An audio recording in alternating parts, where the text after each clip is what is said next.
You are clearly the illustrious prince of a powerful dynasty. Yet you do not wish to inherit the throne and only want to distance yourself from the palace. This is because you have a biased emperor father. And no matter how many achievements you accomplish, they will be ignored. Since this is the case, how can you, having crossed over, engage in such thankless work? This prince will no longer be a prince. At this moment, you look at the emperor in the great hall who is still scolding you, clasping your hands in salute and saying, "Since Father Emperor believes that I am unworthy of my position and incapable of great responsibility, I also feel that I cannot bear the weight of this nation, so it would be better to send me to the southern border to guard." The Qian emperor, upon hearing this, became furious and scolded. "You are the prince, you can't just leave as you please. Do you not regard the laws and regulations of the court? I do not want the position of prince." What? As soon as these words were spoken, all the ministers were shocked. The Minister of Revenue, Qian Kai, trembled and hurriedly added, "Your Majesty, the prince is just momentarily out of sorts, please do not take it seriously." The Qian emperor coldly snorted, "If you return now, you will be confined for 3 months to reflect. I will consider your earlier words as a slip of the tongue." But you shook your head and said lightly, "Father Emperor, I mean what I say, I will no longer be the prince." The Qian emperor felt his authority was being challenged and slammed the table in front of him, shouting angrily, "Impudent! Do you really think I dare to strip you of your title as prince? Then thank you. Father Emperor, please issue the decree." You bowed and saluted. Then, as if remembering something, you said, "By the laws of the great Qian, if one is not the prince, one is not qualified to stand in this golden Luan hall to assist in governance. I will take my leave now." Turning around, you left without any hesitation, striding away. This scene stunned everyone. How could the originally honest and loyal crown prince suddenly become like this? At this moment, a figure suddenly ran over from outside the palace. It was Xiao Shufei. She blocked your way and said, "Your Highness, you bear the responsibility of the family and the country. How can you just walk away?" This scene left everyone filled with doubts. For many years,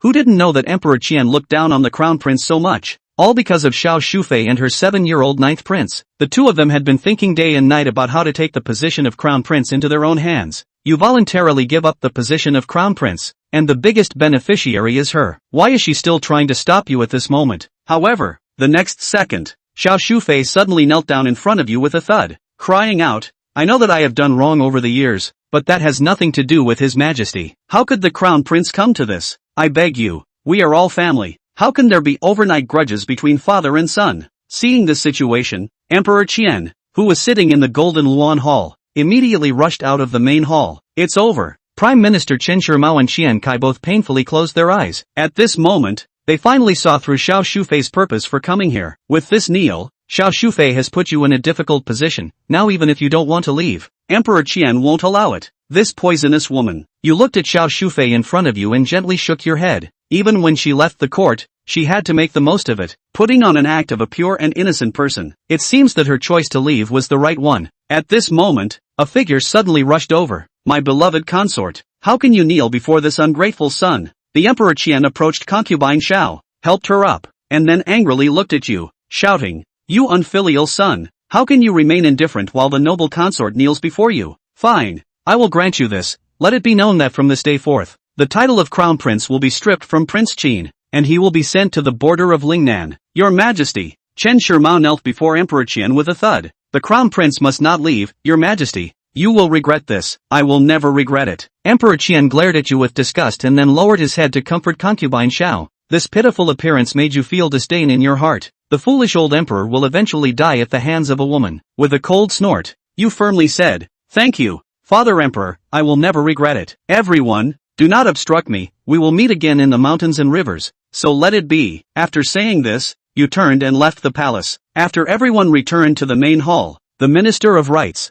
Zhou, spoke up, "Your Majesty, isn't the daughter of General Wu Wei about to marry His Highness soon? Shouldn't this matter be settled quickly?" The Deputy Minister of War, Lu Yunbua, quickly said, "Your Majesty, the marriage granted by General Wu Wei is to the Crown Prince, but now His Highness is no longer the Crown Prince. I believe this marriage contract should be revoked." General Wu Wei is the fierce General Guanzhinshan of the Great Qian Dynasty, who died on the battlefield while guarding the northern border against the invasion of the Liao Kingdom. In order to give an explanation to the family of General Wu Wei, this group of orphans and widows was handed over to you by Emperor Qian. People usually marry into families with power and influence, who can assist the crown prince in ascending to the throne. But you have been used to support the dynasty, like that daughter of the Guan family. When this matter was brought up, Emperor Qian frowned slightly, seemingly feeling that it was somewhat difficult to handle. Concubine Xiao hurriedly stepped forward and said softly, "Your Majesty, why not let Qin Ming choose for himself?" Emperor Qian was taken aback and immediately clapped his hands, saying, "Yes, let this rebellious son choose for himself, and do not bother me with his matters again." Inside the prince's residence, Yu sit quietly in the hall. The ceremonial official Zhao Shi has a smug look on his face as he conveys the emperor's decree. His Majesty said that if you go to Lingnan, you should take all the staff from the residence with you, and the prince's residence must be vacated. Since there are troops stationed in Lingnan, there is no need to draw from the capital. Oh, and about our ceremonial procedures. Since you have voluntarily requested to be stationed at the border, the court has no precedent for this, so we will keep everything simple and skip the formal send-off by the officials. After Zhao Shi finished speaking, he anticipated your furious reaction, but to his surprise, you simply held your cup of tea and listened quietly, even showing a hint of pleasure on your face. You then waved your hand and said, "Xiao Chui, see them off." Zhao Shi, feeling embarrassed, turned to leave the prince's residence, but as soon as he stepped onto the street, he saw a stunning woman holding a silver spear standing in front of the prince's gate. Among the crowd were several young masters and ladies from prominent families who were aware of the situation, and they began to discuss, "Isn't that the eldest daughter of the Guan family? I heard she is betrothed to the prince. Although the prince has fallen from power, a dead camel is still bigger than a horse, and he can still provide some protection for the Guan family. The great general Wu Wei is dead, and the Guan family is now just a burden. Will the prince want her?" The voices of the crowd reached the young woman's ears, and she coldly said to the guards at the gate, "Let Qin Ming come out." Zhao Shi stepped forward and mockingly said, "Oh, isn't this the eldest daughter of the Guan family? What? Do you want to come over and marry the prince, and go to Lingnan together? What does it have to do with you?" Guan Yu snorted coldly, her sharp gaze fixed on Zhao Shi. Zhao Shi shrank his neck and pouted, saying, "Miss Guan forgot to tell you. His Majesty previously said that whether to marry you was up to the crown prince to decide. The great general of Wu Wei has already died on the battlefield, and the Guan family has no foundation left. Do you think the crown prince will want you?" Guan Yu's face darkened a few shades as she said, "The Guan family does not need any marriage alliances or protection. I am here to withdraw from the engagement." Withdraw from the engagement? The onlookers gathered around were all astonished, pointing and whispering about her. In this era, how can a woman take the initiative to withdraw from an engagement and still expect to marry in the future? Zhao Shi smacked his lips and sighed. Alas, it really proves that saying, "A fallen phoenix is not as good as a chicken." At that moment, a loud shout suddenly came from inside the mansion. "Who is the wild chicken? Get out of here!" Several guards armed with long sticks rushed out from the mansion, and a dozen or so people began to chase and beat him, the sound of sticks hitting flesh making the onlookers' scalps tingle. This beating lasted for nearly a stick of incense's time, and you nodded in satisfaction, saying to your subordinates, "Take him away." Zhao Shi covered his swollen face, looking like a pig's head, and shouted angrily, "Your Highness, I am a court official. Are you not afraid of me reporting this to the emperor?" You had long anticipated he would say this. "You report it? I still want to report it. You slander my fiancé, spread rumors that I regret the marriage, and disgrace the dignity of the royal family. Your heart deserves to be punished. It's already like to hit you today. Just wait." Zhao Shi was stunned. How did the usually kind-hearted prince become like this? Someone in the crowd suddenly reacted and exclaimed, "Fiancé? Is the prince going to marry the eldest daughter of the Guan family?" Guan Yu's gaze sharpened, and she looked up at you. In front of everyone, you walked straight up, snatched the long spear from Guan Yu's hand, held up the banner of the Wu Wei camp, and shouted, "Miss Guan, I have decided to marry you." The next morning, Zhao Shi immediately stepped forward, holding the Jingbiao, to be presented in the hall. "What is it?" Zhao Shi said with a mournful voice. "Your Majesty, yesterday I went to His Highness's residence to convey your arrangements, but His Highness was arrogant and uncaring. He even harbored a grudge and used the opportunity to cause trouble and beat the micro-minister in the street as he was walking out of the royal residence. The humble minister is seriously injured, holding on to his breath, barely holding on to his report to the temple today, only to ask your Majesty to do justice and return justice to the humble minister." As a literati, Zhao Shi's ability to turn black and white upside down has been cultivated to perfection after years of floating in the court. In a few words, it has already reversed black and white and misplaced the focus. Qin Ming is depicted as a narrow-minded prince who harbors a grudge against the imperial court. The Qian emperor's face had gradually turned gloomy, especially when he heard the words harboring a grudge and taking advantage of the opportunity to cause trouble. He was even more enraged. "Can you be serious about what you're saying? Your Majesty, I also received a report from the patrolling officials in the capital yesterday." Yang Yuan, the imperial historian of the Metropolitan Police, categorically corroborated Zhao Shi. Chao Zhengyang, the guardian of the City Defense Battalion, picked up the conversation. Yesterday, quite a few people gathered in front of your highness' residence and had a verbal altercation with Lord Zhao, blocking the traffic in the capital. Or it was only when the micro-ministers brought hundreds of soldiers over that the crowd was finally dispersed. Listening to what they said, the Chen Emperor had been enraged to the extreme. That asshole. Pass on my word that Qin Ming will be punished with 3 years' salary, grounded for half a year, and cut down to 3 guards. Execution will begin after landing in Lingnan. What? Banned and fined. That's nothing. But cutting the 3 guards would be a big deal. The 3 guards were the 3 armies of the feudal lords themselves. According to the decree of the Imperial court, any vassal king who went to take up a vassal's position was allowed to get 3 escorts from the court. It's sort of a base army for them, to help them hit the ground running more easily when they arrive at the fiefdom.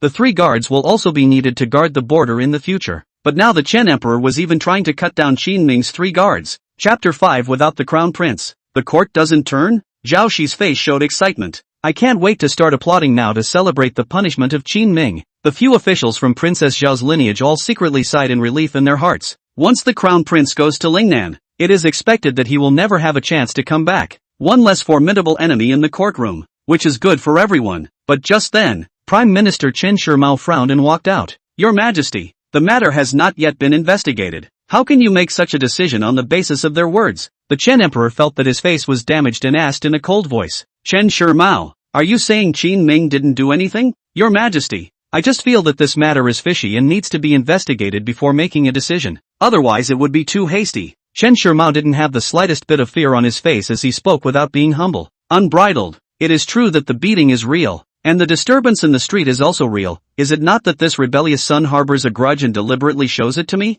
Your Majesty, there's no need for more words. Let's just get on with it, and no one is allowed to mention it again. The Chen Emperor no longer gave Chen Shimao a chance to speak and directly interrupted him. Chen Shimao clenched his fists. Look at this emperor who can't distinguish between good and evil. At the moment, he only felt his head spinning, feeling sad for the future of this dynasty. His body swayed, and Chen Shimao almost fell to the ground. It was also at this moment that Qian Kai walked forward and held him up. Your Majesty, I have a message. Say, Qian Kai took out the Zhengbian and said, the merchant ships of the South Seas have all come to the capital headquarter of the City Hublet Department, and are waiting for this year's goods to be traded, and I ask your Majesty to arrange for someone to go over and preside over it. Merchant ships from the South Seas are coming. A touch of joy appeared on the faces of everyone in the courtroom. The Chen Emperor's originally still angry expression also suddenly appeared to change. Doing business with the merchant ships of the South Seas was an annual event for them. You can profit millions of taels of silver at a time. Not only could it ease the financial situation of the court, but it could also get many rare contraptions that belong to the countries of the South Seas.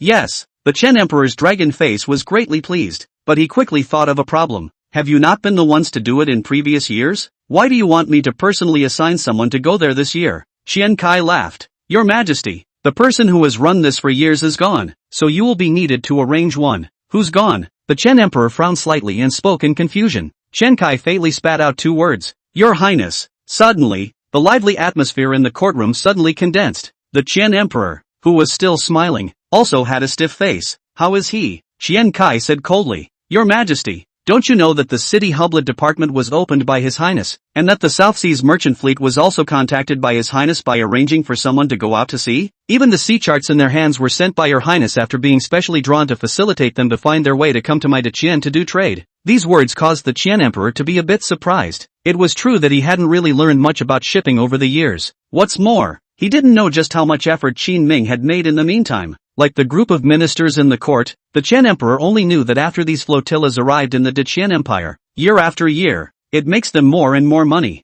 Qian Kai continued, now that Your Highness is no longer in charge of this matter, but there are many merchant caravans in the South Seas, and it is difficult for the minister and the Ministry of Households to control the transactions with the South Seas. The minister applies for Your Majesty to arrange for another capable person to come over to help each other. Chen Di finally tasted the flavor. Qian Kai was expressing his displeasure at having relegated Qin Ming to Lingnan. With a cold snort, the Chen Emperor glared at him. You mean, without Qin Ming, your entire Ministry of Revenue can't manage trade in the South Seas? Then what do I need you for? Qian Kai said in an unassuming manner. Your Majesty, the Ministry of Households has never been the dominant player in this trade. We are only following Your Highness' lead. There is one more thing. The merchants of the South Seas only recognize this face of Your Highness. For many years, it had been Qin Ming who had gone to negotiate with the various fleets in the South Seas, signing of agreements for transactions and pricing of various types of deliveries. The reason why he needed to intercede in person. It was because the Southern Ocean merchant fleet had encountered too much taking when they originally entered Dakian. This made them think that the business environment of the Dechen dynasty was too harsh. No one wants to come. It wasn't until Qin Ming appeared that the merchant fleet of the Southern Ocean countries finally had a backbone. When they followed Qin Ming's business, they never paid with one hand and delivered with the other. And they did it cleanly. No injustice has arisen. Joke. The Chen Emperor slammed the table. I don't believe it. Without Qin Ming, the Southern Ocean countries won't do business with us. Qian? Looking around, the Qian Emperor placed this task on the head of the Ministry of Rights. Zhao Shi, you take the people from the Ministry of Rights and go negotiate with them. The Ministry of Rights was also supposed to manage the dynasty's foreign trade. It's just that I don't know when it started, but the overseas trade was all placed in Qin Ming's hands. This was one of the points of conflict between them and Qin Ming. Zhao Shi, as a ceremonial official, could go about this in a sensible and reasonable manner. At those words, Zhao Shi's heart was delighted. The officials of the Ministry of Rights were all excited as well. They had waited too long for this moment. Now shipping is finally back in their hands. It's simply great. Your Majesty, the humble servant obeys the decree. Zhao Shi quickly stepped forward and reverently knelt on the ground and bowed to receive the decree. Qian Kai and Shen Shimao glanced at each other and bristled. Shen Shimao could know the virtue of the Ministry of Rights. When the Ministry of Ceremonies was in charge of trade, it took all sorts of things. Let them pass and all good things can turn bad. Originally, I wanted to open my mouth to remind the Chen Emperor, but at this time, Qian Kai pulled him back and gently shook his head. Shen Shimao sighed helplessly. Then he said no more. Soon, the order from the court reached Qin Ming's royal residence. Chang Baishan, the commander of Qin Ming's guards, walked up to Qin Ming with a document from the Imperial court, full of indignation. Your Highness, the court wants to cut your 3 guards. How important the 3 guards were to a vassal king, Chang Baishan naturally knew well. The Chen Emperor's hand was clearly intended to let Qin Ming go to Lingnan to start a business with nothing. This is as difficult as reaching the sky. Oh, surprisingly to Chang Baishan's expectations, Qin Ming had nothing to be upset about when he heard these words.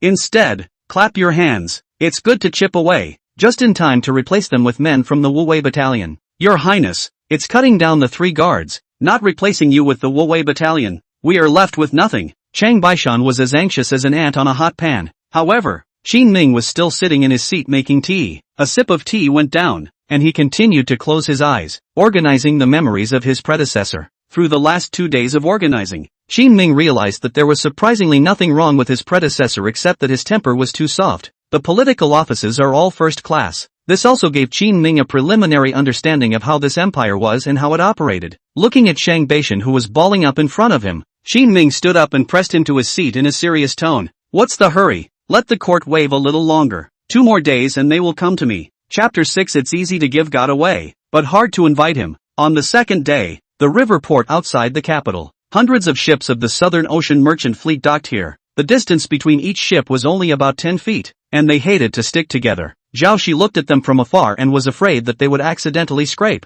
So many people? He muttered and stepped forward, frowning as he held up the list of this year's goods and opened his mouth. The few men beside him hurriedly said, My lord, there have always been such numbers. Let them come over, and I will discuss with them the price of the goods required. Yes, the official in charge of the canal transportation was called Lu Yu, who nodded respectfully at the words and told his men to hurry and informed the stewards of the merchant fleet to gather. Looked twice at the price list. Zhao Xie's eyes rolled back in his head and a plan came to him. So he asked Lu Yu, I ask you, has this thing been shown to them yet? Not yet, my lord. And these lists of yours, do you still have copies? Yes, we all have to keep copies, and it's easy to check the books. Zhao Xi rubbed his chin in thought. In front of Lu Yu, he reached out and changed the price of the silk from 17 taels and 5 coins of silver to 17 taels and 6 coins of silver. As usual, a few more bits and pieces were changed. If you make a penny of silver more for 1 cloth, 10 cloths will be 1 or 2. Nanyang Flotilla this large-scale transaction. Wild geese, he can earn a lot of this trip. Lu Yu's face was a bit ugly. What do you mean by that, my lord? With a TSK, Zhao Shi somewhat hated Lu Yu. The price, or in accordance with your copy of the calculation. As for the extra money, well, when the time will not be less than your share. That's not appropriate, is it? Lu Yu had been working under Qin Ming for years. Haven't ever gotten into this kind of unseen stuff. Seeing that he wasn't on board, Zhao Xia instantly sank his face. Lu Yu, don't give your face away. Do you know who this is from? Am I the only one who eats this money? Zhao Shi, doesn't it still have to be honored above? with a brain like yours, it's no wonder you're still just a canal traffic controller after all these years. Lu Yu was displeased in his heart by his admonition, but the official is a big man. Clenching his fists, he looked up. My lord, the merchant caravans of the Southern Ocean countries are not stupid. What if they are discovered? Find out what? You're a funny one. What can they say about $1 or $2 of silver? Zhao Shi pushed him aside with one hand. Waving his hand, he addressed the people below. Send Lord Lu down first. He is not feeling well. I will negotiate this deal myself today. Yes. Lu Yu was escorted down like this. Soon, a group of emissaries from various countries dressed in strange costumes arrived in front of Zhao Shi. Welcome, everyone. Zhao Shi stood up from the main seat and opened his arms with a warm face, but the scene was surprisingly quiet. All were staring at him with a scrutinizing gaze. After waiting for half a day and seeing that no one had been paying attention to him, Zhao Shi smiled dryly. Do you all not understand the language of my Daqian? I can find someone familiar with your language to communicate with you. No, just turn in the list. To Zhao Shi's surprise, they can understand. Then the silence just now is really do not want to care about him. The corners of his mouth twitched, and Zhao Shi skinned his face as he handed over the list in his hands for them to circulate. The mind was already fantasizing about the amount of money he could get his hands on for this trip. There must be 30,000 taels of silver at the bottom, right? In the king's mansion. Qin Ming sat in the other courtyard and posted with Xiao Chui. Jade was sitting on his lap with her arms around him, her body resting gently against his. Feeling the softness of the young girl's body, Qin Ming couldn't help but be a little distracted for a moment. Is this the prince's retirement? Jade is a very enterprising woman. There's a saying that a maid who doesn't fantasize about being a princess is not a good maid. Nah, some years ago the prince was just too decent. Even if she herself sometimes showed half her calves and shapely cleaned up in front of him, the other side wasn't trying to be bad. But these days the prince seems to have let himself go after being deposed. It's also much more proactive with Xiao Chui. There were times when Xiao Chui could even feel Qin Ming's gaze all the way down when he looked at himself, aiming for something odd. Catching the opportunity, she just wanted to continue rubbing her thighs against Qin Ming's little tummy. But suddenly his ears twitched and he stood up with lightning speed. Your Highness, it looks like someone is coming. Just come. The corner of Qin Ming's mouth twitched. It was obvious to him all that Tue seemed to be getting the hang of it. Who knew that someone would come along and stir up trouble at a critical time? Qin Ming turned his head angrily. Chang Baishan hurriedly pushed open the courtyard door and walked in. Your Highness, the Southern Ocean Fleet is here. Yes, I've counted the hours and they really should be here. What's that? Qin Ming looked at Chang Baishan suspiciously. At this time, however, Chang Baishan hurriedly said to him, after you left, the court was left with no one who could subdue them, and now His Majesty has arranged for Zhao Shi to go over there. Him? He laughed at who he thought was going to be there. Xian Di really doesn't carry any vision at all. Arrangements were made to go over a most pulled. Those people over there can be tough folk, and they're going to fight at the drop of a hat. The reason why Qian Kai didn't want to go over there in the first place. One, because he knew he couldn't hold down the scene. Secondly, those people are hard to get along with. If you're not sure, it's best not to go there. Yes, Chang Baishan said in exasperation. You don't even know, Zhao Shi this, just passed the first day to change the price. Want to use the difference in price corruption. People from the merchant fleets of other countries in the South Seas have long since entered the capital's market to learn about the prices of goods every day. This asshole is not a class act. An official who has never been in charge of this matter is playing smart with the people who do business when it comes to trade. A little humor. Qin Ming asked again as he recarried Xiao Chui in his arms. And then what? Now he's been beaten to death and thrown in front of the capital. It's quite a big deal. Qin Ming was now out of politics and was only waiting for the end of the court's deployment to leave the capital. It was natural not to know much about what was going on in the courtroom, but things had gotten to such a point that it was impossible to know even if you didn't want to. What did the caravan say? They said they must make the Imperial court give them an explanation. Otherwise they will never set foot on Great Qianland again in this life. Chang Baishan had come over today because he wanted to persuade Qin Ming to make a move. Your Highness, step forward. You're the only one who can talk them down now. Over the years, only Qin Ming and the deal with them went all the process from simple, extremely rapid, and has never take and ask for the situation. That's why he was trusted enough to be a collaborator in the eyes of these Nanyang merchants. The Great Qian can let the Southern Ocean countries trust only one person. It's pathetic. In the face of Chang Baishan's statement, Qin Ming, however, continued to play with Xiao Chui's jade feet and said indifferently, I'll step in? I'm out of chicken feathers. I'm going to let them know what it means to say that it's easy to send God but hard to invite God. Chapter 7. The full court is not as good as the King of Qin. Your Highness, Shang Baishan froze. Well, that's not quite the script he expected. Shouldn't Your Highness save the day at a time like this? Saving Qian's trade from destruction and earning the praise of the people and awards from the court? Alright, you go on down. Qin Ming was in no hurry about the court, but he and Xiao Cui were in a hurry. There was just one last step to get this little ninny tuned up until she got the hang of it today, but it turns out that Shang Beishan is a purely stubborn breed. With a thud, he fell to his knees. Your Highness, if you don't make a move, De Qian will lose tens of millions of taels of silver in the next few years. Qin Ming waited for him, wanting nothing more than to punch Chang Baishan at the moment. It seemed to know that his presence here was affecting Qin Ming and Chang Baishan's conversation. Jade was a little scared, slightly resistant. He stood up and tried to back away. Qin Ming let go and helped Chang Baishan up. You're right. Go ahead and check the harbor for movement, and let me know the first thing that happens. Chang Baishan's eyes lit up.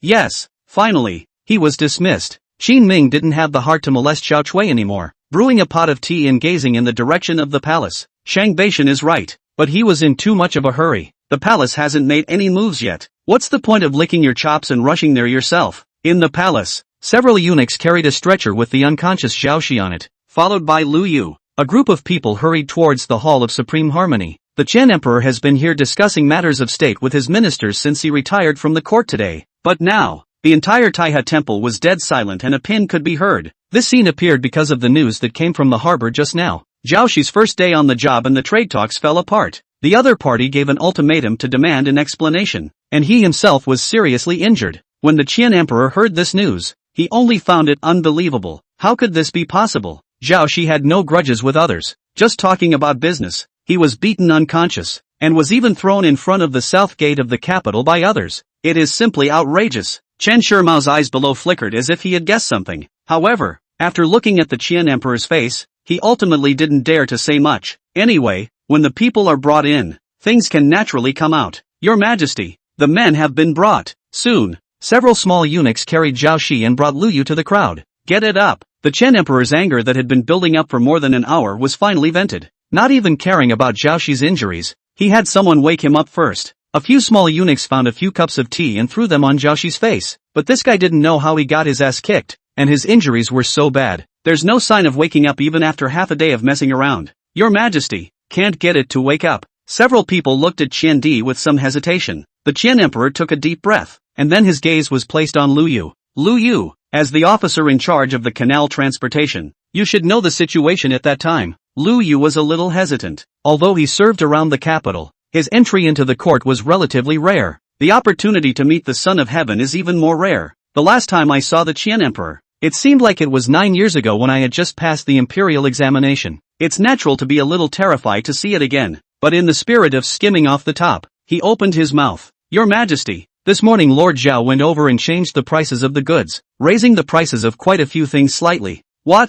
This? The Qian Emperor was furious, but then a question immediately came to mind. And you didn't stop him? My subordinate advised Lord Zhao, but he didn't listen, and in the end, he arranged for someone to rack him away. This statement was made, without much guessing. Everyone already knew why Zhao Shi had become like this. Nothing more than being sanctioned for secretly raising the price of something that fell through. Your Majesty, the solution for today is to stabilize the Southern Ocean merchant fleet first. For Zhao Shi, Chen Shirmao hadn't had many expectations in the first place, but they must not let go of the Nanyang merchants. Qian Di also knew this. What does the Prime Minister think? How should this matter be remedied now? Acknowledge the mistake, give some allowance for taxes, and then reschedule someone to go over and negotiate trade with them. What Chen Shirmao said is the most conventional method, and also the most effective method at this stage. The Minister of the 6 Ministries as well as several key members of the court were talking below. That's a good point. Who else can be scheduled now? Zhao Shi is truly a success and a failure. Your Majesty, why don't you put Zhao Shi to death to calm the anger of the Southern Ocean merchants first? Enough! The Chen Emperor was even more distracted for a moment as he listened to the fact that they couldn't speak a single serious word but kept interfering with his own mind from below.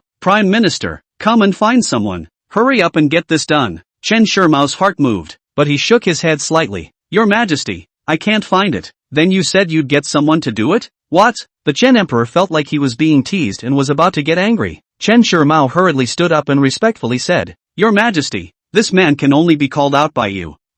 You mean that kid? At this moment, no matter if it was the Qian Emperor or the ministers present, they had all realized who he was talking about. Naturally, it's the former Crown Prince. Today's His Highness, the King of Qin, but Qin Ming's identity is too sensitive. He had just fallen out with the Chen Emperor. and both sides had agreed that there would be no more dealings between them. The Chen Emperor also slashed Qin Ming's 3 guards and punished him with several years' salary. Now something goes wrong and you have to go to him with a thick skin. Not to mention that the Qian Emperor couldn't do it. The officials present couldn't do it either. By no means. I have said that the court will be able to dispose of the matter without him. The Chen Emperor slammed the table, blowing his beard and eyes in anger, though no one argued with him, but he emphasized it in a voice that sounded like a quarrel, as if he were trying to hide his weakness. Chen Shimo couldn't help himself. Your Majesty, this is the business of tens of millions of taels of silver in the future, so you should think twice. I think it's useless for anyone but your highness to go. In a dynasty full of people, the only person who can make the Southern Ocean merchants believe is King Qin.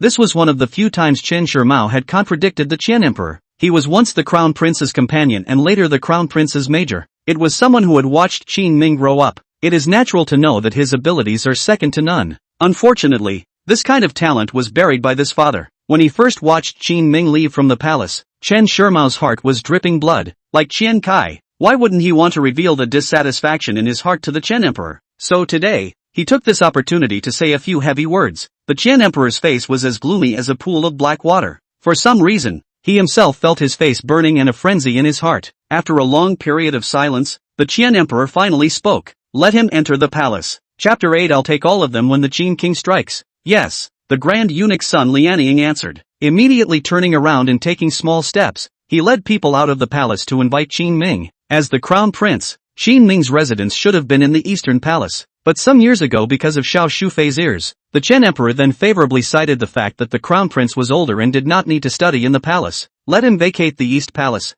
First to the still young 9th Prince, Jin Wang Qin Yu residence. Said it was to make it easier to read. But everyone knows that even if the prince needs to study when he is young, the royal family has some specialized residences. Why do you need to go to the East Palace again? The discerning can see that this is just that narrow-minded Princess Xiao Shufei in the group of ministers to do a test just. The Crown Prince at the time was really generous and didn't care about the red tape, graciously ceded the Eastern Palace. He himself has placed a mansion within the capital. It was the place where Qin Ming lived after he came to this world. It was this arrangement that made today's wait extraordinarily long. The group of ministers are sitting here straight up sleepy. Close to 2 hours or so later, it was dark. It was only then that Qin Ming finally wobbled into the hall with the Grand Eunuch Sun Lianying. But when he came in, he didn't say a word. He just stood aside, arms folded over his chest, a look of unconcern. Seeing that the atmosphere was a bit awkward, Sun Lianying took the initiative to walk forward. Your Majesty, His Highness the King of Qin has arrived. The Qian Emperor glared at Qin Ming. Your rack is getting bigger and bigger, keeping me and this group of aged ministers waiting for a while. After not working at the court, even your temperament is so scattered. In the face of his questioning, Qin Ming shrugged his shoulders and said with intent, Father, as we all know, my son's mansion is far away from the Imperial city, so it can't be helped that it takes longer to walk. Qin Ming's meaning is very obvious. If not for you, the Emperor's old man, vacating my East Palace, can I make you wait for the flowers today? Did you deserve it? How dare you open your mouth when the ministers know? As expected, after Qin Ming spoke these words, Emperor Qian's frown deepened. But after thinking about it, it was also himself who agreed to Princess Xiao Shufei's proposal in the first place. That's when he didn't say any more and stepped right into the subject lane. You know about the Nanyang caravan, don't you? I don't know. Qin Ming shook his head and acted like nothing had anything to do with him. Chen Shirmao below saw the scene and nodded slightly. As a human being has 3 points of fire, Qin Ming was obviously dissatisfied in his heart and didn't want to pay attention to Qian Di. It looks like I can take advantage of Qin Ming's hand today and take it out on the guys. Sun Lianying, you tell him. When Qian Di spoke to Qin Ming, he could clearly feel that he could easily get on fire. So he was not going to continue to talk to him and replaced the eunuchs under him. Yes, Sun Lianying went over the details. After comparing and adding to what he knew, Qin Ming clapped his hands. How come Zhao Xie, this guy, hasn't been ed to death? Unbridled. How to talk. The Chen Emperor slammed the table and angrily rebuked Qin Ming. The few surrounding ministers also looked at Qin Ming in dismay. When has His Highness been so mean? But before they could continue to speak about the South Pacific caravan, Qin Ming himself first took out a zhengbiao from his arms. Father, 2 days ago Zhao Xi slandered my fiancé, insulted the majesty of the royal family, and fought with my son in the street, causing the streets of the capital to be difficult to navigate. After and then went to the temple to backtrack and slander the child minister, causing you to wrongly drop the punishment. But also please can you redetermine? You, Chen Di's face turned ugly. He hadn't finished his business yet. Qin Ming came to sue the defense first? Chen Shirmao immediately spoke.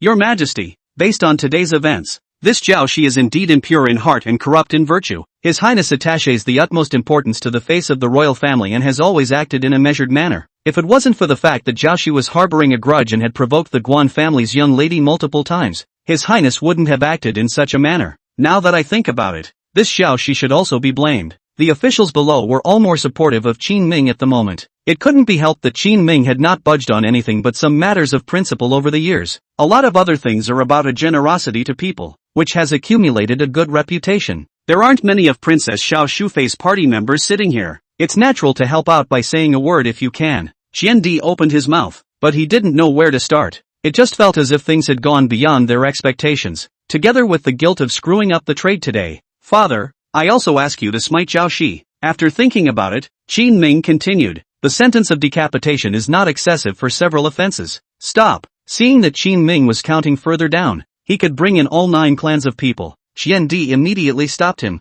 Your business. Afterward, now that the Southern Ocean caravans have raised a ruckus, go ahead and pacify them and end this trade. Look at him trying to fool himself. Qin Ming is happy. Old piker, really think that little master is your free labor? Other people have salaries as officials, but I have nothing. What the? Father, my son is sick. Qin Ming opened his mouth without blushing. Are you sick? Right. Qin Ming said sincerely and earnestly. Then his body swayed and suddenly he couldn't support himself and sat down on the ground with a thud. It's been really hard on my body for the past 2 days, so you'd better hire someone else. Everyone was silent. This person in front of me, which is the prince. Isn't that pure hooliganism? What he meant was understood by all present. If you don't give to solve things, then you'll spend it like this. Seeing that things had already come to this point, Qian Emperor took a deep breath and said, Sun Li Ning, the slave is in. Send Zhao Shi to the Ministry of Justice for trial and revoke the punishment of the Qin King. Yes, Zhao Shi had already become like this and made such a big mistake. There's no point in putting any more effort into bailing him out. Might as well let him finally shine and relieve Qin Ming of his anger so that he could hurry up and get on with his business. Hey, this will be much better. Qin Ming sat on the ground covering his chest and stood up without panicking. It's good to go, isn't it? The Qian Emperor coldly grunted and asked with disgust. Anyway, the father-son relationship has gotten to this point. Qin Ming is not afraid of ticks and still has a thick skin. Father, I'm not the crown prince. I'm just a vassal king. I shouldn't be in charge of this. What do you mean? Don't give an inch. The Qian Emperor slammed the table and glared at him angrily. Chen Shimao was delighted in his heart. Could it be that the prince has figured it out? You want to take this opportunity to get the crown prince back? Qian Di and the other ministers thought the same way, with different faces. Don't be angry. My son is not trying to return to the crown prince position. It's just that for this trip to Lingnan, bringing only 3 guards is really a bit less. My son would like to have the Wu Wei battalion again, and I hope that my father will fulfill his wish. Qin Ming spoke indifferently, but it left everyone present dumbfounded. Chapter 9. Get the military talisman and pay a visit to the Guanfu. Impossible. Absolutely impossible. The Chen Emperor rejected him categorically. The Wu Wei battalion was originally an elite force in the court, though because of the many losses after following the great General Wu Wei on his expedition, it was not expanded even after the death of the other side. But this kind of elite could not fall into Qin Ming's hands. Good. Without any nonsense, Qin Ming cupped his fists at the Qian Emperor. Father, my son has a health condition, so I'll leave you to get on with your work. Say it and go. Chen Di's face was ugly. Chen Shimao, on the other hand, watched this with satisfaction. The prince has not yet returned to the court, though, but today at least it's out of breath. The Chen Emperor had indeed treated Qin Ming too favorably some years ago. This is for everyone to see. Now Qin Ming no longer had the kind of nature that was so generous as to accept everything. That's a good thing. Stop. Seeing that Qin Ming was about to leave, Qian Di immediately called out to him. Father, anything else? What do you want with Camp Wu Wei? My son is not asking for it. He is taking it back. It was meant to be the Guan family's army. It's the Guan family that pays for their own army. Qin Ming corrected. The Guan families? The entire Great Qian is mine. Even the Guan family is mine. As a royal son, you are meant to work for me, for the royal family, and now you even turn your elbow outward. Can't you learn from Lao Jiao? Be more considerate to me? The Qian Emperor spoke coldly. The Wu Wei battalion is indeed elite, but it's not that easy to raise any elite. The reason it hasn't been expanded over the past few years is because the Wu Wei battalion is so depleted. They were all heavily armored with iron, with 3 horses rotating for 1 person. The forage would need to be countless. Soldiers wearing dozens of pounds of heavy armor and training with weights every day ate twice as much rations as ordinary soldiers, plus their weaponry. all of which consumed a lot of resources, and had to be forged by artisans who spent a tremendous amount of time on it. It's not that the court doesn't want to re-expand the Wu battalion, it's that it simply can't afford to do so. It's a bottomless pit. The current remnants alone have made the court feel like a hot potato. If it wasn't for the fact that they might be counted on in future wars, the Qian Emperor would have long ago removed the Wu battalion. Old 9 again. Ha, but with the finances of Great Qian, can you afford to support them, father? Qin Ming nodded his head indifferently and smiled as he looked towards the Qian Emperor. I can't afford it, and you think you can afford it just by being you? If you can afford to keep it, what's the harm in me giving it to you? Chen Di snorted coldly. It seems that this kid doesn't know his own weight. With so many people, he can be eaten up in a few days, and then he will have to come back and beg me. Chen Shimao immediately frowned. Your Highness, 3 guards are already enough. More than 1 Wu battalion. You can't afford it. There's no harm in it. Lingnan is big and full of people. There's always a way. Qin Ming smiled and spoke, his heart already settled. When will you settle the matter of the South Seas caravan? The 3 guards gave it, and so did the Wu battalion. If Qin Ming refused the Qian Emperor again, it would be a bit unreasonable. Tonight, as the words fell, Qin Ming excused himself and left. Back at the entrance of the royal residence, Chang Baishan received news from somewhere. A group of people had already been brought here to wait for Qin Ming. The man standing beside him was Lu Yu. Just after seeing Qin Ming return, Lu Yu rushed to Qin Ming's side with an arrow step. He flung himself on his knees, his voice was miserable, and he complained with a handful of snot and tears. Your Highness, I really didn't mess up this time. It's all because of Zhao Shi that Qin Ming helped him up. I've heard about you, and it has nothing to do with you. Your Highness is wise. Your Highness is wise. Chang Baishan came up from behind and said, Your Highness, let's go take a look. Go. The 3 came together and rode a fast horse through the city gates to the canal harbor outside the capital. The prince is here. Just after seeing Qin Ming, quite a few people from the merchant fleet who were sitting and chattering on the boat immediately clamored. Guys, I'm sorry about today, but I can't help myself lately. Knowing what you guys are up to, I made a special trip to the court to get this deal back on the table. Walking up to the crowd, Qin Ming spoke his situation in a couple of words.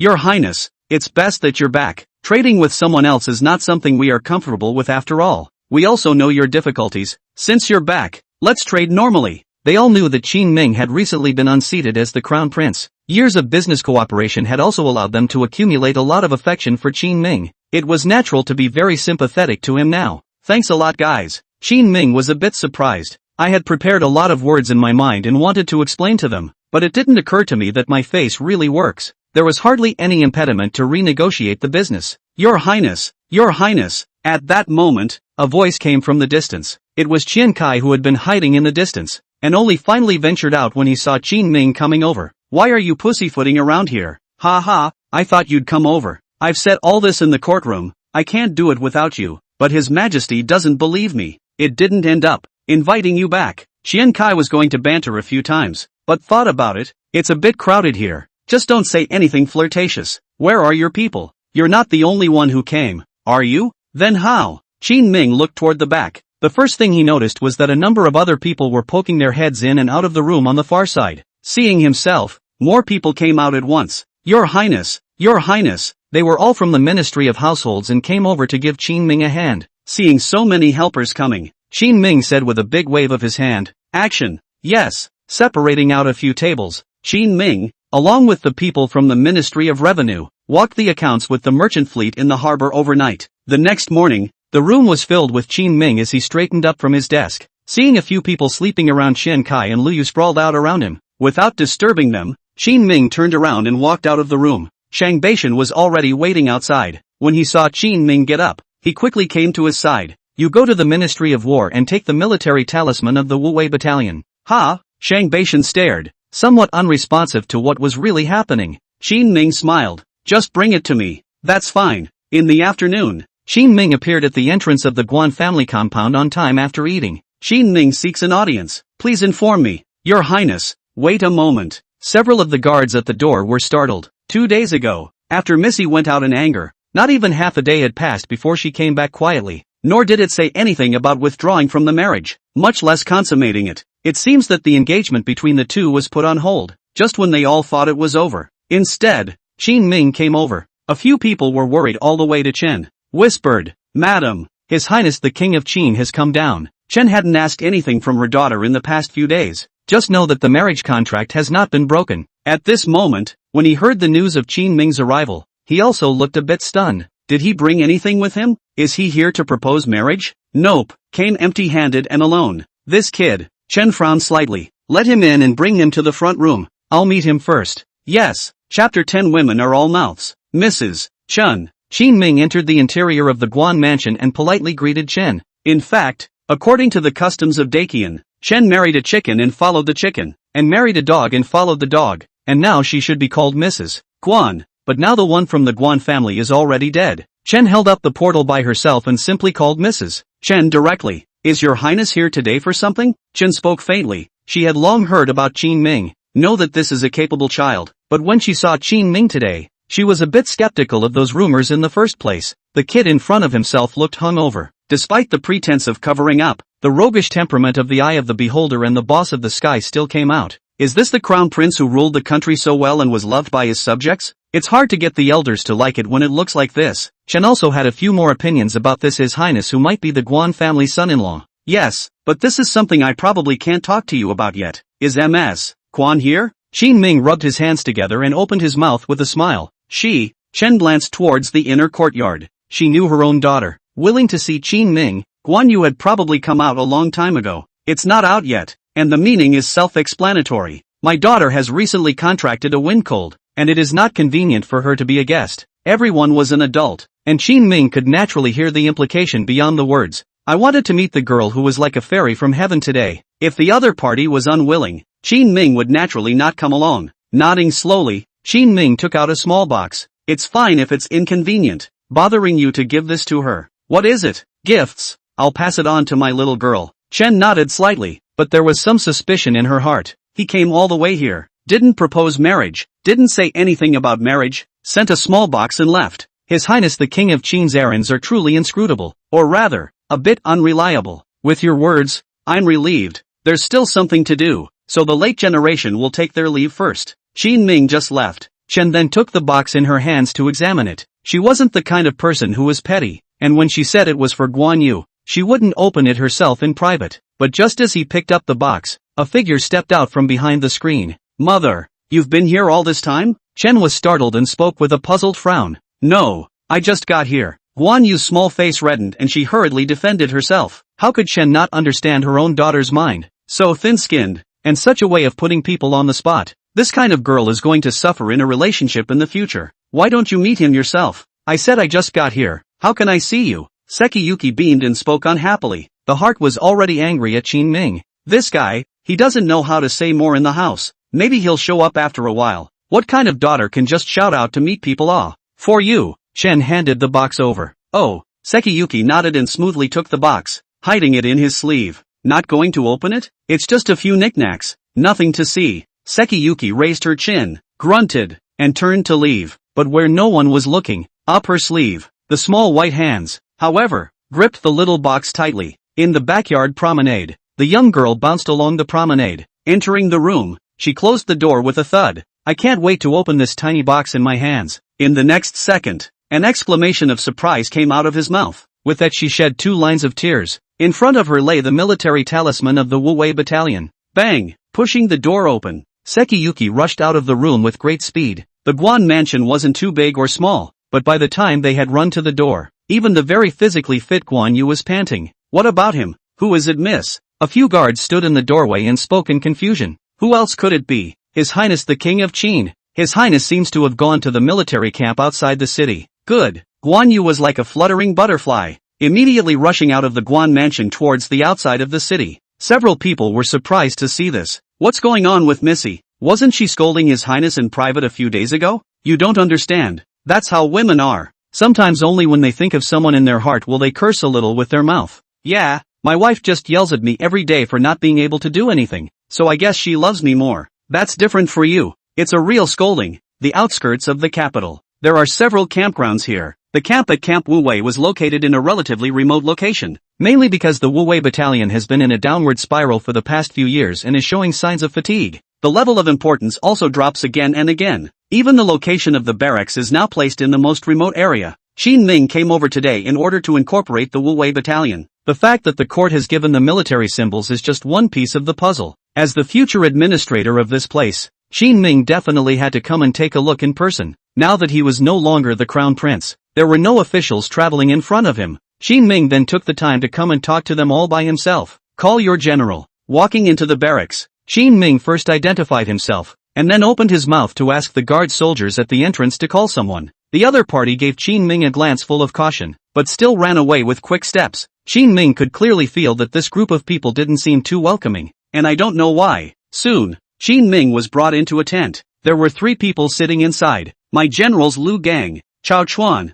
and Wu Qingyi. See your highness. These 3 men are now the 3 commanders of the Wu Wei battalion. Lu Gang had a Chinese character face, was a tall and stout middle-aged man, and was in charge of the front army of the Wu Wei battalion. He was quite good at raid warfare. According to Qin Ming's understanding, Lu Gang alone has taken the credit of being first in the Northern War many times. Chao Chuan, with a thin figure and a scar on his face, was in charge of the center army. It's a composite talent that can command an army or handle logistics. Takeshi Kiyono was also a stout general in charge of the left and right armies and specialized in surprise attacks. You all received the transfer order from the court, right? Qin Ming didn't talk nonsense with them and went straight to the point about going to Lingnan. This army of a few thousand men is not much to say the least. If you go to Lingnan, you have to prepare in advance. But to his surprise, he just opened his mouth. Instead, the 3 knelt in front of him in unison. We don't want to go to Lingnan. And please, your highness, take it back. Qin Ming had thought that the Wu Wei battalion were all iron-blooded warriors, that there was a chance to build a career in front of them, and that it would be fine to take people with them. But I didn't expect to hit the nail on the head first. Just after coming to the barracks, with a bitter smile,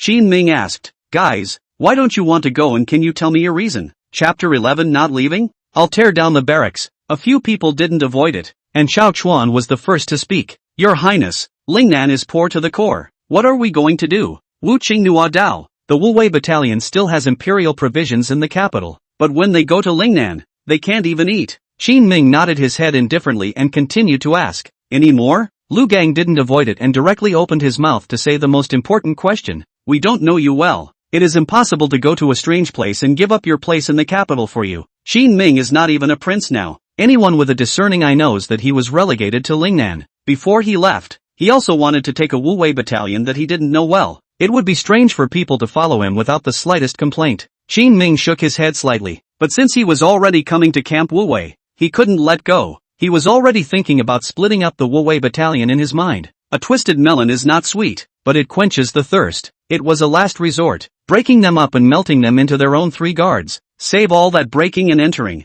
And do you know me well? Just as the atmosphere of the scene was in a state of condensation, a voice, suddenly, came from outside. Sekiyuki lifted the tent and walked in. Upon seeing her, all 3 generals said with some surprise, Luna, what are you doing here? 3 uncles, the Guan family will go to Lingnan with you. Guan Yu gazed at them with a slightly brash tone. What? This statement made all 3 heads fail to react. When did Guan Yu follow the prince? Hasn't the engagement been put on hold? On an ad hoc basis. Guan Yu opened her mouth graciously, but her heart was thumping wildly as she stole a glance at Qin Ming. However, he realized that Qin Ming's gaze was always on his own body. Her little face was suddenly red with shame. This is so sudden. Wu Qingnua waved his hands in succession. Sekiyuki's appearance had disrupted all of their plans. Good. It's settled then. Qin Ming didn't give them a chance to say anything. Before leaving, he said to the 3 of you, I'm not discussing this with you. It doesn't matter if you're familiar or not, if you recognize me or not, but if you don't go, I'll split the Wu Wei battalion. This kind of threat of a hooligan nature caused the faces of the few people present to all turn ugly. You shouldn't have said that. After going out, Guan Yu frowned and reminded Qin Ming, if they don't, they're going to find another opportunity to drag it out. Speaking of which, what brings you here? Qin Ming suddenly stopped and quietly looked at Guan Yu, who was as beautiful as a fairy. Sekiyuki's small face reddened. If I don't come, you're going to fight them today. Sekiyuki really wasn't wrong. If Qin Ming had directly said just now that he would demolish the Wu Wei camp, I'm guessing those 3 generals will just get antsy. Thanks to Guan Yu being here, they were in the way and didn't make a move. I'm leaving in the second half of the month. Together? Taking a step forward, Qin Ming held Guan Yu's hand and spoke. How are you going to come up with the money to raise the Wu Wei battalion in half a month's time? Sekiyuki was worried. Just now outside, she had heard from the people in the barracks. Qin Ming, the Wu Wei battalion, was forced to come back. The court doesn't care, but with such a large military camp, without the court's succor, Qin Ming may not even be able to pay out his salary. I have my own way. Qin Ming grinned, bringing Guan Yu back to the royal residence. Seeing Qin Ming go out and hang around for a while, he brought back a Guan Yu. Chang Baishan and Xiao Cui both froze. Your Highness, what is this? Nothing, bringing my fiancé back for a visit. Ugh, who's your fiancé? Sekiyuki blushed slightly, but her voice was small in denial. Qin Ming didn't care and said to Chang Baishan, this mansion is mine, isn't it? Yeah, what's up? Shang Baishan was a bit strange. As we all know, when Qin Ming left the Eastern Palace back then, he set up this mansion on his own. Qin Ming was satisfied. If it's good, it's sold. What? Chang Baishan hurriedly stopped Qin Ming. Your Highness, you can't be confused. This is your residence in the capital. Where will we live after selling it? I'm not coming back. Since Qin Ming had decided to leave the capital and become a comfortable prince, he would not return. Chang Baishan guessed why he would sell the mansion and opened his mouth to propose a new approach. Your Highness, don't panic. These 2 days the trading of the Southern Ocean caravan is over. The court will also hold a banquet. Why don't you go over and try your luck and ask His Majesty for some points? What's the point of me going over there at this point? Qin Ming didn't bother to say much to this old codger of a Qian emperor. Shang Baishan reminded, you forget that at this time of the year, the people from the Southern Ocean caravans arrange for people to come out to pair poems and compare martial arts. The court will also put up tens of thousands of taels of silver as a lottery. If you can win the top spot in the meantime, won't you? There was some truth in what Shang Baishan said. Many people in the court knew that Qin Ming was always talented, leaving the capital soon. It's not unglamorous to take advantage of this opportunity to make a buck with the help of your talents. You have a point. When Qin Ming thought about it, it wouldn't be a problem if he was right about poetry and literature. As for martial arts, he turned his head to Sekiyuki. Let's do it as a couple. You, rascal, who is married to you? Are you afraid you won't win the title? It's a puppy to be afraid. Then it's a deal. The two waited for 3 days. That night, the people of the Southern Ocean merchant caravan finally ended their trading. Various goods were also inventoried and accounted for by them and sent into their big ships. The court gained a lot from this. A special banquet was held to invite the Nanyang merchants into the palace. Officials from all levels were also invited to come and celebrate. But as a credit to this trade, Qin Ming was not invited. Chang Baishan stood in front of the gate of the royal residence and waited all afternoon. Only at last did he return to Qin Ming's mansion in anger. Your Highness, no one has come to call for you. It's normal for no one to be there. I'm a fallen royal after all. Qin Ming smiled and nodded his head, and he couldn't see any loss on his face. He's waiting for someone. As the twilight was sinking in the west, a stunningly beautiful girl in a long yellow dress walked in the distance. My Lord Qin, have you received an invitation? Nope, me neither. The two men smiled at each other. Qin Ming opened his mouth. But no one is saying that you can't go without an invitation. I feel the same way. The two of them got on the carriage and quietly hurried towards the palace. When they arrived at the entrance of the palace, the guards froze for a moment when they saw the familiar carriage. Your Highness, I've come for the palace dinner. Qin Ming poked his head out of the carriage and spoke faintly. A few guards were a bit hesitant at once. Qin Ming glared at Chang Baishan. Move over, don't bump into you. Chang Bixan is not inked. In front of them, he drove his horse and squeezed toward it. Chapter 12 Southern Ocean Merchants. Special invitation to the Qin King. Qin Ming trespassed on the palace. This matter could be big or small. Information travels fast in the palace. After Qin Ming had just entered the palace, the eunuch Wang Bao then received the news and quickly entered inside the Hall of Supreme Harmony. This is where Princess Xiao Shufei prepares before attending the banquet. At the moment, she was dressing and grooming herself with the help of a few maids, preparing to join the Qian Emperor for tonight's banquet. Your Highness, Qin Ming is also coming to the banquet. This kid is such a ghoul. Concubine Xiao frowned slightly. She had heard about Qin Ming's antics in the past few days. After learning that Qin Ming had gotten the Wuwei camp, her heart was filled with alarm. Inform Zhang Ming not to let Qin Ming in. Yes, Zhang Ming was the captain of the feather guards in the palace and was in charge of a lot of people under him. Because he stayed in the palace all year round, he naturally had to find some mountains to rely on. The backstage he's looking for is Princess Xiao Shufei. He had gotten a lot of benefits from working for Princess Xiao Shufei over the years. After Princess Xiao Shufei's order was given, Qin Ming was soon stopped under the palace wall. Your Highness, please stay. Zhang Ming appeared in front of Qin Ming's carriage. Zhang Ming? Chang Baishan frowned slightly. Zhang Ming used to be his subordinate. It was only later when he went to help Princess Xiao Shufei on an errand that he gradually detached himself from him. General Chang, long time no see. Zhang Ming slightly owed his body and arched his hand. This mannerism no longer had the slightest bit of respect for Chang Baishan. Looking at this henchman who was drifting away from him, Chang Baishan said in a cold voice, "We're here for a party. What are you stopping the car for? The banquet is fixed." it's just those tables. Did you guys get an invite? This time, the trade of the Southern Ocean Caravan was negotiated by His Highness, and in all reason His Highness should be allowed in. Shang Baishan argued his case. Zhang Ming, however, was filled with disdain and faintly said, "We all know that your Highness has left the court, and at a time like this you still have the cheek to come back and ask to attend the banquet.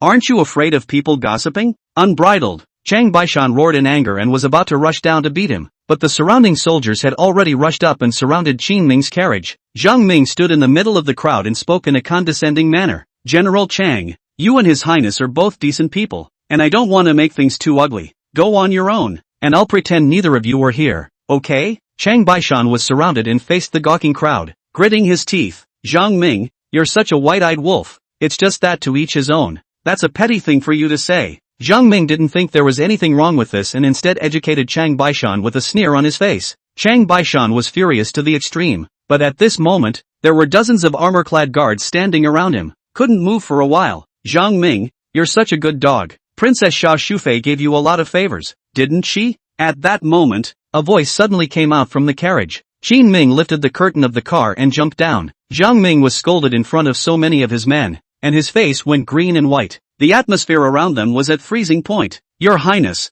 we are just following orders to maintain peace in the palace." Zhang Ming gritted his teeth and opened his mouth, already calculating in his mind how to mock Qin Ming after expelling him in a while. "Under orders?" The corner of Qin Ming's mouth lifted into a disdainful smile. "How about this king's preference to enter today? If you want to make a scene at His Majesty's, Zhang Ming has nothing else to offer, so I'll accompany you. Go!" Qin Ming beckoned and led Chang Baishan to continue walking towards the interior of the palace. This provocative appearance was obviously to make a scene with Zhang Ming to the temple. Zhang Ming snorted coldly, laughing in his heart at Qin Ming's inability to understand the situation. The crowd couldn't be more clear about what the Chen Emperor's attitude towards Qin Ming was. How dare he go to the Chen Emperor's place? As long as it went over, it wasn't just Zhang Ming and Chen Di. Princess Xiao Shufei is also there, designated to make him no good. "General, let's." A few of his men came up somewhat hesitantly and asked Zhang Ming if he wanted to make a move. Zhang Ming waved his hand. "Alright, don't worry about it, since he wants to make a scene, let's accompany him. It's better to make a big scene."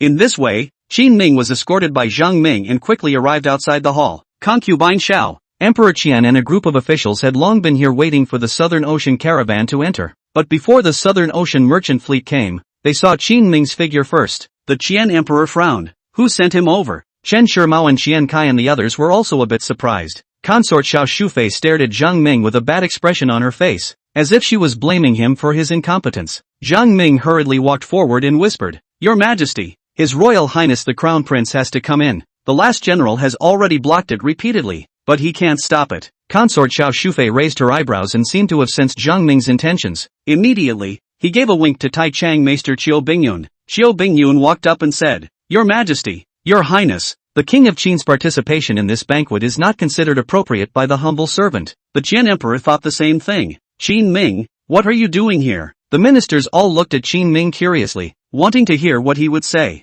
Qin Ming said indifferently, "Father, the business of the Nanyang merchant fleet is still negotiated by my son. Why did you open the banquet and instead no one shouted at my son?" When these words came out, everyone's faces were extremely odd. Do we need to say this kind of thing explicitly? Qin Ming was no longer the crown prince, and the matter of the Nanyang merchant fleet had given him enough benefits. It is reasonable to say that the court and he owe nothing to each other. Appearing here at this moment, could it be that he wanted to continue to claim credit? Then this was done in a most unseemly manner. Concubine Xiao opened her mouth. "Your Highness the Qin King is joking. Today is the Imperial Court's banquet for the Nanyang merchant caravan, as well as the relevant officials. You will soon be leaving for Lingnan to garrison the border and have nothing to do with this matter. So I'm afraid it's a bit inappropriate for you to come to the banquet again, isn't it?" Qin Ming nodded. "Still, you're right, and it's true that I'm not here because of the court this time." "What?"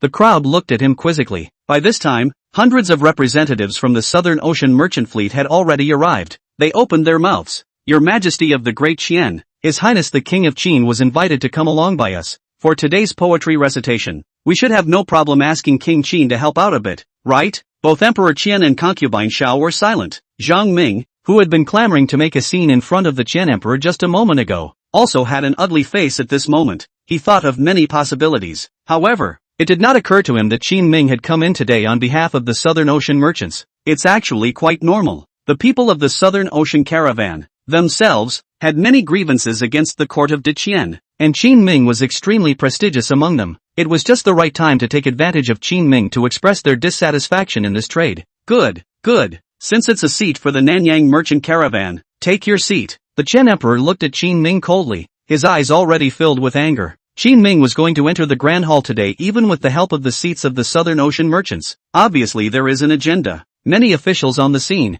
have smelled an unusual flavor. Looks like there's going to be another ruckus at today's party. Chapter 13 on negativity. How about this? Feast. With Qin Ming sitting in the main seat of the Southern Ocean merchant team, the little eunuch in the back quickly shouted into the distance at the top of his voice. Various wines and foods were served. Originally, after the feast, it was to be the Qian Emperor summarizing the gains of this time. In passing, he complimented the Nanyang merchants, said something about the scene, and looked forward to the next time he continued to work with them. But today the atmosphere had been wrong for a long time. Qin Ming was sitting in the main seat of someone's Southern Ocean merchant caravan. It was also impossible for the Qian Emperor to open his mouth to praise it again. With a cold snort, he spoke directly. Let the poetry session begin. Yes. Sun Lianying immediately stepped forward. Today is a day of great joy. The trade between the Southern Ocean caravan and my great Qian has come to a successful conclusion. Since we're hosting a banquet, it's only natural to have a little bit of color and competition to help cheer up everyone's drinking. Today,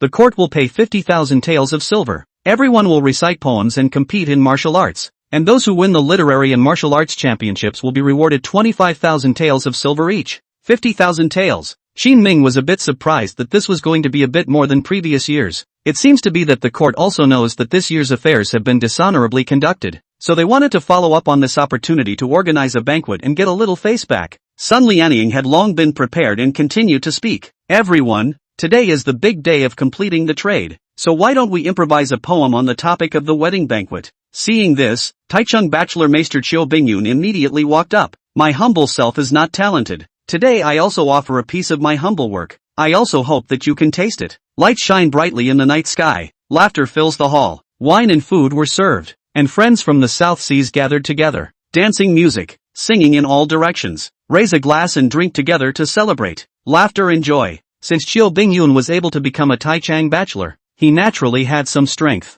The people around us applauded as they listened. Great poem. Chiu Bingyun had come with a mission to subdue Qin Ming. Before Qin Ming had a chance to react, he took the initiative to order the Southern Ocean merchants. The Nanyang merchant caravan has invited His Highness the Qin King this time. I wonder if His Highness has any instructions? Qin Ming put down his wineglass and said indifferently, I can't speak of instruction. It's just a little better than a limerick like yours. Stronger? A flash of anger surfaced on Chiu Bingyun's face. To be able to make a poem in such a short time, he thought that his talent had already surpassed that of the 100 officials. The surrounding officials were also talking. Lord Chiu is one of the leaders of the literary world in Diqian. Isn't it a bit too hurtful for your highness to say that? You forget that his highness is also a man of great literary talent, and has been studying under the prime minister since he was a child. And I wonder what poetry your highness will use to beat him. At the highest place, Emperor Qian narrowed his eyes and seemed to have guessed the meaning of Qin Ming's visit today. This kid is trying to get money out of the court's pocket. Representing the Nanyang merchant fleet to come over today is fake.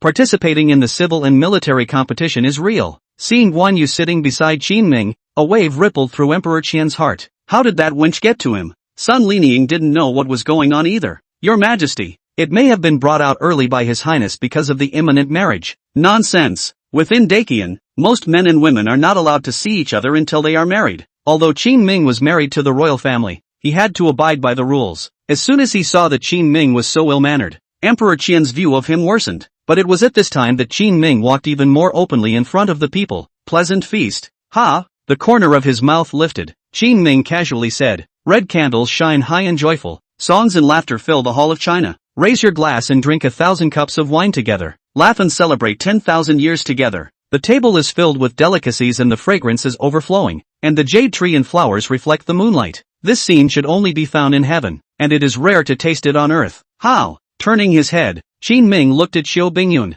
This poem was a blend of his own memories, and the memories of this prince. Not only are the dialogues neat and popular, but the images described are extremely beautiful. It is indeed much better than Chiu Bingyun's limerick just now. Chen Shimao was sitting down, and an excited glow was already bubbling in his eyes. 1,000 cups of wine for 10,000 years. A few tastes in heaven. Great poem, great poem. Chen Kai shouted to the officials around him. What are you waiting for? Applaud. Wow. Many officials immediately applauded. The several captains of the Nanyang merchant fleet were also extremely satisfied at the moment as they gave Qin Ming a thumbs up. Not bad for your highness. It would have to be your highness to have such a literary talent. The corners of Qiu Bingyun's mouth trembled. For a moment there was some inability to accept the situation. Actually, he didn't just learn about the theme of the wedding feast now. On the contrary, in order to be able to keep them on the same path of poetry and literature, Sun Lianying had told him the first question before the banquet had even begun. Qiu Bingyun sat there and thought for half a day before coming up with that poem. However, the poem which was originally a self-effacement called a humble work has now become a humble work.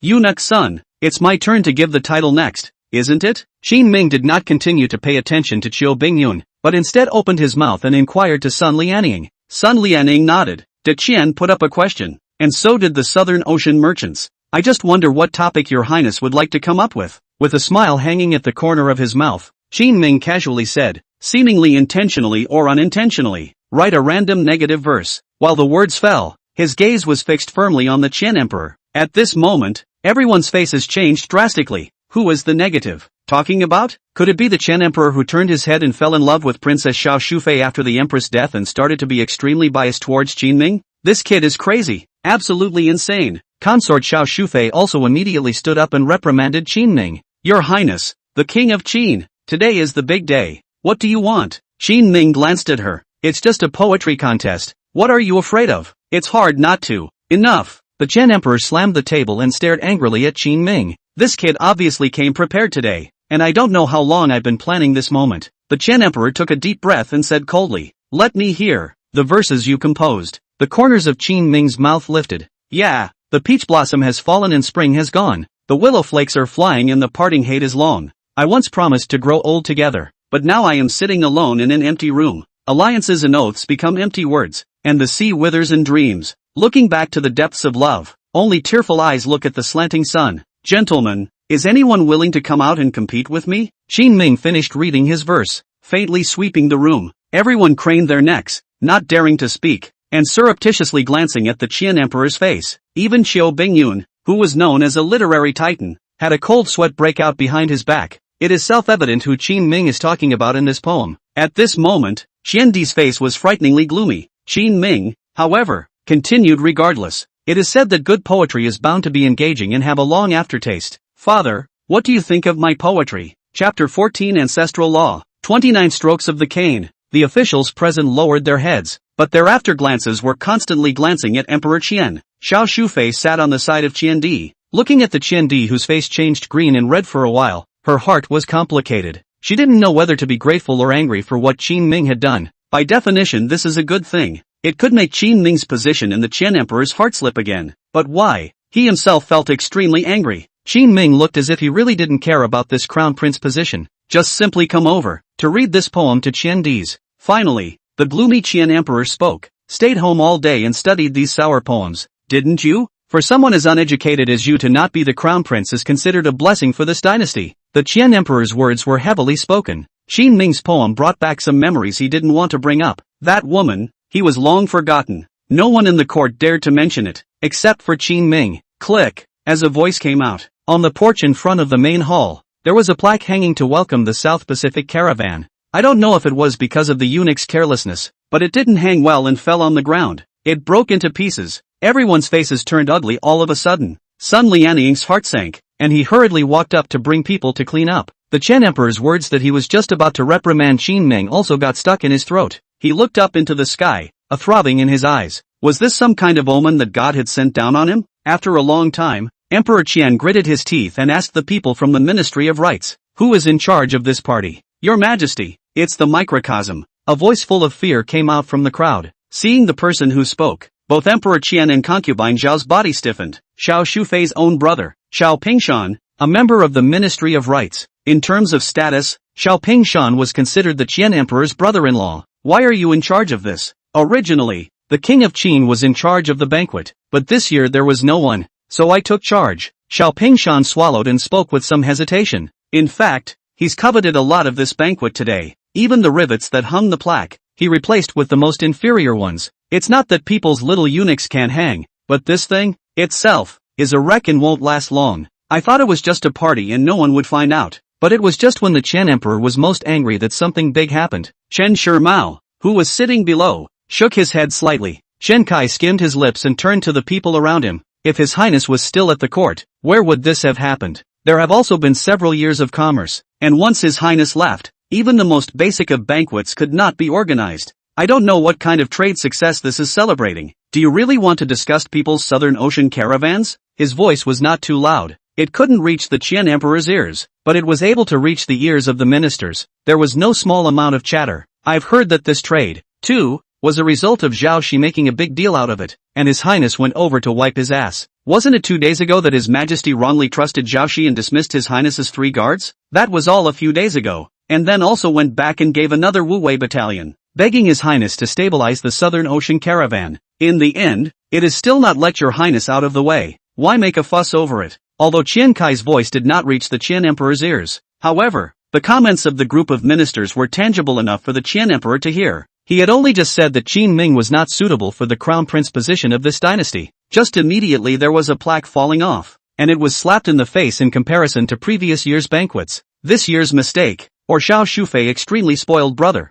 You asshole. The Qian Emperor's teeth were all about to be clenched. His chest was bursting with pain, and he had the heart to kill Xiao Pingshan. Xiao Shufei was scared to death. Their Xiao family was the only one in their generation. Xiao Pingshan. Otherwise, she wouldn't have spent so much effort to promote Xiao Pingshan to the Ministry of Rights. If the Qian Emperor kills him today, the Xiao family will be extinct. Your Majesty, don't get angry. Consort Xiao Shufei hurriedly stepped forward to comfort her, and her face was also full of fear. But still, he said stiffly, the first time Hiruzen hosted this kind of banquet, he was in too much of a hurry and a little mistake was inevitable. Xiao Pingshan, why don't you go and collect your own punishment? If there is a repeat offense, you will take off this black hat. Looking at Princess Xiao Shufei gave herself a step down. Xiao Pingshan nodded his head repeatedly and knelt on the ground with a thud. I'm guilty. I'll take the punishment. When he finished speaking he stood up like the wind, ready to run. The group of ministers looked at this scene and frowned. In front of the Nanyang merchant fleet, it dropped the face of the Qian Emperor,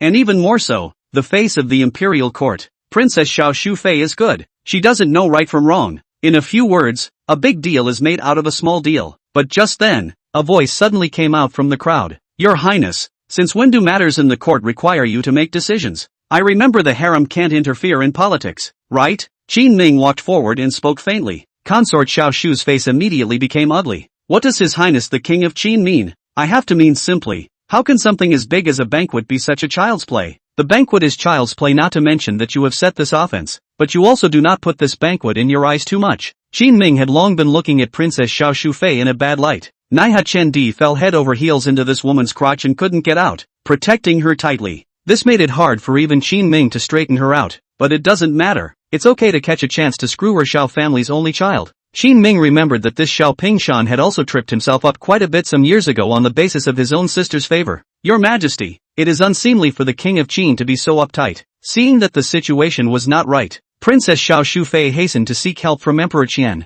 The Qian Emperor took a deep breath and glanced at Qin Ming with disgust. Alright, that's how it's going to be for now. Chen Shimao and the others frowned. In front of so many people, favoring Consort Xiao Shufei so much, I'm afraid that after going down, there will be countless officials pointing at Princess Xiao Shufei's spine and cursing. But when it comes down to it, it's actually pretty much the same thing. Just as Xiao Pingshan glared indignantly at Qin Ming and prepared to leave, Qin Ming, however, suddenly stopped him. Father, Your Highness Xiao doesn't know the laws of our dynasty. You wouldn't have forgotten, would you? My Dakian is a state of etiquette, and those who break the etiquette and cause serious consequences will be given a 30-stroke caning. Considering that Xiao Pingshan is a first offender, my son will spare him a bit and cane him for 29. How about that? The lower officials sniffed and the corners of their mouths twitched. If you don't want to spare it, you can spare it. Just spare a rod. Isn't that purely disgusting to people? Don't you go too far. Princess Xiao Shufei was in a hurry. This court cane of theirs is a particularly vicious one.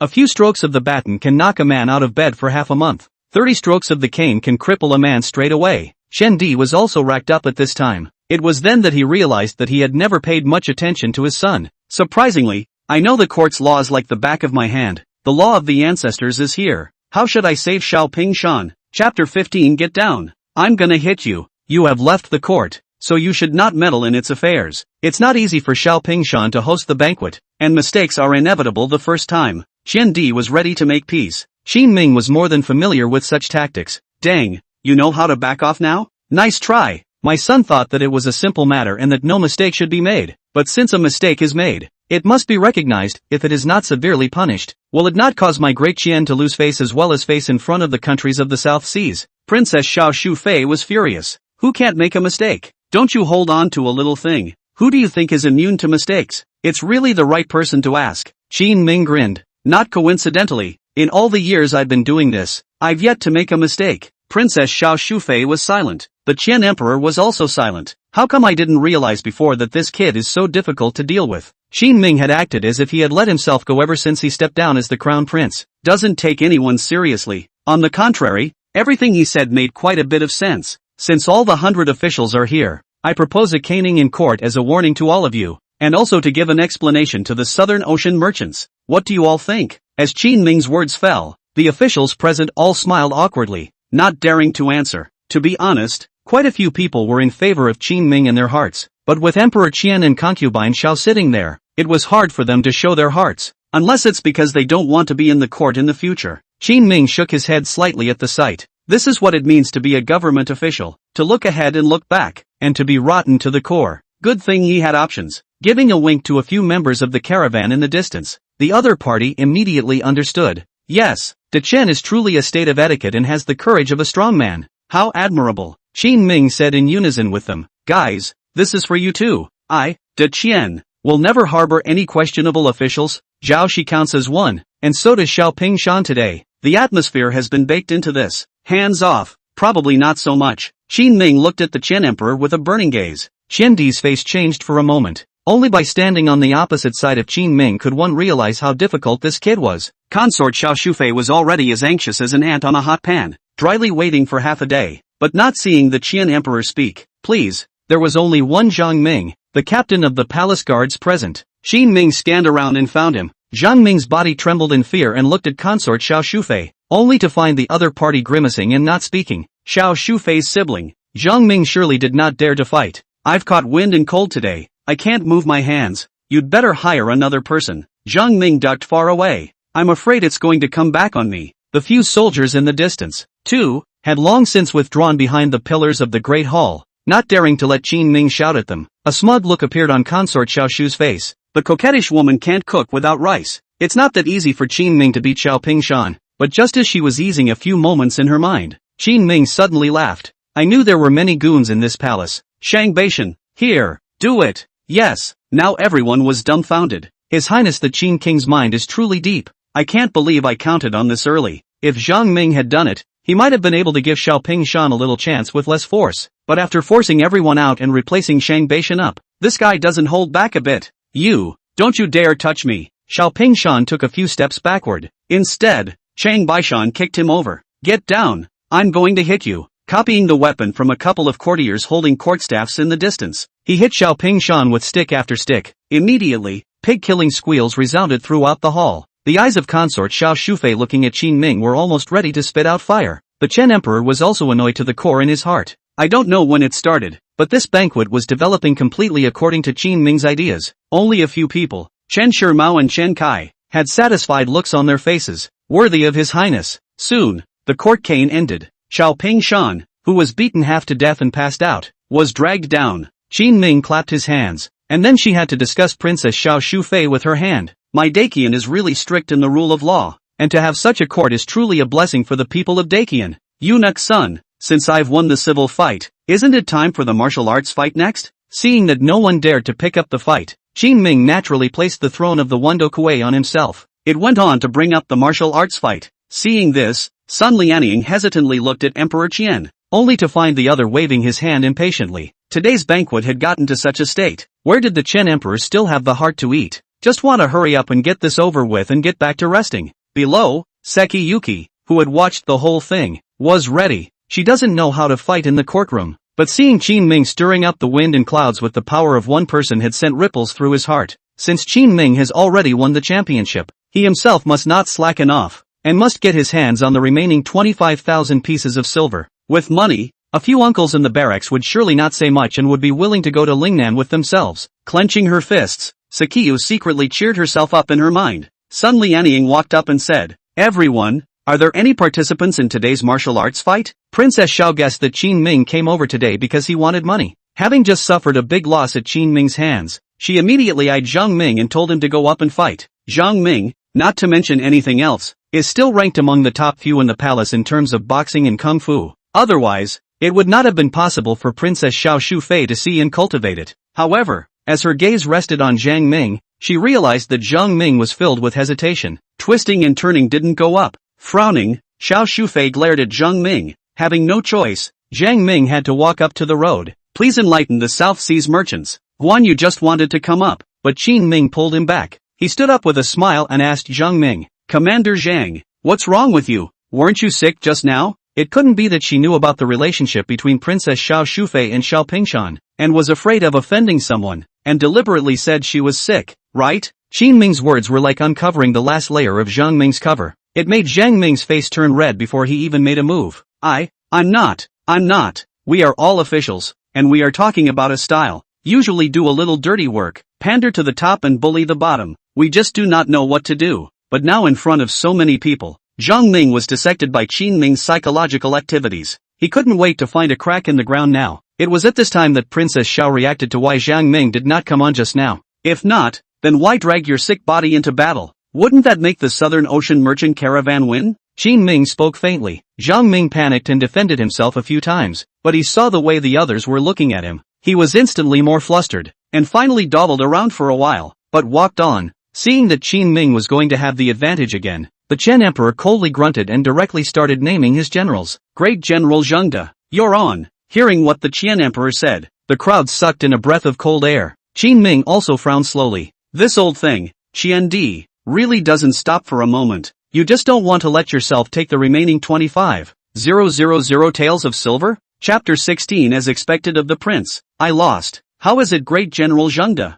At the sound of this name, a touch of shock surfaced on everyone's face. Great General Yi Shoujiang of Zhengde, a top general who guarded the Western Pass. The status and position of all of them are no weaker than the Great General of Wuwei. Guan Jinshan, let someone of that caliber come out and take on the Nanyang merchants. What does this mean? Is it still a cut? Everyone could tell that this was Chen Di gambling with Qin Ming. Your Majesty, I'm afraid it's not quite appropriate for a micromanager to go up there. Why not? The Chen Emperor snorted coldly, his face showing displeasure. Yi Shaojiang's face shifted for a while, but in the end, he couldn't argue with the Qian Emperor. He could only look at Qin Ming with a full of apologies and spoke helplessly. Please enlighten the South Seas merchants. Below, Chen Shirmao and Qian Kai shook their heads helplessly. With Yi Shaojiang in the ring, Qin Ming no longer had any chance of winning this matchup. What kind of person is he? Yi Shaojiang? It was an existence that was known as the enemy of 10,000 men on the battlefield. A series of credits such as the credit for breaking the enemy and the credit for being first on the board were taken in countless ways. No matter how powerful the Nanyang merchants were, there was no way that anyone could outsmart Yi Shaojiang. Qin Ming was silent. The gazes of the 100 officials all converged on him at the moment, waiting for him to strike. Unsurprisingly, this time Qin Ming would inevitably arrange for Chang Baishan to go into battle. But although Chang Baishan was strong, how could he be compared to Yi Shaojiang? The indignation that had coalesced on consort Xiao Shufei's face finally dissolved a few points at this moment. The Chen Emperor also looked at Qin Ming coldly. He wanted to see what kind of decision his son, who had always had ideas, would make now. Chang Baishan quickly walked to Qin Ming's side and whispered, Your Highness, MS, Juan can't possibly win. I'll go. In the face of the crowd's stares, Qin Ming merely took a light sip of the tea in front of him and turned his head to look at Guan Yu. I remember that General Yi and the Wuwei battalion have not shallow friendship. Yes, what is it? Seki Yuki opened her mouth in confusion. Qin Ming sighed in relief. As long as he didn't remember it wrong. There you go. Aha. Without the slightest hesitation, Seki Yuki immediately stood up. Seeing this, the ministers were in an uproar.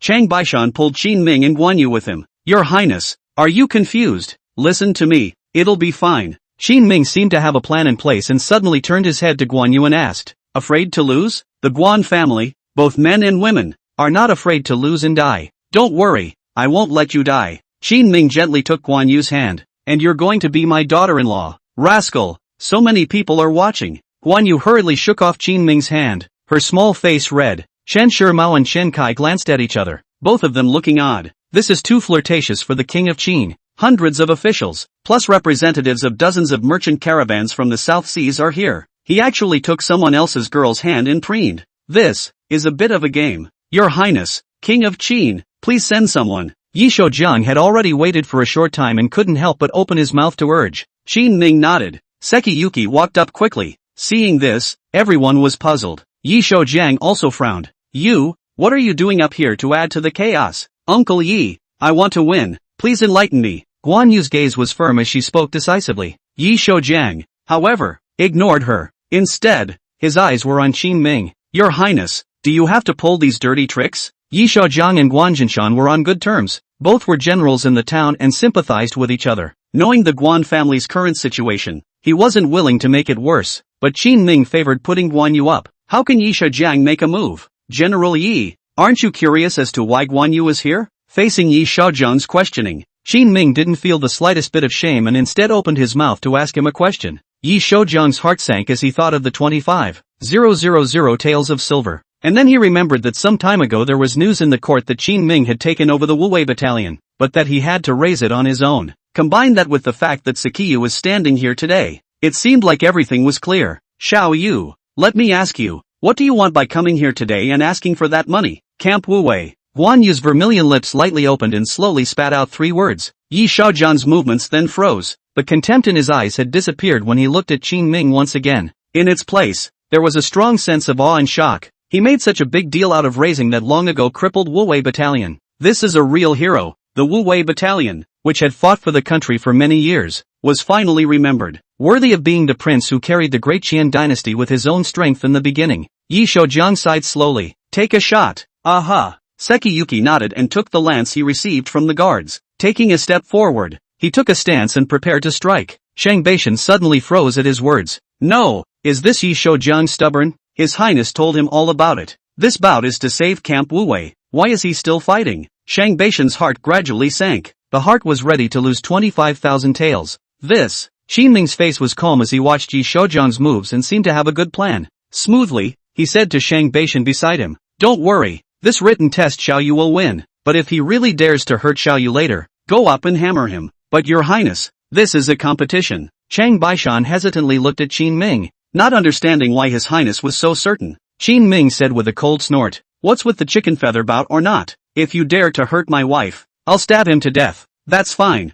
Shang Beishan placed his hand on the long sword at his waist, and he would rush forward if the other party dared to make the slightest dangerous move. Sekiyuki swung his lance across the field, each move extremely fast, but in front of Yi Shoujiang, it was of no use. Yi Shoujiang blocked every move and fought her, but at this time, Shang Beishan finally saw the end. Your Highness, General Yi has a problem. He shouldn't be this strong. I've trained with him before. His stance, his marksmanship are rare in the world. Today's General Yi, however, did not use any strength at all. Strange, is it sick? He was just about to say something, but he saw Sekiyuki suddenly draw his gun back. A backhanded stab. Surprisingly, it was solidly rooted on Yi Shoujiang's shoulder. Tick-tock, tick-tock. Blood flowed down the tip of the gun, dripping halfway to the ground. Sekiyuki was filled with shock and let go of her hand. Uncle Yi. Yi Shoujiang pulled out his gun blade and smiled helplessly and bitterly. It's still Koyuki who's more skillful. I lost. Chapter 17 I'll die for you. On the stands, both Emperor Qian and consort Xiao Shufei's faces were ugly to the extreme.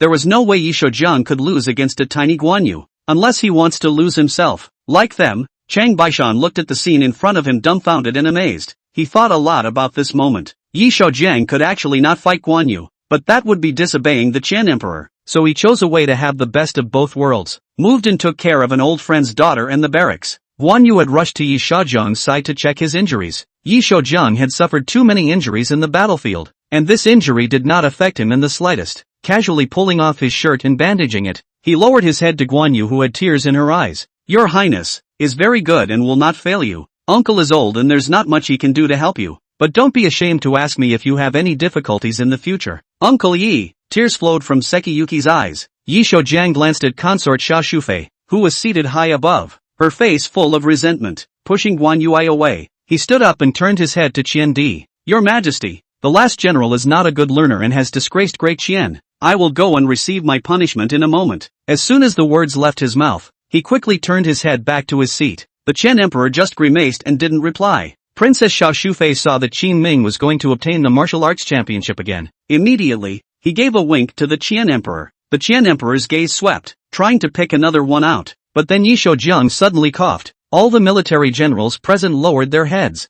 They had all just heard what Sakiyu was here for today. This is the silver the court owes the Wu-Wei battalion. Long overdue. So, none of them went on. Seeing as how things have progressed pretty much, Qin Ming walked forward and arched his hand at Sun Lianing. Eunuch son. No one responded to the battle. Is it a win for the Nanyang merchant team? Sun Lianing's throat was dry. Half a day later, he didn't dare to reply and kept looking at Chen Di's face. The Chen emperor didn't say anything either. The atmosphere seemed to freeze. Seeing this, Chen Shimao walked out and said, "Today is the big day. Why are people making the atmosphere so stiff? The process is over. It's the South Seas merchant team that wins. Guys, keep eating the bar." That's a pretty raw turn by Chen Shimao, but it's the best appeasement for the current situation. Chen Di was definitely not willing to ask for 50,000 taels of silver to be given to Qin Ming. Princess Xiao Shufei even less so. Then it's only Chen Shimao's word. As someone wrapped up, the 100 officials of the court were all relieved at once. Xian Kai winked at Qin Ming, signaling him to find himself to collect 50,000 taels of silver after the banquet. The Ministry of Revenue is the money bag of the court. As long as this 50,000 taels of money goes through the process,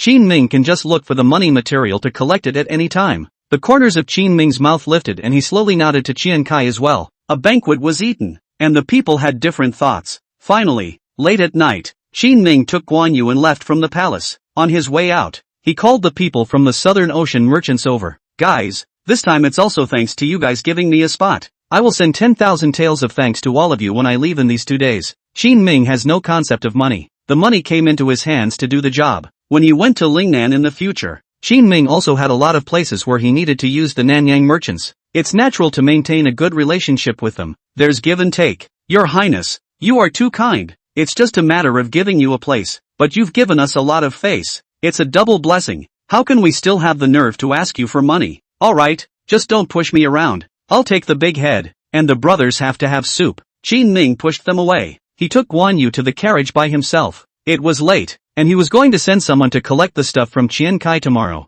Sitting inside the carriage, Guan Yu was still feeling guilty for hurting Yi Shoujiang. Looking at her like this, Qin Ming quietly placed his hands on her shoulders and wrapped them in his arms. Sekiyuki seemed to be still caught up in her self-loathing and didn't react much. Qin Ming suddenly smiled. "You should be happy." "Happy about what?" Guan Yu looked up at Qin Ming in confusion. "I'm glad that after all this time, there are still some old brothers who remember Uncle Guan. Did you already know that when I went up there, I would win the bout this way?" Sekiyuki is an ice-cold girl. She wasn't exactly the strongest in the scene at the time, not even in the top 10. Daring to come over was purely because their Guan family's pride was holding them up. But Qin Ming was not a member of the Guan family, and he didn't have much pride. Even though he knew that Guan Yu was not strong enough, he still brought her over. It can only mean that he was aware of the situation that might occur. "In fact, my heart hung in my chest when I first saw General Yi make a move on you." Sekiyuki glared at him. "What are you going to do if I get killed? Fight him to the death and then join you in martyrdom." Bragging aside, a guy like you will surely find another pretty girl. How can anyone be prettier than you? Poof. As she spoke, Guan Yu suddenly grabbed Qin Ming's wrist and bit down on it. Qin Ming grimaced at the pain. And yet, it didn't stop it. It was a long time before Sakiyu raised her head. "No hiding from me next time." "Hide what from you?" "Hiding a favor from me to use the Seki family. I don't like that." Sekiyuki is a very proud girl. If it wasn't for the Wu-Wei camp, she wouldn't have taken the initiative to ask Yi Shoujiang to help her with anything until today. Got it. While the two were fooling around, the carriage had arrived in front of the gate of the Guan mansion. Shang Beishan poked his head in and took a couple glances first. He was a little disappointed to find that there was nothing special on the screen, and that's when he said, "Your Highness, Miss Guan, it's time to arrive at the Guan mansion. I'll walk you back?" Qin Ming took Guan Yu's hand and asked with a smile. Sekiyuki straightened her clothes in a bit of a panic. "No, lift the curtains of the car." Looking at the color of the sky, Guan Yu walked quickly into the door of the mansion with some apprehension in her heart. It was the first time she had gone out alone and come back so late. A drum was beating in her mind at the thought. Go! Qin Ming didn't stay and opened his mouth to Chang Baishan. Good. The carriage moved slowly away. Guan Yu tiptoed around and finally stepped inside the Guan mansion. Stepping into his small courtyard, he made sure no one had noticed. Only then did she quietly open the door to her room and light a candle to illuminate this little side of the room. But the next second, she screamed with an ahaha. "Mother, why are you here?" Chen sat in the darkness, her face calmly unable to see her joy and anger, and also waited for an unknown amount of time. She watched Sakiyu return before she spoke leisurely. "Went to see him?" Sekiyuki lowered her head in a fidgety manner, not knowing how to answer. Chen hated it and raised her voice a few points. Why are you pestering him like this when he won't propose? Where do you let our Guan family's face go? Chapter 18 What the court owes. Not a penny less. Confronted by his mother's questioning, Sekiyuki hesitated for a moment and silently pulled something out of his arms. It's the military talisman of the Wu Wei battalion. He sensed something, and it was this. Chen remembered that when Qin Ming had paid a visit to the Guan mansion, he had once given himself a small box. I didn't realize it was a soldier's talisman. She stood up surprised. How did your highness get it? She didn't know too much about the affairs of the court as a woman. You can only catch and hear some of it. Only a few days had passed since Qin Ming had pacified the Southern Ocean merchant fleet. A lot of news that hadn't reached her until now. Guan Yu sat down and told Chen about Qin Ming's situation in the past few days. After listening to Qin Ming's actions, the expression on Chen's face was also wonderful. The original anger dissipated. And what does your highness mean now? He wants me to come along to the ridge. What do you mean? Sekiyuki looked up at her mother and didn't say anything. Chen recognized Qin Ming's ability, but reality is not a mythological story. It's better to keep your feet on the ground. To rebuild the Wu Wei battalion. 50,000 taels of silver. And how is that enough? He can. For sure. Under the candlelight. Guan Yu's eyes glittered with an enchanting luster and her voice was firm. Chen's heart sank, already understanding what she meant. Sleep. Chen pushed out the door and left Guan Yu's room. Sekiyuki's fingers tangled together under her robe, a tangle written all over her face. Mother didn't nod. How did you leave your home to go to Lingnan with others? Early the next morning, Qin Ming got up early as usual. After eating a loving breakfast that was specially ordered to be made by Jade, he came to the household department. In the value room of the Ministry of Revenue, several officials on duty had already been seated. The people here today are Qian Kai, Squire Zhao Jinlin, Chao Zishuo, and Master Feng Qingyuan. All of them were capable people who had a deep friendship with Qin Ming. Guys, still so busy. Watching the four great kings of the household department all burying their heads in the sand, Qin Ming smiled as he walked up and greeted them. Your Highness, Your Highness. When several people saw Qin Ming coming over, they immediately rose to greet him. There's no need to be so polite. I'm no longer a member of the court and I'll be out of here soon. So everyone relax. That won't do. Your Highness is Your Highness. Chen Kai shook his head in a hurry. In passing, he also pulled Qin Ming to the main seat and talked to him about the recent problems encountered by the Ministry of Households and the initiatives that had been implemented. He wanted to hear Qin Ming's opinion. Originally, when Qin Ming was the crown prince, he also took on the task of supervising the country. Often, he would confer with officials of the 6 ministries to formulate state policies. The Ministry of Revenue, as the second most important of the 6 ministries, is the money bag of the empire. Naturally, he wanted Qin Ming to walk around a lot. In the long run, they all looked up to Qin Ming as well. Nice.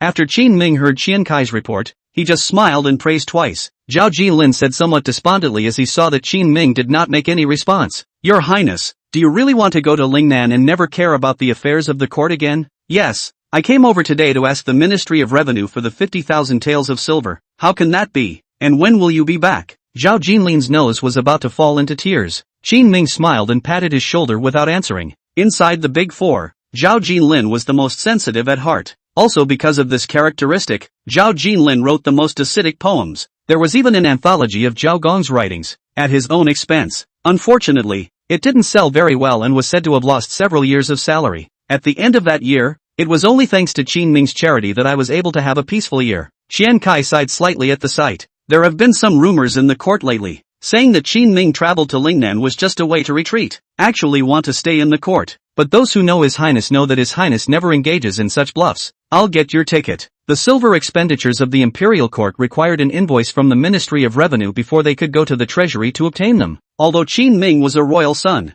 he had to go through their process. Soon, Qian Kai finished writing the stuff, stamped it with the seal of the Ministry of Revenue and handed it over to Qin Ming. At this time, Feng Qingyuan, who had been silent, suddenly pulled him back and said, Your Highness, come with me for a moment. As the words fell, he took the account book and was ready to shout Qin Ming out. Next to him, Chao Zishuo opened his mouth to say something, but he was stopped by Qian Zai with a look. As for Zhao Jinlin, ever since he realized that Qin Ming was really leaving, he sat down in frustration, put pen to paper and wrote another melancholy verse. Step out the door. Qin Ming suspiciously said to Feng Qingyuan. What's wrong? Feng Qingyuan looked towards the surroundings and confirmed that no one was there before reaching out to Qin Ming and pointing at the entry above. Your Highness, this is the recent account book of the court. Look at this. The account books of the Ministry of Accounts are a state secret. It's not supposed to be leaked except to those involved. by definition. But they were all very close friends with Qin Ming. There were some windy movements, and even if they were not in line with the rules, they wanted to inform Qin Ming. Qin Ming looked down and his face changed. When did the Wuwei Battalion owe 3 months' pay? The ledger clearly states the deficit of the Wuwei Battalion. Qin Ming realized that from very early on, the Wuwei Battalion had only been giving rations and grass, while the military pay had been delayed for various reasons. Feng Qingyuan gritted his teeth. It was like this a long time ago, when His Majesty promised you the Wuwei Battalion. I wanted to tell you about it, but I never had the chance to do so, and when I went to visit you at your house, you still didn't see anyone. Qin Ming remembered that since he had returned to the mansion, in order to make a clean break with the court, he then declined many visits from officials who had befriended him. It's been a couple days and a lot of rejections. If I hadn't come to the Ministry of the Household today, I wouldn't have known that the hole in the Wuwei Battalion was this big. Feng Qingyuan continued to look towards the surroundings and said to Qin Ming, the army owes a total of 75,000 taels of silver, a sum you must not pay, that's for sure. Qin Ming nodded. It was hard to get 50,000 taels of silver. I've just gotten my hands on it and it's all going to be used to pay the army. What the court owes, let the court pay. I know about this matter. You go back. Don't be found out that you stole the account book out and fall into the mouth. Your Highness, I'm not afraid of all this. I'm afraid of something happening to you. Don't worry, I'll think of a thoughtful solution, Qin Ming said to him in relief. When Feng Qingyuan was a local minor official, he secretly took the stock of grain from the county treasury to provide disaster relief, and was discovered by the Imperial court. When Qin Ming learned of this, he personally went out to contact the Chamber of Commerce and borrowed grain to help him put a lid on the matter. Since then, he has also promoted him regardless of previous suspicions, and eventually helped Feng Qingyuan become the head of the Ministry of Households. This made Feng Qingyuan always have the utmost respect for him. Look at Qin Ming preparing to go to the court for money. Feng Qingyuan was silent for a moment and suddenly said, I actually have a way to help you get your arrears of military pay. Chapter 19 Prince will also eat, take and ask for money? What way? Qin Ming looked at Feng Qingyuan curiously. As far as he knew, Feng Qingyuan was a very cautious and careful person, and didn't talk much on weekdays. In particular, he was not involved at all in the struggles within the court. Knowing his temperament, and knowing that he is capable, when Qin Ming usually dealt with matters of state, he deliberately allowed him to avoid many of the battles within the court. But I didn't expect that today he would take the initiative to talk to himself, and to help himself to the arrears of military pay. Taking a deep breath, Feng Qingyuan whispered, the money wasn't actually withheld by the court, it was misappropriated. What? This news shook Qin Ming's heart. The army has the audacity to misappropriate the payroll. The officials of Daqin are really fierce. Aren't you afraid of a mutiny in the capital? Who misappropriated it? Zhao Jin, the right minister of the Ministry of War, and Xiao Pingshan from the Ministry of Rights. Feng Qingyuan's words caused Qin Ming to frown slightly. Zhao Jin is an official who has only recently been promoted, and has been unobtrusive in the Ministry of War. This Xiao Pingshan, Qin Ming was familiar with. It's Princess Xiao Shufei's own brother who was beaten by herself yesterday. Feng Qingyuan continued. They misappropriated this silver and used it to purchase additional war horses and weapons for the capital's military camps, but they were all much more expensive than the ones they bought on weekdays. Feng Qingyuan as the head of the household department. What has what price? He knows by looking at it. With this clue, Qin Ming came to a realization. It seems to be another one of those goods that, just like Zhao Shi, borrows from the barracks to make a difference in purchases. I know. Go back. Your Highness, I can help you with the petition, and I'm sure we can find out what's going on. Feng Qingyuan did not go and stood fixedly in the far ground and said to Qin Ming, don't need you, go back. Qin Ming turned around and waved his hand with his back to him. Feng Qingyuan called out a few times from behind and saw that Qin Ming was ignoring him. It was only then that he finally sighed and went back to the household duty room. Chen Kai had been waiting at the door for a long time. Seeing Feng Qingyuan come back, he looked downcast. He chuckled. What? The word didn't get handed out? Said His Highness wouldn't let me do it. It wouldn't be Your Highness if I let you do it. Back at the royal residence, Qin Ming counted the time and his 3 guards had already assembled. Military food and weaponry have also long been sent to Lingnan. In a few more days, he would be leaving the capital. Before you leave, it's important to do what needs to be done. Come on, come out with me. Thinking of this, he first found Shang Baishan and asked him to bring a group of guards to go out with him. Seeing this, Shang Baishan gossiped. Your Highness, going to the Guan residence to propose marriage? He was concerned about Qin Ming's emotional problems. When Shang Baishan was at Qin Ming's age, he was already the father of several children.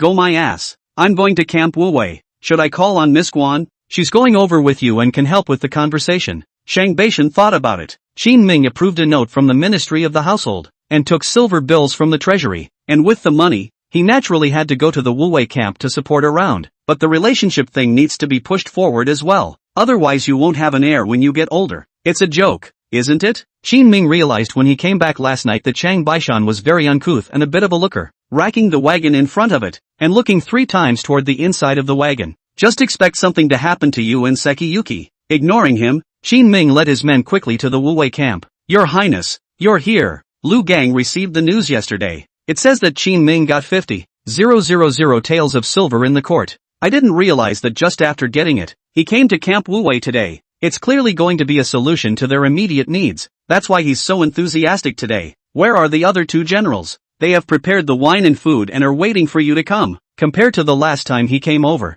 Qin Ming was treated much better this time around. Walked into the tent. There were 7 or 8 dishes on the table and a tub of semolina. This was specially prepared for Qin Ming by Chao Chuan and Wu Qinghua. Your Highness has come. You try it. It's the signature dish of Crescent Moon Lounge. The chef was hired especially for you. Just after seeing Qin Ming, they quickly pulled him into a seat. Qin Ming was not polite either. A lot of food in one sitting and some wine. Only after 3 rounds of wine did Lu Gan finally open his mouth and ask, Your Highness, I heard that you got 50,000 taels of silver for the Wuwei battalion in the court. It was getting 50,000 taels. Qin Ming's words caused all 3 of them to light up, but then he immediately poured another touch of cold water on them. But not for you. Not. What do you mean? Your Highness, the Wuwei battalion can't even spend money now. If you don't have this 50,000 taels, maybe we'll have to break up in a few days. Lu Gang's trio had specifically put in the effort today, and also spent a lot of money on wine and food. It's just to ease the relationship with Qin Ming and take the opportunity to get the money. The money from the court they don't want. I begged my grandpa and grandma the other day and spent a lot of money, but I cried to no avail. No one pays any attention to them at all, and the military pay has been dragging on. Now it's hard to get a chance, but Qin Ming is not willing to give money either. This made the 3 extremely angry. What are you doing here if you don't pay? Could it be that because he bumped into Qin Ming last time,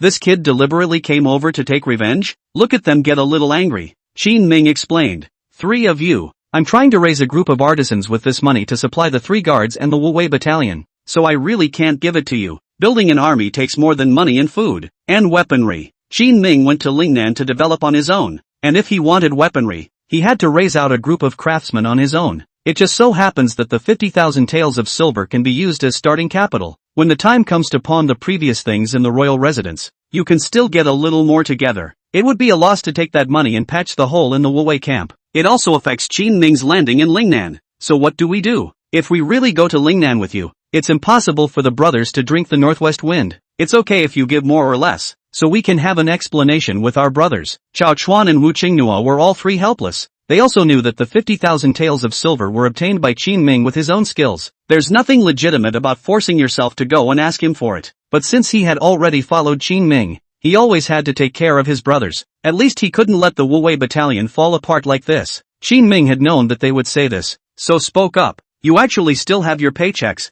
They've just been taken away from you, and I have a way to get them back for you. Really? At these words, hope suddenly surfaced again on the faces of the 3. Yes, but after I help you guys, I'm going to withhold 30%. Qin Ming opened his mouth with a smile and made his request. Since you are raising an army, you need to establish your authority first so that they can listen to you. Otherwise they will give them whatever they want and raise a bunch of arrogant soldiers who will be of little use on the battlefield. 30%? You might as well rob it. Lu Gang drank a little too much. Seeing that Qin Ming was all about to buckle, he slammed his wine glass down and his temper flared up. Chapter 23 Strong men surround and sneak away. More than 70,000 taels of silver. Even if 30% is deducted, it will solve your immediate needs. Consider it. Facing the furious Lu Chong, Qin Ming only opened his mouth faintly to advise him, not counting the other party's rudeness. Chao Chuan and Wu Qingyi stopped Lu Chong and pressed him into his seat. It was Chao Chuan, who was also in charge of logistics, who was more patient and spoke up. Your Highness, is it a certainty that the money will be returned? Sure. Qin Ming nodded seriously. That's fine. 30% for 30%. Unlike Lu Bao and Wu Qingyi, Chao Chuan managed the logistics. It was clear to him that the barracks had long since been uncovered. Qin Ming was their last chance. If he was willing to lend a hand, the barracks would still have a chance of survival. Good. Bring the men with me later. Where to? All 3 froze. Qin Ming said indifferently. Capital camp. Arrest. Xiao Pingshan is the brother of Princess Xiao Shufei. The background needless to say. Zhao Jin was promoted up. there must be backers behind him as well, and I don't know who he is working for, but Qin Ming could confirm one thing, Zhao Jin's money is definitely not something he can eat by himself, since they have so many people involved behind them. To avoid a long night, Qin Ming took them both down first. An investigation will be launched later for a preemptive strike. Things are just fine. Takeshi Sano was a little hesitant. When he goes into battle to kill the enemy, he can definitely be at the front of the line, but the forces in the court are intertwined and involved in countless ways. Even they wouldn't dare to run roughshod over things like that. Your Highness, the Wu Wei battalion is now like this. How can it dare to go to the capital camp to arrest people, if it offends the Ministry of War? Qin Ming interrupted. Whose ministry are you under now? Yours. Would the king let you take the fall? It won't. So what's left to say? Take the men and follow me. If anything happens, I'll cover for you. Yes. Soon, Lu Gang, Wu Chunyi, and Chao Chuan assembled hundreds of soldiers from the Wu Wei battalion. Chang Baishan, who was waiting outside the barracks, was a bit curious when he saw this scene. Your Highness, what is this going to be? Going to the capital camp to do some business. Come here, I'll explain something to you. Chang Baishan listened closer and his eyes widened. Isn't it too much of a bully to do that? The guy couldn't get out of bed from the beating he got earlier. Isn't the Wu Wei battalion being bullied for not having rice in the pot? Just as well. I'll go carry the grandson out. Chang Baishan nodded, rolled up his sleeves and headed towards the capital. Taking advantage of the night, Qin Ming and he split into two. Less than half an hour later, he led his men to touch the capital's camp. It's all lit up in here. Zhao Jin, who had just joined the Ministry of War not long ago, would often stay here to run the affairs of the army in order to perform more.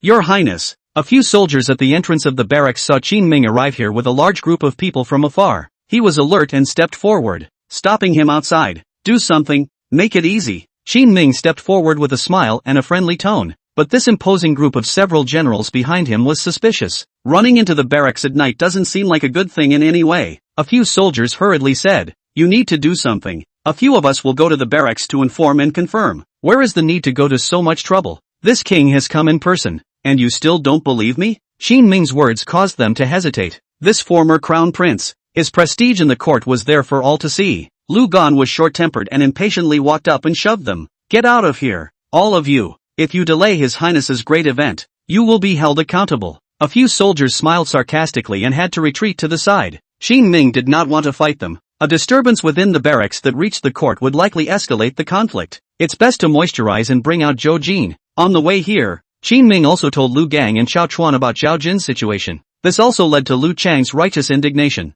Entering the barracks, they quickly found the tent where Zhao Jin was staying. Zhao Jin, you asshole! Lu Gan was the first to rush in. Zhao Jin opened her eyes from her sleep in a daze, and before she could react, she saw a sandbag-sized fist slam down. Bang! Blood splattered as the punch went down. You mother asterisk.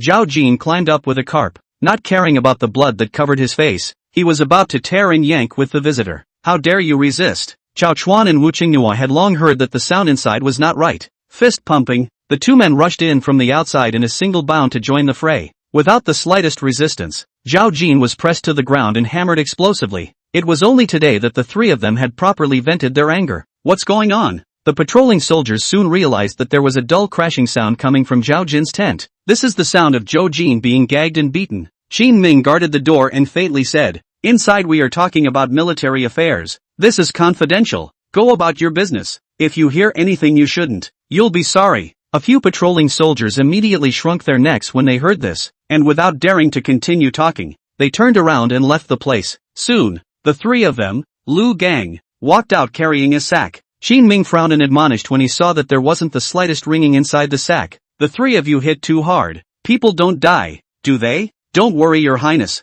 It's just fainted. Not even close to death. That'll do. Just like that, the group of people left the capital camp in a big way. The few guards at the entrance even greeted Qin Ming as they were leaving, and did not notice the slightest abnormality. Back to Camp Wuwei, Qin Ming had someone take Zhao Jin down for interrogation. At this time, Chang Baishan also returned with Xiaoping Shan, who had been captured in the mansion in the capital. Your Highness, it's quite a big mess. I guess we won't be able to hide it tomorrow. Qin Ming noticed that Chang Baishan came back with his face covered in color. I think it should have been a fierce fight. Time is a bit tight. You go and interrogate with Chao Chuan overnight. Yes, take a deep breath. Qin Ming slowly looked in the direction of the capital. Tomorrow is expected to be a huge storm in the capital. Today, when Chang Baishan said that he shouted for Guan Yu to come and Qin Ming refused, there was actually another layer of meaning, because what he did could bring about a shock to the capital. Qin Ming didn't want to involve the Guan family, nor did he want to bring Shang Qingyuan and the others. Then he arranged for his own men to dispose of the matter. As long as the confession is complete tomorrow,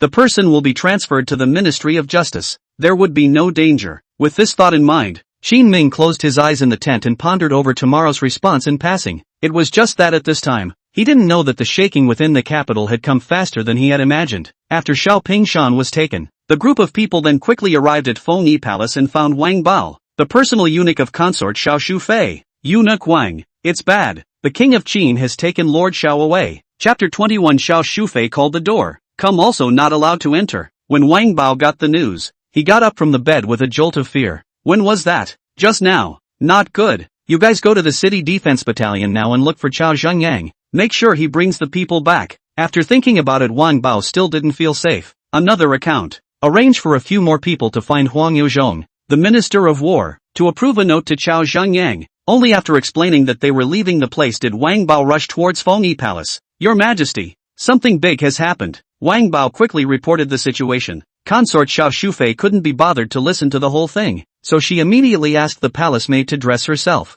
This maniac, what does he want? This palace will personally go and ask for someone. Have Chao Zhengyang bring someone here. Yes. Wang Bao had followed Xiao Shufei for many years and had already guessed that she would do this. That's why it's done in advance. Before leaving, Xiao Shufei left Wang Bao in the palace to explain. You will go to Sun Lianying now and ask him to inform His Majesty of this. Yes. At the time when the sky just appeared fish-belly white, Princess Xiao Shufei then rushed outside the Wuwei camp. This is a warrant from the Ministry of War. Everyone get out of the way. Consort Xiao Shufei aggressively yelled at the soldiers guarding the outside of the barracks. At this time, Qin Ming, who had been waiting here for a long time, slowly walked out of the barracks. Noble Consort Xiao is so interested in visiting my men's barracks today. Before the day is over? King of Qin, this palace doesn't want to say anything else to you. Release Xiao Pingshan. Princess Xiao Shu's tone was urgent. She knew that Qin Ming would definitely retaliate against her. However, he did not expect that he would bite Xiao Pingshan and not let go. It wasn't enough to beat him up, but even to bring him in for torture. Xiao Pingshan and Zhao Jin owe the Wuwei battalion more than 70,000 pieces of silver. Why should I release them without asking for this money? Qin Ming was not afraid of Princess Xiao Shufei. This woman has done some disgusting things over the years. Today is kind of her comeuppance. Do you have a warrant? What gives you the right to arrest someone? Xiao Shufei took the military warrant in her own hand and loudly scolded. Chao Zhengyang, who was eager to perform at the back, could no longer hold back. A command was given to the soldiers around him. Push them out of the way. Let the queen in. I'll see who dares. Qin Ming stopped outside the barracks with a roar. At this time, Lu Gan led a group of people to quickly walk out from the barracks. Is your highness trying to disobey the court's orders? Chao Zhengyang threatened in a low voice, anger already written all over his face. Obviously, Qin Ming's failure to give him this chance to get credit made Chao Zhengyang angry. The order of the court? Who gave it? A piece of paper with a warrant from the Ministry of War wants to take someone from this king. The Ministry of War's face is a bit too big. Your highness must not forget that the missing 70,000 or so pieces of silver flowed out of the hands of those in the Ministry of War. Qin Ming's words caused both Xiao Shufei and Chao Zhengyang's hearts to sink. Without giving them a chance to speak, Qin Ming continued. This king has reason to suspect that there are officials within the Ministry of War who are corrupt, and since they've been working in collusion, the warrant is naturally useless with this king. Lu Gang stood aside and listened to Qin Ming, secretly feeling in his heart that it was still his highness who had the means. He's coming out now, all holding hands. After all, the interrogation of Zhao Jin and Xiao Pingshan was related to their military pay and innocence. There must be no mistakes. Luckily, with Qin Ming standing here, they wouldn't make a scene today. Thinking about this, Lu Gan gained a few more points of admiration for Qin Ming, worthy of the crown prince. Compared to Lu Chong, Chao Zhengyang, who had followed Xiao Shufei here, had been extremely eager. Your highness, king of Qin, you are lawless. If this matter reaches His Majesty's side, punishment will surely be meted out. If you stop now, there's still room for salvation. Listening to his retarded speech, Qin Ming didn't even raise his eyelids. At this point, he was so naive as to ask himself to surrender? Princess Xiao Shufei, a woman, really doesn't have much vision. Surround yourself with drunks. Say a couple of words and it shows. Is King Qin really going to make trouble with His Majesty? Concubine Xiao looked at Qin Ming coldly. On the Qian Emperor's side, no matter what went wrong, she was winning. Correction, I didn't make a scene. Someone else really did. Qin Ming looked at Princess Xiao Shufei with intent. The other party's face shifted green and red for a while, and he said with a cold snort, "Don't let the palace find out that you tortured a confession. Don't worry, they'll laugh and explain." Qin Ming spoke faintly. By this time, Shang Beishan had come out. He also clutched a long feather in his hand. It should be some kind of avian. This was a special torture technique taught to him by Qin Ming, tickling the hearts of his feet. It hadn't even been half an hour before everything had been asked. "Your Highness, it has been asked out. The money has all been exchanged for silver bills. In the capital's Shangjing Chancery, most of it has not yet been transferred. 3 months wasn't really enough time for them to move such a large amount of silver." Qin Ming's heart was relieved. Looks like the dust has settled on this one. The only obstacle left now was a Qian emperor who couldn't tell right from wrong. It was dawn. Just as they were frozen in place, a figure suddenly came from the distance on a fast horse. The person who came was Sun Lining. "Your Highness King Qin, His Majesty has asked you to attend the court." Eunuch Sun, does His Majesty know about what happened here? When Princess Xiao Shufei saw Sun Lining, a look of surprise appeared on her face. Hastily, he walked up and opened his mouth to ask. Sun Lining nodded. It was after His Majesty learned of what happened last night that he asked His Highness to attend the court. Good, good. Concubine Xiao turned her head, her tone filled with resentment. "Since your Highness is so conceited, why don't you go to court with this palace and bring Ping Shan and Zhao Jin with you? Afraid of you?" There was nothing left to say between Qin Ming and Xiao Shufei. "This palace is waiting for you in the courtroom, and I'm sure His Majesty will give a just decision." Consort Xiao Shufei deliberately aggravated her tone when she said the word justice. Qin Ming smiled and didn't say anything. Sun Lianian gave him a deep look and also rode away on a fast horse. Behind him, Lu Gan asked with some concern, "Your Highness, you're in court today. Nothing will happen to you." He knew that the Chen Emperor had disliked Qin Ming all year round, and today, he made such a big fuss beforehand. It would definitely displease the Qian Emperor. "Something happened? I'm not the one who owes the money, and I'm not the Wu Wei battalion, so who can touch me? The big deal is that I'm going to have to go toe-to-toe with old Den one more time." Lu Gang didn't know what Lao Dang meant though, but looking at Qin Ming's demeanor, he also knew that it wasn't something good to say. "Go away." Qin Ming threw off his embroidered robe and took Chang Baishan with him, and then he rode into the capital in a carriage. Inside the Imperial city, hundreds of officials stood in the courtroom mingling and discussing. The capital is not too big and not too small, the kind of heavy news that gets around in a night's time. After one night, they already knew what Qin Ming had done last night. Every official's mind was shaken. Needless to say, it was another eventful day. "Guess His Majesty is going to drop something. The King of Qin is coming," someone in the crowd whispered. The courtroom, which was still clamoring just a moment ago, suddenly became completely quiet, and a needle could be heard. Everyone turned their heads to look out, only to see Qin Ming's feet generating wind. Without the slightest bit of timidity, he walked inside the Golden Palace. Chapter 22 Dare to Harbor. The Emperor I also spray. The appearance of Qin Ming caused many people's hearts to drum. In particular, Fong Qing Yuan, who had previously informed him of the news, was currently clutching his cuffs tightly, worry written all over his face. Had he known that His Highness was so wild now, he would have put the matter to bed himself. At least it wouldn't have gotten His Highness to this point. "See Your Majesty." At that moment, the officer in the rear suddenly shouted. The crowd drew their eyes back from Qin Ming, immediately saw Xiao Shufei, who was wearing light makeup but could not hide her haggardness, walk into the Golden Palace with Wang Bao. "Why is noble consort Xiao here? The one who was arrested last night was Xiao Pingshan, so I guess after she notified His Majesty let her come along to the court today." Many of the officials below began to talk. Originally, Princess Xiao Shufei had a bad reputation in the court, even went to court today in a dignified manner. The 100 officials were dissatisfied, and they all felt that this was not in line with the court's rule that the harem should not interfere in politics. But there is no way. Now the power of Princess Xiao Shufei in the courtroom almost presents a one-sided advantage. Even if there was some dissatisfaction in their hearts, without Qin Ming's leadership,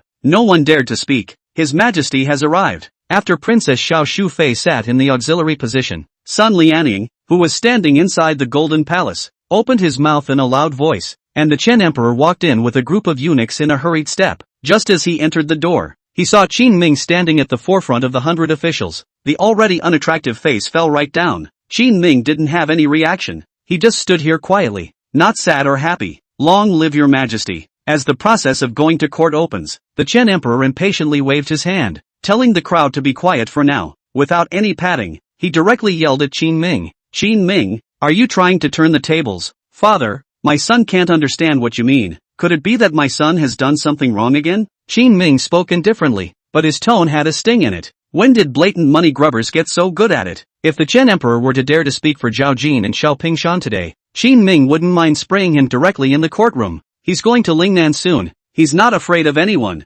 Qian Di also noticed that there was something wrong with Qin Ming today. He didn't know why. It seemed as if Qin Ming's character had become off since he stepped down as the crown prince. What gives you the right to arrest someone? Worried about the repercussions in the courtroom, Qian Di took a deep breath and forcibly suppressed the anger in his heart as he questioned Qin Ming. Father, if you're asking me this, why don't you ask them what makes them greedy for money? Qin Ming asked rhetorically. Chen Shimao below froze for a moment and hurriedly looked at Qian Kai. How hard evidence does your highness have today? It's amazing how fierce it can be. Meeting Chen Shimao's gaze, Qian Kai was also shocked, the corners of his mouth twitching slightly as he did not understand the current situation. Seeing his reaction, Chen Shimao's body trembled and his eyes went black. Is your highness letting herself go? Indiscretion. Is I asking you, or are you asking me? Bang! The Chen Emperor was so angry that he slapped the table in front of him with a thud. Angrily, he stared at Qin Ming. Seeing this, Princess Xiao Shufei directly added to the fire. Your Majesty, Qin Ming has no search warrant, and doesn't even have definitive proof before forcibly arresting someone and condescending to beat them into submission, simply corrupting the court's laws and disregarding its orders.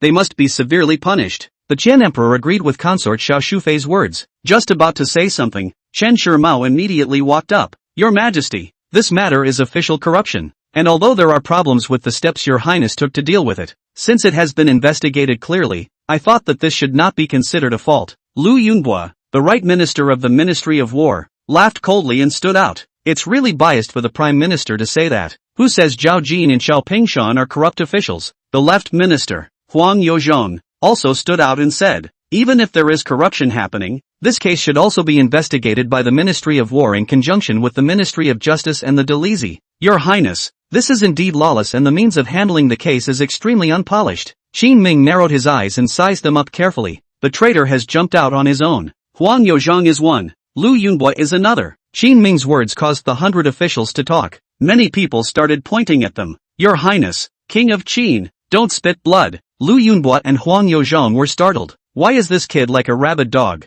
biting people as soon as he catches them? Actually, Qin Ming was right. No one would believe it if Zhao Jin didn't have a backer behind her. The Ministry of War was already friends with Princess Xiao Shufei. Even the 3-month arrears of military pay for the Wuwei battalion were secretly gotten away behind the scenes by people from the Ministry of War. These two came out to slander Qin Ming, and it was inevitably authorized by Princess Xiao Shufei. It's just a pity that these two guys introduced by Princess Xiao Shufei are really too eager. The show was performed with too much force and was poked right through by Qin Ming. Enough! You claim that they are corrupt officials. Can you show any proof? The Chen Emperor spoke to Qin Ming in a cold voice. Qin Ming nodded. My son interrogated some confessions last night, including the location where they hid the silver tickets. Ridiculous! Princess Xiao Shufei immediately interrupted him. Bending over backwards as evidence? Your Majesty, last night, King Qin arranged for his guards to directly break into Xiao Pingshan's residence and forcibly take him away. For someone acting like His Highness, it's not unlikely that after bringing him into the Wuwei camp, he'll use even more ruthless means to bend and beat him into submission. Consort Xiao Shufei's words caused Emperor Qian to slowly nod his head. He trusted his pillow more than Qin Ming. Chao Zishuo, the minister of the Ministry of Revenue, was displeased when he saw that Princess Xiao Shufei and the people from the Ministry of Military Affairs were surrounding Qin Ming together. With a cold grunt, he stepped forward. Your Majesty, this is an untenable claim on the part of the Empress. Just now His Highness has already said that he was able to find out the location of the stolen money. Whether it's condescension or not, just go check it out. Princess Xiao Shufei had been prepared for this for a long time. Seeing Chao Zishuo take the initiative to mention the stolen money, she sneered. That was a sum of silver that Xiao Pingshan got from the Xiao family, and existed in the money bank outside. When did it become stolen money? Just this morning when she and Qin Ming were arguing in front of the Wuwei camp, Xiao Shufei had arranged for Wang Bao to handle the stolen money. Although she has taken some risks, she has put a lot of effort into laundering the stolen money. With the Xiao family stepping up to take over, that money from Camp Wuwei is now considered gone. No matter how they checked, they couldn't find Zhao Jin and Xiao Pingshan. As for the closing of the back, Princess Xiao will also continue to make arrangements. Anyway, the trail of Qin Ming is now broken. What he said doesn't stand up either.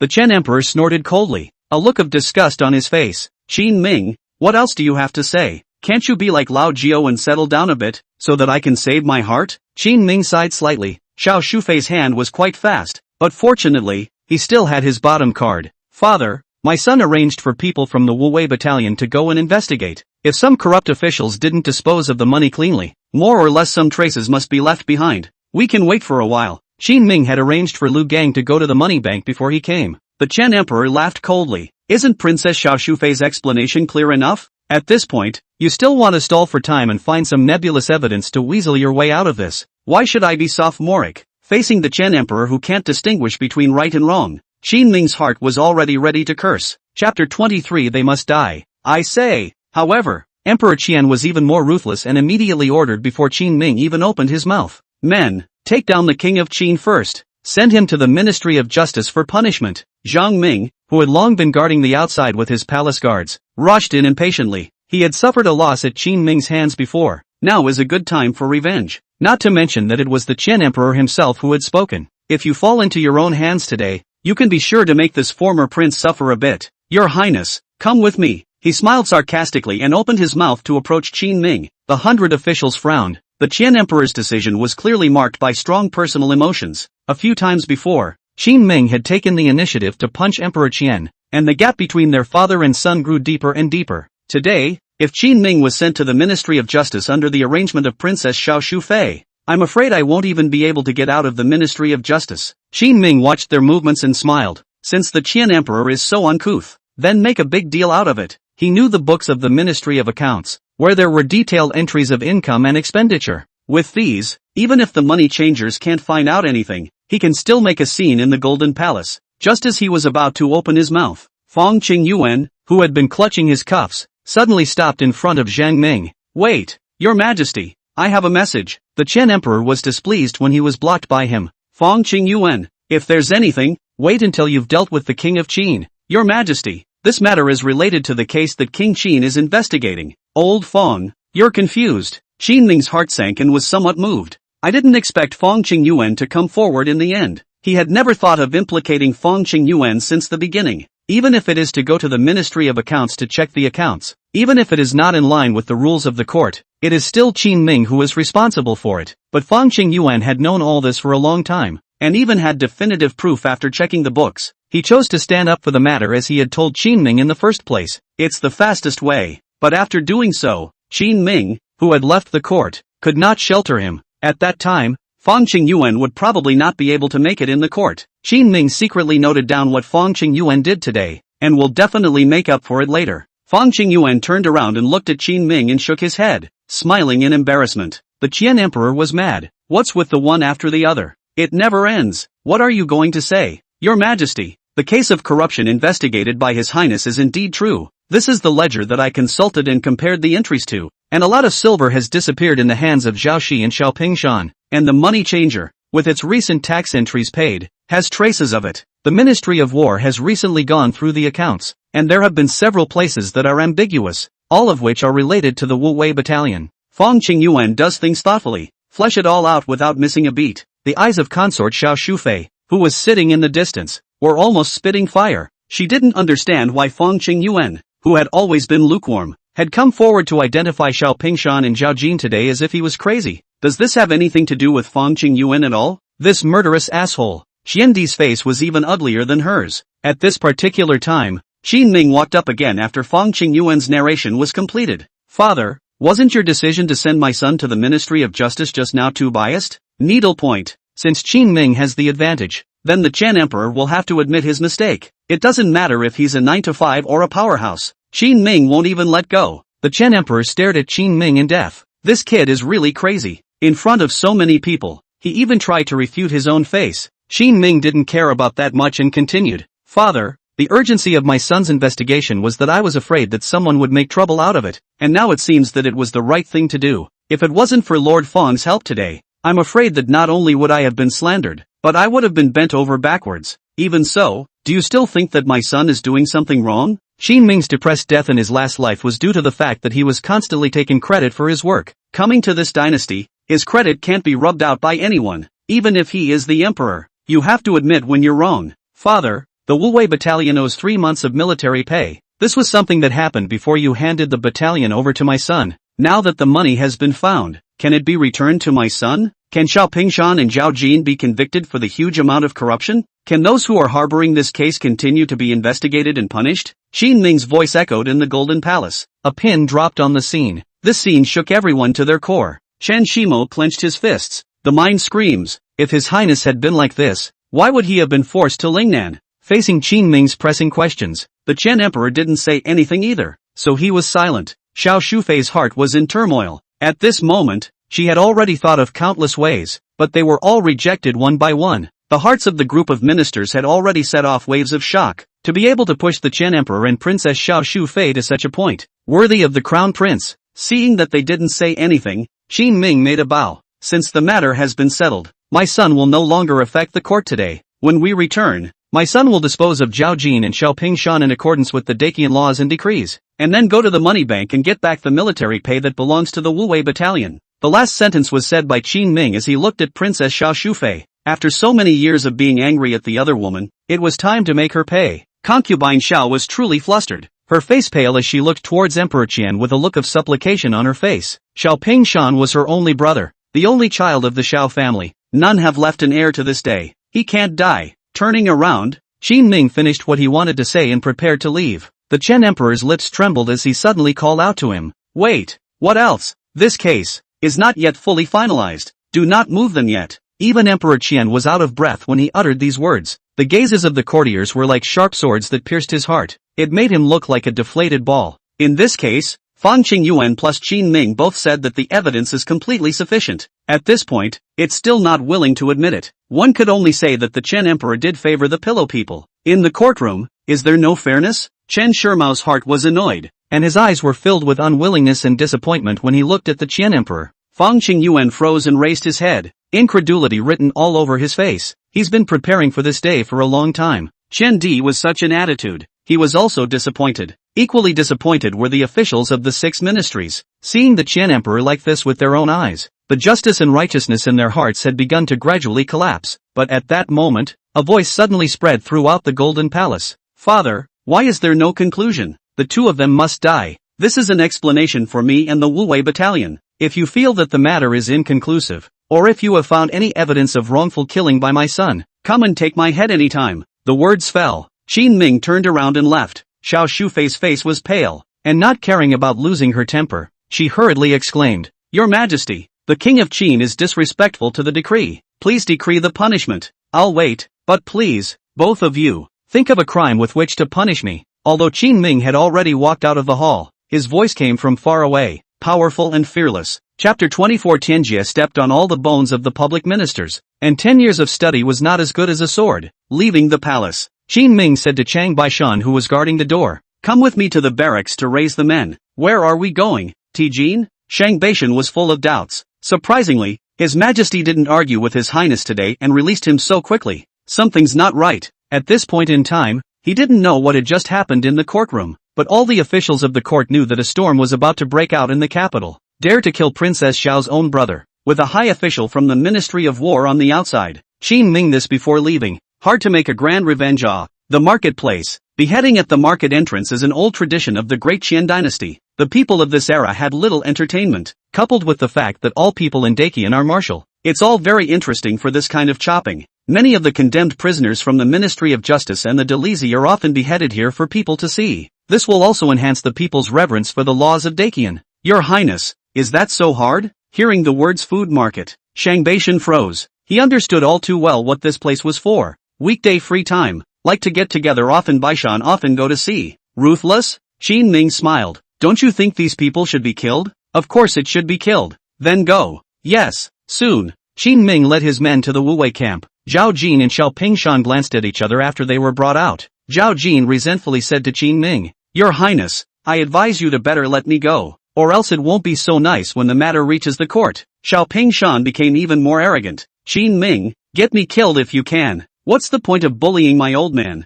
Why don't you go to court and play hardball with His Majesty and my sister? These two have been in custody since last night. Doesn't really know what's going on out there? Lu Gang and Xiao Chuan all ran to Qin Ming in small steps to inquire about the situation. Lu Gan said, Your Highness, what did the court say? You don't need to care about the court. Have you done what I told you? Qin Ming chose Lu Gang, who had the most violent temper, to go to the money changer to verify. Lu Gan scratched his head. There is no evidence. They insist that this is the silver of the Xiao family. You go now, and ask for the money. Qin Ming glared at him. He realized that Lu Gan was a bit limber and simple-minded. It was fine to let him kill and set fire to people, but once the other side reasoned with him, he couldn't speak to the money changers. Things would be hard to get down. If Chao Chuan and Wu Qingye had gone over there, not to mention anything else, they would have at least gotten this money under control first. Oh, then I'll go again. Don't you go. Let Chao Chuan go over. Yes, Your Highness. Chao Chuan nodded his head and led his men towards the capital. Wu Qinghua frowned. Your Highness, what did His Majesty say? The talk fell apart, and I said I'd dispose of them both. Both Wu Qinghua and Lu Bao's bodies stiffened. Whatever, let's get it over with. Lu Gang had just been reprimanded by Qin Ming. He also felt that he was not doing a good job and had a bad face, so he was ready to prove himself. Let's kill the man first. Wu Qingye gave Qin Ming a deep look, already guessing quite a few things. Your Highness, if you take this step out, you won't be able to turn back here at the court. Qin Ming grinned as if he had heard the most humorous joke of the day. The court? Back? When he left the position of supervisor, this king never thought of returning to the court. Wu Qinghua was dumbfounded. Lu Bang said as he fist pumped in the back. Him. The trio finished totaling. Let Shang Baishan go ahead and set up the torture chamber. Wu Qingyi and Lu Chang led soldiers and escorted Zhao Jin and Xiao Pingshan into the capital. Along the way, Zhao Jin and Xiao Pingshan were still yelling. The closer they got to the capital, the more the two men's bottom line grew. Qin Ming, you're a dog that's been kicked out of the house. Qin Ming, I tell you, when we go to Lingnan, I can play you to death with one hand. Do you dare come with me to the court? Zhou Jin's voice is lower after she was physically injured after being beaten yesterday. However, Xiao Pingshan, who was filled with hatred for Qin Ming, kept yelling from the prison car. Qin Ming quietly listened to his last words and realized that they were the same back and forth. Just impatiently, he said to him, tell you a secret. I just came back from the court, and I'm here to kill you today. Xiao Pingshan was startled. Zhao Jin, who was leaning sideways against the prison wagon, also had a numb scalp. Calculating the time, and then looking at Qin Ming like this, seems to tell the truth. Qin Ming is still continuing to output. And go with you to the court? What's the point of going? I've gone and come back. Get your sister here and tell her to try and move me. I can give you half an hour. In a few words, Qin Ming had broken Xiao Pingshan's psychological defense. Qin Ming, you can't kill me. I can pay you back even twice as much, okay? Don't kill me. The Xiao family doesn't have an heir yet. If you kill me, my sister will definitely be immortal with you. Xiao Pingshan howled all the way. Compared to him, Zhao Jin just had a gray face and lowered his head without knowing what he was thinking. Soon, Qin Ming entered the capital. The people saw the prison wagon heading toward the market entrance, and they followed it. But 3 blocks away from the downtown entrance, Qin Ming's group was stopped. The person who came was the young secretary of the Delizi, Gu Hongyang. He stood on the street with a group of Delizi officials including Delizi secretary Lu Taisheng, Delizi Zhang Fengxiao, and others. Your Highness, the Delizi has come to take over the case, so please stop. Obviously, this was authorized by the Qian Emperor. Qin Ming swept his eyes and skimmed his lips with a light smile. Lu Chong, what if someone robs the court? Him. Lu Gang jumped off his horse with an arrow step, one in each hand, grabbed a few officials from the Delizi and threw them into the crowd of bystanders. The path was cleared in a couple of tries. Qin Ming shook his head. The civil officials are really not good. Lu Gan mounted his horse, ignoring the several people lying on the ground and wailing, and continued to lead Qin Ming towards the front. On the next street, a group of officials from the Metropolitan Police and the Ministry of Justice walked up with ugly faces. Your Highness, Lu Gung. Qin Ming didn't talk nonsense to them at all. Yes, soon the streets were all lined with lying and wailing officers. The people were talking and wondering what was going on. Continuing onward, on the last street leading to the entrance to the market, Chen Shimo was standing here with a smile on his face. Your Highness, teacher, are you going to stop me too? Chen Shimao taught Qin Ming for many years. It was only right that he should call out for a teacher. Looking at the army behind Qin Ming wearing heavy armor and standing in strict formation, Chen Shimao slowly said, His Majesty was asking me to stop you. And what do you mean?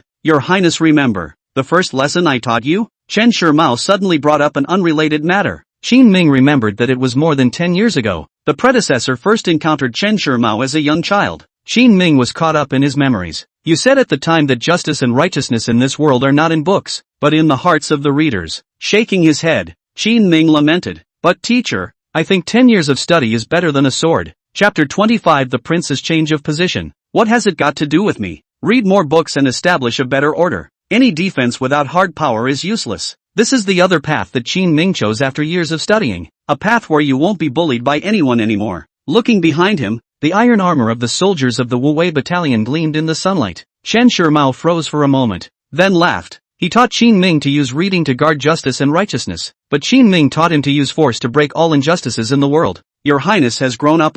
Chen Shimao was relieved. After you. Turning into the crowd, Chen Shimao made way for Qin Ming. Qin Ming nodded and whispered to Chen Shimao as he passed by. Teacher, Fang Qingyuan is a good talent. Please look after him for me. Don't worry. The procession continued to walk. Qin Ming entered the food market. Instead, he saw Chang Baishan, who was holding a long spear, being surrounded by Zhang Ming with a group of guards. There were only 110 people on Chang Baishan's side, but the palace guards came with nearly 1,000 people. You can't get in today. Princess Xiao Shufei angrily rushed out from the crowd behind her. She had made up her mind a long time ago. As long as she was still in this capital city for a day, no one could possibly judge her own brother. Qin Ming shook his head. To be honest, he was disappointed to see that it was Princess Xiao Shufei coming over. Where is father? Afraid to come and stop me in front of the people of the world? At this time Xian Didu was self-conscious of his shortcomings. It didn't even dare to show up, just arranging for so many officials to stop themselves. When they arrived at the entrance to the food market, there was only consort Xiao Shufei guarding with her palace guards. Is this the Emperor of Qianlong?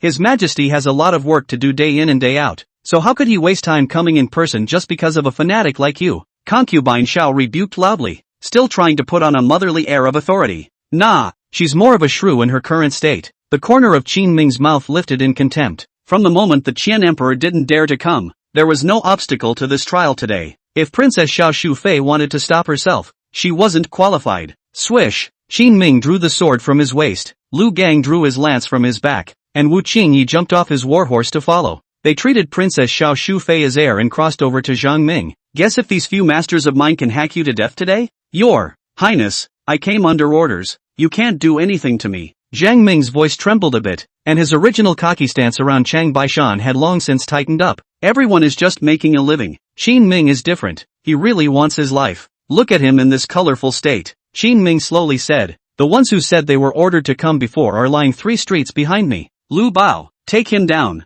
Yes. Lu Gang copied his lance and struck. The soldiers around them all rushed up. Qin Ming took an arrow step forward and yelled. This king will see who dares to move. Wu Qingyi quickly poured in with the soldiers of Wu Wei Battalion. The distance between them and them was no more than a foot. A clear-cut stop. Lu Gang was a general who had fought hundreds of battles on the battlefield. Zhang Ming is a flower in a greenhouse, guarding the palace all year round. Between the two, the highs and the lows. A few moves later, he was smashed in the chest by the end of the lance. With a puff of blood, he fell to his knees helplessly, his face full of pain. Get out of the way. The swarming palace guards were brutally set aside by Qin Ming. With the gagged Zhao Jin and Xiao Pingshan in tow, Qin Ming entered the torture chamber within the downtown entrance. Just now, because Xiao Pingshan was too spineless, he had been yelling and sniveling. Qin Ming then gagged him. It was time for the moment of execution before the rags were yanked out. Sister, help me. Just when he got free, Xiao Pingshan howled loudly. Princess Xiao Shufei kept pushing and shoving the palace guards. Do it! Do it! But the palace guards are human. Zhang Ming, who was their commander, was almost stabbed to death in front of him. Everyone understood that Qin Ming really dared to kill the generals of the Wu Wei Battalion, plus the 2 sides of the Crown Prince's personal guards led by Chang Baishan, were sitting on the town. No one dares to move now. Princess Xiao Shufei rushed forward in grief and anger, ready to stop Qin Ming's men, but Chang Baishan stopped in front of him with a sidestep. My lady, please do not delay the execution. Xiao Shufei was still not dead, and angrily threatened Qin Ming. Qin Ming, if you dare to kill someone, I'll let you die without mercy. Qin Ming on the execution ground's face looked a bit odd when he heard these words. Not bad for siblings, even the threats sound so similar. Unfortunately, I'm not intimidated. Zhao Jin and Xiao Pingshan, as key officials of the court, have been corrupt, enriching themselves, and embezzling the court's military pay. So this day, this king will rid the people of this evil and give them back an explanation. Execution. Yes. Lugon snatched the executioner's knife with one hand. Walk up and poof twice. Heads on the ground. Hundreds of people don't know the specifics, but also guessed it was the fall of a big corrupt official. When they saw the man dead, they clapped their hands. Princess Xiao Shufei stared incredulously. His teeth were bleeding from biting, and his eyes were red as he rushed into the crowd. Qin Ming, I'll kill you. Kill me? If you keep pushing, believe it or not I'll cut you down too. Qin Ming coldly looked at Princess Xiao Shufei. The feud between the two had been planted long ago. I don't know how much has been accumulated over the years. He wouldn't mind adding a new vendetta before he left. In the distance, a man walked into the torture chamber with palace guards. The person who came was none other than Sun Lianying, the Grand Eunuch under the Qian Emperor. He seemed to have already hidden in the shadows long ago, watching all of this as the eyes and ears of the Qian Emperor. Seeing that Qin Ming had actually killed 2 people, he just finally walked out. Your Highness, you shouldn't. The man has been killed, so any punishment or retaliation will come directly. Qin Ming opened his mouth with a cold smile, his face no longer having its usual kindness. Sun Lianying shook his head. His Majesty has no punishment for you, but I have a message here for you.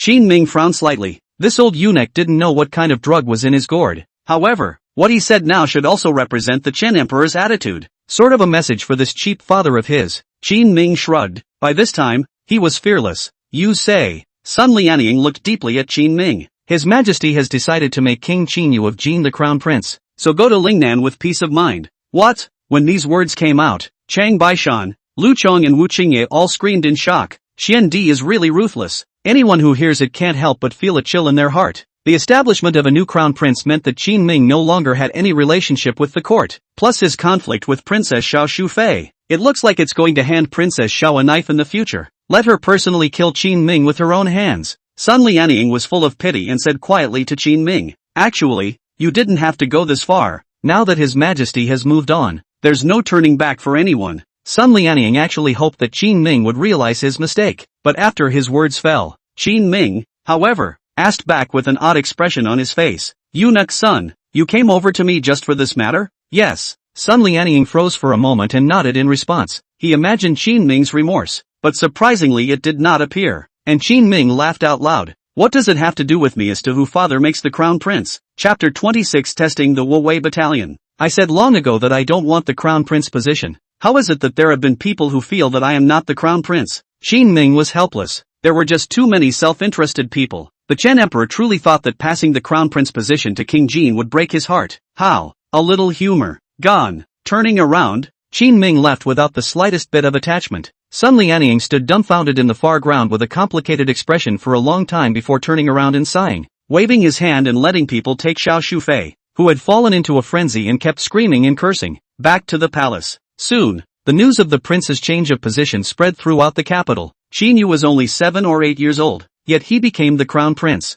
The ministers were talking and speculating that this was the Qian Emperor's revenge on Qin Ming. The unresolved throne of the crown prince has been replaced. Since then Qin Ming is considered to be completely abandoned. Princess Xiao Shufei also became the final winner of the battle for the crown prince. This is, of course, from the results. In terms of process, Princess Xiao was the one who lost the most. The murder of his own brother. Pawns at the Ministry of War were killed. The money was confiscated. Several top officials at the Ministry of War have begun to be scrutinized and have broken their wrists to survive. It is foreseeable that this storm will last for a long time. In the palace, Sun Lianying walked into the Imperial study and reported the situation to the best of his ability. Xian Di coldly listened to everything. What's his reaction? Not much of a reaction. His Highness the King of Qin said that he doesn't want the crown prince position, and that you can give it to whomever you want. At those words, the Qian Emperor, who had wanted to take a bite out of his heart, was suddenly stunned. A wave of frustration welled up in his heart. It was like the feeling of a fist that had been swung with a lot of energy, only to hit cotton. Why? Why does he even care about the crown prince position? Xian Di finally realized that up until now, it had been his own fault. Fantasizing that Qin Ming still wants to return to the throne of the crown prince. What about all that money? His Highness took it, with interest. Sun Lianying was the most respected eunuch beside the Qian Emperor and followed him for many years. The work is solid. Before meeting the Qian Emperor, he had finished investigating everything. What a black hand. This rebellious son. The Qian Emperor gritted his teeth, the remaining anger still lingering on his face. Sun Lianying sighed and suddenly said, His Highness, the King of Qin, is a very tactful person. The Qian Emperor frowned slightly and glared at Sun Lianying in displeasure. What do you mean? Minion is just feeling. Sun Lianying bowed his body, not daring to respond. But when these words were spoken, how could the Qian Emperor not understand? The only one within the court who could have the means and the courage to make such an action was Qin Ming. Anyone who knows the whole process will give it a thumbs up in private. Praise the Qin King for his sagacity, resistance to heavy pressure and punishment of corruption. But the Dryad will not praise him. For almost 10 years, he had never praised Qin Ming. Go down. Xian Di impatiently picked up the brush whose ink had already congealed in his hand and pressed it hard on the paper. The ink within the brush slowly printed out, coloring the zhengzhua in front of him black. Sun Lianying answered, bowed his head and left the imperial study quickly. When the capital was in chaos, Qin Ming had already told Lu Barge and Wu Qingyi to go back to Wuwei camp, and he himself went back to his mansion to rest first. He was also busy last night arresting Zhao Jin and Xiao Pingshan, but just pushed the door open. He then saw a playful figure, standing in the sunlight, smiling at himself with pearly whites. What brings you here? Seeing a beauty of Guan Yu's caliber, Qin Ming immediately felt that last night's exhaustion had been swept away. There is a word called showy, and Qin Ming originally didn't believe it. Now it seems that looking at beautiful women is a real energy booster. Your Highness does not welcome my visit? Sekiyuki tilted her chin like a proud little swan. Who comes to visit empty-handed? And who gets engaged just to give this? Sekiyuki beamed and held out her hand.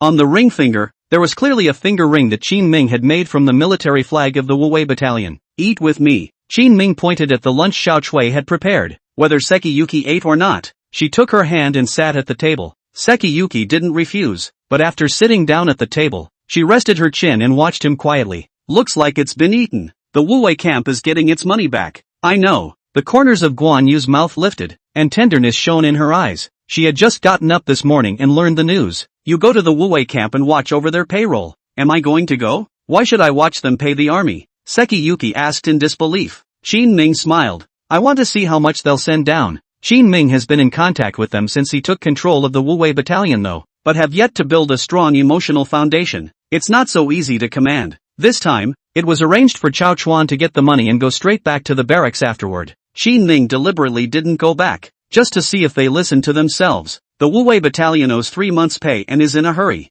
However, Qin Ming still drew 30% of the silver and stockpiled it for solving the situation in the army. If they agree with Qin Ming's leadership, even if he returns to the barracks, he will still set aside 30% of the silver and abide by the agreement with Qin Ming. But if they don't talk about it, they're likely to be impatient to finish handing out the money. A great general will defect to the Lord of Light. Accordingly, capable and bright masters test the loyalty of their generals. It's kind of a two-way street. I'll check it out later then. Sekiyuki nodded gently. She was not able to think of so many things. Qin Ming arranged for her to go over there because he saw the advantage of her not attracting attention by continuing to eat with his head down. Qin Ming however realized that Guan Yu was still holding her chin and looking at herself with a smiling face. You're not going to the barracks? I'd like to accompany you after dinner, Sekiyuki said petulantly. This appearance was somewhat like the small couples in love that Qin Ming often watched in the campus cafeteria in his previous life. However, in this feudal era, Sekiyuki's actions seemed a bit rebellious. She's a brave girl, both in her actions and in her approach to love.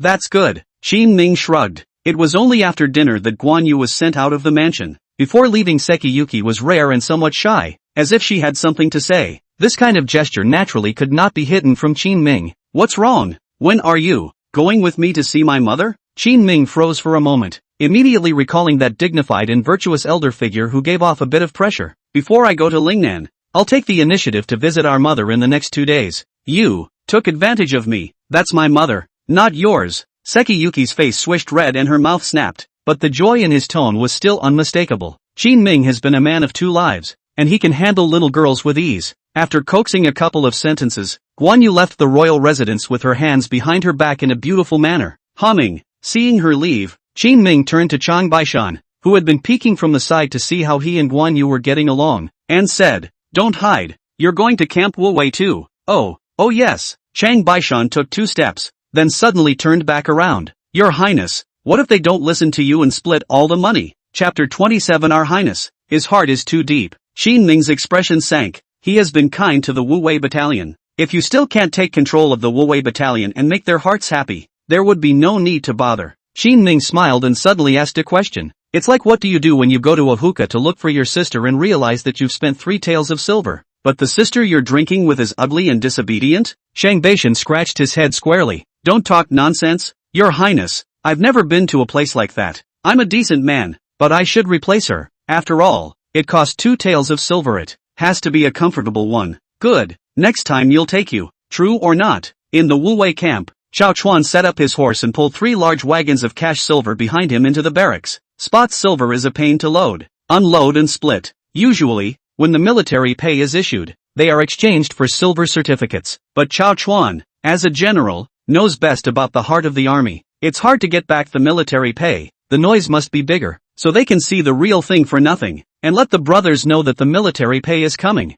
As expected, just after seeing the carriage enter the barracks, a group of soldiers all rushed to both sides of the carriage. General, Is this our military pay? Great! Finally a military paycheck. Xiao Chuan's face was also unable to hide his joy, but he still dispersed the crowd and said, "Alright, don't be in a hurry. Since the military pay has arrived at the barracks, it will surely be paid to you. Wait until I go back and check your paychecks first. You guys go ahead and get in line." Yes, all the soldiers were thrilled. Quickly go to the schoolyard and start lining up. Lu Gang and Wu Qingyi received the news and came to the storehouse to find Xiao Chuan. "Old Xiao, how much did you get back?" 76,000 taels of silver with interest. Xiao Chuan whispered the numbers to the two men. Lu Gan rubbed his hands together and said impatiently, "Then what are you waiting for? Pay up. There's no hurry." What did His Highness say on his end? Xiao Chuan was also in charge of logistics, although he could now pay the soldiers. But Qin Ming had said when he helped them before that he would take 30%. They have to give at least 23,000 taels of silver. This, Lu Gang and Wu Qingyi exchanged glances, both of their minds alive. "I think it's better to pay the soldiers first if there's no rush." Wu Qingyi pondered for a moment and spoke his thoughts. Everyone in the court has a heart of gold, even if they didn't follow the rules. The next time the big deal would be to have Qin Ming pay them less military pay. The army got its money back, so how can it be reasonable to withhold some of it again and wait for a bout before sending it out again? Lu Gan nodded his head. Old Wu is right. Anyway, the money is here with us. His Highness is not here. The guys are all wailing. "First send it." Xiao Chuan frowned at them. It is true that the army is in a hurry, but 2 months' issue has been enough to stabilize them from making trouble. Your Highness's temperament is known to you, and less than his money is specified. Lu Gan said with some impatience. Originally, this money is not your Highness's. It's our Wu Wei battalion's. Why is there so much going on? I think it's okay to send it first. He's got a bit of a temper. But after listening to these words, Wu Qingyi mused. His Highness did help us a lot, but I can't see through His Highness's mind.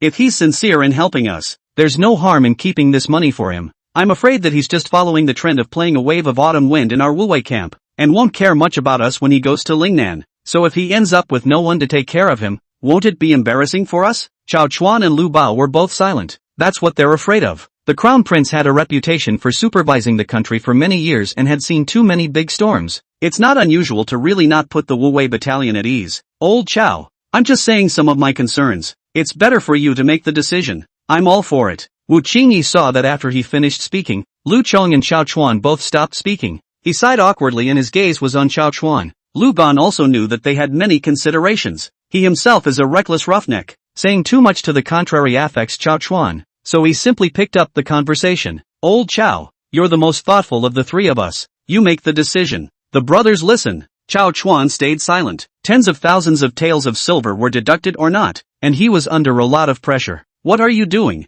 3 uncles? Just then, a voice came from outside. Sekiyuki lifted the tent and walked in. She had been coming to Camp Wu Wei often since she was a child and had a good feel for all the places. Coming back is almost like coming home. Luna, you're here. The state atmosphere between the three was eased by Sekiyu's arrival. I hear the barracks have gotten their money back? Guan Yu didn't know about Qin Ming's deal with the Wu Wei battalion. It was just a question full of joy. Yes, did His Highness say anything to you? No, I heard about the happy event and came to see for myself. Seeing Sekiyu look confused, Wu Qingnua was delighted in his heart. The two of them exchanged glances with Lu Gang, and all three of them understood each other. They would surely offend Qin Ming by handing out all the money. But if we let Sekiyuki send out the money, Qin Ming couldn't say anything. After all, Sekiyuki was his fiancé. Lu Gang and Wu Qingyi all looked at Xiao Chuan with anticipation. Xiao Chuan, however, suddenly thought of something and let out a bitter smile. Xiao Yu, before, His Highness said that he would leave 23,000 taels of silver behind.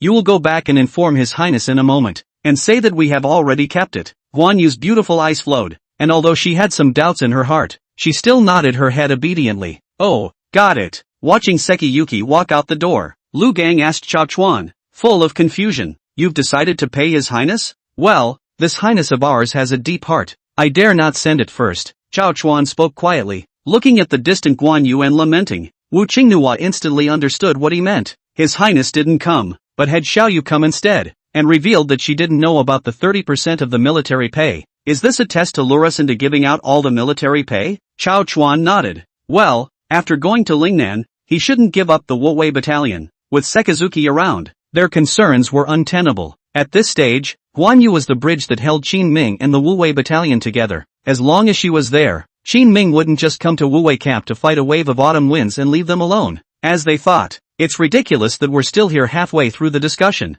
Xiao Chuan felt a chill down his back when he thought that Qin Ming had long since read their minds. Fortunately, Sekiyuki's arrival gave him the chance to remedy the situation. What do you guys mean? Among the three, only Lu Chong didn't try to understand too much, just felt cloudy. Only he didn't understand. He was instantly a little annoyed. Tugging after Takeshi Seno, Wu Qingyi glared at him and said, "Alright, just work hard and know that His Highness won't treat us poorly." Really? It should be true. Soon, the Wu Wei battalion began to hand out money. When Chang Baishan arrived, he saw that Xiao Chuan had honestly left Qin Ming more than 20,000 silver. There was a sigh of relief. Guys, you did a great job. He was the second preparation made by Qin Ming. If Camp Wu Wei had really taken the liberty of splitting the money without authorization, there would have been less harmony among everyone today. Record the silver on the books of the Wu Wei camp before returning to the royal residence with Guan Yu. Your Highness, the money is in. Aha. Qin Ming nodded his head indifferently, not seeming to think that this was anything. Since the Wu Wei battalion had followed him, it was only natural to listen to the command. His mind was now all on the invitation that lay before him. Chapter 28. Is it wrong for me to like beautiful women?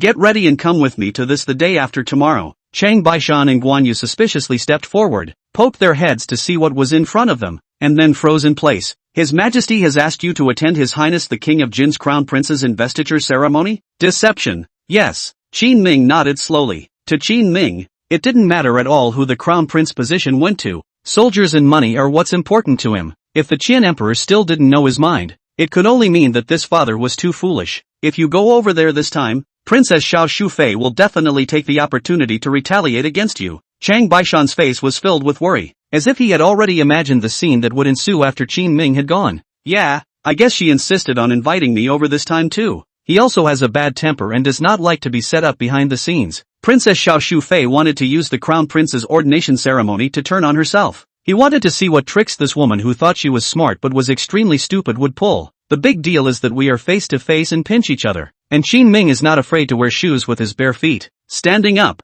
Qin Ming straightened his clothes and explained to Chang Baishan, 3 days from now, we'll set off for Lingnan, and we'll take care of them before we leave. Okay, then I'll go down and get ready. Chang Baishan left in response. Guan Yu looked at Qin Ming, whose face was stoic and not the slightest bit touched by the news, and asked in doubt, leaving in 3 days? Aha, then my mother's. Come on, I'll go talk to our mother. Qin Ming knew that he would always have to face the marriage between himself and Guan Yu. Really? Hearing that Qin Ming didn't push back and even took the initiative to mention it, Guan Yu's eyebrows arched in a smile, happiness written all over her small face. Leaning her soft body against Qin Ming, Guan Yu took his arm and was about to go out. If you go out like that, people on the street will see you and say you've been indiscreet. Qin Ming smelled a scent that only belonged to a young girl, and smiled as he snickered at her. I'm not one of those sycophantic grandma's girls, so let them say what they want. After a pause, Guan Yu, who was sitting on the carriage, continued, besides, I didn't say you were indiscreet when you were so intimate with Jade. Qin Ming's old face blushed. Doesn't this world support 3 wives and 4 concubines?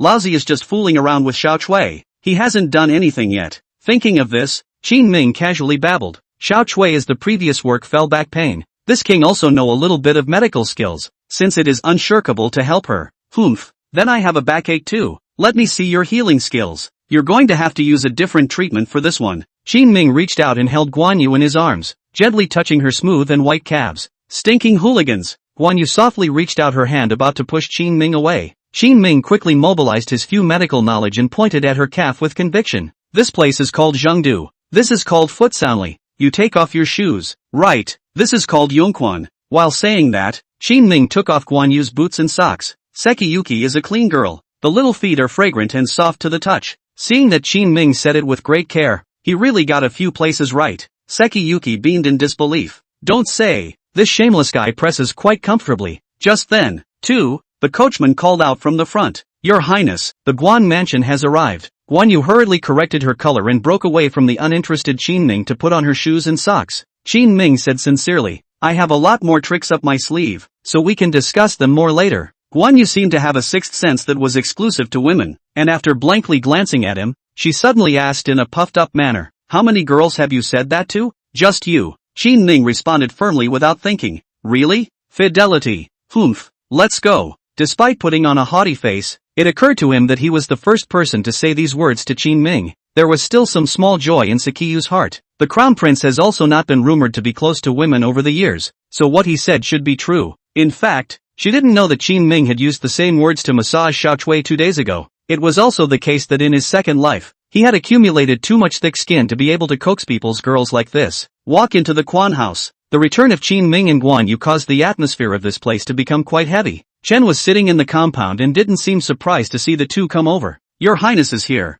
Sit down. Mother. Guan Yu walked forward and took Chen's arm. Qin Ming smiled and asked the carriage driver to put the gifts he had brought aside. Smoothly, he sat down in front of Chen. Is your Highness here today for something? To tell you the truth, I want to take Little Moon to Lingnan. There are so many capable people in the Wuwei camp. Why did you have to bring Xiaoyu there? What Qin Ming had in mind was to marry Guan Yu, a super beauty, as his wife. But saying this about Chen will definitely not pass the test. So he squared his shoulders. For the continuation of the Guan family and the Wuwei battalion. You said all the pretty words. Several male members of the Guan family have died in battle, leaving Xiaoyu as the only heir that you still want to take to the battlefield. Chen's tone was unkind. No mother wants to see her child die in battle. Don't talk about the honor and fame of the Wuwei battalion. Those are all false and for the living. It's living that counts. When people die, there's nothing left. Just like that dead ghost in our house. Qin Ming was silent. Chen was right. Sekiyuki's tears welled up in her eyes in anxiety. If the mother doesn't agree, all bets are off. Even if he and Qin Ming were in love with each other again, it was impossible for them to go to Lingnan. After a long period of silence, Qin Ming let out a bitter smile and said, Actually, I'm not trying to get you to go to war. I'll do this one. Then what did you have to take her for? Chen's face was still as heavy as water. Qin Ming's bull ***** was fine to fool a little girl like Guan Yu. Trying to fool Chen is impossible. In her opinion, Qin Ming must have something in mind when he found Guan Yu. Probably valuing the Guan family's prestige and connections in the military camp. Or maybe they were trying to get rid of the last bit of their Quan family fortune. How could the crown prince, who has been in the court for years, have such a simple mind? Just when she wanted to force out Qin Ming's mind, so that Guan Yu could listen properly and see his true colors, Qin Ming suddenly said, I won't hide it from you even now. In fact, I wanted to take away Xiaoyu because I saw the color. I think she's the most beautiful woman I've ever seen, and on this trip to Lingnan, she must be taken. Seeing color. Up, Chen froze. She really didn't expect that Qin Ming would give himself such an outrageous and extreme reason.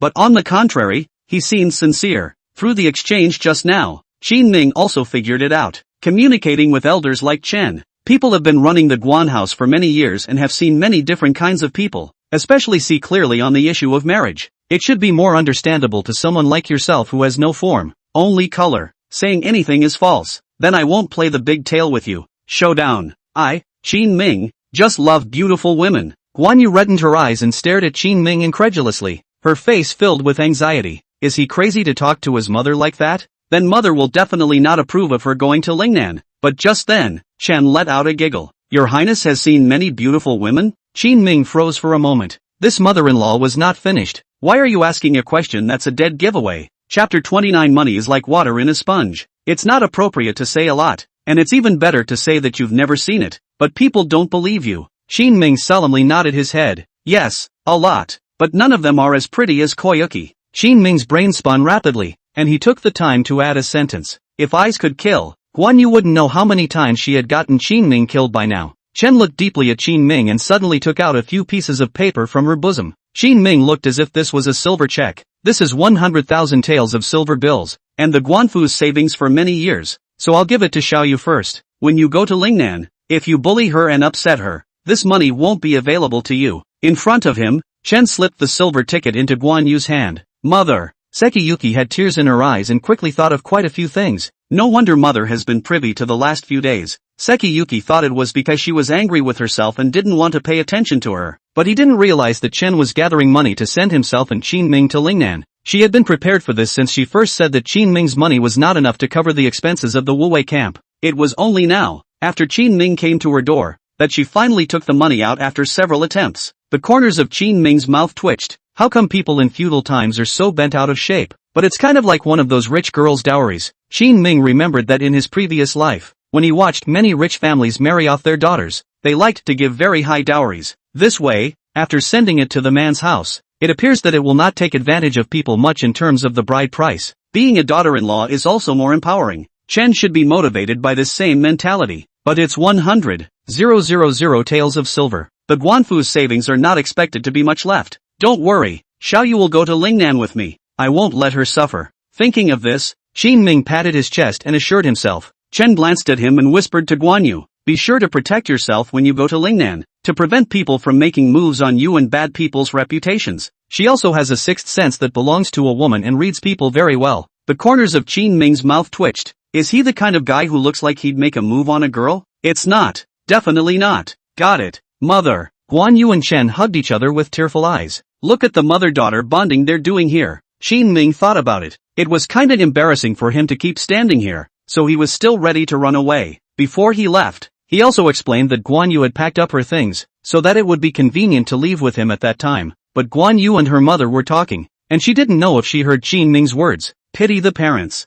Unfortunately, I don't have a father. Walking out of the gate of the Guan mansion, Qin Ming let out a sigh of emotion. Instead, he saw officials from the Delizi and the Ministry of Justice scattered on the street. Was hurrying from store to store. Think it should still be investigating the corruption case. There was no telling how many people were involved in the deaths of Xiaoping Shan and Zhao Jin this time, but these no longer had much to do with Qin Ming, who was separated from the court. Riding on the carriage, Qin Ming led the people to the blacksmith store in the capital. How much would it cost to buy all of you artisans? Immediately going to Lingnan. Qin Ming now had less than 100,000 taels of silver in his hand. The last time I went to a banquet, I got 50,000 taels of silver. Another 20,000 or so were gouged out of the Wuwei camp. It adds up to just over 70,000 pieces of silver. The purchasing power of silver in the Dacian dynasty is very strong. 1 tael of silver equals 1,000 coins. Normally, a bowl of porridge and a bun on the street would be 2 coins at most, and this is still in the capital.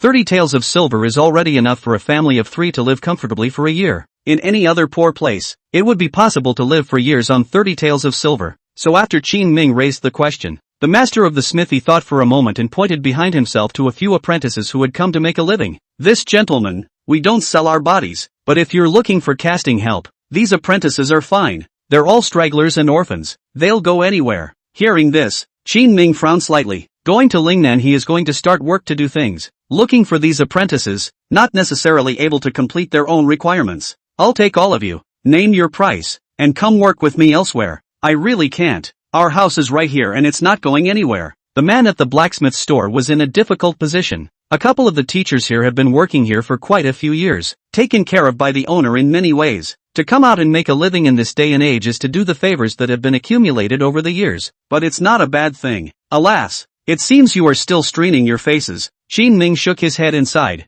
but did not leave. 10 taels of silver a month for a master teacher. 3 taels a month for an apprentice. Dry with me. You this. A few of the teachers spoke hesitantly. In fact, within them, there were already people who had their heart set on it. They work here. Some of the teachers only get 3 or 5 taels of silver a month. Qin Ming, however, more than tripled them, which is too appealing. Despite the heartbeat, no one agreed to it for the sake of saving face. Not enough? One must not be insatiable. 12 taels for the master teacher and 4 taels for the apprentice. Last chance. I'll leave if there's no one else. Qin Ming spoke coldly. It was the maximum he could accept. Artisans, he needs at least 200 or 300 every month. Just the expenses on these people would be a few thousand taels of silver, and any higher than that would be unaffordable. To forge weapons and equipment, you also need to buy ore materials and establish a foundry. These also cost money. At this stage, he was in dire need of artisans, and it was only natural that the money he took out for recruiting should be more. When we go to Lingnan to train ourselves later,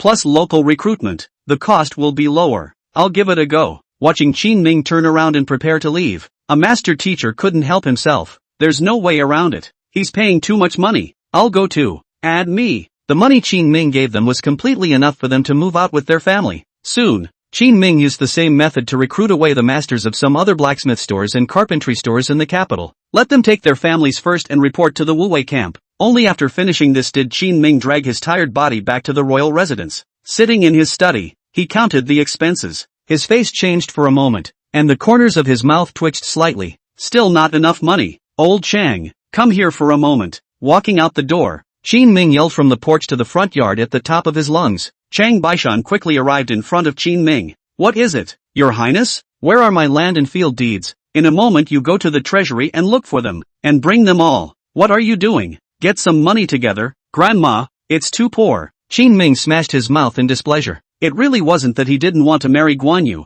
but he didn't have any hair right now. marriage is always a banquet. And the predecessor had been clean and charitable for many years. It led to the fact that after Qin Ming came to Daqian, this amount of money he couldn't take out. Shang Baishan stroked his forehead and sighed. Finally the day has come. Your Highness, the last time Qin Ming said he wanted to sell his house and land, Chang Baishan took over and discouraged him, but he also understood. Since Qin Ming had made a decision, it was not something that would be changed so easily. Sure enough, within a few days, he was back to his old tricks and ready to pull this one. Qin Ming patted his shoulder and firmly said, "My mind is made up. It's on sale tomorrow." A guru once said that money is like water in a sponge. There's always some when you squeeze it. Chapter 30. The king wants to sit in the first row. While Shang Baishan was arranging for people to sell their stuff, Qin Ming also arrived at the Imperial city the next morning to attend the crown prince's ordination ceremony, because today is the big day for King Qinyu, the king of Jin, to take over the throne of the crown prince. Xiao Shufei, who was already extremely favored in the palace, arranged for Wang Bao, who arranged every ritual specification to the highest level.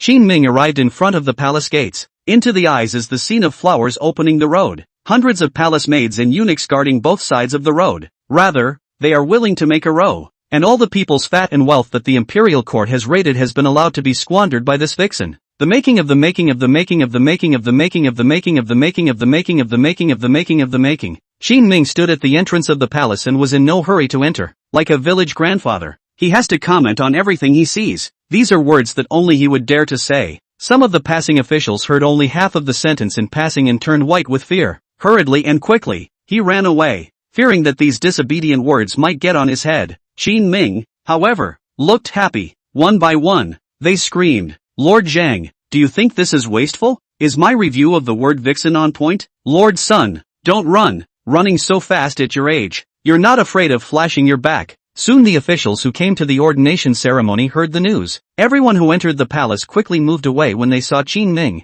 If I can't mess with you, I can't hide from you. It could also be that Qin Ming's gossip was just too harsh. Wang Bao quickly rushed to the palace gate. Look at Qin Ming with an idle face, wandering around like a street hooligan in front of the palace gates. He rushed forward, his head aching. "Your Highness King Qin, why don't you go in? The ordination ceremony will begin soon. Follow me." What's the rush? King Jin being crowned prince is a big deal. As an elder brother, this king naturally has to help him control the details. It was only at this time that Qin Ming slowly entered the palace gates. He had long expected this to be a hongmen banquet, since Princess Xiao Shufei was specifically making trouble out of it. She sent the invitation to the Qin Wangfu to disgust herself. Then before he leaves, he will do the same to his own people. Along the way, Qin Ming opened his mouth all the way to put pressure on Wang Bao. It made Wang Bao, Xiao Shufei's beloved, almost unable to hold back from speaking out in return a few times. But Qin Ming's words were on the level. Even though Wang Bao's heart was getting more and more upset, it was always difficult to tear his face off.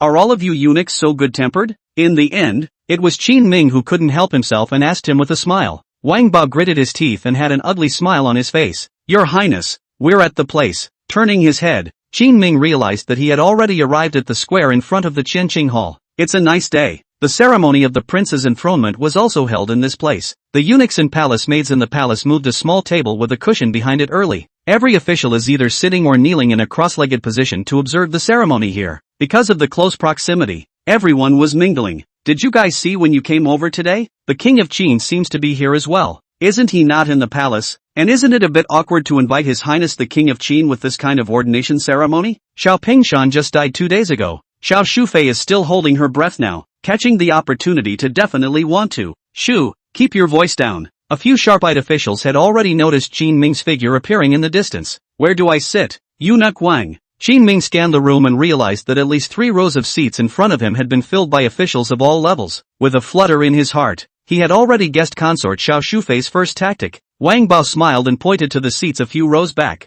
"You are invited only because you are a member of the royal family and are qualified to observe the ceremony. Since it's the royal family, it wouldn't be appropriate to sit with the officials, so let's just pick a random seat in the back first." Qin Ming sniffed and shook his head slightly. Xiao Shufei was too tender. What this pair of master and servant did was not at all different from what he had imagined. "Eunuch Wang, I'm going to criticize you here. The etiquette is not well thought out." Qin Ming patted Wang Bao's shoulder. "Criticize me?" The corner of Wang Bao's mouth twitched. Qin Ming had been specially invited over today, and there had been nothing to say about whether or not it was in line with etiquette. Throughout the dynasties, there has not been a case of a crown prince resigning his position and then replacing the new crown prince. So no matter how you see Qin Ming, It makes sense. I'm going to sit first. Go carry a table over to the king. Qin Ming pointed to the position in front of Chen Shimao and the officials of the 6 ministries. That's not good. Being backhanded by Qin Ming, Wang Bao immediately shook his head like a rattle. What a joke. If Qin Ming had gone over, the seats of the officials, which were originally 4 square,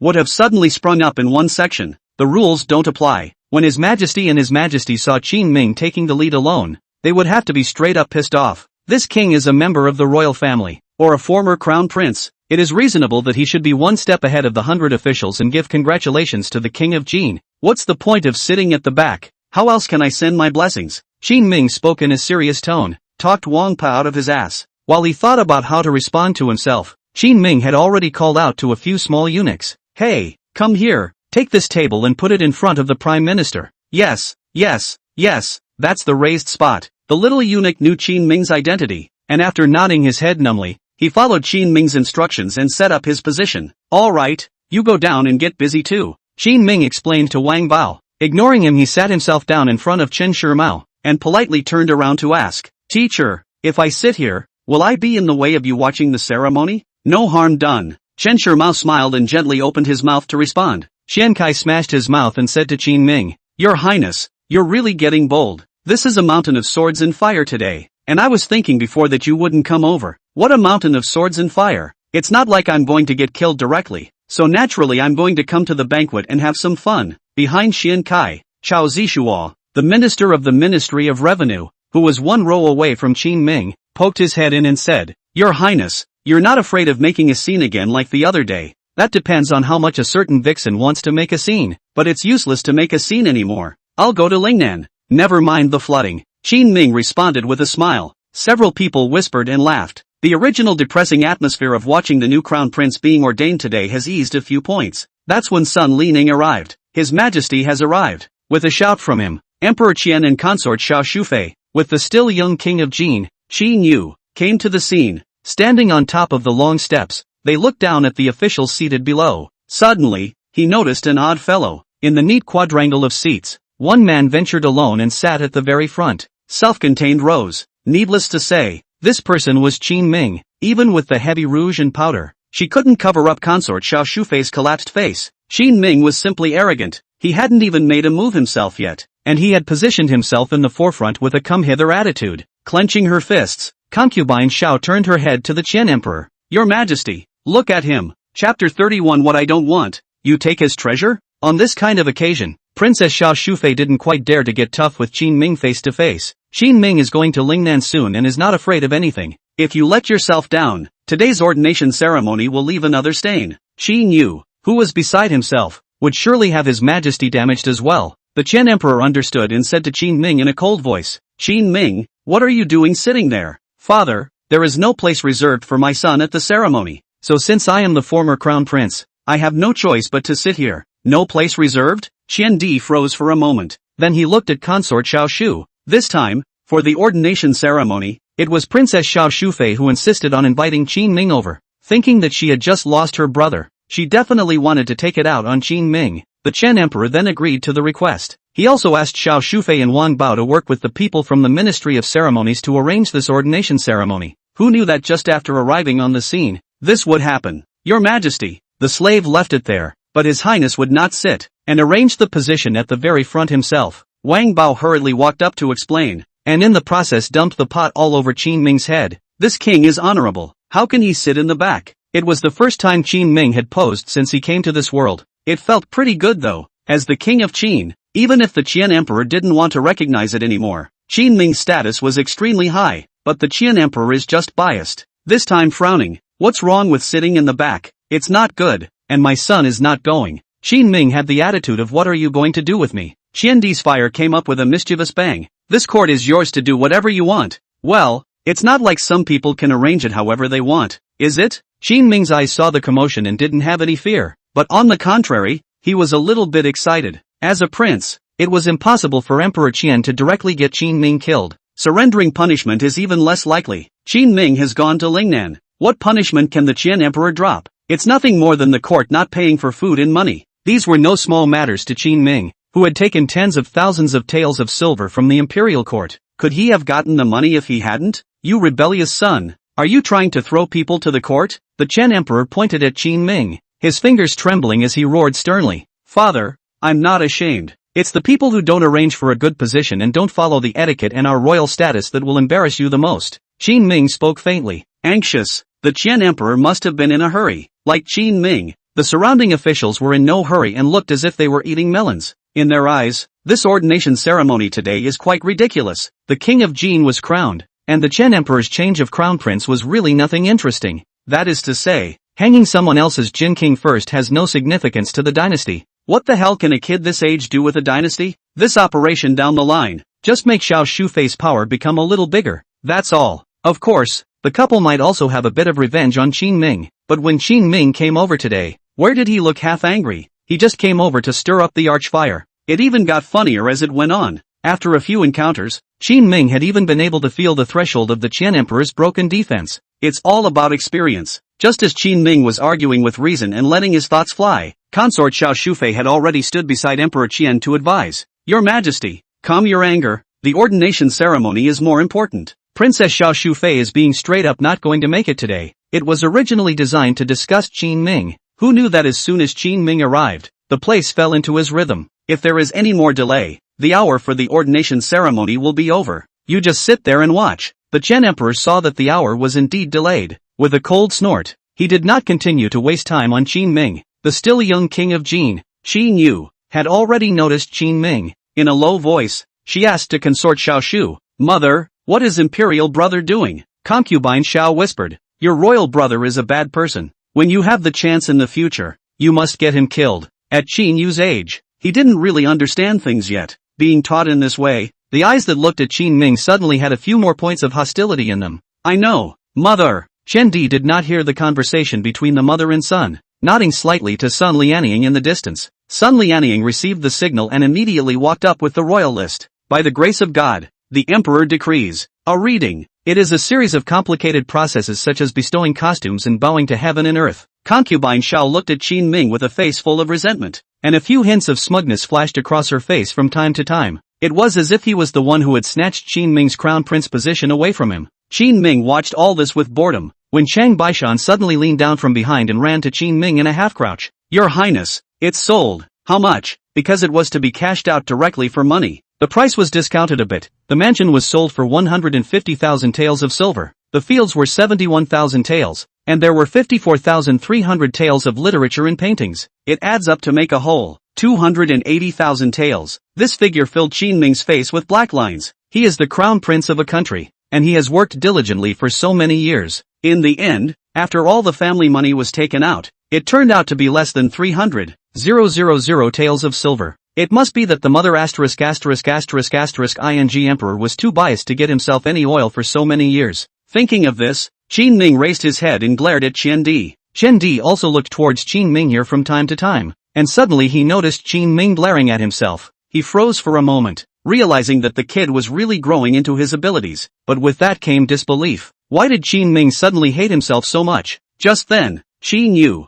who had finished the process, had just stepped down from the high platform in front of him. Xiao Shufei, who had a victor's look on her face, also stepped forward and spoke to the crowd. Yuer was able to be ordained as a crown prince, or thanks to His Highness the King of Qin's initiative to go to Lingnan. For this reason, both this palace and Yuer are also trying to thank His Highness, the King of Qin. The officials below heard such disgusting words, and they all bellyached below. Xiao Shufei's hypocritical speech at this time, saying thank you is false, declaring victory is true. Your Highness, in the future, your garrison will also work hard, so I guess you won't have much time to return to the court. If you miss His Majesty and the royal family and friends, you can write back. Xiao Shufei had a smile on her face, but her tone was hateful, thinking that she had poked Qin Ming's sore spot. After all, when Qin Yu gets the crown prince position, he won't come down like Qin Ming. This masculine gesture is extremely uncomfortable. Look at her even walking up to herself and showing off. It was only when Qin Ming, who was counting his money, finally looked up. Noble consort Xiao is really funny. The crown prince position that I don't want, put it in your place as a treasure. You don't need to thank me, and I don't stay in the capital, much less covet the crown prince's position like some people do. No, I just exchanged it for a silver check. Do you know where I got it? As he spoke, Qin Ming shook the thick pile of silver tickets in his hand and asked with a smile. Princess Xiao Shufei froze and subconsciously asked, where did that come from? Chapter 32. Would you be embarrassed if you couldn't kill me? Of course it's selling the field and the house. And I'm not afraid of your jokes when I say it. After so many years of working for father, this king is really clean with both sleeves, scattering his family's wealth for only 280,000 taels of silver. Such a calculation. Repair a palace are not enough. I remember that. What? Oh yes, Yangshin Palace. The first 2 years of repair when not a breath of more than 700,002 silver? Qin Ming spoke to himself. However, the target was not aimed at Princess Xiao Shufei, who was not yet worthy. The person Qin Ming was referring to was the Chen Emperor. This old dang, who has been squeezing himself for years without giving a single benefit. He was also scheming and trying to send the crown prince position to King Jin. Now that he finally got his way, Qin Ming disdained the position though. But get over it while you can. The officials of the court know it. That Yangshin Hall is for Xiao Shufei to repair. It was still a special grant from the Qian Emperor. A number of officials had advised him at the beginning that the expenditure was too great. But the Qian Emperor is still bent on the beautiful people for a smile. Repair this palace. Qin Ming, with this flurry of yin and yang and rehashing of old events, had pushed Chen Di in front of the crowd again. Unbridled. Who taught you to talk like that? Don't think you can be lawless now that you've gone to Lingnan. The Chen Emperor was furious and slapped the table. From the time he came to the ordination ceremony, Qin Ming had explicitly and implicitly ordered himself. The Chen Emperor had gotten used to yelling at Qin Ming over the years and really couldn't stand him like this. See that he's in a hurry again. Qin Ming continued to chuckle. Father, if my son was lawless, he wouldn't have had his family's wealth dissipated to have only this 280,000 taels. But don't worry, my son doesn't mean to ask for money with these words, and I won't ask you for it when I go to Lingnan. The Chen Emperor sniffed and laughed disdainfully. Ridiculous. I hope you still have this kind of backbone when you go to Lingnan. Whether it was raising soldiers or building fiefdoms, the court had to subsidize a lot of money. But Qin Ming didn't put the court in his sights at all. He also made wild statements and frequently pushed his relationship with the Qian Emperor into the abyss. This makes a lot of officials worried in their minds, especially the Chen Shimao few. They were worried that if Qin Ming was so arrogant and went to Lingnan without the support of the imperial court, he would really be stoned. The point is that he can't do it even if he's stoned. Princess Xiao Shufei has an undying grudge against him. If Qin Ming is really sinking in Lingnan, it is estimated that in a few years, when Qin Yu grows up, he will find an opportunity to get him killed. But unlike what they thought, Qin Ming was confident. Shrugging his shoulders, Qin Ming smiled. As you wish. The Chen Emperor snorted coldly and didn't speak again. Princess Xiao Shufei stood in place awkwardly. I don't know if I should continue to provoke Qin Ming or not. She was thinking that she had robbed the other party of the crown prince's position, and now she was coming out to show off. It's sure to piss off Qin Ming. Anything less than that would make him lose face. But for some reason, after she came out to show off, many officials, however, looked at Princess Xiao Shufei with strange eyes. Officials who knew Qin Ming's temperament understood that he was certainly not lying when he said he was leaving. He really doesn't want the crown prince position. Taking what Qin Ming threw away and didn't want, he ran over and put on a smug victor's pose. It's weird and a little awkward. This Xiao Shufei doing business. Not at all polite. Ugh. In the distance, Sun Lianying's gaze had taken on a few moments of pity. He forgot to tell Princess Xiao something. It was the attitude that Qin Ming had shown before. In fact, he had long since become indifferent to whether or not he was the crown prince. This was known to the Qian Emperor in addition to Sun Lianying. Princess Xiao Shufei, however, was very foolish and naive, and still wanted to use this tactic to provoke Qin Ming. Qin Yu, who was still young, was also confused at the moment. They say that when you become the crown prince, you can be honored by all the people. But why did nothing change when he became the crown prince himself?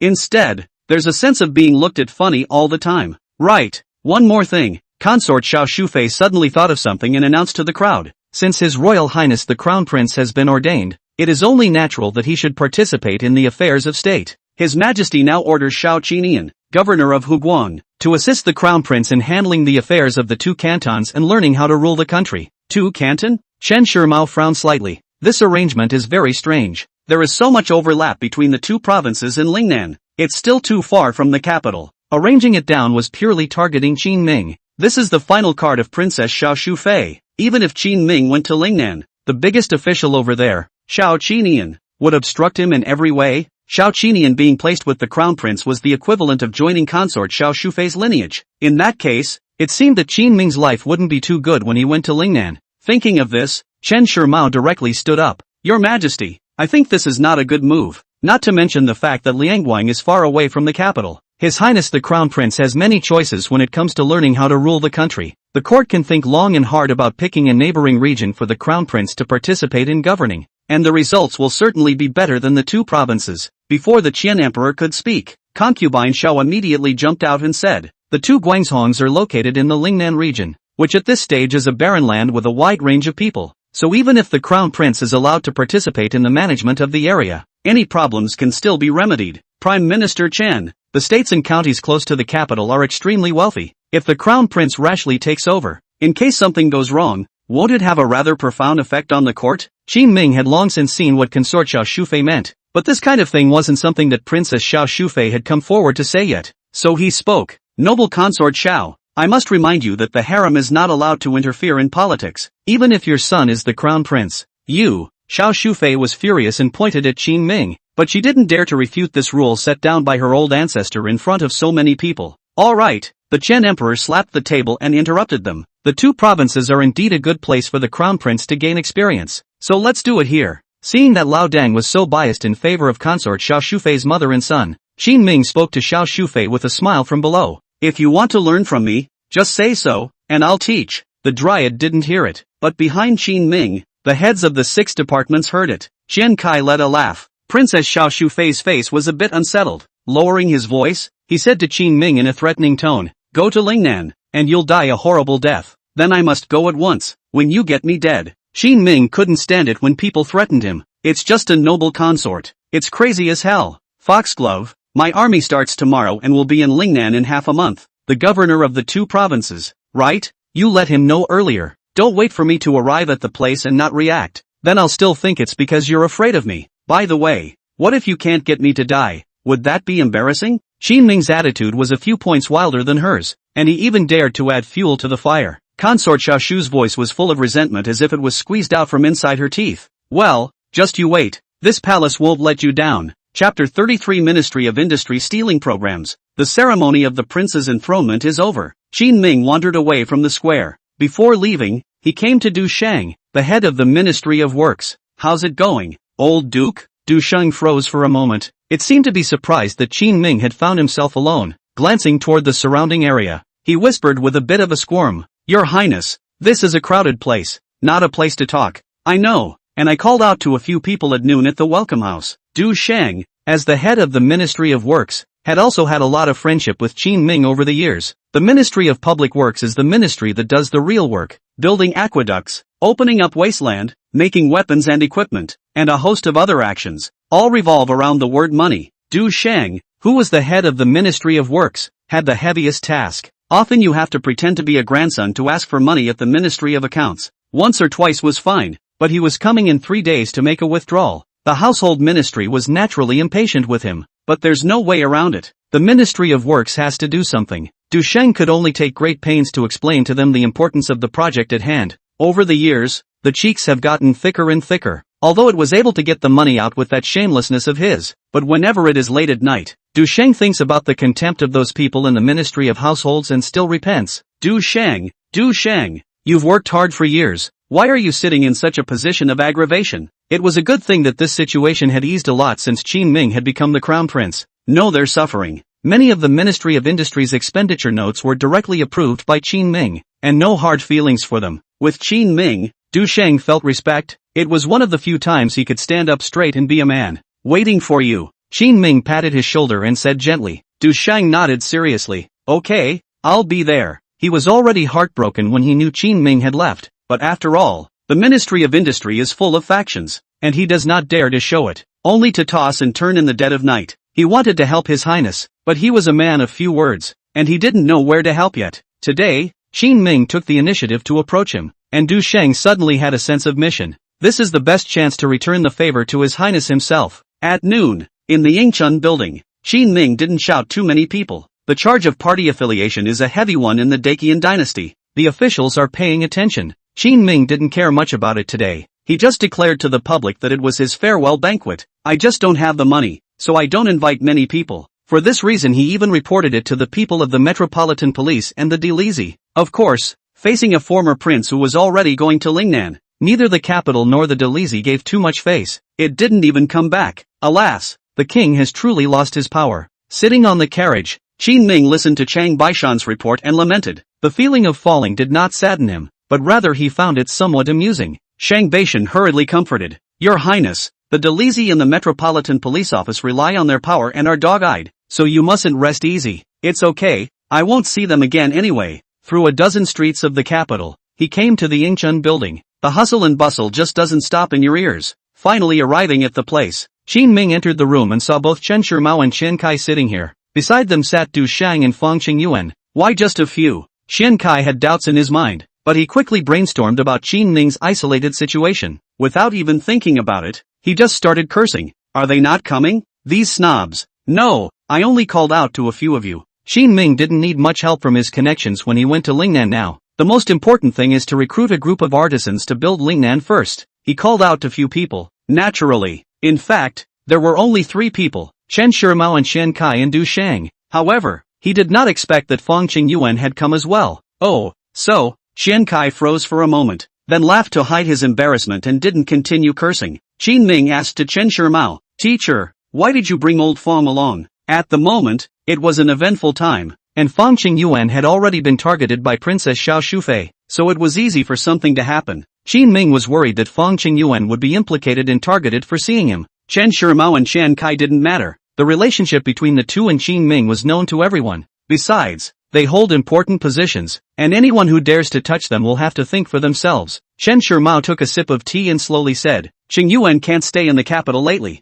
You take it away. These 2 days at court, a dozen or so impeachment memorials against Fang Qingyuan kept appearing in front of the Chen Emperor like a rainstorm. Luckily, Chen Shimao argued with reason and helped Qin Ming keep Fang Qingyuan. But there's a saying, don't be afraid of thieves stealing, be afraid of thieves thinking. According to Chen Shimao's understanding, Princess Xiao Shufei has now begun to make connections and look for people from the Metropolitan Police Department to settle old scores. Fang Qingyuan that year privately opened the warehouse to release grain. Relief of the victims of the matter Qin Ming also know. Sniffing had to be a sigh. Old Fang, the commission is going to come with me. The mute Fang Qingyuan suddenly stood up with a prancing sound. Your Highness, it is most reassuring for me to go with you. There is really nothing to stay at this court. Alright then, you can report to my barracks in a little while, and I'll find you something to do in a couple days. Got it. Watch them talk half the time. Du Sheng sat awkwardly where he was and had already drunk 3 cups of tea. He didn't have a deep relationship with Chen Shimao, the minister of the household. Chen Kai, because of Du Sheng's demand for money for many years, is even more lazy to take care of him.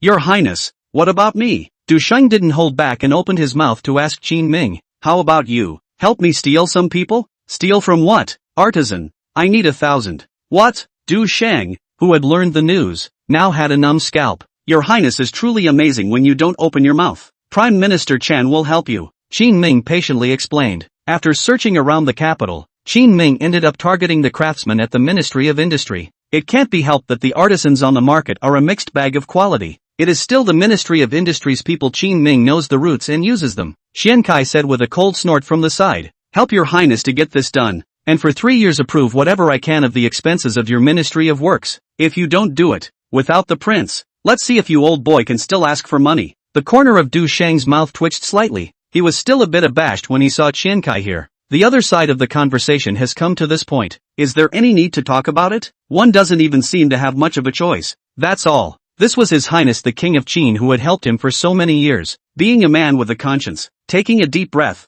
Du Sheng whispered, Your Highness, how are things organized on your end? It's very simple. Prime Minister Chen will visit the Ministry of Works recently and find some problems to criticize you. You'll go along with it and put the fault on the artisans. Fire these people, and I'll just send someone else to recruit them. As he spoke, there was a sound of footsteps outside the door. A burly man pushed his way in. Qin Ming introduced himself to Du Sheng. This is General Chao Chuan of the Wuwei Battalion. He'll stay in the capital after I'm gone and be in charge of transporting people privately with you. Chapter 34 Establishment of Lingnan Construction Corps. In the first 2 days in the Wuwei camp, Chao Chuan's performance had already put Qin Ming at ease. He upholds the principle that it is better to be skeptical than to use someone who is skeptical. After this test, Qin Ming stopped putting up defenses against him. A number of important tasks were given to him. However, Qin Ming had arranged for all of this to sneak forward only after he had left. He was going to sulk so he wouldn't draw too much attention to himself. Lord Du, Chao Chuan politely greeted the other party. Du Sheng also nodded and smiled to him.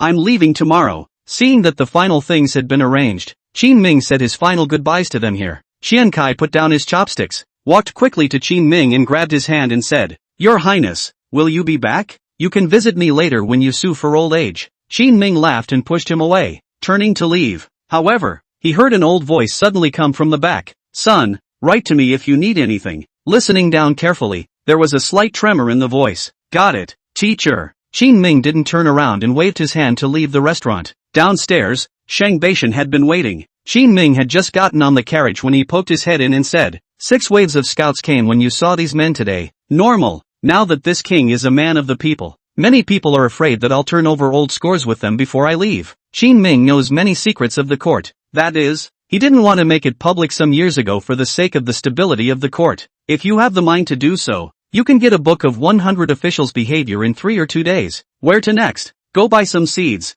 You'll have to fend for yourself from now on. When Qin Ming went to Lingnan, food was a big problem. Aside from having craftsmen carry out construction, it's a return to the staples of this small farming era. Cropland. It's just that there's something to be said for this plowing. After working around and having the men continue to move things into Camp Wuwei, Lu Gang and Wu Qingyi suddenly arrived at Qin Ming's residence. "Your Highness, what are you two doing here?" "We wanted to come and see you." Lu Gan tensed his face, but he still couldn't hide his embarrassment. He had originally all been in the battlefield all year round, and he felt tied up when he followed Wu Qingyi out to run relations. "Just say what you have to say." Qin Ming could see that they had something on their minds, so he waved his hand for them to speak. Wu Qingnua, who had been a bit restless, then organized his words and opened his mouth. "Did you know all about our argument 2 days ago about the payment of military salaries?" "Yes.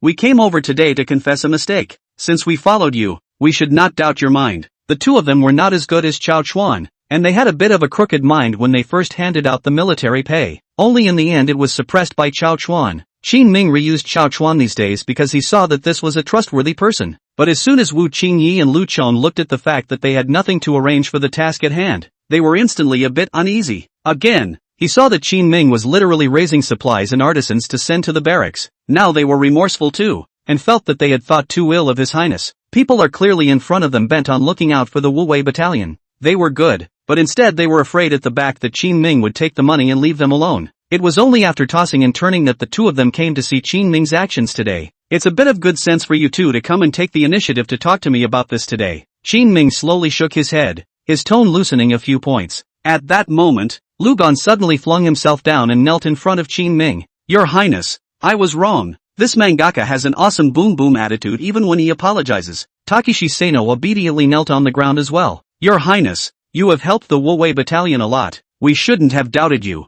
"All right, get up." Qin Ming waved his hand. "Since you know that you are wrong, it is good. And this king also hopes that the two of you will listen to the arrangements in the future." "Well, whatever you have planned, just say so." "Really?" Qin Ming smiled and surveyed the two. "Really? Good. Recently I'm going to have the Wu Wei battalion reformed and become a construction corps." Qin Ming arranged the two men's tasks. While they were full of confusion and at a loss for words, they had Chang Baishan send the people out of the house. The sky was already dark, and this was the last day to stay in the capital. After having some dinner accompanied by a few maids, Qin Ming walked out of the mansion and started wandering around the capital. As he walked, he had crossed a number of streets and arrived at the gate of the Guan mansion. The Guan mansion still looked like it was in decline. Qin Ming remembered that the last time he came over, there were still 4 guards at the door. There were only 2 left today, still crouching and dozing under the doorway. "Hey, wake up." Qin Ming patted one of them on the shoulder. With a jolt, the other man hurriedly sat up straight. "Oh, Your Highness, are you going in?" "Yes, help inform us." "Oops, no need. There's not much left in the mansion, and a large portion of the people are gone.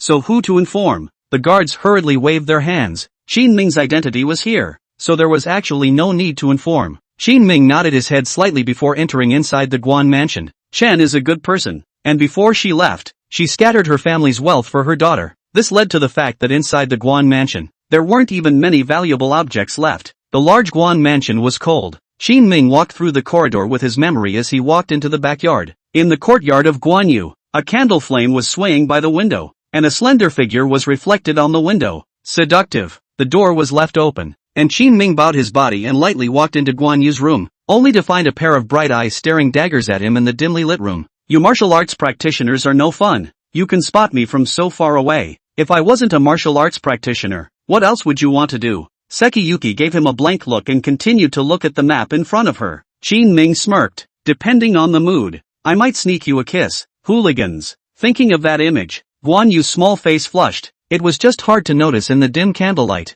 Seeing Guan Yu studying the map, Qin Ming walked up and curiously looked around. This is a map of Lingnan? How come it's so detailed? Qin Ming remembered that the map of the Qin dynasty was something extremely confidential, except for the emperor and related officials, and some generals who fought in the war. Ordinary people could not take it. I didn't realize Sekiyuki had it here. What Guan Yu had was the same as what Qin Ming had. With the map of Lingnan, it would be easier to do a lot of things on this trip over there itself. Sekiyuki didn't hide it and whispered, Uncle Yi sent it to me. He said it might be useful if I went, so don't spread it around. I can't believe it's him. Qin Ming remembered the lanky figure who had been stabbed through the shoulder by Guan Yu at the banquet. The corners of his mouth involuntarily lifted into a smile. Can I get a topography? Chapter 35. Why worry about the road ahead? Sure, you can just take it. Guan Yu didn't know Qin Ming's plan, but no matter what, being a vassal over there, maps are definitely important. Worthy of my sage advice. Qin Ming was delighted in his heart, and holding Guan Yu's hand,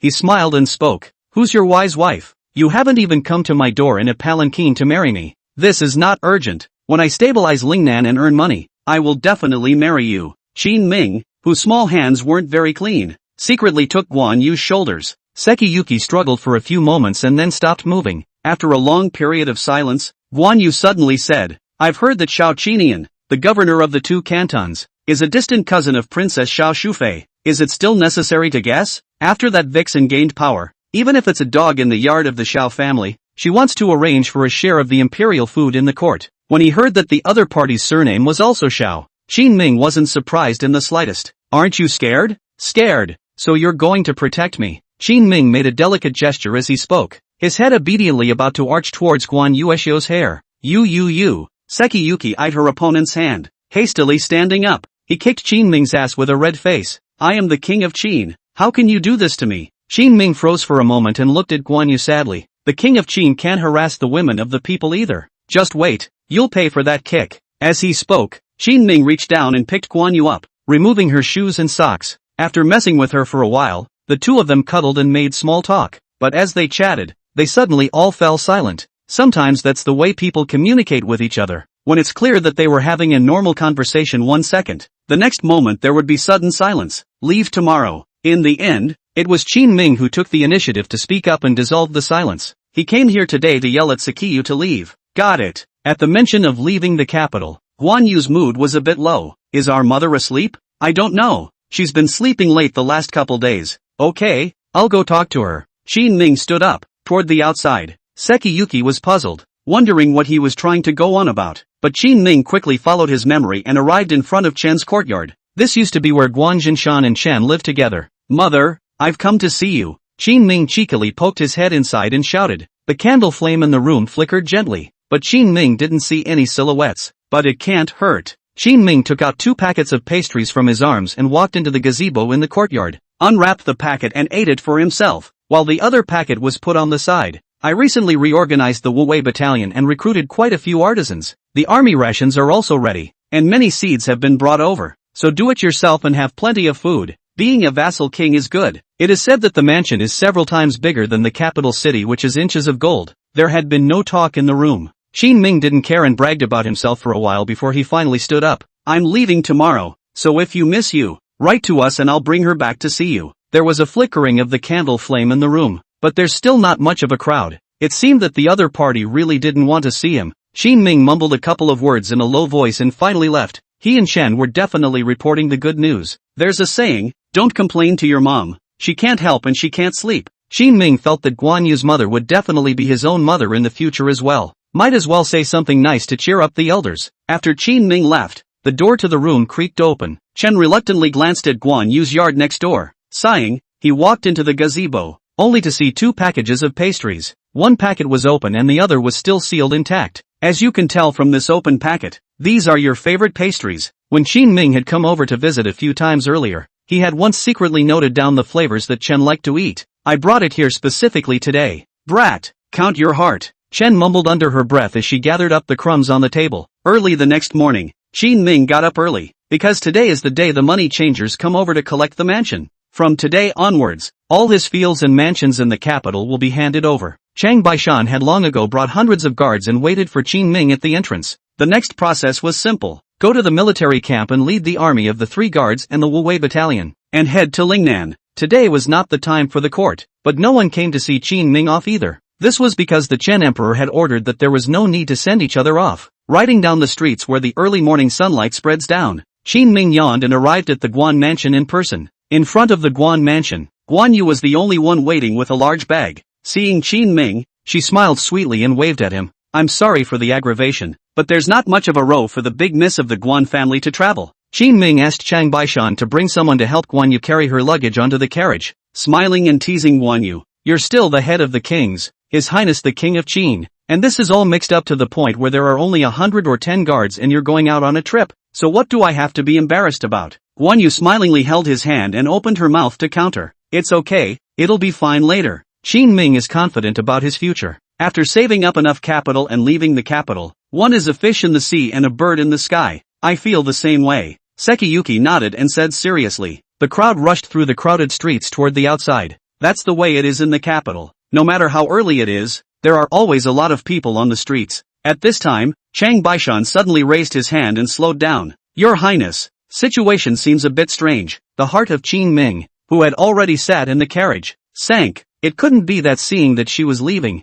Princess Xiao Shufei went crazy and wanted to find someone to screw her on the way, right? What's wrong? Qin Ming poked his head out and asked warily. Shang Baishan gave a bitter laugh. Point to the stalls on the far side of the street. You read it. These are some of the locations for selling breakfast, drinking tea, listening to music and listening to commentaries. Originally, there were not many people in the location in the morning except for some breakfast stalls, but today it was occupied. Qin Ming swept a general glance. He, who had just been lamenting the fact that he was far from having much of a row, suddenly froze. There is no court today, only to see that among the officials of the ministries, many people do not know when to wait here, because the Chen Emperor did not nod his head and say that he would send them to each other according to etiquette, so they just dressed in their regular clothes and casually found a street stall to sit in. Someone had a bowl of cold porridge and half a bun left in front of them. Some people hold a cup of tea in front of a tea house. Others were sitting at the mouth of the street with small stools, and standing beside them were sellers who had just arrived to sing songs. Seeing Qin Ming's convoy coming over,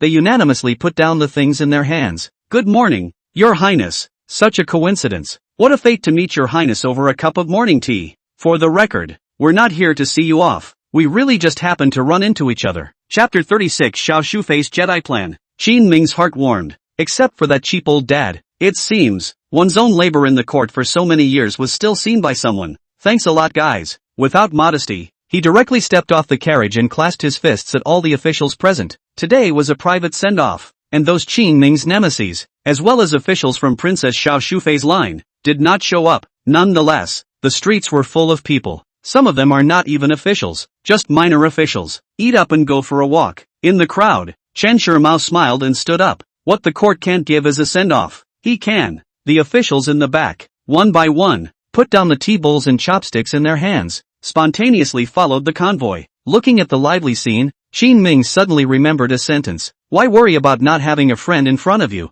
who doesn't know you in the world? Guan Yu held Qin Ming's hand and smiled even more happily than he did. My Royal Highness the King of Qin, you didn't tell me there was such a big row before I came. The crowd slowly walked towards the outskirts of the city, where they couldn't see. Wang Bao stood in the crowd with his head bowed, watching all of this in puzzlement. This kid is all garrisoned and won't even be able to return to the capital in the future. A man without a shred of value, and come to see him off? I don't know what these people are thinking. Aren't they afraid of His Majesty's chastisement? No wonder he couldn't figure it out. These eunuchs live in the collusive palace gates, where the whole day is a tangle of interests. But some real readers are different. It is not profit that comes first in their minds. In life, there are always some things that are more important than immediate benefits. It's hard for Wang Pai to understand all this. All he knew was that the group of ministers were again defying the court's resolution. Turning around, he quickly rushed towards Consort Xiao Shu's chambers. Qin Ming's group traveled at a not-so-slow pace, and when he stepped out of the southern gate of the capital, he came to the carriage. Turning to the crowd behind him,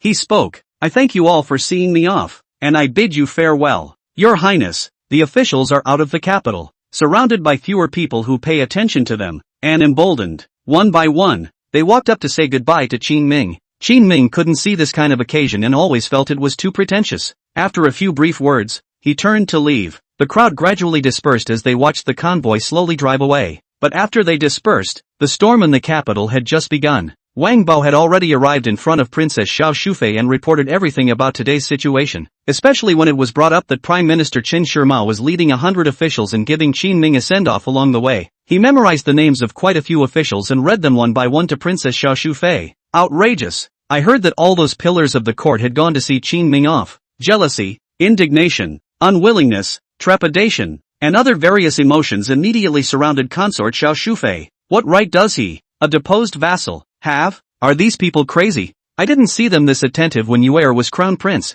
People are afraid of comparison. Princess Xiao Shufei was now angry and stood up to go out. She was prepared to report the matter to the Qian Emperor's side and punish these unruly bastard bureaucrats. Wang Bao hurriedly stopped it. Your Highness, calm down. If we make a move to punish them at a time like this, we're siding with a lot of high-ranking officials. What then? Concubine Xiao frowned. Wang Bao was her loyal lapdog. Since he said these words, he had a way. He took a letter out of his arms. Look at this. It's intelligence from Lord Xiao. Xiao Qinian, the governor of Huguang, was a distant cousin of Princess Xiao Shufei. Xiao Shufei took the letter and scanned it twice. Her heart was even more puzzled. There's a plague in the Huguang region under his rule? What's the use of talking to this palace about this kind of? Let the court allocate funds to suppress it for him. No, my lady, this plague is spreading. As he spoke, Wang Bao spoke in a gloomy tone. You mean spreading the plague within Qin Ming's fiefdom? Princess Xiao Shufei quickly understood. Xiao Qinian specifically sent the message over to see what Consort Xiao Shufei meant. Doing so, after all, would amplify the plague. There's a good chance there will be a lot of deaths and injuries. This is a poisonous plan to cut off the children and grandchildren. In case something goes wrong, Xiao Qinian will not dare to take the blame. Wang Bao advised sorrowfully from the side. Your Highness, it's not really a big deal to send a few people who have contracted the plague. I heard that Qin Ming hand is only a few 100,000 taels of silver. If he meets a few thousand patients, this money is absolutely to spend all the money. The court also does not help him, while Wang Pa still kept exhorting. Princess Xiao Shufei directly interrupted him. There is no need to say so much. Let Xiao Qinian do just that. And in the meantime, block the key roads in the Huguang area, and just say that it prevents the spread of the plague. Don't let anyone from Qin Ming's side escape, and don't give him any support. Princess Xiao Shufei is even more ruthless than Wang Bao. The ploy didn't even need his persuasion. Upon hearing this, Princess Xiao Shufei took a direct shot at it. Wang Bao immediately nodded. I know, because it was feudal times. Transportation everywhere was very undeveloped. Many of the official roads are dirt. When it rains it is muddy and difficult to walk. It took Qin Ming more than 2 months to bring his army to the Lingnan region. The time is already the end of the year. It's a good thing that this is a southern region where the temperature isn't too low even when it's cold.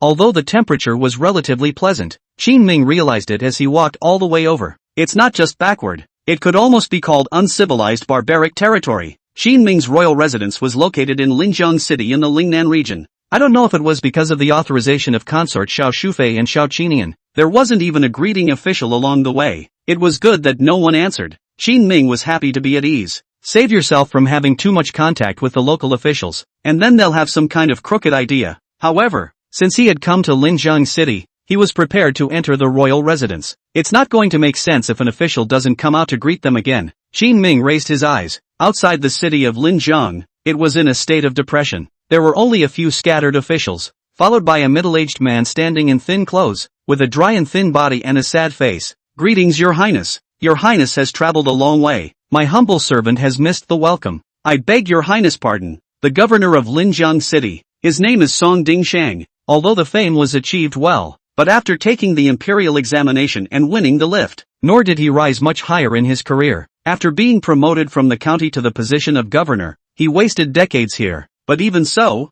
among many of the countless officials of Deqian, it was already considered good. Lord Song doesn't look too good. Have you been sick lately? Qin Ming stepped down from the carriage and looked at Song Dingshang, whose face was as colorful as a vegetable, and was puzzled in his heart. This guy is strange, obviously a governor. The official position is not small. There are 3 or 4 other counties under his control, but with this look, there's no sign of wealth at all. Instead, he looks like he's overworked. Song Dingshang was filled with sorrow when he mentioned this. Your Highness, we had an incident here on your way here. Chapter 37. Anyone who doesn't want to come to me. What is it? The plague has broken out, and more than 30 villages have been affected, and even Linjiang City, as well as several of its subordinate counties, have been contaminated. According to our investigation, the number of people who have contracted the plague around Linjiang City has now broken 1,000. the words came out of his mouth. Qin Ming's heart sank at once. The army hasn't settled outside the city yet. The plague came first. It's still such a large area that it's too much of a coincidence. It was still off to the side and within Qin Ming's fiefdom. If he hadn't calmed the situation down, he was afraid that if he came to Lingnan, he would be plagued to death at the first hurdle. How are those people doing now? All the villages everywhere that had the plague were blocked off, and they weren't allowed to step out. Song Dingsheng still follows the old methods of the feudal era. When a plague comes out, it is contained first. If it were to spread again, the only way would be to kill all of these sources that would spread the plague, and then burn the bodies in flames. It's cruel, but it's the easiest and least expensive way. After all, in times like these, people's lives are the least valuable. If we keep this up, we'll just have to kill someone. Song Dingsheng clenched his fists, his face filled with pain. This is his hometown. Some of the village elders, who had even watched him grow up, he now went back and could still call by name. It's because of such a layer of relationship, it made it impossible for Song Dingsheng to make a move, or to make a move. Qin Ming turned around and explained a few words to Chang Baishan. He was told to first take the army and find a clearing to settle down in and forbid all outsiders from approaching. Only then did he come to Song Dingsheng's side with a grave expression. When did the plague appear? Just last month in the middle of the month. What is this plague? Smallpox. Hearing those two words, Qin Ming's heart snapped into relief. Being a high school student, he knew quite a few means of guarding against smallpox, but then a hint of confusion grew in his mind. Have you no means of protection against smallpox? Song Dingsheng shook his head. No, it's usually just a matter of waiting for the person to get through it, then detaining them for a few months and releasing them when they're okay. And then when people are done dying, they gather the bodies together and burn them. This is indeed a tactic that the Dakian court would use. Safe and efficient. Just too little regard for the lives of the people. I'll take care of this, but I want 3,000 acres of land that can be plowed. After thinking about it, Qin Ming made a request. They have military fields, but that's not enough. Qin Ming wanted to raise an army that would be invincible in the world, and provisions were the foundation. Since it's filling holes for them, the local officials, we don't know each other well, and after helping them, it's only natural that they should be allowed to give some benefits. 3,000 acres? I can't report this to the top. 300 acres is more like it. A look of difficulty appeared on Song Dingsheng's face. He knew that Qin Ming had just come over and must be the new king, but it is a bit difficult to ask for so much land at the drop of a hat. Qin Ming was a little impatient. I don't want more from you. Look at the Lingnan territory yourself. It's all uncultivated open land. What's so difficult about 3,000 acres of land? Song Dingsheng scratched his head hesitantly. It does have a lot of open space, which can be plowed after it has been cleared, but it was owned by the Great Qin dynasty, not their private land. Qin Ming saw his hesitation, so he continued to ask, is there a plague anywhere else but here with us? There are quite a few in both Hunan and Guangdong, especially in Xiaxia City. There seems to have been more than 1,000 patients over there, but they are all tightly controlled, and there is no mess, only us. Who's in charge there? Lord Xiao, Xiao Qinyan? Yes. Upon hearing this name, Qin Ming narrowed his eyes as a surge of anger surged in his heart. Princess Xiao Shufei, this vixen, is really crazy, daring to use this kind of desperate tactics. I'm afraid that it's not these plagues that are also specifically coming from the region under Xiao Qinyan's rule. Thinking of this, the corner of Qin Ming's mouth raised into a cold smile. All of them wanted to pit Qin Ming to death, but this in turn gave him a heavenly opportunity. Leave this matter to my king, and you will report it to the court according to my words. What's the word? Let's just say 3,000 acres. All of it is under martial law as a quarantine area, so that whoever they have a problem with, they can come in and find me directly. This, Song Dingsheng stared incredulously. And such rogue tactics? Today he had really opened his eyes. If the words are like this, but it is estimated that even if Qin Ming circled the land, no one in the court would dare to come over to verify it. After all, no one wants to catch smallpox. Did you get it? Your Highness, I know. Song Dingsheng's heart crossed, and the dead horse was treated as a living horse. Except he had one final quandary. Your Highness, can you really fix smallpox? Sure, smallpox is not an extremely deadly plague. In general, the more widespread a plague is, the less pathogenic it is. Many sick people in this era died frequently because of poor healthcare. But if there are vaccinated people, look them over carefully. Most can pull through. As far as the vaccine is concerned, Qin Ming remembered that there was a record in the ancient book he had read earlier. There are 4 ways to prevent a plague like smallpox. They are the pox clothing method, the pox paste method, the dry seedling method, and the water seedling method. The first 2 were more primitive and he had discarded them since. The last 2 are not bad. It's either taking a pimple scab and grinding it up and blowing it into your nostrils or mixing it with clean water and dropping it into your nostrils. Wait for a few days. The body is feverish. and pass through it is considered vaccination completed. Pre-vaccination vaccines are highly toxic and can easily cause problems. However, if you use a pox scab that has been inoculated many times, the toxicity will slowly decrease. That's the safer vaccine. What about those patients, all cordoned off from outsiders? Song Dingxing pointed to the seals affixed to the various houses on the street in the distance. In fact, he didn't need to tell me that no one came on this street just by seeing the seal. Lu Gang. Qin Ming shouted to the back, the end of the line. Lu Gang jogged all the way to Qin Ming. Are you well? Qin Ming looked at him with a smile. Lu Gang thought about it and said naively, definitely good. Since I was a child have not been very sick. My mother as a child called me Iron Ox. Then it's up to you. Call out a few more men from the barracks and let's go pick up the smallpox patients and find a place to converge on them. Ha! Lu Gan was startled. A few soldiers in the back were also scared and took a few steps backward. Scared? It's the grandson who's afraid. Lu Gang still remembered the promise he made with Qin Ming earlier. Though he was indeed afraid, his mouth blew harder and harder with all its awesomeness. Sung Din Sung stared at this in disbelief. Your Highness, you're going in person? No, that's too fierce. What if you get smallpox and die in their Linjiang city? In fact, he didn't know that if Qin Ming really died here, Princess Xiao Shufei would probably give Song Dingsheng a big credit. His promotion will be just around the corner then. You're going if I'm not? Qin Ming glanced at him and shouted at Lu Chong. Go and call in some more men, and call in the medic who will accompany them. Okay, I just have to get back to some writing. Write what? Write a letter to my mother. Explain the aftermath. If I really die here, you have to count me as having died for my country. Lu Gang lowered his head and said with pathos.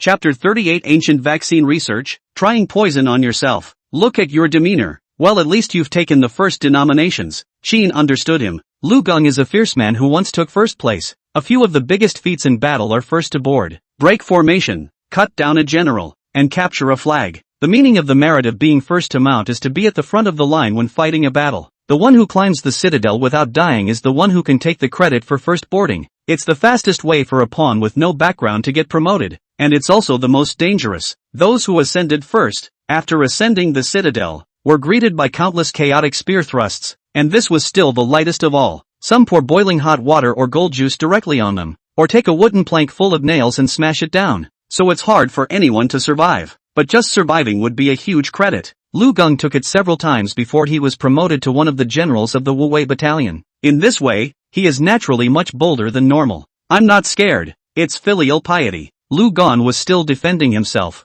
Qin Ming didn't bother to listen to his nonsense and waved his hand, telling him to go find someone. Are there any local bone setters willing to help? Get some people over here who know how to heal. Turning around, Qin Ming opened his mouth to Song Dingsheng and commanded. Song Dingsheng nodded blankly. Your Highness, my men here can get a dozen or so, but I don't think I can find more. Such a great thing has happened that the healer cannot be found? Qin Ming was a little angry. At first glance, Song Dingsheng is still a parent official who works for the people, but after really getting in touch, he realized that the guy seemed to be cringing at things. It makes it unpleasant, but this time, Song Dingsheng really can't be blamed. He sighed slowly. Your Highness, all of our major roads here have been blocked by Lord Xiao for the reason of preventing the spread of the plague. Since you entered Lingnan, no one has come to the rear to support you. When he said that, he couldn't hold back the tears of sadness. He's a scholar and has a good head on his shoulders. How could one not see that this plague was deliberately spread against Qin Ming? But there is no way. The slightest person Song Dingsheng in front of the governor of Hunan and Guangdong Xiaoqinian, even a sweat hair on the thigh of others course. It was even less likely to help Qin Ming too much. Do you want revenge for the death of so many folks? Seeing how he covered his face and cried, Qin Ming's attitude was a little gentler. Song Dingsheng still had some bloodlust, and immediately raised his head at the words. Revenge how? Qin Ming said with a faint smile. It's simple. As my vaccine rolls out, those who have been vaccinated will be plucked out and a group of medical squads specialized in smallpox patients will be formed. With this group, they can take care of smallpox patients and help them heal. Once we've resolved the local situation, we'll go and lift Xiao Qinian's stall. Qin Ming sees the status quo very clearly. He had the vaccine on hand, along with details on how to make it, but not in the hands of Xiao Qinian, going to stir up the people in his isolation. The area under Xiao Qinian's rule was going to be a real mess. At that time, Qin Ming will appear as a savior hero. Xiao Qinian couldn't care less about these patients, so he had to bow down with him. Yes, Song Dingsheng has been an official for many years, but this is the first time that he has been bullied in this way because of the struggle in the court. His heart was naturally very angry. Mudbloods have a little fire left in them. Borrowing from the big tree of Qin Ming, Song Dingsheng was ready to fight back. Soon, Qin Ming's accompanying military doctor arrived. Song Dingsheng also called out for a group of healers to join the team, together with Lu Gang and the soldiers under him. The number had come to about 300. After explaining the production program of the vaccine, Qin Ming waved his hand. Go, I'll go too. At that moment, a crisp voice suddenly came from the carriage. It was Guan Yu, who had been listening to Qin Ming giving orders, watching Qin Ming calmly dispatch the local resources to quell the plague. At the moment she had little stars twinkling in her eyes. Not bad for the man you chose. That's a handsome look. No, Qin Ming refused without thinking. Anyone can die smallpox first, but not Sekiyuki. Why? Sekiyuki beamed. She was a proud girl and didn't like being a burden to others. While everyone was working feverishly to set up camp and quell the plague, if she sat on the side and did nothing, she would feel unworthy to stand beside Qin Ming. No means no, Qin Ming said impatiently and gave Lu Gang a wink. Lu Gan scratched his head and walked up to try to advise Guan Yu. Sekiyuki, however, said stubbornly, they all can, and so can I. Tell you what, you'll come back when the third batch of vaccines is ready to be administered. Qin Ming thought about it and proposed a compromise. The third round of vaccine toxicity would surely be much lower. It was also safer for Sekiyu to come over then. Oh, Sekiyu seems to be angry, but she knew how to sympathize with Qin Ming and didn't make a scene. Quietly, they left in a carriage and traveled to the camp where they were stationed. Qin Ming led his men into the city, preparing to first centralize the sick within Linjiang City. Doctors, I'm counting on you for the vaccine, and for the first inoculations. Let me and the army come. Your Highness, you're coming too? What's the problem? No. Although Lu Gang was reckless, he was not stupid, and by this time, he had already understood what Qin Ming was talking about with the vaccine. But when I heard that Qin Ming was also going to receive the first batch of vaccines, he was still a little shaken. If he had respected Qin Ming before, it was still only in the difference in status and position. Then now he was respecting Qin Ming from the bottom of his heart. Lu Gang heard that when the king of Qin left the capital, all the officials sent themselves to see him off, and they still scoffed at him. Now that I think about it again, it's really reassuring to follow someone like that. No wonder the 100 officials are so respectful. Can I join you? Song Dingsheng, covered tightly, emerged from the crowd behind him. The tone was even a little hesitant and fearful. It was as if the next moment he was going to take back what he had said earlier. Are you sure? Qin Ming frowned slightly. Song Dingsheng is a man who is used to being cautious. I didn't think it would suddenly come forward at this point. I am the governor of Linjiang City. Besides, Your Highness, you have tried the poison with your body. I can't hide behind it. Speaking later, Song Dingsheng's tone grew firmer. With the presence of Qin Ming and Song Dingsheng, many of the soldiers on the scene were eager to try. One made according to Your Highness's description. Who's the first to try it? At that moment, a certain physician suddenly shouted from a distance. The crowd, which had been yelling a moment ago, suddenly quieted down. I'll do it. Qin Ming smiled and walked straight up, taking the vaccine made by the other side using the dry seedling method. He inhaled it directly into his nose. With him at the helm, the crowd really started to change. Lu Gang, Song Dingsheng walked up one by one and was vaccinated. 2 days later, Qin Ming had a high fever and showed symptoms of smallpox all over his body. Other than him, most of the entire makeshift medical squad began to react. In the haze, Qin Ming felt a plain hand holding a water-soaked cloth that was gently caressing his face. Chapter 39. Remember my name and my fists. When he opened his eyes the next day, he saw the silhouette in front of him. He then gave a bitter laugh. You're still here. Nonsense. This lady comes when she wants to. Sekiyuki crossed her arms and said savagely. But it's a great thing to say though. But as she spoke she watched Qin Ming's face closely, as if she was afraid that he would be angry. Seeing that Qin Ming didn't say anything more, Guan Yu then sat down beside him and tenderly said, Look, you're inoculated, and even if it gets back to me, this plague is less virulent, so I'll be fine. You understand quite well. Qin Ming struggled to sit up and opened his mouth with a smile. Guan Yu had obviously understood what Qin Ming had said that day about the way to dilute the toxicity. Rushing over now, it wasn't until the third round, but the second round had been bearable for her. I'm smart, right? Guan Yu lifted her chest and said proudly. You, on the other hand, just be a good boy and do as I say for a few days and get some rest. Smallpox patients actually recover quickly if they are taken care of. What's more, all of them, Qin Ming and Lu Gang, were all young and strong, with good physical fitness. Qin Ming spoiled Guan Yu's nose and said, Still listening to you? In a couple of days you'll be lying here at my mercy. A few days later, Qin Ming got up from the bed,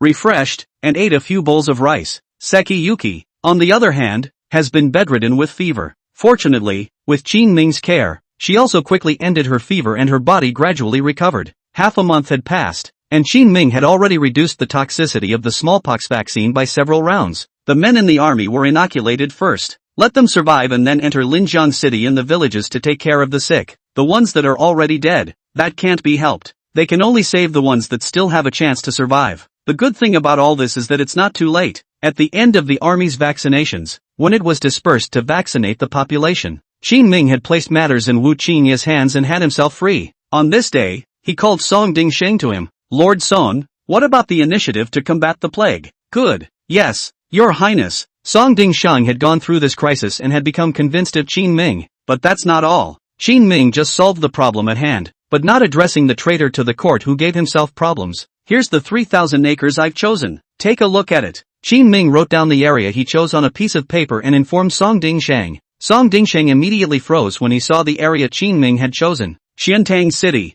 Linjiang City, Moonwatch City. Swallowing, Song Dingsheng was speechless. Your Highness, you really know how to choose. These are all important areas. You dare to encircle the land here? He didn't know that Qin Ming actually had a map of the entire Lingnan. Where it's good and where it's bad he already knows. Why don't you dare? This king said earlier that this is a quarantine zone, and if anyone in the court is not convinced, come over and try. This time, Qin Ming has gained a lot from the plague. For example, Qin Ming kept a batch of the most toxic vaccines for himself. Anyone in the court who dares to come over here and clear it will just die him. No one will be here to take care of it when the time comes. If the court comes a few will die. That's fine. You're the one who will be guarding the ridge anyway. Song Dingsheng had followed Qin Ming for the past half a month, and had become more and more bold. Either that or a good leader can lead people to grow. Write a letter to Xiao Qinian, saying that I have suppressed the plague and will now pay a visit. Qin Ming opened his mouth with a smile. In addition to wanting land, he wants revenge. Xiao Qinian, the lapdog of consort Xiao Shu, dared to use out such a poisonous ploy. Qin Ming high and low oppose him. Thinking of this, Qin Ming set off with a few small pill bottles in his hand. It was the most virulent vaccine he had ever made using the water vaccine method. Because of the inconvenience of storage, he had to get there in time to be able to eat Xiao Qinian's hand. Chang Baishan and Lu Gang had already prepared the soldiers. After Song Dingsheng sent a letter over, he set up a carriage and took Qin Ming on a day and night journey towards the city of Xiaxia in the Huguang region. Stop. Arriving at the junction of the two provinces, without any surprise, Qin Ming was stopped by the army guarding the town. You dare to stop the king of Qin's carriage? Shang Baishan jumped off the carriage and shouted at them. The clearance paperwork was then produced. This was a required formality when running around in feudal times, because the rulers in the feudal dynasty did not like these people running around. That would breed a lot of stragglers and cause chaos. This leads to many of the people who will live in their place of origin for the rest of their lives. If you want to go to another region, you need to have official clearance paperwork. Of course,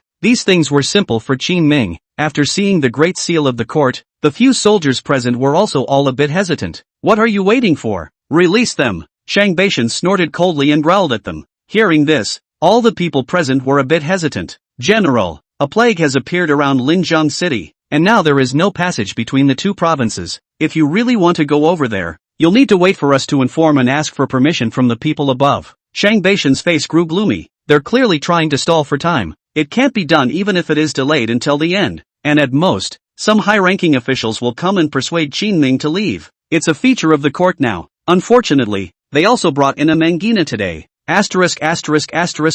Q. A few soldiers had just finished their words when a thick figure rushed over from the distance. With a single punch, the soldier in front of him was dry-humped to the ground. The one who made the move was naturally the irascible Lu Gon. What has become of the plague in your lower Sand City? Still have the nerve to stop our highness? Going is giving you face. Don't be so ungrateful. Do you really think you can help quell the plague by stopping this? Get out. All of you. Lu Gon is indeed fierce and amazing. Charge into the crowd and punch one. Anyone who received his punch fell to the ground in agony, covering his face and struggling, unable to get up for half a day. My name is Fong Wenliang. Remember well who is beating you today. On his way out, Lu Bao did not forget to spit on them and pull a wave of hatred. Who is Fong Wenliang? After Chang Baishan mounted his horse, he asked Lu Chong suspiciously. I don't know. Your Highness taught me. Lu Bao scratched his head. He was still satisfied with his performance of hitting people and pulling hate today. Qin Ming leisurely said as he sat in the carriage. Fong Wenliang is another of Princess Zhao's lapdogs, the guardian of Qiantang City. When I went to collect the land 2 days ago,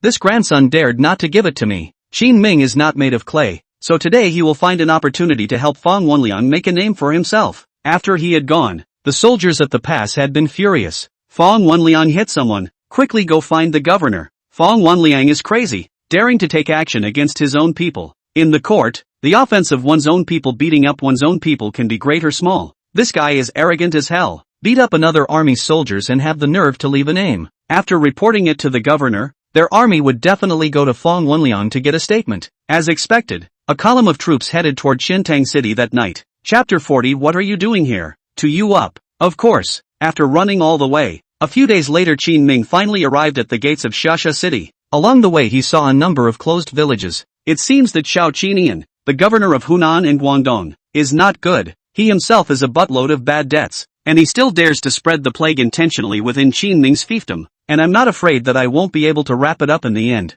Xiao Qinian, this bastard is AWOL. Where are the soldiers guarding the city? Chang Baishan was originally the captain of the palace guards and later followed Qin Ming, extremely familiar with the standards of guarding various areas. However, after arriving at the city of Shemusha, he looked at the desolation of the city, with even the guards at the entrance cut in half. He was instantly enraged. Compared to His Highness's fight against the plague, Xiao Qinian directly adopted a policy of non-resistance. When there is a plague or disease, they are arrested and thrown into the mountains and left to fend for themselves. As for himself, he had long been hiding behind closed doors in his mansion. He valued his life. Unless the plague passes, it's unlikely that anyone else will be found for a few months. Looks like he's pretty scared. Qin Ming was not angry. The more he did, the better the situation became for him. Your Highness, what the hell? Shang Baishan ran to the front and looked at it. It was found that many people were stopped and not even allowed to enter the city, so he ran all the way back to Qin Ming to inquire in a low voice. Straight in. Okay. Chang Baishan and Lu Chong set up the carriage and took out the high-level clearance documents within the Imperial court. When the soldiers guarding the city saw this scene, they immediately waved their hands and refused. Your Highness King of Qin, His Excellency has orders that you outsiders are not to be seen until the plague has been pacified, and you are not to be allowed to enter the city. Several days had passed since Song Dingsheng had sent the letter. Xiao Qinian must have already known about Qin Ming's arrival. He also notified the city guards in advance to stop Qin Ming. This king came over to quell the plague. The plague in Linjiang City has been cleared. Next is your lordship here. Qin Ming spoke slowly, explaining his situation. When many of the surrounding people heard that Qin Ming was able to solve the plague, there was a flash of anticipation in their eyes. The plague in Linjiang City is solved? The words came out of his mouth. The guards of Lower San City also froze. The plague was the first to break out in their area, and only reached Linjiang City later. But Linjiang City is also too fierce. It's just that His Highness, the King of Qin, went over for a while, and then he was able to control the plague before they did. This, in turn, made Xiao Qinian look incompetent. Of course, Our Highness is not like Lord Xiao,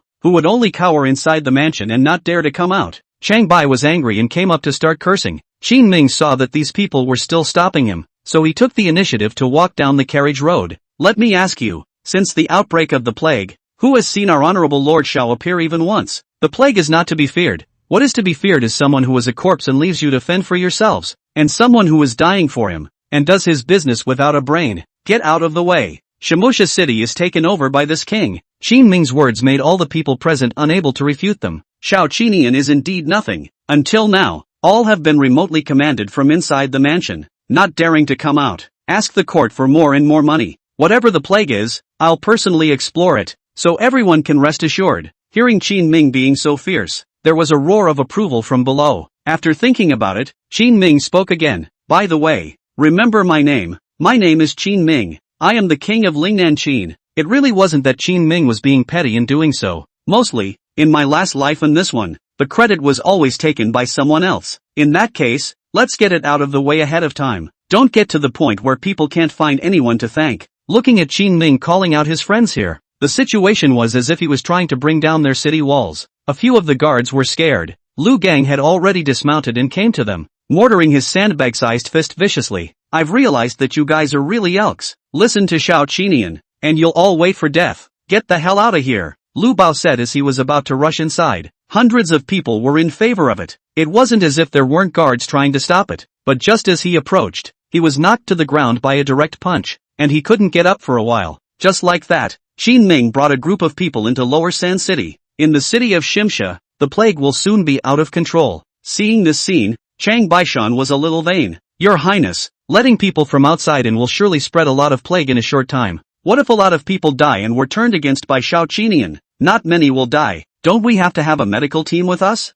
Qin Ming pointed to the doctors behind him who had long been ready. Chang Baishan froze as he looked at the crowd behind him and suddenly asked, "Your Highness, you're taking over Shamusha City?" He'd felt something was wrong for a long time, because when Qin Ming came over on this trip, he brought too many of the great doctors who made the vaccine in the first place. It also brought a lot of soldiers with experience in caring for the sick. Right. What if Xiao Qinian makes a big deal out of it? Don't worry, I have my own way. Qin Ming didn't avoid it either. It's only good if both Hunan and Guangdong are in total disarray. Anyway, this king can calm down all the chaos and even arrange for vaccines for all these affected people. Can Xiao Qinian? This rice bucket is still hiding in the mansion pretending to be a turtle until now. Xiao Qinian's location is also easy to find. The largest and most luxurious mansion in the entire city of Shamusha was his residence. Arriving in front of the vermilion door that was decorated with a pair of stone lions, Qin Ming nodded at Lu Barge and Chang Baishan. The two charged right up to the guards and punched them in the stomach. "You guys, puke!" Before the guard could react, he lay on the ground covering his stomach in pain. Qin Ming nodded his head as he watched from behind. This Lu Barge is really good. He needs to be promoted. Soon the door was smashed open. Qin Ming led a column of soldiers and rushed into Xiao Qinian's home with a crash. The yard quickly became crowded. "Your Highness, the King of Qin, you're crazy." Xiao Qinian had received the news long ago and rushed over from the backyard in a hurry. Seeing that Qin Ming really dared to rush through the door with his men, a wave of anger shot through his head and he roared angrily. Of course, as he roared, still standing a dozen feet away, he maintained a safe distance from Qin Ming. "Xiao Qinian, you didn't expect this king to come, did you? Did it also not occur to you that the king's plague was handled much faster than yours?" Qin Ming was given a big gift when he thought that he had not even started his construction in Lingnan. The anger in his heart would be hard to quell. Waving a hand behind them, the soldiers had the sense to push up the smashed doorway and close it slowly. "What do you want?" Xiao Qinian colored and unconsciously took a few steps backward. Qin Ming grinned coldly. "What for? What can I do coming all the way here? Of course I'm here to you up." Chapter 41. One sickness, two sicknesses. Many of the soldiers in the city were now infected with the plague, and all of them were sent outside to the mountains to fend for themselves. But as the governor of Huguang, Xiao Qinian still has some soldiers on his hands. Sure enough, after Qin Ming had just closed the door, a column of soldiers came right outside. "We are the army of Lower Sand City. All stop." They wore armor, and the weapons in their hands emitted a cold light. The number of people was so large that it even filled 2 or 3 streets. Just a wide-eyed glance told him that there were several times more of them than Qin Ming's men. Lu Gan crouched in the doorway, alone. He guarded a wagon and grinned when he saw them coming. "What's the use of having a lot of people? His Highness said it would only take one person and you'd have to run your asses off." As he spoke, he pulled back the curtain of the carriage behind him. "A frail patient lies inside. Is it my turn?" Watching Lu Gan nuzzle, he immediately struggled to sit up straight from the carriage. The soldiers who were just about to go forward to calm the chaos were so frightened that they kept retreating backward. "Shameless! How dare you bring a smallpox patient into the city?" Lu Gan ignored them, helped the patient out of the carriage, and pointed to the steps behind the 2 stone lions in front of him. "Just sit here and rest for a while." "Good." The 2 just sat down on the steps. A few of the soldiers holding the door in the back looked at it and whispered to Lu Chong and asked, "General, we'll go ahead and close the door then. Close yours and make some room for His Highness to move around." "Okay." With a creak, the smashed door was closed a little more. In the courtyard, Qin Ming stood in the long corridor and walked slowly towards Xiao Qinian. Chang Baishan and Lu Gang are one outside and one inside. He was responsible for controlling all the hundreds of people in the mansion and sending them to the backyard. "Lord Xiao, there's no one else here now, right?" Qin Ming's voice slowly approached, and Xiao Qinian kept retreating, fear written all over his face. But a few soldiers from around the area felt up from behind the flower beds and held Xiao Qinian down as soon as they could. "Come on, 3, 4, 5, 6, 7, 8, hit me." "Okay." Chang Baishan led the men and hoisted Xiao Qinian up, and sweetly stuffed a rag in his mouth. Xiao Qinian whimpered an odd, "Too bad it's not much use." After half an hour of fighting, Qin Ming pulled off the blood-stained rag from Xiao Qinian's mouth and took out a confession. Right what? Xiao Qinian looked at Qin Ming with a face full of confusion. "Right what?" "Right about how you spread the plague across hundreds of miles to my fiefdom." "I didn't." "Don't you accuse people wrongly." Xiao Qinian wasn't stupid. "It's okay to take a beating today. Stirring up Princess Xiao Shufei would be a big deal." Even though the people involved in the plague incident could see that this was Xiao Qinian tripping up Qin Ming, but no one dares to report the past to the court without concrete evidence. But just because they didn't dare, it didn't mean that Qin Ming didn't dare. Qin Ming didn't talk nonsense to him, and after giving Xiao Qinian a punch that knocked out 2 teeth, he continued to command his men, "Fight to the death." This don't know how many unrelated people have been victimized. Xiao Qinian saw that Qin Ming really wanted to get himself killed. There was a whimper and a shout again. There were even tears glistening in his eyes, and before long he was crying, big snot even dripping down his chin. After he fainted 3 times, Qin Ming poured a pot of cold water on it. To write or not to write? Your Highness, I. Xiao Qinian raised his head, tears still flowing from his swollen eye sockets. Just as he wanted to open his mouth to defend himself, Qin Ming gagged him. Go on. Yes, keep typing if you don't write. I'm going out. Qin Ming waved his hand and prepared to go out to take over the plague incident in the next Sand City. Shang Beishan asked from behind. Your Highness, what if you kill them? He deserves to die. He was a corpse in my king's fiefdom and did nothing to cause the plague to expand. Who will die if he doesn't? Qin Ming had already thought of a way to say it. Even if the court investigated, he would not have to defend himself. Smallpox wreaked havoc and Lord Xiao was unfortunately infected and cremated after his death. Without evidence, who dares to convict? Okay. Woo-woo. Woo-hoo. It was also at this moment that Xiao Qinian, who was being beaten, hurriedly shouted. He was really a little scared. Ben thought that Qin Ming was scaring himself. But look at him. He's really trying to get someone killed. Chang Baishan pulled off the cloth and said impatiently. What for? Stop fighting. I'll write. Say yes early. Then there's all this. By the way, Shang Baishan thought of something. At this time, he suddenly took out a small lime green porcelain vase. After opening the seal, he shoved it into Xiao Qinian's nose and wiggled it. You have contracted smallpox. If you want to live, listen to our Highness. Otherwise, I guess no one would dare to save you. Chang Baishan's words caused Xiao Qinian's eyes to go black. You. He fainted outright with fear. What a wimp. Shang Baishan bristled. A few of you, wake him up, while there is still no fever. First let him account for things, and by the way, write some more about his corruption over the years. What forcibly robbing the people's women? Raping and pillaging, write it all out. Let's keep it as evidence. If Qin Ming were here, he would probably be praising Chang Baishan for citing one example. Yes, in front of the luxurious vermilion door, Qin Ming stepped out, saw Lu Barge and the patient he brought with him sitting on the stone steps. In front of them was the army of Lower Sand City, which had already stalemated with them for half a day. What are you doing here? Come with me. This king will take you to cure the plague and eradicate your problems within a month. Qin Ming walked up to the guarding general and spoke indifferently. The defending general's name is Li Yozhong, and he's scared right now. It was because Qin Ming had just touched the patients around Luchong. Taking a few steps backward, Li Yozhong's gaze glanced towards Xiao Qinian's mansion. Where is Lord Xiao? Being confessed, I'm taking over Lower Sandown. Qin Ming's tone was one of taking things for granted. Li Yozhong hurriedly waved his hand. No, we only listen to the court. Lord Xiao is the governor of Huguang. Can he represent the court? That's natural. Li Yozhong nodded and looked at Qin Ming with suspicion. Okay, wait then. Qin Ming didn't argue with him either. Returned to the mansion and waited a while. Then he took out Xiao Qinian's own book. This works, right? It says that Xiao Qinian is suffering from smallpox and is unable to officiate. So the army of Lower Sand City was first given to Qin Ming to look after and suppress the plague. Li Yozhong's face had a look of having seen a ghost. How is this possible? As far as he could manage not to admit it, but he could recognize that it was Xiao Qinian's handwriting. What else is wrong? Qin Ming waved at the soldiers behind Li Yozhong. Everyone, come with me. Get them vaccinated so they can go take care of the sick people. Someone to take care of it, plus constant vaccinations. Within a month, Qin Ming would be able to quell the plague around the city of Shasha. As for Xiao Qinian, the corner of Qin Ming's mouth lifted up in a smile. In these few days, he would be able to take Xiao Qinian down. The other party is now so scared out of his wits that he could fill 2 or 3 pages with just his own admissions of guilt. Chapter 42. If public money isn't spent, it's not misappropriation. I've written, is there any way I can be saved?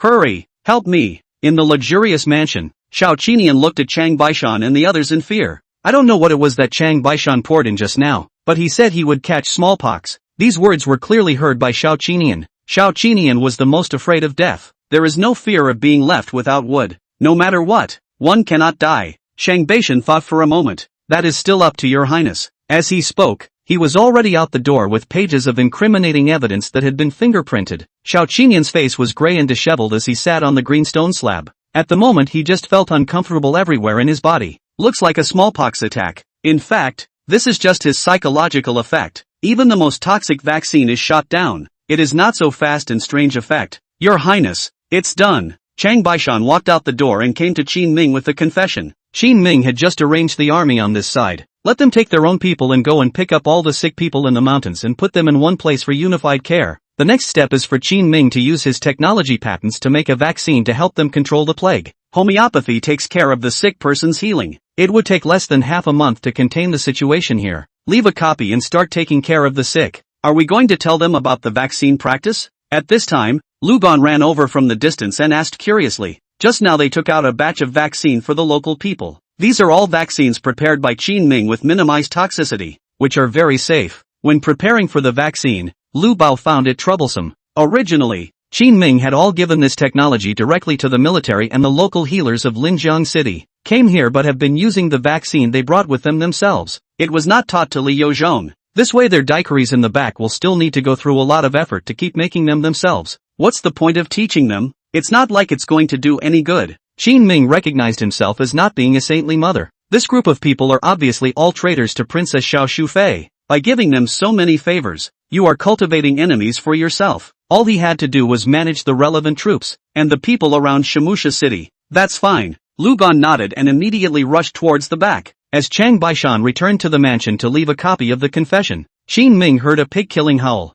Frowning, he walked through the smashed door. Qin Ming saw that on the ground in the courtyard, Xiao Qinian was lying on the ground, his legs flailing. There was a constant wailing from his mouth. Didn't the vaccine get in him? Why is he still so energized? Qin Ming froze for a moment, then turned his head to look at Chang Baishan, who had just walked out. Shang Baishan scratched his head. The medicine hasn't kicked in yet, has it? And the son of a doesn't know what's going on, so I'm going to go check it out. Be quiet. Moving closer to Xiao Qinian, Chang Baishan kicks in twice. Xiao Qinian, however, was filled with grief. Old man is going to die. I'm going to be killed by you guys. Smallpox isn't a surefire disease, so what the hell is the point of screaming? Shang Baishan was getting a little impatient. Xiao Qinian, who had now understood the flavor, exclaimed, I've written my confession. It's useless for you guys to save me, and when the time comes to bring the matter to the court, I'll be dead all the same. You're a bunch of goddamned bandits. I won't let you go even if I go to hell. Glancing at the rags sitting on the stone table in the distance, Chang Baishan walked over and wanted to pick them up and stuff them into Xiao Qinian's mouth, but he was stopped by Qin Ming, who was walking behind him. Who said I was going to bring that about you to the court? Qin Ming took the confession and slowly crouched down. You won't expose me? At least not now. So can I live with smallpox? Could be. Qin Ming spoke seriously. Beside him, Chang Baishan had doubt written all over his face. Your Highness, what do you mean by this? It took so much effort to make a special trip to Lower Sandy City. If it wasn't to solve Xiao Qinian, then what was the point of them running through? So, Xiao Qinian's body stiffened, though he couldn't figure out the situation. But when he knew he didn't have to die, his face lit up with joy and he wiped his tears from his eyes and got up from the ground. Qin Ming had definitely not just spent his efforts to take Xiao Qinian down on this trip over. That would be a waste. Let me ask you, how much has the court allocated for disaster relief? 100,000 taels, I think. After saying that number, in Xiao Qinian's swollen eye socket, his small eyes immediately glanced at Qin Ming's face, seeming to be a bit vain. 100,000 taels, right? You're the governor of Huguang. I wonder how much the court gave in total. Let me tell you, smallpox can live, but it also needs to be looked after. And look at this mansion now. Who dares to look after you but my people? Qin Ming's words caused a wave of fear to arise in Xiao Qinian's heart. You're not afraid of catching my smallpox? I have a way to not get infected, but I won't give it to you just yet. Qin Ming spoke faintly. With this vaccine thing, he just put in a little more effort himself to save the people who are affected, and will not be outsourced. If it doesn't get out, then the court can't do it. If you can't do it, no one will dare to carry the risk of contracting smallpox to hold yourself accountable for privately occupying 3,000 acres of land. Talk, how much exactly? Xiao Qinian lowered his head and said nothing for half a day like a stuffy gourd. Just don't give specific numbers. The corners of Qin Ming's mouth twitched, and he seemed to have thought of a possibility, and instantly roared. Asterisk asterisk asterisk asterisk you don't just get it and embezzle it to spend on yourself. Xiao Qinian's head buried even lower, but still, he whispered in defense. No, not spent, not considered misappropriation. He was trying to talk to Qin Ming about specific numbers, but when the time comes to take out the right amount of money, both parties will be embarrassed, so he just kept quiet. Ask is 100,000 taels, no more than that. I'll you up. Qin Ming was furious and kicked Xiao Qinian in the stomach. The other man stumbled unsteadily and rolled several times on the ground. Your Highness, don't be impulsive. Chang Baishan was startled and hurriedly stopped Qin Ming. He also heard that His Highness didn't just want to deter Xiao Qinian this time, but also wanted to bring the money for disaster relief from his hands. How much is the total and how much did you spend? Qin Ming calmed his emotions and asked Xiao Qinian in a cold voice. Xiao Qinian saw that Qin Ming really wanted to kill himself, which made him a little scared and whispered, a total of 300,000 taels, some of which was really spent on resettling the sick, and a bit more. When he said that, he stammered again, not wanting to talk. Your Highness, look at that. Chang Baishan pointed to the long corridor in the distance at this time. Qin Ming turned his head and saw the red paper that hadn't been uncovered cleanly remaining in the long corridor in the distance. Within Dakian, only at weddings would this be posted in the house. You married another house? Aha! Xiao Qinian answered in a small voice. Looking at Qin Ming's expression, he took a half step backward in some fear, maintaining a safe distance. Asterisk. I'll kill you. Qin Ming couldn't hold back any longer. Bang, bang, bang. A dull crashing sound immediately came from the entire courtyard, which was also mixed with Xiao Qinian's miserable scream. Shang Baishan also felt outrageous, so it just stood over again, waiting for Qin Ming to output. Chapter 43. When the matter is over, go away and hide your accomplishments and fame. Xiao Qinian's vitality is really tenacious. After an afternoon plus a night of beatings, he was still able to get up from the ground with eyes swollen as big as light bulbs. Your Highness, I can pay you back, but you will have to hurry to find someone to take care of me. He's bad, but he's not stupid. Although this trip to carry out Princess Xiao Shufei's orders had angered Qin Ming, but when Qin Ming came over, he didn't press himself straight to death. Instead, it gave an opportunity to hold the evidence of his guilt not to be handed over to the court. That means that one is still somewhat useful. Plunder his house. Qin Ming didn't pay any more attention to Xiao Qinian. An explanation was given to Shang Baishan. Xiao Qinian was startled. Your Highness, this is all my heart and soul. Wouldn't it be better if I just paid you back for it? It didn't kill you, so just be happy. Shang Baishan tied him up and waved his hand outside. A column of soldiers walked in and began to take stock of Xiao Qinian's family fortune. What about the people who take care of me? I feel like I'm going to have an attack. Shine on your grandma and off. Chang Baishan had followed Qin Ming for many years and naturally knew his subtext, so he stuffed Xiao Qinian's mouth, threw him toward the gatehouse, and left him to fend for himself. This kind of goods that used the Jedi scheme deserved to die. Qin Ming left his incriminating evidence just to prevent one-hand Xiao Shufei from using Xiao Qinian to influence herself. Not trying to control him, Qin Ming couldn't look at people like Xiao Qinian. Come to the outskirts of town. Qin Ming saw that Li Yozhang was standing in the crowd, collecting the victims who had come out from the mountains. Why don't you go? The ones Qin Ming left here were all vaccinated sergeants. Li Yozhang and the others were not inoculated, and even if they had been, it would have taken at least a few days for the antibodies to develop. But even so, he came to the crowd to coordinate their entry into the camp.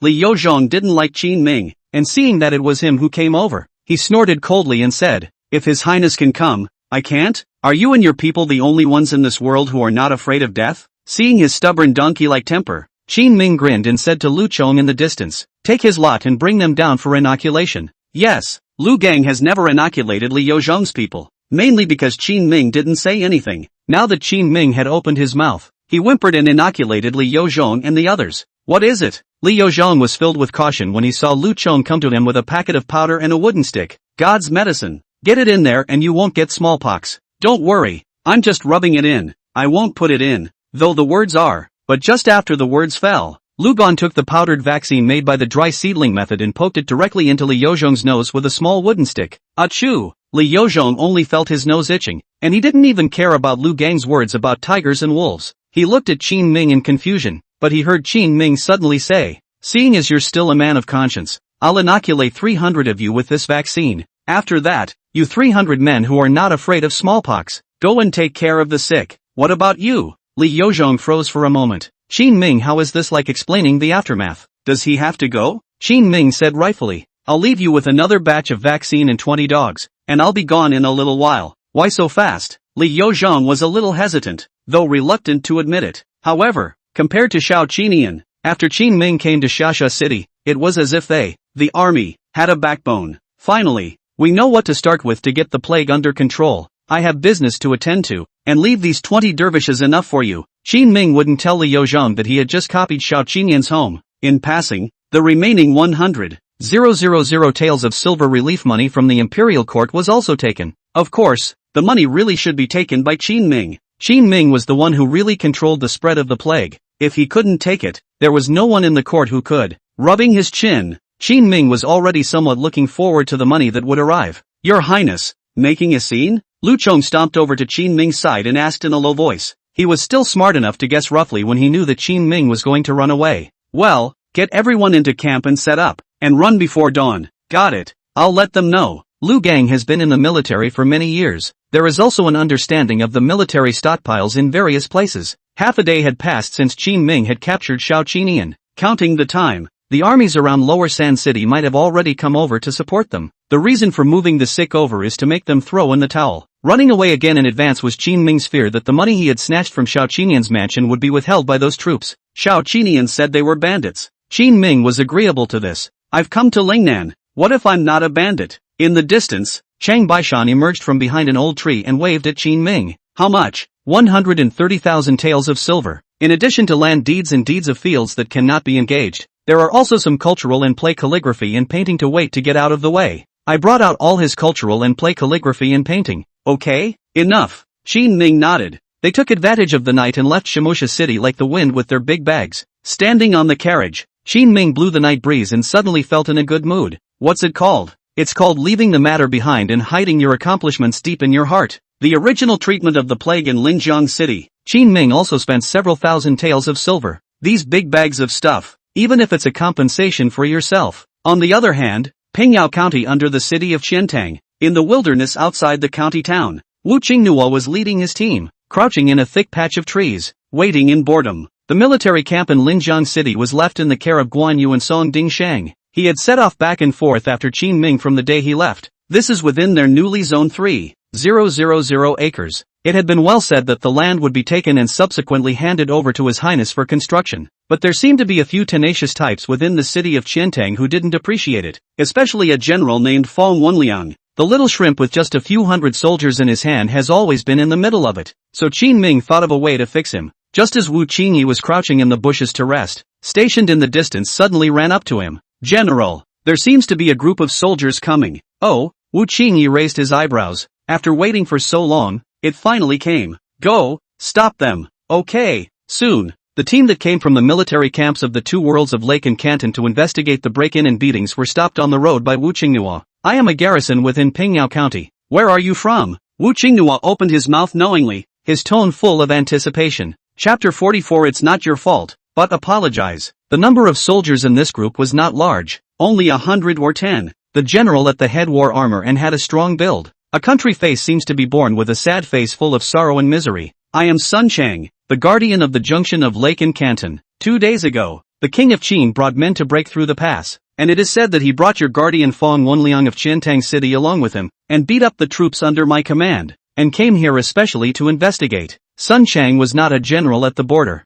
and being inside the empire, naturally there was nothing of importance. He's a general at least. When he heard that someone was so disrespectful, he made a special trip to come personally. Wanted to reason with Wang Shoyan, the governor of Qiantang behind Fong Wenliang, to seek justice. Oh, General Sun. Wu Qingyi didn't even raise his eyelids, and after hearing his words, he respectfully said, I've heard a lot about you, and 2 days ago, Lord Wang had already received the news and specially told me to wait here. Are you? Sun Chang swept 2 glances at Wu Qingnua's outfit. It also looks like a local general. Wu Qingyi didn't answer him and said with a twist of words, General Sun, Lord Wang has been busy with business lately and has no time to see you. You can come back in a few days when General Feng, who followed His Highness to Lower Sand City, returns. Unlike his good brother Lu Gang, Wu Qingnua is a man of culture. Speech can be barbed, but it's also so that people can't pick it apart. Sun Chang was already cursing in his heart, but face had to be passed, and he suppressed his anger and asked, This general, with my status, do I have to report to you in advance when I go to see Lord Wen? According to the ranks of military and civil officials in the Dechen dynasty, his rank was not low. At least it's not as bad as meeting a governor and having to look around 3 times, waiting for someone to be available. Wu Qingnua waved his hand. General Sun, that's not the way to put it. We're not bullying you either. The main thing is that Fong Wenliang and Lord Wang are cousins, so this isn't a very good thing for you to do. Before he came, Wu Qingya had specifically investigated the relationship between Fong Wenliang and Wang Shoyan, just in time to use it now. Although he was advising, when he said this, it was like Wang Shoyan was pulling the plug and deliberately hanging Sun Chang out to dry. Deception. Sun Chang raised his eyebrows and shouted angrily, Are you guys even trying to apologize? Seeing that the effect you want has already appeared, Wu Qingyi continued to add fuel to the fire and said, Not for nothing, someone on your side was injured. Lord Wang must have given something symbolic. Listen to the words. Symbolic and give a little. This look down on people has not been hidden in the slightest. But Wu Qinghua hadn't finished speaking. But then again, even if we were to negotiate, we'd have to wait for General Fong to return. And no one's word can count right now. Seeing that he had met a troublesome goods, Sun Chang roared with rage. I've injured a dozen of my men. And you call that one-sided? Wang Xiaoyan can be really tactful,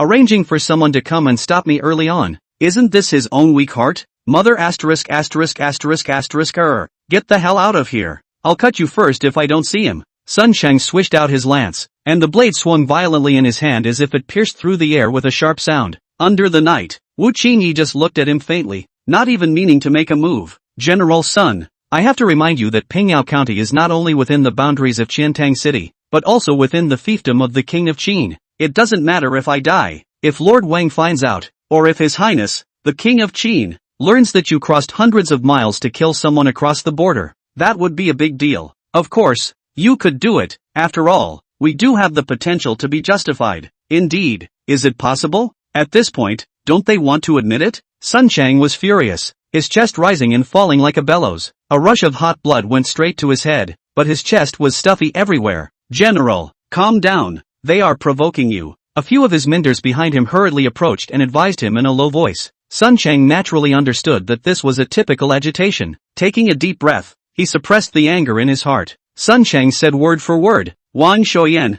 this old bastard, and Fong Wenliang, this, do you really think no one can control you? Just wait, when I come over next time, let's see which one of you dares to stop. Sun Chang is the guardian of the Huguang area is not false, but it is only 1,000 general. In his position, he was not yet free to fiddle with Wang Xiaoyan, but just because he couldn't, didn't mean no one could quell these two wretched goods. Wei Guangxuan, the Hushi capital secretary, was his brother? 2 whole levels higher than Sun Chang. Sun Sung is going back to get help. Next time he comes over, Wang Xiaoyan will have to kneel at his feet and cry. Wu Qingyi read his mind and reminded Wang Xiaoyan of his official position once more. Lord Wang is the governor. This is a court official. You should not be impulsive. Asterisk asterisk asterisk asterisk off. Sun Chang spat, turned around, and drove his horse away. Although he was scolded, Takeshi Sano was cool. Hey, comfortable today. Turning to his men, he said, you guys go over to Fong Wenliang and say that His Highness wants him to apologize to Sun Chang. Fong Wenliang definitely didn't go to Shimusha City. He would have been in Chandni Chowk without moving. As for waiting for him to return from Lower Sandown, it's nonsense. To wait is also to wait for His Highness the Qin King to return from the Hushi region in a few days. Soon, a few soldiers came to Fong Wenliang's barracks. General Fong, the Qin King's men are here again. Why again? Fong Wenliang was a relatively young general in his 30s. At this point he had just gone to sleep and was listening to their report outside. At the moment his mind was filled with confusion and impatience. As early as half a month ago, Qin Ming had arranged for someone to come over to discuss the land enclosure with the people of Qiantang City. But Fong Wenliang and Wang Xiaoyan both disagree. So Qin Ming arranged for people to come and harass him 3 times. It hasn't stopped until now. Tell them I'm busy, and if there's anything to be done, we'll talk about it tomorrow. But General, they said that this time they have something important to discuss, and that if they are late they will delay the big event. Fong Wenliang bristled with disdain. What could be so great about them? After all is said and done, it's still trying to compete for land and resources for the Qin King. They say it's a lakeside problem. What? Fong Wenliang was then alerted for a few moments. Chapter 45. The Black Pod is firmly backed. To the west of the lake, there is the plague-filled city of Lower Sands. Could they be the ones who brought the plague over? In fact, it was said a long time ago that Xiao Qinian had spread the plague to Linjiang City. It's just that a lot of people turned a blind eye at the time. Officials in the court are like that. If the fire doesn't burn to them, they just look at the wall and don't care. But once people try to make a scene on their side, they are definitely going to be severely resisted. Soon several people were brought in. General Fong, His Highness heard that you messed with Sun Chang, the guardian of the Huguang border, and asked you to apologize. Apologize? To whom? That sentence holds so much information. Fong Wenliang didn't even react to what was really happening. It was only after a long time that Fong Wenliang remembered who Sun Chang was. Are you guys crazy? I'm not even close to Sun Chang. We're hundreds of miles apart. We haven't even seen each other a few times over the past 10 years. So what's the point of messing with him? Then I don't know. A few soldiers shrugged, threw that down and ran off. Sick. Fong Wenliang cursed a few times, but when he thought about it, he didn't feel right. Exactly at this time, several soldiers suddenly ran back from outside. General, our soldiers stationed on the official road, checking the incoming and outgoing merchants have been beaten up. a dozen people, all seriously injured. What? Dare to hit someone on the court's turf? It's simply audacious. Fong Wenliang was puzzled to the core. Why was there one strange thing after another? Go check it out. Control the assailant first and throw him in the jail. General, the one who hit was Sun Chang of the Huguang Pass. We couldn't stop him. We had to let him go in the end. Sun Sung, there's that name again. Fong Wenliang felt like he had stepped on dog out of the house today. Asterisk asterisk asterisk asterisk. Sun Sung is crazy. Just now we investigated that Sun Chang did come over, only to turn back when he reached Pingyao County, not realizing that he would beat up people. There were passing armies that displayed the clearance papers. The soldiers under Fong Wenliang also have a record of clearance. This is more proof that Sun Sung was here. Why is he hitting people? What's he here for? I don't know. It seemed to just wiggle around. Asshole. Asshole. Fong Wenliang remembered what Qin Ming had said about apologizing. He apologized my ass. A tiny thousand chief dares to come to Qiantang City and piss on their heads? Inform Lord Wang of what happened. Tell him to write a letter over to Sun Chang, and make sure he gets justice. Yes. On the other hand, Wu Qingnua in the wilderness was running humbly. It was a great performance today though, but it's still a bit of a rush to wrap things up. Almost exposed himself when he hit the group of soldiers. Luckily, he ended up leaving Sun Sung's name behind. It was also considered a successful completion of Qin Ming's explanation. A day later, Qin Ming returned to Linjiang City. Chao Chuan, who had been stealing artisans in the capital, and Fong Qingyuan, the former head of the Ministry of Households, who had assisted him, had not yet arrived. Although they had Chen Shirmao's help on their side, the matter of stealing people from the Ministry of Public Works wasn't too good. There should have been some delay, but Qin Ming trusted Chen Shirmao. What he promised to do, he will absolutely do. As for this stage now, Qin Ming only had a few hundred artisans in his hands, and the quality was still uneven. They could only do some infrastructure on the land that Qin Ming had circled. With the help of Guan Yu and Song Ding Shang, the craftsmen bought a lot of wood and iron ore. 2 carpenters' workshops and 3 blacksmiths' workshops were built. Basic carpentry and forging, both of which are ready to go. Just not quite as productive. How's it going? Is My Highness the King of Qin still satisfied? Guan Yu stood in front of several workshops with her arms crossed, her small face full of self-satisfaction. It was close to writing "hurry up and brag about me" in big letters. Not bad. They say that behind a successful man stands a woman who strategizes, and it looks like I've found it. Qin Ming stroked Guan Yu's head and said in a doting manner, "What's this? I can still lead troops. Why don't you let me try?" Guan Yu arched her head into Qin Ming's arms to pamper herself. She would love to lead the troops, but Qin Ming didn't seem to have considered her when he let the 3 guards take over the local defense. This naturally caused Guan Yu to have a few grievances in her heart. When we have the chance later, we'll definitely let you lead the troops. Qin Ming was not willing to let Guan Yu go to the army. He had promised Qin before he came that he wouldn't put Guan Yu in danger.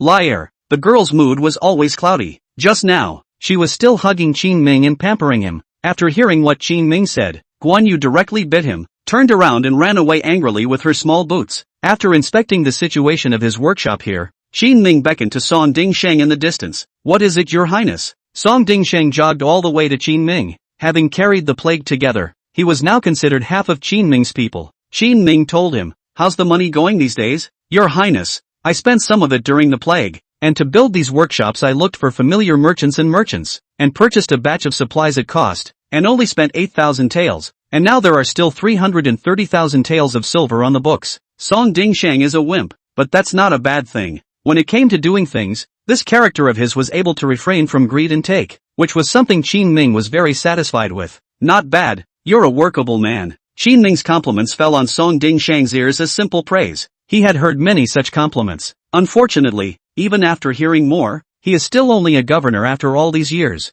I had thought that Qin Ming would just say this and call it a day. Who knew that Qin Ming wasn't lying when he said he was a buildable talent? I've decided to give you a chance to make money. The scale of the workshop that Qin Ming had anticipated had not yet been reached, although there is a lot of money on this side. But when Chao Chuan and Fong Qingyuan come with all the craftsmen and start the large-scale construction, it will truly become spendthrift. Add to that army expenses, the casting of weapons and equipment. At that time, even if Qin Ming had 300,000 silver in his hand, together with the $100,000 to $200,000 of silver looted from Lower Sand City, it was still not enough either. How do I earn it? Get a pen and paper. Yes. Song Ding Shang brought Qin Ming a pen and paper, and Qin Ming neatly began to draw the design. Being a master in physics, Qin Ming's drawing skills are not bad. The drawing of an organ was soon made. Get all my woodworkers here later and have them make this thing. What's this for? A loom. Something that improves the efficiency of weaving. So, How much can I raise it? At least it's a lot faster than it is now. Song Ding Sheng's heart was happy. Then they could make a lot of money. But then a thought occurred to him. Your Highness, are we keeping this drawing a secret? Of course it's confidential. If it's not, do we give it to the court to shout at them to make money together? Then I'll find a couple of tight-lipped, reliable local craftsmen to do it. Okay, you watch. Xin Ming waved his hand. Eyes had been set on a column in the distance that had just walked into the barracks. The person who came back was Takeshi Kiyono. Is it done? Xin Ming beckoned to him and asked in a low voice. Wu Qinghua came over to Xin Ming's ear and whispered. Almost there, now we wait for them to dry out. Counting the time. When will Sun Chang's men arrive? Probably just 2 or 3 days behind. Sun Chang was several hundred miles from Qiantang City, and running back and forth would take 2 or 3 days at the earliest. Xin Ming nodded slowly. Let's go. I'll personally meet Wang Xiaoyan this time. Your Highness, is this the time to go over? Sure, just in time to watch the show when we get over there. Xin Ming set them up. If he hadn't gone over to look after them himself, it would be bad if something went wrong and they teamed up to deal with themselves. Chapter 46 Fight with me. Do you have the strength? In the afternoon of the next day,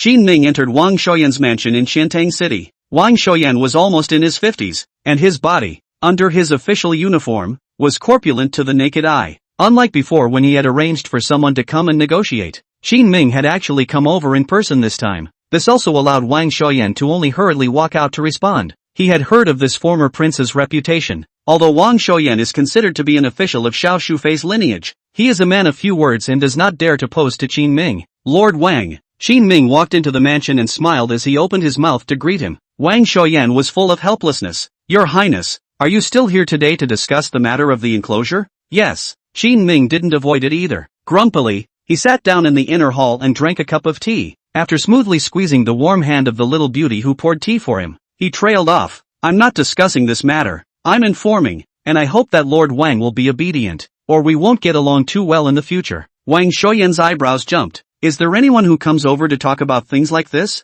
This is too much of a bully. Just came over here looking like he's got it all together. Does this still put the court in the palm of your hand? Your Highness, this land is not mine, and I don't know how you talked Song Dingsheng out of it during the enclosure. But I, Qiantang City, only listen to the orders of the court. Wang Xiaoyan finished his sentence and secretly glanced at Xin Ming's expression. Instead, he found that his gaze was deep and was looking out into the courtyard. This added to the doubts in his mind. And thinking that Xin Ming was angry, he added, I beg your Highness pardon. Xin Ming still didn't say anything. At the moment, to an outsider's eyes, he was gazing deep into the distance, but only he knew that he was actually locking his eyes on the bodies of a few maids in the distance, watching their pale ankles and wiggling little asses exposed as they walked around. Xin Ming smacked his lips, and there was a pang in his heart. Wang Xiaoyan is also not a thing. An old man. Get so many beautiful maids for what? Do you also want to have a sick tree in front of you? A pear tree pressing down on the begonia? I haven't even enjoyed it yet. Does he deserve it? When he thought of this, Xin Ming's eyes turned ferocious when he looked at Wang Xiaoyan. What did you say?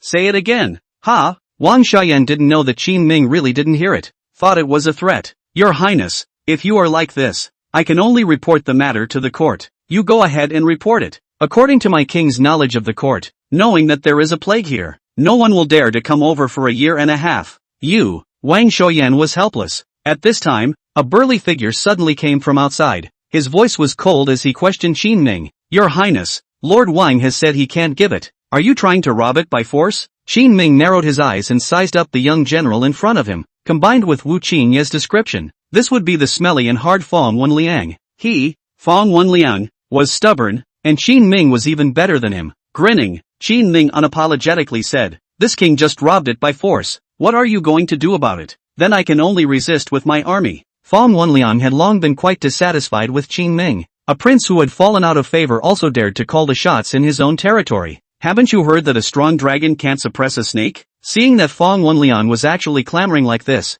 Xin Ming smiled coldly. He himself wasn't even spoiled by Olden, so naturally he wouldn't be spoiled by him either. To fight with this king, do you have that strength? My king's 3 guards are stationed at the border. They can be transferred back at any time, and the Wuwei battalion is stationed at Linjiang City. Picking out any soldier at random is much better than the limpets in your army. Try moving one? Seeing that the two were about to quarrel, Wang Xiaoyan hurriedly stood up and said, let's talk about things. Don't fight. It's not good to get carried away. In spite of what he said, his attitude was firm. It just won't give Qin Ming the land demarcation. Lord Wang, you can't turn the other cheek. Qin Ming took another sip of tea and turned his words to Wang Shoyan. Wang Shoyan froze. What's wrong with me? This king has managed the plague and it hasn't spread towards you yet. Shouldn't you thank this king? Wang Shoyan smiled faintly and shook his head. You are making nonsense of this. The plague in Linjiang City has never spread. Even if you don't come, there is still Song Dingshen. He was originally an official who had been in the court for many years. In a few words, he shrugged off the credit that Qin Ming had shown.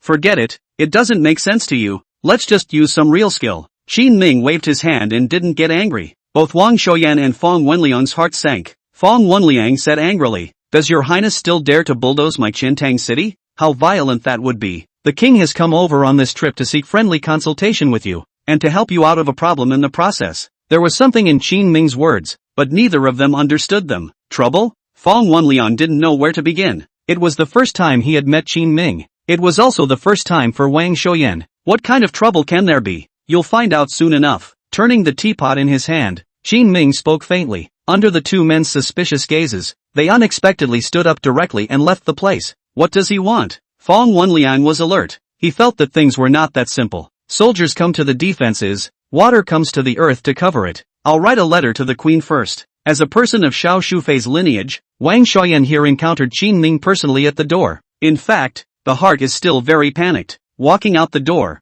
Takeshi Kiyono, who was waiting nearby, immediately greeted him. Your Highness, do they not agree? Definitely disagree. These two just aren't the goods that can be simply negotiated down. So let's go wait outside the city. Okay. Soon a column of their army left the city of Chantun in this manner. The guards in front of the city gates quickly reported the news to Fong Wenliang. Fong Wenliang still thought that Qin Ming was a pretentious paper tiger, and actually had little ability and did not dare to move Qiantang City, so he ignored it and went straight back to the barracks. And by this time, Sun Chang was already on his way with his good brother, and his superior, Doji Wei Guangxuan, just in time to bump into the messenger boy at the stagecoach. The errand boy ran around all day delivering letters, so he naturally knew these two adults. So the letter was delivered directly to the two men. Generals, Wang Shoyan of Qiantang City has sent a letter. Look, Wei Guangxuan nudged at Sun Chang. Sun still seems to be a little angry with Wang Shoyan. With a cold grunt, he opened the letter. Bang! This dog official.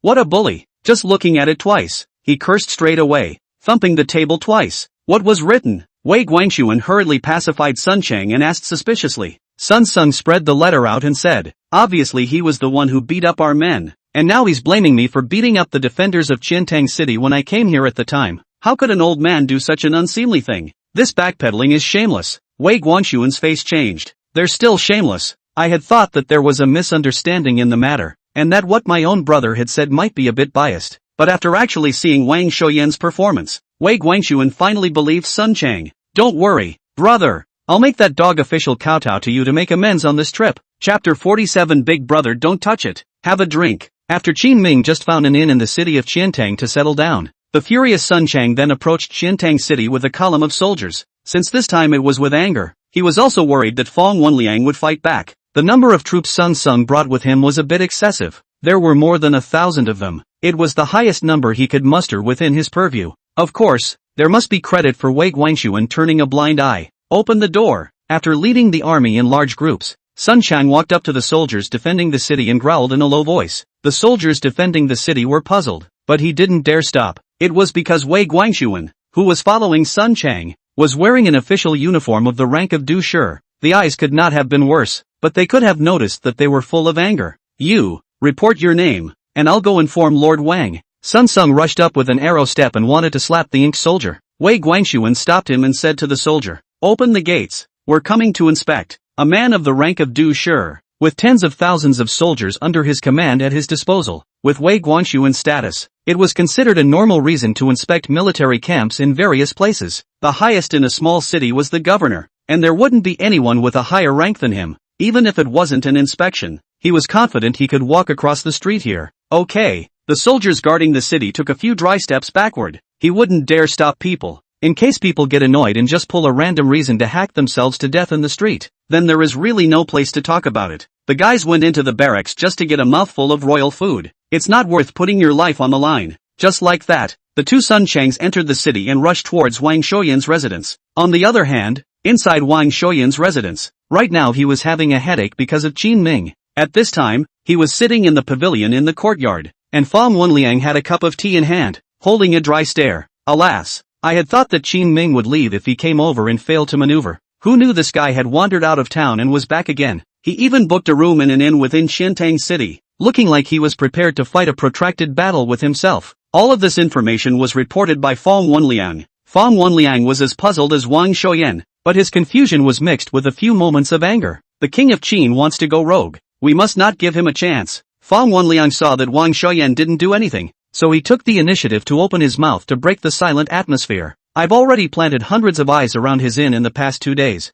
It's not just this inn. All the wind and grass in the 3 streets and 65 alleys around it can't escape my eyes. Fong Wenliang was confident. Qin Ming is very mad, but what right does he have to come to his own place and act like a fool? But Wang Shoyan wasn't as optimistic as Fong Wenliang. He was weak inside. If the king of Qin showed a little bit of emotion or tactics, Wang Shoyan wouldn't even be so scared. But on the contrary, Qin Ming casually stayed in Xiantang City as if he was out for a stroll. Didn't even do anything. That makes it scary. There is a saying that you are not afraid of thieves stealing, but you are afraid of thieves thinking about you. Sipping a mouthful of tea, Wang Shoyan smashed his mouth and timidly said, when the king of Qin was in the position of the crown prince, he was able to make all the officials not dare to make a move. Even if they had conflicting political views, not many of them dared to play tricks with him. Do you know why? Why? Fong Wenliang was just a guardian of a small border town, so how could he know so many things? When he heard this, he just looked up at Wang Shoyan suspiciously. Wang Shoyan said leisurely,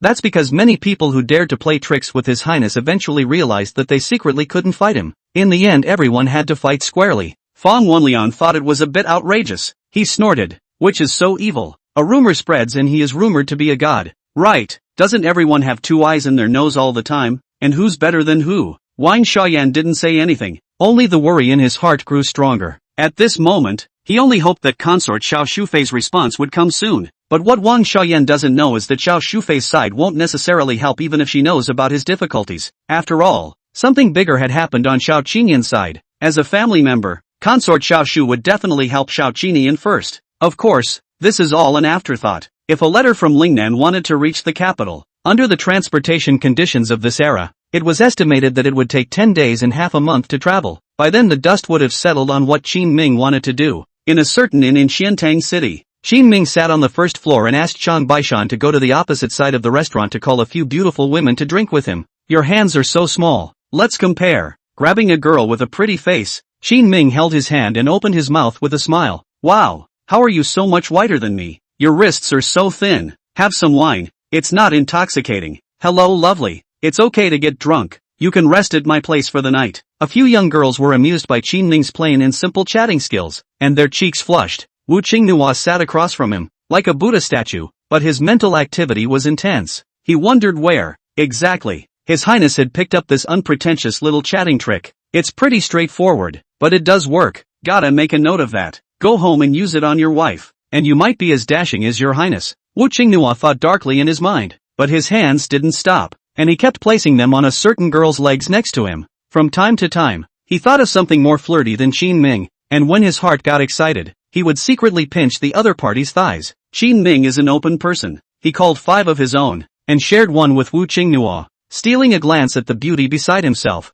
Wu Qinghua realized that the other party had no reaction and looked as usual. It just didn't seem as happy as the girls who followed His Highness around. Is he a boring man? No way. Takeshi Seino wasn't quite convinced, but seeing that the other man didn't react, he bravely squeezed again. So soft. The moody man opened his mouth. Prepare to make a few flirty remarks and tease each other too, just like your highness. But at this time, this pretty girl suddenly turned her head to look at Wu Qinghua. A few moments of hesitation even surfaced on his face. Wu Qinghua's heart shook, thinking, I haven't said anything yet? Could it be that the fierce aura accumulated from years of fighting on the battlefield had directly conquered her? The mood is better. Wu Qinghua waited with anticipation for the other party to speak. The hand unconsciously squeezed the girl's thigh again. Instead, he saw the other man's body stiffen as he took the goblet and poured a full glass into the tiny wine glass, serving it in front of Wu Qinghua. The girl said timidly, Big brother, don't touch it. Drink some. Chapter 48. Exasperated Fong Wenliang. Oh, good, good. Wu Qinghua's old face flushed as he picked up his wine cup and drank it down. A couple of teasing lines that came to mind just now. At this point, they were all stuck in their throats, unable to say a word. People pretend they're busy when they're embarrassed. Takeshi Seino did just that, reaching around the table, had a piece of meat and a peanut. Toward the end he noted the return of some henchmen who had gone out to spy. Solely standing up, he hurried to the door with his hands behind his back. Ahem, anything going on inside the city? General, Sun Chang is here, and he's brought a doucher with him. Doji? Oh, it's Wei Guangxuan. Right, do you recognize it? Heard that. When Wu Qingyi had something to do, he put the embarrassment of earlier behind him. Quickly coming to Qin Ming's side, he whispered, Your Highness, people are coming. A Qianhu Sun Chang, and a doucher Wei Guangxuan. Qin Ming, who was drinking, loosened his arm around the beauty's thin waist and slowly nodded his head. Go. Sir, you haven't settled your bill yet. Seeing that Qin Ming was about to leave, a few girls hurriedly pulled him back. Don't worry, why would I renege on my debt? We're not the kind of people who patronize for nothing. Old Wu, go get them. Qin Ming pointed to a few people staking out the street in the distance. He remembered that this was Fong Wenliang's inner circle, which he had seen before in Wang Shoyan's mansion. These people are really uncouth. 2. Stalking is even better. Still squatting on the street, he looked at Qin Ming with a big grin, afraid that he would not be exposed. But come to think of it, their local guards don't often get involved in border wars, and they're used to being a bully. When you really come out and do something, you look like an amateur. It just so happened that today Qin Ming was going to give them a good lesson. Come here. Wu Qingyi was a strong general of the Wu Wei battalion, carrying them like they were little chickens. He quickly caught them in front of Qin Ming. Your Highness, the King of Qin, what are you doing? What am I doing? Are you guys spying on me? Qin Ming snorted coldly and directly punctured their actions. The crowd pulled out the wording they'd thought of long ago and rushed to say, No, we are escorting you to safety. Unfortunately, they thought they were on the second level. Qin Ming, however, had long since reached the atmosphere. Oh, who sent you for protection? General Fong. It's something they don't have to hide. Qin Ming nodded slowly. It wasn't too easy for this king to make a trip to your place, and General Fong has a heart. Where? A few people smiled dryly and didn't dare to answer more. Qin Ming continued. Since you are so concerned about the king and want to do your duty as landlord, the king is deeply touched. The sudden arrival of a set of such compliments froze them a bit. Still, he cupped his fists to Qin Ming. This is all we should do. It's nothing, you don't have to be too polite. Qin Ming smiled faintly and pointed at the girl beside him, as well as the wine and food in front of him. Since you guys are so intentional, this king will give you another chance. Today this king came out in a hurry and didn't bring much silver. You guys first help this king clear the accounts of these girls, and the inn. What? A few people were in a bit of disbelief. Is this the royal family with the fine clothes? It's so uncouth. It's a demonic cult, isn't it? Your Highness, we are also not generous. You order so much meat. It is too expensive. Productivity in this era is not working and resources are scarce, like the meat that is always on the table in modern times. Many ordinary families in this dynasty sometimes only had it once a year. Even the believers who followed Fong Wenliang were all satisfied with just a taste of meat every month. Wu Qingyi raised his eyebrows and shouted angrily, And you say you're not here to spy on His Highness's whereabouts? Don't even want to pay. No, we're here to protect your Highness. Several people waved their hands in succession and took a few steps back with fearful faces. Fart. Well said. His Highness is in trouble now. Can't pay to be detained. You still won't pay. Fong Wenliang is letting you protect him like this? Patting Wu Qingyi's shoulder. Qin Ming jumped out and acted as the good old boy. Old Wu, don't be anxious. These few brothers should not have enough money on them either, and are preparing to have their families send them. Arrange for a few brothers to stand guard here while they scrape together the money to settle the bill. And let's get busy. Understood. Soon, Wu Qinghua tied up these leaders who were spying on Qin Ming. After arranging for a few people to watch over them, he followed Qin Ming out of the inn. In fact, Qin Ming didn't really want them to pay. He just wanted to teach them a lesson. By the way, get rid of these people who are spying on you. As expected, just after Qin Ming walked out of the inn, just outside, a platoon of soldiers rushed in to untie their boss, but he was stopped by the people left behind by Wu Qingyi. A few of the smaller leaders who were under control panicked. It's all cuties. Leave us alone and go see what King Qin wants first. But what are we going to do when several of you aren't leading? A few soldiers who could be described as drunkards were also afraid of Qin Ming. It's hard to avoid some pushback at this point. Off. Hurry up and go. If you delay General Fong's business, I'll kill you all. Good. On the other side, Sun Chang and Wei Guangxuan had arrived in front of Wang Shoyan's mansion and began to bang on the door. Again? It's never ending. Hearing this voice, Fong Wenliang slammed his teacup heavily on the tabletop. Turning his head, he looked angrily at the distant door that was being pounded on heavily. Go out and look. Wang Shoyan stood up. He wanted to see what exactly Qin Ming wanted to do. With the help of a few houseguests, the heavy door creaked open. Wang Shoyan and Fong Wenliang had originally held their fire, but after opening the door and seeing the person in front of them, they suddenly froze. Are you? Wang Shoyan stepped forward and surveyed them curiously. At first glance was Wei Guangshuan's official uniform. It's a doji. It's half a level higher than even yourself. My humble servant sees the lord of the capital. Wang Shoyan clasped his fists and saluted first. Wei Guangshuan waved his hand coldly with a look of rejection on his face. Alright, I brought Sun Cheng here today to talk about things. What is it? The rodeo? The first thing that came to Wang Shoyan's mind was Qin Ming's land enclosure, but Sun Cheng had already rushed up and pointed at his nose and cursed. Wang Shoyan,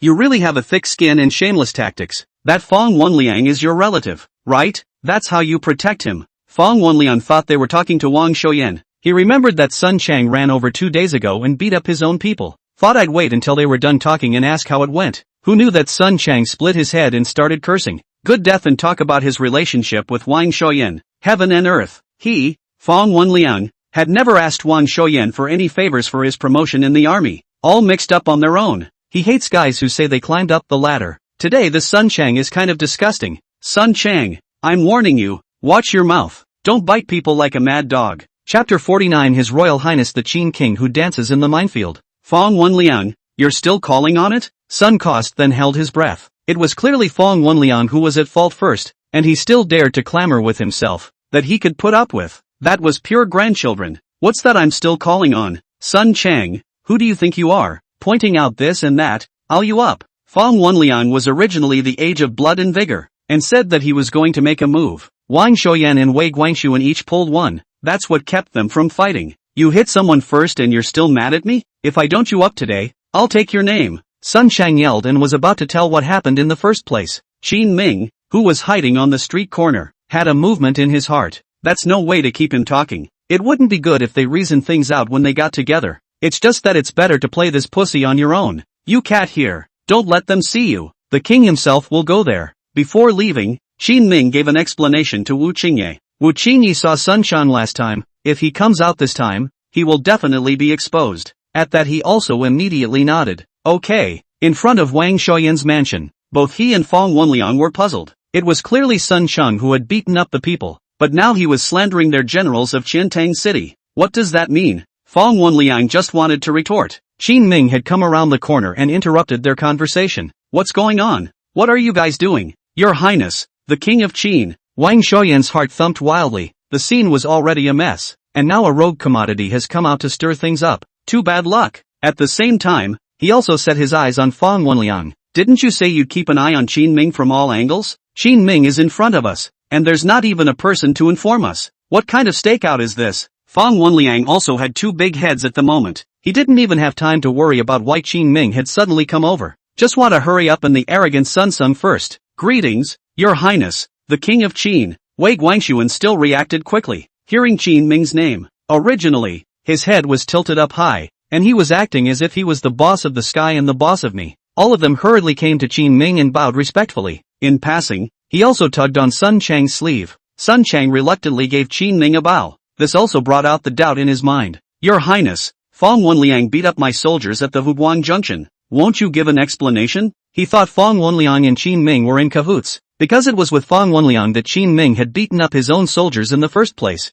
Now even as soon as he himself had arrived here, Qin Ming quickly rushed over as well. This look was clearly an attempt to protect Fong Wenliang. Qin Ming smiled faintly and said vaguely, the beating thing is indeed a problem, so you're here because of that. It's good that you know. Sun Chang snorted coldly, holding his chest as he spoke unhappily. What beating? Wang Shoyan and Fong Wenliang were confused. It was Fong Wenliang who reacted faster. Pointing at Sun Chang, he cursed. Good. You guys are colluding together to mess with our Qiantang City? Your Highness is truly a good tactic. How dare you join forces with Wei Guangshuan and plant evidence to frame me? Sun Chang thought Qin Ming was Fong Wenliang's backstage. Fong Wenliang, however, felt that Qin Ming was Sun Chang's backstage. Qin Ming continued to trick him at this time and said, don't talk nonsense. Who planted you? Wasn't it just to fight with you earlier? What's the point of messing up like that? Qin Ming immediately drew back, leaving the problem to Sun Chang and Wei Guangshuan on the side. Shunsher also reveals that he had a fight with them earlier.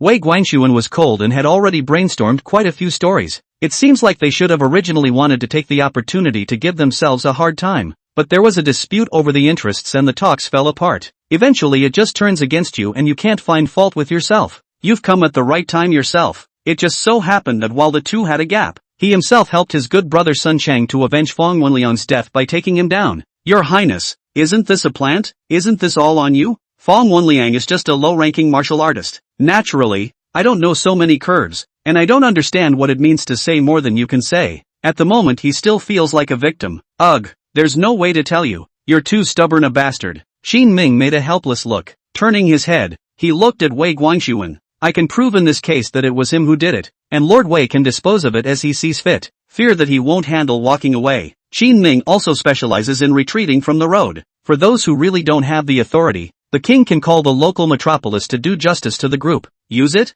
It's just a little guard. Wei Guangxuan still wants to save face. Coldly, he grunted. Lord Wang, the human and material evidence is all there. The nail in the coffin. What else is there to talk about? Remove him first and wait for his release. A few moments of hesitation appeared on Wang Xiaoyan's face. Lord Wei, shouldn't this matter be investigated again? Although the authorities were confused, but after years of being an official in the court, he was no cutie pie, could clearly sense that something was not quite right. But Wei Guangxuan wanted to seize this opportunity to hurry up and do Fong Wenliang. Sun Chang, who was next to him, also snorted coldly. What else is there to find out? Or do you want to leave enough time to cover up the evidence? Fong Wenliang was also a rash person. His eyes glared and he directly said angrily, well, Ta Jinwei, you're pulling the strings? He dared to dislike a dignified prince like Qin Ming, and when faced with Wei Guangxuan, he naturally dared to angrily spray him as well. What did you say? Wei Guangxuan's voice went cold and he looked at him angrily. Okay, cut the crap.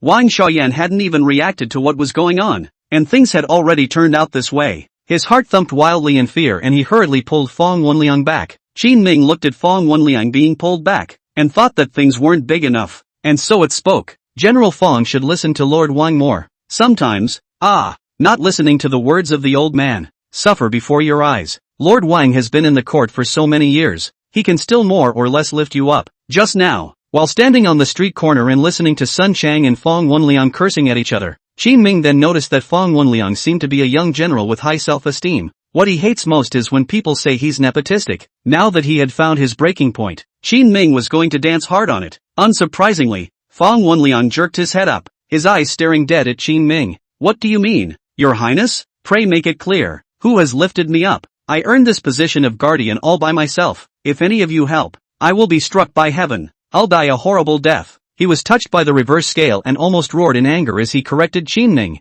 Qin Ming hemmed and hawed, backing off with a more exasperating remark. Gee, I understand. I'm just kidding. It's all your own effort, okay? The implication is that they still don't believe it. But for the sake of Lord Wang and you, I'm willing to coax you. This was a very disgusting way of speaking that Qin Ming had learned from someone in his past life. I didn't expect to be able to use it to disgust Fong Wenliang in this life. Seems like it's really right to learn more. You, meet a hobnail like Qin Ming. Fong Wenliang was truly angry to the point of fainting. Pointing at Qin Ming, his finger waved halfway in midair. Pust! A mouthful of blood suddenly spurted out of his mouth. His body slumped, and Fong Wenliang just fell straight to the ground. Chapter 50 Just Law Enforcement. Don't give me face. Wenliang. Wang Xiaoyan rushed up to support Fong Wenliang. A few soldiers around him also came up and helped him pinch him with 7 hands and 8 feet. But Fong Wenliang was too anxious and angry, and he didn't wake up for half a day. Alas, if I had known, I would not have done it. Qin Ming looked at his miserable state and languidly lamented from the sidelines, as if he knew him well. Wei Guangxuan and Sun Chang thought that Qin Ming was talking about beating up their army soldiers,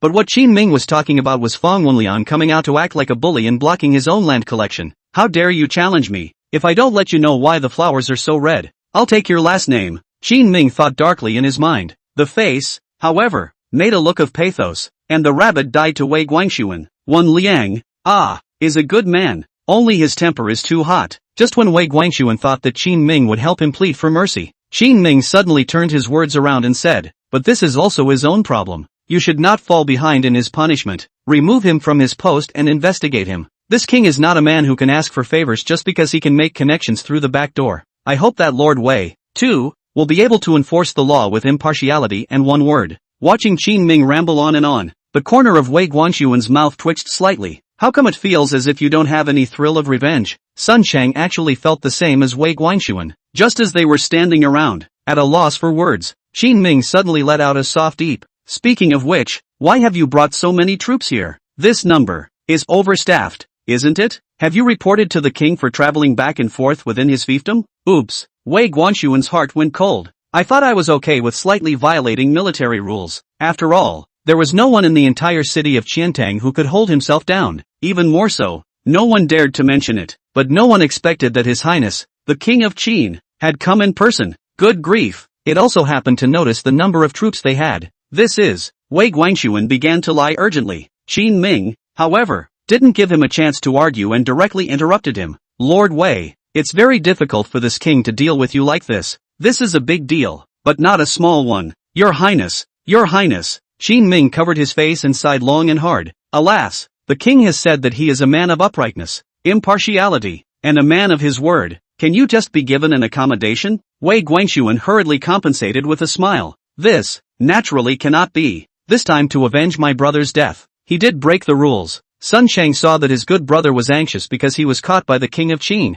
so he hurriedly walked out and said, Your Highness, this matter has nothing to do with Lord Wei. It's me who brought out the troops privately. Inside these people, the extra ones are the witnesses who were beaten by Fong Wenliang, and I brought them here to testify against him. Sun Chang's head spun faster. Wei Guanxuan looked at Sun Chang with gratitude. Good brother, very righteous when it counts. Looking at his reaction, Qin Ming only felt amused. If there were real witnesses, Fong Wenliang would have been cleared long ago. That was Lu Bao's personal hand. A punch down to beat the person to the ground. It is estimated that half a month cannot get out of bed. And follow you here? This guy is a good liar. But Qin Ming is a tough nut to crack. In other words, Wei Guanxuan knew you were here with more than the standard number of soldiers and the so-called human witnesses? Qin Ming opened his mouth indifferently and asked Sun Chang. Cold sweat broke out behind Sun Chang's back. Qin Ming is not ashamed to be a cultured person for asking this question. If the response says that Wei Guanxuan knows, it is sure to implicate Wei Guanxuan again. And Sun Chang himself cannot escape.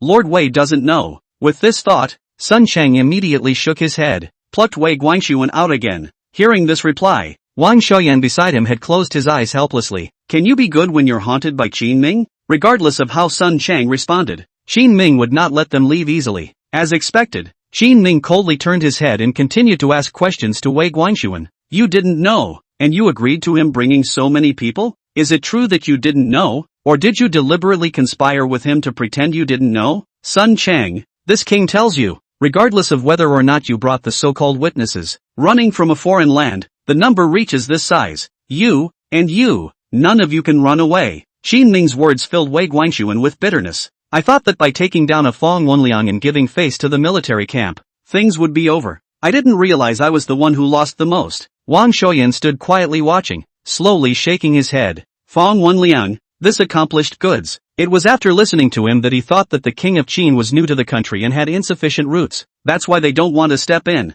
much less give land. In hindsight, it was a horribly wrong decision. People like that can't be dipped. If I had known, I would have hastened to allocate the land to the king of Qin. Where else is this? After threatening Wei Guanxuan and Sun Chang, Qin Ming thought about it and made an arrangement. Take your men and return to the barracks with this king to be investigated. And Lord Wang, you shouldn't let Fong Wenliang do it these days. Yes, both sets of men responded breathlessly. Wang Xiaoyan first arranged for someone to take the fainting Fong Wenliang to the medical center. Qin Ming, on the other hand, told Wei Guanxuan's men to wait for him outside the city. See that the people are almost gone. Qin Mingkai smiled and walked to Wang Xiaoyan. Sir Wang, have you had dinner yet? Would you believe me if I said I ate it? Wang Xiaoyan spoke helplessly, a resigned expression on his face. Nonsense, it's just getting dark. What did you eat? Come on, follow me to the inn and let's drink and talk about life. Qin Ming pulled Wang Xiaoyan affectionately and smoothly put his hand on his shoulder. If people who don't know what's going on inside come over and look, thought the two knew each other well, even kind of old friends for years. Wang Xiaoyan was very reluctant to eat this Hongmen banquet, but the situation is stronger than the people. The guards of Qiantang City have all been taken out. Wang Xiaoyan, who was alone, didn't have the guts to refuse Qin Ming. Go, stammering for half a day. In the end, Wang Xiaoyan let out a long sigh and was still ready to follow Qin Ming away. However, Qin Ming looked as if he had suddenly remembered something. Stopping in his tracks, he looked seriously at Wang Xiaoyan and said, Lord Wang, go and shout to the house elves to bring some silver. The king still has a meal, and the lodging of a dozen people left to settle. You've just come to Lingnan. You have a bright future ahead of you. Your hands are still generous. Can't you pay for this meal? Wang Xiaoyan is considered to be convinced. Even if he is honest, he cannot be bullied like this. How could he expect Qin Ming to nod his head seriously? The king does have a great future ahead of him, yes, but tight hands, tight frowns, tight clothes, and tight time are the four tights, and you've got to loosen them up for me. Chapter 51. You donated voluntarily.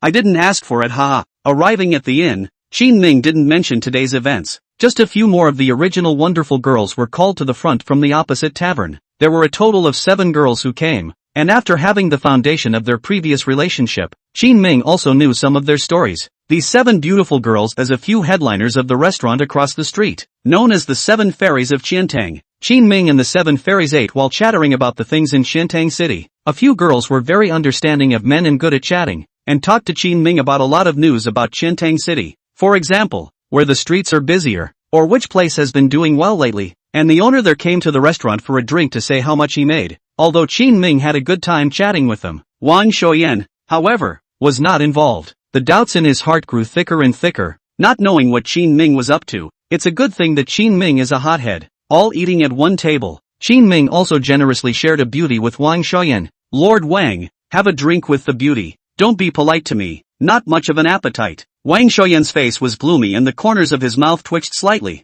Why does it look like your home turf? Don't you want to be polite? He thought that Qin Ming was calling him to come over for dinner, pay for the meal and the money for staying at the inn and forget about it. But looking at Qin Ming's meaning, it seems that the appearance fee for this drink and the 7 immortals will have to be given by Wang Xiaoyan as well. How can Wang Xiaoyan drink this? Qin Ming looked at him like he was a stone in a thatched jar, smelly and hard. There was no further counseling, so he turned his head and started blowing awesome with the 7 fairies. Secretly, I'm actually a royal prince. Then wouldn't we be princesses to have the honor of drinking with you? You are my princess. Qin Ming grinned and took the small hands of the 2 girls beside him, causing the other to break away with a delicate laugh. But when he said princess, he meant something else. Many fantasy girls, as children, fantasize about being princesses. Some do end up as princesses, but unfortunately they are accompanied not by a prince, but by the king. Ahem. Look at Qin Ming flirting with someone without any face at all. Wang Xiaoyan couldn't help but commit pharyngitis and covered his mouth and coughed twice,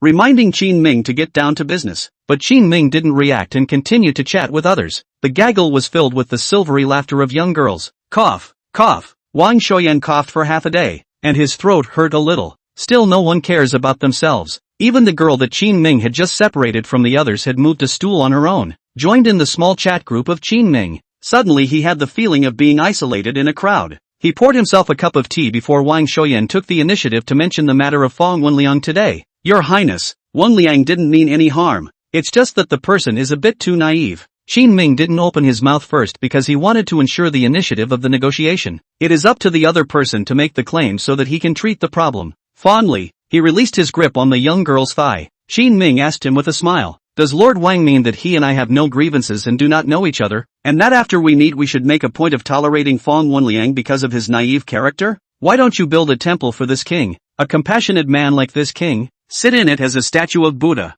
and you can still generate a lot of income for this city every year. Your Highness, don't joke, my humble servant doesn't mean that. Wang Xiaoyan accompanied the smile and shook his head in a hurry. Qin Ming, however, waved his hand. Since he's now in the hands of someone else, Wei Guangxuan, deal with him as you see fit. What's the use of Lord Wang pleading with me? Is this king going to approach Wei Guangxuan and ask him to release him just because of the 3 prosperous stores you sent him, plus the land you set aside? Qin Ming's words caused Wang Xiaoyan to freeze for a moment. He looked up, staring with confused eyes. What 3 prosperous stores? Just now, didn't my little princess say that there is a street in your area that seems to have a good business? Alas, forget it, this king is not that kind of person. Qin Ming waved his hand and picked up the wine cup in front of him and drank it all in one go. Wang Xiaoyan had lived for so many years, but it was the first time he had encountered such a rogue. Listening to this, it means that he wants 3 prosperous stores, plus land set aside for him, and this is the only way to release him? I'm sorry that I can't comply with your request.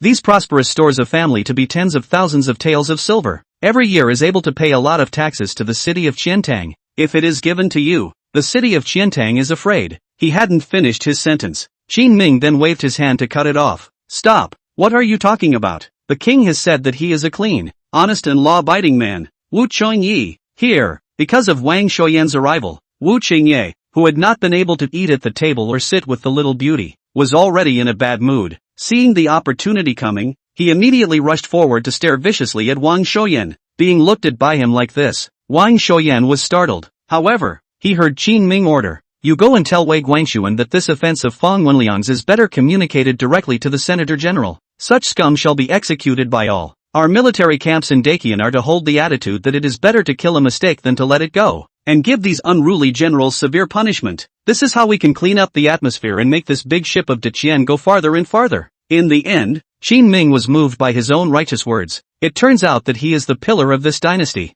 I really dare not think, if there is no such a clean and honest, impartial law enforcement, conscientious good young people in the Dakian dynasty, that will become what will become. Yes, Your Highness, I'll go find Wei Guangxuan now. Qin Ming has something on him. If he went to find it now, he would definitely have to do something for Qin Ming in order to absolve himself. Wang Shouyan was terrified. He hurriedly pulled Wu Qingnua back, then turned his head to look at Qin Ming. Your Highness, have a word. Qin Ming covered his face and sighed long and hard. Lord Wang, this king actually really doesn't want your 4 prosperous stores, and 30 craftsmen plus a batch of land set aside. It's useless even if you give it to this king. What? 4 prosperous stores and 30 artisans? Wang Shouyan was a bit unable to believe his ears. How is it that the price offered just now is sitting on the fence at this point? Or is it human? Qin Ming can ask for this price. In fact, is also with the 7 fairies after inquiring, came to a conclusion. Although this part of Lingnan is poor, but all the major cities under the jurisdiction of several counties still have a lot of savings. Relatively speaking, asking for a couple stores is really nothing. It's just that this Wang Shouyan is like a brave man, don't want to take a penny out of it. Then Qin Ming will sit on the ground and watch how long the old boy can break with himself. I didn't say I wanted it. It's all from Lord Wang, who saw that it wasn't easy for me to come to Lingnan and voluntarily donated to the barracks. Qin Ming shook his head, reaffirming his white lotus flower persona. Of course, if Lord Wang insists on giving it, this king will not take it for nothing. You are. Wang Shouyan's heart fluttered, and he did kind of look forward to Qin Ming's return. But Qin Ming opened his mouth in the next sentence. This king will send you a banner in the name of the military camp,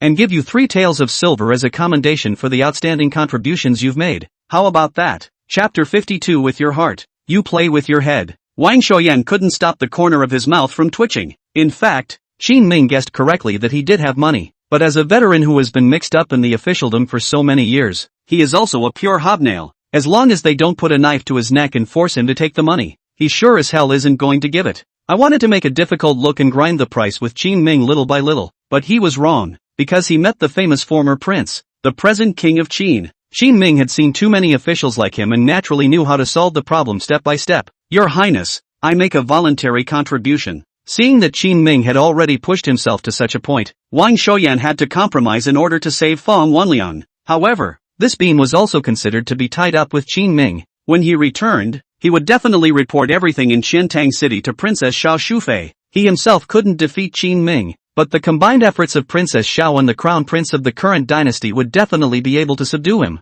Good. I like your kind of talent that is loyal to the country. Qin Ming patted his shoulder in satisfaction. He knew in his heart what Wang Shouyan thought. Doesn't matter though. Water from afar does not quench the thirst of the near. A twisted melon is not sweet, but it quenches the thirst. Old Wu, see off the guests. Now that things are done talking, it's a bit of an eyesore to put an old den here to drink with the 7 immortals. Qin Ming instructed Wu Qingnua. Wu Qingnua nodded. He had been impatient for a long time. After being originally disliked by one of the 7 fairies, he'd been trying to figure out how to revitalize his manhood from the afternoon until now. If it wasn't for Wang Shouyan, the asshole, stuttering for half a day, he would have been on the table. Wang Shouyan froze, not expecting Qin Ming's expulsion order to be given so quickly. Before leaving, he asked Qin Ming, by the way, Your Highness, when do you think Wen Liang will be able to return to the barracks? After paying so much, he was hoping that Qin Ming would allow Wei Guangxuan to press the matter. The 2 sides will be well water between them from now on. It's better for everyone. But when Qin Ming heard this, he looked at him suspiciously. What, back to the barracks? Doesn't Fang Wenliang have any land at home? Go back to farming. What do you mean by that? Wang Shouyan glared angrily at Qin Ming. How can you still take money and not do anything? Qin Ming put down his chopsticks and said leisurely, this crime of Fang Wenliang, a mortal sin can be waived, but a living sin cannot be escaped. Having committed such a great offense, it is already the greatest of leniency to go back to farming. What's on your mind? Get going, and remember to pay the bill before you go. Wang Shouyan clenched his teeth. Even though he had studied for many years and was deeply cultured, at this moment he was about to explode with anger. Still, Your Highness has done the math. I'm impressed. Gritting his teeth and throwing down these words, Wang Xiaoyan settled the bill and left the place in disgrace. It was too late to mourn him. Next out was Takeshi Sano. Finding an empty seat, Wu Qinghua hurriedly sat down. Rubbing his hands together, he looked at Qin Ming with anticipation. Your Highness, that. When he said that, he blushed in his old face. Instead, his eyes kept glancing at the girl beside Qin Ming. The 7 immortals looked at the bear-like man and turned their heads in disgust. Holding Qin Ming tighter, Takeshi Sano was hurt. He was known as a battlefield-wise man back then, and he was a general who had been successful in the battle of surprise attacks and had a great reputation. Now it would be disliked by a couple of little girls. The sky is so long. Why is it so thin on me? In the end, it was Qin Ming who knew his subordinate's state of mind and said to the 2 girls sitting on the far side, This is General Wu. Very rich. Go and have a drink with him, and later on, this king will give you 2 an extra 10 taels of silver. It was then that the 2 girls finally sat down next to Takeshi Sano. A few moments of gratitude appeared in Wu Qingye's eyes as he looked at Qin Ming. Even hastened to learn Qin Ming like left embrace, but the hand just reached over. The other side is like a slippery fish. Directly break free. General, drink, drink. The 2 of them gave cup after cup to Wu Qingye and started pouring wine. Bitter wine in the throat makes the heart ache. Takeshi Sano could only go along with the drinking gap now to be able to touch the other party's small hand. Qin Ming looked at it and secretly lamented. It's a good thing I don't practice martial arts. Otherwise, if it really turns into this big, thick body, no little girl will like it. In fact, this is not to blame Wu Qinghua. This era of battle-hardened generals are all this big bladder and waist. People of this stature swing their weapons not only with gusto, but also with power, and are all highly skilled in combat. After finishing the drink, Qin Ming asked the 7 immortals to leave. Next he would have to explain a few words to Wu Qingye alone. So fast. Wu Qingye was still a bit attached to the idea, and Qin Ming glared at him before giving up. Stay here for the next few days, set aside the land, and take those prosperous stores. Wei Guangxuan's army remained outside of Qiantang. At a time like this, Wu Qinghua definitely couldn't meet up with Sun Chang. The 2 of them had met before. Now that things are done, wearing out Qin Ming will not be affected, but it will be a bit embarrassing. Solely, I'll leave Wu Qinghua here for now. Your Highness, what use is there for our barracks to take the want shop? When it came to the matter of the prosperous store, Wu Qinghua looked at Qin Ming curiously. It's not much use to take some real estate to balance out the assets the king has on hand. Qin Ming casually pulled a line that he wouldn't understand anyway if he said it, but it was out of Qin Ming's expectation. Takeshi Sano surprisingly put on a look of understanding. Oh, assets. Like that. Nice nice. Many people sometimes come across something they don't understand but don't want to admit they don't understand it yet. It would be in this sentence form. It's not very well understood, but you can pretend you know. The corner of Qin Ming's mouth twitched. This Wu Qingye is quite humorous. Okay, I'll go back first. Okay, Your Highness. In the next 2 days I will help you. Not move Hingping to produce a bit, and then also go back. Takeshi Sano scratched his head and stepped forward, persistently trying to act like he knew what he was doing. But even the words are misremembered. Old Wu was already heartbroken when he didn't get to touch the 7 immortals today. As the saying goes, people are hard to break down. So Qin Ming didn't bother to break him down again and waved his hand with his back to him, walked out of Chantun City with a column of men. These cities closed their gates to traffic every night. However, Qin Ming's identity was here, and after speaking to the guards watching the gate, he walked out of Qiantang City. Outside the city was a vast wilderness. The moon and stars were sparse, and the breeze was blowing freely. It is also a tone unique to the still unbuilt ridge. Almost all of the wilderness looks like this, except for Chandni Chowk. Your Highness, you're out. Wei Guangxuan had long been squatting outside the city, waiting. Qin Ming turned his head and looked around, noticing that the number of soldiers he had left here to repair seemed to be partially missing. Soldiers who could have been bunched up were now scattered or standing or lying outside the city. Narrowing his eyes, the corner of Qin Ming's mouth lifted up as he said, Old Wei, you're not honest. You have no trust in this king. Your Highness, what is the reason for this? Wei Guangxuan obviously did something wrong, dryly laughed twice and began to play dumb. In fact, he had just arranged for someone to go to his superiors to make connections. As long as the side of the military camp does not dispose of Wei Guangxuan,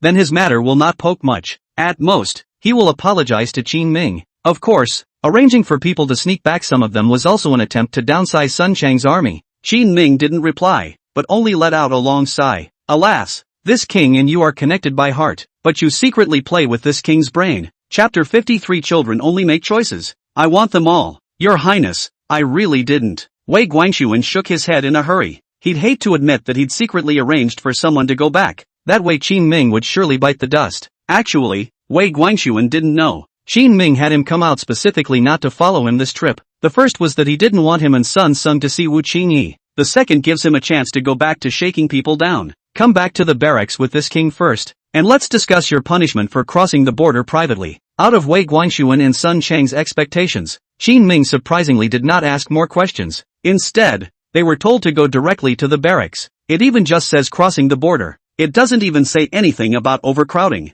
That's good. Wei Guangxuan was puzzled in his mind. After following Qin Ming for 2 days, he finally returned to the Wuwei camp outside Linjiang City. A busy scene at Camp Wuwei. Qin Ming's 3 guards were directly arranged to be stationed at the border and would not follow him at all times. The Wuwei battalion was different. This was an army that Qin Ming had gotten permission from the Qian Emperor to raise on his own. Although many people in the court, including the Qian Emperor, did not expect him to be good. Unfortunately, Qin Ming was the grass underneath the concrete. It's always possible for the chrysalis to emerge. Your Highness, who are these two? When he was governing the plague before, Song Dingshang had long since gotten acquainted with Qin Ming, and when he saw Qin Ming return, he came up to greet him. Arrange for the 2 of them to rest in the barracks, and I'll explain it to you after a while. Have Fang Qingyuan and Chao Chuan returned yet? Those 2. Ah, here they are. Find someone to take me there. Qin Ming casually dropped Sun Chang and Wei Guangxuan, and the 2 of them followed Song Dingshang away with a confused look on their faces. I had thought that Qin Ming would just criminalize them. Now it seems as if all is quiet. But underneath this calmness, there are a few worrying flavors hidden. Just as they were slightly panicking in their minds, a middle-aged man in civilian clothes walked over. Alas, His Highness is good at everything, just that he doesn't do things very well and is a bit impulsive. So I hope you'll forgive me if I've offended you at times. The person who came was naturally Shang Beishan. He's a bit of a gossip and loves to ask about everything. Seeing 2 generals he didn't recognize coming over, and learning that Qin Ming was going to arrange for them to go and rest. So Shang Beishan, who was hanging out and had been very idle for the past few days, took the initiative to come running. But as gossipy as he was also very capable of carrying himself. Things about Qin Ming could always be held very tightly and not revealed at all. This was also the reason why Qin Ming had never replaced him, but kept him around. Is it suffering to follow someone like him? Sun Chang and Wei Guangxuan sized up Shang Beishan, looking at him as if he was just a small soldier who had brought himself to rest. He also seemed to be a bit displeased with Qin Ming. You can't say that. Anyway, Your Highness is very smart. Let's not talk about it behind your back. Where are you 2 from? After Chang Baishan had drawn close, he didn't continue to talk to them about Qin Ming. The topic of who the 2 men are was cleverly passed on.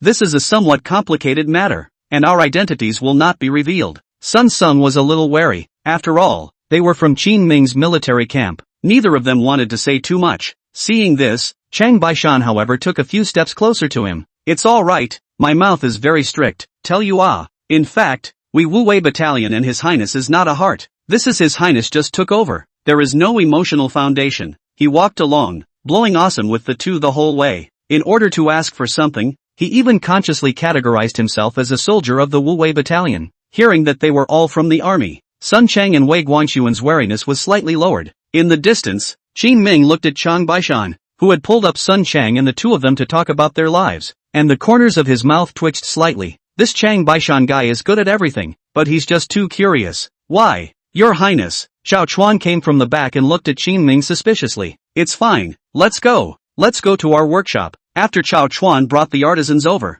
he handed them all over to Fang Qingyuan. Now Fang Qingyuan, the head of the Ministry of Revenue, was finally able to leave behind the treacherous nature of the court. Rest assured that your talents will be utilized here. In a few days, he had planned the construction of the subsequent workshops, and had also arranged the group of craftsmen extremely well. After Qin Ming's arrival, they all couldn't help but lament in their hearts. Old Fang is a talented man. Why is that Fang Wenliang such a loser? Your Highness, Fang Qingyuan received the news in the afternoon and waited early to greet them. When will the dust settle on the construction of artisans and workshops? In half a month. Fang Qingyuan thought about it. There was actually nothing difficult about this side of the construction. Since Qin Ming had turned the Wu Wei Battalion into the Lingnan Construction Corps, they were well staffed. The construction is also fast. Are you going to start making the army's weaponry after the workshop is completed? The materials may be a bit expensive. Fang Qingyuan was the one who took 1 step and saw 3 steps. The latter was thought of before the workshop was completely built. None of this is difficult for him. Actually, what he's trying to say is that it's about money. At these words, Chao Chuan also fell silent. Chao Chuan and him, one manages the army's accounts,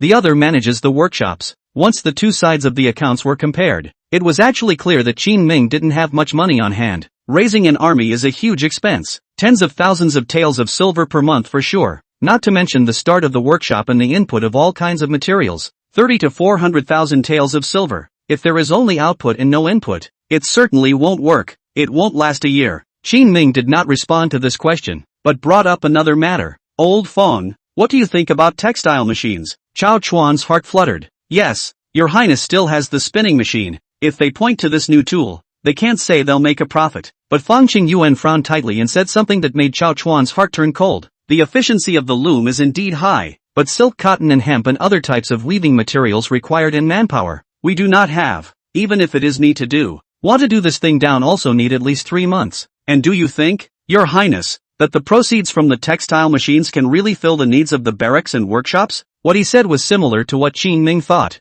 With a single industry, it would be impossible to support such a large military camp as theirs. However, at this time, Qin Ming said with a faint smile, and what if I do all the weaving, dyeing, and garment making? Chapter 54 Wei Battalion's Socialite. Fang Qingyuan's eyes lit up. Worthy of being His Highness, this vision was even a realm higher than his own. If that's the case, then it could really work. Speaking of this, Fang Qingyuan froze again. He jerked his head up and looked at Qin Ming incredulously. Your Highness, you've gotten a store in Linjiang City? Fang Qingyuan knew Qin Ming very well. People always talk before they act, but not this highness of his own. Many times he says it after it's done. This is no longer a realm higher. Your Highness is standing on a cloud. Linjiang City's good to say. Xiao Qinyan's antique calligraphy and paintings have not been sold out, and so on exchange out of money, and Song Ding Sheng to buy it on the line. And where did you get the store? Xiantang City. Ah, got a few prosperous stores? I guess in a few days Wu Qingye will bring back the land deed. Qin Ming told Wu Qingye that he got the store to balance the allocation of his assets, but in fact, he was fooling him. What he really wanted to do was to maximize the effect of the loom. That's how you make more money. Your Highness, has the land in Xiantang City been taken as well? Xiao Chuan knew that Qin Ming went to Xiantang City to talk about land, but I don't know when he got a couple other stores out along the way. Yes, if he didn't mention it, Qin Ming had even forgotten about the 3,000 acres of circled land, because he would have felt that he did deserve these lands. Awesome! Chao Chuan gave a thumbs up. Compared to the storm clouds Qin Ming set off in Lingnan, the matter of him and Fang Qingyuan prying people in the court was actually nothing at all. Okay, that's good to know. Unlike Chao Chuan, Fang Qingyuan, who was originally extremely knowledgeable about His Highness's abilities, simply nodded his head lightly and quickly accepted the situation. Qin Ming and Chao Chuan both looked at him, and Qin Ming was even more curious. How? Lord Little Fawn was dependable and serious. Don't you worry, I'll take care of it. Good, I was right about you. Qin Ming patted Fang Qingyuan's shoulder with satisfaction. Although this person is a bit naive, but when it comes to things are really on the way back, Chao Chuan had some concerns. He asked to Qin Ming, can Lord Fong really manage over? It's already troublesome enough for him to manage thousands of artisans now, isn't it? Chao Chuan thought it was outrageous. This kind of thing usually required several people to participate together. Qin Ming, however, waved his hand and said reassuringly, do not underestimate the strength of the former head of the Ministry of Households. The teacher specifically arranged for this king. Can be so water? Fang Qingyuan has character problems, yet he still managed to be promoted. For one thing, he was sheltered by Qin Ming. The second is that he does have the ability. Okay, Chao Chuan scratched his head. Following the trail all the way west, the two strolled back to the barracks. An amazing sight to see. Chang Baishan and Sun Chang and Wei Guangshuan have gotten acquainted. They even hooked up and sat around the campfire, cuddling and drinking. Asterisk. Qin Ming looked at Chang Baishan somewhat incredulously. Thanks to the fact that he was a man. If he were a beauty, I guess the capital would have had one more social flower in the early years. What's he doing? Chao Chuan was equally surprised. At this time, Song Ding Sheng ran to snitch with Qin Ming and said, Your Highness, just now Chang Baishan ran over and asked me for 2 taels of silver, saying that he wanted to do an errand for you. I thought he was really out on an errand. Who knew it was to drink with those 2 guys you brought back? Weren't they the ones you arrested? I don't know. Qin Ming held his forehead and frowned, his face full of helplessness. Based on his knowledge of Changbai Mountain, this pussy must have gone to gossip. Maybe the more he talked to people, the more he ended up drinking. It's a disgrace to the barracks. It's shameless. Chao Chuan was a bit annoyed when he heard that Chang Baishan still dared to reach out and ask for money from the military camp. Qin Ming casually pulled out a silver ticket and said, take it and make it up. I know this guy's temperament. He won't go that far out of his way. and it's unlikely that he'd buy them both a drink specifically unless there was something he felt he had to know. What could it be? While the two were talking, Shang Beishan also noticed the situation here. He said to the two good brothers, "Two brothers, I'm going to put on some water. I'll be back in a bit." "Okay." The two men didn't think much of it and waved their hands and continued to drink. Shang Beishan patted the dust on his ass and hid in the corner of a distant camp tent after rising from the ground. Another wave to Qin Ming. Qin Ming and Chao Chuan, Song Ding Sheng came together in front of Chang Baishan. Chao Chuan just wanted to spray it in anger. However, he heard Chang Baishan say with a face full of dejection, "Your Highness, I've inquired quite a bit. You're really good at this. You've subdued both of these goods, but you have to be careful. They've gone to get to tip off Senator General Han Mingrui, and the people are expected to come tomorrow. And Xiao Qinian has already reported the news to the court, but after the court's reply came down, he didn't make much of a move, and said it was all a misunderstanding, as if he was afraid of you. By the way, recently Princess Xiao will arrange for a group of people to come over to inspect. Hukuang is the place controlled by people from Princess Xiao's lineage. As people over there, Sun Chang and Wei Guangshuan knew a lot. Plus, Wei Guangshuan was an officer of the rank of Du Shi, so his understanding of the situation must have been even deeper. After Chang Baishan had inquired about the rank of the two of them early on, he took the initiative to be the host and invited them to a big drink. By the time a few people were giddy, it was only then that the words finally came out.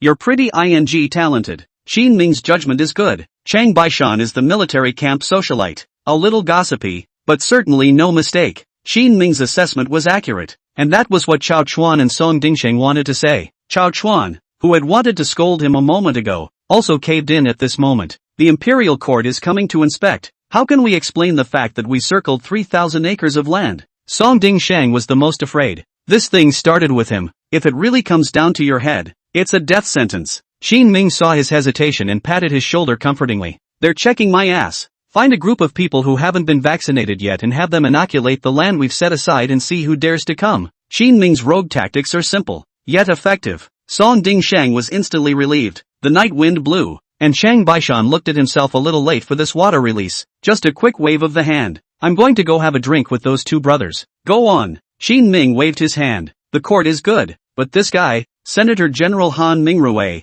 Qin Ming is not familiar with." So he turned his head to Chao Chuan. "Do you know anything about this Han Mingrui?" "Don't know. I don't think it came out of the same place as us before." Chao Chuan's Northern Army origins, fighting up battle after battle. The roots are right, but Han Mingrui was different. Chao Chuan had only heard the name but didn't know his experience. Luckily, Song Dingsheng was a local and still knew his surroundings well as he opened his mouth. "It's nothing really. Han Mingrui was working under a certain great general before. And that great general, you two know each other." "Who?" The two Qin Ming colleagues asked questions. At the same time, it is also a little strange. "Have run to Lingnan, but there are still acquaintances in the court." Qin Ming remembered that he didn't have many familiar officials with the Ministry of Military Affairs, and there weren't many who had crossed paths in the military camp. This was mainly due to the fact that in the first place, he was in charge of the court as a supervisor of the affairs of the court. In order to minimize the Qian Emperor's suspicion of himself as a crown prince, the predecessor did not touch things like military power at all. Song Dingsheng gave them a strange look on his face,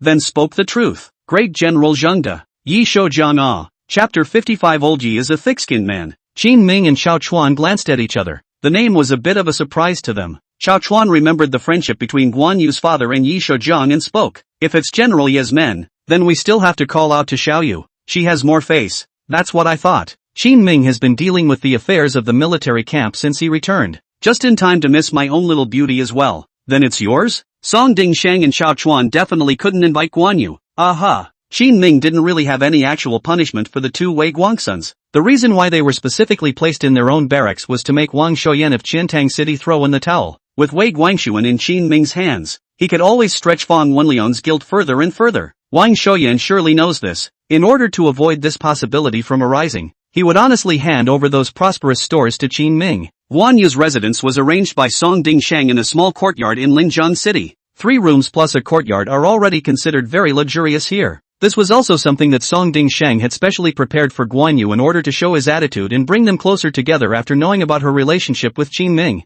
Sekiyuki was trying to stay in the barracks to help dispose of specific matters, but living in the barracks wasn't very convenient after all, and in the end she was placed here. Entering Linjiang City, Qin Ming realized that it really wasn't quite the same as the capital. The capital city was brightly lit, day and night. Even at night, But the people in Linjiang City all go to bed at sunset. Before it was late at night, the street was silent, with only the candlelight of the night watchman swaying in the evening breeze. The sound of a careful fire candle trailed off into the night. Sleeping? Qin Ming took the key from Song Ding Shang, tiptoed and pushed open the door, squatted in front of the bed and asked gently. The room was quiet, and Seki Yuki didn't say anything. Qin Ming smiled and boldly put his hand under the covers and squeezed. Ah! The young girl's clear scream immediately came out. Seki Yuki climbed up from the bed, her small face filled with redness. Qin Ming lit a bedside candle and cheekily sat beside Guan Yu. The young girl asked, beaming and arrogant, "This gentleman, am I familiar with you? Running into my boudoir in the middle of the night.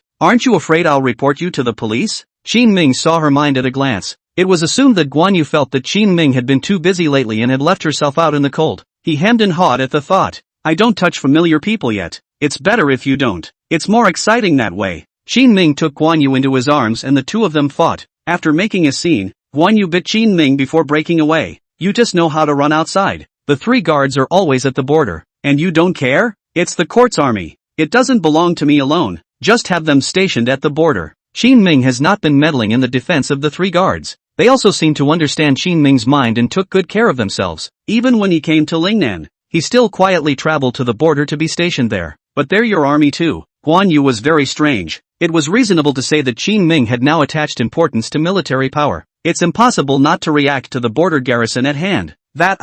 Better wait. Qin Ming had seen too many princes and emperors who had cut their clans. That's why they don't move the troops on the border, or even draw a line with them. If a great deal of effort had been expended up front to arm this army to the teeth. Finally, the court came down with a piece of paper. "Well, cut the clan, then one has no place to cry. Are you worried about King Jin or His Majesty?" Guan Yu guessed Qin Ming's mind and asked curiously as she lay on Qin Ming's chest in a pampered manner. "All worry, there are not many good birds in the court. So are you a good bird? This is something I can let you try later when I get a chance." Qin Ming's old face blushed and muttered. Guan Yu was an innocent girl. Naturally she couldn't understand these yellow jokes. "What do you mean? Literally?" "Oh." After chatting for a while, Qin Ming informed Guan Yu about Han Mingrui's arrival in the past 2 days. Guan Yu seemed to know Han Mingrui very well, and together with the mention of him, the young girl's face was filled with dislike. "Han Mingrui? That's a lousy gambler. Don't take after him." "Rotten gambler?" Seki Yuki nodded and continued the introduction. "Yes, when he followed Uncle Yi around the war. The annual salary plus the reward when he went out to the war. Got 1,000 acres of good land, a few big houses, and married 6 houses. Forget it. Anyway, it is just living very well. Then he got addicted to gambling, and went out all day to gamble, lost all his family's things, and his wife ran out, and borrowed a lot of money in the barracks, and in the end he couldn't pay it back. Uncle Yi couldn't stand it and after helping him pay back the money, he expelled him from the army and sent him here. Know the experience of this Han Mingrui." Qin Ming couldn't even help but feel emotional. Old Yi was a man of honor and helped him pay off his gambling debts. Seki Yuki hastily shook her head and corrected herself. "What that time to go out to war. Uncle Yi under the generals are making a fuss. Do not pay the money, cannot even take the soldiers out. Uncle Yi also have no choice, only to help him pay back the money." This incident would have been close to a big deal at the time. Thanks to Yi Shoujiang stepping in and giving money plus appeasement, the matter was stopped only in the barracks and did not spread out. Qin Ming did not expect that in the end. It was Yi Shoujiang who bore everything silently. The thought of Yi Shoujiang's black face, helping Han Mingrui pay back the money, Qin Ming just couldn't help but laugh. Seki Yuki looked at him in this gloating manner, climbed up and screwed him,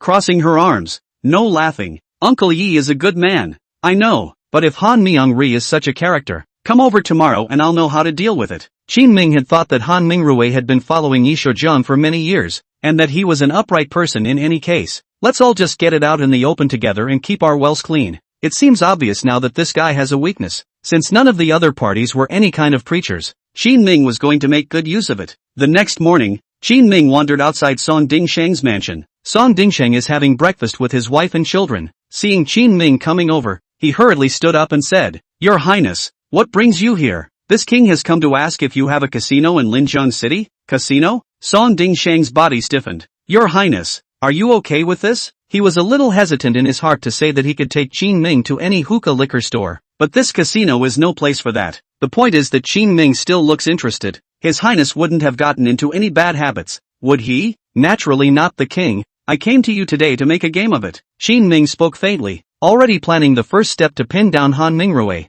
Chapter 56 Professionals in the Casino. Doing the job? Yes. Go ahead and eat. Come out when you're done and let's go run some errands. Okay. Song Dingsheng finished the brown rice porridge in 3 or 2 gulps, put on his official clothes, and took a few steps out the door. Qin Ming, who was waiting in the corner, whispered to inform him of Han Ningrui's experience. After hearing this, Song Dingsheng only felt filled with shock. At the same time, he couldn't help but feel that there were really a lot of dirty things in the court. Rubbing his hands together, he asked curiously, Your Highness, I have a question. What's the problem? That Han Mingrui, has he returned General Ye's money yet? Bull asterisk asterisk asterisk asterisk. Surely not. This old bachelor can't even afford to live by himself now. How can we expect him to pay back the money? Qin understood him. It's a big world and not everyone has the quality and morals, though it's only right to pay what you owe. But there's also a saying that lice don't tickle, so that's how it is. Then wouldn't it be unethical if we still screwed him like that? Old Song, did you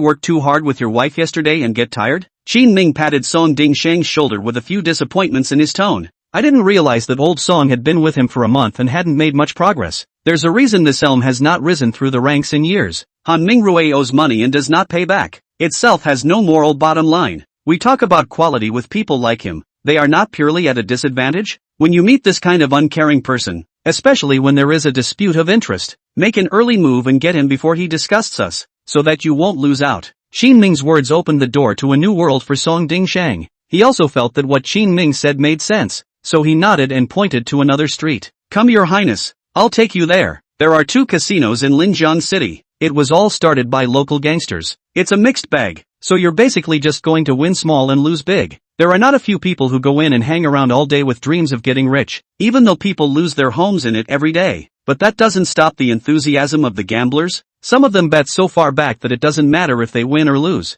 It's just a thrilling roller coaster ride. It's a gambling addiction. My lord, what brings your old man here? The cluttered and noisy casino is one of the few areas in Linjiang City that is open around the clock. As soon as Qin Ming came in, he saw several big-bladed stewards come before Song Dingsheng, nodding and greeting him. As the governor, Song Dingsheng had been in charge of the entire Linjiang City for many years. Many industries also require his nod to get up and running. This was the case with casinos such as this one, which would submit a considerable amount of money to Linjiang City every year. Get a few of the means and follow me. Song Dingsheng wasn't ambiguous either, and gave a direct order. The crowd froze for a moment, then nodded their heads in unison. Places like casinos are filled with people who are skilled gamblers all year round. Soon they had gotten half a dozen men. Some are playing pai gao, some are playing craps. Qin Ming even saw a pinky chopped off. This brother is fierce. His hand is cut off and he still wants to come and play. He sighed in his mind. With that, he beckoned and began to give them their assignments. Just let a guy win a little bit at first,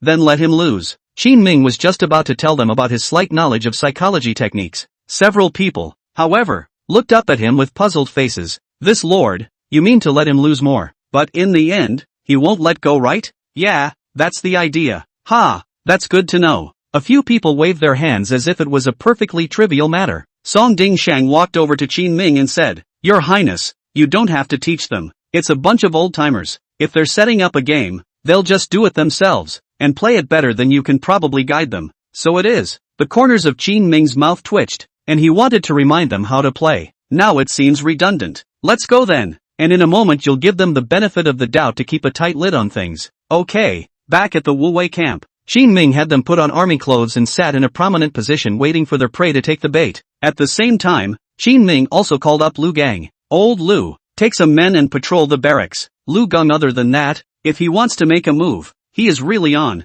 Sometimes not paying attention, he can even beat people to death. By calling for this fierce general to join him, Qin Ming was also considered to have an extra layer of insurance for himself. Lu Gang knew Qin Ming well, and seeing how secretive he was, he muttered on the side, Your Highness, surely it is not good for you to seek me out. Buy you a drink tonight. Really? Lu Gan's eyes lit up, but then he immediately squirmed, stammering for half a day before pretending to speak without thinking. By the way, Your Highness, I heard that you asked Lao Wu to find some kind of 7 fairies. Who the told you that? Qin Ming froze for a moment. Wu Qingyi hadn't returned yet, and their amorous anecdotes had spread to the barracks? This can't be known to Sekiyuki. Lu Bao scratched his head. Your Highness, you still don't admit it. I've heard it from several soldiers. Ahem, go and tell them to keep their mouths shut. If the king hears about it, he'll castrate them. Then you. Lu Gan was very persistent, still rubbing his hands together and refusing to leave. Qin Ming drew a 10-tael silver ticket from his pocket and said righteously, You're on your own.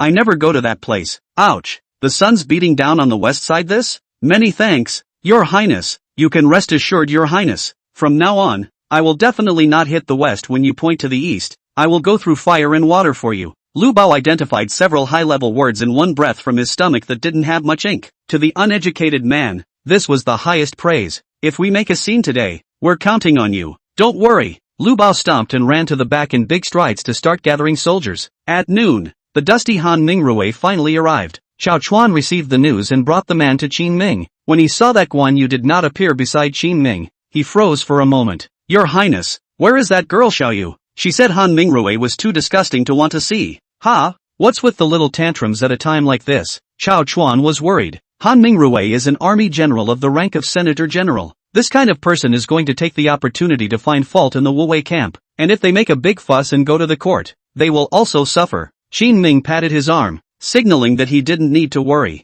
A smile then lifted up on his face as he walked over to Han Mingrui to greet him. General Han, what are you? A Senator General, doing running to this king's tiny Wuwei camp? Han Mingrui was an older man in his 40s with a slim frame. Not quite old, but his hair has long been gray. The wrinkles on his face were also deep, giving him an old-fashioned look. Your Highness, I have 2 generals in your custody. I have ascertained the situation and have now come to try to take them away. Han Mingrui's gaze swept around the barracks. After lingering on a few people playing cards in the distance, he withdrew his gaze and looked faintly at Qin Ming. Qin Ming secretly slandered in his mind. Little man, you're still pretending. It'll make you cry in no time. Chapter 57. Second glance. Lord Han was in a hurry. Han Mingrui has a bad character and will not be rehired by anyone who knows his deeds. That is, with the military service accumulated over the years, he was able to mix a general in the Lingnan realm, but in the barracks, he was still a dog's ass presence. Over time, the bastard's skin gradually thickened and he simply swung for the fences. Anyway,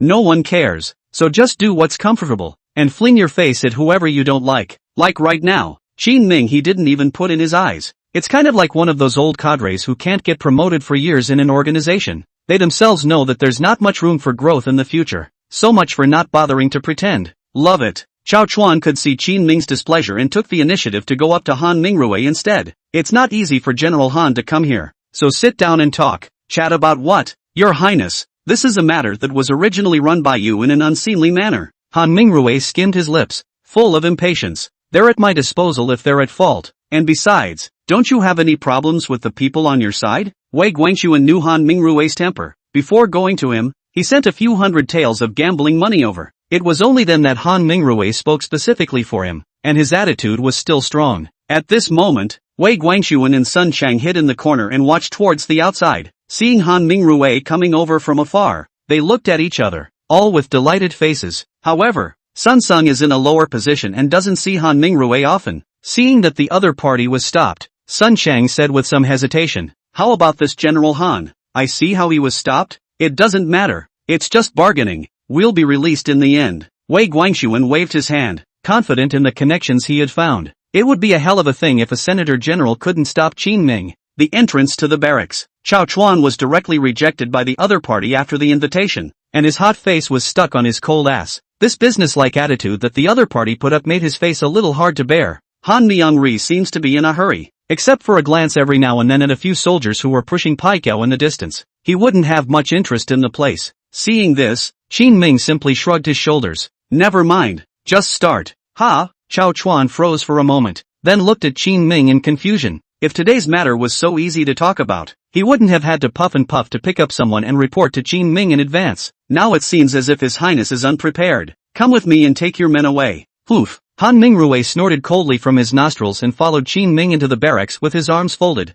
Xiao Chuan was puzzled in his mind. Wu Qingya hadn't returned yet, and Qin Ming still needed to use Wei Guangxuan to threaten Wang Shouyan in Xiantang City. It's a time like this when you hand someone over, in case Wang Shouyan flips out. What should I do if those exotic stores don't give out? Your Highness. He wanted to say something else, but Song Ding Shang, who had followed him, tugged on his sleeve and whispered in a low voice, stop talking and keep up. Xiao Chuan was a smart man, and when he heard these words, he instantly had a flutter in his heart. Turning his head, he saw Song Ding Shang scowling at himself from the side. What are you guys up to? Don't worry, you'll find out soon enough. Song Ding Shang had a mysterious look on his face. Since following His Highness, he felt that his life was really colorful. It even gets a little fancy. Just like today. He was looking forward to Han Mingrue being fixed up by His Highness. I'm sure you'll be crying by then. As soon as he thought of this, Song Dingsheng's face was covered in an expectant smile. This smile, however, looked a bit obscene in the eyes of others. Just like that, the few people passed through one simple tent after another, and Qin Ming specifically brought the pretentious Han Mingrue past a few of their casino personnel. They were dressed in army clothes and disguised as soldiers who were taking a break to push Paigao here. Seeing Qin Ming come over, a few of the old greasers sitting cross-legged on the ground were very facetious. Hey, take that, double 128 times, pay up. Han Mingrue really did stop, and he couldn't stop his eyes from glancing down into the card game below. Qin Ming doesn't quite understand how this kind of thing is played. It is only known that the Paigao of Dakian looks similar to the shape of a mahjong, but the shape is flatter and longer, and it is usually a piece of wood. I was worried that they were performing too hard to wear out their welcome. Han Mingrue, however, caught a glimpse of the Paigao scattered on the ground and muttered under his breath after nodding his head. 128 times, play this big. By the looks of it, you must be tickled. Qin Ming and Song Dingsheng glanced at each other, both of them sensing the change in Han Mingrue. But fishing is about patience. Qin Ming didn't pause in his footsteps, and even turned his head to look at Han Mingrue, who had fallen behind. Han Mingrue also realized that he was out of line, and with a reluctant glance at the card game below, he accelerated his pace and followed the group again. Qin Ming led him to the end of the barracks and suddenly showed a few moments of surprise. Turning his head, he asked Song Dingsheng, "What about those two?" Song Dingsheng hurriedly said, "Your Highness, it may not have been arranged here. We probably ran to the wrong place. It's all my fault. I didn't make it clear to you yesterday." TSK, old Song, you're not right. At least you are the governor, so not careful. Next time pay attention. Qin Ming admonished Song Dingsheng twice with a serious face. Song Dingsheng hurriedly smiled to express his apologies. Find a soldier and ask for a good location before turning back towards the exact opposite. Chao Chuan was dizzy. Are these two doing a duet? Aren't you tired of hanging around? Soon they turned back and passed by a couple more old actors who were pushing Paigao. *******Q, 256 times. I've won it back. Ha ha, go out for a drink tonight. I'll pay for all the drinks. Going for a fart. Win and run. Fight till tonight today, but I have to go to the city later, so why don't you five play first? A hesitant look appeared on the face of one of them. Seeing this, the crowd all kept shouting and cursing. Han Mingrue's fingers trembled, and an unnatural red surfaced on his face, especially when he heard that 256 times. His breathing even roughened a bit. For a gambler, it is easy to bring excitement by being able to roll over such a high multiplier. Han Mingrue, being a veteran gambler, simply scratched his heart when he saw that they were short of people this time, and had begun to walk away. General Han? Qin Ming coughed twice and realized that Han Mingrue didn't respond, so he walked right up to a few of the soldiers and gave each of them a not-so-gentle kick in the ass. Who told you guys to gamble when you're free? Can't you find something to do? Your Highness, there's no rule in the barracks that says no. Several people rubbed their asses in aggravation. Which military camp says it's okay? What are the rules of the military camps on this side of Lingnan? Do you guys understand, or does this king understand? Qin Ming glared at them. In fact, inside the army are all taboo. After all, we all have to go to war from time to time, and we may have to lose our lives one day. So the court didn't restrict them much. Qin Ming naturally knew all of this, and he said this just to give Han Mingrue a talking point. Ahem. Sure enough, Han Mingrue cleared his throat after hearing this. Your Highness, gambling in the barracks is nothing, and everyone is understandably stressed. Chapter 58 Brainstorming Duo. King Qin is too powerful. Han Mingrue is one of the local senators. What he says must represent the official attitude. Qin Ming didn't argue with him and smiled. So that's how it is, but it's my king who doesn't understand the situation. No matter, your intention is good, but soldiers in the army also need to combine work and rest. Han Mingrue was now speaking to Qin Ming a few times better because he wanted to gamble. It's like me. I usually like to play a couple of games. A little gambling is good for the soul. Han Mingrue wasn't considered famous, and not many people knew about what had happened in the first place. It's like Chao Chuan and all these people. They don't know much about it. Thanks to Guan Yu, their family and Yisho Jiang are old friends. Usually, it was only when people at the level of great generals like them chatted idly that they would reveal some news. Therefore Han Mingrue still felt to this day that not many people here should know about his affairs. He himself was able to put on a moralistic appearance in front of Qin Ming and the others. In that case, why don't we stay here for dinner and let's talk things over? And along the way, General Han will look for some guidance from the soldiers under my command as well? Seeing that he was gradually revealing his true thoughts, Qin Ming guided him in a gentle manner. This isn't quite right, is it? Han Mingrue rubbed his hands together. Instead, there was a gleam of anticipation in his eyes. Dog, Still pretending to be your father? Qin Ming slandered up in his mind, while resolving that he would ruthlessly give him a lesson in a while. Gee, gotta have it. Qin Ming pulled Han Mingru. This old guy resisted and excused himself for a couple of moments before finally agreeing. Before leaving, Qin Ming also said to a few people, "Empty out that seat, no one is allowed to add. You guys play first, I'll bring elder brother Han over to guide and instruct you later." Oh, got it. Several of the actors also put on a look of resistance. It seems that he doesn't want to play with Han Mingru. Han Mingru, however, didn't care that much. He felt that a few small soldiers were nothing in front of his experienced self, who had been gambling for many years. As soon as he landed himself, it must have been a big kill. Doubling 256 times was easy. The thought put him in a good mood. Even looking at Qin Ming, I feel much more handsome. At the same time, he even had a little more guilt in his heart. Your Highness is a good man. How is it that I was able to throw off my face with His Highness when I first entered the barracks? This is not good. Not good. This is it. Finally turning back, Qin Ming brought Han Mingru to meet Wei Guangxuan and Sun Chang. Wei Guangxuan just met and quickly rushed up to pour out his bitterness, and in the process, asked Han Mingru to help him take revenge. General, His Highness was, 2 days ago. Unfortunately, Wei Guangxuan hadn't even finished half of his sentence before Han Mingru quickly interrupted. Han Mingru waved his hand and righteously admonished him. Come on, today is the day to put the ice on the ice. Don't talk nonsense. His Highness, the King of Qin, is a generous and merciful good man, and that little matter you had before, let bygones be bygones. We are all men who serve the court for the sake of their bare hearts. What problems can't be solved between good men like us? Wei Guangxuan was silent. It felt as if my head was filled with lead and I couldn't turn it at all. What had happened that could make the extremely bad-tempered Han Mingru suddenly be so kind to the Qin King? Sun Chang, a big smart guy, had long since realized that something was wrong. In a flash of lightning, a possibility occurred to him. While the crowd was laughing and preparing to go to dinner, Sun Chang hurriedly pulled his brother behind him and whispered, Old Wei, General Han and His Highness should know each other. We've made a mistake. What? When Wei Guangxuan thought about it, it was really possible. Originally, Han Mingru was relegated from the Imperial court. It's not surprising that he knows the King of Qin. Surprisingly, Sun Sung continued to speculate. Do you still remember that the last time King Qin found out that we were moving for help, he didn't panic at all? Yeah, so they've known each other for a long time. Wei Guangxuan's heart fluttered. Dare I say that they are the only two brothers who are being played? Don't mention this matter again. In the future, let's pretend that we haven't suffered from King Qin. Wei Guangxuan quickly responded. Sun Chang also nodded heavily. The original dissatisfaction with Qin Ming was quickly hidden from them. After conjuring up quite a few stories, they both dutifully followed at a quick pace. No more fooling around. As the leader of this incident, Qin Ming was unaware of what had been talked about between Sun Chang and Wei Guangxuan, only to see the two men come over and all look at themselves with smiles like flowers. No semblance of resentment could be seen on his face. I thought it was these two that had turned the tables, but it doesn't matter. Under Chao Chuan's arrangement, they simply ate something. A few drinks put a lid on the conflict. It's just that Han Mingru was addicted to gambling and stood up after a few bites. Your Highness, I have fully felt your kindness, but I have not had a good appetite in recent days, so I'd better go out and sit down. After saying that,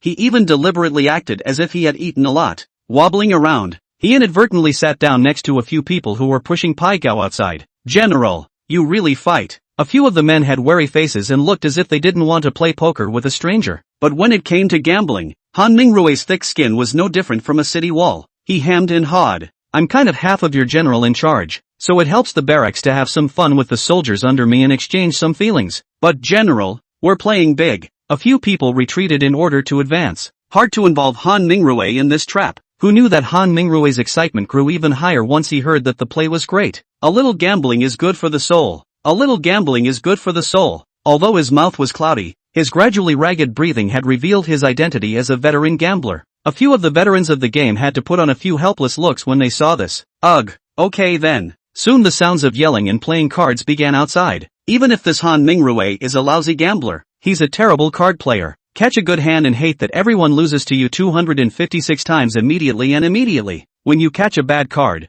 you are pointing at the sky and killing your father and mother, and you want to just lift the table. Qin Ming sat at the dining table and frowned straight away as he listened to the sounds outside. Poking his head out, he glanced outside and realized that several of the people he'd been playing cards with were also filled with disgust. Serving such a master, it's thanks to the high quality of the few actors they have. If anyone else had come over, they might have stopped fighting him a long time ago. Song Ding Shang moved his stool and whispered after moving closer to Qin Ming. Your Highness, Look at that Han Mingrue's ghostly appearance. It's too hard to serve. Is it necessary to give a few of them some extra hard work? Plus, it's not easy for them. If I had to go play poker with him, I'd probably be tearing him apart with my hands right now. Looking at Han Mingrue, who was laughing and sneering at everyone at the poker table because of his winnings, Qin Ming switched places for a moment. Without any hesitation, it was ready to add some hard-earned money to the cast of highly skilled card players. Of course, the wool comes off the sheep's back. The hard work required will have to be paid for by this very poorly qualified Senator General. Chapter 59 Wu Wei Battalion's first dashing brother. What are they doing? Just as Qin Ming was eating here, a figure also poked its head in from outside. The person who came was Lu Gon. Chao Chuan frowned as he watched him come over. Old Lu, His Highness is expecting a guest. Why did you run in without saying hello? I'm just looking. And besides, what kind of hospitality has a bunch of people around to push Pai Gao? Lu Gang nudged his mouth, and the crowd also looked at the several people who were shouting and cursing loudly outside. Lord Han came over and said that a little gambling is good for the soul, so he played a couple of hands with them. Qin Ming smiled and waved his hand, signaling that Chao Chuan didn't need to be angry. Oh, so, in the face of Qin Ming's explanation, Lu Gon did not have too much heart. It was just about time for the barracks to eat, and many of the soldiers were idle. Quite a few of them were hanging out or sleeping like Lu Gon, because it is playing Pai Gao, or played bigger. Not a moment later a dozen taels of silver went down. On Han Mingrue's side, he quickly attracted over a lot of people. What a stinking fight. Lu Gong nature is more straightforward. Watching Han Mingrue lose and win, throwing in more and more money, so couldn't help but mumble a couple of words from the sidelines. Han Mingrue was not angry, and the wooden Pai Gao in his hand was snapped by him and slammed on the table, making a crisp ringing sound. This kind of wide-open winning and losing was his favorite. Wei Guangxuan and Sun Chengdu, who were sitting dryly inside the tent, were filled with embarrassment and fidgeting. We said we'd come to save lives. Why are you playing? Compared to their desire to return, Qin Ming and Song Dingsheng were in no hurry, just quietly watching a few of the older actors play cards back and forth with Han Mingrue. Time passed quickly and it was evening. The dusky setting sun shed pieces of afterglow onto the card table, which then reflected on the tired faces of the crowd. Han Mingrue still put his hands in his pockets as before, trying to gather some gambling money to continue playing. But at that moment, he suddenly frowned, recovering from his excited mind. Then he reacted. Chow, your grandmother, I lost all my money. The few casino personnel present all looked at him with speechless faces. Not losing it all until now is already considered to be giving Han Mingrue a lot of face. Originally, we all came over in high spirits, thinking that we had encountered a stumbling block. Who knew that as soon as Han Mingrue was on the table? After a few rounds they realized that this was a no-level goods. If they went at a normal level, they would have made Han Mingrue lose his pants in no time. In the end, he still saw Qin Ming and Song Dingsheng all sitting in the distance drinking tea, not in the least bit anxious. Only then did they give more face and took the initiative to return some money back, allowing Han Mingrue to last until now. My lord, are we still fighting? It's getting late, so we'll just take this day off. We have to train tomorrow. Yeah. Went back to bed early. A few people made a show of leaving as they watched Han Mingrue's interest suddenly being stopped. They are all specially trained in casinos and know the psychology of gamblers best.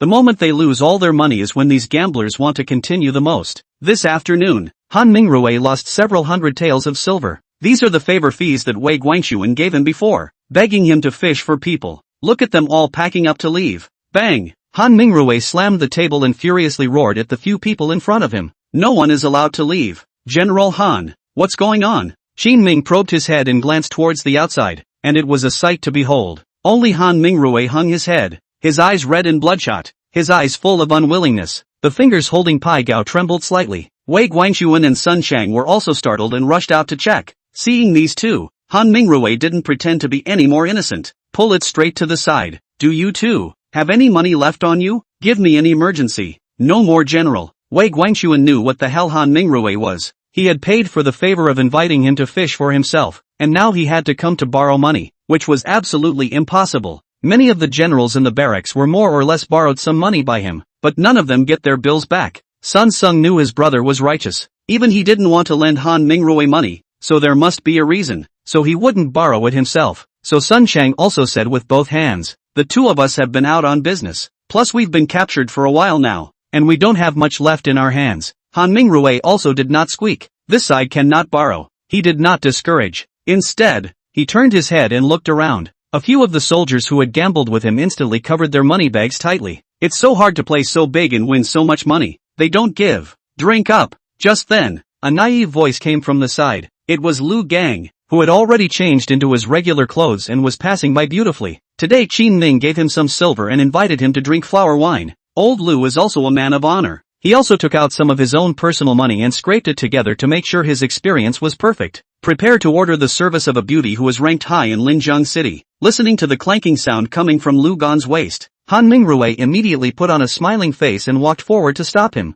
What's going on, old buddy? Lu Gang squatted next to Han Mingrui today and watched him play cards for half a day. The two are kind of familiar with each other. Seeing Han Mingrui come over, Lu Chong immediately frowned in disgust. What's it to you? Gee, I was just asking. Han Mingrui knows that it is not easy to borrow money, but it is good that he has a thick skin. The desire to win the money back is now very high in the mind. He didn't even care if it was humiliating. Grabbing Lu Barge, he wanted to discuss borrowing money. Thanks to Lu Gan's good mood. Otherwise he would definitely not pay attention to him today. Go drink flowery wine. Older brother is really dashing like you such a suave. Looks like Pan in person. Want to go to the restaurant. Is also able to attract the flower leader to compete with each other. Han Mingrui gave a thumbs up in praise. This series of compliments made Qin Ming, who had been sitting and waiting by the side, unable to help but admire them. Gamblers are real good. Old Lu was very real, and for the first time in his life, he has heard someone praise himself in such an unabashed manner. He immediately scratched his big head and laughed. Have a vision. You're so discerning. The number one handsome man in the Wuwei camp who has been hidden for years, was discovered by you just like this. I have long said that I am handsome. They have little vision, and they still don't believe it. Seeing that the time was ripe, Han Mingrui made his claim tentatively. Older brother, you and I really know each other at first sight, but it's too meaningless for you to go like this. Why don't I make up some more money for you and go over and have some fun tonight? How are you going to make it up to me when you've lost all your money? Lu Gan rolled his eyes, clearly not believing the other party's words. Pointing to the card table, Han Mingrui whispered, you give me 30 taels of silver, I'll play 2 big games, and if I win, I'll give you half of the winnings, and if I lose, I'll take it as if I asked you to borrow it, not letting you suffer a little bit, old buddy, okay? Chapter 60 Lose Your Pants. Once Lu Gang put it all together, he realized that what Han Mingrui said did make sense. Either way, one is not losing out. The most you can do is lend him some money and just pay yourself back later. Nope, he suddenly reacted. Will you really pay it back? It has to be. Besides, don't we still win? You'll make a lot of money if you win. Han Mingrui advised bitterly. A dashing and handsome general like you, brother, just spending a dozen or so taels of silver to find some mediocre fans really doesn't fit your status and demeanor. I can't even watch it. Lu Gan was coaxed and complimented at the same time, and soon didn't hold back. Taking out 30 taels of silver from his arms, he said rather preciously, you've got to save your game. You've got to win. It has to be. Alas. In the distance, I don't know whether it was Wei Guanxuan or Sun Chang, but he actually let out a leisurely sigh. Qin Ming and Song Dingsheng glanced at each other, and both of them almost failed to tense up as well. I should have known to save the money and buy a few strings of candy canes for Xiaoyu. Qin Ming thought darkly in his mind, but did not stop him. Originally he was going to lend some of the money to the other side himself. Who knew that Lu Gang, the douchebag, wiggled his way out. Then today is not just about teaching Han Mingrui a lesson. It's also time to teach old Lu's classmates who trust random people a lesson.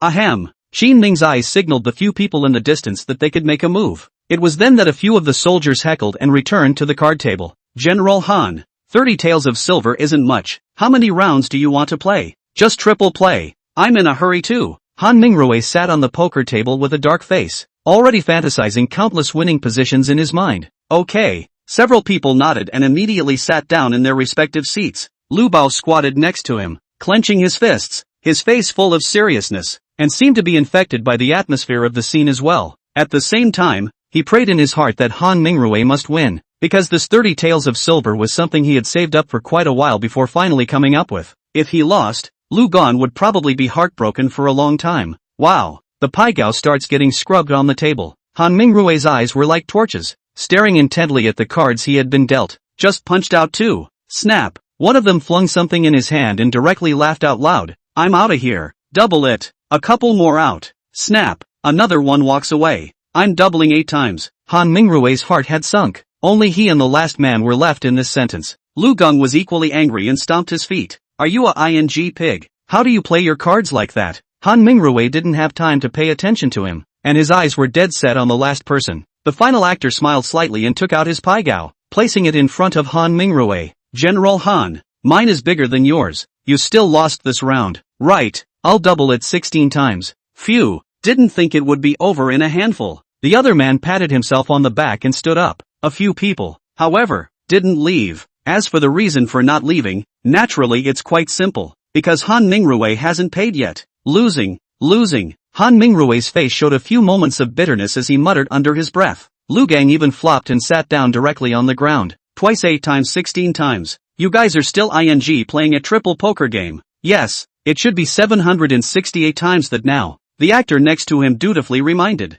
You now owe us almost 3,000 taels of silver. Let's go by 3,000. Remember to pay it back. His Highness is still here watching. Xin Ming slowly nodded his head. Finally it was his turn to appear. He walked up to Han Mingrue. General Han, let's make an IOU first. Song Dingsheng waved into the distance. Soon, the soldiers who had been prepared long ago came to Han Mingrue with pen, ink, paper and inkstone. Han Mingrue gritted his teeth and finally returned from his state of exuberance. And now there was only endless loss in his heart. One afternoon, 3,000 taels. If it were before, he would have already started reneging. But the people present today are complicated. Song Dingsheng, governor of Linjiang City, Lu Gang, general of Wu Wei Battalion, and Chao Chuan, as well as his own men Wei Guangxuan, Sun Chang. There's also a most heavyweight, King Qin Ming, who sits in Lingnan. With so many people watching, there's no way he can run. Your Highness, are these your people? Passion fades, and clever intellect takes the high ground. The more Han Mingrue thought about it, the less he felt. Raising his head, he stared angrily at Qin Ming with reddened eyes. Qin Ming shrugged and said something ambiguous. They were originally this king's soldiers, so they are naturally this king's men. Wei Guangxuan and Sun Chang shrunk their heads. It was at this moment that they felt Qin Ming's terrifying presence. Fortunately, he was quick to admit his weakness at that time, and still came back obediently with Qin Ming. Otherwise, if you make a scene, you're probably going to be at a big disadvantage. General Han, leave the IOUs. Qin Ming stopped making explanations and pointed to the paper and pen as well as the vermilion sand in front of him. Okay, I'll write. Seeing that the situation is gone, Han Mingrue had to tremble his hand and write down the arrears and interest. Interest, in this day and age, is more. It's fine to go up 50 or 60% a year, but Qin Ming gave him a favor and only counted 40%. Only after pressing his handprints with vermilion sand did Qin Ming put the note away. Take your men and go, General Han, and remember to go back and get it together and pay back what you owe. At this point, Han Mingrue also stopped pretending. He lowered his head and pleaded. Could you accommodate me for a while? I don't have any money on hand right now. Accommodation? Qin Ming's face went cold. General Han wouldn't be trying to renege on his debt, would he? No, you misunderstand, but I really don't have much money right now. Han Mingrue's voice trembled, and a twinge ran through his heart. The excitement and relief that came with gambling has all but been shattered. All that's left now is endless remorse. Qin Ming's voice was a few degrees colder. This is out of this king's hands. It's only natural to pay back what you owe. This king will only do it for the soldiers in the barracks and not let them be bullied. In the distance, Wei Guangxuan and Sun Chang's hearts fluctuated when they heard these words. Where is this bullying of his people? Isn't it obvious that General Han is being taken for a ride? Of course, you have another chance. Qin Ming suddenly changed his words and brought up another matter. What are the chances? Han Mingrue's heart fluttered as he asked with anticipation. Recently, the king may go to the Two Lakes region to trade and sell some things. Since you are a senator within the Hubuang Junction military camp, a small favor should be fine, right? Construction has begun on Fangqing Yuan's textile industry. It's still too much effort to make money in Lingnan. After all, the place is already poor. So Qin Ming came up with the idea of using Han Mingrue to help transport the goods to other places to sell. Are you referring to? Han Mingrue scratched his head. He didn't know much about doing business. It's very simple. Help this king to transport goods. And by the way, do down the customs clearance paperwork, and use this to slowly offset the bill. How? He made a claim that dawned on Han Mingrue. That's fine, but can I pay back less on this one?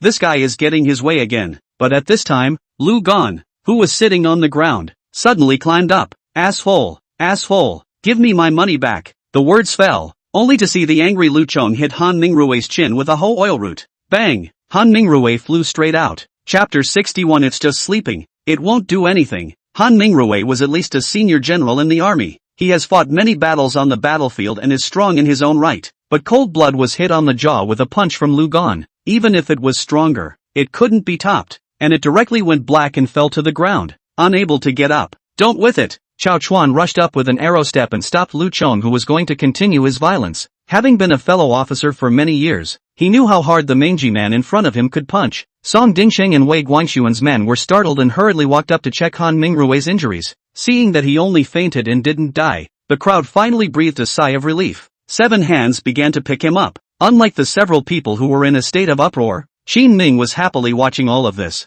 Seeing that Lu Chong was finally held down by Chao Chuan along with a few soldiers, he slowly walked forward. Old Lu, can you tell the brothers how the hell you lent out the money just now? Lu Chang's eyes reddened. The bitterness of losing money echoed in his heart, and a wave of aggression surfaced. But he wasn't a cutie either. Quickly reacting to the status quo, hurriedly, he said to Qin Ming, Your Highness, they are all your people. Will you give me back my money? Old Lu, you simpleton, don't talk nonsense. Chao Chuan hastily covered his mouth. Even though this is something we all know by heart, how can we admit it in front of so many people? Lu Gang also experienced a roller coaster ride of excitement, and at the moment, he was so sick and desperate that he could not say anything. Take him down. Qin Ming opened his mouth with a smirk, and Chao Chuan immediately pulled Lu Chong to leave. But the weight of 30 taels of silver made Lu Bao straighten up and stand on the far ground. Your Highness, that's money I've been saving for a long time. Qin Ming glanced at him and said meaningfully, Don't you want to go drink flower wine? It just so happens that in a moment, this king is going to reward a few brothers in the barracks who have been performing well lately to go drinking, so go and serve as a companion.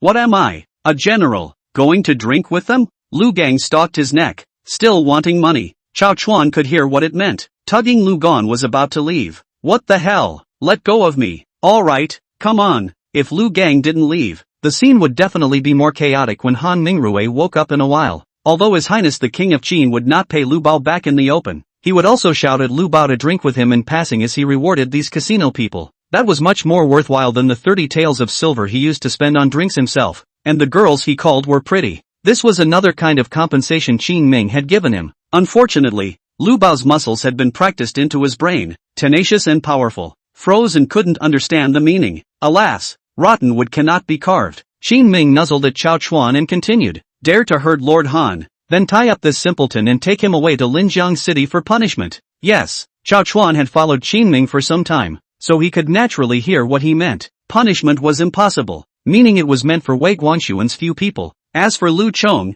he was quickly tied up and taken away. Both of you wait here until Lord Han turns awake and then leave. Turning around, Qin Ming naturally brushed off Han Mingrui's beating. Okay, Wei Guangxuan had sort of seen Qin Ming's methods and didn't dare to have an opinion at all. Smiling like a flower, he nodded in response and stood in the corner with his head down, acting as a transparent person. Lord Song, you go and arrange them to be a little more strict with their mouths. Qin Ming was referring to those casino people. They were aware of Qin Ming's plan. Although Han Mingrui IOUs have been written, it's okay to expose them, but this bright and magnificent image of himself still needs to be maintained. Understood. Song Dingsheng quickly left. Qin Ming also returned to Linjiang City. Recently he was pondering how to get close to Sakiyu. Although they came to Lingnan together, the two have never been married, nor have they been able to share a room. Even the two of them now rested at night in 2 separate rooms. This distressed Qin Ming. With the bright moon in the sky, Qin Ming, who was standing in the courtyard, looked up. It was another night of flowers and moonlight, and all of my own shadows were stretching outward from my feet and splitting into 2.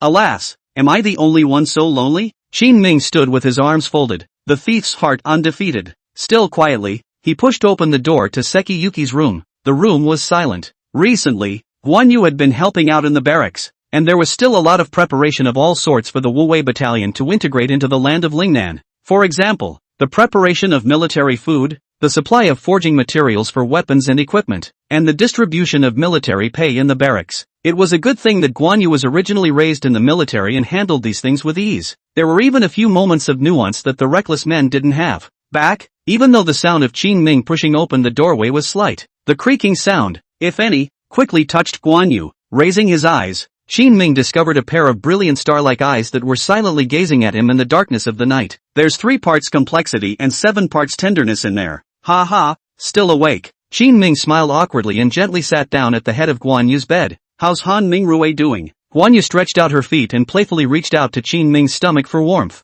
It was only late fall, but her little feet were already a little cold. Qin Ming played with the little beauty's jade feet and informed her of what happened today. Seki Yuki listened to everything as if she were listening to a story. Final comment. You're bad. She didn't go on, though, and said with a twist of words, tomorrow I'll go write a letter and tell Uncle Yi about this. Han Mingrui shouldn't mess around. That's great. Qin Ming was worrying that after letting Han Mingrui go back, the other party would backtrack. According to him, it is to arrange for Lu Gang or Wu Qingyi to go over at that time, blocking the door to personally ask for the bill. Anyway, under Qin Ming's leadership, the Wu Wei battalion is more than rogues and is not afraid of Han Mingrui reneging on his debt. But if Yi Shoujiang could speak up and help say something, it would definitely have a greater impact on Han Mingrui. In the short term, this guy should be able to help transport their craft products in peace as well. Just like that, Qin Ming and Guan Yu had a chat. Both sides are getting more and more excited. Qin Ming took advantage of the other party's inattention and was also secretly moving his body closer to the beauty in front of him.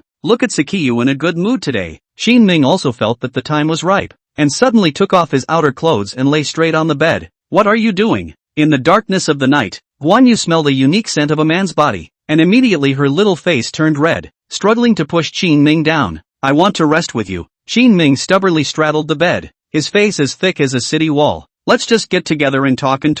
Don't worry, I'm sure I won't do anything to you. Chapter 62 Letter from the Court. The arrival of the doglegs. It seems that every man, at one time or another, utters these words when coaxing a little girl into a room. Next, I guess we'll be talking about just rubbing it in. But, we're not married yet. Helplessness was written all over Sekiyuki's good-looking melon face. Willow's eyebrows twitched slightly, as if she was scared. Just resting together. I want to sleep with you so badly. Qin Ming swore to God that he did at least mean the second half of this sentence. Then you're not allowed to touch me. Guan Yu hesitantly looked at Qin Ming, who was full of sincerity. In the end it was a compromise. Qin Ming lay on his bed, thinking carefully about what he was going to do next. But at that moment, there was a sudden knock on the door. Your Highness, I'm back. It was Wu Qingnua's voice. You stepped on a horse. Guan Yu was so agitated that she directly kicked Qin Ming off the bed. Qin Ming rolled up his sleeves and was about to go out and this asshole Wu Qingyi to death. Once he went out, he found Feng Qingyuan and Wu Qingyi all standing outside. It's obviously something. Ahem.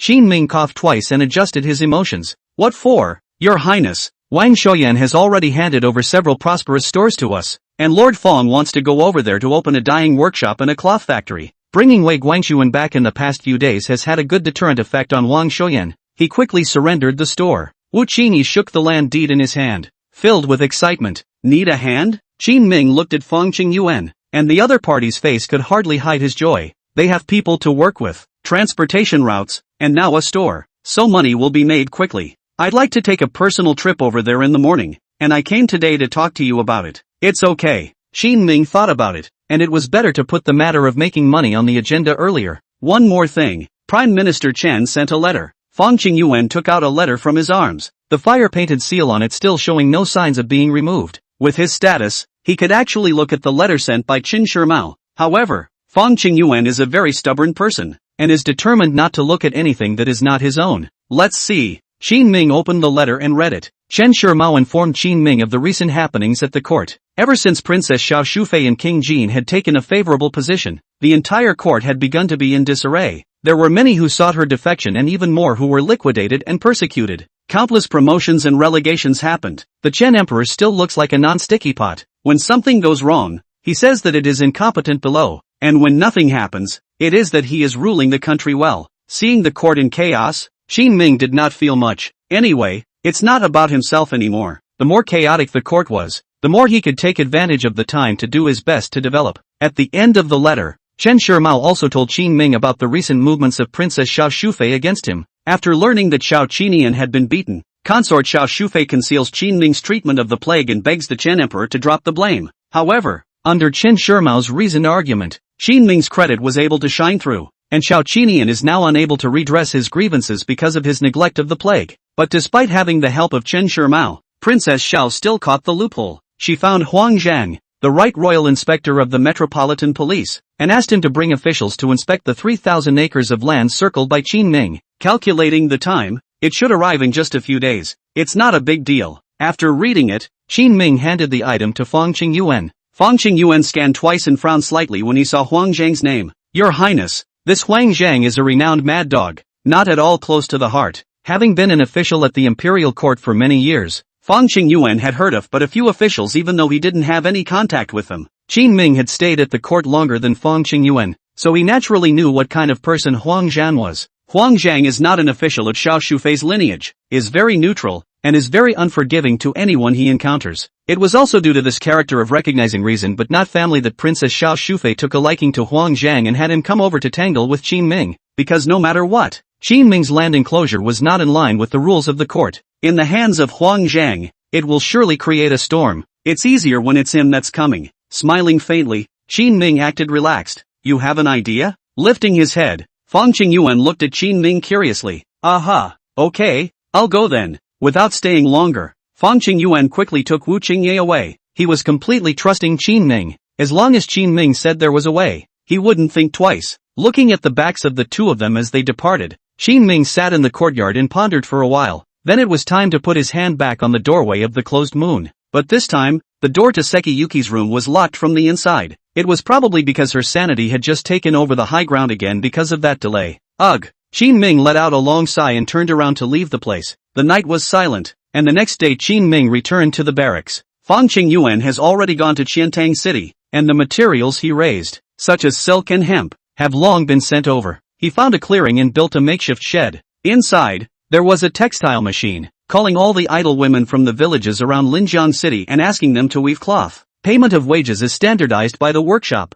There are a large number of these people. In order to increase production, Fang Qingyuan then divided their scheduling into daytime and nighttime, laboring together. Just a few days to get hundreds of cloths. According to the market price, an ordinary piece of cotton cloth could be sold for 3 cents of silver. Silk is a rarity, with 4 taels apiece. Raw silk is hard to raise though, and they don't produce much silk. Only cotton and linen were woven in abundance. But at a selling price of 3 cents, you'll make 2 cents of silver at most. If you want to make money on a large scale, you definitely need to go for volume, or huge volume. It's a tough business. Qin Ming looked at what was in front of him and sighed languidly. Song Dingsheng followed and picked up the conversation. Your Highness, don't be in a hurry. We'll be able to earn more when we make the cloth factory and the dye house later, I hope. After Qin Ming briefly inspected the circle, his mind had begun to calculate a new way to get money, to see if he could assist each other with the textile industry and make money together. At this time, a voice suddenly came from the distance. Get out of the way,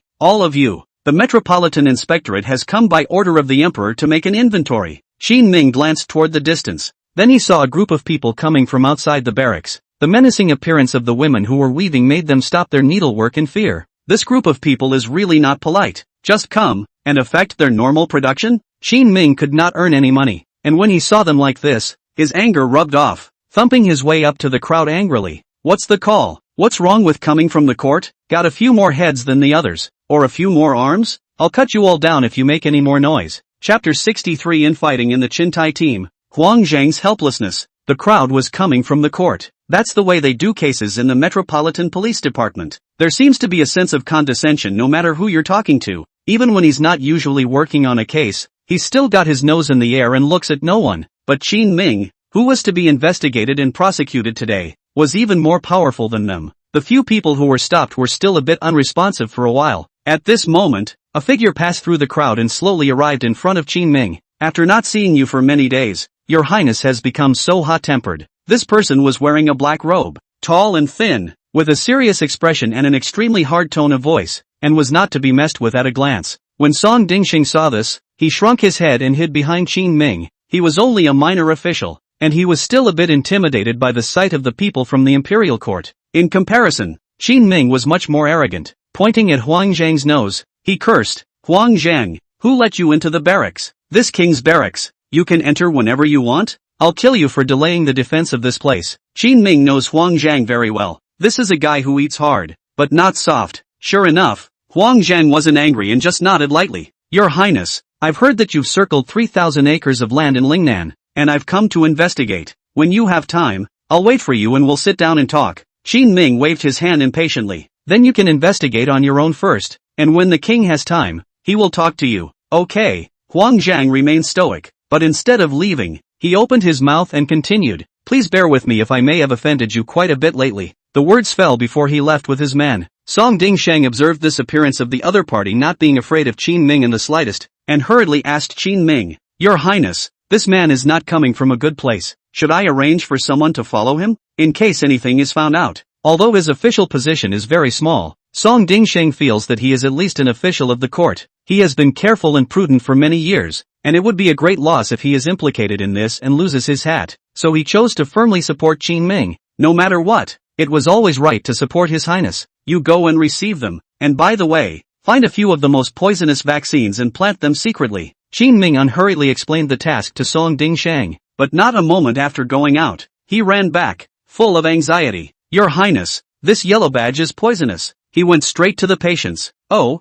Qin Ming froze for a moment, then laughed. He had known for a long time that Huang Zhang was a ruthless man. If there was anyone in the court who wasn't afraid of the plague, he was certainly considered one of them. I wanted to scare him with the vaccine first, but I didn't expect the guy to dive right into the patient. Let's not rush it yet. Let's hang him out for a few days. Now that things are like this, it's time to replan. Instead, Song Dingshang was anxious as if he were an ant on a hot pan. What should we do? If he finds out anything, won't we all be finished? Don't worry, the boat will be straight. Qin Ming patted his shoulder. The other side. Huang Zhan was currently standing in a village. This is the periphery of the 3,000 acres of land that Qin Ming has circled. It was also a quarantine zone set up by Qin Ming. The few officials who followed beside him all had resistance written all over their faces. Lord Huang, there's really no need to go in. There's no rule for smallpox. What if we die here then? Once we catch smallpox, it will definitely affect the progress of the investigation.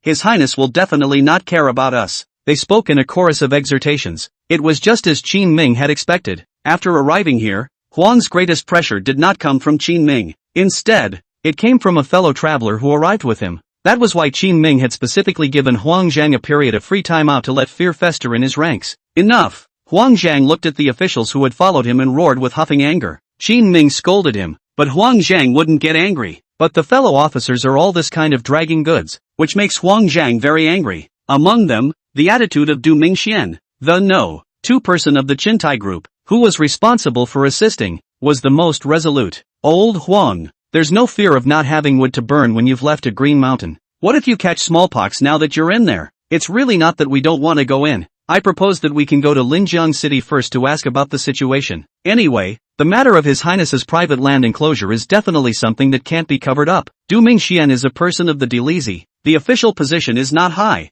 but it is a party of Xiao Shufei. The reason for arranging for him to come over was another insurance policy on Princess Xiao Shufei. Huang Zhang can't bring down Qin Ming, and Du Mingxian is about to go up. But what Xiao Shufei all did not expect is that these two people do not have the same personality. Just in the investigation of the time on the frequent occurrence of conflicting views, Huang Zhang stared angrily at Du Mingxian. Du Mingxian, aren't you just afraid of catching smallpox? I can go by myself. Just leave one of you to come over and contact me to send out the findings. Huang Zhang knew who was behind Du Mingxian. It was already considered a concession now, but now Du Mingxian was very life-thirsty. He wanted to cut off any possibility of smallpox infection. So he turned to the crowd and made a show of addressing them. Lord Huang sacrificed his life for his country. It's truly awe-inspiring. Is there anyone who would like to stay here and help Lord Huang deliver the message at the end of the investigation? There was a long silence in the crowd. After Du Mingxian scanned a few circles, he spread his two hands and looked at Huang Zhang. Lord Huang, it's really not that I'm deliberately tripping you up. The problem is that no one wants to do that.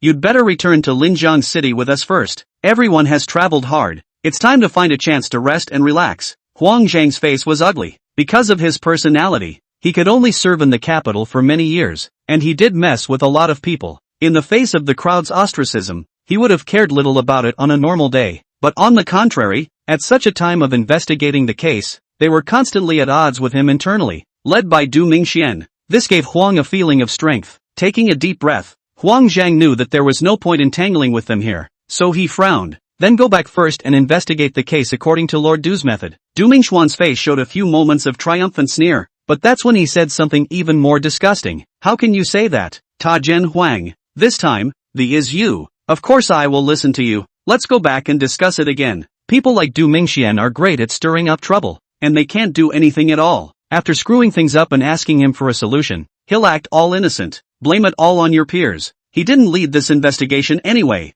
Good. Then go back and discuss it. It was as if Huang Zhang's chest was holding a breath that he had been unable to exhale. He even thought that he might as well get smallpox and infect all of this group and be done with it. And before he knew it, he had this idea that was soon to be realized. Chapter 64 Observations and Summaries of Qingbai Mountain. The pampered group of court officials soon arrived in the city of Linjiang. Just after arriving here, Du Mingxian pinched his nose, his face full of disgust. This county is just like that raggedy town. Where does it look like a county? The dog leg behind him, Su Ruahai, An official of the Ministry of Criminal Affairs from the 6th rank, hurriedly picked up the conversation. That's right, it's far worse than our capital. It's really not easy for us to make this trip over here. Lord Du and Lord Huang, the two of you have also worked your asses off for the court. Su Ruohai is Princess Xiao's man. After so many years of hanging out at the court, he was best able to weigh the order of the majors and minors on the winks. Even when it came to compliments, Du Mingxian was placed first, ostensibly following along this time. The number one person was Huang Zhang before Du Mingxian, but in reality, with consort Xiao Shufei's connections here, everyone looked up to Du Mingxian. Song Dingsheng had already received word to rush over to greet him. In the face of Du Mingxuan's gesture of pointing out the mountains and talking in a high-flown, nostril-gazing manner along the way, he had already made up his mind. When we feast on them tonight, we must secretly give this mother her Du Mingxian a dose of the fiercest vaccine. What's that white strip of cloth hanging up there for? As he walked, Huang Zhang noticed some of the white strips of cloth hanging in front of the doors of the households on both sides of the streets of Linjiang City fluttering in the wind. At first when he saw this, he thought it was someone's family in a period of mourning, but you see more and more of it in the back. There's no pattern to this white cloth strip. Sometimes it's hung by several families in a row. In some cases, there are 2 or 3 hanging inside a family. That, Song Dingsheng looked at it and said flatly, it's when there are a couple of sick people with smallpox in the house, a couple of white rags, a couple of sick people. They have a plague here that hasn't completely dissipated, but many people aren't afraid of it when they are vaccinated. It can also be used to take care of your family. The latter is biting time, and in a couple of months the plague will have faded completely. So it is. Huang Zhang's face was as usual, nodding lightly. It seems that the plague in this Linjiang city has indeed not yet been resolved. Although the area set aside for the gathering of the sick is large, things like plague are just a bit of overkill. That's how you don't make a mess. However, although the two spoke well on this side, when the words fell on Du Mingxuan's ears, it was a different picture. His body shook with fear. Almost couldn't help but sit on the floor. There's a plague here, and you brought us here? Smallpox, it'll pass. Song Dingsheng glanced at him, his tone flat. He couldn't wait for this dog official from the court to die in Linjiang City. It's none of your business if you get sick and die anyway. Put your mother's ass on the line. My life is much more expensive than these untouchables. Can you afford to die? Du Mingxian already didn't dare to take a step forward. Standing on the street, he pointed at Song Dingsheng's nose and started screaming and cursing.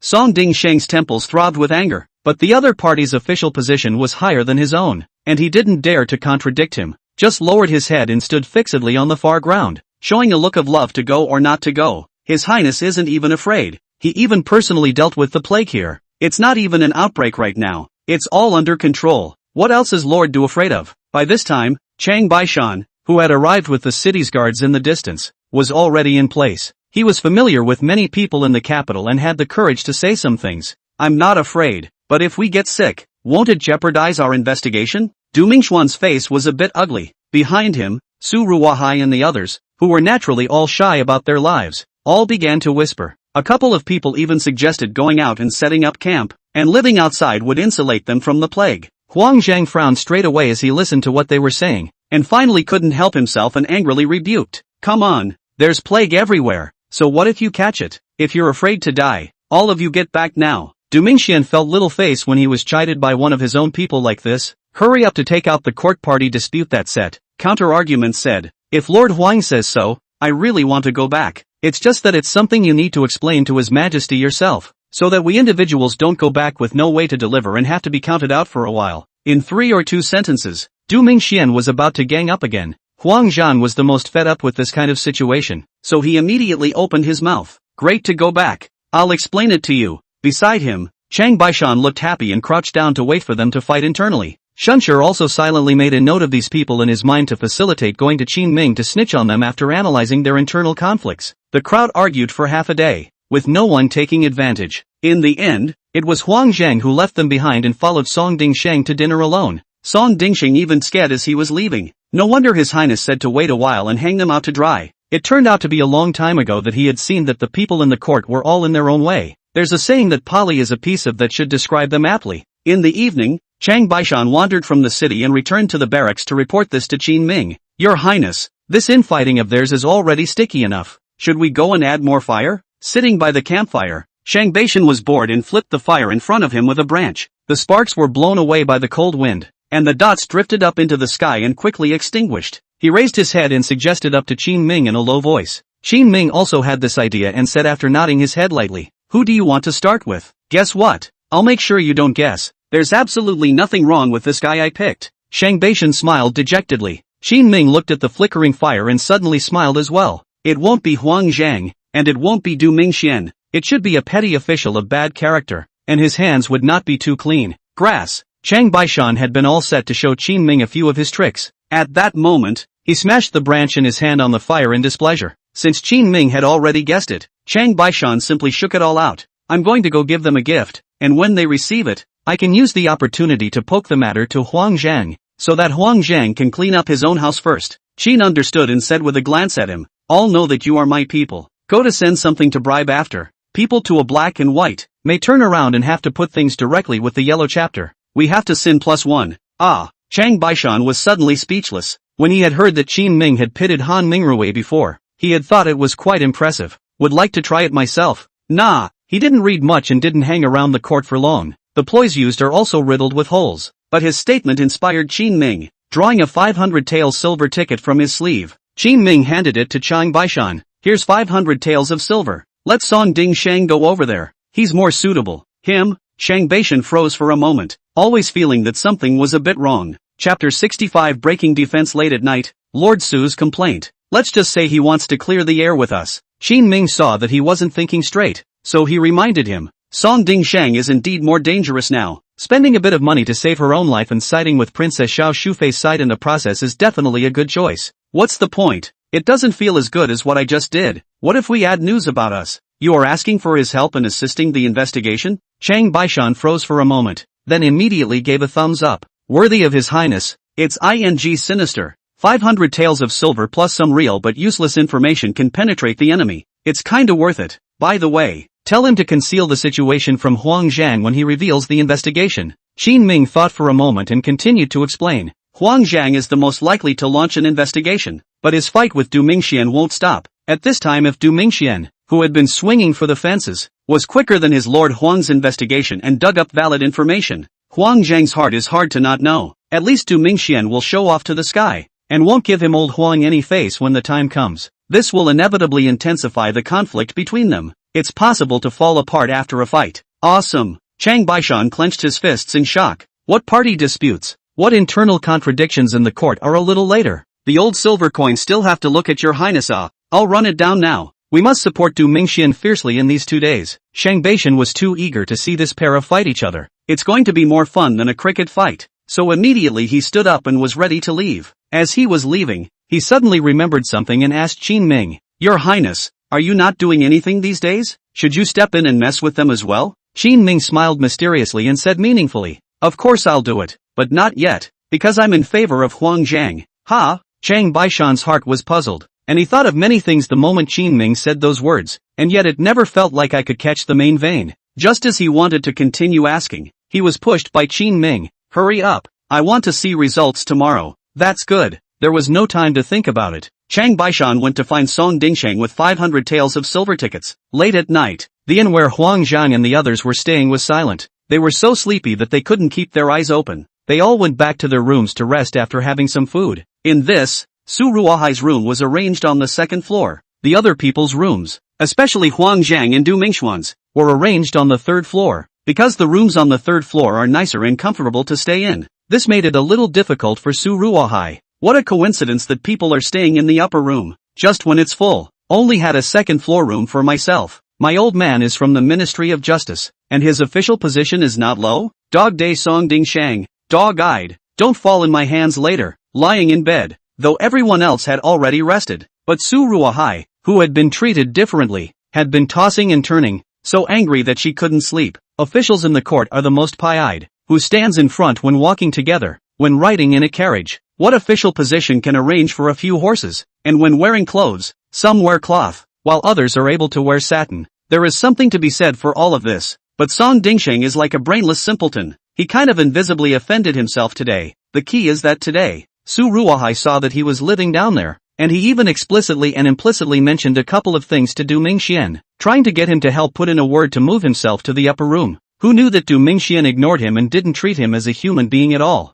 It was a waste of time to slip up on him along the way. Su Ruohai could even clearly recall the derisive look on the faces of the accompanying officials when they saw themselves staying in the next room. Grass your grandma, grass. The more Su Ruohai thought about it, the more angry he became. Standing up and stomping around the room for a while, he lay down and still couldn't sleep. Soon the time came to the third watch, listening to the noise of the night watchman's drawn-out tones coming from outside. In the darkness, Su Ruohai was still staring at the ceiling with her eyes full of red bloodshot eyes, her face full of aggression. Knock knock. Just then, a voice suddenly came from the doorway. Su Ruohai stiffened and turned his head. The other party seemed to think that Su Ruohai was asleep. A few more knocks in quick succession. Who's coming over here in the middle of the night, pretending to be a deadbeat for me? Su Ruohai got up from the bed with some impatience and muttered. The other party did not speak, but just continued to knock on the door. Putting on his shoes, Su Ruohai walked to the door and pushed it open. Upon opening the door, he saw the culprit that had kept him tossing and turning late into the night.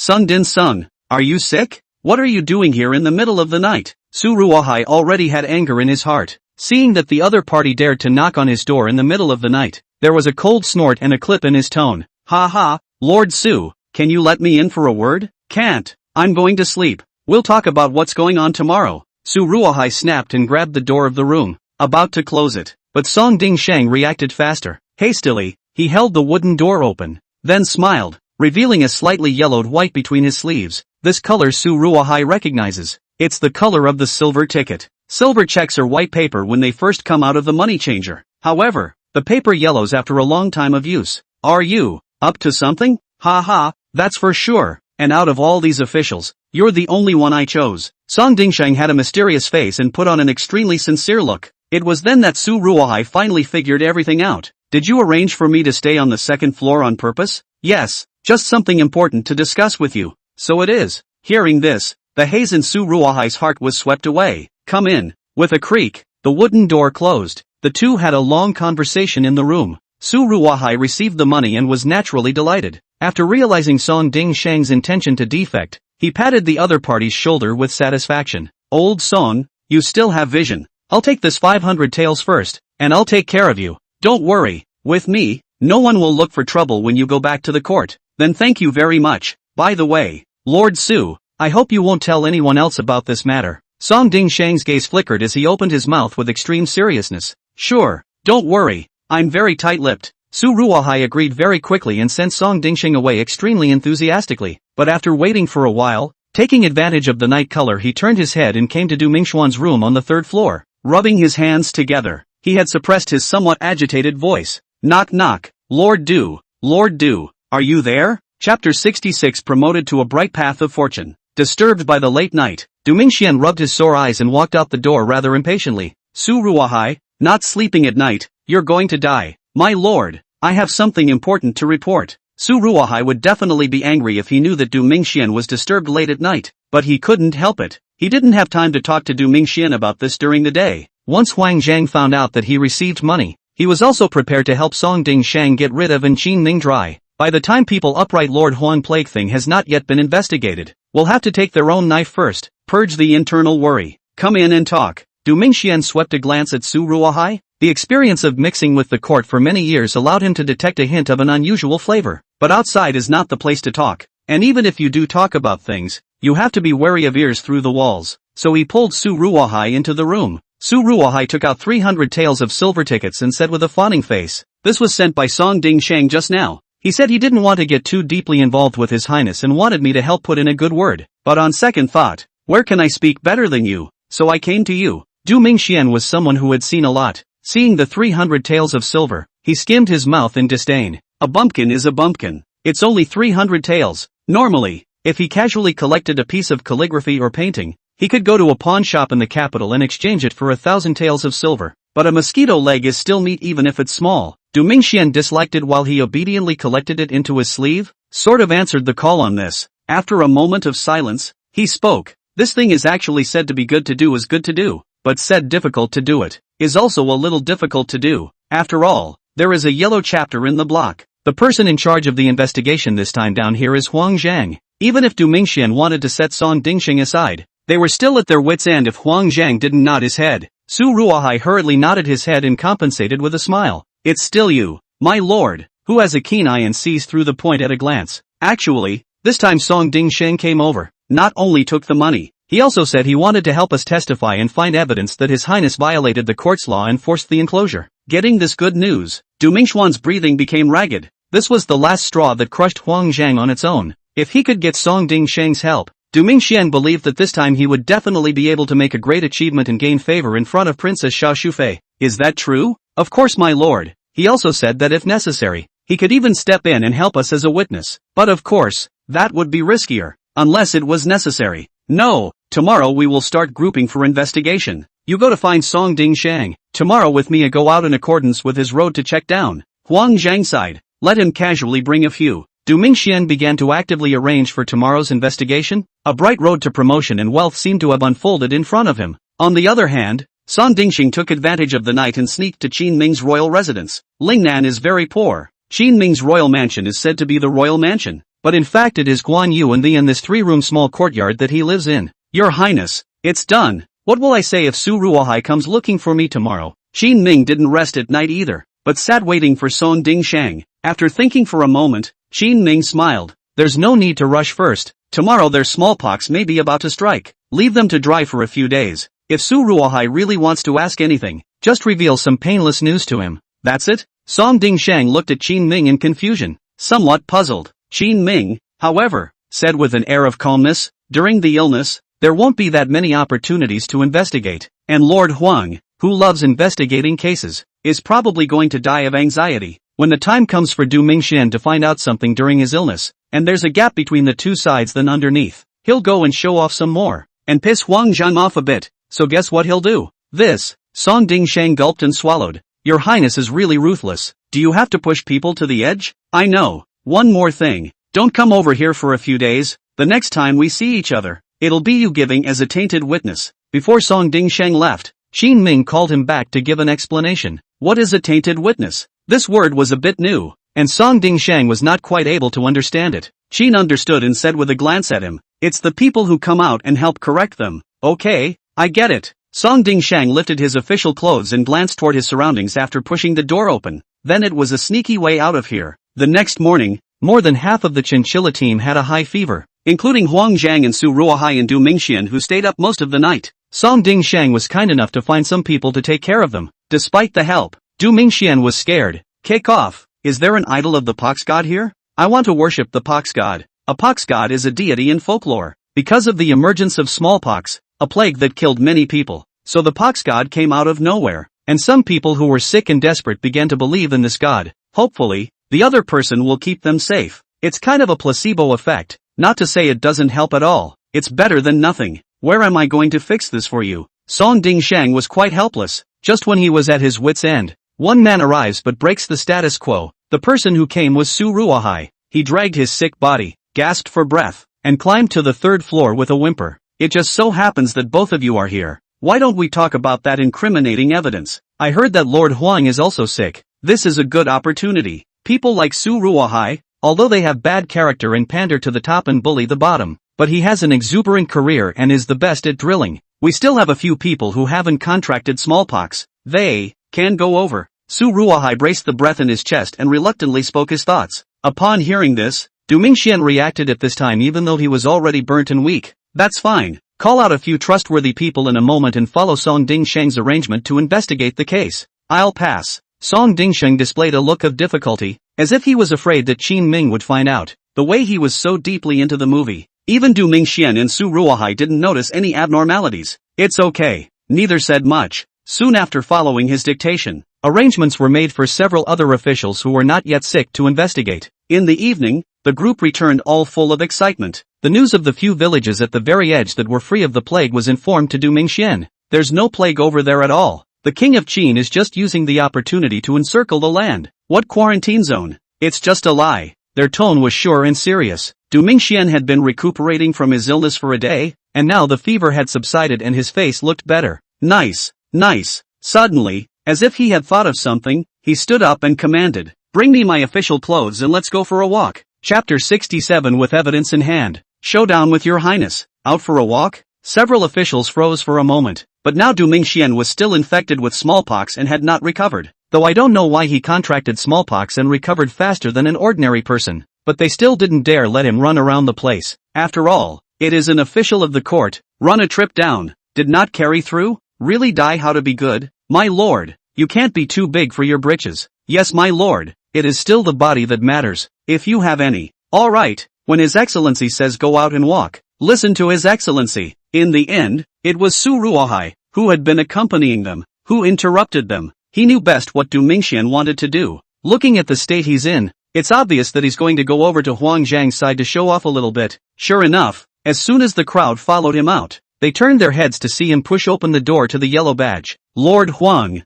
how is your health? Du Mingxian, despite his illness, still puts on a calm demeanor, as if the victor visited the loser's presence. He opened his mouth to shush Huang Zhang. Huang Zhang sat up from the bed and swept the crowd suspiciously. What is this Du Mingxian playing at? Even if you came by yourself, you brought so many people with you, not like a visit, but like a demonstration to himself. But now that everyone is sick, what does he have to be proud of? Lord Du, you are too kind. The heart of 1,000 turns Huang Zhang in the face but did not express, just a light response, the tone of voice, but there is a feeling of refusal. Ha ha, what's polite about that? By the way, Lord Huang, I see you've been sick lately and have not been able to investigate the case. It's really a pity. Du Mingxian laughed out loud and continued to add, so yeah, I took the liberty of arranging for someone to go down there and scout it out like I wanted. And guess what? What a coincidence. Surprisingly, based on the clues, we have found evidence that His Highness land enclosure violates the court's laws. What's the old saying? It's true that many hands make light work. His comment was clearly a jab at Huang's pretentiousness. No one comes to see me when I'm sick now. Even his men have no command. They all follow him. Du Mingxian, just follow it and make a mark. Instead, it's you, Lord Huang, who keeps pretending to want to investigate the case and falling out with the gang. In the end nothing came out. That's the difference between people and people. Hey, who's to blame for this? You went on a case. Huang Zhang's beard twitched as he braced himself and stood up. Obviously, he did get a little anxious, or a little in his face. Show me the proof. Seemingly forced to his feet and still a bit dizzy, Huang took a deep breath and made his request. Unsurprisingly, Du Mingxian directly refused. Look at the evidence? That's no good. We're still investigating. But Lord Huang, you can rest assured that you'll get well. Just leave this matter to us. The body is most important. After Du Mingxian finished showing off, he suddenly stepped forward and reached out to pat Huang Zhang's shoulder in an extremely indulgent manner. Huang Zhang's face was suddenly as gloomy as water. That's obviously an attitude that only happens when a superior treats a subordinate. Du Mingxian just found out something and his tail is about to go up to the sky. Good. Or Lord Du has the means, but I will continue to investigate as well. Gritting his teeth, Huang Zhang opened his mouth in an extremely unwilling manner. Of course you can investigate. Du Mingxian was already in a victorious stance. Today's lead made him raise his eyebrows. Turning his back and waving his hand, he strides out of the area. Back in the room, Du Mingxian excitedly patted Su Ruohai's shoulder even though he still had a low fever. The name has also changed to Old Su. Old Su, you're really the biggest contributor to this case. When we get to the court and our brother and sister are rewarded, I'll be sure to put in a few good words for you in front of Princess Xiao Shufei. Thank you, Lord Du. Thank you, Lord Du. Su Ruohai was instantly excited. He had done so much just to move up the ladder. Now that he had gotten Du Mingxuan's promise, it instantly made him feel that it was all worth it. In the next few days, you'll continue to have them investigate according to Song Dingsheng's claims. Yes, time passes quickly. Half a month has passed since the turn of the year. During this half-month period, one after another, the officials who came to investigate contracted smallpox.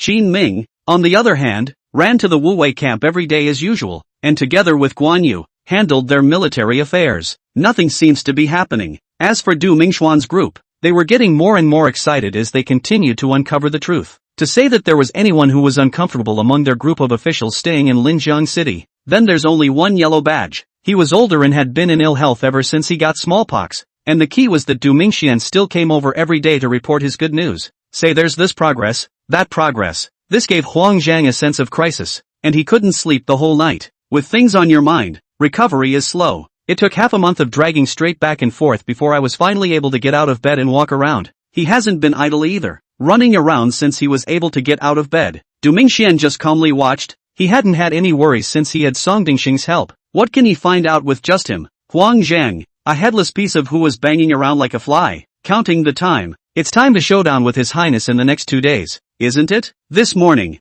standing by the window, Du Mingxian spoke faintly to Su Ruohai behind him. His eyes were firmly fixed on Huang Zhang, who had just left the house. Huang Zhang's routine hadn't changed much in the past few days. As long as he got up in the morning, he was alone, riding a fast horse and running around the circumference of Linjiang City. With this lone wolf look, even Du Mingxian pitied him a bit. Tomorrow, there doesn't seem to be much preparation on His Highness's end lately. Su Ruohai felt that Song Dingsheng had arranged all of this, so he should have escaped Qin Ming's eyes and scrutiny. That's why Qin Ming hadn't noticed too many things during this period of time. That's fine. Come back tonight and talk to Huang Zhang first. Cut him off from investigating the case before it's too late. The credit can only be ours. Yes. In the evening, Huang Zhang returned to the inn after a day of running around, but had just taken his seat and didn't even have time to take a sip of water. Then he saw Du Mingxuan's several people, calmly waiting for him. Something wrong, Lord Du? Huang Zhang frowned at them and opened his mouth warily. Du Mingxian raised his eyebrows and said lightly, "It's no big deal. Just wanted to let you know that tomorrow we're going to go to His Highness about the results of the investigation. You also take care of your health. Lord Huang, you don't need to work on the investigation all day." I would have thought that by uttering these words, Huang would have gotten even more agitated, but at least is also more than 100 years of human essence. Huang Zhang at this time did not show any impatience. Instead, he frowned. "Can I tag along for the ride? And, of course, it's time to show you the results of our investigation." Du Mingxian was quite confident. "I happen to want to see what Lord Du has found out as well." Huang Zhang gave them a cold look and went upstairs on his own. Chapter 68 Investigations are inconsistent. Lord Du has a seizure. Early in the morning of the next day, all of them met and left the city, and rode the carriage 7 times to Qin Ming's military camp. Plowing has recently begun at Camp Wuwei. 3,000 acres of land had been reclaimed, and the subsequent cultivation was enough for them to labor for a while. It was natural for Qin Ming to start raising mulberry trees and planting grain, and he also circled a patch of land. Prepare to be self-sufficient while building some real-sense textile mills and granaries along the way. This is all in preparation for him to raise soldiers later. Seeing Huang Zhang and the others arrive, Qin Ming smiled and waved his hand in greeting. "Gentlemen, why are you interested in coming to the king's place today?" Before Huang Zhang could speak, the impatient Du Mingxian stepped forward with a straight face. "Your Highness, you might as well return the land. After our investigation, there is no basis at all for your enclosure. Those places, too, have no smallpox patients, much less need to be used as quarantine areas." As he spoke, he also took out the recorded instruments of their investigation. Which village was visited on which day and what was the situation there? The records are all there. There was no plague at all in these villages they surveyed. Not one spot. Du Mingxian clasped his hands on his chest, his face full of self-satisfaction. Ironically, he had won this time. It's not just a win for King Qin, it's a win for Wang. Do you want to see it? Qin Ming realized that Huang Zhang was also probing and surveying the recorded instruments at the moment, so it was handed to him first. Huang Zhang did not refuse, and after receiving the paperwork and reading it, his brows tightened deeply. After half a day of silence, Huang Zhang suddenly opened his mouth. "Du Mingxian, are you fabricating investigation documents?" "What?" Du Mingxian froze for a moment. "Huang Zhang, I know you didn't investigate anything and you can't bear it on your own face, but there's no need to slander us people for running around and working hard, right?" Behind Du Mingxian, Su Ruohai and the others were all a bit angry as well. This disavowal from the other side is downright annoying. But Huang Zhang did bring out a letter of inquiry. "After my investigation, there are several villages in here that are different from what you are all talking about, and all of them over there are plagued with the plague and need to be split off separately as well." "No way." Du Mingxian coldly shook his head. He didn't believe Huang Zhang's investigation. After all, behind himself, there was Song Dingsheng helping out. "If you don't believe me, you can check it out." Huang Zhang wasn't a wimp at all, and Qin Ming clapped his hands. "Okay then, let's go together." Leading this large group of them, Qin Ming quickly arrived at the outermost part of the 3,000 acres of land. This is called Yung's village. Just after arriving at the place, Du Mingxian immediately walked in and looked around. Soon, however, he saw white strips of cloth tied to several of the families at the entrance of the village.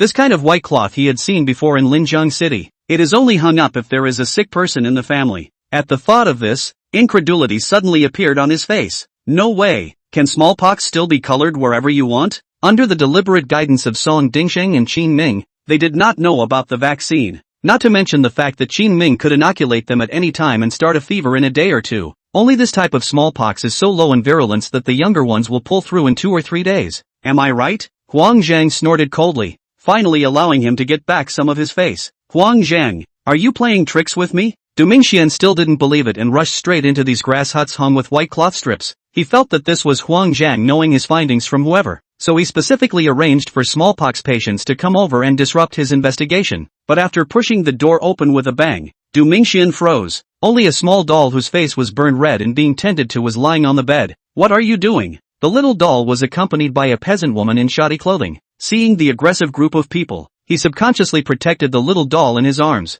"No, it's nothing." No matter how much of an asshole Du Mingxian was, he wouldn't make things difficult with a peasant woman. Turning around, he closed the door, muttering all the way inside his mouth. "It can't be. How can it be? Huang Zhang, did you specialize in bringing smallpox patients to spread the plague?" Snapping his head up, Du Mingxian stared at Huang Zhang dead in the face. Huang Zhang froze for a moment, seemingly not reacting to the fact that the other party would say such unthinking words. Qin Ming stood by and watched with amusement, so he reminded Du Mingxian, "Lord Du, do you think the village people will agree? Your Highness is right, even if I wanted to do it, but the people of the Young family village won't nod their heads." Huang Zhang spoke coldly. Du Mingxian still couldn't believe it, so he took his men to walk through the villages he had investigated before. Spent a day visiting all the areas. Without exception, they are all hung with white strips of cloth. What is certain now is this: his investigative paperwork, nullified. "Lord Huang, how is your investigation going?" After leading them back to the Wuwei camp,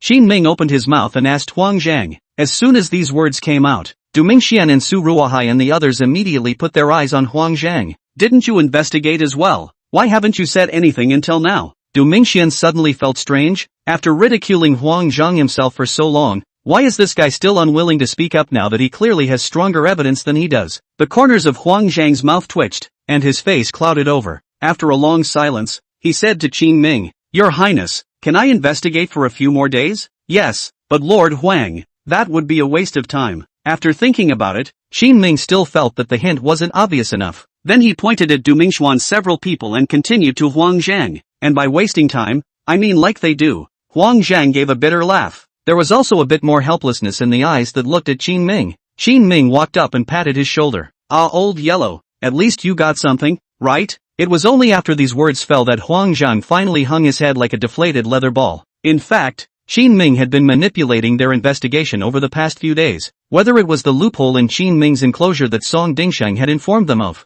or was it the plague that was later investigated when Wang went out and investigated again, all from the hand of Qin Ming, not to mention those non-compliant lands of Qin Ming. These plagues, on the other hand, are the conditions that Qin Ming showed after he let Chang Baishan go ahead and inoculate himself with an earthen vaccine. This makes the investigation of Huang and Du Mingxian inconsistent. Du Mingxian lost face and Huang Zhan was able to deliver, which was considered Qin Ming helping him out. It's just that in the meantime, it's hard to work Shang Baishan all over the place, because Huang Zhang gets up early. Shang Baishan often has to plan his route and go to each village a day or two in advance to make preparations. Sometimes they even have to run out in the middle of the night to remedy the situation. I'm afraid that Huang Zhang identified the same situation as Du Mingxian. Ugh, there was a quiet sigh. Huang Zhang finally realized that it was impossible for him to find out anything in King Qin's territory. "Say something." Du Mingxian was a bit angry. He always felt that there was something wrong with things. Chapter 69 Qin Wang's means. Huang Zhang defeated Lingnan. "Say what?"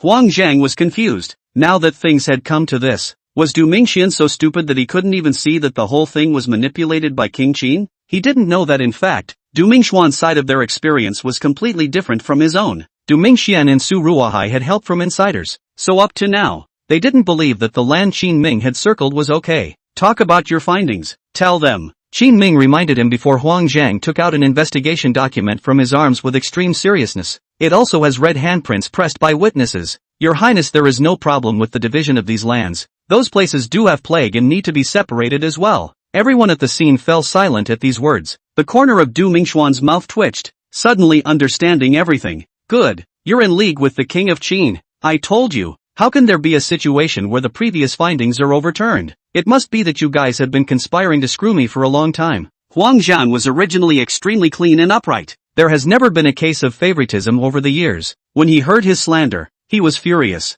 "Du Mingxian, I'm warning you, don't spit blood without evidence or I'll rip your mouth off. Let's go to His Majesty. Make a scene. I'm afraid of you?" "Huang Zhang, you've truly deserved His Majesty's trust in you to start playing this game as well." Du Mingxian was still pointing at Huang Zhang's nose and screaming curses, but at that moment, a voice suddenly came. "Du Mingxian, the one who was ashamed of the great Qian is someone else, isn't he?" Turning their heads, the crowd saw Chang Baishan coming from the back with a face of fierce Song Dingsheng. The crowd froze. Qin Ming even pretended to be surprised as he asked Chang Baishan, "Old Chang, What did you bring Lord Song for? Your Highness, Lord Song sent money to Su Ruohai and the Qin team 2 days ago, and I found out. Chang Baishan put on an angry face. Song Dingsheng's acting skills are even more exaggerated. Fluttering, knees on the ground scraping and running to Qin Ming to hold his thighs. Then a snotty start to crying ensued. Your Highness, please spare me. I'm just trying to have more friends. Qin Ming shook off Song Dingsheng in anger. He then turned his head and cupped his fists at Huang Zhang. Lord Huang, this happened within my fiefdom. Let me be the one to punish the officials. As for Su Ruohai, who took the money, and the few people on their side who might be unclean, I'll leave it to you. Qin Ming glanced at Huang Zhang, only to find that the other party wasn't even angry, just looking deeply at himself. This old thing was too sharp and obviously noticed something was wrong. After all, Qin Ming's operation was just too coincidental, having just been vilified. Chang Baishan came with strong evidence, but like Qin Ming said, it wasn't like he didn't get anything out of it, at least for now. Qin Ming even helped him out. Turning around, Huang Zhang looked at Su Ruohai and Du Mingxian. He was the one who helped you with the recent investigation, wasn't he? Get the money out. I don't have enough on me. Su Ruohai cried out and opened his mouth a little hesitantly. He gave a big chunk of the money all to Du Mingxian. How can I give it now that I have only 200 taels of silver left on me? Fart. Before Huang could say anything, Du Mingxian then kicked Su Ruohai over first and rode on top of him with left and right wild swats. You! How dare you take people's money? Su Ruohai was dumbfounded, but in a trance. He felt as if he had an extra hand on his sleeve, still forcing silver tickets into his hand. In an instant, Su Ruohai understood everything. In hell, DMH, you're the one. How dare you let me carry it myself? We agreed to shower in the snow together, but you let me turn my head white. Lord Du. Su Ruohai struggled to get up, but Du Mingxian hastily held him down again and said in a double entendre. Okay, stop it. Quickly give the money to Lord Huang. Su Ruohai stood up and stammered as he began to take the silver tickets from his sleeve. Just now, Du Mingxian was very afraid that things would get on his head, and that's why he made this move. Su Ruohai took the thick stack of silver bills and looked at them, and suddenly froze. Because what Du Mingxian gave just now was not 500 taels. Too anxious for fear of not having enough, he actually stuffed him with all the silver tickets in one fell swoop. Now that's a real clean slate. That much? Looking at the thickness of this silver ticket, it should have broken 10,000. Even Huang Zhan was a bit surprised at this point. Chang Baishan's eyes were quick to pick up the stuff.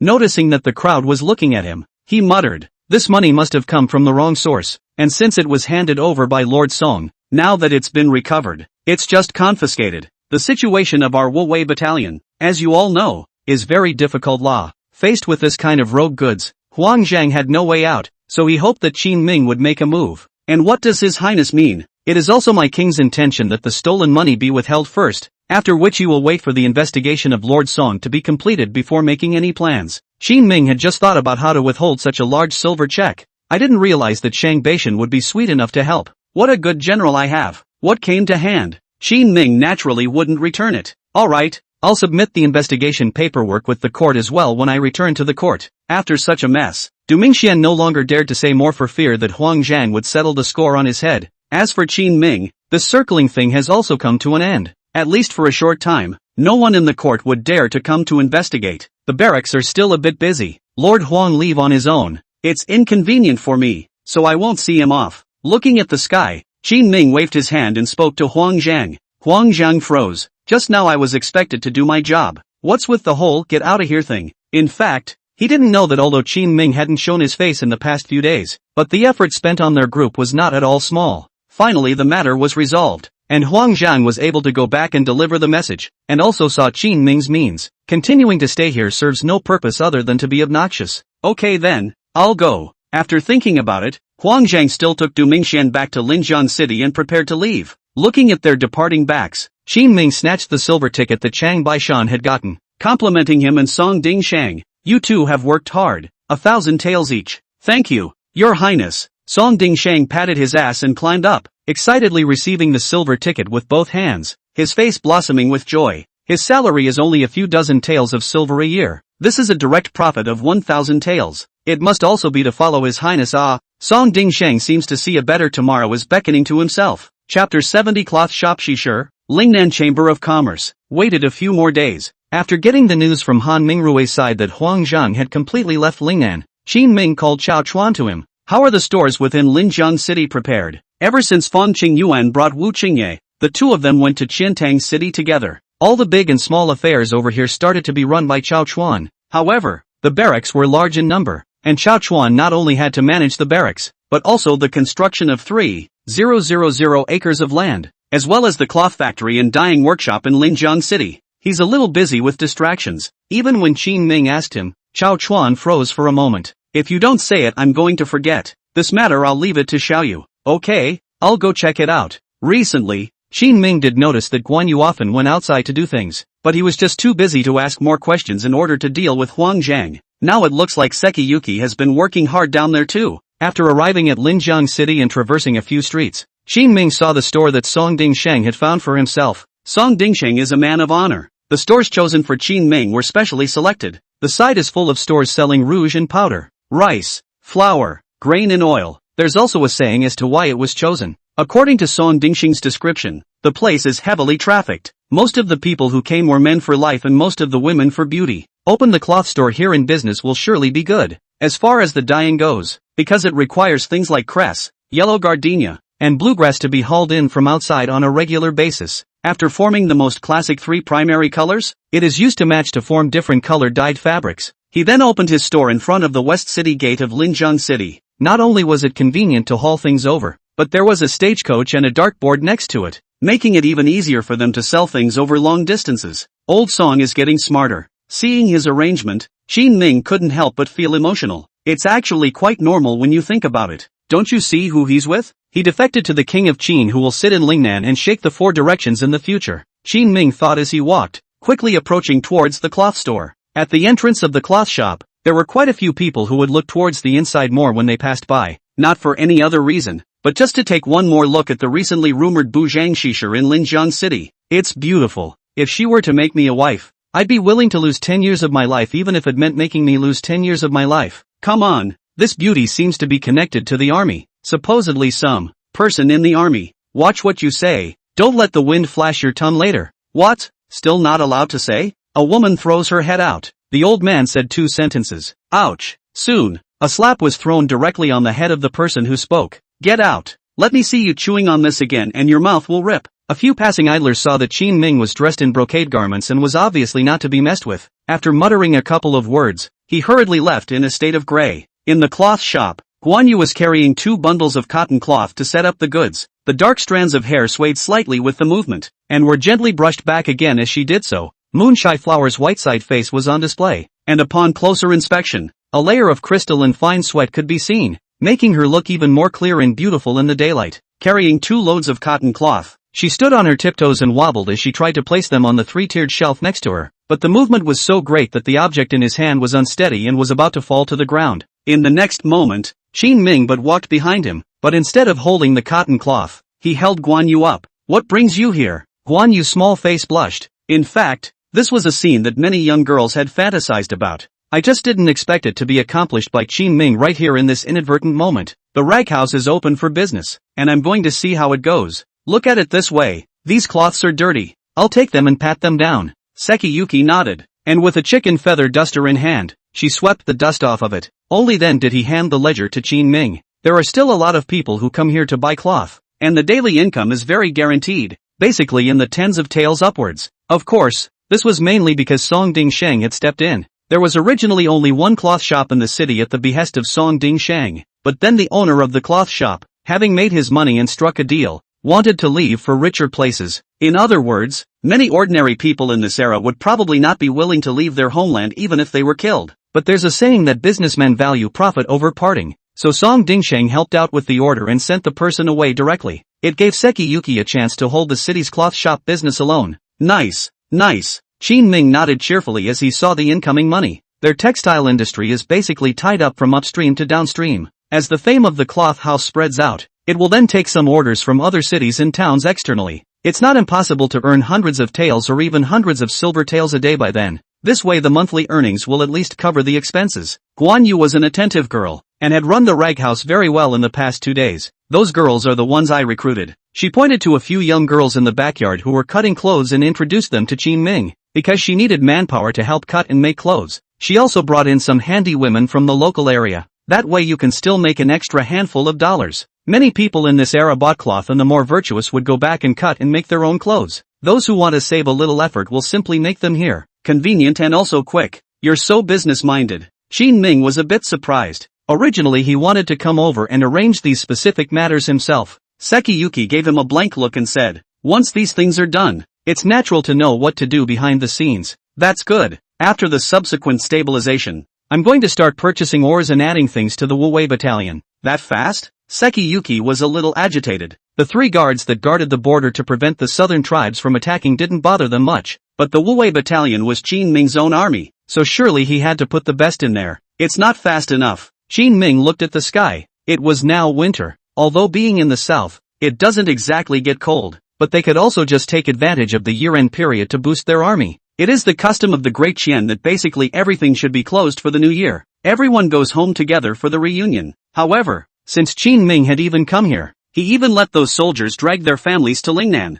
He wouldn't have stopped. Although the Wuwei battalion was a remnant, it was able to blossom on top of the ruins. "By the way, since you're doing business here, have you had any contact with anyone from the local Chamber of Commerce?" Qin Ming suddenly thought of an important matter, so he spoke to Guan Yu. Sekiyuki's big soulful eyes blinked and shook her head. "I've seen them, but they don't seem to be too friendly with me. Should I move you out?" Ever since Qin Ming had been doing business locally, there had often been rumors and speculation though, but he never revealed his identity, much less, by virtue of their status, take advantage of people when they are doing business with ordinary people. This causes Sekiyuki to be seen by others as a common business competitor, since Guan Yu didn't have much of a halo around her. When facing her, these businessmen in the Chamber of Commerce would naturally be extremely hostile to this overgrown dragon. Chapter 71 Quite grudging. Grumpy Lord Fong. "It's fine if you've seen it, let's go discuss the purchase of the ore in a moment." Qin Ming is trying to open a few mines. This stuff comes to money huge fast. It can also supply workshops for metallurgical production of weaponry, but the enclosure fiasco alone has been spreading for a long time,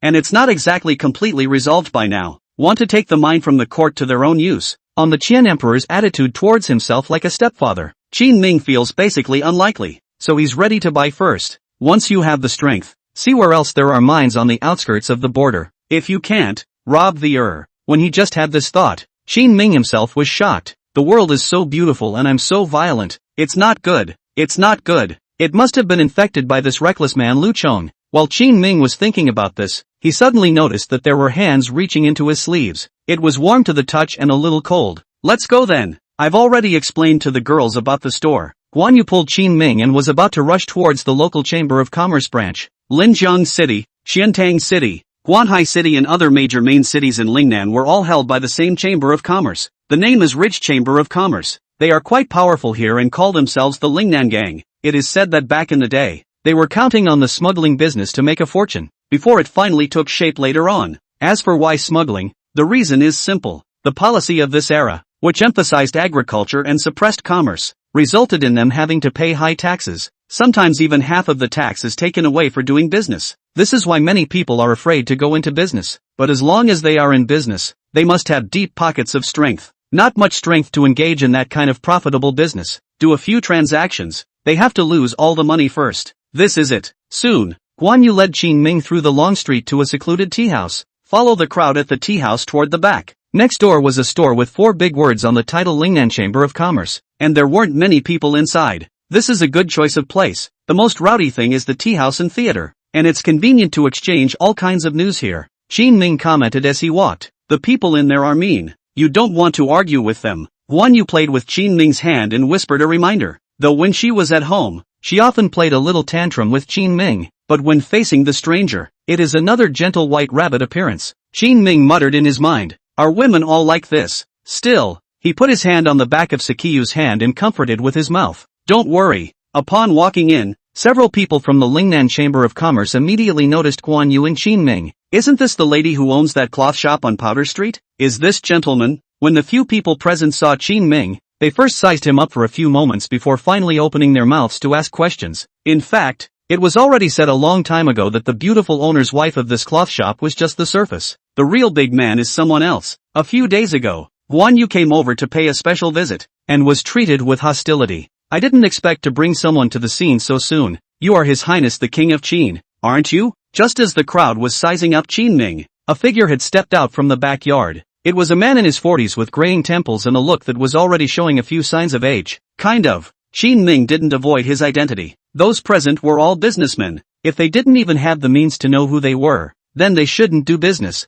Even if you make money at the moment, sooner or later, you're going to lose the family fortune. Ha ha, Your Highness, don't be polite, we only learned about it recently. My name is Zhou Ci. I'm the steward of the Lingnan Chamber of Commerce branch here. I wonder what instructions Your Highness has come over today. Qin Ming didn't talk nonsense with them and directly took out a list. This king needs these ores. If the Lingnan Chamber of Commerce is willing to take this order, we can exchange more in the future. It was reasonable to say that Qin Ming would be the king of Lingnan from now on, and the Lingnan Chamber of Commerce would definitely want to befriend him. It's also good for their Chamber of Commerce. However, upon hearing what Qin Ming said, Zhou Ci waved his hand. Your Highness, we cannot trade with you. Why is that? You broke the rules, and now the Chamber of Commerce takes into account the relationship between the court and you. Are not quite sure if they can cooperate. Shuzi's words were more conservative, but Qin Ming had already heard him. What? Does the Chamber of Commerce side feel that this king is meddling with the cloth farms and wants to swallow the entire weaving industry in Lingnan so that you can't make any money? Zhou Ci didn't say anything, just remained silent. Qin Ming is the vassal king of Lingnan, and he can slowly master some of the things here later in a gradual manner. But he doesn't. Just arrived in Lingnan is the enclosure of land, large-scale construction of workshops, their own planting mulberry silkworms, and a large textile. All of these things, one after another, were infringing on the interests of their Chamber of Commerce, though that's a price they can afford. But it didn't mean that they could just let Qin Ming continue to develop recklessly without saying a word. Got it. What do you guys want? Your drawings for the textile machine. There's money to be made for everyone, and we'll put up a very strong fight. Zhou Ci's men had previously wanted to find a chance to sneak into the barracks and write down the textile machine to go back and make it themselves, but Qin Ming's workshop was protected in the depths of the fiefdom. Trying to bring things out is difficult, plus it was someone else's stuff, and it would definitely be inappropriate for them to steal it and use it with fanfare. It might even be targeted by Qin Ming. So this time, Zhou Ci wanted to use this opportunity to spread things out with Qin Ming. We all make money together and make peace, so that the Chamber of Commerce can truly accept Qin Ming. The king doesn't have to trade you for a textile machine, does he? Qin Ming frowned slightly. How dare you ask for a textile machine? These chambers of commerce, a little too greedy. The textile machines were given out, and their own newly established textile advantage was lost. It's not a question of to or not to, but mainly we can't work together like this. Your costs are so much lower than ours. Zhou Ci frowned and looked at Qin Ming with some dissatisfaction, but he didn't dare to speak too harshly. A few of the chamber members next to him didn't hold back, and anger was written all over their faces. Qin Ming sneered and didn't bother with him. Seeing this, Zhou Ci continued. Your Highness, let me ask you also, Linjiang City, the small cloth house is not to be talked about first. Xiantang City there has already made a fuss. Do you know? Chantun City? Qin Ming raised his eyebrows. He was still thinking today why Fang Qingyuan hadn't returned after being gone for almost a month. Had he done something to cause upheaval in the chamber's industry? Fang Qingyuan's bullish personality, when he encounters injustice, he might actually straighten out the Chamber of Commerce over there. Even Guan Yu sensed something bad and her grip on Qin Ming's hand tightened a few points. What happened? Seeing that they really didn't know, Zhou Ci frowned. Half a month. Just half a month time. Xiantang City and the subordinate counties, all the cloth houses all replaced with your goods. The original delivery of goods by post, dartboard all by your people kicked out of the bureau, replaced by the army transportation. On top of that, Guanhai City, Suichuan City, Shuxian, Lei, Guanping and other counties can't even get our goods in. Even Zhou Ci's voice trembled when he said this. Qin Ming does not act reasonably, and they do lose too much money. Only then did Qin Ming realize what had happened. But do you have to be humble about something like making money? Thought it was a child's playground. Chapter 72 The Open Door? The Secret Door. After thinking about it, Qin Ming opened his mouth. This is something the king can look into and give you a reply. But the stuff has to be sent to the barracks first. A major army event. It's impossible to wait. Your Highness, I can't deliver. Zhou Ci cried back. On one side is the king of Qin, and on the other side is the Chamber of Commerce. Either lose your head or get kicked out for breaking chamber rules. Business is hard these days, so any Chamber of Commerce has strict rules to follow. Since the word was handed over from above, it was impossible for him to violate it. Oh, this king does business with you and doesn't even give face? Qin Ming narrowed his eyes and stared at Zhou Ci. The atmosphere of the scene fell into a freezing point because of Zhou Ci's words. Qin Ming's face sank, not expecting the local Chamber of Commerce to be so stubborn. Guan Yu grabbed Qin Ming's hand and made a wink. There's a saying that a strong dragon can't suppress a snake. Besides, They are also the local chambers of commerce that hold a great deal of resources. But the horizontal is afraid of the rash. Qin Ming has the power of the army in his hands, and he has run to Lingnan, and he is not afraid of offending anyone. Can you give half of it up front so I have an explanation for the top? Zhou Ci scratched his ears anxiously, and finally took the risk of taking a step back. Could be. Qin Ming nodded in satisfaction and continued. When you have time, call the big bosses of the Chamber of Commerce behind you, and talk to them. He was referring to the general merchant of this chamber. After all, Zhou Ci's status was not enough to talk to Qin Ming. Zhou Ci understood what he meant and let out a bitter smile. I'll try asking. A general merchant is similar to the president of a chamber of commerce. He's just a member of a chamber of commerce chapter. You'd have to make a report to see the general merchant who holds countless resources in Lingnan, not to mention calling the other party to meet with Qin Ming. Don't try to ask. Tell him he must come. As long as the man comes, I can teach him the ways of making money. After a pause, Qin Ming emphasized, make a lot of money. Okay. Turning around, Qin Ming left the place. According to Zhou Ci, within 3 days, the ores ordered by Qin Ming would be delivered in batches. It's just the right time to go back and ask Chao Chuan and Lu Gang what they need for their armies. On the way back, Guan Yu and Qin Ming walked down the street, and quite a few people couldn't help but give sideways glances towards them. What a handsome pair. However, Sakiyo had her head lowered and some worry on her face. Lord Fong made such a big fuss in Xiantang City.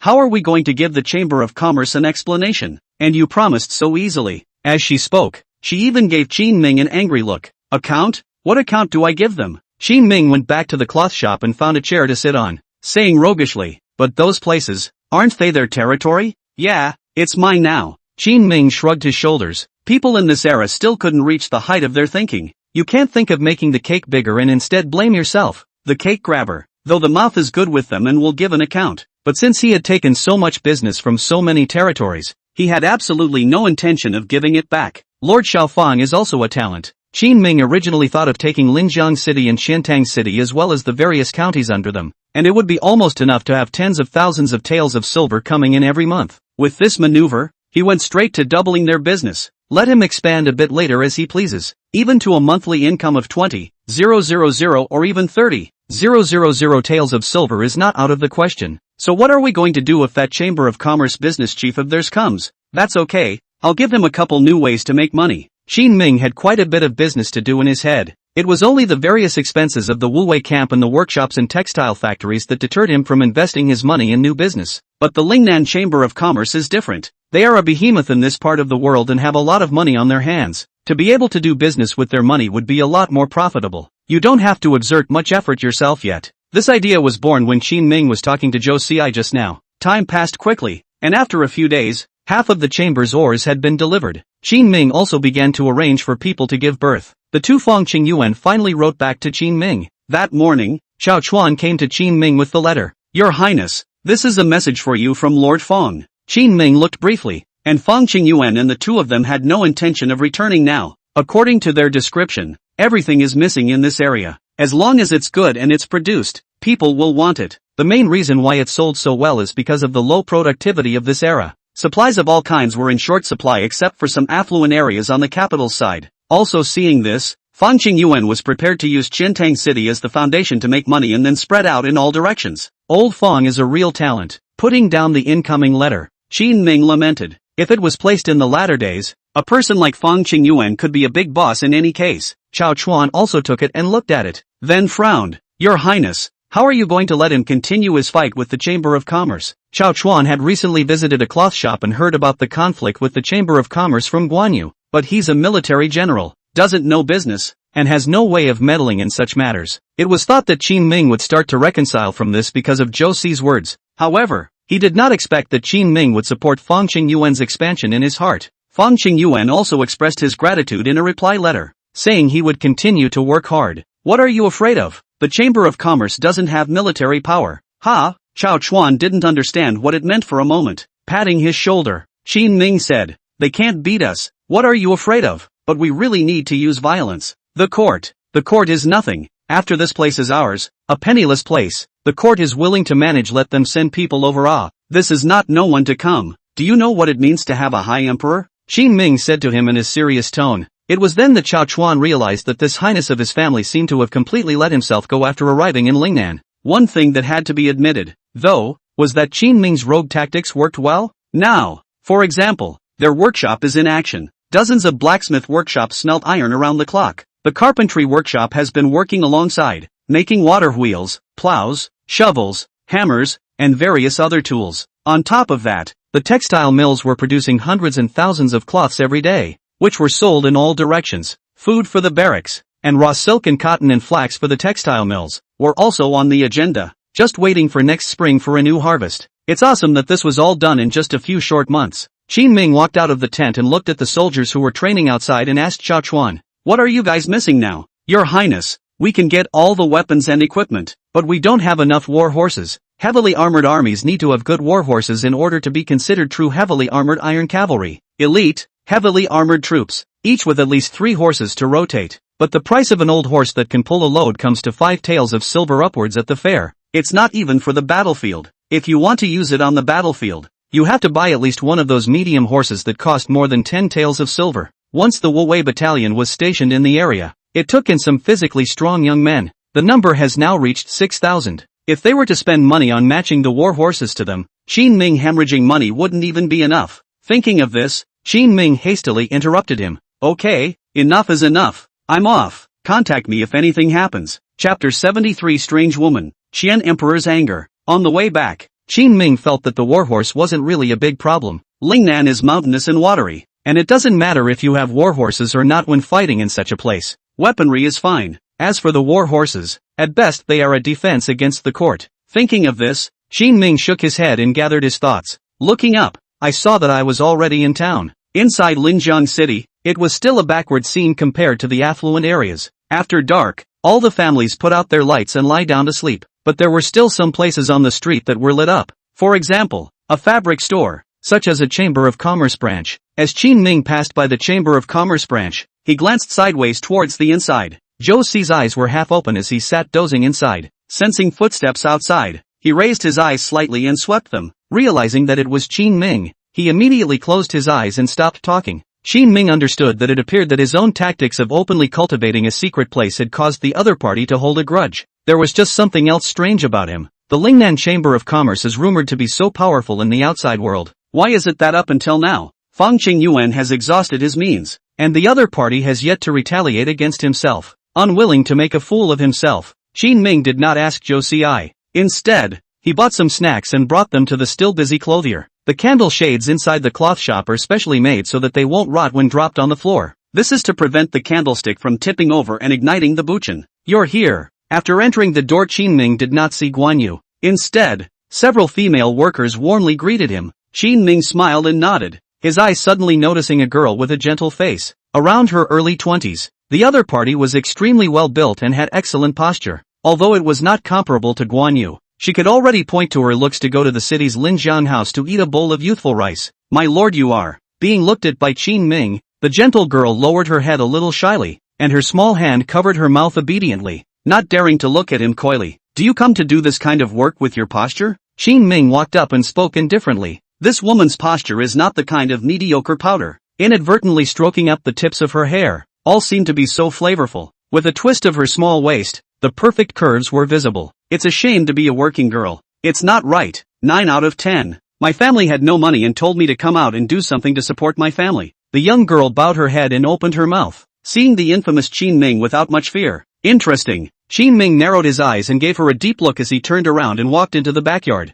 Guan Yu was at that moment leading an inventory of the storehouse, counting the cotton and linen they had on hand. Silk was the best seller, and in this year of wondrous scarcity, it basically sold out as fast as it was delivered. Usually what they store here is cotton and linen. "How dare you come back?" Guan Yu saw the pastry in Qin Ming's hand, walking up to receive it, intimately holding it, smoothly placing her small face on Qin Ming's shoulder, smiling and asking, "Can anyone else get in the way of me coming back to see my wife?" "Who's your wife?" "It's not her, is it?" Sekiyuki pointed at the gentle and lovely girl next to her. "Just not herself." The other immediately blushed and sheepishly hid behind the counter. Qin Ming and Guan Yu flirted for a few moments before closing the door and preparing to leave. Before leaving, Guan Yu pulled the girl with a rather high face value and introduced her to Qin Ming. "This is my new female laborer named Wan Shu." "Wan Shu?" Qin Ming raised his eyebrows. In an era when they liked to call their families cheap names for good breeding, many farmers like to name their families Tsuhua, Oriole, Bigfoot, and so on. It is rare for Wan Shu to come up with such a cultured name.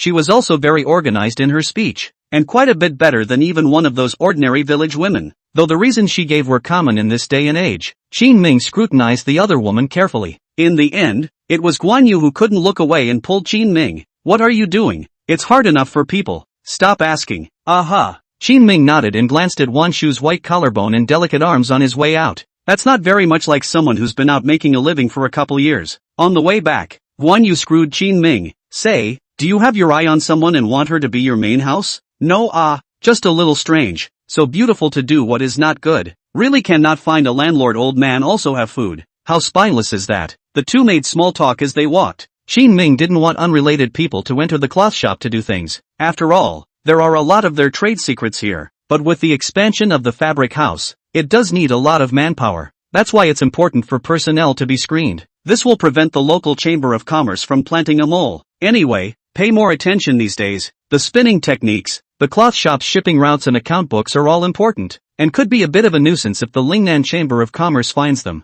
Qin Ming trusts Guan Yu, and it just so happens that Guan Yu has read books and can do math. That's much better than those big old men in the barracks. So he kept the ledger here, and usually Guan Yu could help with the accounts. The two of them work well together inside and out. Yes, oh, then I'll bring the ledger with me when I come back later. Guan Yu was also cautious, turning around and preparing to go back with Qin Ming. Tomorrow, there's no rush. Qin Ming waved his hand and returned to his residence and called Chang Baishan. He was instructed to find out what kind of identity and background of the new people who had recently entered the rag house. On the other hand, on the official road outside the capital, Huang Zhang has returned with Du Mingxian and the others. Just this trip they came back with the report of the investigation submitted. The Qian Emperor was furious when he learned of this. Going out for a trip did not take back Qin Ming's land even if it is, but even went to the book to help him round. The one who did this was even still Huang Zhang. That's what no one expected. What's predictable is that this trip back is likely to get Huang and others a bad rap. Now everyone's face is full of worry. Before they even got close to the capital, they were all sighing and wondering what to do. Wang Bao, the big eunuch beside Qian Emperor, had already received the news waiting in front of the city gate. All of you have finally returned. His Majesty has been waiting for a long time, so please follow me. When they saw Wang Bao, the crowd's faces changed. It was thought that things could be trivialized, but looking at this situation, it seems that things are going against their imagination. Chapter 74 Targeted Cuts. Despite their reluctance, the crowd quickly followed Wang Bao to the Palace of Nurturing Heart. Inside the Hall of Nourishing Heart, beside the angry-faced Qian Emperor sat Consort Xiao Shufei. Looking at this, it was obvious that just now, before they arrived, Consort Xiao Shufei had added another fire. Your Majesty. Huang Zhang sighed and stepped forward to lead the crowd in a salute. The Qian Emperor did not reply and stared at him for a while. The atmosphere of the scene fell into silence. Du Mingxuan's heart thumped wildly. He was afraid that Huang Zhang would shirk his responsibility, and when the time came, neither he nor Su Ruohai would be able to escape. It was only after a long time that the Qian Emperor finally coldly snapped his face and slammed the letter on the table onto the floor. Huang Zhang, this is your investigation? 3,000 acres of plague spreading area. Confirmed? Yes, Your Majesty. Huang Zhang didn't hesitate, just nodded. Did you find out that this is indeed the case? Or are you harboring the Qin King? Consort Xiao Shufei snorted coldly and directly added fuel to the fire from the side. Du Mingxian was startled. My lady, you don't say. Say a few more words. In case Huang Zhang tells the story about Su Ruohai receiving money, I can't get out of it. In the face of Princess Xiao Shufei's cold words, Huang Zhang's violent temper came up. Only he did not respond directly to Consort Xiao Shufei, but opened his mouth and said to Emperor Qian, Your Majesty, I'm just sending over what I saw. If you think there's a problem, you can arrange for someone else to come over. If one of them finds out that it's not right, they can take off their microcosmic hat before they are convicted. Both Emperor Qian and concubine Xiao were momentarily speechless. They really couldn't figure out why Huang Zhang would say that, but no one in the court but him would want to go over there after hearing about the smallpox. Those who are willing to go over there may not always be able to do so without favoritism like Huang Zhang. I wonder what the King of Qin is capable of that would allow an official as upright and do-gooder as Lord Huang to say that the investigation is fine. Consort Xiao Shufei spoke coldly, and anger was also written all over her face. Do you mean to say, ma'am, that I'm charging for it? Huang Zhang raised his head and glared angrily at Princess Xiao Shufei. Concubine Xiao felt a chill in her heart, but her mouth was still unforgiving. The palace doesn't mean this, but to receive or not to receive benefits. Some people know in their hearts. How dare you say that? Or to Lord Huang? Huang Zhang behind the crowd of officials. At the moment the small heart directly hanging up. Okay. The Chen Emperor had long sensed that something was wrong and interrupted Consort Xiao Shufei with a timely remark. There's a saying that a mother is as good as her son. Ever since King Jin became the crown prince, Princess Xiao Shufei has become increasingly arrogant and domineering in the dynasty. Not even a pillar minister of the empire like Huang Zhang. Keep letting her talk like that, and sooner or later there's going to be a rush today. Go down. This matter will be discussed tomorrow. Yes. Huang Zhang nodded and whisked his sleeve away. As for these officials behind him, they were relieved. Especially Su Ruohai, who had been very apprehensive. Go. Du Mingxian should be the most relaxed as he patted Su Ruohai's shoulder, signaling him to hurry up and leave. Originally, according to the usual practice, after going out to do business, Du Mingxian was required to report his situation to Princess Xiao Shufei. Not so convenient today though. Huang Zhang still has a handle on them that isn't too big or small. To fling it out at a time when the Chen Emperor was so angry would be adding fuel to the fire. When things gradually stabilized in a few days, he would come over to talk about it himself, so that he could also have some peace of mind. Thought it would end like this, but the next morning at the morning court, Qian Di, however, laid things out in the open. As always, after the court, Emperor Qian had the Huang Zhang's Zhang folders sent out for the people to circulate. How is this possible? It's so weird. All eyes quickly converged on Huang Zhang. Did Huang Zhang, who has always been ironclad, harbor Qin Ming? Ladies and gentlemen, is it possible that the king of Qin encircled 3,000 acres of land, and that the who went to investigate didn't find anything wrong with it? After letting things fester, the Qian emperor opened his mouth to address the group of ministers. That's right, the king of Qin may have used some unknown means to conceal the truth. Lord Huang could also be deluded. Ever since Qin Ming left, officials from Princess Xiao Shufei's faction had been placed in the court. When the Qian emperor opened his mouth, there was naturally a lot of support. Your Majesty, can't the plague be real? Chen Shimao stepped forward, and he was the first to object to the rhetoric. How can it be true? 3,000 acres of land. He's really getting reckless. The Chen emperor didn't take Chen Shimao's words seriously at all. Seeing that the people in the courtroom had been discussing it continuously, he finally set his eyes on the auxiliary Jin King. Qin Yu, how do you think this matter should be resolved? King Jin was obviously instructed by Princess Xiao Shufei. Filled with anger, he stood up and raged. Father, the emperor's brother is unruly and deserves to be brought down for punishment. But Imperial brother didn't mean to do that either, and the move was probably to guard the border. The crowd all looked puzzled after hearing these two sentences. The first half of the sentence is considered relatively normal, but why do you have to help Qin Ming afterward? What do you mean? The Chen emperor nodded slightly, seemingly satisfied with King Jin's benevolence. It was only then that the 100 officials realized that the king of Jin's set of words was not just to trap Qin Ming. And by the way, you have to earn your reputation. As expected, it was only after the Chen emperor asked again that Qin Yu finally spoke. My son suggests dismissing the Qin king's command over the 3 guards and replacing the manpower to take charge, which will reduce the pressure on my royal brother so that he doesn't have to resort to these tactics. Everyone felt that Qin Ming had used the 3 guards to forcefully take over these places. If they are understaffed, the 3,000 acres behind them will be out of control. Chen Shimao frowned and walked up. Your Majesty, with a new person in charge of the 3 guards,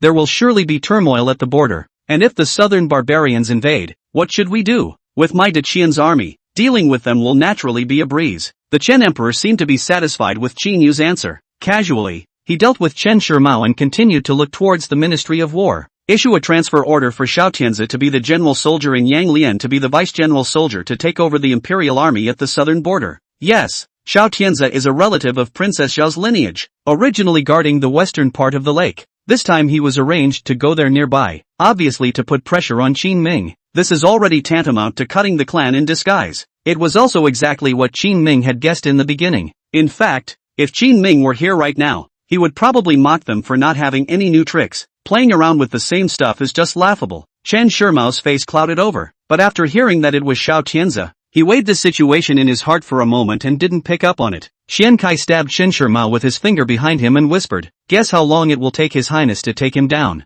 "I don't know. He's not good enough anyway. There's very few of that vixen's men left to take out." Chen Shimao responded in a voice that only the two of them could hear. "Hey," Xian Kai smiled. Although it was a cut of the clan, he was relaxed. Among the crowd of people watching, there were also a few people, Huang Zhang and Du Mingxian, who were wearing a few different faces at the moment. Others don't know, but they do, whether the 3 guards take it or not. His Highness the King of Qin doesn't care at all. The court has the wrong focus. But when they looked up to the figure sitting on the dragon chair, headstrong, they didn't dare to say more. Chapter 75 Cloth Farm Controversy. Cooperation terminated. Soon, news of the targeted cuts came out of the capital. Chen Shimao didn't even cover it up and sent the news directly to Qin Ming's side. Half a month later, Qin Ming's first round of production construction finally ended, but trouble ensued. The court is going to arrange for someone to come and take over the 3 guards. On this day, Qin Ming placed the message in front of Chao Chuan and Lu Bang. The 2 men looked at it and just owed and didn't make much of a move.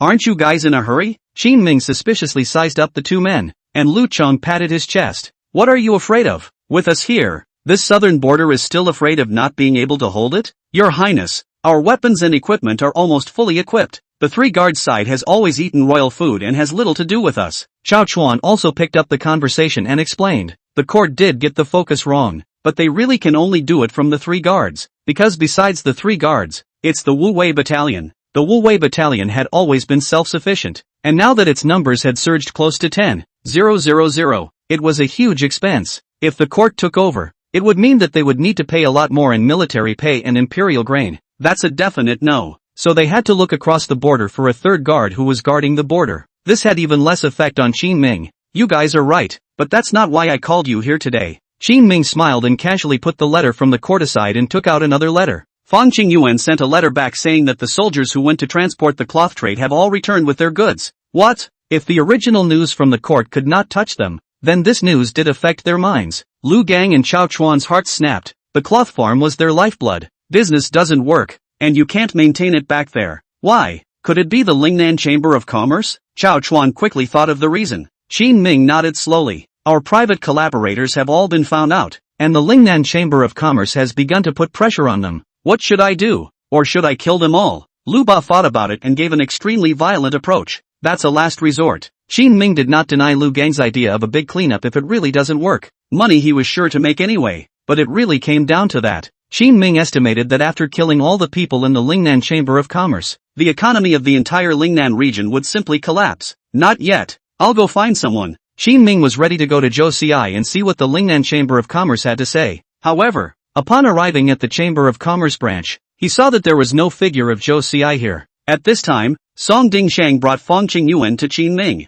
Your Highness, Lord Fang said he was looking for you, so I brought it here. Why are you back? Qin Ming glanced at Fang Qingyuan in surprise. Fang Qingyuan frowned. Those shipments were rejected so quickly, almost all at the same time, that I suspect there's a problem on your end. It can't be. Don't talk nonsense, Lord Fang. Song Dingshang was startled. Fang Qingyuan is really some straight. Really something happened. He even dared to doubt Qin Ming. Qin Ming did think that what he said was quite reasonable. How's the situation on your side? Can Shantung City still be stabilized? No, it's closed, and all the stores are now used as warehouses with piles of cloth. Fang Qingyuan frowned. It's like he's suddenly been idle lately, and he doesn't have much to do. He could only return to Linjiang City to discuss with Qin Ming first. Can you ship it to other rich places to sell? Let Han Mingrui help you. A batch has already been sent over, but water from afar won't quench the thirst. I know. You go back to the barracks first. Qin Ming slowly nodded his head, allowing Song Dingshang to lead the people away first.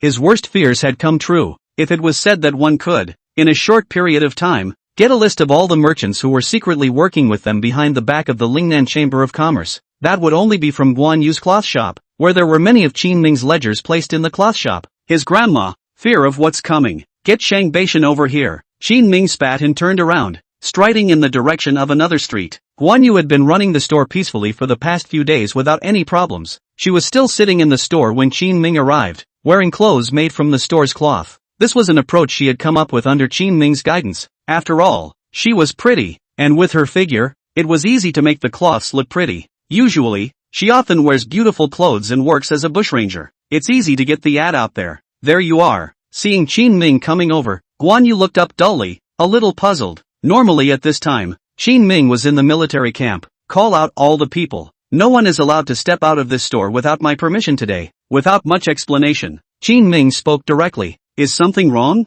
A few people just left. Sekiyuki immediately reacted and opened her mouth to remind him. At that exact moment, Shang Beishan came over. Your Highness, you asked for me? Have her give you the list of people who walked away. Now get them all back. Qin Ming had Guan Yu write out all the people who had walked away and gave them to Chang Baishan. There are 6 of them. Can we catch them all? Don't worry you. As long as it hasn't run for more than 3 hours, I'll catch it for you. Chang Baishan patted his chest and assured him, then turned around and ran away at a fast pace, his body in good shape. Qin Ming tells Guan Yu about the leakage of the secrets of the cloth farm. including the fact that the cloth transportation routes have been mapped out. They've always done it very stealthily, and if they've made a mistake, it's been a dirty trick played on them here at the rag house. I'm going to get someone too. At those words, Guan Yu was a bit anxious. Qin Ming stopped her and said, "No, let's interrogate these people first." Okay. The two of them spent 2 hours together interrogating the remaining people in the cloth shop and eliminating all suspicions. Sure enough, it ran early, and the traitor should be on that list of yours. Qin Ming let out a cold snort and prepared to leave. Where are you going? General Chang should be back in a moment. Come back and tell him to meet me at the Chamber of Commerce and I'll settle the score with them. He secretly investigates the situation of Qin Ming's cloth shop and plays underhanded tricks, which causes Qin Ming to suffer a lot of losses. That's a debt that someone has to pay. Bang! The door to the Chamber of Commerce was kicked in. Just as he entered the door, Qin Ming saw Zhou Xi, who had received the news, standing at the door waiting for him. Your Highness, you're here. Zhou Xi awkwardly stepped forward with a smile on his face. Did you wait here specifically for the king? Qin Ming narrowed his eyes and stared at him quietly. Zhou Xi said with both hands. Yes, the conditions you said. I went back and didn't negotiate. And now I'm sort of representing the Lingnan Chamber of Commerce, coming over to inform you. Recently the Chamber of Commerce has decided to temporarily stop supplying Camp Wuwei's ores. Your momentum is too strong and has already harmed the Chamber's interests without an explanation. Snap. Getting this news, Qin Ming threw a slap on his face and sneered. If you have the time to go out and deal with the Wuwei camp and the cloth store, why don't you dare to talk to me face to face? You still want an explanation just like that? Qin Ming waited for half a month, but in the end, he even just waited for the full pressure of the Lingnan Chamber of Commerce. It wasn't just the clothiers that were restricted and the goods piled up. Even the workshops in the Wuwei camp were difficult to maintain. It sure doesn't work. In the end, it's still a good face to give them more. Chapter 76 Bargaining and Negotiation. Southern Barbarians Invasion. Zhou Xi covered his face and took a few steps back, and for a moment his eyes were glazed over. In fact, Qin Ming's request to see Mr. Shang had already been reported to him, but their godforsaken Mr. Shang is running around all day long. Who knows if it will come over? Until now, Zhou Xi hadn't even received a reply. It was only the merchant managers of a few halls who, after deliberation, decided to cut off the supply to Qin Ming. On the general merchant's side, intelligence had come in to intimidate the local merchants who were secretly trading with Qin Ming, paralyze Qin Ming's cloth shop. Now they can claim total victory. Zhou Xi thought for a moment, still unwilling to offend Qin Ming too hard, gritting his teeth and exhorting once again. Your Highness, it's better for you to hand over the textile machine earlier, and it's only right for everyone to make money together. Otherwise we're going to be unable to sell our goods in the market as you are now. This is by definition the best solution. Unfortunately, he met Qin Ming. You people down here are so unorthodox in your work that you don't deserve to negotiate with the fundamental king. Call out your business president. Qin Ming had managed to make a path with great difficulty, so he definitely wouldn't give it to them. I'll try again. Zhou Xi stammered, and Qin Ming suddenly felt that something was wrong. Have you at this level seen the business president of the Lingnan Chamber of Commerce? Should have thought of that myself. Zhou Xi hadn't solved the problem for so long, not because he didn't want to. Rather, he's not at a high enough level. Maybe it's even a struggle to meet a parish business manager, not to mention Mr. Shang. As expected, after Qin Ming's words were asked, Zhou Xi's face was a bit embarrassed, but he still said truthfully, "Nope, so who are you in contact with these days?" "It's one of the guys who's been put down from above to run this thing."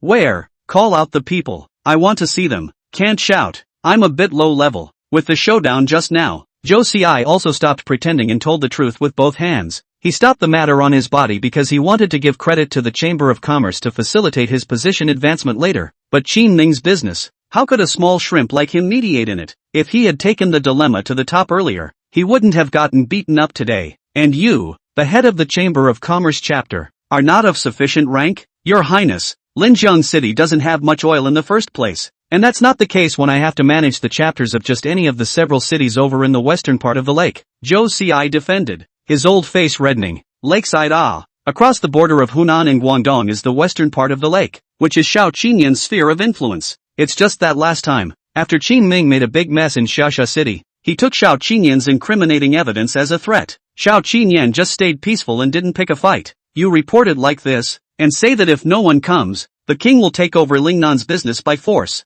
Your Highness, you can't. Zhou Xi was immediately terrified. Nay, the army was in Qin Ming's hands, and even Zhou Xi had no way to stop it. They really can't tell the difference between the big and small kings either. There was not a single capable fighter on hand, and he still dared to stop Qin Ming's business. Ever since he left the court, Qin Ming had no inhibitions. His greatest desire was to create an army that could sweep away everything. It wouldn't hurt to sacrifice a chamber of commerce for this. Of course, the premise of the sacrifice was that they really wanted to fight Qin Ming to the end. Your Highness, why do you have to be so angry? You want to see me? How can I have the guts not to see you? Just as Qin Ming opened his mouth to threaten and prepared to make a truly shameless move against them, a voice came from behind. Turning around, Qin Ming saw a beautiful figure. Though the words spoken were jaded, but the coming wasn't all that dashing. She was carried over by Shang Baishan. Your Highness, this little must be a mole. Running fast, she was the first one I caught. The one who was carried by Chang Baishan was Wan Shu, who Qin Ming had seen at the cloth farm a few days ago and had a very high face value.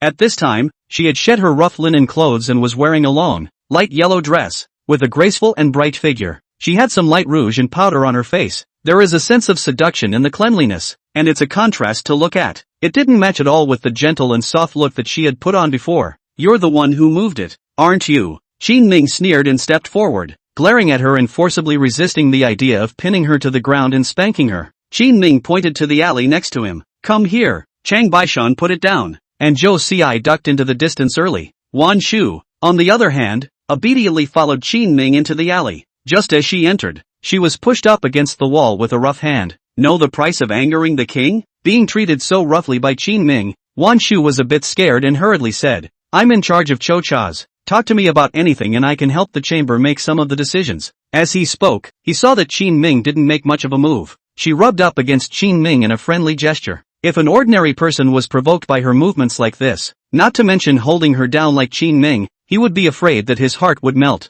Unfortunately, she met Qin Ming. Qin Ming stretched out his fingertips and pinched her thighs without mercy. Viciously. What status are you? Worthy of discussing with this king? I'm the business president of this term. Wan Shu spoke with some fear. Instead, he spoke news that was unexpected to Qin Ming. Oh, Qin Ming raised his eyebrows and quickly calmed down. So what if Mr. Merchant is in charge? He's going to be punished if he makes a mistake. At the thought, he reached down and squeezed her soft waist again. You can't do this to me. Wan Shu was a bit flustered. Qin Ming pretended that nothing had happened and started talking about business. I can't give the loom, but I can give you something else. For example, the way to purify salt, the way to make consumable oils, soy sauce, monosodium glutamate, etc. Qin Ming informed Wan Shu of his thoughts. Seasonings and whatnot are scarce in this day and age, and this kind of side food industry could make a lot of money if it got off the ground. After listening to Qin Ming's description, Wan Shu probably knew about his technique. None of what you're talking about compares to textiles, except for salt,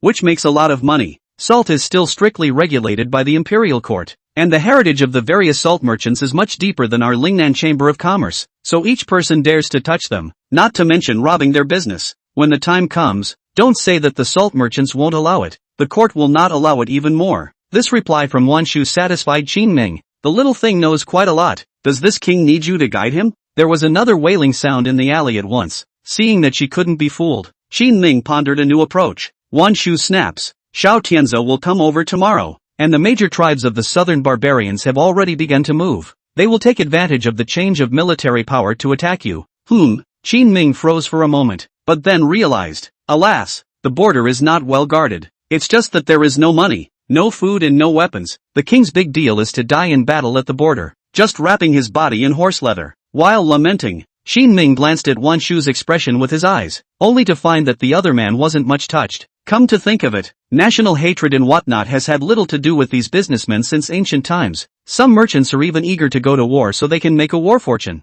Your Highness, don't pretend either. Wan Shu gave him a helpless blank look. Compared to himself, this Highness sympathy-boosting act is so clumsy. If there is any other good way, just say it directly. If it can satisfy Mr. Shang, this battle will really be fought. Lingnan Chamber of Commerce can still help you. Is your transportation great? After thinking the news of the advancing southern barbarians over carefully, Qin Ming suddenly asked a clueless question. It's okay. It's okay. No, one can't be blindly confident. What makes you say that? Your Highness? Qin Ming dipped his hand in the tea and like a salesman enthusiastically began to introduce a new idea of his to Wan Shu. I can make you a tire that will slow down the shock even when driving on bumpy roads and will reduce the wear and tear on your cargo. It's a good thing to do in the present and a good thing to do in the future. With Qin Ming's burst of explanation, Wan Shu finally understood the benefits of tires. With a wagon, not only can you improve the grip to run faster, but also reduce the loss of goods on the traveling road. To be honest, Wan Shu was a bit moved. The increase in transportation efficiency is a temptation no businessman can resist. This is in line with the saying that if you want to be rich,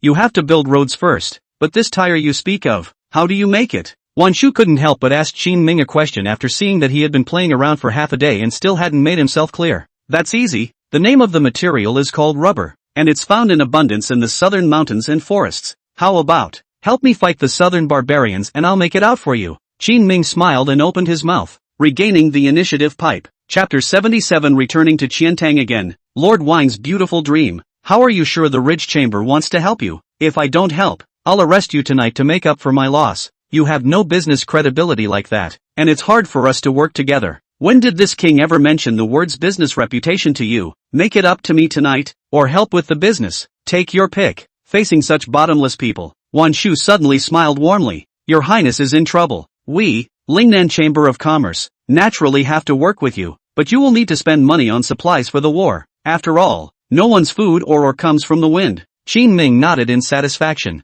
Not bad. You businessmen still know how to be flexible. With that, he took what he had summarized and placed it on the table. In fact, just the seasonings he summarized are worth their weight in gold. Nah, the Lingnan Chamber of Commerce has a big appetite. Various offers were made, none of which were very satisfactory to the other party. This Wan Shui is very shrewd. I can't believe he expects himself to go to war and make the Ridge Chamber of Commerce rich in war. You're not afraid of having your ancestors' graves dug up if you do something like this? The desire to spank her ass just got stronger. Qin Ming had wanted to yin and yang her a few times, but Wan Shu's next words froze him. We can also do without the textile industry. But I've heard a little about the kind of rubber you're talking about. And if we help you, all that rubber will be owned by the Lingnan Chamber of Commerce. How about that? A share of what the barracks need must be taken. Okay, the rest is from the Ridge Chamber of Commerce, including the technology for that tire of yours. Wan Shu seemed to have sensed Qin Ming's thoughts. The corners of her mouth lifted as she began to gently move closer to him. The tip of his nose smelled a warm fragrance. Qin Ming glanced at her and cursed in his heart. Worthy of being this term's general manager of commerce. His mind is really stable, and he dares to tempt himself at this time. Could it be that the main business of the Lingnan Chamber of Commerce is selling flowery wines? The thought of Wan Shu wearing a dance outfit and dancing in the restaurant made Qin Ming a little heartbroken. Ahem. Just then, a voice suddenly came from the mouth of the alley. It was Shang Beishan who was reminding him that it was almost time. It's always a bad idea for a lone man and woman to run into an alleyway for too long, and it's always a bad idea for the word to get out. As the king of Qin, you still need to pay attention to your conduct. Qin Ming reacted and said to Wan Shu, the rest of my or there, send it in a hurry in 3 days. Okay. While Wan Shu seduced Qin Ming, she reached out and sneaked the list Qin Ming had prepared. It's a record of how to make things like oil, soy sauce, and MSG. It looked like it was ready to talk and laugh and pocket these techniques of Qin Ming as well. Not as lucrative as the textile business though, but when he heard those beautiful blueprints painted by Qin Ming, the perceptive Wan Shu still thinks that this kind of thing has a bright future. Seeing this scene, Qin Ming finally couldn't help himself. Snap, a slap in the face. Qin Ming picked Wan Shu up. You're too thick-skinned to steal my technology when you're earning money from Camp Wuwei? Ah, put me down. Wan Shu looked at Qin Ming with shock. According to the intelligence, this King Qin was a righteous man. For many years in the court, they were not close to women. That's why she was thinking of using her advantage of being an exclusive woman to seduce a few points and increase her negotiation chips while taking more advantage. But I didn't expect the other side to come out of the box right off the bat. After a series of contacts, it was surprising that the one who was taken advantage of was himself. Put it down? Qin Ming grabbed a handful of her rounded thighs fiercely. After making you so much money, you have nothing to show for it? I'm not like that. A few moments of trepidation finally appeared in Wan Shu's expression. She could feel as if the other person really meant it. Tomorrow night, I want to hear about the reopening of the Chantun City clothiers. I can't promise by tomorrow night. Well, just tomorrow night. Letting go of Wan Shu, the other party guarded his chest and looked at him with a wary face. Gone. Qin Ming packed up his things, especially the list he had summarized, and turned around. The list has a lot of things written on it that are not available in this era. As a master's degree graduate and a modern man who has seen a lot of things, there are a lot of things he wants to try. Unfortunately, the longer he stayed in this era, the more Qin Ming could feel it. Sometimes technology is not a hindrance. The real obstacle is people. Wan Shu straightened his clothes and prepared to leave at a quick pace as well. Qin Ming suddenly turned around, startling her. What do you want? Wan Shu took a few steps back, looking at the panicked look on her face. Qin Ming smiled with satisfaction, but did not step forward again. Wan Shu turned around, leaving a complicated look behind, and fled from the alley with his messy clothes. The next day, inside the city of Qiantang, on the busiest street, there was a cloth shop with its doors and windows closed for several days. These were the several prosperous stores occupied by Fong Qingyuan. There were quite a few carriages gathered outside at the moment. Pedestrians came and went, bypassing the carriages, taking it all in stride. It's just that the original gathering of horse-drawn carriages here were basically carrying goods out. It's strange these days, not to mention the fact that the cloth store is closed, but every day there are still many carriages rushing in, moving the cloth in little by little. How many days? At the end of an alley in the distance, Wang Shoyan, the governor of Qiantang, watched it all with a smile. Ordinary people don't know, but he knows a lot of things. For example, the conflict between Qin Ming and the Lingnan Chamber of Commerce. Then there's Fong Qingyuan's departure. Wang Shoyan had been hoping that Qin Ming would fall down while doing business ever since he handed over the stores. Better lose your ass. Nah, I waited for a month, only to find that the other side's business was getting better and better. It even has a tendency to vaguely envelop the entire Lingnan. All of this was because of the arrival of that person called Fong Qingyuan. At that time, Wang Shoyan didn't even feel like he had a chance to see Qin Ming's store fall. Returning it to yourself is even more remote, and only likely to appear in dreams. But the other day he suddenly realized that his dream had come true. His men told him that the cloth shop in the city was closed and had been closed for several days. Even the man called Fong Qingyuan had left Qiantang City to go back. This can make Wang Shoyan happy.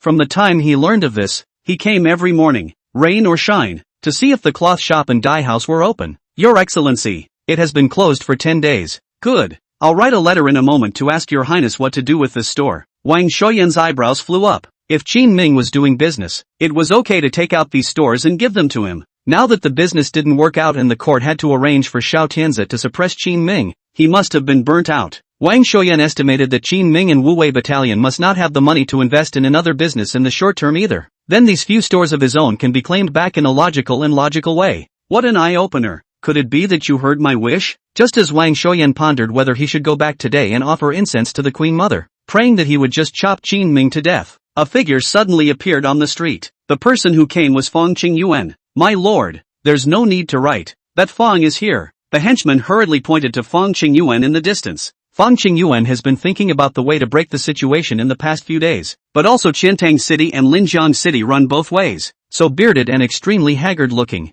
This kind of face was placed in the eyes of Wang Shoyan. It was a sign of having reached the end of the road. Straightening his official clothes, Wang Shoyan put his hands behind his back, making an appearance like he was strolling idly to Fong Qingyuan. Yo, isn't this Lord Fong? I haven't seen you in a few days. Why are you so haggard? Chapter 78 Arrival of the General Troops and the Beginning of the Cuts in the Clan. After Chang Baishan informed Qin Ming of the news last night, Fong Qingyuan traveled day and night to rejoin Qiantang City. The eyes are still bloodshot. Hearing Wang Shoyan's words, he raised his head, his slightly confused eyes finally focusing. Something wrong with Lord Wan? There's nothing much. It's just that I've heard that you've closed down recently. It's been 10 days, right? What happened? You can tell this official about it. We will definitely help if we can. Wang Shoyan's false politeness did not speak into Fong Qingyuan's heart. He slowly waved his hand. No trouble. After saying that, he turned around and was ready to go back to the cloth shop. He's too busy today to hang out with Wang Shoyan here. How's that for trouble? Seeing that he was about to leave,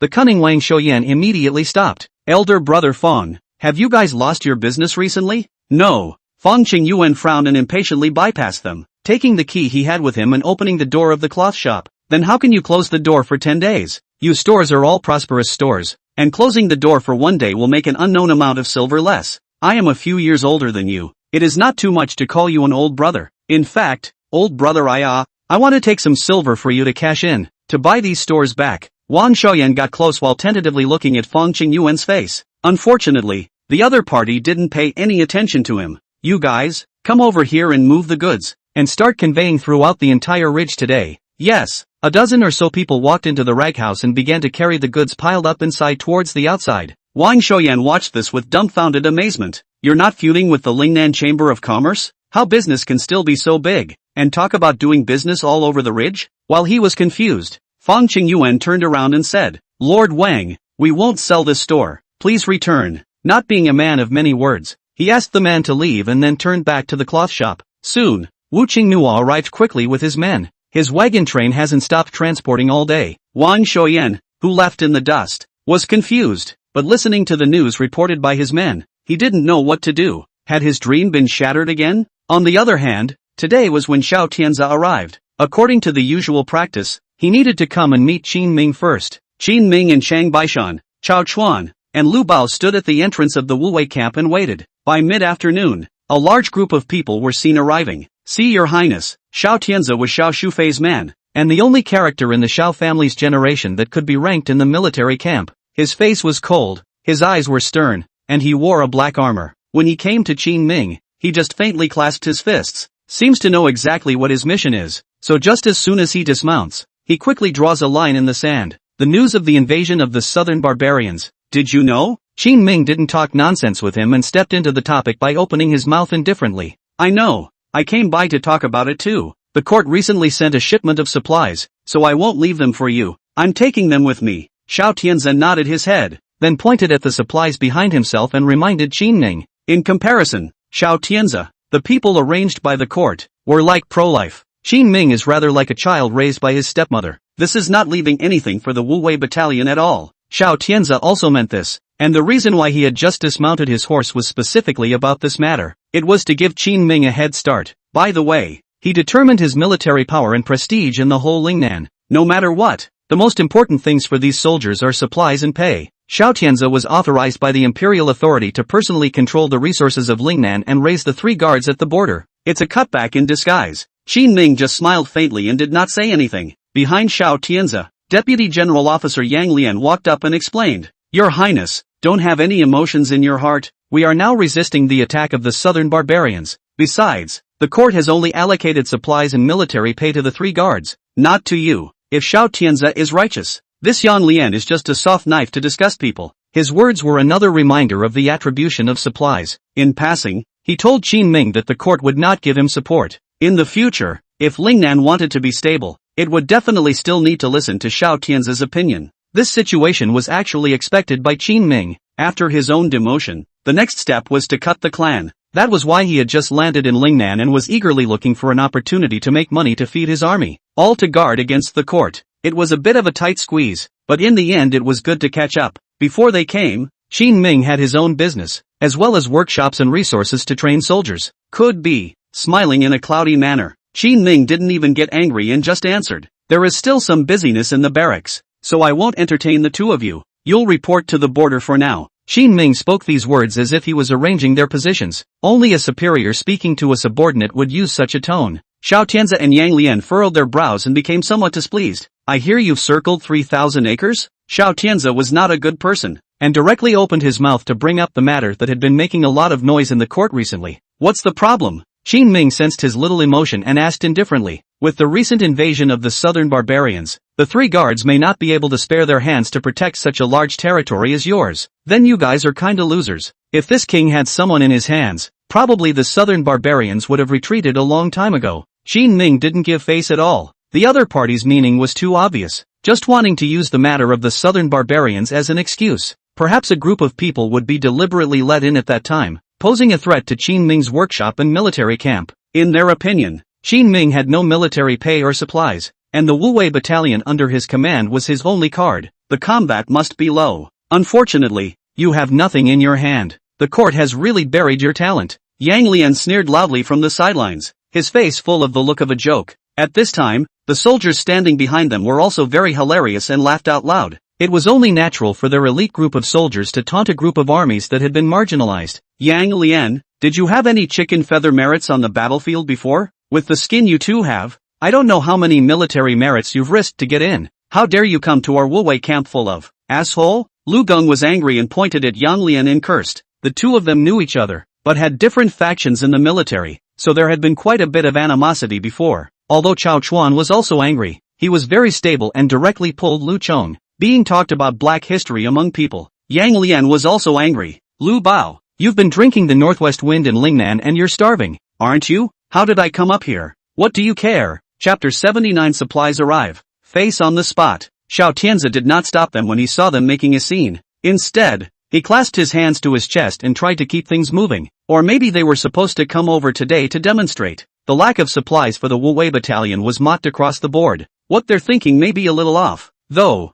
Lu Bao grinned. I'm drinking the northwest wind? I eat much better than you, and I have a beauty with me every day, so it's your turn to taunt? Tough talker who doesn't. Yang Lian had contempt written all over his face. Who doesn't know in the court now that your Wu Wei battalion has been sent to Lingnan along with the Qin King, or His Highness, the King of Qin, raising his own soldiers? They didn't believe that in just a few months, Qin Ming would be able to nourish Wu Wei well, not to mention the fact that it was still the time when the southern barbarians were invading and were about to go to war, without counting on the 3 guards stationed at the border, not to mention these 3,000 acres of land in the hands of the Qin King. Even other towns in Lingnan could be affected. What? Does the king have to be poor when he raises his own soldiers? Qin Ming glanced at Yang Lian, and Xiao Tianzi directly stood out and said, Your Highness, of course we don't mean this. It's just that Lingnan is a place where we've led our army all the way, and looking around, it's really poor and destitute. Although he said on his lips that this was not what he meant, Xiao Tianzi was explicitly and secretly making a big deal out of the supplies. Looks like right and wrong are picking a fight.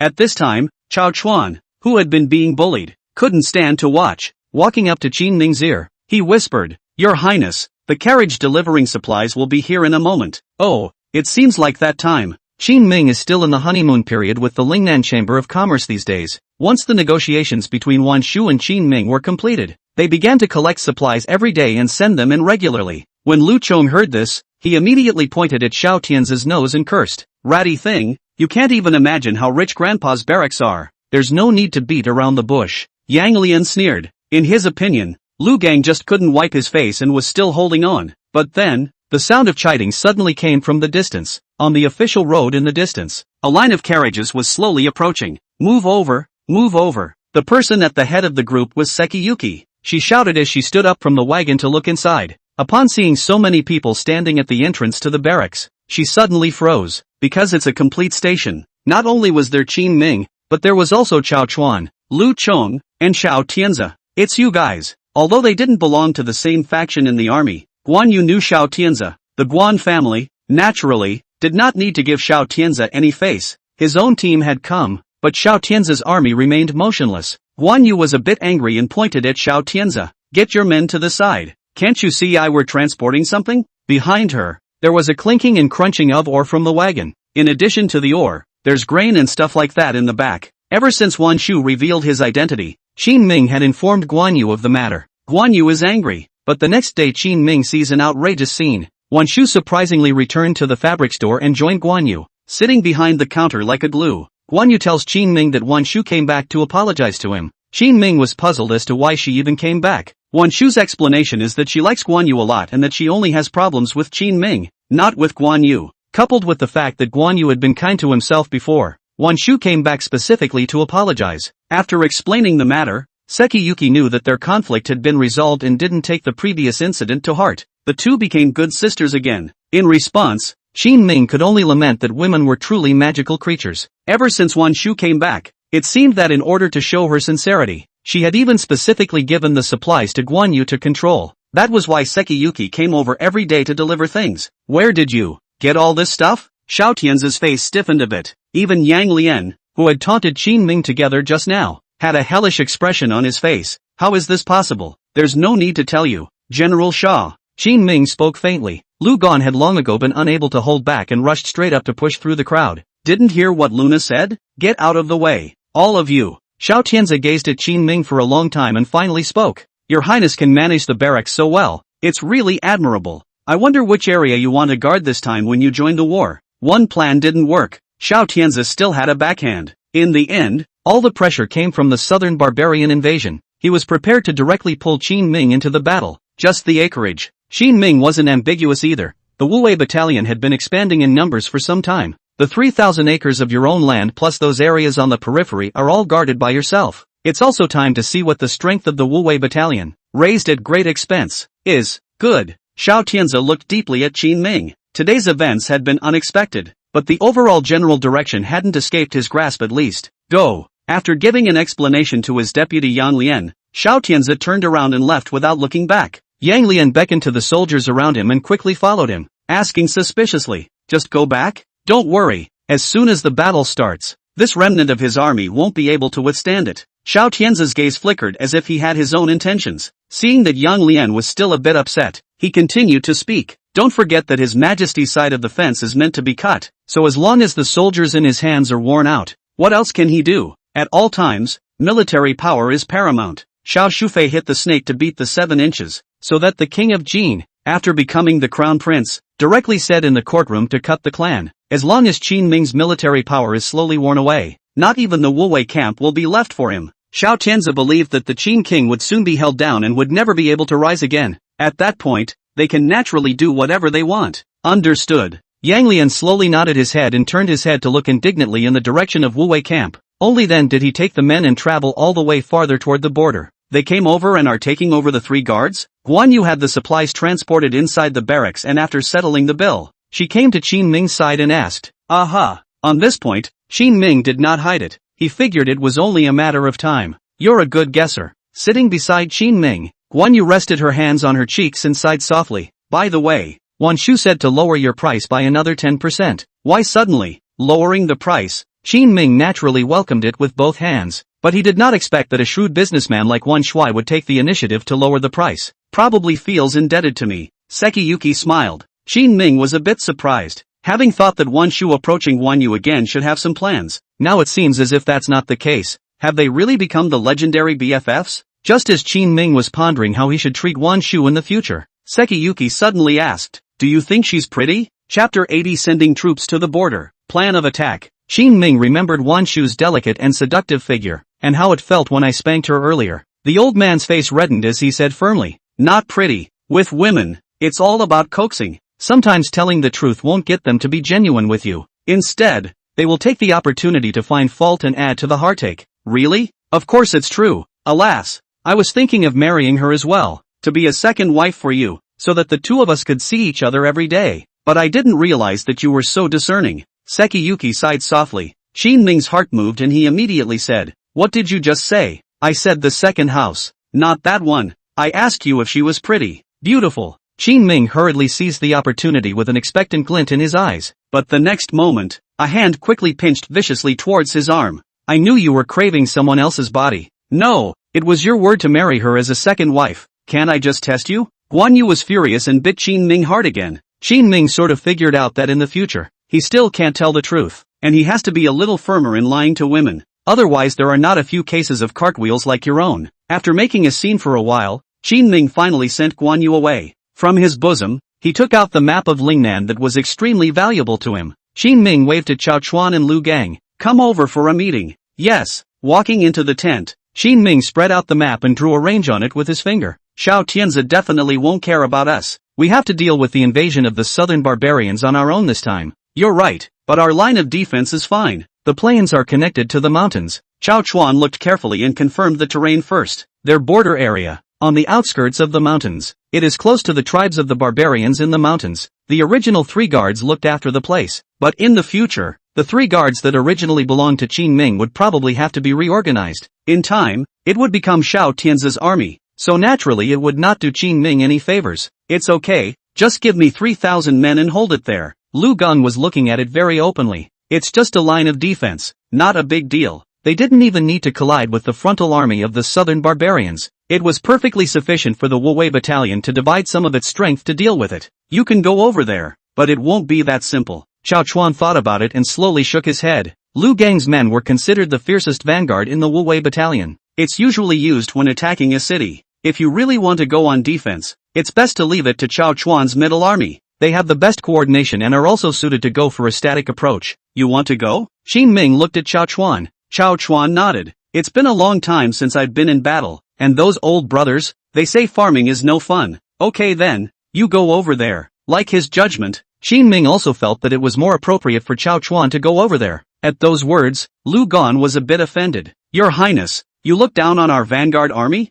"No, you have more important tasks to do." "What mission?" Lu Gan was a little excited. Qin Ming thought for a moment. If you face a frontal attack from the southern barbarian army, how many people will be needed to hold it off? A frontal assault? Me, Lu Gan, who was full of excitement just now, immediately calmed down and looked at Qin Ming in surprise. "It's you. How many can block it?" Lu Gan was silent, looked at Chao Chuan and then at the map. A possibility occurred to him, followed by a grin and a determined grin. "It's all 3,000, and it's 3,000 even if the King of Heaven comes." "Good, you go and fix the army. Chao Chuan stays." "Aha." Lu Gan nodded heavily and turned to leave. Only Qin Ming and the 2 of them were left in the tent, and Chao Chuan suddenly said, I don't need many men. 3,000 is enough. Our army of over 10,000 men. You can even out another 2,000 to Lu Chong. Is that okay? Chao Chuan was more meticulous and knew that Lu Gung wanted to keep some of the soldiers for himself, so he only asked for 3,000 people from the beginning to the end.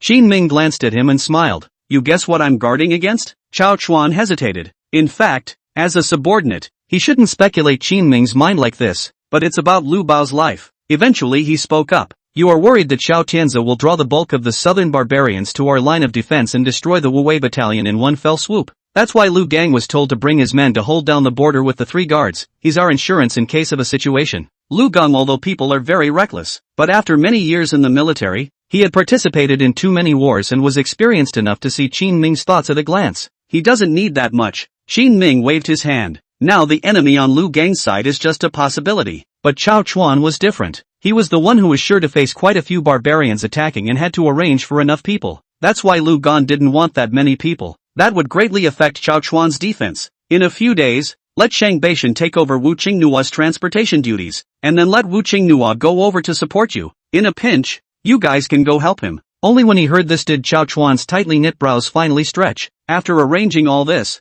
Qin Ming did not let Chao Chuan leave. There's actually another reason why you've been given so many people. Qin Ming informed Chao Chuan of his dealings with the Lingnan Chamber of Commerce. Chao Chuan frowned straight away as he listened. Do you mean that our defense is not enough? And that we must fight our way in to occupy enough territory to get hold of rubber and at least 2 mines? The barbarians numbered in the tens of thousands, not to mention. They were very experienced in fighting in the middle of the mountains and forests and were very difficult to deal with. Even if he occupied an area, Qin Ming wouldn't necessarily be able to defend it. Chao Chuan thought it was an impossible task. Yeah, I'll catch up with you guys when I'm done here. Qin Ming patted his shoulder and acted extremely calm. When you get into the mountains, let me know directly. Got it. Chao Chuan didn't know what Qin Ming wanted to do, but then nodded. There are so many things going on right now that we can only take one step at a time. That night, both armies departed from the barracks. Qin Ming stood at the entrance of the barracks with Guan Yu to see him off. After the silhouettes of the crowd dissipated into the night wind, Guan Yu said with some apprehension, a few uncles suddenly went to the border to fix the defense. I am a bit sad to see them go. Then take the opportunity to see more. Qin Ming smiled and opened his mouth, smoothly taking out a cylindrical object from his arms. Hearing what Qin Ming said, Guan Yu's big eyes flickered as she asked suspiciously, what 2 more looks? You'll know it when you look closer. Qin Ming smiled and placed the items in front of Guan Yu. This was the artifact he had prepared in order to win the war in the mountains. Chapter 81 War Artifacts. Expanding Advantages. Guan Yu placed the long strip of something Qin Ming handed over in front of her. Looking through the transparent glazed piece at the very top, he could only see everyone's every move in the darkness in the distance. Although they were thousands of feet apart, Guan Yu was incomparably clear as far as the eye could see. What's this? It's so clear to see. Guan Yu looked at Qin Ming with a face full of joy. As a girl raised in the military, she knew exactly what a wide field of vision meant on the battlefield. Qin Ming explained. It's called a telescope, and it's made using the principles of concave and convex lenses. The production level in this era was limited, and even if Qin Ming knew how to make a telescope, the materials were difficult to search for. In the end, Qin Ming managed to find a few transparent ores with excellent texture. It took a couple days of hand sanding by myself to finally make a couple scopes out of it. The roads in the mountains and forests are complicated, and with binoculars, those southern barbarian tribes that are good at utilizing the terrain to fight won't have a chance to call our bluff before we hit the southern mountains. This can also help us save for a rainy day and observe enemy movements in advance. This was one of the war artifacts Qin Ming had prepared. Before leaving, he specifically gave one to Chao Chuan and Lu Gang. Awesome! Guan Yu's heart was relieved, and the few worries that had originally remained were all gone at this moment. On the other hand, there were already rows and rows of warriors wearing animal skins in the southern mountains and forests, continuously coming out from the deep mountains. They were stationed in the outlying hills opposite the 3 guards. As a vassal king of Lingnan, the area Qin Ming needed to defend was a large one. The most important passes are Changsha, Ningming and Jingdong. These 3 places were interconnected, not just transportation hubs, but also stocked with soldiers. Originally, all 3 lines of defense were garrisoned and guarded by 3 guards. When Xiao Tianzi came over, he withdrew all the soldiers from Ningming Pass, which was located in the center. Himself and Yang Lian only guarded Changsha and Jingdong passes, sandwiching Qin Ming in the middle. At the fork in the official road, Yang Lian and Xiao Tianzi stopped here, ready to part ways. As he was leaving, Yang Lian once again asked Xiao Tianzi to say, General, do I just need to hold Jingdong Pass and drive the men to Qin Ming's side? If Qin Ming's people can't bear it and let someone enter Lingnan from Ningming Pass and plunder it, won't we be implicated? His fears were still valid. When I first came here, if I made things too obvious, it would not be easy to explain to the court. However, Xiao Tianzi said with a ruthless face, what are you afraid of? Princess Xiao Shufei's side can cover for us. Isn't this guy's 3,000 acres of land behind Ningming Pass? Even if the southern barbarians break through the pass and enter, at most all his foundations in Lingnan will be rooted out, and it will be enough for us to guard the rest of the place without causing too much chaos. Yang Lian came to a realization. This chief soldier of his own family is too ruthless. This was to single-handedly uproot Qin Ming. Well then, I'll be there now. Soon, all the soldiers located at Ningming Pass were evacuated, and Chao Chuan led 5,000 men to take over. The battle reports from the southern barbarian army also began to be sent towards Qin Ming's side one after another. Originally, the three guards were at the border, and their relationship with Qin Ming wasn't exactly close. Qin Ming didn't even know much about the border. It was better now, as Chao Chuan and Lu Chong, who had been wandering the wilderness waiting for the right moment, were finally able to send the information from this side of the world. That day at noon, running back and forth to help the barracks to do a good job of coordinating, the Shangbeition quickly walked through the door. Your Highness, half a month ago, the three guards were already over 1,000 dead or wounded, and in the half-month since Chao Chuan took over the defense, he's been raided 3 times, with hundreds dead or wounded.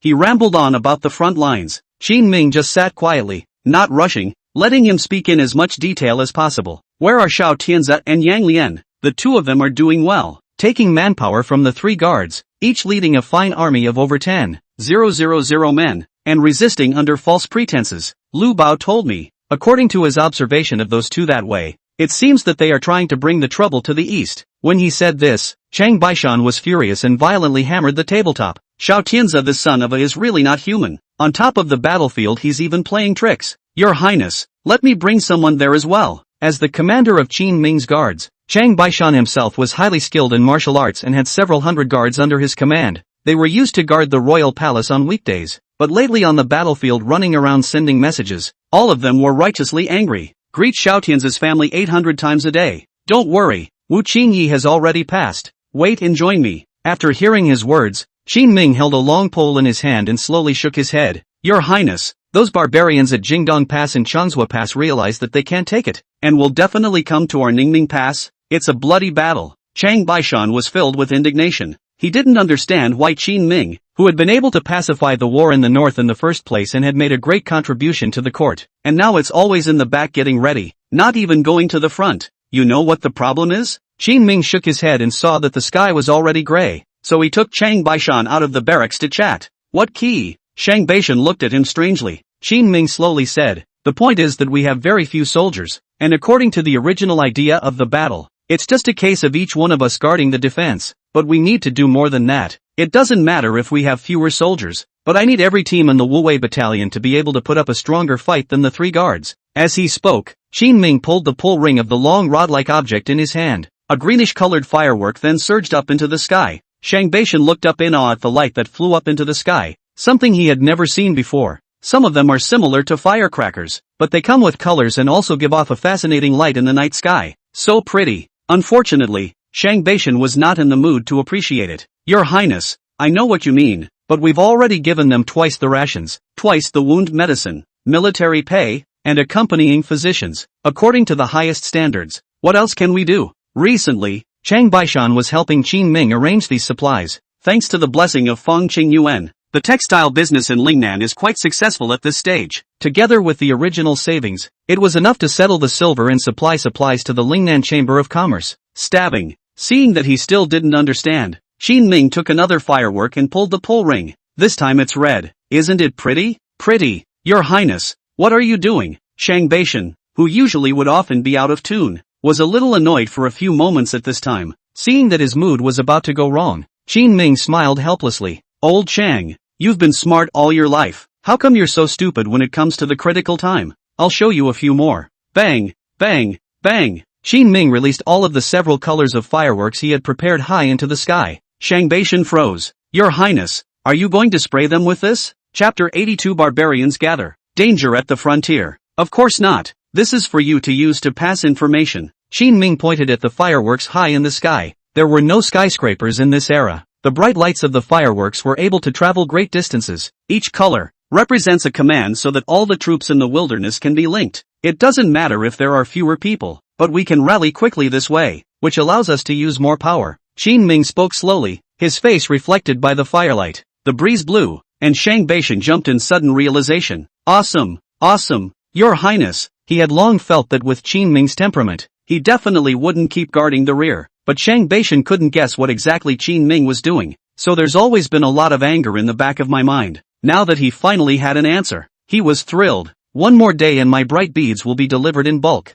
To give off different colors, you need to put bright beads inside the fireworks of Qin Ming. Sequins are a generic term for what are actually various metallic elements. Just add it to gunpowder to reveal different colors. A lot of the material from this era is less than complete, though. Many of the bright beads need to be hand-rubbed by Qin Ming himself with basic materials. This delays progress. After being urged by Shang Beishan today, Qin Ming wasn't prepared to continue delaying. In the early morning of the next day, after Wan Shu delivered the stuff, just directly to Shang Beishan, take your men and ask for another batch of prisoners from Song Dingsheng. Why did you take the prisoner? They are the warriors who have no inhibitions. Tell them that if they win this battle, the king can pardon their sins and enroll them in the barracks for military pay. Qin Ming sighed helplessly. Xiao Tianzi's tactics are indeed good. The withdrawal of the 3 guards brought tremendous pressure on Qin Ming. This trip was almost emptied by this dog money. If he really couldn't beat the southern barbarians on the battlefield, Qin Ming would have recognized it. It was favored by the internal strike of the Great Qian,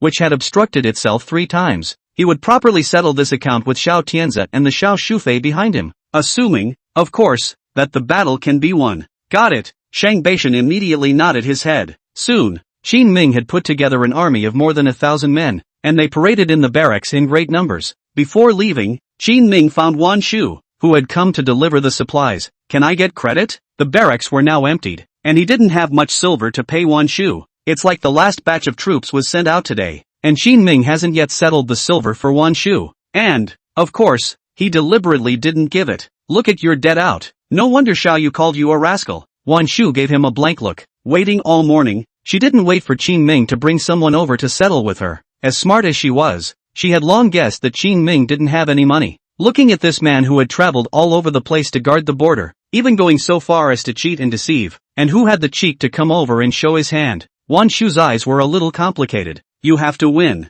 or else the Lingnan Chamber of Commerce is considered to be out of business, and now everyone knows we're on your side. Ever since Qin Ming did not know whether it was intentionally or unintentionally, he had exhibited the connection between the Lingnan Chamber of Commerce and himself in front of Xiao Tianzi. The Lingnan Chamber of Commerce would have been on board. If Qin Ming loses the war, his family and life are all empty and he is liquidated by the court. They can't run away from the Lingnan Chamber of Commerce. Scared? Qin Ming saw Wan Shu's concern and suddenly smiled. This was one of the few times he had seen Wan Shu like this. Gone. Wan Shu grunted and turned his head away without looking back, only the fringed cloak around his waist blowing and swinging backward. When you win them, come back and I'll have a mystery reward. The gentle voice came. Qin Ming's ears twitched as he heard this and froze. Sweet reward? What sweet reward? Just as he finished the sentence, he thought to himself that something wasn't right. A sweet reward so soon? Wan Shu grunted and ignored him, turning around and walking away quickly. Depart! Qin Ming returned to the schoolyard and led his men out of the barracks in the direction of Ningming Pass. On the other hand,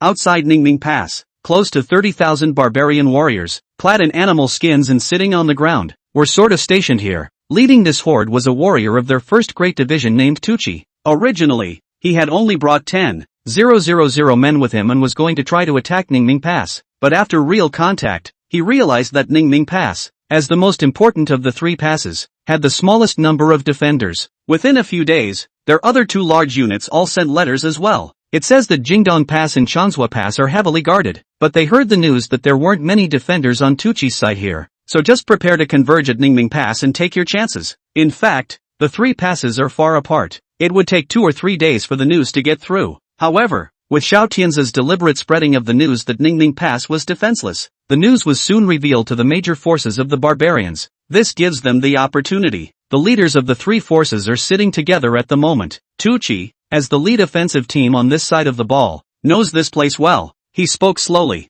I'm going to attack from the flanks. First arrange for a part of my men to enter their rear in batches. They are extremely few in number and will surely be exhausted. You 2 can then press the soldiers up from the front. How about it? Tuchi has been fighting Chaochuan back and forth on offense for a few days now. Sichuan's walls were smashed to pieces, yet the pass was still guarded like gold. with very little attrition. It was continuously wearing down the southern barbarian soldiers. At this rate, Tucci won't be able to fight at all. After all, attacking a city means taking several times the number of troops and piling them on hard in order to take it down. The southern barbarian tribe originally did not have this in mind, but it was only after hearing about the change of guard at the Dacian border that he arranged for someone to come over specifically. When they came, they failed to capitalize on the change of guard and were quickly beaten back. There is no way but to gather in one place, crush the weakness of Diqian, grab something, and not come here in vain. No, what if some other soldiers come to support us? The other two warrior chiefs shook their heads. They thought Tucci's solution was stupid. After all, it's deep behind enemy lines and there's still no backup, so if you get caught in the past, you're dead. But Tucci smiled slightly at this time, shaking his burly body and whispering, "Do you know why I'm doing this? In fact, I recently arranged for a few spies to enter Lingnan specifically to investigate the situation and learned a shocking truth." What? The other two looked at him with some surprise. At this time, Tucci slowly said, "This Ningming Pass has a saying, the one who guards this place is the Wu-Wei battalion under the Qin King, not the same way as their court." Chapter 83 Attacking the City. Stray vectors fall from the sky. Tucci told the story of Qin Ming's life, as well as the love-hate relationship within the Dacian court. The other two generals were all ears. How naive. We can't even snatch this kind of dynasty. In the end, it was a thin and tall barbarian general next to him, whose name was Hulan, who spat and said unwillingly. Another general with a round, extremely burly body named Gray Ming shook his head. They're just taking advantage of their large territory. If they continue to fight like this, we'll be able to take their place sooner or later. That's right. Tucci held in his heart a strong desire to build a career. How's that for dry? Must go. That's all. That night while it was night, Tucci, as a pioneer, took Hulan with him and touched the sentry post on the edge of Ningming Pass. They were hidden in the darkness of the night and quickly broke through the defenses of the edge post. With a column of troops, he quickly ran wildly towards the back of Ningming Pass. Report. We've had a few passes broken through,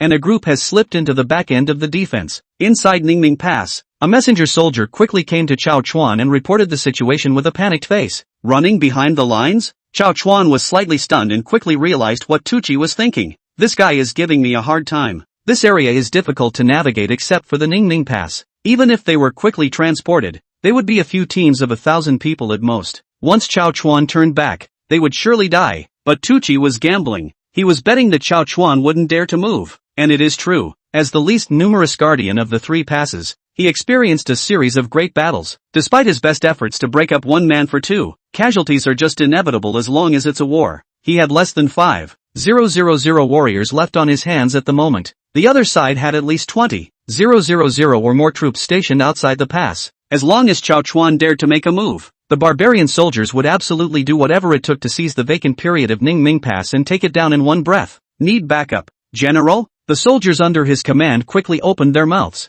but Chao Chuan waved his hand. No, just wait. Lu Gang's whereabouts have always been erratic. His Highness is still waiting in the rear. What Chao Chuan needed to do was to hold the fort for them. That's enough. Yes. The soldier nodded quickly, but at that moment, the sound of a horn sounded. Kill. Knock. Knock. Knock. That familiar dull thumping sound. Chao Chuan reacted almost instantly that this was the enemy's stone-throwing equipment being powered up. Get on the wood branch. Wooden supports were the supports they used in battle to prevent the walls from collapsing due to attacks from the opponent's large siege equipment. Yes, outside Ningming Pass, a group of barbarian warriors dressed in animal skins or cloaked in leaves were brazenly charging forward. After approaching the city wall, they took out iron claws wrapped in thick hemp rope around their waists with extremely sharp front ends. Slamming it into the wall, a man jumped up and secured the rope with a tug. Those behind, with the aid of the anchors secured by those before them, pull on the rope and continue upward. Little by little, upwards to continue fixing the anchor point. Soon the walls were covered with their iron claws. The barbarian warriors, who had gone before and after, began to step on the fixed iron claws and kept climbing closer to the edge of the city wall. When Chao Chuan ascended the city wall, he saw the scene and immediately commanded his men to start counterattacking. Fill it with kerosene. Yes, one by one, barrels were passed up from behind the walls on ropes and pulleys. Wow! Bucket after bucket of sticky kerosene had just flowed slowly down the walls. Quite a few of the fixed iron claws then unhooked and fell off. Dozens of feet up in the air, many barbarian soldiers who were climbing slammed down to the ground viciously, falling into a bloody mess, not knowing whether they were alive or dead. But the general who had organized the battle, Gray Akira, did not react in any way and continued to wave his hand. Make it up. Yes. Stepping on the corpses of their companions, Countless barbarian warriors were like ants. Using the corpses of your companions as stepping stones, you keep going up. Chao Chuan took out his fire folders, and the moment it touched the city wall, a heavenly fire leapt up. It spread throughout the entire wall in the blink of an eye. The man hanging on the wall falls off and replenishes, yet still climbs tenaciously and hard. Chao Chuan, come out for me. Seeing that the city walls were scorched by the flames, they had turned charred black, Gray Ming suddenly waved his hand, motioning a group of warriors carrying boulders behind him to come forward. Behind them was a group of men carrying wooden parts and assembling them quickly. In the blink of an eye, there were several more stone throwers on the battlefield. This is uniquely southern savage wisdom. Large siege equipment in the mountains and forests is not well transported, so they specialize in dismantling it, assembled on site when needed for use. It was only when the walls were scorched and their sturdiness was reduced that Greymind used this backhanded move. Bang on! The boulder smashed down. Chao Chuan frowned but did not leave from the city wall. Behind the walls, there was a creaking sound that came from the wooden frames they used to support the walls. Each boulder attack seemed like torture. Drizzle of golden sauce. Looking at the number of dead and wounded already under the city wall, Chao Chuan calmly continued to command. The golden juice is the filth they collect from the outhouses. Works very well in these days of poor medical care. It can easily become infected and fester when it gets on. Those wounded southern barbarians who went back could easily lose their lives. Gold juice used as a weapon has the added benefit of being cheap and works wonders in defensive battles. Gray Ming saw that the 2 rounds of offense could not be entangled, and the other party wanted to play a dirty trick, and immediately shouted at the people on this side, "Withdraw!" He's in no hurry. Close to 30,000 soldiers, although a few thousand were split out for disrupting Chao Chuan, but the number of southern barbarians in the army is still high now. Front and back, constantly exerting influence on Chao Chuan. This guy won't be able to take it anytime soon. Each time they wore down a portion of the soldiers at Ningming Pass. If the other passes don't come to support them, it's a foregone conclusion that they, the southern barbarians, will take Ningming Pass and enter Lingnan. Click. Chao Chuan took out the binoculars that Qin Ming had given him and stood on the city wall with his face pressed against it to observe the southern barbarians' army. Despite the darkness, he had a clear lock on Gray Akira's location. The guy was hidden in the crowd, and it would have been hard to get his bearings without binoculars. After confirming Ashming's location, Chao Chuan shouted into the distance, "Gray Ming, if you're here, what's the point of walking so fast? Get my bow." The words were spoken to the soldiers under them. Soon, the special longbow that Chao Chuan used exclusively was brought over. Below, Gray Ming was sulking and leading his troops away. Half a month's worth of sparring. Well, at least you're an old rival. Why are you still saying these childish things? Listening to Chao Chuan's shouts, Ashming only felt ridiculous. He himself was only feinting today, aiming to just take the pressure off the 2 Tuchi men. Just as he was muttering away, suddenly, a sensation that made one's scalp tingle came from behind. Chapter 84 Vanguard Army breaks the enemy, captures Tuchi alive. Whoosh! In the night sky a bow and arrow, even the arrowhead was black, fell in a parabola with an ear-piercing cracking sound. Gray Amin sidesteps it hastily. Bang! The bow and arrow penetrated Greymind's shoulder, leaving a bloody hole. Blood spurted wildly. What's going on? The personal guards clustered around Gray Akira froze. With such a dark day and such a long distance, it's even better to be able to shoot in the daytime. How come you're so mean at night too? Go first. Gray Ming was equally puzzled, but at this time it was no longer possible to talk about this, and he must first lead them away quickly. Phew! Chao Chuan let out a long sigh of relief from the crumbling city walls. Looking down at the crumbling walls below, which had already accomplished their mission, Chao Chuan arranged, take the men out to fortify the walls, get the strong crossbowmen in position, and don't let them near the walls next time. Yes, Chao Chuan had utilized the city walls to the limit. Next time it's going to be a long-range defense. Looking at the 300-strong crossbows sent by Qin Ming, he felt a little more at ease. It was good to have your own workshop, saving up enough efficiency to provide the equipment in such a short period of time. I just don't know how much silver His Highness actually spent this time. On the other hand, Tuchi has entered the rear of the South Ming Pass. He doesn't know anything about this place. After all, there weren't many original examples of attacking deep into the opposition. Good thing he has a good sense of direction. He didn't get lost along the way, but he soon realized something was wrong. There always seems to be something shiny in the distance, but when you look closer, you don't see anything. How true that your highness guessed right. Lu Gon sat on a hill and quietly looked at the group below. That shiny thing just now was his telescope. All of them are in ambush. In a moment, when they come over, they will strike directly. A wave behind him. The soldiers who had long ago observed everything with their binoculars and ambushed here all returned a gesture to Lu Gon. They were lucky, to say the least. Originally, Lu Gon was in the mindset of trying it out, and arranged binoculars at each pass to observe. I didn't realize that just a few days after settling the people, a soldier would come and report that he had seen enemy troops entering. The excited Lubarge then brought his men around in advance and came to stand guard in front of them. By the way, what about that thing your highness gave us? Lu Chong suddenly remembered something and asked a soldier carrying a small wooden box in the distance. Here it is. Then you stay here, and when the fight starts, signal your highness for support based on the direction they're fleeing. Lu Gan is not very trusting of this firework. However, Qin Ming delivered the stuff early and gave him a string of secret messages. Different colors of fireworks can mean different things. For example, the 3 golden fireworks are emergency support. The 2 blue smoky flames are being fought. The 4 colors of red, orange, yellow and green indicate the 4 directions of southeast, northwest and north. Used in tandem, it means that emergency support is needed in a certain direction. For example, the red and gold colors are eastward support coming in. In order to prevent their secret messages from being deciphered by the enemy, Qin Ming would change the meanings represented by each of their colors every half a month. It would have been a great means of getting the message across, but Qin Ming overestimated Lu Gan. This was a grounded blind son, and his head was spinning when he saw the corresponding meanings of the strings of fireworks. In the end, they had to find a few resourceful soldiers to help them learn and send information. Coming, just as Lu Chang's heart was thumping wildly, recalling the feeling of a long-lost battle. Hands down the voice came. Lu Gan, carrying his own chopper, then jumped out of the bushes with a loud laugh. Brothers, kill, kill, swish swish swish. The sound of a blade piercing flesh and blood came. The soldiers at the forefront of Tuchi's ranks fell in an instant. Lu Gan led the vanguard army, and the soldiers in it were all fierce. It didn't take long to make a hard charge into the enemy line and cut down a piece of it. Lu Gan was even the first to stop Tuchi. Who are you? Tuchi had a hell of a look on his face, but it was too late. A few of his personal guards immediately protected him and said,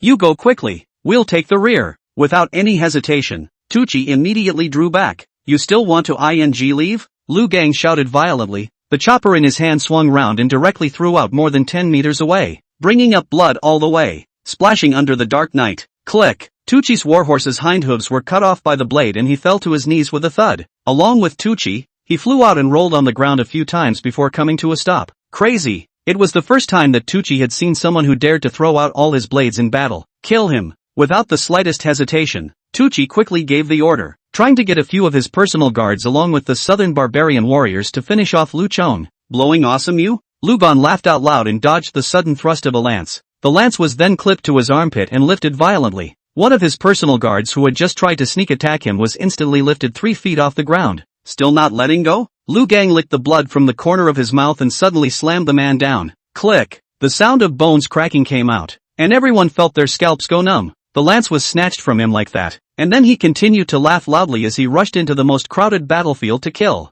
Go! Go! Tuchi saw that the other general was so horrible that even his soldiers were so bloodthirsty. He didn't dare to stay, and went all the way towards the back ready to flee. But at that moment, there was a stabbing sound. The sky suddenly became bright with several brilliant fireworks hanging in the night sky. Tuchi was full of surprise. Lu Gan, on the other hand, pushed away a few of the enemy soldiers surrounding him and glanced up at the sky. Muttered, "Your Highness, what's the point of playing with this kind of women's favorites?" Soon, Tuchi's men were routed and began to flee. But at that moment, a group of people suddenly came running from a distance, and after chasing after the fleeing Tuchi, they pinned him to the ground. "No, Your Highness came so quickly?" Lu Gan was a bit strange, but upon seeing the visitor, he froze. "Old Wu, why did you come from the front?" The person who came was Takeshi Kiyono. He had come from the location of Ningming Pass. This made Lu Barge wonder. "I calculated that when they met you, they would definitely not be able to hold out and would have to rout. And after learning some news today, I brought 200 light cavalry to stand guard outside the pass." Wu Qingnua hemmed and hawed and spoke triumphantly. He was the most tactical, and with the fireworks that Qin Ming had given him, as well as this type of combat, he had adapted quickly. "You can even guess that? It's nothing, just use your brain and you'll know they can't beat you, and when the time comes, I'll be able to catch the people with only so many men." Although Wu Qingnua's mouth was modest, his expression was still very revealing. Looking at the captured Tuchi, Wu Qingnua suddenly said, "By the way, they have a couple other teams. Did you meet them?" "No, it wouldn't be at His Highness's, would it?" When he said this, Lu Gan and Wu Qingnua looked at each other and both froze for a moment. The two of them were touching, and were still outnumbered. "But there are thousands of people coming from the other side. Doesn't that mean that His Highness's side will have to fight more with less?" Just as the two were pondering in their minds, 3 golden fireworks violently bloomed in the distant night sky. This is emergency support. Chapter 85. Two armies fighting for each other. Wu Qingnua's reminder caused Lu Chong to tremble. I'll go for backup. You're short on men.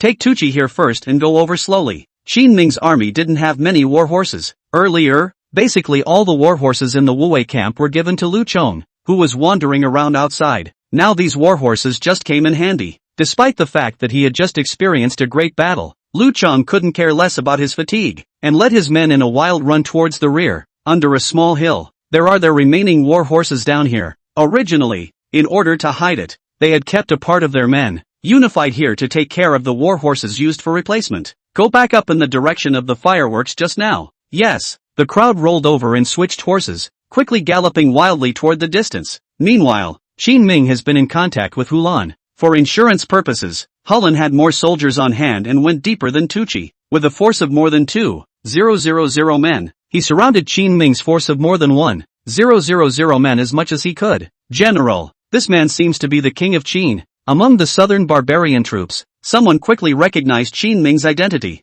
Hulan's eyes glazed over, looking at Qin Ming in surprise. It seems that Tucci was right. This king of Qin is not favored at all in the court. Even the number of troops brought out to fight is so shabby. The thought of it set his mind at ease. Here comes the credit from heaven. All of you charge with me and capture the king of Qin alive. Wow. A large group of soldiers on war horses began to charge. Chang Baishan protected in front of Qin Ming and whispered, Your Highness, stand back. As the words fell, he led his soldiers and began to meet the enemy. The south is mountainous and unsuitable for training war horses. Compared to the northern war horses that Qin Ming had bought from the market, most of the southern barbarians' war horses were short and flexible. The offense is also weird and varied. As they approached, dozens of brightly shining blades stuck to the ground about to cut off the hooves of Chang Baishan and the others, but Chang Baishan waved his hand. Behind them, the crowd spurred their horses and leapt up. From the heights, the horses' hooves stepped hard on each other. In an instant, there was an endless stream of sounds of bones breaking. In the rear, the several hundred death row inmates that Qin Ming had specially recruited over were already showing signs of routing. This scene caused Qin Ming to frown slightly. Death row inmates were originally brought to the battlefield by him, ready to be used when he fought the other side, and forgetting that these people have little moral ground to stand on, much less keep their end of the bargain. Taking advantage of the chaos of the battlefield, they tried to flee. Fortunately, Qin Ming reacted quickly and shouted at Chang Baishan after pulling the pull ring of the fireworks. Hang in there, guys, 2 teams of backup are on their way. These words were not only spoken to Chang Baishan, but also to Hulan and the death row inmates present. As expected, many of the death row inmates present reacted when they heard what Qin Ming said. It turned out that Qin Ming's actions just now were actually a signal to summon support. Once there's support, it's going to be hard for the death row inmates to run away. Clanging their bells, the death row inmates quickly drew their knives and turned their heads back to begin the fight. They remembered Qin Ming's original promise. Either way, you're going to die, so you might as well go for it. And in case you make it into the barracks, you won't have to worry about dying. Hulan and Chang Baishan's troops had just engaged when they saw a group of soldiers, who didn't even have war horses, charging into the position carrying long swords. The men were not afraid to face their dwarf horses. There were all sorts of tactics used, some of which were just crawling around low in the crowd, sneaking in a few stabs every now and then. Some are a few people who get together and hug and kill them one by one. There are also some that just fling out some dirt and disorient people before they even arrive. Then a knife came up and wiped out the enemy's neck. What's even more outrageous is that some people kick specifically towards people's midsection. As long as the kick hits, it's an opportunity to kill with a single slash. Dirty hands, lowlife. It was the first time Hulan had encountered this kind of army, though they played in a strange and dirty way that had never even been seen on the battlefield. But he had to admit, it worked. These strange soldiers didn't continue to rush even after finishing off the enemy. Instead, one eagerly cuts off the other's ears. It was their way of calculating military service. The higher the number of ears cut off, the more people killed. It's almost as if the hooligans are piling on. Hulan, their tribe, had always been united against the outside world, and the army that had been put together was well trained. Haven't really seen this kind of unit. In the distance, Qin Ming slowly nodded his head. In fact, Hulan didn't know that the real army was more rogue and darker than he thought. Furious, he quickly rushed into Qin Ming's army, ready to capture him alive and take him away. Just as the battle was raging, Chang Baishan rode his fast horse and charged violently. Dare to touch my highness, how many heads do you have? A long spear smashed down on his head. Hulan gripped the long sword in his hand with both hands and blocked the move. Buzz! The tremendous force shook Hulan's tiger's mouth open and cracked, and blood gurgled out. Swish! Before Hulan could regain his senses, Chang Baishan stabbed him through the small of his back. You, who are you? Hulan puffed out a mouthful of blood. In all the time that his border general had fought, it was the first time he had seen someone so fierce. Chang Baishan laughed out loud. Remember, I am the former captain of the Crown Prince's guards. Chang Baishan, speaking of their group of people who felt their way into Lingnan, they really didn't catch the good times. Lu Gong is the first fierce general of Wu Wei Battalion, and this fierceness is not only the character, but also the strength. When he comes out, chopping Tucci is like chopping a watermelon.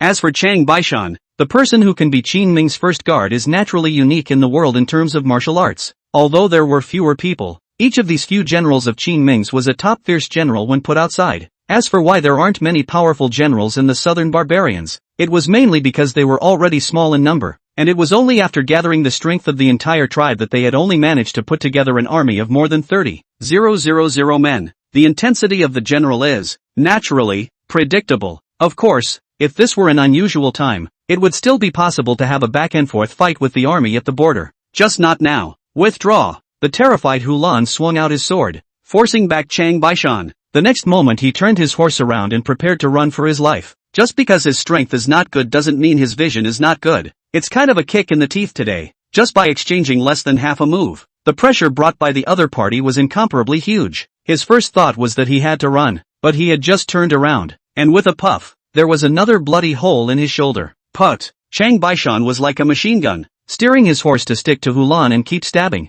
Quick! It's too fast! Hulan had never seen such a fast shot. It was only a matter of a few breaths, and his body was barely protected except for a few vital areas. A dozen bloody holes sprouted directly from other places. Panicked, Hulan fell straight off his horse. Well, at this point, he was finally back in the army. Countless southern barbarian troops immediately rushed up to surround Changbai Mountain. General! General! Hulan was relieved to see that it was a few of his own guards approaching him. Before he passed out, he said with all his strength, "Run! Run!" Chapter 86 The Surprise Attack Program. 6 critical days. With Hulan passed out, stump, the cluttered hoofbeats rang out, kicking up endless dust in the darkness. The southern barbarian army seized the road and quickly dispersed. Chang Baishan wanted to chase after him, but at that moment, he saw the fire in the distance. Your Highness, Lu Chong is here. Qin Ming stood in the crowd and took out his binoculars to have a look. Nodding slowly once he was sure that it was Lu Gong, he said, "There's no need to continue chasing. Join up with Lu Bang and see what's going on his side." When Qin Ming set off the fireworks just now, he noticed that Lu Barge had also sent out support for needing fireworks. Old Lu, didn't you say in the beginning that with 3,000 men,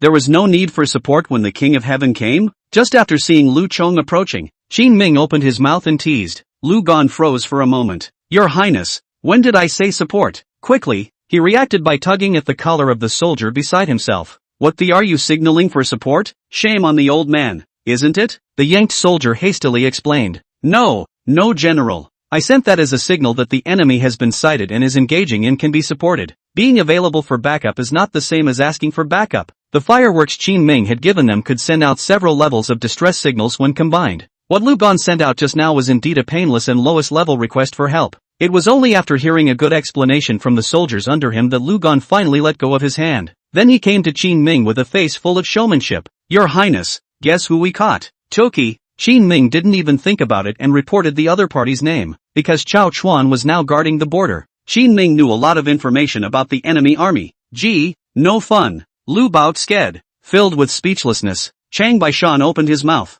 Now that a group of soldiers have been routed, we need to clean them up early, or it will be bad if it affects the Wu Wei battalion in the rear. Lu Gong also nodded. Okay, hurry up and support old Chao. That guy doesn't know if he's still alive now. Qin understood and said with a glance at him, crow's mouth, what if you really die? Cool, I have his original home anyway, big deal. I'll help him pension off his parents later. As he spoke, Lu Gong pulled a piece of parchment from a slit in his chest armor. It bears the place of origin of a few close friends. It was their previous agreement that if anyone died, the rest would go to the other brothers. Looking at the old parchment, Qin Ming was silent for a moment and suddenly smiled. When this battle is over, go back and let me make a copy. Yes, let's go and support Chao Chuan. Qin Ming waved his hand and prepared to lead his soldiers to Ningming Pass. The two of them, Lu Gong, were a bit puzzled. Aren't we supposed to clean up the remnants first? Letting them go is likely to affect the production of our workshop. Qin Ming shook his head. Koyuki is in camp. Chang Baishan and Lu Chong all stiffened. Then he understood Qin Ming's arrangement. It turned out that Qin Ming had already calculated the possibility of Lu Chong not being able to clean up the enemy army and being entangled, so he made several preparations in this very risky war. It's still your highness. Chang Baishan gave a thumbs up and turned to greet the soldiers as they prepared to leave. Lu Gan had always viewed Guan Yu as a child, and hearing that Qin Ming was going to give her the task of defending against the remnants of the army, the knife that was not quite believable at the time. Your highness, how can things get this way? Although Xiao Yu also has strength. But what? I trust her. Lu Gan thought for half a day and couldn't come up with a reason. He only sighed and turned to lead his troops out. 2 days later, Qin Ming appeared with them inside Ningming Pass. Looking at the city wall that was already cracked, Qin Ming frowned and said, "How many others are there on the other side?" Chao Chuan, who walked down from the city wall, spoke. "There's at least a little more than 20,000 men, and I haven't been out of the city to dissipate too many of them. Gui Ming is also a very solid general, and their army hasn't lost too many men so far, especially after Chao Chuan started taking out his strong crossbow a few days ago." Gui Ming then started to use a stone thrower and smashed it twice towards Chao Chuan's city wall when he was fine. Strive for a fine line of harassment, because he knew that sooner or later the walls would not be able to take it. Reinforce it. Reinforcement? That would take a long time, and we don't have that time right now. Chao Chuan shook his head and immediately rejected Qin Ming's proposal. The reinforcement of the city wall is a big job and requires a lot of materials. It's okay, just wait for the workshop to send the materials. Qin Ming used cement they hadn't seen before. Lime plus sand plus iron filings make cement. Qin Ming counted the time, and it would take 3 weeks for the cement to fully harden. But it would only take about 3 days to harden a large portion of it, and as soon as they got out the cement to reinforce the wall, they could make that wall impenetrable again. After informing a few people about the cement's plan, Chao Chuan's people were all extremely surprised. How long will it take? Qin Ming probed towards the surrounding walls and opened his mouth. Delay about 5 days, 2 days to pour the walls, and 3 days to wait for the wind to dry. 6 days then. Lu Gan rubbed his hands together as he prepared to go out and meet the battle himself. Just hold out for 6 days to free up space in time for Qin Ming to reinforce the walls. After the cement air dried, there was no way for Gui Ming to breach it, at least at this stage. It's useless even if they have stone throwers. Who goes? Qin Ming swept a glance at a few people. I'll go. Just as Lu Gan was about to speak, a voice suddenly came out from behind him. The crowd turned their heads to see that it was Wu Qingnua, who was crouching at the back. All of you have made your mark, and I'm the only one with itchy hands from following Lord Fong in his business. But the soldiers under you are not fit for this battle. I'll do it. Lu Gan quickly stopped him. Originally, Wu Qingya's armies were very flexible and maneuverable as they carried out surprise attacks on the battlefield. He was also a good surprise attack general, but these days the hold is different. If Gui Ming saw Qin Ming reinforcing the city walls, he would certainly attack on a wide scale without giving a chance. When the time comes, we can only let Lu Gang lead people out to fight them hard, and the death and injury will definitely be very high. But Wu Qingnua waved his hand at this time. I've figured out what to do with them, and I'll show you tonight. Let's not talk about 5 or 6 days. 10 is a breeze. As he spoke, he picked up a branch and spent a few lines on the ground. Both Qin Ming and Chao Chuan recognized that this was the terrain outside the Nanning Pass. What are you doing? A horrible possibility suddenly occurred to Qin Ming. Wu Qingnua faintly said, Your Highness, I'm going to go into the mountains and go straight for the hills like Tuchi and the others. These days I have not been idle. Long ago figured out the way into the mountains. Chapter 87 Caravans and Bandits. I'm with you. Lu Gan was immediately interested when he heard about this delaying program. If this run worked, they would never have to worry about the chase behind them again. Wu Qingyi glanced at him with a face full of disgust. Old Lu, don't go. Your soldiers aren't suited for surprise battles. He had a point. The paths in the mountains and forests were complicated and suitable for soldiers with strong physical strength and fast running speed. Lu Gang's vanguard army was strong, but its ability to sustain combat was certainly no match for Wu Qingyi. Qin Ming opened his mouth after thinking. Use both methods together. You go for a surprise attack, and Lu Bang attack out of the city at Ningming Pass. Okay. At this, several people from Chao Chuan nodded their heads, after discussing the subsequent battle plan. At lunchtime, Qin Ming pulled Wu Qingnua to the side.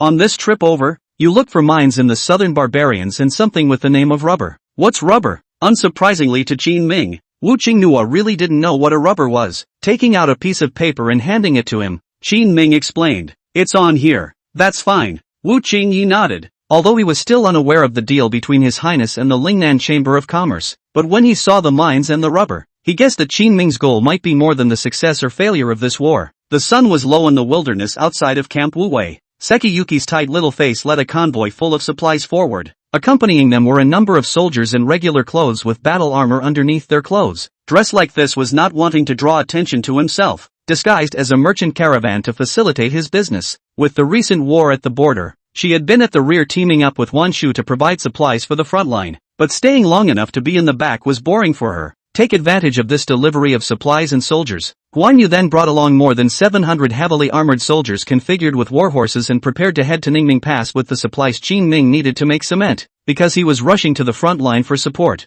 Guan Yu was very fast and didn't dare to delay along the way, but while on the march, the soldiers she led quickly realized something was wrong. Guan, there's a group of bandit-like guys that are staring at us. In times of war, it's normal to have gangs of bandits. Sekiyuki glanced at the bandits peeking out from the distant hills and didn't react much. Although they appeared to be a merchant caravan, if they really treated themselves as an ordinary merchant caravan, they would definitely suffer a great loss. On a gentle slope at the back of a distant mound, the heavily wounded Hulan was lying on the grass, listening to the reports of his men. General, there's a merchant caravan over there. We can loot a batch of food and leave this hellhole earlier. After suffering a big loss at the hands of Chang Bai Shan a few days ago, Hulan was in a coma for several days before finally waking up, but just as he opened his eyes, he was confronted with an even trickier situation. Because it's a hasty march to fight a surprise attack, they came over with only 5 days worth of food. The food had been eaten long ago, and the soldiers under his command had suffered heavy casualties. There is also a group of routed soldiers that have not yet been recovered.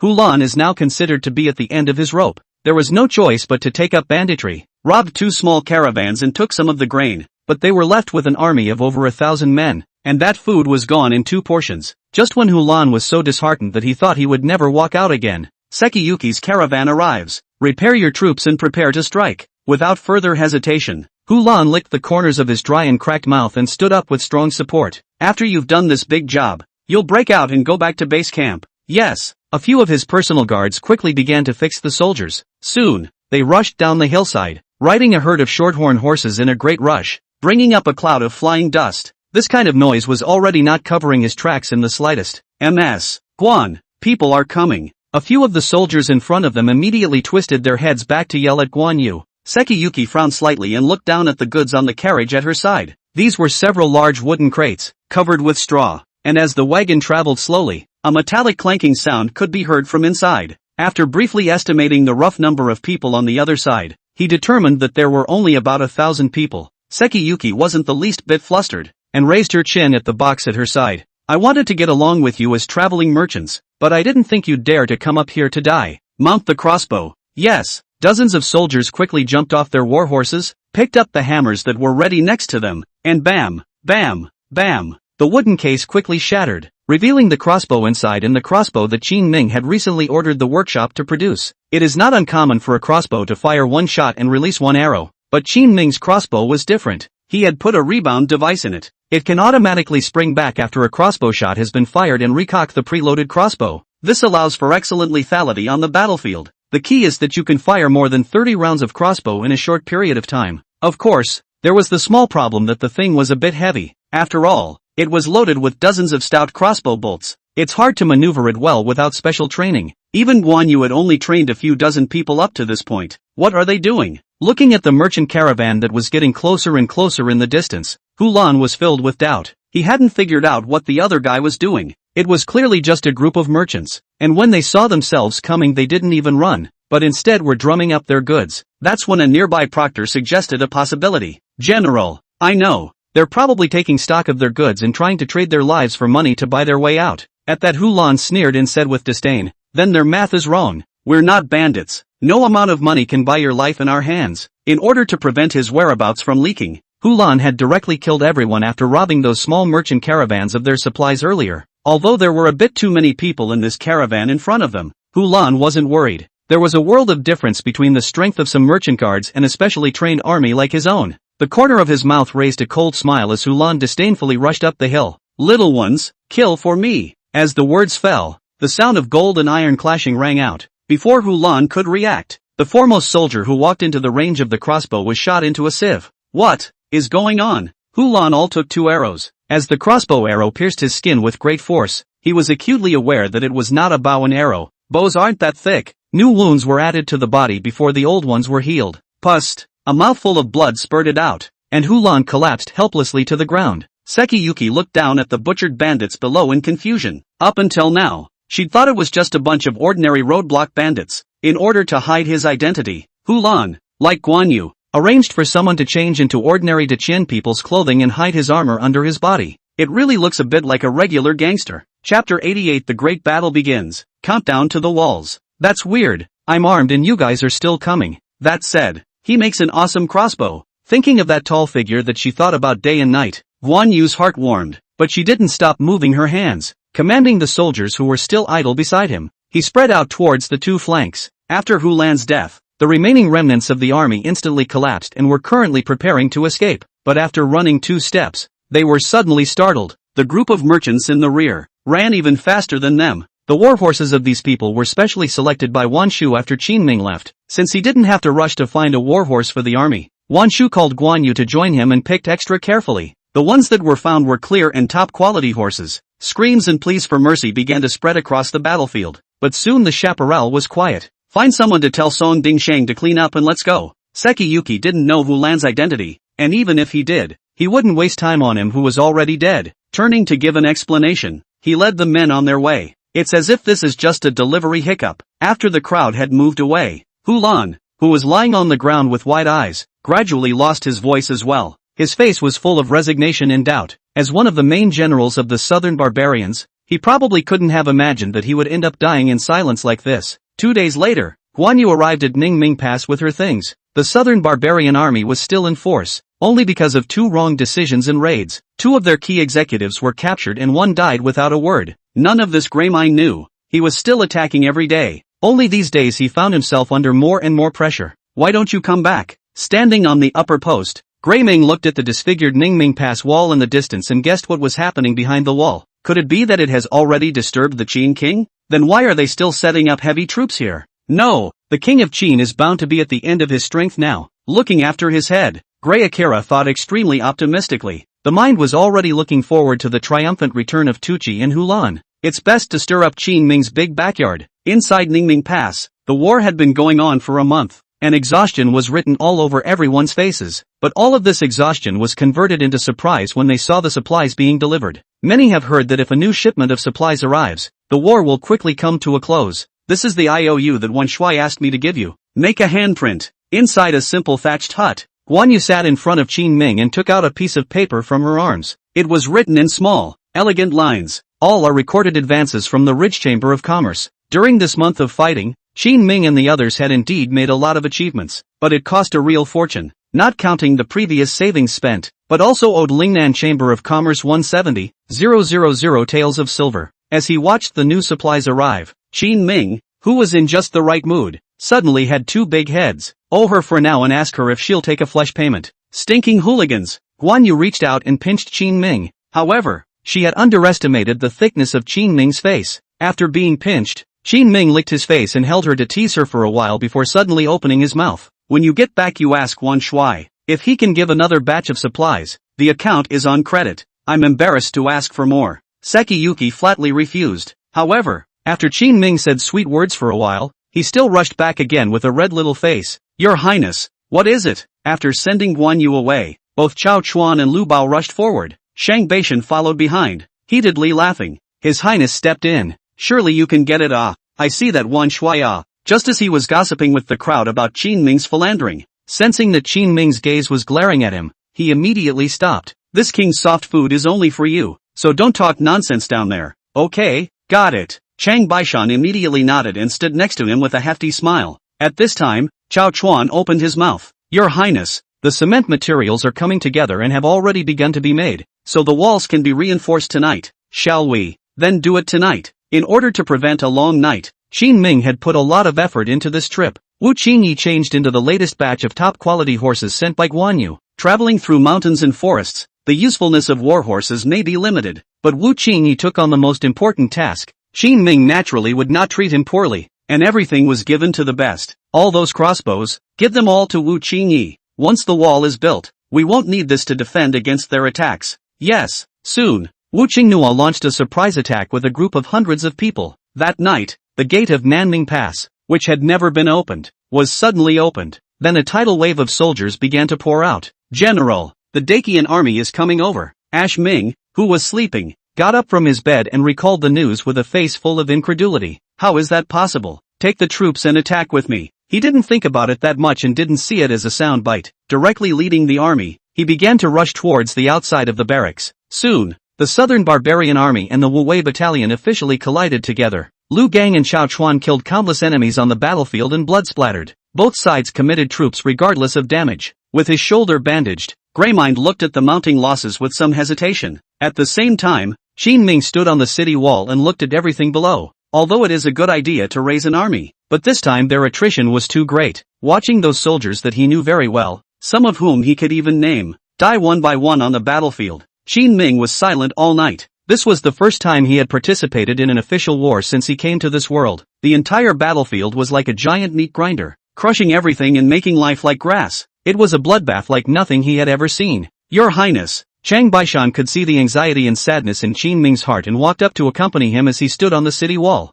looking for topics to try to help distract him. We've already started repairing the walls. The first batch of cement has been put into use, and everyone is making fast progress, so it doesn't even look like it will take 6 days. 6 days of these dead and wounded soldiers, and in a moment you will go and take down the list. Take down the list? Your Highness, there will be people in the army who will take care of this. What do you need this list for? Looking at Qin Ming's gloomy face, Chang Baishan suddenly panicked a little. He felt as if something big was about to happen. As expected, Qin Ming slowly said word for word from his mouth, I'm going to help them collect their debt. Chapter 89 Frontline Pressure. Unexpected visitors. All that army damage is really unnecessary. If the 3 guards could support it, if the court did not hook up and dig in before the battle, Qin Ming actually didn't need to be so rushed to meet the battle. Yet they still do it. Qin Ming was naturally unconvinced in his heart. The cost of war should not be borne by the Wu-Wei Battalion. There was also Xiao Tianzhe and Yang Lian who had been pretending to be dead. The battle at Ningming Pass lasted nearly 2 days later. Between Greymine and the Wu-Wei Battalion, no one has been able to gain any advantage. At noon that day, in Greyming's military camp, a henchman ran in a panic.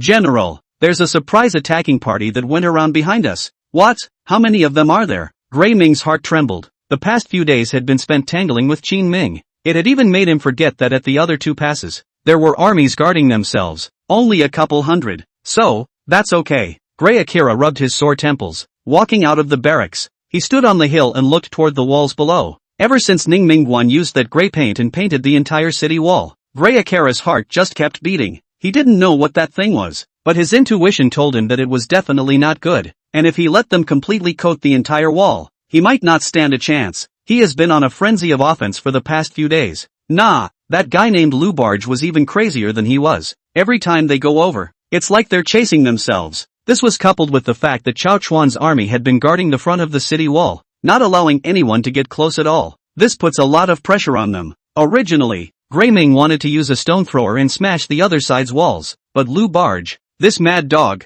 managed to charge into his camp and block every time. First arrange a team of 2,000 men to suppress that roundabout. Grey Akira's eyelids fluttered. This time it was the right eyelid that throbbed. There is a folk saying that the left eyelid jumps wealth, the right eyelid jumps disaster. His right eyelid has been jumping like this for the past 2 days. It should just be a bad break, I think. Greyman said something that he kind of didn't believe himself. Have the scouts who went to contact Tucci returned yet? The henchman stammered with some hesitation on his face. Reporting to the general, the scouts said that they did not find any traces of the 2 generals. It was not found, or did you not look hard enough? Greyming thumps the ground and hammers it into the side of a large tree. Leaves rustled as he stared angrily at the men in front of him. Nope, didn't find. As bizarre as this news sounds, this is the case, and they're not holding anything back. People just disappear into thin air without a sound. There was actually another possibility that it had already been suppressed by Qin Ming, but from the beginning to the end, Grey Ming did not believe it, nor did he allow himself to believe it. Inside Ning Ming Pass, in an earthen house, Qin Ming was squatting with a bowl in his hand. Inside were some mixed veggie noodles cooked in water, with a few vegetables floating on top of the grayish broth. That's their meal in the barracks. It must be hard to swallow for many high-ranking officials who are well-dressed, but on the battlefield, it's already considered a delicacy to be able to eat such things. It's always much better than the kind of dry food you eat when you're marching. Your Highness, in a few more days we should be able to hold this pass completely. Lu Ban ate while taking out the dry rations for their march. It's a big cake, very dry and surprisingly hard when dehydrated, and also very hunger-resistant. When marching, many people will carry them in their chest and back clothing. It can also provide some defense when a knife or gun is stabbed at you. I'm going back in the next few days. Qin Ming stood up and spoke to Chao Chuan and Lu Bang. Going back now. Ha, we'd like to celebrate with you if we win. Chao Chuan felt strange in his heart. Qin Ming had already taken care of things at Ningming Pass. It was logical that there was nothing for him to do here. But to rush off right now is ultimately fishy. Sharp as he was, he could detect that Qin Ming seemed to be something else that he had yet to tell himself. But what exactly? He didn't know and couldn't guess what was in this highness's mind. What's a win when you're just holding down the fort? Qin Ming shook his head indifferently as he gazed into the distance. Behind him, Chang Baishan immediately got up as well when he saw this and led the people to leave with him. Your Highness has been secretive these past few days. What is he doing? Taking advantage of Qin Ming's departure. Lu Ban sat beside Chao Chuan with his bowl and asked curiously. Chao Chuan shook his head. Forget it, don't pry into things we shouldn't know. His Highness's vision can be different from ours. We just watched the battlefield. But he wants to control the entire Lingnan. If you didn't guess it, you didn't guess it. The whole thing is so high and mighty. Didn't get an answer, and got a lecture from the other side. Lu Bao skimmed his lips and muttered twice, and continued to soak the dry biscuits in the clear soup noodles and ate them. In the evening, Qin Ming rode a fast horse and led Chang Baishan and hundreds of guards out of the city gates. Begin counting people and determining routes. Your Highness, where do we go first? Chang Baishan yawned and turned his head to look at the surrounding official roads. Jingdong Pass. Qin Ming slowly spat out 3 words. The group quickly rushed towards the distance.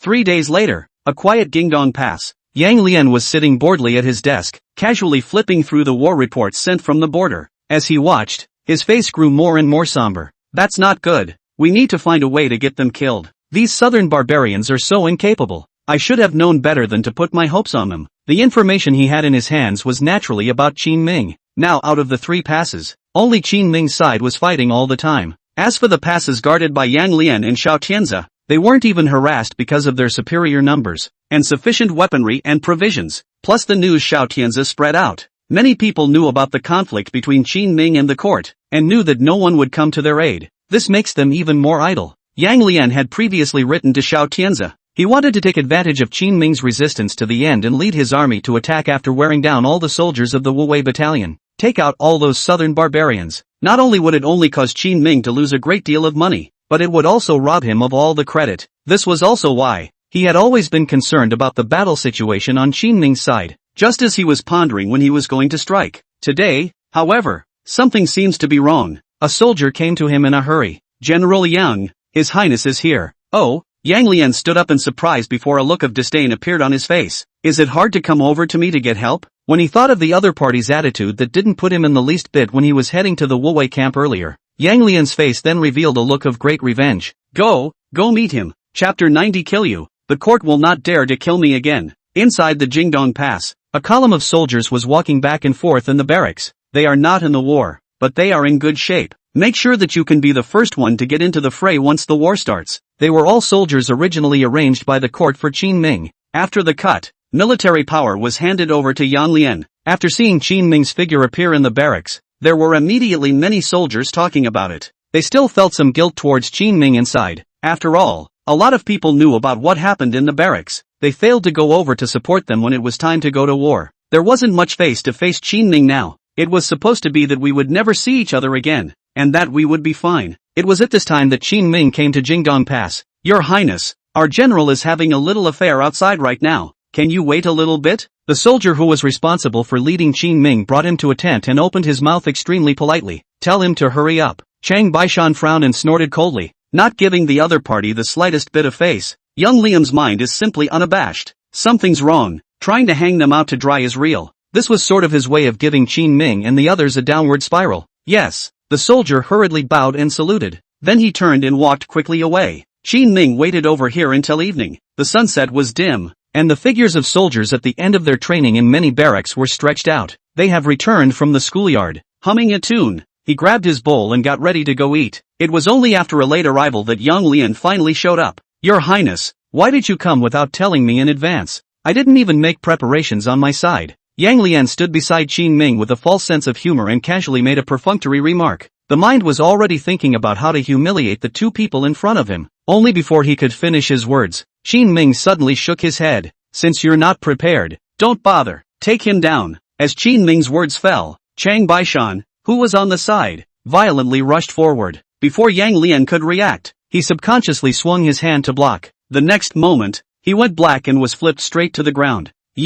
It took a long time of confusion before Yang Lian finally slowed down from his bleary-eyed state. He stared at Qin Ming angrily, and many of the soldiers around him also noticed this scene. All gathered around. "Your Highness, how do you beat our general?" A few of Yang Lian's dog legs rushed forward and tried to stop them. Shang Beishan turned and glared at them. Their steps stalled. "The king has come today to discuss the offense." Qin Ming faintly opened his mouth. Hearing this, Yang Lian directly raised his head and angrily said to Qin Ming, "What is my crime?" Qin Ming had already prepared his words a long time ago. "Is it enough that you have not supported the army that is pressing on you, but instead you are lingering here and delaying the battle?" Yang Lian said with a cold snort. "How can it be based on your mouth? We can go to the court and argue about the sins in this barracks, but you cannot judge me now." He had the backing of Princess Xiao Shufei behind him, and the cutting of the clan was also the emperor's intention. Sentiently and rationally, he was not afraid of Qin Ming. This was the reason why he was able to discuss Qin Ming for so long. "I really do have a say in this. If I hadn't been prepared today, do you think I would have come over? Now that there are still more than half of the southern barbarians' army, you and Xiao Tianze will be executed for your crimes first, and with no one at the border, the court should be sympathetic to this king, right?" Qin Ming's words made everyone fail to react, but Yang Lian suddenly froze. "You're going to kill us and then take control of the military and threaten the court with the southern barbarians?" "I didn't say that." Qin Ming faintly shook his head. "It's just that when the general is out, the military orders are not to be taken, and there are some things that I should decide for myself, so I won't bother the court. Since there are filthy goods like you in the barracks, it's only natural that this king has decided to clean up his house. Of course, if the court really thinks it's wrong and wants to punish this king will just suffer. It's just that in that case, when the southern barbarians attack and break the 3 passes, it'll be up to the court to arrange for someone to come over and clean up the mess again." All the soldiers around them were all silent. In fact, they also wanted to go to support them, only to be held down by Xiao Tianze and Yang Lian. Yang Lian shouted angrily, "You madman! You dare to threaten the court! Neither His Majesty nor the Queen will spare you. I never seem to get a pass." The corners of Qin Ming's mouth lifted up as he waved his hand at the distant Shang Beishan. Shang Beishan understood it by heart. "All get out of the way. Those who delay the battle and are afraid of death will be executed according to the military law. Don't move." Several generals under Yang Lian had already received the news and arrived with a large group of people, watching them about to escort Yang Lian towards the schoolyard. Everyone immediately drew their swords. Yang Lian had become extremely angry and pointed at Qin Ming's nose and cursed loudly. "Qin Ming, these are all my people here. If you dare to kill hands today, I guarantee you won't even be able to leave the barracks. Stop!" Many of the surrounding soldiers, too, all surged forward. A human wall was formed, blocking Shang Beishan's path. Seeing never to walk again, Shang Beishan turned his head somewhat helplessly to look at Qin Ming. "Your Highness, why don't I do it and kill them?" But just then, there was a buzz. The sound of a sword being sheathed came. Qin Ming rushed towards Yang Lian in 3 steps. Swish! Blood spurted out. Unbelievably, Yang Lian covered his neck and fell to the ground.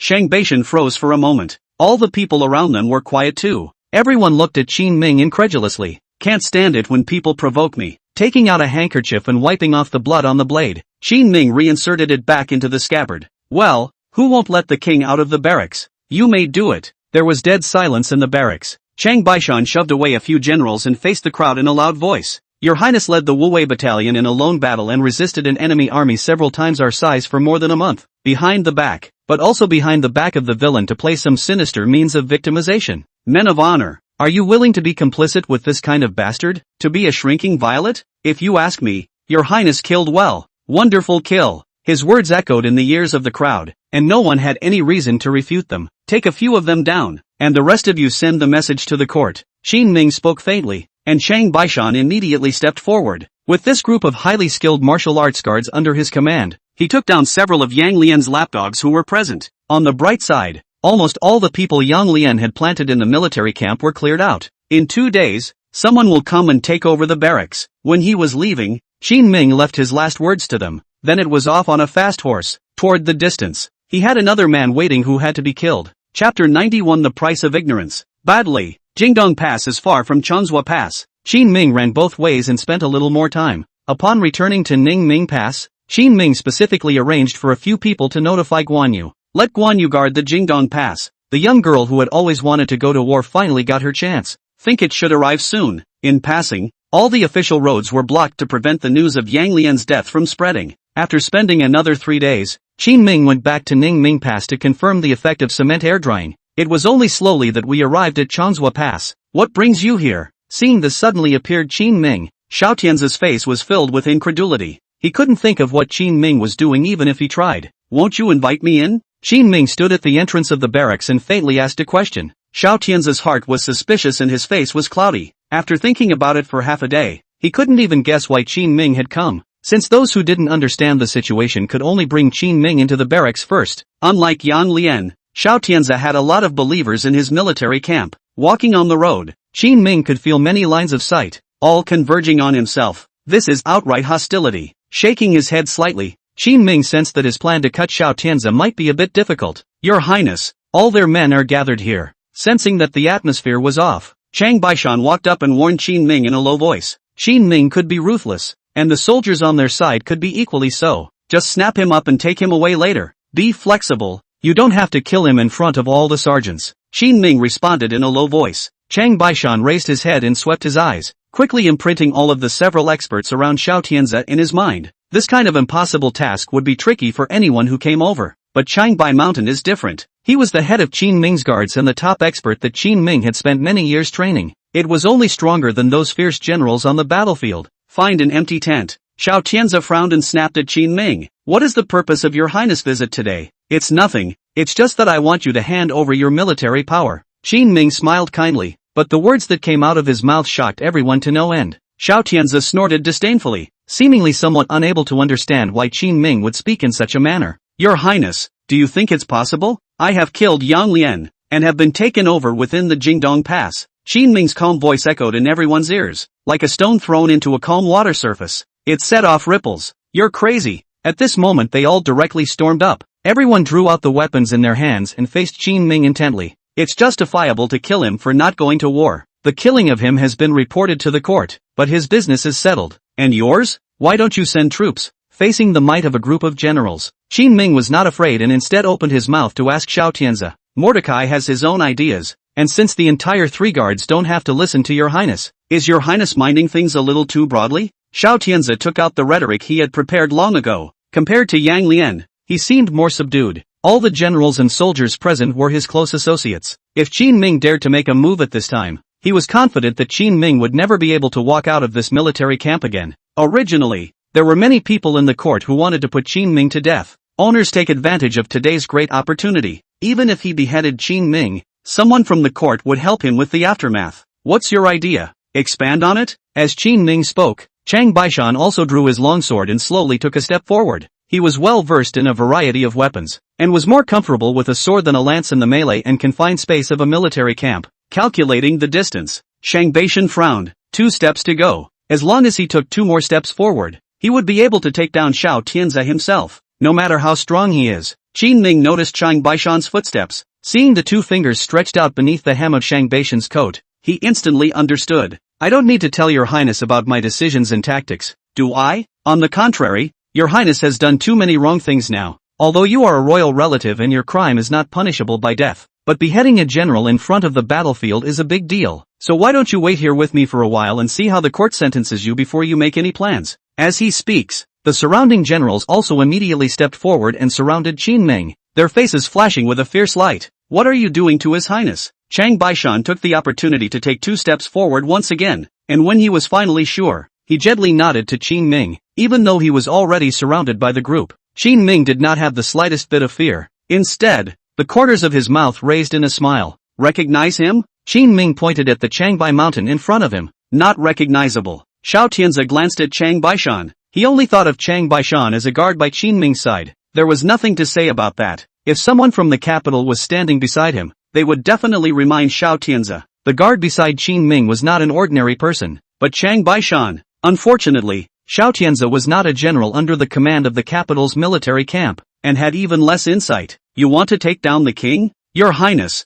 the last general wouldn't dare to take you down. But the matter of you beheading a general in front of the battlefield still needs to be properly explained before you can leave from the barracks. After all, that Yang Lian is also one of my people." Xiao Tianza was unwilling to delay and waved his hand. The crowd around him immediately swarmed. "Do it!" Bam! The sounds of tables overturning, china breaking, and chaotic footsteps melded together. The whole tent was extremely rowdy. "Stop it all!" With Chang Baishan's yell, everyone turned their heads to look over. The several generals who were fighting the guards around Qin Ming suddenly stared in disbelief. Only Xiao Tianza, who was seated at the farthest distance, had his right hand completely disappear from his wrist at this moment. A large bloody hole surfaced in front of the crowd, with crimson blood spraying down inside. Xiao Tianze looked at Chang Baishan incredulously. You, just now. He just wanted to take the opportunity to pick up his weapon, but the cold light drifted down and his hand was gone. Immediately afterward, a short knife was inserted into his dantian and violently picked upwards. Blood splatters. Xiao Tianze's entire body directly bowed into a shrimp shape, almost fainting in pain. He'd never seen anyone so ruthless, and the point was he was too fast. So fast that he didn't even react. Let's see who dares to move. Chang Baishan snorted coldly and dragged Xiao Tianze's neck towards Qin Ming's side. Look at the broken pieces of entrails that fall to the floor. The surrounding generals, at this moment, all stood in place in fear, not knowing what to do. If you knew him, maybe you wouldn't be so cocky. Qin Ming looked at Xiao Tianze, who was approaching him, and spoke indifferently. Go get the medic over here. Hurry. That's when someone finally snapped back to their senses and roared loudly to the outside. Chapter 92 Reinforcements arrive. Chopping Xiao Tianze. Qin Ming indifferently watched their movements and put forward his conditions. Get us a new batch of horses and send us out of the barracks. No way. The court will not spare you for such tyrannical behavior. They now only felt that Qin Ming acted like a bandit. Even if we are guilty without support, the court should decide. When is it your turn to resort to lynching? Everyone began to verbally attack Qin Ming, constantly accusing him. How dare you reason with me, courtiers? Qin Ming quietly watched them, and his face gradually became gloomy. Did anyone say anything wrong when my king's Wu Wei battalion suffered such huge losses and fought the enemy alone? Remember, since this king has come over today, he is not here to reason with you. I will kill Xiao Tianze, and all the stewards present. Likewise none of them will escape. As Qin Ming's words fell, the soldiers outside had already begun to gather. Xiao Tianze, who was grimacing from the pain, covered his stomach and stared at Qin Ming with a sinister face. Qin Ming, you won't be able to leave today. Can't walk away? Qin Ming faintly shook his head. By this time Shang Baishan next to him had pulled the fireworks. 3 golden flames rushed up into the sky, illuminating the somewhat dim night sky. Wow! Outside the barracks came a dense clatter of horses' hooves. Where is my lady's fiancé? The crisp voice echoed in the crowd's ears. The corners of Qin Ming's mouth lifted up as he led Chang Baishan and Xiao Tianze towards the outside of the barracks. He specifically slowed down and waited several days to arrive. It's the group that's waiting. Soon, a group of people broke through the defense of the outer perimeter of the barracks and squeezed hard into the barracks. Guan Yu, dressed in armor and riding a warhorse, guarded Qin Ming's side with a group of light cavalry. Is everything okay? Seeing Qin Ming covered in blood, Guan Yu immediately jumped off his warhorse to inquire with concern. Qin Ming froze and looked down before realizing that it was Xiao Tianze's blood that had sprayed onto him. It's okay. Qin Ming, are you trying to cause a war between the two armies? If you lose Lingnan because of this, you'll become a 1,000-year-old sinner. Xiao Tianze angrily yelled at Qin Ming. Snap! Qin Ming suddenly slapped him across the face. Engage? Are you worthy? Qin Ming picked up the dagger and stabbed him in the stomach. At this moment, everyone around them roared in anger. Don't you dare! Why wouldn't I dare? Qin Ming wiped Xiao Tianze's neck with his backhand. Bang! Chang Baishan let go of his hand, and Xiao Tianze just collapsed helplessly to the ground. Covering his neck, he leaked a crimson red. It was soon silent. The scene terrified all the soldiers present. Pointing at a few of Xiao Tianze's inner circle,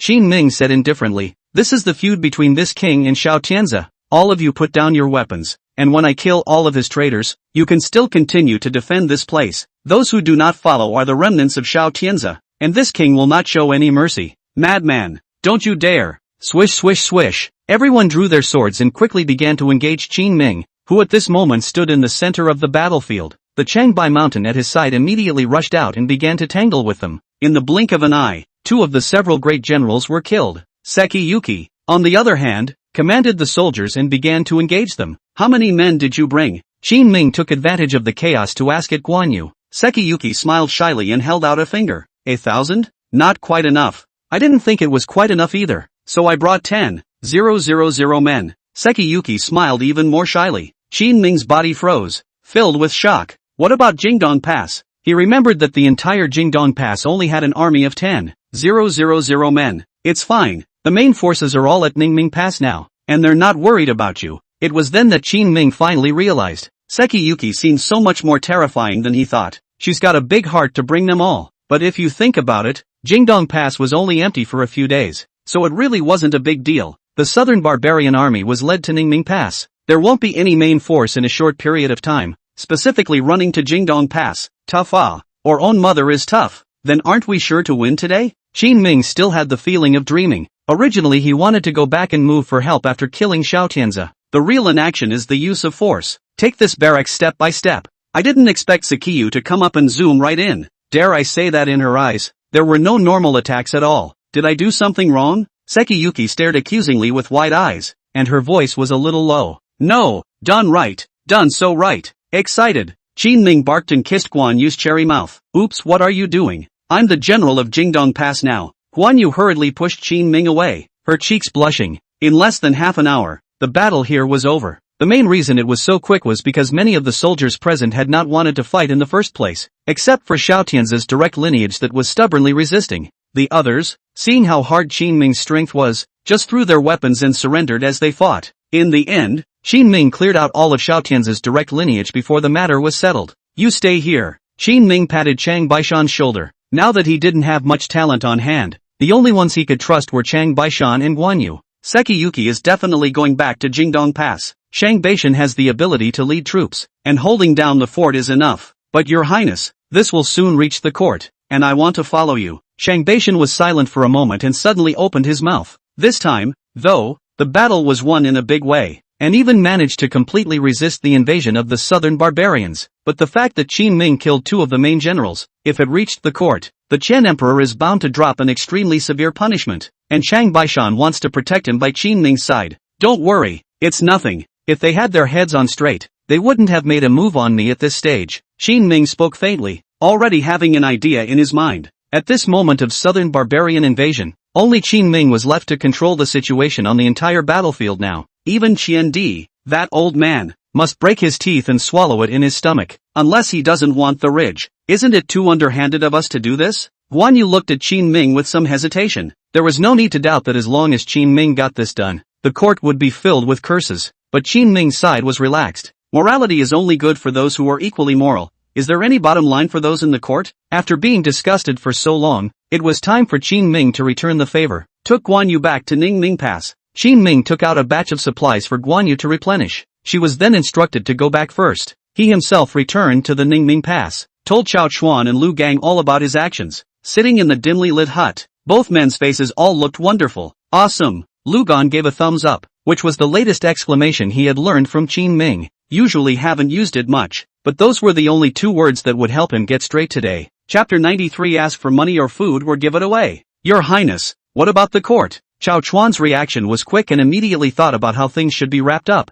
Worry was written all over his face. Others didn't know, but since helping Qin Ming with his military affairs, Chao Chuan could clearly feel the court's bias and targeting. This time Qin Ming had committed such a great sin. If word gets out to the court, even if Qin Ming can't be moved in the short term, after a while, the Chen Emperor would also definitely not let an unstable factor like Qin Ming stay in Lingnan all the time. When this battle is over, we won't be afraid of anything. Qin Ming spoke indifferently, as if he had already thought of a solution. In these 2 days you have stabilized your defenses, so you don't have to continue fighting with the Grey Mings. Find an opportunity to free up some manpower and integrate the 3 guards into the Wuwei battalion. Ha! Lu Gang and Chao Chuan were both startled. If the original first Qin Ming or from the court standing secretly to get some benefits, so now it's open robbery. It's just this one chance. After thoroughly mastering the army in this area, Qin Ming had countless ways to integrate these people into the Wuwei battalion. There was absolutely no way that the Imperial court could do anything to stop Qin Ming at a time like this. They can't reach the whip. And at this moment, with the southern barbarians pressing in, the court will have to throw in the towel even if they want to take action against Qin Ming. Ugh, it's just a lot of stress later. After Chao Chuan thought about all this, he let out a leisurely sigh of emotion. Their armies were originally gold-swallowing beasts that consumed enormous resources every day. Now the 3 guards merged into the scale of Wuwei battalion, directly expanded 2 times towards the top. Consumption is bound to double. Just don't know, Your Highness, that a small textile factory, whether it can hold up. Just as he was worrying over nothing, Qin Ming glanced at him. Pressure? What pressure? Do you have an idea? Chao Chuan's eyes lit up and immediately looked at Qin Ming with a face full of anticipation. Qin Ming, however, did not reply and walked straight to the table. Spreading out the rice paper, he snapped the paperweight on top. Then swish swish swish swish, grinding ink and writing. The words were very ethereal, and the dashing feeling jumped off the paper. What are you doing? Chao Chuan asked curiously. Lu Bao also came forward to look at. Just he literacy is not much. Looked at a moment only see a food. Military pay. Qin Ming finished writing something and put this letter in front of them.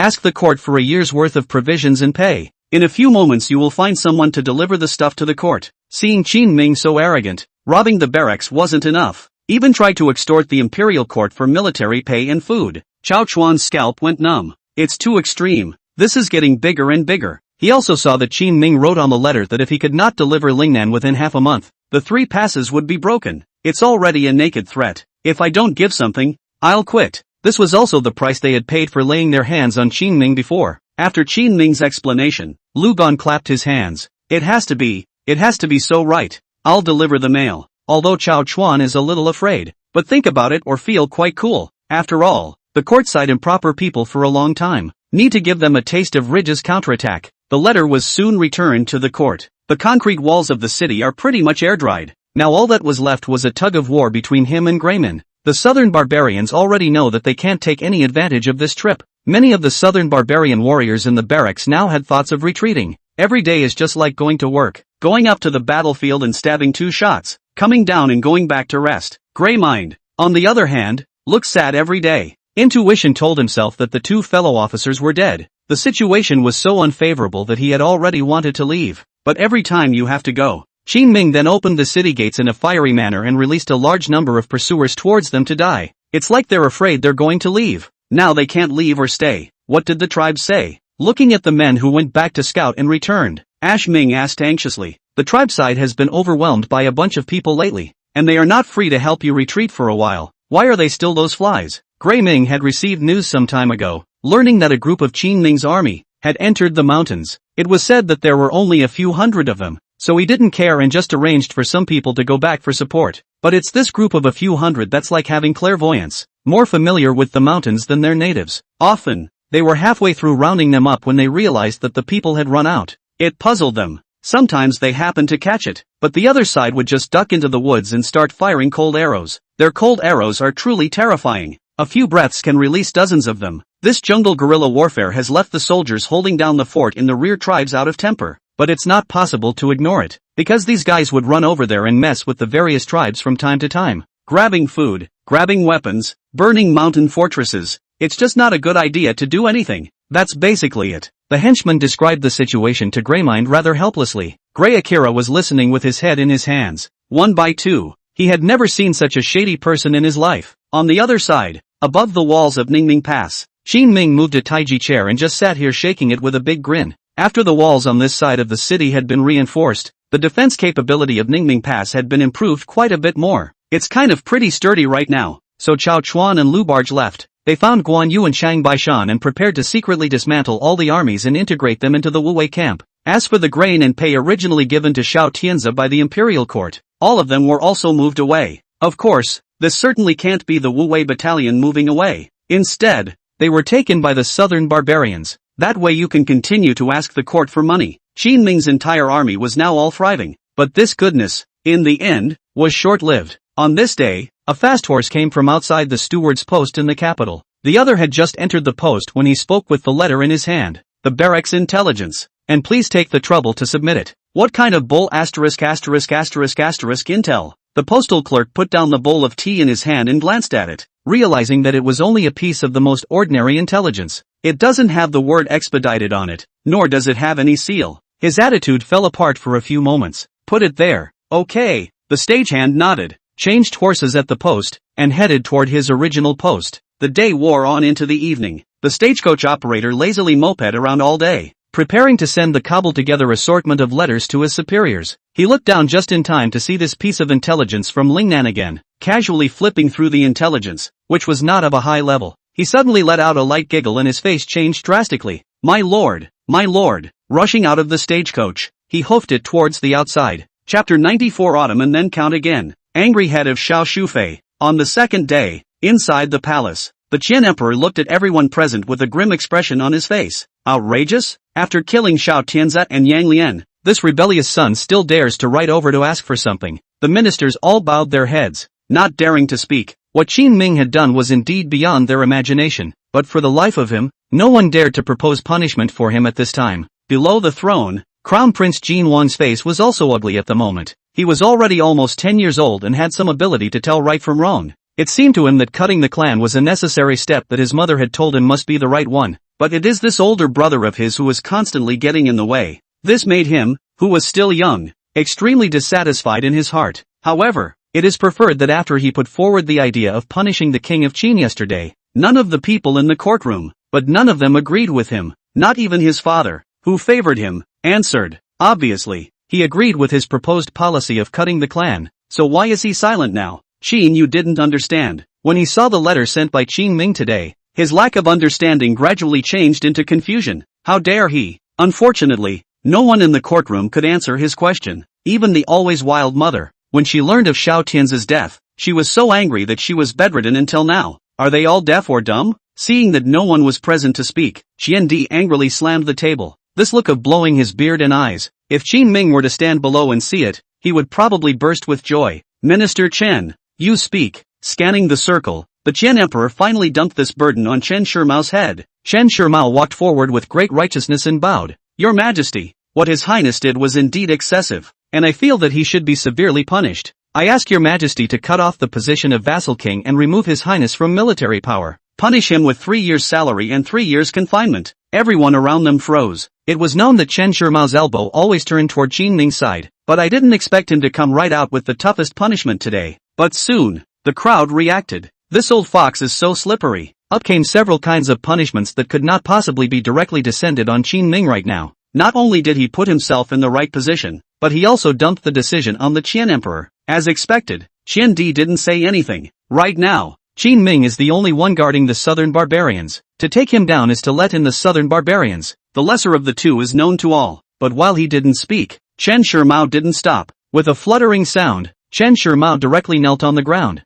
His voice pleadingly said, Your Highness' behavior is tyrannical and sensationalized. I also hope that your Majesty will give the order now. Punish the King of Qin. In the back, the Minister of Household, Qian Kai, saw that the situation was almost the same and immediately ran out of the crowd as well. Your Majesty, I second the motion. I second the motion. The logic of their behavior is brilliant, forcing the Chen Emperor to convict Qin Ming. If he didn't have the courage to convict Qin Ming at this point in time, in his heart he still wanted to hold on to the great Qian River and mountain. It would be difficult to convict Qin Ming of a felony in the future. After all, you won't have as good a chance as you do now in the future. When Qin Ming repelled the southern barbarian army sometime later, even if he was reluctant, De Chen would at least reward the soldiers on his side. Bringing up old issues and killing their feudal lord in front of all the soldiers when they are being rewarded for their achievements? That's absolutely impossible. Below that, no matter if it was some who deliberately wanted Qin Ming to die, or some who had seen through Chen Shimiao's mind, all ran out in confusion in favor of this decision. Chen Di's face was ugly. Once again, Qin Ming had pushed him to this point. He felt as if Qin Ming was in conflict with his destiny. Every single time, bring everyone into the game and press their heads to oblige. The Chen Emperor once again felt that his status as the 9-5 king who commanded the world was not working well. No, it must be given. Just when everyone was screaming over here, honest man Yi Shoujiang walked out. As one of the top pillars of Deqian, he stood in front of everyone and roared loudly. If food and wages are not given at such a time and the front line collapses, who can bear the responsibility? It's also true that Xiao Tianzat and Yang Lian don't support each other. And even if your highness is too hasty in what he does, it has nothing to do with the war. And even less to do with all the soldiers. Your Majesty, give all that is due. His appearance was tantamount to giving the Qian Emperor a step down. Chen Shimiao made a color at Qian Kai. Immediately understanding, the other man silently stood up, patted the dust on his own pants leg, and rejoined the group. As soon as he stood up, more people followed along back into the group. These are Qian Kai and Chen Shimiao's people. Eventually, the Qian Emperor opened his mouth with a cold snort. This son's behavior is truly punishable. Although these words were spoken harshly, the courtiers did not react much. Anyone who has ever been an official knows that the statement of desire to raise and then suppress is a mandatory lesson for those who hang around in the court. As expected, after saying this, Chen Di added to himself, but the front line is tight and the southern barbarians are pressing in, so let him take the credit for his crimes first, and then do something about it when the southern barbarian army retreats. Your Majesty is wise. Yi Shoujiang bowed down and shouted in a loud tone. Your Majesty is wise. Chen Shimiao bowed similarly. Behind him, a group of officials followed. Your Majesty is wise. Your Majesty is wise. In the harem, inside the Hall of Nourishing Heart, a sickly-looking Princess Xiao Shufei was lying on her side on the couch. The palace maids and eunuchs beside her went back and forth to take care of them. Thumping footsteps came. The young Qin Yu ran into the hall, his face full of anger. Mother, I don't understand. I don't understand. What's wrong? Seeing that it was her son coming over, Princess Xiao Shu immediately sat up from the bed and inquired with concern. What's wrong? Qingyu informed consort Xiao Shufei of what had just happened in the courtroom. What? Princess Xiao Shufei screamed loudly in anger. The intense anger even made her features start to distort. With a thump, Princess Xiao suddenly lay down on the ground. This scene startled everyone around. Even Qingyu quickly rushed up. Mother! Mother! Go get the Imperial doctor. Hurry! Don't scream! The furious and bloodthirsty Princess Xiao Shufei immediately stopped them. Don't let others look at us as a mother and father. She struggled to get the words out before she finally fell limply to the floor. The scene froze everyone in their tracks. The palace maids and eunuchs who were familiar with her were also standing in place at the moment, full of hesitation. But Qingyu couldn't care less, and he couldn't think about so many things. Go get the eunuch over here. Only now did the palace maids and eunuchs panic and run to call the eunuchs. Soon, news spread in the palace that Princess Xiao Shufei had been infuriated. But it's not the same as the somberness of the Foster's palace. There is joy and peace in the courtroom. Chapter 95 Negotiations begin. The straw that broke the camel's back. The events within the capital quickly reached Qin Ming's ears. Learned that the Qin Emperor did not go to court for 3 days.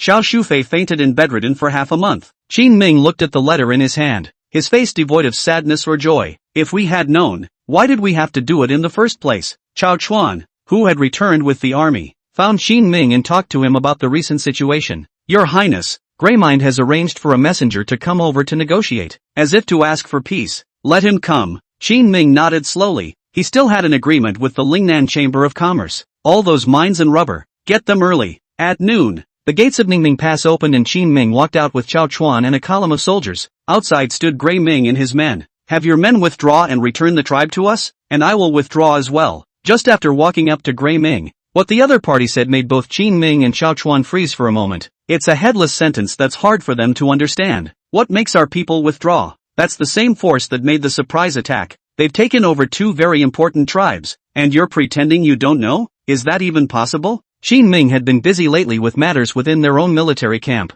Whether it was the replenishment of the Wuwei battalion or the reception of the court's rations, he needed to do it himself. Seeing that the war was almost over, they forgot that Wu Qingyi was still in the mountains. This guy seems to be mixing it up like a fish out of water and not even showing signs of coming back. Every now and then a few men would arrange to run back and ask the barracks for some provisions to carry into the mountains. A few hundred people's rations. Qin Ming naturally didn't even care too much. But I didn't expect this guy to be so fierce. Your Highness, old Wu has probably already led the men to smash the back. Otherwise they probably wouldn't have bowed down yet. Qin Ming didn't expect the move that he had casually played out in the first place. Surprisingly, it was able to display such power at this moment. Withdrawal is fine, but I need you to give me 5 mines. And rubber. Grey Ming's face turned ugly. Rambling? 5 mines? Why don't you just kill me? You can go back and discuss it. Qin Ming did not back down. This was a negotiation technique. Start by making an offer that the other party cannot accept, and then gradually reveal your intentions. That way the other person is also able to accept it better. In fact, what Qin Ming wanted in his heart was 2 mines, which would be enough for their military camp. If we mine harder, we can still sell a little and subsidize the Wuwei camp. 3 seats, and the rubber is fine for you, but you have to pay for it. Grey Ming didn't go back to discuss it, and he couldn't. They are now 100,000% desperate in the back. Wu Qingye's army was stationed at the main heavenly dangers, setting up dozens of crossbows and preventing anyone from passing through. Grey Ming is also very smart. Although Qin Ming took the mines, their rubber was a very large output. Grey Ming offered to let him pay for the rubber. It is to find an opportunity to do business with Qin Ming and earn silver from him in the meantime. Buy? No way. If you're asking for everything, what else am I going to buy? We can negotiate a constant price. How about? Grey Akira thought about it and played a little more. The constant price, at eye level, looks relatively low, but their rubber is extremely productive. Once a large number of them flooded into Qin Ming's hands, it was likely that they would be priced lower and lower in the market. When that happens, this constant price he has set will help them take advantage of the situation. Snap, you're a spooky kid, and you haven't been honest until now? Qin Ming slammed the table and shouted at him. At this point in time, Ash Ming even dared to play tricks on himself. Grey Akira's eyes glared and he blew his beard as well. Scream what? Big sound? Do you really think we are afraid of you? Swish swish swish. The group of soldiers behind Grey Ming quickly drew their weapons. Both sides had their swords drawn, and the atmosphere was a little scorched. I'm not negotiating with you, but I'm informing you to hand over your stuff. Qin Ming looked at them without the slightest fear. Suddenly he opened his mouth as if remembering something and brought up another matter. Tucci is alive and can be returned to you. The other one, Hulan is dead. This had been kind of the last straw that had crushed Greyminster. In fact, he had originally thought about it. Qin Ming was not hindered in any way for such a long time. Maybe those two colleagues of his own are already dead. But he wasn't convinced yet. After all, there had been no news. But today Qin Ming shattered his illusions. I'll give you 3 mines, but the rubber ones need to have a constant price. 3? Qin Ming was ecstatic in his heart. Things seemed to be a bit simpler than he had imagined. His face, however, did not show it. Instead, he shook his head lightly. Grey Ming, you're a smart man. Since you know that I've come over today to make so many demands, have you guessed why this is? Because you're greedy. Grey Ming spat, full of contempt. But Tucci is still going to be traded back regardless. Looking at him with a prickly look, Qin Ming leisurely said, I tell you what, the 3 guards are in my hands, and you've lost once and for all. What? If Qin Ming had mentioned Tucci just now, it was the last straw that crushed the camel. Then the camel was crushed right off the camel when that statement came out. How is this possible? How is that impossible? Qin Ming stood up, his eyes glaring at him. Introduce yourself. This king is the first sinner of Great Qian who killed Xiao Tianzet and Yang Lian, destroying the discipline of the army and damaging the reputation of the court. Just recently became one. He added a final word. Grey Ming's face was filled with horror as he took a few steps backward, and his heart was even more shocked. So that's why I'm not here to discuss it with you,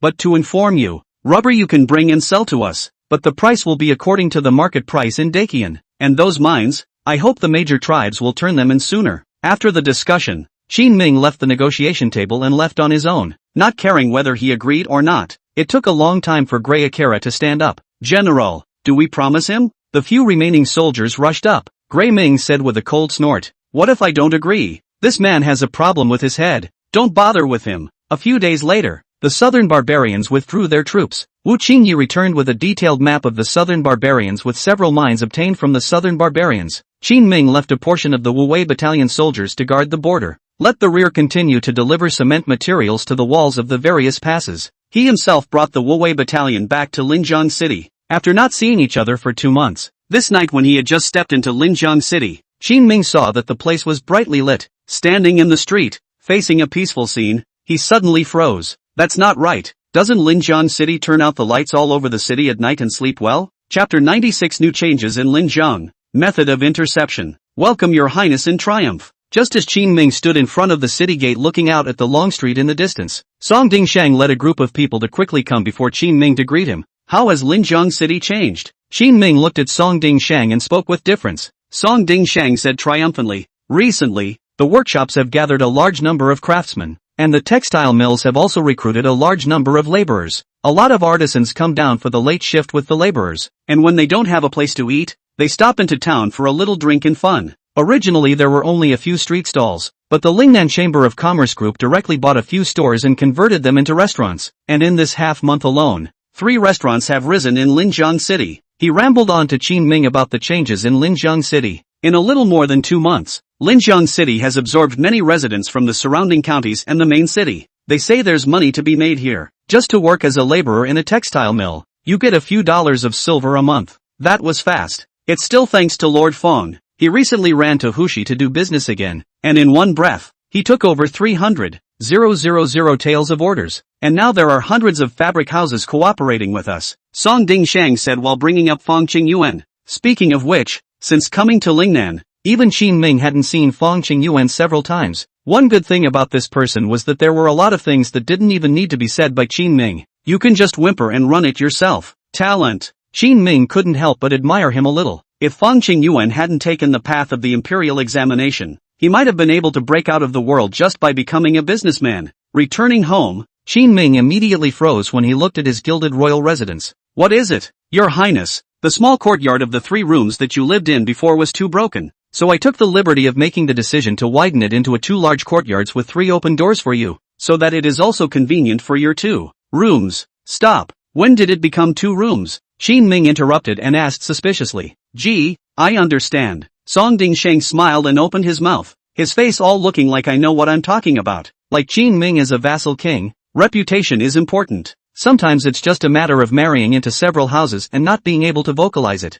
Forget it, this king is tired from traveling. Just rest and rest these days. Don't come to bother me if there's nothing to do. Qin Ming waved his hand and told him to go down first. As for himself, he pushed the door open and prepared to find a room to sleep in. Song Ding Shang responded and left with a clear understanding. With a creak, Qin Ming walked from the front yard to the backyard. Suddenly, he saw two figures sitting in the gazebo, seemingly coming together to whisper. After seeing the identity of the two, Qin Ming turned around and left. What are you running for? Wan Shu's voice came from behind. As if he hadn't heard, Qin Ming quickened his pace, but at that moment, a jade hand suddenly took his arm. The person who came was Guan Yu, who had long since returned to Linjiang City. Qin Ming, who had never practiced martial arts, naturally could not carry Guan Yu, who had a rock-solid lower body. He was yanked. You negative man. In vain we sisters often mention you. How to meet and run away. It's not a run. I just suddenly remembered that I have some business to attend to. I think you don't want to pay back our Lingnan Chamber of Commerce, right? Wan Shu followed up from behind and asked Qin Ming with a teasing expression. Definitely still. A few more days of grace. Qin Ming's silver was used to fill military needs. Fang Qingyuan's side of the order has not yet been completed. The court gave a number of them, but Qin Ming needed to build his own mines and pay his army, so he definitely couldn't give them. He had to keep dragging his feet on the money from the rich Chamber of Commerce. Never mind. Why don't you tell me about how that penicillin is made? I see you have it written under that list. As expected of someone from the Lingnan Chamber of Commerce, Wan Shu immediately thought of a new quid pro quo. In fact, just the various trimmings such as monosodium glutamate, consumed oil, and soy sauce that Qin Ming had taken out recently had already made the Lingnan Chamber of Commerce a lot of money. This was why Wan Shu would tolerate Qin Ming's failure to pay back the money he owed. Hearing the other party ask for penicillin, Qin Ming bitterly smiled. Worthy of being the general merchant of the Lingnan Chamber of Commerce, his vision is really poisonous. Thank you for the compliment, Your Highness. Wan Shu let out a light laugh. Qin Ming shrugged. You're welcome. Last time you said that sweet reward. Wan Shu was a bit stunned, then hastily covered his mouth in panic and turned his head to glance at Guan Yu sheepishly. Don't be ridiculous. I'm talking about the mystery reward. Mysterious? You people aren't trying to renege on your debt. Qin Ming was just about to snap when Guan Yu's voice came from the distance. What are you guys talking about? Oh, nothing. Nagging family. Qin Ming had his hands behind his back and was full of righteousness, as if he had never claimed a sweet reward just now. Wan Shu opened his mouth to change the topic. I think we can talk about cooperation in the back. The war is over and the Imperial Court is definitely going to start targeting Lingnan. Since the war was won, Qin Ming also had the strength. Wan Shu then wanted to take the opportunity to talk to him about the cooperation behind. Could be. Aren't you afraid I'll stay here and keep you two from spending time together? Wan Shu glanced at the scene with a great eye and prepared to leave. Guan Yu immediately blanked her small face containing shyness. There's no need to go. I'm a fraternizing man. One or two can spend time together. Qin Ming opened his mouth to stop her. What are you going to do? At this time,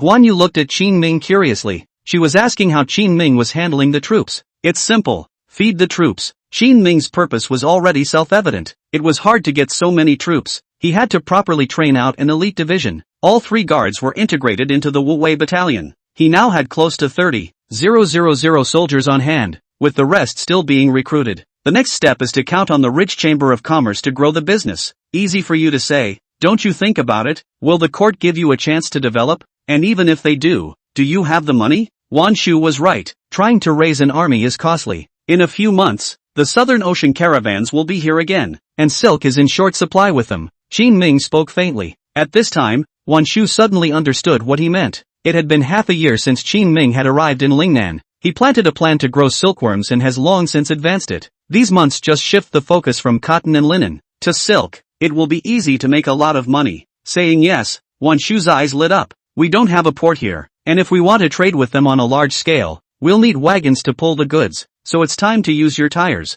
No problem. It just so happens that I have to make a trip to the southern barbarians recently. He had taken over the mines, and he was going to see them for himself and help improve the tools they used for mining. This will increase production. That's fine, but I'd recommend hiring some of the local tribesmen. Wan Shu suddenly said meaningfully to Qin Ming. You want to use money to tie them to our ship? Qin Ming frowned and quickly understood what Wan Shu meant. Standing up for the army. It was impossible for Qin Ming to cooperate with the southern barbarians. However, Wan Shu is a businessman and has nothing in his eyes but interests. Chapter 97 Freight Tricycle. Yes, it's like treating water. It's better to block than to block. That's good. Qin Ming didn't hesitate and directly nodded his head. This surprised Wan Shu a bit. She didn't expect Qin Ming to agree so quickly. Letting go of this matter, Wan Shu continued. You're confident in intercepting something from Diqian? That's going against the Imperial Court. Qin Ming seems to be at loggerheads with the court. It was not in her interest as a businesswoman to have to bring the Lingnan Chamber of Commerce along herself. Qin Ming waved his hand and said, I didn't say I was going against the court. It's just that since those Southern Ocean caravans can do business with the Imperial Court, who says they can't do business with me? You are also a businessman. You should understand that business is all about freedom. You're trying to steal the court's share of the trade, so that's good. Wan Shu was relieved. With the current power of Qin Ming, it was difficult to go against the court. Qin Ming is not trying to leave the court with nothing to do. His main purpose, in fact, was to part with a portion of the court's order, so that he can profit from it himself. Say it and do it. That night, Qin Ming's workshop began to move, producing parts for the carriage in large quantities, make wagons so they can get their goods to the harbor quickly. While arranging for people to make it, Qin Ming was not idle. He called over a few of his skillful craftsmen. Guys, any technical difficulties? The crowd scratched their heads. Your Highness, there's no trouble. Isn't it just making a carriage? No. Your current perceptions are still too superficial. As he spoke, Qin Ming gave them the knowledge of pulleys and bearings. This is a common tactic on some shifter bikes. Put these pedals, too, inside the wagons, and make some tricycles, so that in the future, for freight transportation over close distances, there will be no need for wagons. The endurance of a man is greater than that of a carriage. One of Qin Ming's moves was to pave the way for the popularity of those tires afterwards. The second is to save money. It can't be helped. It's so poor and bubbly right now. But the war horses in the barracks have to be arranged. For this reason, he had to withhold all the horses that carried goods in the stagecoaches and cloth stores. This will at least enrich the horses in the barracks in the near future. Hearing Qin Ming speak in this way, the craftsmen next to him first had a shocked look on their faces. Then they all twitched at the corners of their mouths. Half the time you still need someone to pull it. This has to be exhausting, right? Your Highness, people can't be used as animals. They all looked displeased. A tricycle that can be shifted to correspond to different gears and gears for both up and downhill. It's not tiring, Qin Ming quickly explained. Hearing this, the crowd was filled with suspicion. 2 days later, an extremely simple tricycle landed. The tricycle with 3 gears intrigued the crowd. A number of craftsmen were gathered around to keep ogling it. What are you looking at? Go straight up and try it. Qin Ming's urging. An artisan stepped out of the crowd and stepped on the pedal. It does seem like, is taking it easy. Yes, as long as the road is in good condition, it will last longer than a horse rushing, and you can travel a little closer each day, and the key is to save money. Qin Ming smilingly patted their shoulders and summoned the 3 Chao Chuan over again. In a moment, arrange for the soldiers in charge of logistics to come over and learn the use of tricycles, so that we can use this for the transportation of our supplies in the future. Your Highness, you are a genius. Looking at a small tricycle, it can carry hundreds or even thousands of pounds of cargo. Even Chao Chuan was filled with joy at this time. In this day and age, transportation power is paramount. Nothing can be done without the collection and distribution of materials. Get up off the ground. Get up off the ground. Let me try. Lu broke to see Chao Chuan riding a tricycle will not let go. Waiting on the side of the anxious he rushed up. Grabbed the grip. You guys, what a monkey wrench. Chao Chuan stood up with displeasure. Lu Gang hurriedly went up and rode the tricycle towards the outside of the barracks. Chang Baishan, who was following Qin Ming, frowned. This guy is so reckless. Nothing is going to happen. I'll go check it out. Qin Ming nodded and told him to go ahead and follow. Soon, Chang Baishan returned to the barracks with a face full of anger. Flipped. What? Several people froze. Shang Baishan explained. Your Highness, Lu Chong thought I was going to grab a tricycle with him and pedaled forward on the official road playfully. The official road was rough, and the boy tripped over something and tumbled right into the field next to him. I came back to take a couple of guys to move the car. Hearing this, Qin Ming's face suddenly looked ugly. How did this happen? Seeing this, several people were scared. Chao Chuan hurriedly spoke for Lu Chong. Your Highness, this man Lu Chong is just too big-hearted and curious. Not intentionally. You must not take it to heart. When I come back in a while, I'll help you teach him a hard lesson. Qin Ming snapped back from his contemplation before he casually said, let's go and get that guy and the tricycle out of the paddy first. Soon, the crowd walked out of the barracks. It was then that Qin Ming realized that the official road outside was extremely rugged. Many affluent places in Dakian might build some stone roads, but the remote territory of Lingnan was different. Many of the official roads were dirt roads, all of which were uneven and gravelly. Usually riding a carriage is bumpy, and now Lu Chong is excited to ride a tricycle on the spur of the moment, even directly over the field. Your Highness, what's wrong? Returning from fishing, Chang Baishan keenly sensed that Qin Ming seemed to have something on his mind. Qin Ming opened his mouth. Today's rollover was not because of old Lu, but the road was too bad. Shang Baishan frowned. You're not thinking of fixing the roads in Lingnan all over again, are you? You can't do business on these roads. Even a hard-working man like old Fong took his business to the west side of the lake after a while of messing around over here. And you know why? Why? Chang Baishan asked suspiciously, and Qin Ming explained to him what Fong Qingyuan's heart was thinking. Qin Ming had thought that Fong Qingyuan had taken the initiative to run over there to do business with someone because he held a swan's will and wanted to expand his business to other places as soon as possible. Everyone else is thinking the same thing. It was only after today with this Lu Barge business that he finally felt otherwise. The reason why Fong Qingyuan ran to others was because he made more money. The other reason is that the business environment on their side is really bad. Other than that, the roads alone are difficult. Thinking of this, Qin Ming uttered the maxim, if you want to get rich, build roads first. After these few days of repairs, let the expanded Wu Wei battalion get back to work on the ground. Xiao Chuan came forward and was astonished when he heard Qin Ming's arrangement for Shang Baishan. Your Highness, what are we going to use to build the road? Although they had labor, they were short of materials and had to find gravel and silt to build the road. This was when the preparations Qin Ming had originally made came in handy. Just use cement. Chapter 98. If you want to be rich, build roads first. Qin Ming originally had the workshop make a batch of cement with the help of the Lingnan Chamber of Commerce. It's still being done because of the reinforcement of the walls of those two passes in Jingdong. Hearing this, Xiao Chuan immediately brightened up, and Shang Baishan also came to a realization. So that's a good idea. Don't forget, there are tires back there to go with it, so we'll have absolutely great transportation when the time comes. Qin Ming reminded them. Xiao Chuan said with a face full of anticipation, if the original 3-day journey could be shortened to 2 days, wouldn't we be invincible in Lingnan? Of course, concrete roads and tires speed things up, and with the tricycles, and switching people to ride for transport, you don't have to rest for a while. Like a horse, wagon transportation is not really that great. A horse has to eat a lot of food every day and take long breaks as well. If and when the trike is replaced, they can rotate people to ride it day and night. A tricycle with 2 or 3 people can definitely be replaced. Just as they were taking advantage of the night and contemplating the wonders of the tricycle, Song Dingshang brought Fong Qingyuan to the military camp. Your Highness, I heard you made some new transportation. Having just arrived at the place, Fong Qingyuan did not talk nonsense at all and immediately asked about these things. He now has a constant headache because of the traffic. When he came back today and just learned of the news, he hoofed it to Qin Ming's barracks. Yes. Qin Ming smiled and opened his mouth to introduce the wonderful use of the tricycle. The idea of building the ridge was then brought up with him, although it would cost tens, if not millions of taels of silver. But Fong Qingyuan nodded lightly. I agree with you, HM, Lord Fong. I remember that you are usually very frugal. Why did you agree so easily on such a matter? Song Dingshang looked at Fong Qingyuan in surprise. It's a big deal, Fong Qingyuan said simply before turning his head to Qin Ming. Your Highness, within 3 days I want 300 tricycles to be distributed to all parts of Lingnan. This might be a little difficult. There's a tire making behind it. Qin Ming was now waiting for Nanban to trade rubber with himself. In the short term, it's just a matter of making some look-alike goods first, and then we'll have to improve the tricycle later on, allowing it to be more adaptable to long-distance transportation.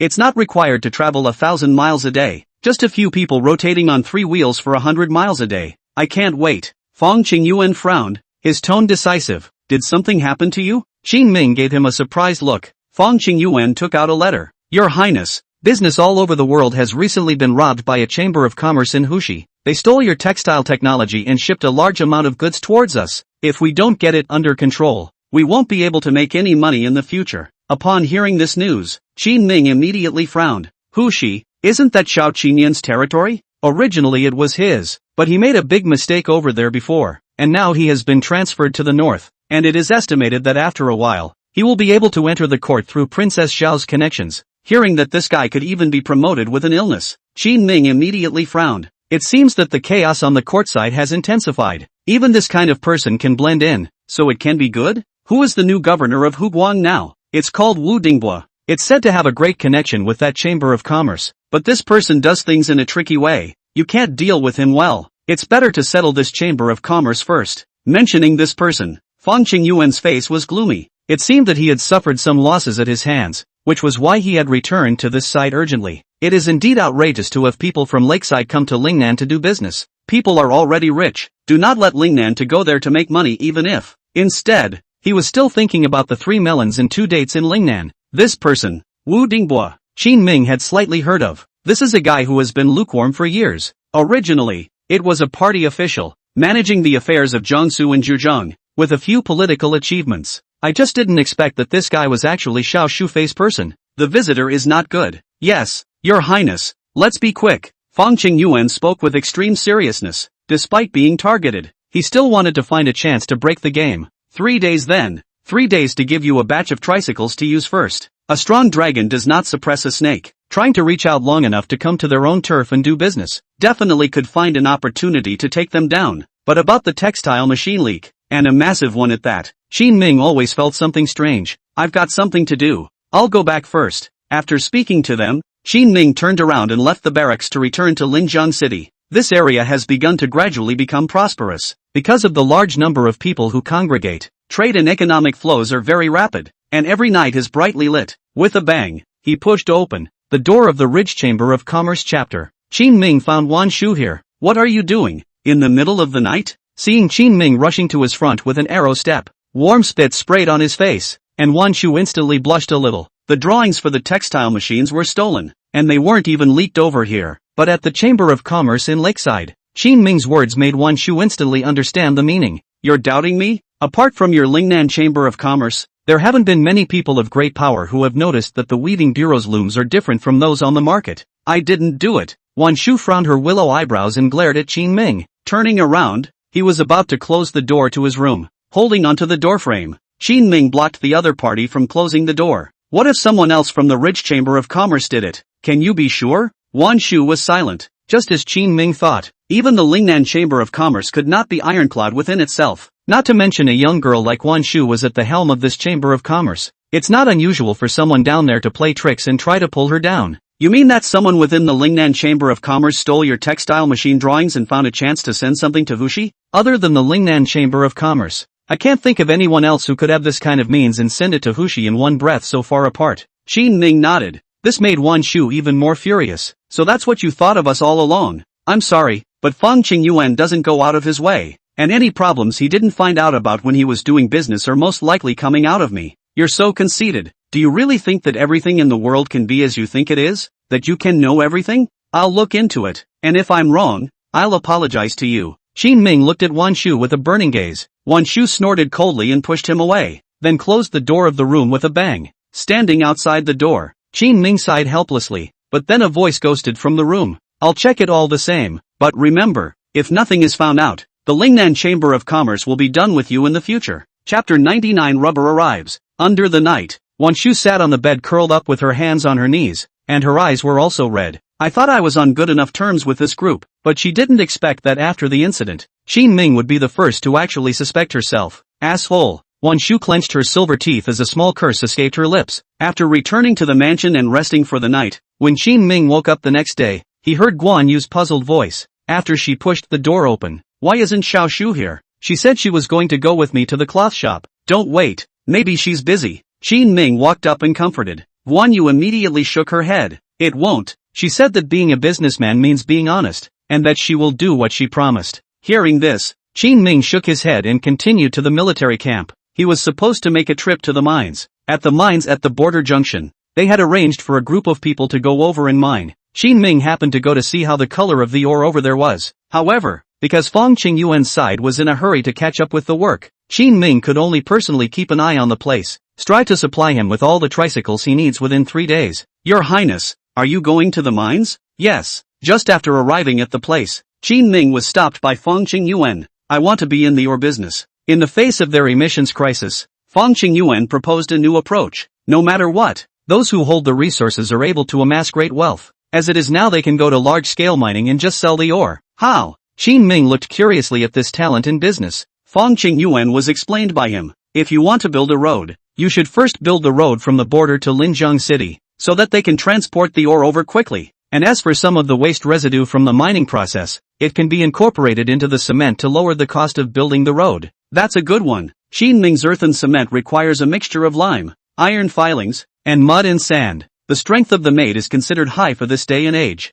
A two-pronged approach to paving, from the head and tail end, should get this road through in no time. Where are you going to sell this ore? Soon Qin Ming thought of another problem. Hussy. Hearing Fang Qingyuan's voice filled with anger, Qin Ming knew that he was going to fight Wu Dingbua. Thinking about it, after all, Fang Qingyuan appeared to have suffered a great loss at his hands. Plus, Fang Qingyuan himself was a nature that liked to take the bull by the horns. It's natural to get your revenge back at a time like this. Running into business in Lakeland West with tons of ore can definitely stir up a storm. stirring up the market over there. That's fine. You don't have to worry about the ores. The barracks won't have too many battles lately. All the ores will be supplied towards your side. Thank you, Your Highness. I'll watch this side for you. You can go to the mines first. Got it. Qin Ming thought about it, but in the end, he didn't tell Fong Qingyuan about the Lingnan Chamber of Commerce. Intuition tells Qin Ming that things are likely to come out of the Lingnan Chamber of Commerce, but not necessarily related to Wan Shu. Hopefully, when he returned, Wan Shu would have investigated the matter. Get on a fast horse. Qin Ming went prepared to leave with Chang Baishan and a group of guards. Instead, he saw a line of soldiers gathered around the barracks gate, who had come from far away with a number of things. What do you do? Qin Ming was surprised as he walked up and opened his mouth to ask. At this time, a few soldiers saw Qin Ming and immediately came up eagerly. Your Highness, we've sent back a shipment of ore and rubber. Please check. Rubber sent back? Hearing the two words rubber, Qin Ming's heart burst with joy. With this kind of stuff, they can start working on tire making. As Qin Ming pondered these things, Fong Qingyuan and Xiao Chuan beside him all rushed up as well. Your Highness, are the tires ready for me? In the past few days Fong Qingyuan had also discovered that the tricycle was a bit bumpy. With tires, at least they would be much more stable on such uneven surfaces. It doesn't take too much effort to ride. Otherwise just those bumps from walking. It's a lot of work for a person to sit on it. This may take a few more days, so you can use the basic version for now. Qin Ming wasn't ready to leave even after a moment of contemplation. Waving his hand at Shang Baishan to stop, he then turned his head. I'll stay in the barracks for the next few days. I won't go to the mines first. Let's talk about the rest after we've taken care of things here. Okay. The crowd nodded. Soon Qin Ming had gathered all the artisans present. Gentlemen, the tires for the wagon are ready to be made, and next I will teach you how to make them. Qin Ming quickly told them about the situation. So it is. We can try to do that first, but that's probably going to take quite a bit of strength. They are all making tires for the first time and are new to rubber as a material. It's still difficult to get started. Qin Ming was in a bit of a hurry right now, so he just pulled out 300 taels of silver from his sleeve. This is 300 taels of silver. Everyone try to get things done as quickly as possible, and if it can be done within 10 days, these 300 taels will be divided among you. Hearing these words, everyone in the room breathed heavily. 300 taels of silver was already a huge sum of money for them. After explaining things down, Qin Ming turned around to count the inventory. At this time, Chang Baishan asked suspiciously beside Qin Ming, Your Highness, when did you become so rich? Casually giving several hundred taels of silver. He remembered that most of the money on Qin Ming's side had been put into the barracks. Now they're buying rubber from the southern barbarians. The entire barracks was poor, so it was reasonably impossible to come up with so much silver in one breath. Who told you I had money? Qin Ming glared at him. Those were all I had just now. He really needs to get tires out fast now and steal business from Lakeside, in order for them to be inspired, more motivated and not confused about the future. It was only then that Qin Ming decided to play this pussy a little more mellow. On the surface, he was breezy, posing as if he was inscrutable and would be able to give them so many rewards at his fingertips later on. In fact, that only remaining 300 taels of silver bills had been taken out by Qin Ming through gritted teeth. Hey, I told you. Chang Baishan nodded with satisfaction, which was in line with what he expected from Qin Ming. Go, change some silver. The penniless Qin Ming's mind moved, and suddenly thought of a way to exchange silver. They have a lot of ore on hand. It just so happens that a lot of this resource can be delivered later. Sell it now and make an absolute killing in the market. At that thought, he immediately pulled Chang Baishan and ran towards their warehouse. Chapter 100 The Shameless Lakeside Merchant Caravan. On the other side, Fong Qingyuan had already started arranging for deliveries. Today he got over 30 tricycles and is ready to start investigating the caravans that are coming in from the west of the lake. My lord, they've lowered their prices so much now that they're even trying to sell their goods at cost. When he said this, several of his men were all filled with righteous indignation. The other side seems to be very aware of the problems in Lingnan. It's okay for these chambers not to make money, just recoup one cost, but as long as they slowly simmer, sooner or later they can boil Fong Qingyuan and their textile business to death, because Fong Qingyuan can't not make money. If they don't make money, they won't be able to stabilize a base as big as theirs. They don't have much else to support besides this industry. The ore business hasn't taken off yet. Any more of this and they'll be in trouble. Listening to the report from his men, Fong Qingyuan snorted coldly. Who is the man who came this time? It seems to be called Zhuge Fazai, a hallmaster of the Hushi Chamber of Commerce. So it's him. Fong Qingyuan was originally driven out of Hushi by Zhuge Fazai. That guy, since he found out that Fong Qingyuan was doing business in Hushi and making a killing, just keep finding people to target him in the open and in the dark. At the end of the day, even the few fabric houses that Fong Qingyuan had negotiated down didn't dare to do business with him. In fact, when Fong Qingyuan came back, He did not tell Qin Ming that he did not come back after doing business. He really couldn't keep his business going before he came back. However, Qin Ming was a smart man. He hadn't been asking too many questions and had guessed Fong Qingyuan's situation. Sort of gives him some face. Unfortunately, Fong Qingyuan himself couldn't get over this hurdle, and he had been tossing and turning all night for the past few days. It's hard to get a good night's rest, and the thought of the previous business failure is always in the back of your mind. When other people fail in business, the big deal is to go back to the drawing board and scrape together some more money to start a different business. But it's different on their side. With such a big military camp behind them, Fong Qingyuan can't afford to make a mistake. You guys go ahead and try shipping a trip at their price, and drop the price a little bit if you can. By switching to tricycles, our transportation costs should go down a lot. Originally they were very costly just to transport by horse, not to mention running from the west side of the lake to the south side of the ridge. Fong Qingyuan easily found the other party's focus. Yes, the few soldiers who were present then immediately arranged for the people who were carrying the goods below. Riding his tricycle, he headed in the other direction. There was some anxiety in Fong Qingyuan's heart, but it was well hidden from him. Sitting over here, he quietly looked at the ledger, carefully inventoried what chances he had of flipping. People in Hushi are rich, at least much richer than Lingnan. That's why they were able to spend a lot of money quickly in a short period of time. Copy everything from Qin Ming. Your Highness, I have something to discuss with you. After carefully preparing his mind, Fong Qingyuan finally came to Qin Ming without holding back. Looking at the other party's reaction, Qin Ming slowly nodded his head and pulled a nearby chair. Sit down. It just so happens that you haven't mentioned anything about Hushi to me since you came back. Only Song Dingshang has been praising you for being great. Qin Ming slowly opened his mouth, and there wasn't the slightest bit of blame in his tone. Fong Qingyuan sat down disheveled on the stool. He then told Qin Ming all about the bullying he had received over there, as well as the fact that he had returned in disgrace. I can't believe this is happening. Now that they've come to us to do it, do you have any ideas? Qin Ming naturally understood how difficult it was for Fong Qingyuan. The other guy has always been a hard worker, very honest and smart. Even he couldn't get things done, and that was indeed too much targeting.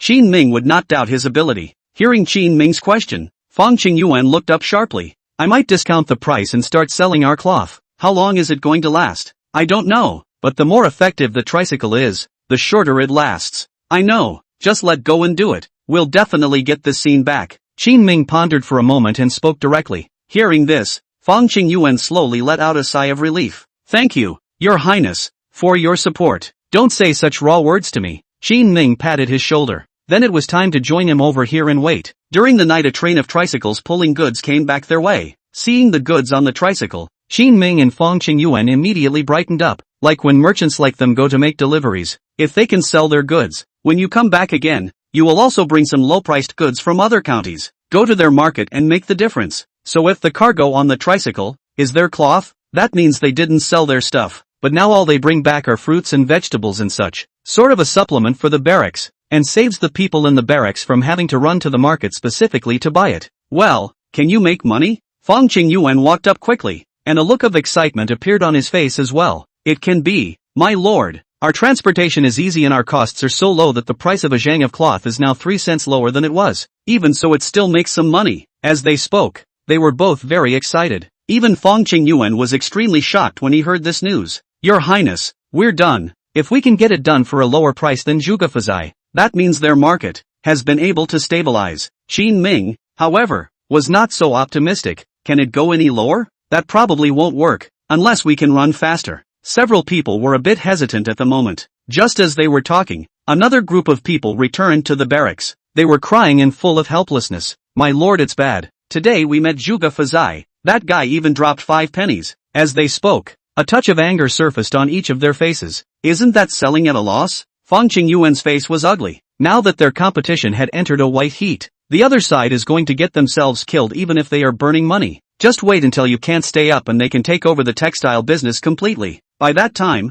all the people in Hunan and Guangdong will be theirs, and making money will be like drinking water. This would be the very first monopoly. Old Fong, let me give you another sum of silver. Qin Ming went to sell a batch of ores today, and his hands are a little bit wider. Don't rush, let me think about it. Even though Qin Ming wanted Fong Qingyuan to do the same, Fong Qingyuan shook his head. Where do they get the money to stick it up now? Chapter 101 Haters Meeting Haters. The two discussed the matter for a while, but did not come to a unanimous agreement. They had no choice but to return to Linjiang City to rest first. Wait until tomorrow to see what the market does first. However, When they had just returned to Linjiang City, Qin Ming saw Fong Qingyuan suddenly standing on the long street and froze. Old Fong, what's wrong? Zhuge Fazai. Fong Qingyuan almost gritted his teeth and said the other party's name. Follow his gaze. Qin Ming then saw a middle-aged man with a big belly, lightly shaking his folding fan. He walked over with a tart face. A fan in the middle of the night. This man is really showing off. Qin Ming frowned slightly, sizing up this guy who had forced Fong Qingyuan out of Hushi. Heretic Zhuge Fazai.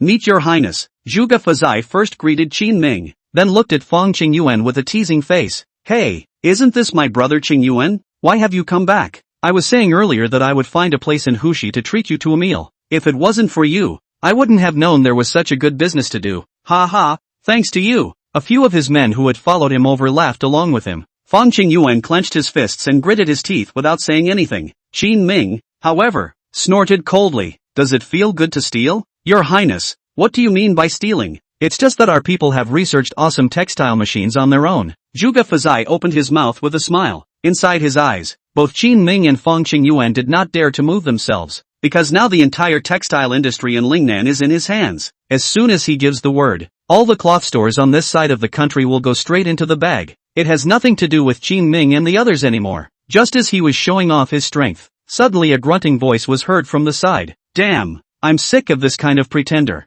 What's a petty thief who steals? Stinking in front of our highness? Lu Gon, who was drunk from the restaurant, suddenly appeared in front of them. Just now he sat by the window of the tavern and listened for half a day. It was finally determined that this Zhuge Fazai in front of him was an enemy of his highness. Remembering that Qin Ming had once given himself some money to drink before, although he was later cheated away, he still remembered Qin Ming's kindness. So Lu broke into a big bowl of wine and stomped out the door from the restaurant. Is this brother? I'm your father. Bump! The sandbag-sized fist slammed into Zhuge Fazai's face. Zhuge Fazai's entire body fell straight backward. At the sight of this scene, everyone around them froze. What's going on? A few of Zhuge Fazai's guards immediately rushed up, but Lu Chong suddenly pulled the robe on his body, revealing the armor on his chest. Let's see, who dares to touch me today? Even you, Master Jun, dare to beat me? Seeing that the other party was a soldier, and still in the barracks with a low official position, now the crowd was a bit cast down. Zhuge Fazai covered his face and sat on the ground with snot and tears. Your highness, do you not care if someone in your fiefdom beats someone in the street? What beating? The king didn't see it. Qin Ming shook his head and looked towards the surroundings. At this time,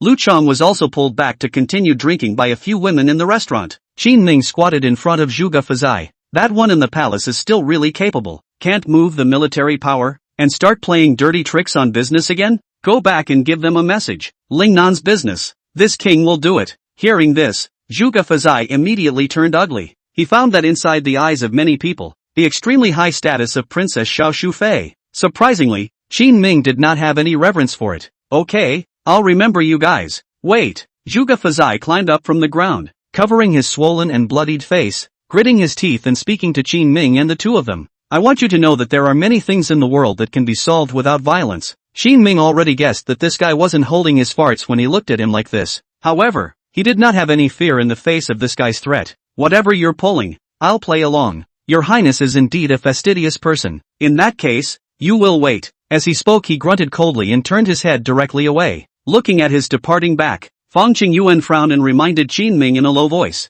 Your highness, this guy is very sinister. We must be careful. I'll arrange for a few people to follow him later. No, I don't even have to guess what he wants. Qin Ming sneered twice and left with Fong Qingyuan. Other side. After running away, Zhuge Fazai hid under an alley, covering his face and hissing. Several of his men stood helplessly on the sidelines. Zhuge Fazai was furious and snapped his palm on the face of one of his men. You bunch of losers. Why didn't any of you dare to go up when that guy hit me just now? I spent so much money to raise you guys, but I didn't expect to raise a bunch of limpets. Get out. All of you. The crowd had taken a beating, but no one was willing to leave at this point. After all, although Zhuge Fazai had a foul temper, and had even either hit or scolded them, it was only after slapping a few times at them that Zhuge Fazai finally stopped, and the anger in his heart calmed down a little. It seems that they have a new tactic to try to deal with us. You guys will go out of the city now and see what they have gotten out of the inside of their barracks. As a businessman, though Zhuge Fazai had a bad temper and bad character, but he has a keen sense of smell. This was why he had been able to do business for so long, consistently making money and even become the Chamber of Commerce's hallmaster. Today, when he saw Qin Ming and Fong Qingyuan with this look of a settled mind, He then guessed that the other party must have a means against him. In order for him to have more information, he had to investigate ahead of time. Yes, several of the men under his command hurriedly bowed their heads in response after taking a beating, quickly running towards the outskirts of the city. Early in the morning of the next day, Fang Qingyuan arrived early in front of Qin Ming's mansion. Shouting at Qin Ming, he rushed towards the outskirts of the city as usual. They're going to see how productive the workshop is. What is known now is that there are also many workshops on the west side of the lake, and their production efficiency is only faster than their own. Fang Qingyuan felt that since the barracks had made a tricycle, they should step up their efforts, take advantage of the tricycle as early as possible and deal a blow to the Lakeside Chamber of Commerce in business. Otherwise the advantage of the tricycle will be stolen by them as well, and then all bets are off. After the two rode a fast horse to the barracks, he saw Chao Chuan, who was tugging at a soldier's collar with an ugly face, loudly reprimanding something. What's going on? Qin Ming walked forward. Chao Chuan loosened his hand and said to Qin Ming with an extremely ugly face, "Your Highness, in the middle of the night yesterday, when they were rushing back from their night journey, they lost a tricycle." Oh? Qin Ming raised his eyebrows, and the face of Fang Qingyuan,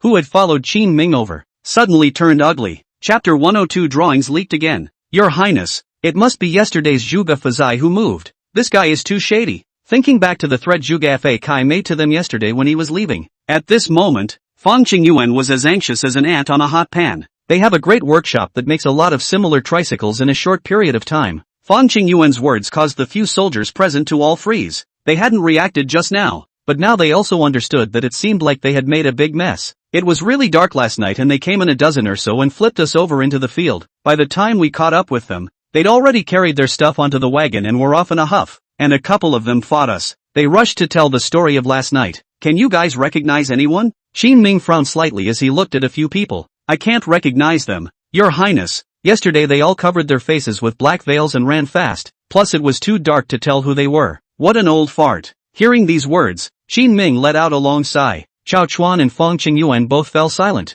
Could it be that this business of theirs was really out of the question? Fang Qingyuan sat on the ground disheveled. Yesterday there were some embers of revenge kindled, which were instantly extinguished. As long as the other party also mastered the technology of the tricycle, when the time came, it would definitely bring a huge blow to Qin Ming, and their freight rates would be lowered, and the price of cloth would have to be lowered as well. Just when they were all disheartened, they realized that Qin Ming, who had sighed, had suddenly raised the corners of his mouth with a playful expression. Luckily I have other means. What do you mean, Your Highness? Fang Qingyuan and Chao Chuan's eyes both lit up. What kind of tricycle did he move yesterday? Qin Ming didn't reply, but they opened their mouths and asked. Several soldiers immediately explained. It's just a regular tricycle. Good. In that case, we'll put on rows of tires in a few days. Qin Ming smiled slightly. The words that were spoken, however, caused Chao Chuan to be a bit puzzled. Your Highness, what does this have to do with tires? Fang Qingyuan came to a sudden realization. Are you trying to screw them out of a deal?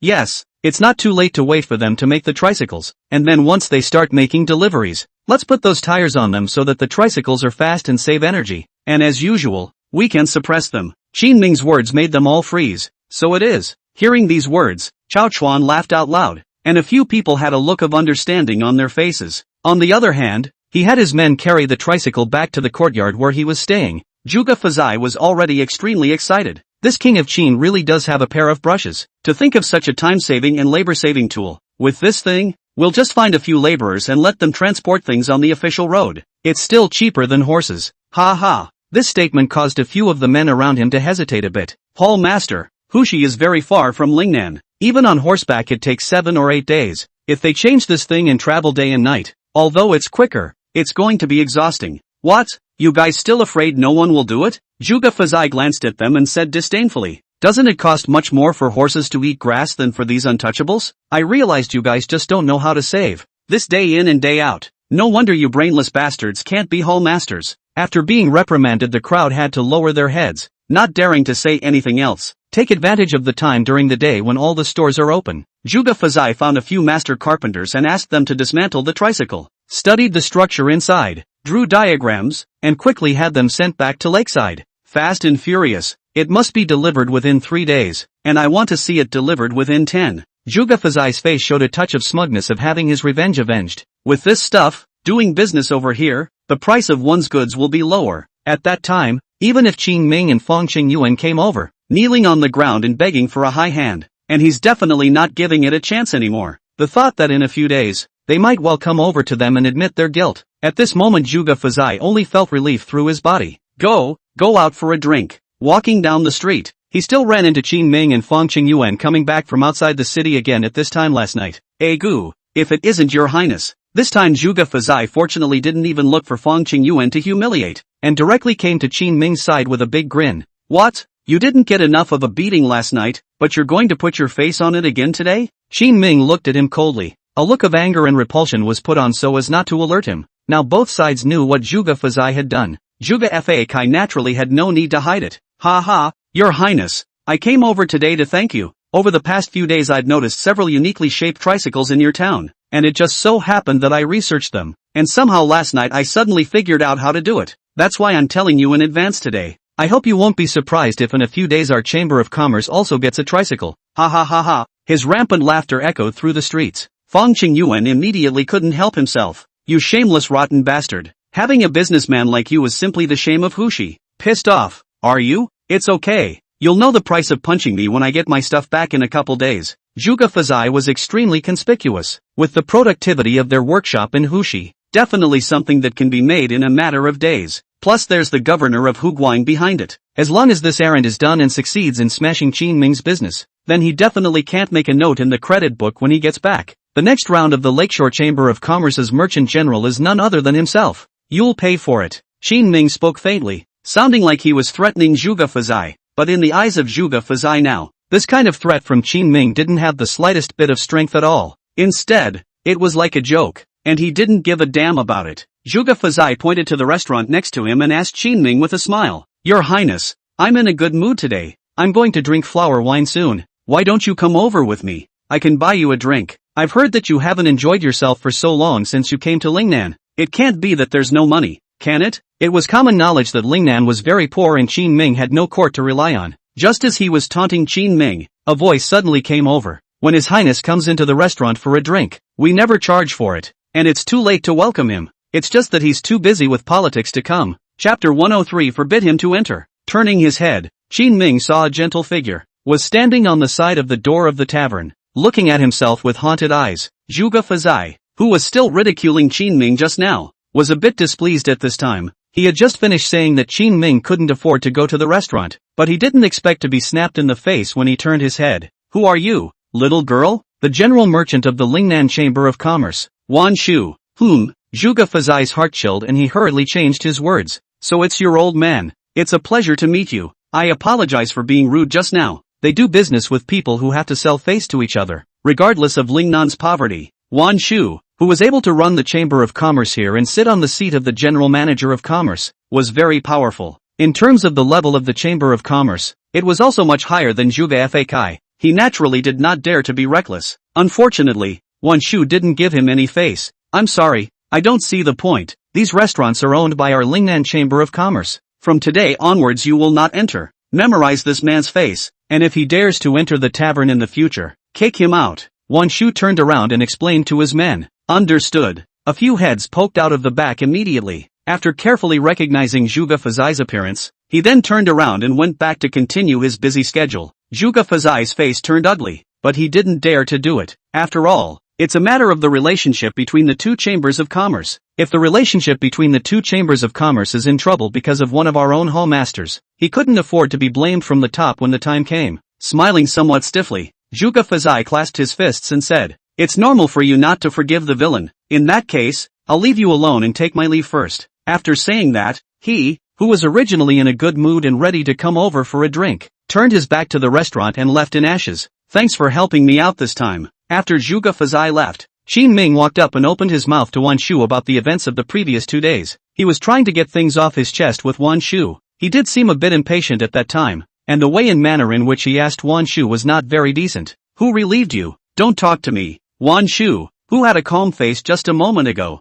saw Qin Ming walking over. The little face fell and turned around, ready to go. Qin Ming gave Fang Qingyuan a look, telling him to go back first. Although Fang Qingyuan was a relatively straightforward person, he saw that it was an emotional issue on Qin Ming's side, very eye-catching and quick to leave. Qin Ming quickly caught up with Wan Bailout. It's true that I was wrong about what happened yesterday, and I've thought carefully since then that I should have invited you to investigate with me. That can never be allowed. I'm a suspect, In case you guys leak any more information in the past, it will definitely be on my head again. Wan Shu clasped her hands to her chest and stomped forward with her back to Qin Ming. The high-raised ponytail allowed Qin Ming to see only the back of one head. Looking at the other party with this playful little temper, Qin Ming sighed helplessly. When a woman is angry, many men in modern society will coax. Of course, in the eyes of some rich kids, this actually doesn't even need to be coaxed. Just buy some bags, some lipstick or something. And the most thing Qin Ming possessed in this era was some modern knowledge. All of these contraptions can help Wan Shui make money. After thinking about it, Qin Ming was also prepared to make amends to Wan Shu, so he opened his mouth. Don't be angry.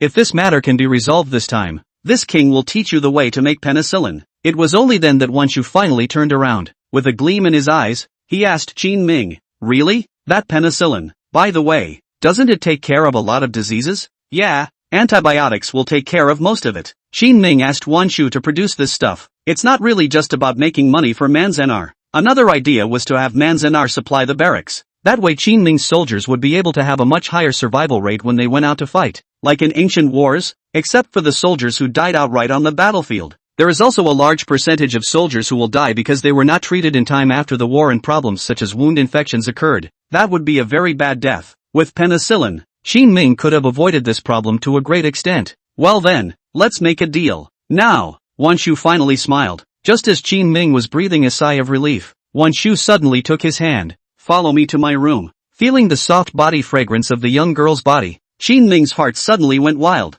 Hearing the words of tigers and wolves coming out of the other party's mouth, Qin Ming was even more shaken. Is it possible that one spring, just like that, has come? Just as he thought of this, Qin Ming had already been dragged into the room by Wan Shu. At this time, Wan Shu took out a small bamboo tube from his room. It was clanking inside, making Qin Ming a bit strange. This can't be some kind of medicine, can it? I'm young, I shouldn't have to take medication. Qin Ming's words caused Wan Shu to instantly turn her little face red with shame. What are you thinking? It's a means for us to pass on information. As he spoke, Wan Shu also threw out the bamboo strips of different lengths inside. There's a hall master by the name of Zhang San, and he's the one who sold the information to Zhuge Fazai, or to be precise, to that governor of the two canton behind Zhuge Fazai. As he spoke, a touch of anger also surfaced on Wan Shu's face. In fact, he had long since stopped being angry with Qin Ming, because after investigating, Wan Shu realized that it was really the Lingnan Chamber of Commerce that had leaked the news. Since I'm right, how about penicillin?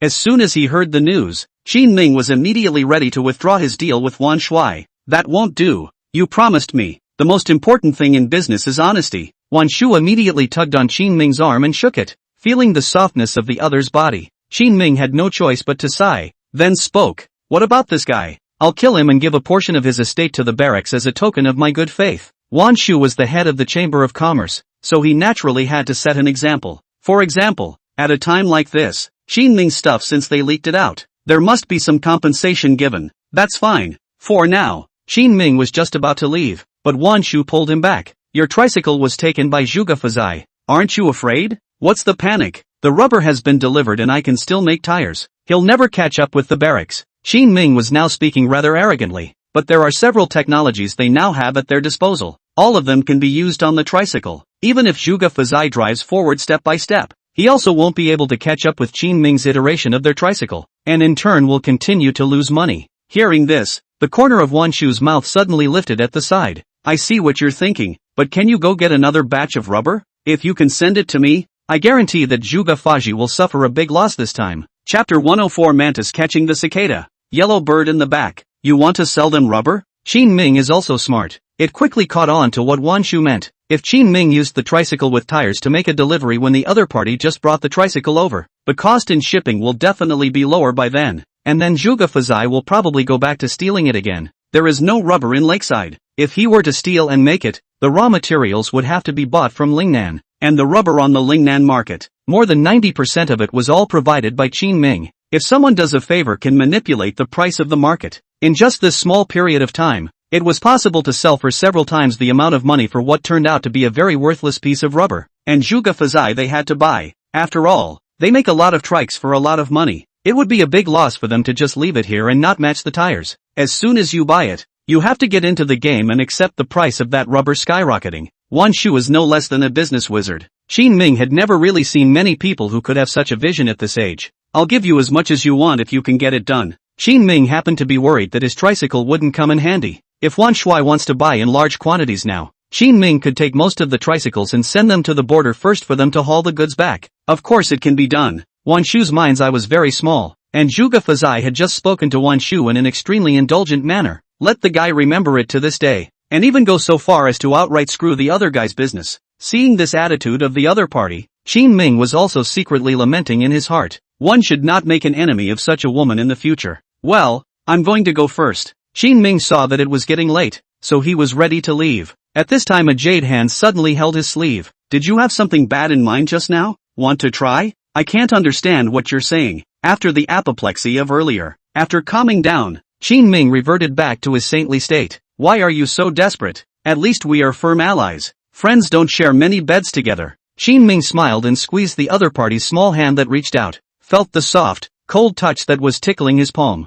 Qin Ming smiled and turned to leave from this side. Looking at Qin Ming's departing back, Wan Shu stood up and stretched. It's not a good choice to go back now. Qin Ming's figure was already far away. Wan Shu's voice, on the other hand, was very small, so Qin Ming didn't hear the other party's muttering. Back at the mansion, Qin Ming took off his clothes and prepared to rest. Guan Yu also walked up and took Qin Ming's clothes ready to help him put them aside. But at this time, Guan Yu suddenly tugged on Qin Ming. What are you doing? Qin Ming suspiciously turned his head to look at Guan Yu, who was filled with anger. Did you just go to see Wan Shu? You came back so late. What did you two do? Didn't do anything. Qin Ming looked at the tunic he had taken off and immediately understood everything at this time. Wan Shu's body smelled of some expensive cosmetics. This scent is able to get on your own clothes. Being from a great lady, Guan Yu naturally quickly smelled and recognized it. Sensing all this wrongness, Qin Ming also immediately explained a bunch of things, but that wasn't what Sekiyuki cared about. You're so shameless. You might as well marry Wan Shu and me together. As good girlfriends, Guan Yu and Wan Shu are very close. He had been hoping that Qin Ming would take down Wan Shu. In this day and age it was supported to have 3 wives and 4 concubines, but many government officials, after marrying 3 wives and 4 concubines, those ladies don't get along too well with each other. Many of them may fight for each other's favor and make a mess in the house, but it certainly wasn't like that between Sekiyu and Wan Shu. The two of them are close, not to mention that they even get tired of each other all day and hang out a lot. We'll talk about it later when we get a chance. Qin Ming's mind was now constantly preoccupied with what was going on over at the barracks. Lately the barracks have been counting on the proceeds from the sale of ore to sustain them. Now there are close to 30,000 mouths. It's not that Qin Ming doesn't want his wife and children to have a hot bed, but now every day when he just opened his eyes, he thought of the wailing soldiers in his barracks. It's natural to not have your heart set on your children's love at this time. Only after softly comforting the other party for a while did Qin Ming finally send him back to his room. A few days later, the soldiers stationed at the pass quickly ran to Qin Ming's barracks. Your Highness, 2 days ago we observed that some tricycles had already entered the country from Hushi, and it is estimated that they will arrive today. Qin Ming explained to them 2 days ago. If you see a tricycle coming in at the pass, just talk to yourself. Okay, you guys go down. Qin Ming slowly nodded his head, then the corners of his mouth lifted. Turning his head, he waved at Fang Qingyuan, who was squatting in the workshop in the distance. Fang Qingyuan had been waiting for too much these past few days. He was a man of a very straightforward nature, and he would never hold back if he could get his revenge. But it was Qin Ming who had to make him wait. Your Highness, has anyone come? It's already here, and from today onwards put all the tricycles that come back with goods, all of them on tires. Got it, Your Highness. Upon receiving Qin Ming's order, Fang Qingyuan immediately arranged for people to start mounting the tires. They had made a batch of tires the other day, just waiting for Qin Ming to give the order to start loading. After giving the order down, Qin Ming didn't have to bother too much. Then he brought Fang Qingyuan back to the tea house in Linjiang City. The two of them sat on the street, sipping their tea one sip at a time. At this time, a Zhuge Fazai wandered over on the street. These days he'd often be wandering the streets. He knew his moment of triumph was near, but for some reason, he never saw Qin Ming. It seemed that Qin Ming and Fang Qingyuan had been avoiding him all along, which made his thoughts even more certain. He felt that Qin Ming and Fang Qingyuan must be afraid of themselves. Unfortunately, today his illusions are about to be shattered. Your Highness, our tricycle is here. When Zhuge Fazai saw Qin Ming, he impatiently walked up to show off. Only today Qin Ming is no longer pretending. There wasn't the slightest bit of anger after hearing his words. Surprisingly, he just nodded faintly. It's coming. It's good that it's coming. But you've invested so much in it that you might be disappointed. What disappointment? Zhuge Fazai's heart immediately alerted. He knew that Qin Ming was not a simple person. Today, Qin Ming's reaction made him notice a few things were wrong. It's not much. It's just that our tricycle has gone through some more improvements lately, and it's probably a little stronger than the one you have, and it's cheaper on deliveries. Your cloth, it's still not as cheap as ours. It's natural to be disappointed when you can't make any money, am I right? Qin Ming's smile was wide, but at this time, Zhuge Fazai's face was extremely gloomy. You guys tricked me. Chapter 105 Shamelessness and Harboring. Shameless, simply shameless. Zhuge Fazai pointed at the two men and loudly accused them of their behavior. However, Qin Ming and Fang Qingyuan just drank their tea indifferently, and only after he finished his performance did Qin Ming open his mouth and said, "If you want to talk about shamelessness, it's still a bit more shameless to steal from the master, isn't it?" Zhuge Fazai gritted his teeth and looked at Qin Ming with indignation. Qin Ming's tactics had brought his assurances with the Chamber of Commerce to naught. Now that he can't make any money, the Chamber of Commerce is bound to hold him accountable. Just the thought of it made his head spin.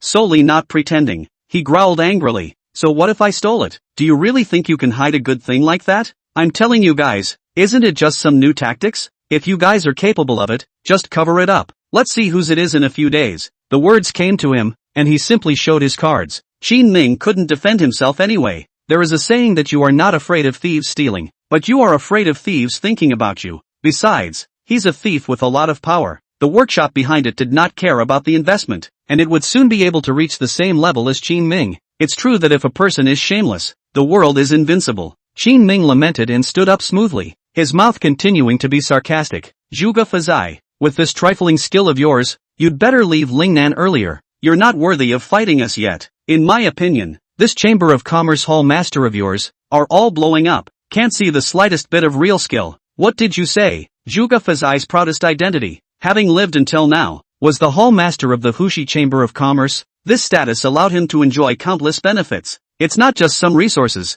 it's also that feeling of self-appointed superiority over others. But Qin Ming questioned his strength today. It made his heart fester to the core. Your Highness, are you trying to play nice? Taking a deep breath, Zhuge Fazai coldly looked at Qin Ming. Originally, taking into account the other party's status, although Zhuge Fazai would sometimes show off, he had always aimed to resolve the matter in a smooth manner. It didn't bring a lot of emotion with it. Now it was different. He was going to truly strike out at Qin Ming without fear. However, at this moment, Qin Ming laughed and added fuel to the fire. Playing with this king? Are you worthy? As the words fell, Qin Ming slowly left with Fang Qingyuan. Zhuge Fazai almost gritted his teeth in anger and rushed towards his residence in a rage. You guys, go get an update on the barracks and investigate. Zhuge Fazai's order was given, and a few of his men lightly began to look for opportunities to search the barracks for changes. Soon, on the next day, the tire information was brought to Zhuge Fazai. Hall Master, this is it. Look at the resilient, printed tires.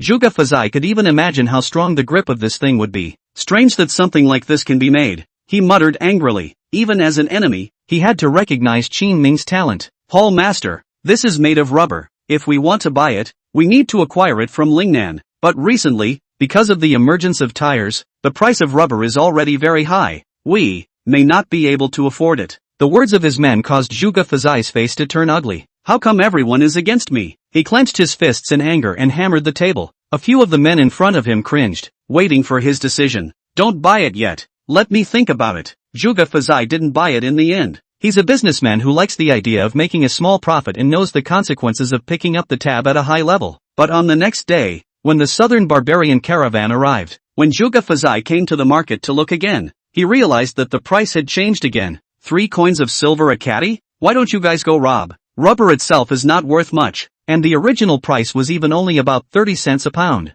The reason for this price is not that the rubber is really worth 30 cents. Rather, when this stuff is shipped over, the road cost is not low, and the price naturally goes up. But no one has bought it before, and it is a priced item. Once there were tires out there, the demand started to increase. Not high transportation costs plus the military camps and local chambers of commerce go nuts. It's plausible that the price shot right up to $3 in silver. The southern barbarians are also thick-skinned, and when they see that everyone needs it, they raise prices like crazy. It was a good thing that both Qin Ming and Wan Shui had stocked up quite a bit. Now you don't have to worry about the market. You can produce it yourself, like the more ruthless Wan Shui, or even stockpile not to come to use, just to speculate in the market. The price of rubber has gone up like crazy, and Wan Shui has a part to play in it. Of course, all of this was unknown to Zhuge Fazai. Hall Master, why don't we hurry up and buy it and send it back to start work? The price of cloth from the Lingnan Weaving Bureau has dropped again in the past few days. A few of his men spoke to him full of worry. Facing this situation, Zhuge Fazai had one head and two big ones. Don't worry. Wait a bit. This price is not normal. Surely it will change back again. He didn't think rubber was used for much, and the southern barbarians were sure to pull it down with their massive deliveries. But when he came here again a few days later, he found that the price had come to 5 coins of silver. Zhuge Fazai's face was ugly, and today the cost of his constant procrastination became apparent. One of his men rode back, on a fast horse, as soon as he had returned to the house after looking at the prices. It's not good, Paul Master. That guy Fong Qingyuan has snatched away the business of 7 of our cloth stores in Lingnan in one breath. How? Zhuge Fazai was incredibly shocked in his heart, but it really couldn't be helped. Their prices were not as low as Lingnan Weaving Bureau. The major clothiers are not cuties. Since there is a low price, it is good to take advantage of it directly yourself. As for the strife between Lingnan and Hushi, they closed their eyes and pretended not to see it. Get it? After a long period of silence, Zhuge Fa Kai suddenly opened his mouth and said 2 words. At that, the men froze. What's the buy? Paul Master? Get the rubber. It can't wait. The henchman hastily blocked it. Paul Master, 10,000 times no. That rubber price has gone sky high. Snap. A slap was thrown in his face. Zhuge Fazai growled. The old man said go get it. The original advantage that was so great was played like this. Zhuge Fazai no longer had the face to go back. He had to bust a move. There must be no mistakes this time. As long as he could mess with Qin Ming, even if he burned more money in the early stages, he could earn it back. If the bucket does not fall, Zhuge Fazai didn't dare to think about it. On that day, the market was swept clean of all rubber. The financial power of the Hushi Chamber of Commerce shocked Qin Ming and Fong Qingyuan, but it made the rich Chamber of Commerce smile. Your Highness, this is the money sent by the general manager of Wanshang, saying that it is for you to share. In the evening, a few delivery boys from the Chamber of Commerce chapter pulled 3 large heavy boxes and placed them in front of Qin Ming's house. Chapter 106 Tolls. Sold so quickly. Qin Ming did not know how Wanshu speculated on the price, but he followed Wanshu's request in advance and found some people to pretend to be southern barbarian merchants to supply Linjiang City. He also took a batch of rubber and put it in the hands of Wanshu to sell. Zhuge Fazai would never have dreamed that all the things he had bought were actually in the hands of Qin Ming and Fong Qingyuan. Once the southern barbarian invasion was over, Qin Ming made an agreement with Gray Ming. Rubber is naturally under his control. He didn't have to air these things with the court, and he didn't have to. Zhuge Fazai naturally didn't know. Sighing, Qin Ming lamented Zhuge Fazai's naivety, keeping 1 box for himself and holding the remaining 2 boxes of silver to them. Send these to the barracks. Yes. On the second day, Qin Ming came to the military camp. Lu Gon was still practicing his troops, and Qin Ming was satisfied as he looked at the army camp that was getting better and better. Calling Fong Qingyuan from the workshop and Xiao Chuan who was in charge of logistics, Qin Ming said to them, Zhuge Fazai has gotten a large amount of rubber, and we've made 100,000 taels of silver. The barracks will take $70,000 up front and build you a road. There should be another batch of rubber to sell in the next few days, so we'll make plans then. Xiao Chuan nodded. This much money was enough for them to build out some of the main roads. However, Fong Qingyuan was a bit worried.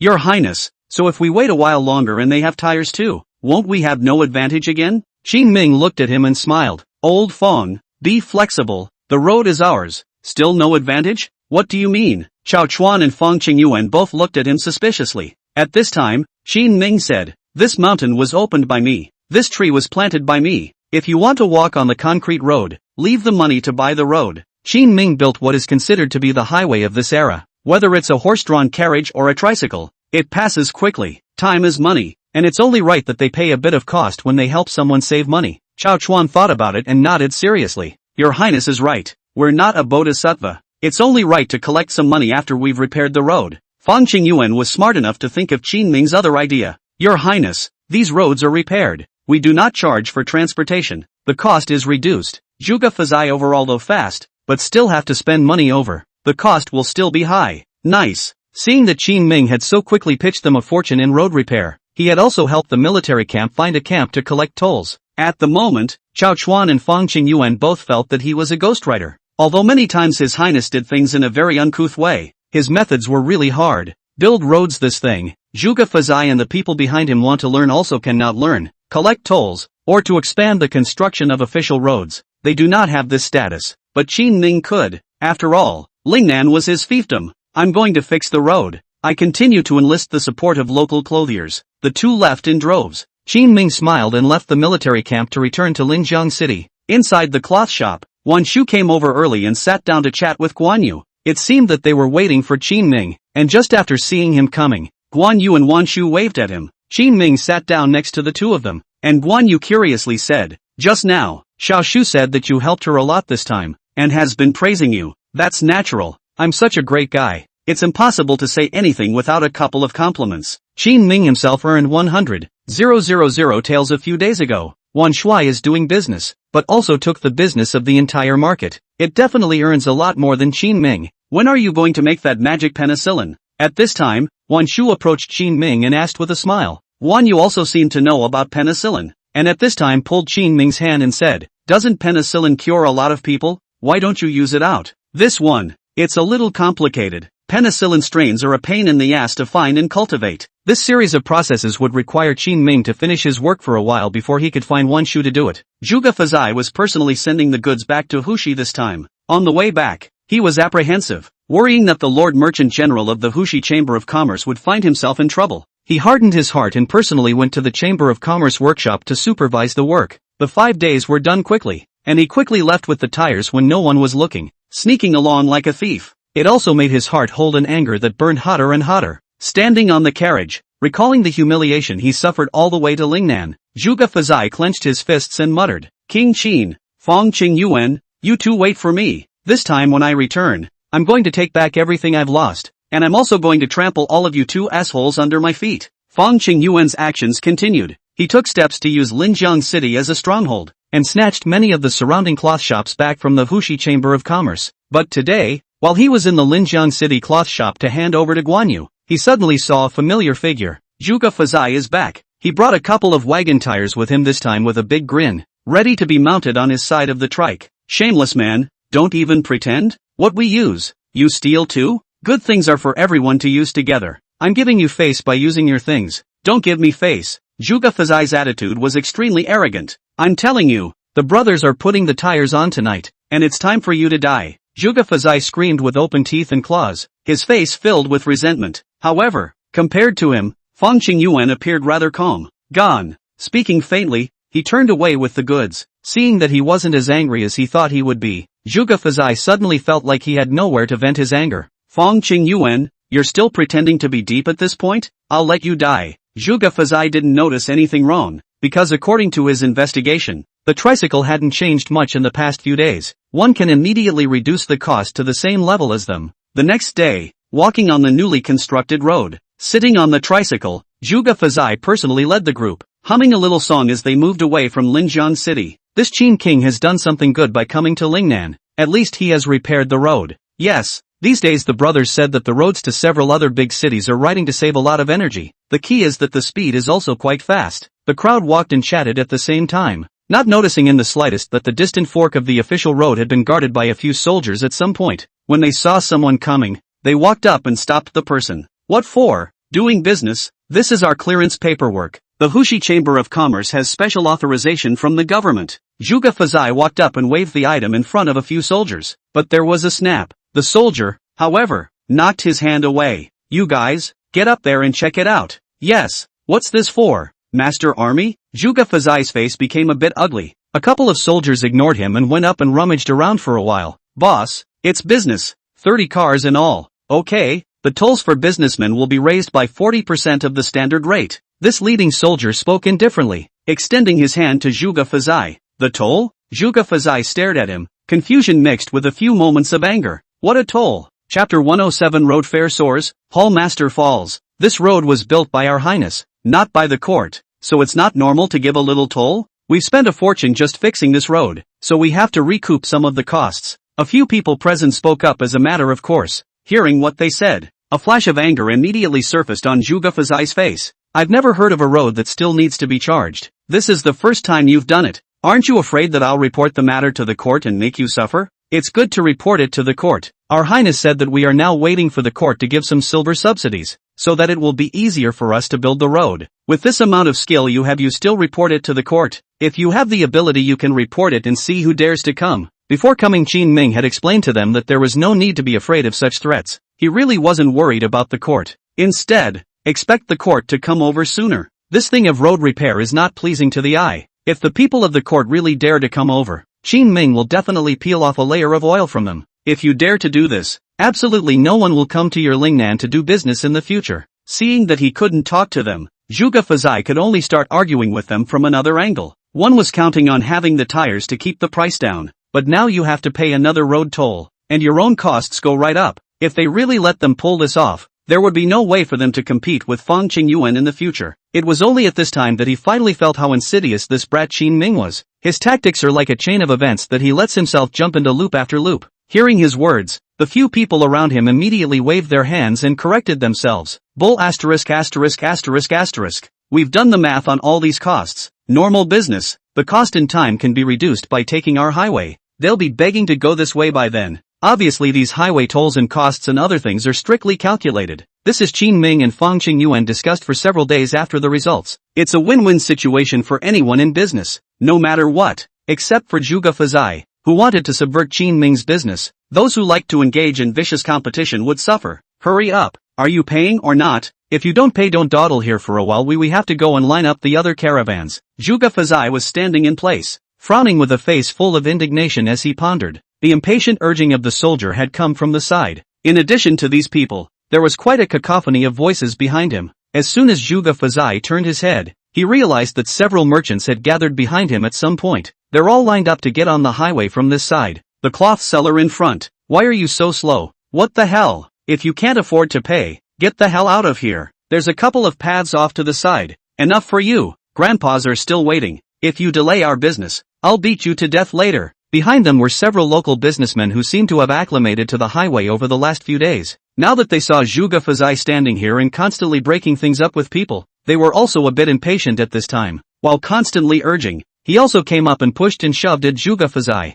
Damn, do you know who I am? Dare to treat me like this? Zhuge Fazai had never been belittled like this since he became the hall master of the Hushi Chamber of Commerce. Seeing as they thought they were really broke and couldn't afford to pay the toll. Just put yourself right down. Zhuge Fazai was so furious at the moment that he slapped the face of a person who was walking towards him. You who? How dare you hit someone? The few people from the merchant caravan who were still clamoring a moment ago immediately clamored at this moment. So what if I hit you? Giving you a slap is a reward for your face, and a good cure for your doggy eyes. Zhuge Fazai had originally brought dozens of tricycles with him and had many men under him. Seeing that they wanted to play hard to get with themselves, Zhuge Fazai naturally wanted to move against them based on the number of people. There was confidence that these people were absolutely no match for his own men. But the next moment these people who were just yelling with Zhuge Fazai suddenly all rushed to the side of this group of officers and soldiers. Master Jun, he hit someone. Against the gods. In broad daylight. Dare to beat up people where our army is stationed. Somebody, hold these guys.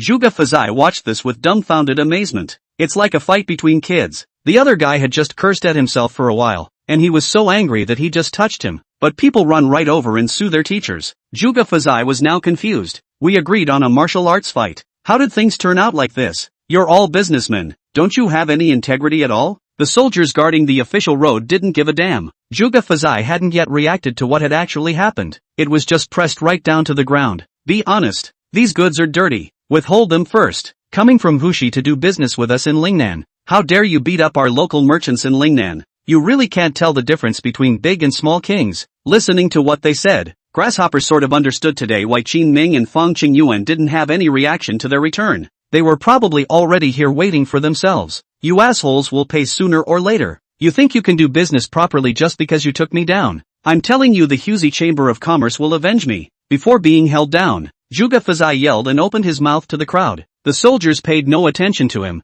however, and took him away quickly after twisting him aside. The news reached Fang Qingyuan's ears at noon, and Fang Qingyuan also excitedly came to the barracks to report the matter to Qin Ming. Your Highness, we're finally free of their influence now, and we can make money out of the road repairs behind us. Then, arrange for a group to travel to Lakeside recently. For Qin Ming, this was not the end, rather it was just the beginning for him. Going to compete with them for the market? Yes, Zhuge Fazai is just a minion. There are other high-ranking people behind him. In Qin Ming's eyes, although Zhuge Fazai was difficult to deal with, but if there was no support behind him, this guy wouldn't have dared to run here to stir up the storm. Since this is the case, Qin Ming, who I've just had a round of being pitched by them, is also ready to continue to strike at this time. What are we going to do? Fang Qingyuan looked at Qin Ming curiously. When Qin Ming explained to him, if someone goes through our highway to do business in Lakeside, they won't be charged for the highway. Encourage them all to go into business in Lakeside? That's a good idea. Fong Qingyuan's eyes lit up. That night, a message was put up on road signs on all major roads. Trade to the west of the lake via this road may not be subject to tolls. Chapter 108 Tax Relief. Once the notice is out, the next day Wan Shu came to the barracks to find Qin Ming. You want to take your business to Lakeside? To be precise, I want to make my money back from Lakeside. Qin Ming explained seriously. It's just that when you do business in Lingnan, no matter how big you get, there's only so much money here. But Lakeside is different. Go there for business and you can make people's money back. It kind of expands their local pie. So it is. The corners of Wan Shu's good-looking mouth lifted up in a wry smile. I wonder if there's a chance for my little girl to help your highness. How do you want to help? Give the rich Chamber of Commerce a tax break so we can go into business and make our money back. The tax on commerce in Dakian is too heavy. Under the policy of emphasizing agriculture and suppressing commerce, the commercial tax could be as high as half at most. That's why they would love for the court to exempt them from taxes. As long as it's tax-free, it's profitable to do anything. Qin Ming froze for a moment. This woman was the greediest he had ever seen. Formerly rubber, then penicillin, and now even tax exemptions are coming. If you marry this, you'll be counted to death. Thinking of this, Qin Ming immediately shook his head. Tax exemption is not possible. Abatement is. Reduced how? A 10% waiver? Wan Shu's eyes lit up. Qin Ming glanced at her and continued to shake his head. Don't think I don't know what you're trying to do. Exempting 10% and lowering the cost would be enough for you to go out and compete more peer-to-peer with impunity. By the time the scale of your dealings is too large and discovered by those people in the Imperial court, I can protect you within Lingnan. But in the future, this Lingnan, will you still be able to get out? So how do you give me a free pass? Wan Shu stared at Qin Ming, wanting to hear his opinion. It's simple. How about giving you some tax-free credits every month that will help offset some of your taxes? So stingy? How do you have the nerve to open your mouth? A mold of incredulity appeared on Wan Shu's face. I'm stressed enough with free highways. Don't forget it. Qin Ming pushed the freshly sharpened ink aside, and Wan Shu immediately pounced on him. Humph. Yes, of course, but at that price, can we talk more? Maybe I can trade myself and you for more? The soft body, just like this, gently leaned against Qin Ming's body. A faint fragrance lingers in the tip of the nose, not pungent, but rather attracts reverie. Here comes warm breath. Let a person's heart itch. This, Wan Shu, was definitely using high-class goods, and even someone like Qin Ming, who didn't know anything about rouge and powder, could smell it. First, he took advantage of the chaos and touched the other's thigh before Qin Ming picked him up and placed him upright. Impossible. This little bit of my family belongings can make trouble with Lord Merchant General who has a huge family fortune. I think you're afraid of being found out by you, aren't you? Wan Shu gently took her small fist and smashed it on Qin Ming's arm. Qin Ming looked at her in this flirtatious manner and saved himself to tease. Suddenly, he gently stepped forward and grabbed a handful of her soft waist. Wouldn't that be more exciting? Wan Shu's face changed slightly, and he hastily took 2 steps back. What Qin Ming said took her by surprise. Straightening her clothes, the red-faced woman hastily changed the subject. How much of a reduction are you going to give me? How much noise can you make? As far as I know, there is no conflict between Lingnan Chamber of Commerce and Hushi Chamber of Commerce, right? If you make a big mess and make a grudge, the damage caused will not be small, which is not in line with the style of a businessman like you. True, but compared to them, Your Highness, you are significantly more valuable,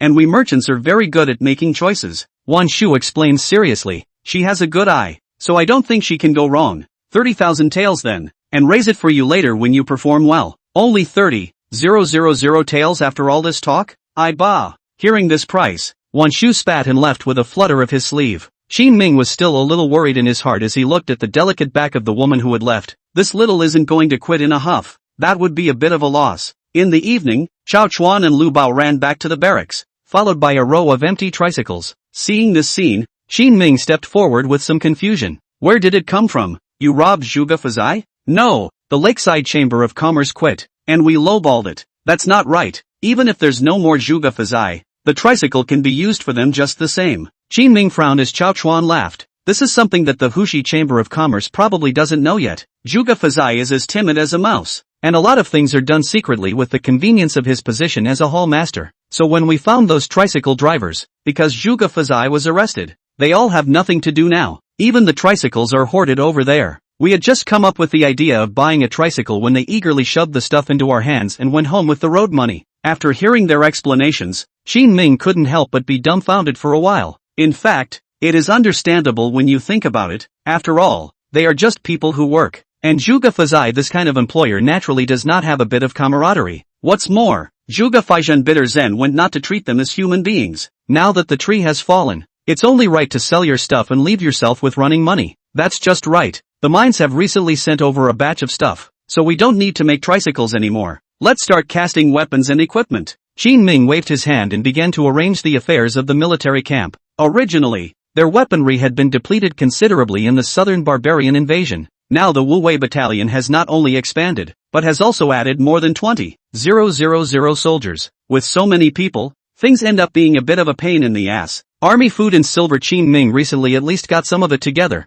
but the weaponry, it was really stretched. I can only ask Wu Qingyi to ship things over earlier and make some for myself to replenish the barracks. Your Highness, Wu Qingyi seems to have done a lot in southern barbarians. Why don't you go and take a look? At this time, Chao Chuan asked tentatively. It was at this time that Qin Ming remembered that he did say before that he wanted to take a trip to the border mines to come. Just for a few days then. I'll wait for the Lingnan Chamber of Commerce to get things done before I leave. Hearing Qin Ming say this, Chao Chuan frowned. Is there anything left to be done, Your Highness? It's hard to say, and I'm not sure what they'll do. The Lingnan Chamber of Commerce is going to do business in Lakeside, and this trip is a mammoth one. The Lakeside Chamber of Commerce has suffered a big loss and will definitely not sit still. If he wasn't there, Qin Ming was worried that Wan Shuiping wouldn't be able to calm the matter. That's fine. Chao Chuan didn't dwell on it. A lot of things weren't for him to meddle with, and left the place with a salute. Qin Ming looked at the sky and rushed towards Linjiang City. He's looking for Song Ding Sheng to discuss the tax exemption. Chapter 109 Cargo Looting. On the busy streets of Linjiang City, Qin Ming traversed the streets and alleys, with the sounds of vendors hawking around him from time to time. A group of children giggled and ran past him at a fast pace. The city's growing prosperity and splendor had already caught the attention of the Lingnan Chamber of Commerce. This is located in the center of the Lingnan region, which was originally centered around the city of Qiantang. The latter was due to Qin Ming's arrival, causing many things here to all change. Wan Shu had also told Qin Ming earlier that he was considering arranging the Chamber of Commerce headquarters here. This not only facilitates future business, but also facilitates the policy inclination of Qin Ming in the future. Your Highness, you're here. When he came to the courthouse, the magistrate had already seen Qin Ming many times. It didn't stop them, and they even hurriedly walked up to greet Qin Ming. Qin Ming nodded slightly and walked straight into the courtyard at the back. Song Ding Sheng was still very busy, and when he came over today, Qin Ming saw that he was burying his head in front of a bookcase to deal with local affairs. Now he's more than just the local's greenhorn. It also has to take into account the building of the local economy. It's sort of a two-handed approach to politics and economics, and it's a busy day. However, upon seeing Qin Ming arrive, he immediately stood up. Your Highness, taxes have been good lately, haven't they? Qin Ming asked him as he casually found a seat and sat down. The Great Qian's business taxes are very heavy. As long as the commerce here was thriving, Linjiang City's tax revenue could go up several times over. Yes, but don't worry, Your Highness, all of the taxes we've raised recently will subsidize the barracks, and on the court side I'll only pay about the same amount of taxes as I originally did, and that will be enough. Many of the local finances of the Great Qian are self-supporting. Letting them govern themselves was mostly too much trouble for the court. Most of these small counties, with little steady source of income, are slow to develop. Once linked to the court, a lot of bad things have to pile up in the court. So much for just decentralizing some of the money side of things. And to put it nicely, letting them find their own way. To put it mildly, it's self-seeking. As for the court, a yearly calculation is made according to their number of people, the number of stores, the amount of land, and other things combined. Let these counties surrender a bunch of silver and grain and leave the rest. County officials and governors everywhere knew they couldn't count on the court. Only some officials who are not too old and are expected to be promoted will pay more for political achievements.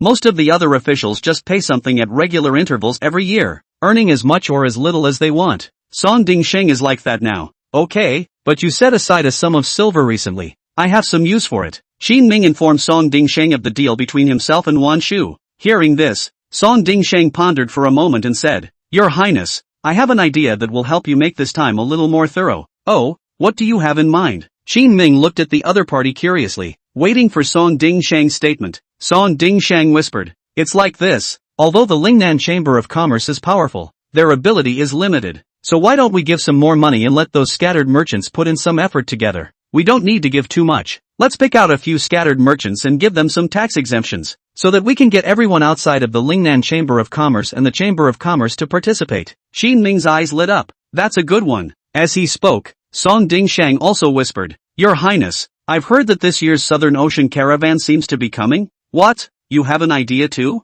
Qin Ming had spoken to Wan Shu and Xiao Chuan and the others about the Southern Ocean merchant fleet before. Their silk was also prepared early, just waiting for the arrival of the South Pacific caravan to make a fortune in anger. No, no, no, no. I was just wondering if I should give some of the tax exemption to the South Seas merchant fleet as well. Song Dingsheng hastily denied it. As a court official, he could clearly put himself in the right position. At his own age he is no longer thinking about promotion. He was already satisfied to have made Linjiang City rich so quickly. It was good enough for Qin Ming to help himself so much. If even the Nanyang merchant fleet wanted to get involved, it would definitely cause Qin Ming's displeasure. Why do you say that all of a sudden? The corner of Qin Ming's mouth lifted up and he didn't directly agree. Instead he wanted to hear Song Dingsheng's thoughts. At this time, Song Dingsheng also slowly explained. Your Highness, many of our things are not competitive at all compared to the competition. It's either that or use money to tie them up. Otherwise those people definitely won't keep selling you face. Not bad. I do think so. Old Song, it seems that you have indeed learned a lot from following along in business these past few months.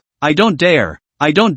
It's all because your Highness taught me well. The two men discussed the matter and determined the subsequent tax exemption program. It was only then that Qin Ming finally left the. In the evening, Qin Ming returned home to see both Wan Shu and Guan Yu sitting in the courtyard. They're off. Seeing Qin Ming return, Wan Shu directly reported the trip to him. Tomorrow their Chamber of Commerce is going to go straight into Lakeside with a large shipment of goods. It's bound to set off a storm of bloodshed at that time. All set? It's okay, they've been squeezing the life out of us lately too, and seem to have figured out that we're in the same pants. Wan Shu didn't shy away from the threats he encountered. There was already a state of alliance between the Chamber of Commerce and the Wu Wei Battalion. A lot of things definitely need to be known to Qin Ming. Did Wu Dingbua make a move? No. This governor of Huguang seems to be very cautious and has been hiding behind. Wan Shu had gotten a lot of information from Qin Ming recently and knew about Wu Dingbua's situation. However, in the course of continuous probing, Wan Shu realized that the other party seemed to be a veteran. Although he had done quite a few things to target Qin Ming, he had managed to keep himself out of it every single time.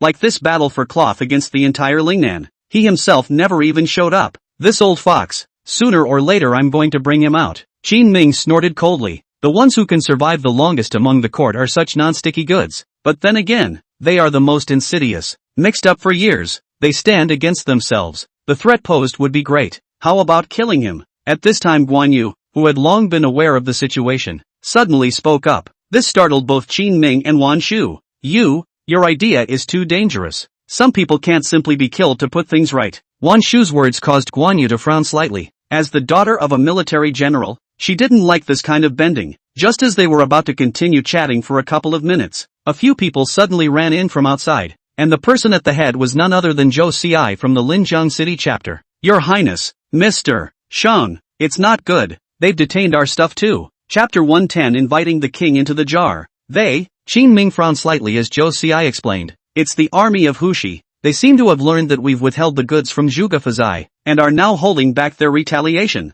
Our stuff was just delivered to the border between the two places when it was seized by a group of soldiers. Come on, let's go over there. Without the slightest hesitation, Qin Ming went out and prepared to go and see for himself. At the same time he was glad in his heart. It was fortunate that he hadn't gone to the mines yet, or else it wouldn't have been easy to fix what had happened. As for this time in the past, Qin Ming didn't even ask them about the reason for the seizure of their goods. Since they're targeting themselves, they're sure to have all sorts of reasons for doing so. Qin Ming was also too lazy to break bread with them here. Just get the stuff back directly. Going over there now? I'll join you. When his own Chamber of Commerce encountered problems, Wan Shu naturally couldn't just sit back and wait for them to happen. While walking, he explained something to Zhou Ci. It seems to be looking for connections to get this thing squared away. That night Qin Ming brought Wan Shu along to the military camp. Call out Lu Bang and have the soldiers gather. Soon, Lu Gang walked out of the military camp with 3,000 elite soldiers. What happened? Your Highness. Qin Ming quickly described the situation to the other party. Lu Gang angrily waved his fist and beckoned to the people behind him. Guys, grab your stuff and go out for a walk.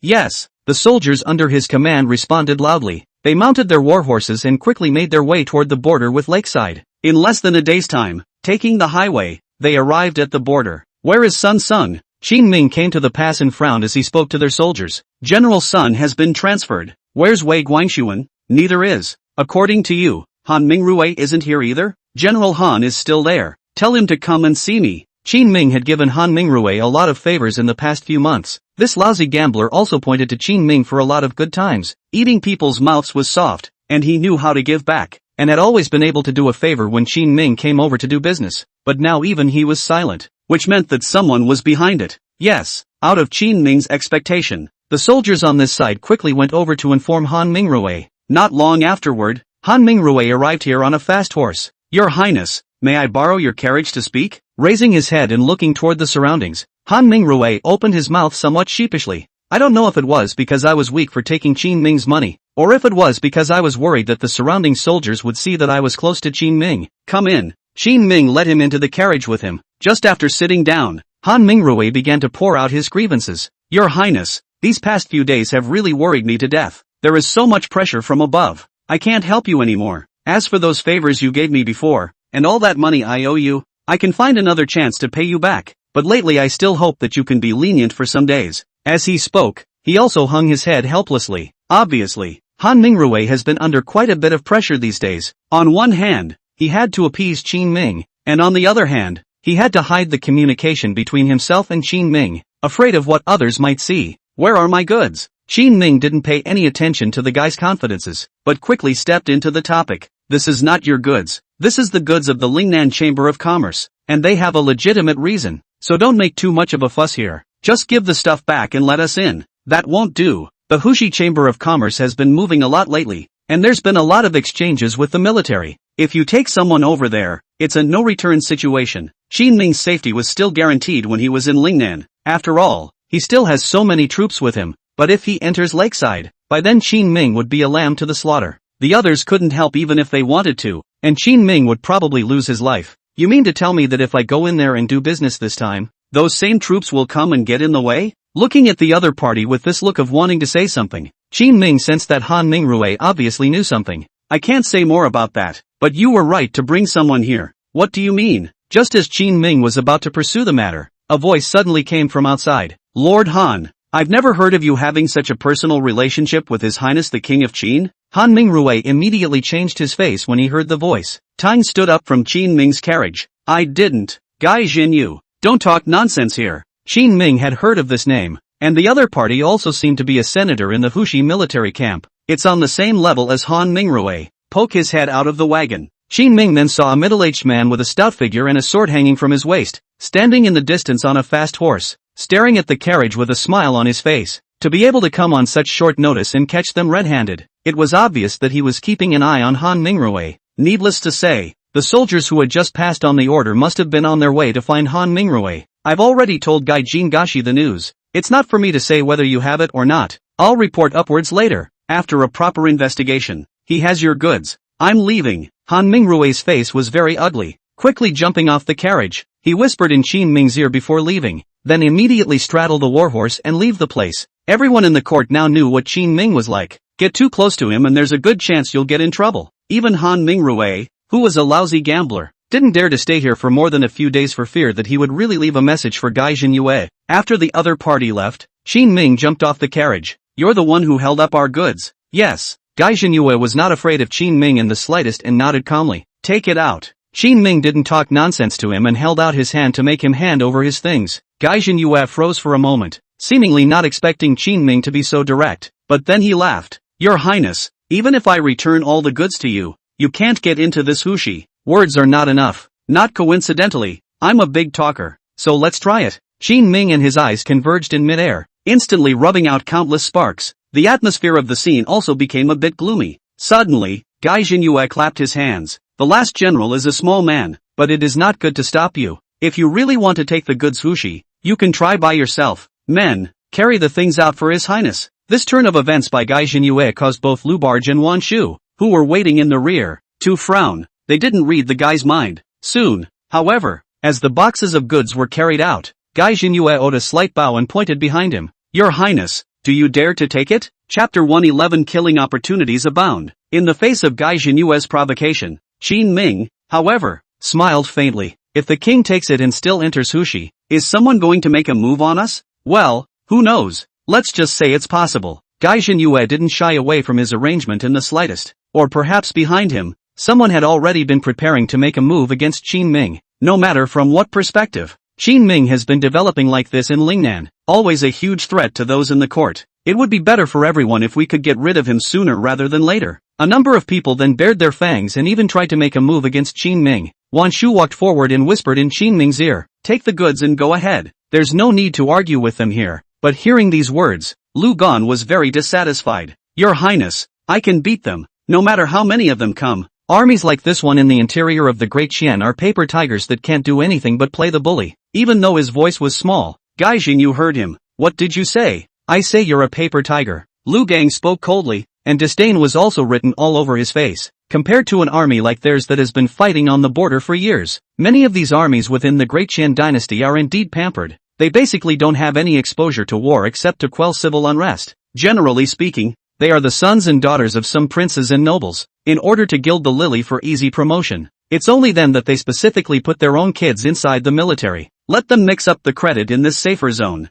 This helps them to be promoted later. Qin Ming remembered that his brother, who had become the crown prince, seemed to have hung on to an imaginary position in the army. It seems to be a position under the Senator General that manages munitions. Is it a paper tiger? You can try it yourself. It's better than your armies that can't even take care of their supplies. In the eyes of many in Lakeland West, the army in Lingnan is a bunch of mudslingers because they can barely even pay their barracks. The combat power is naturally predictable. But what they didn't know was that Qin Ming had spent the past few months in Lingnan. The army has long since been configured extremely well. The weaponry on the surface would have covered most of it, not to mention that Lu Gan, as the general of the vanguard battalion, the soldiers under his command were naturally the first to enjoy the treatment. All right, get in there. In the end, it was Qin Ming who made the decision. Qin Ming has been running the territory of Lingnan since he got it and ran it. The power in his hands was also much stronger. With military power, he's not here with his tail between his legs. Since the people of the court already had the idea of making a move against themselves, even to the point of threatening their lives, Qin Ming didn't mind putting his strength on display. If they wanted to make a move against themselves, they naturally had to weigh it up. In fact, Qin Ming had already had some strength before, but the order to cut the clan had not yet been issued at that time. Before disintegrating this tactic of the other party, Qin Ming naturally would not expose his strength. Not anymore. He had taken control of the area and responded to the court. The courtiers themselves knew that no matter who they arranged to come over, it was impossible to affect Qin Ming's military power. Otherwise, it is unlikely that they would have set up manpower specifically in Lakeside this time. They didn't know if Qin Ming would come over, but as long as Qin Ming came over, they would definitely be hit. Don't be impulsive. At this time, Wan Shu tugged at Qin Ming's coat corner from the side. She was worried that Qin Ming was having an emotional upswing at the moment and wasn't in control of himself. Don't worry, I'll take care of myself. Qin Ming faintly shook his head. At a time like this, even Wu Dingbo would not be able to tear his face straight to himself. They likely used some roundabout and unseemly tactics. As long as they didn't come to the stage, Qin Ming naturally had countless ways to deal with them. Since your highness is also coming, then please. A look of mockery appeared on Gai Jinyue's face. Then he sidestepped directly behind him, allowing these few soldiers to open the entrance to the pass. Qin Ming's few people just waltzed in right in front of him. Sitting in the carriage, Wan Shu looked at Qin Ming with some confusion. It's not like your style of doing things. They're sure to lay a dragnet on you in the back, and once you're dead, there's nothing left. I won't die. You underestimate the strength of the Wu Wei battalion. Qin Ming came over this time to show off his wrist. Since the other party had this intention, Qin Ming naturally had to go along with them. Isn't it a little too soon now? Wan Shu was silent for a while before he suddenly opened his mouth and asked Qin Ming. No, that's enough. Just as Wan Shu was about to say something, Lu Gan suddenly poked his head in. Your highness, a group of people are staring at us from above the mountain peaks in the distance. I just passed a couple of forks in the road, and I've spotted quite a few stalkers as well. This is what he saw with the binoculars Qin Ming gave him. Ever since he came down from the battlefield, Lu Bao had been treating this as a treasure. He even had Qin Ming set him up with an upgraded telescope that could see farther. Whenever he went to a place, if he felt there was danger, he would use this to check in advance. I sure found something wrong today. It looks like they're trying to disguise themselves as mountain bandits and make a move on us. Qin Ming guessed the other party's intentions after thinking about it. But now there was a problem. It was not known exactly how many troops the other side would commit. Your highness, why don't I take the initiative and go over and take them down? At this time, Lu Gan asked Qin Ming tentatively. Just as he was waiting for Qin Ming's reply, Qin Ming had already seen the fire in the distance. No need to go. They're already here. Qin Ming was not expecting the people of the court to wish for his death so much. Copy that. Lu Gan reacted quickly and jumped off the carriage with a sideways movement. Swish! The bright blade was drawn by him, fighting among the mountains and forests. This weapon was better than his wide-open chopper. The reaction of the soldiers at the back was also quick to quickly spread out and stand, and the group of 3 greeted them in all directions. They couldn't see exactly how many people were coming now, but even so, the combat quality of all the soldiers of the Pioneer Battalion was very high.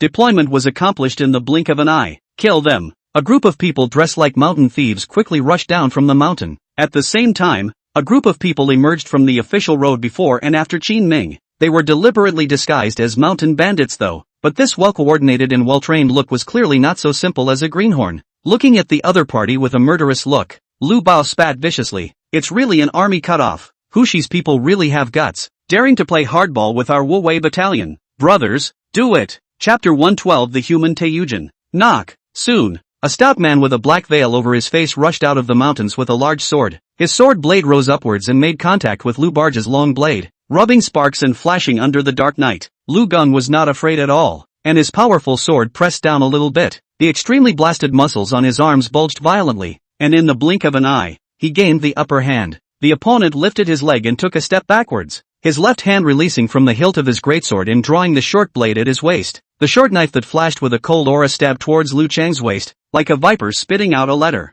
Hey! Under the moonlight, Lu Gon suddenly grinned. He didn't make any defensive gestures, and the force in his hands increased. The blade pressed down and cut into the opponent's left arm. The masked man's body shortened, and a pained look emerged from the eyes revealed on the black veil. And the moment the short sword in his hand touched Lu Gon's body, the sound of clashing gold and stone came out. He looked incredulously at Lu Gon. Underneath his scratched clothes, Lu Gon was actually wearing a layer of soft armor. Look at the hardness. It's still premium. Die for me. Lu Gon did not respond to him, but yelled. The long knife was raised violently and changed to a flat slash, slicing hard towards his neck from the left side. Dang! The greatsword was erected to block Lu Gon's attack. However, the tremendous force still caused this masked man's hand to go numb from the shock. As soon as he looked down, he saw that his tiger's mouth was cracked and blood had begun to drip from it. This horrifying scene caused him to stare at Lu Chang with extreme shock and take a few steps backward. To be honest, Lu Chang's battle power was no different from a heavenly god in the eyes of them. The garrison troops in the Diqian territory. *******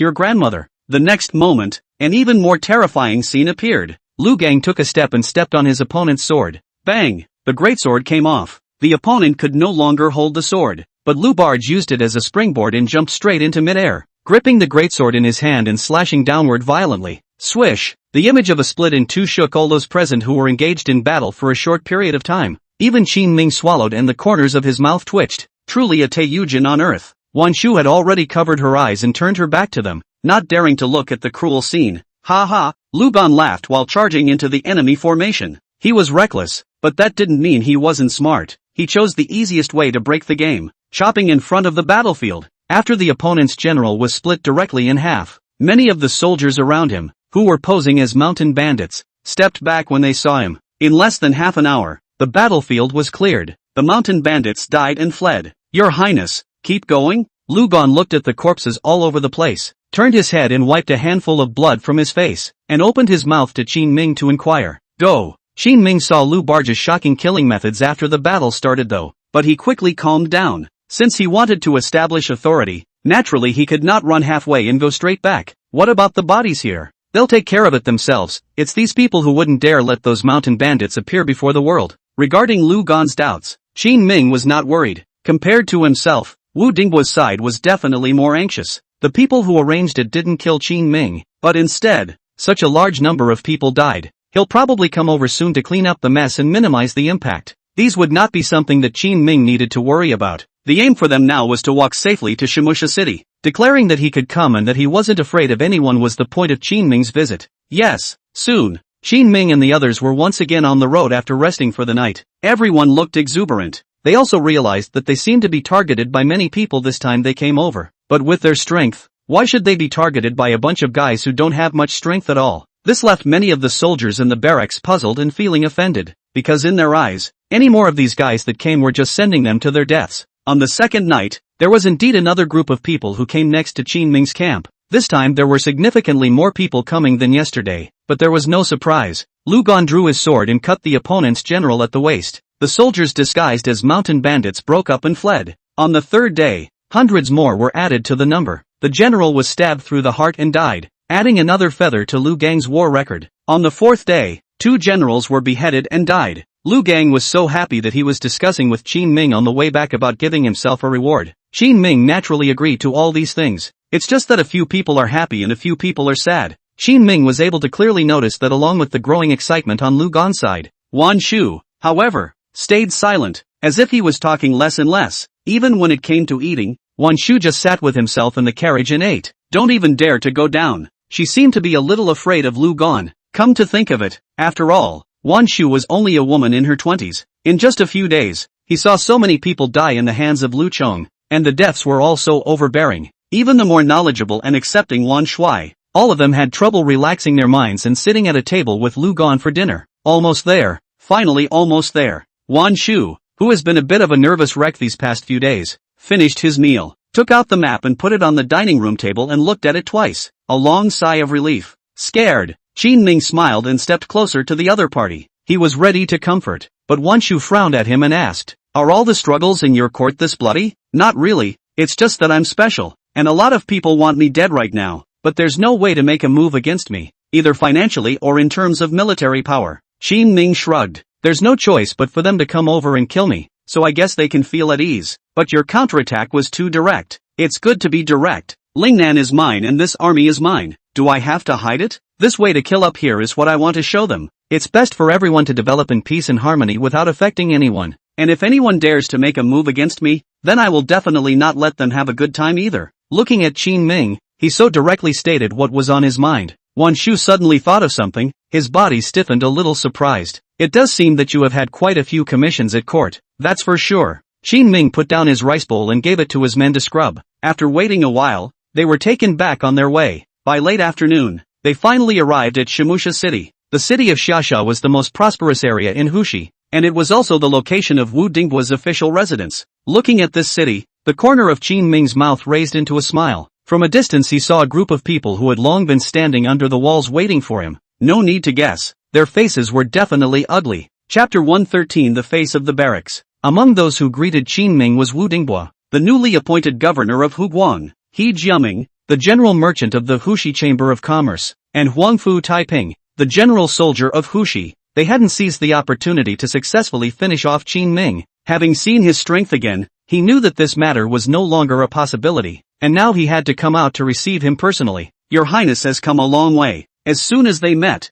Wu Dinghua, whose face was still a bit heavy, spoke with intent. It was a bit rough, but the king came anyway, and didn't run into any obstacles that were too tricky. Qin Ming's tone was flat, as if he was just making small talk with the other party. There was a tacit understanding between the two sides that they didn't bring up the previous battle in the mountain forest. However, when these words came out, it made Huangfu Taiping unable to stand it. Listening to him, he was obviously saying that those soldiers under his command were nothing. As soon as he thought about this, Huangfu Taiping felt that his face couldn't hang on. He was about to open his mouth for something, but was quickly stopped by Wu Dinghua with a look. When Qin Ming saw this look on their faces, the corners of his mouth lifted up as he continued. "Can you do me the favor of letting the king lead the team in for business?" "Could be." Wu Dinghua looked to the side at He Jiaming. Although it was okay to talk about it, it was obvious that this time, if Qin Ming wanted to do business, he still had to look at this general manager of Hushi business. "Then let's go." Qin Ming beckoned to the side, and a few soldiers immediately walked over to the carriage and picked up Wan Shu.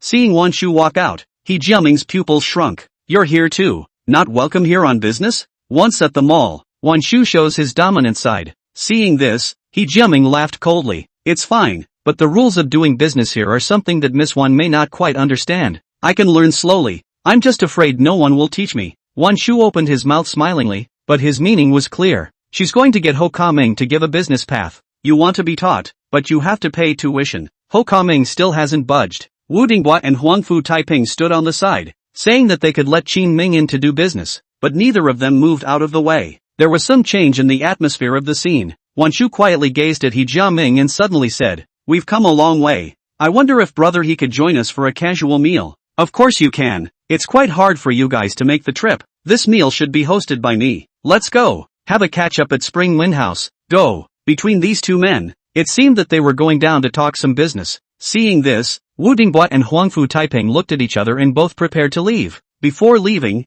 Huangfu Taiping glanced at Lu Chong behind Qin Ming with extreme indignation. "I've heard that your highness has a General Lu by his side, who is known to be a man of the world." "That's me." Lu Gan walked out from behind Qin Ming without feeling the slightest bit out of place. He's also really fierce. Qin Ming nodded slightly. Why? Does General Huang Fu have any instructions? I don't dare to be instructed. It's just that recently there are some restless people in the military camp who have been feeling that General Lu's reputation is greater than his strength. What those people down there said doesn't count. It's just a joke. But they also reminded this official that General Lu is a strange man. If he has time, can he go to our army and give us some pointers? Although there was support in the court and the damaged soldiers were compensated, but the loss of their barracks wasn't just that. It was also the loss of face. The opponent's provocation caused Qin Ming to frown. In Lakeland West, they counterattack only after the other side has initiated the fight. But it was not a wise move to have traveled to the other side's barracks with such a big grin. But Lu Gan is a very rash person. Once provoked, it's easy to have to agree with the other side. Just as Qin Ming was about to speak out against Lu Gan's voice came.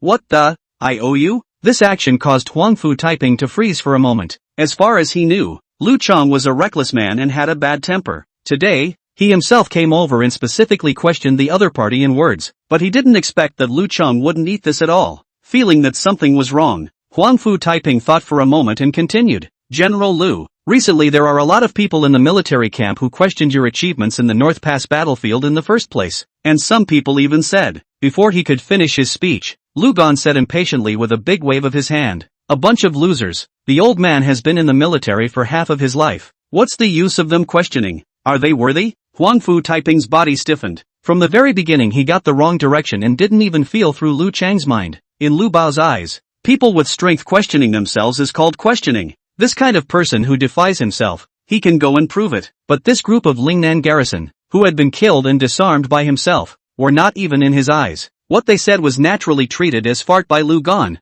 Then what's there to say? Just let them talk. The corner of Qin Ming's mouth lifted into a smile that he couldn't help but smile. Instead, it was Huang Fu Taiping who stopped where he was and still refused to go. After waiting for half a day, he suddenly said, 10,000 taels. What 10,000 taels? Come to our barracks to try. Since it's a reward for teaching, if General Lu can really teach them, then this official will take 10,000 taels of lottery as a reward. How about it? 10,000 taels of silver was definitely a big number for Qin Ming and the others. Huang Fu Taiping knew that they were very short of money right now. As expected, Lu Gan somewhat hesitantly looked at Qin Ming first. No need. Qin Ming patted his shoulder. He didn't want Lu Chong to be in danger just for 10,000 taels of silver. Your Highness, I want to try. Lu Gan spoke in a low voice, and his face also carried a few moments of anticipation. The pioneer battalion hasn't been paid for 2 months. Hearing this, Qin Ming's exhortation that had just reached his lips immediately stuck. They spent a lot of money when they originally fought outside the pass. Qin Ming had only just recently snatched back the business of the cloth store from Zhuge Fazai. Naturally, they haven't had time to pay them yet. It was good that the soldiers in the barracks were nice and never said much, but just because they didn't say much doesn't mean it was good for the heart. Lu Gang, as their general, naturally wanted to help get some silver, and knowing that it wasn't easy for Qin Ming, he wanted to play some role himself. Nah, he doesn't have much of a business mind and he doesn't know how to make money. Now that he had finally gotten a chance, he wanted to do his part for the money of the barracks. I promise. Seeing that Qin Ming didn't stop himself, Lu Gan finally opened his mouth at this time. It's a deal. Huang Fu Taiping's face showed a few hints of ruthlessness. As long as Lu Chong dared to enter the military camp, there would be a lot of experts within their camp. I'm not afraid of not being able to cure him. Of course, Lu Gan was confident in his own strength. After Huang Fu Taiping left, Qin Ming took the merchant caravan to enter Shimusha City with Lu Gang. With the efforts of the crowd, soon all their cloths were almost sold. The level of affluence here is really not much higher than that of Lingnan. I just don't know what exactly Wan Shu, who went out to dinner with He Jiaming, talked about with the other party. It's amazing how well this deal went down. Chapter 114 The Idea of Farming. In the evening,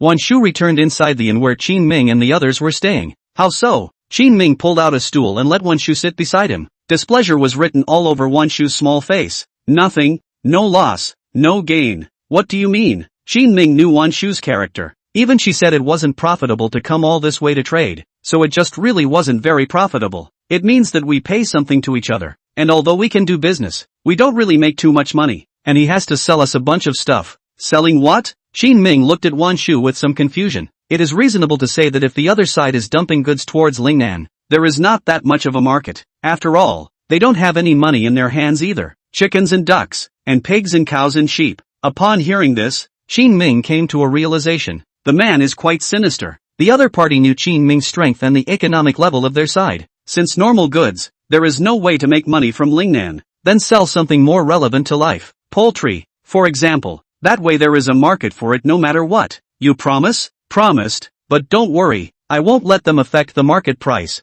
And even if something goes wrong, the Lingnan Chamber of Commerce will cover for you. Since Wan Shu was willing to support Qin Ming, he would naturally do things well. However, Qin Ming suddenly remembered large-scale farming. Until now, their soldiers have lived on a diet of mixed brown rice. It takes more than just weaponry to raise an army. And food. There is a big difference between a soldier who eats meat every day and one who was starved every day. Productivity was low in this era and farming was equally inefficient. Sometimes there is a chicken plague or duck plague, and a single breath can kill the products of farming directly. But if penicillin gets out, at least it will prevent infection in birds and improve survival rates. For example, a small amount of penicillin can be used when chickens are infected. With some more specialized care, these birds and animals should be able to produce scale very quickly. It's a good deal. Say yes first. After thinking about it, Qin Ming opened his mouth and said to Wan Shu, since it's business, it's all about win-win. At this stage, at least the Hushi Chamber of Commerce is not completely dependent on the Imperial Court. Otherwise, when Qin Ming had just come over,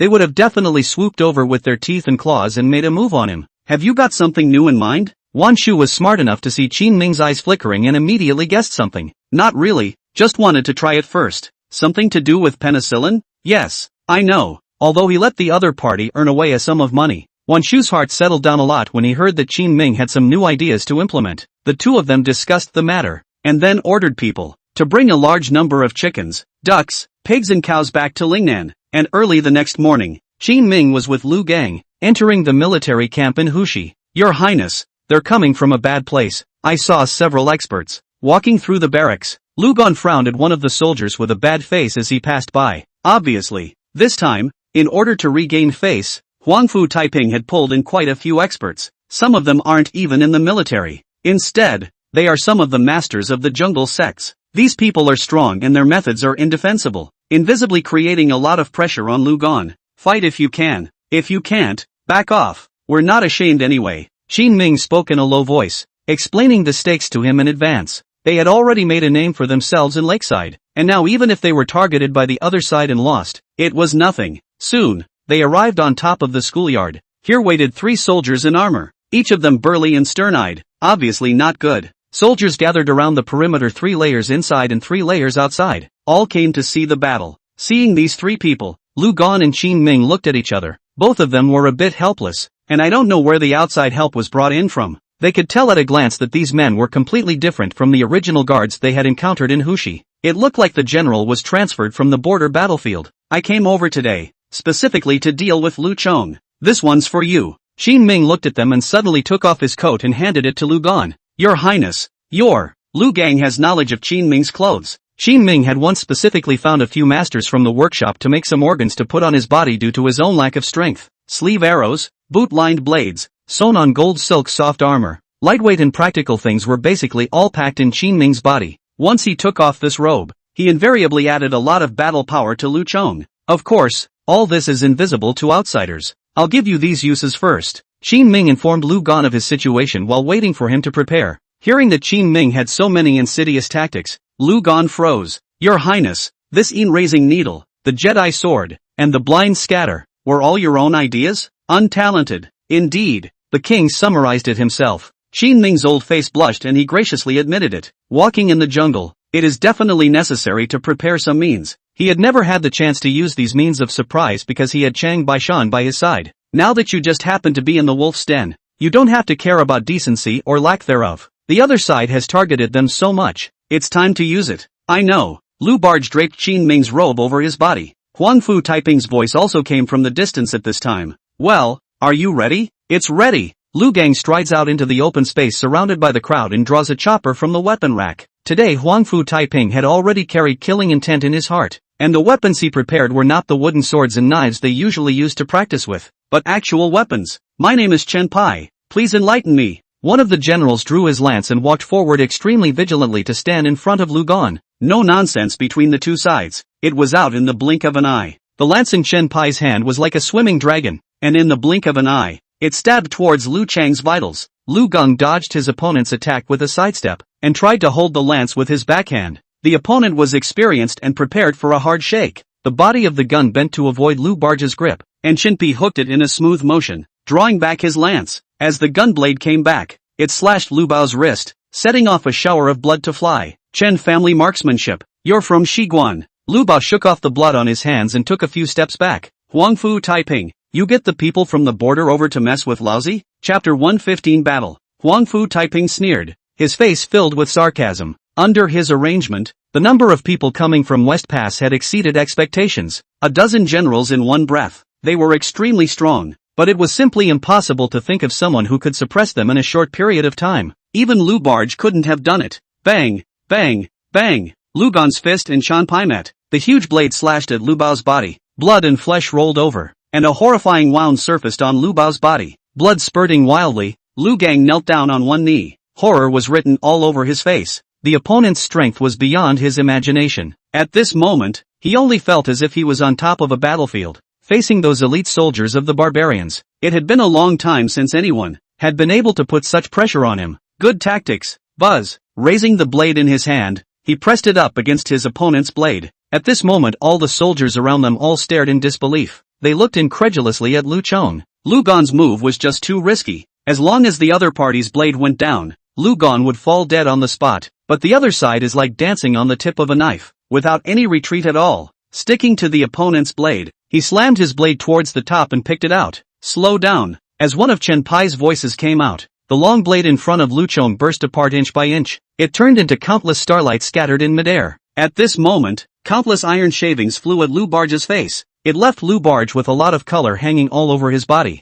But even so, he endured the pain and swung his fist out, hammering it hard into the opponent's chest and abdomen. With a bang, the tremendous force caused the general in front of him to bow his body into a snappy shrimp shape in this instant. In the next moment, he was dislodged, his chest, and revealed a huge break. Seizing this opportunity, Lu Gan picked him up by the neck. It pressed downward violently. Chinpi's head is like a marshmallow. Hardly, Lu Bao was pressed to the ground and sunk into the mud. When he raised his head again, Chinpi had lost 3 teeth. A lot of blood sprayed out of his mouth, looking like a nightmare that had just walked out of hell. But such injuries were not enough to disable the returning generals of Shiguan. At that moment, the other party violently rolled over. With a raised hand, he drew the second sword at his waist and violently stabbed towards Lu Gan's abdomen. Lu Gan felt a huge pressure. After taking a step backward, Humongous raised his hand and forcefully gripped the opponent's blade. You're slow too. Lu Gan turned to Chen Pai's face and sprayed a mouthful of blood to block his vision. It was only at this moment that quite a few of the surrounding soldiers finally reacted.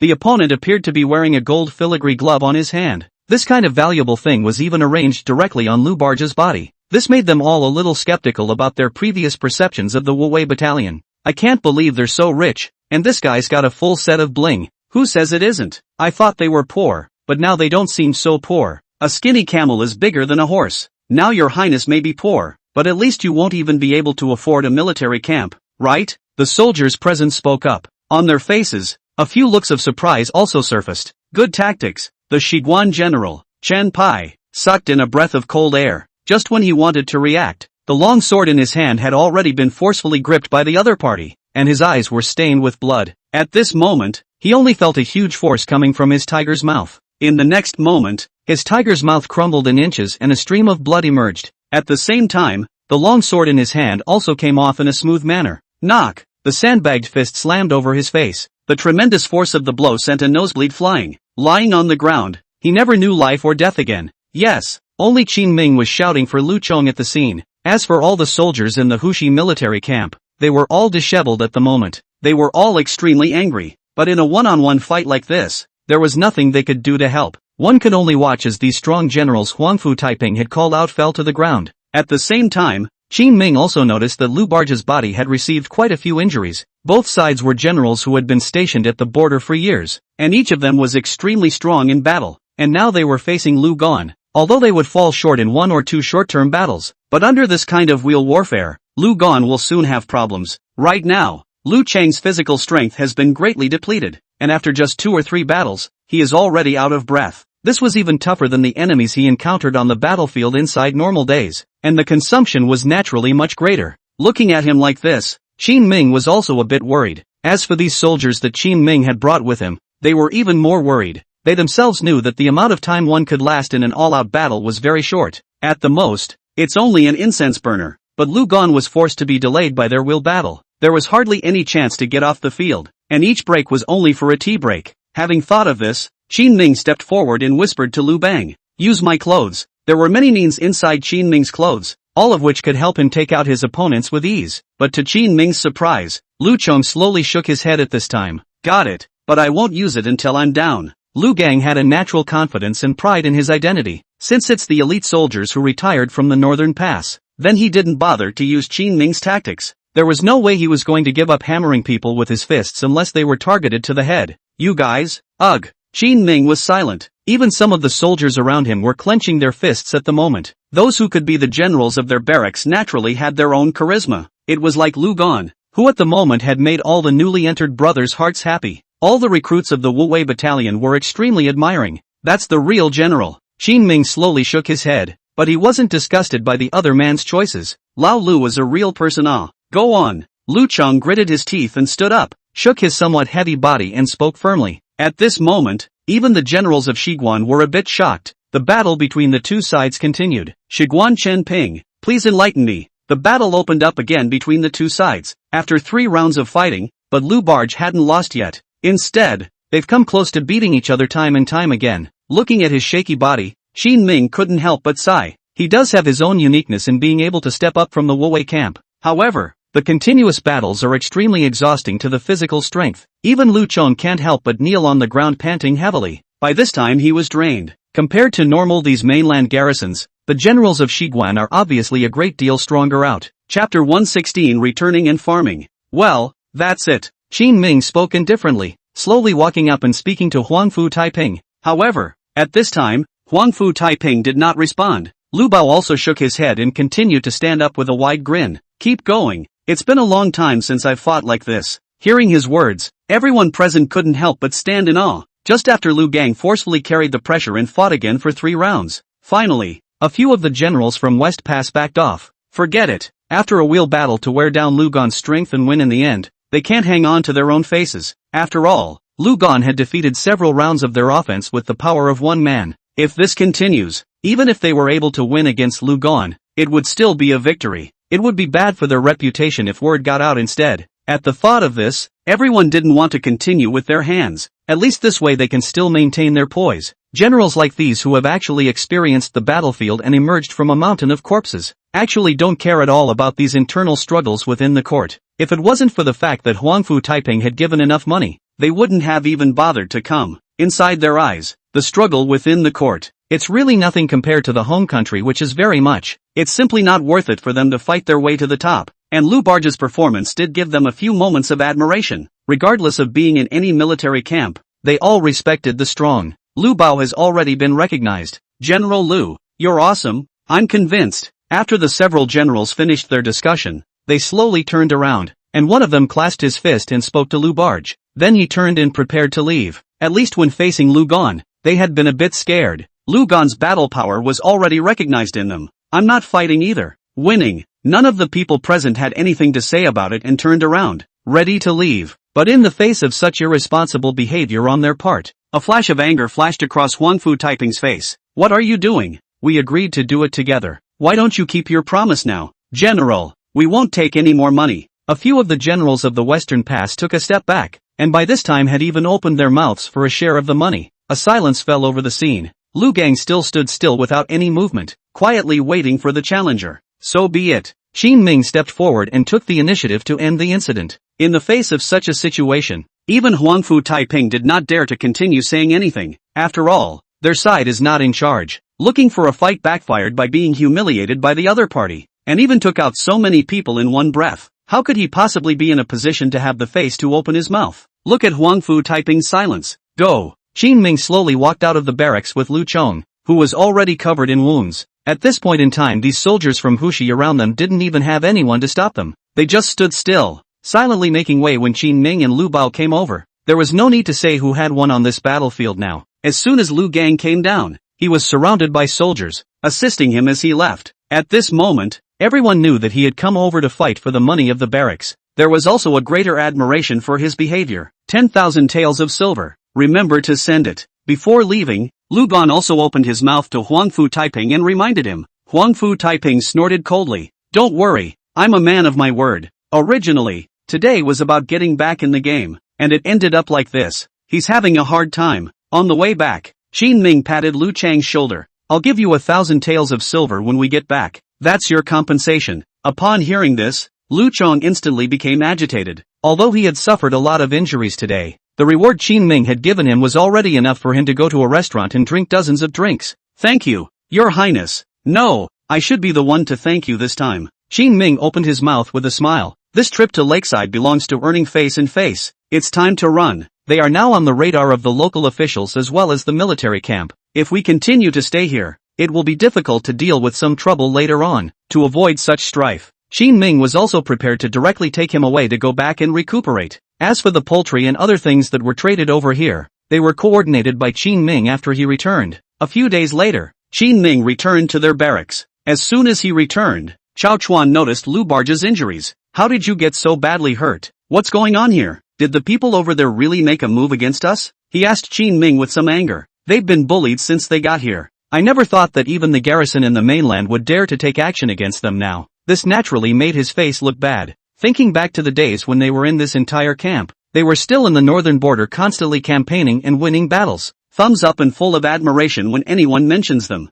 I didn't realize that the tiger was being bullied by the dog, and now it's just a trip to Lakeside. I can't believe I was bullied into this. This naturally caused Chao Chuan's heart to be dissatisfied to the extreme. It's not a big deal. Qin Ming told Chao Chuan all about going over there. It was only after hearing about the situation that Chao Chuan finally breathed a sigh of relief. You kid is getting better and better now, even daring to fight them in this kind of battle. Walking over to Lu Chong, Chao Chuan hammered him. Full of helplessness, she opened her mouth to him, though her mouth was grumbling, but he couldn't hide the concern in his tone. Lu Bao smiled and waved his hand. Lousy's life can be harder than you think. Don't think too much. This trip at least earned 10,000 taels of silver, in a moment to give the brothers under me a share. When he came back, Lu Gan was actually able to take 1,000 taels of silver, but in the end he voluntarily gave up a good portion of it. He only took 300 taels for himself, and the rest was all paid to the brothers in the barracks. Their pay, after all, had been in arrears long enough. If this continued, their barracks would probably be in disarray. Originally, Lu Gan wanted to make some contribution to the military camp,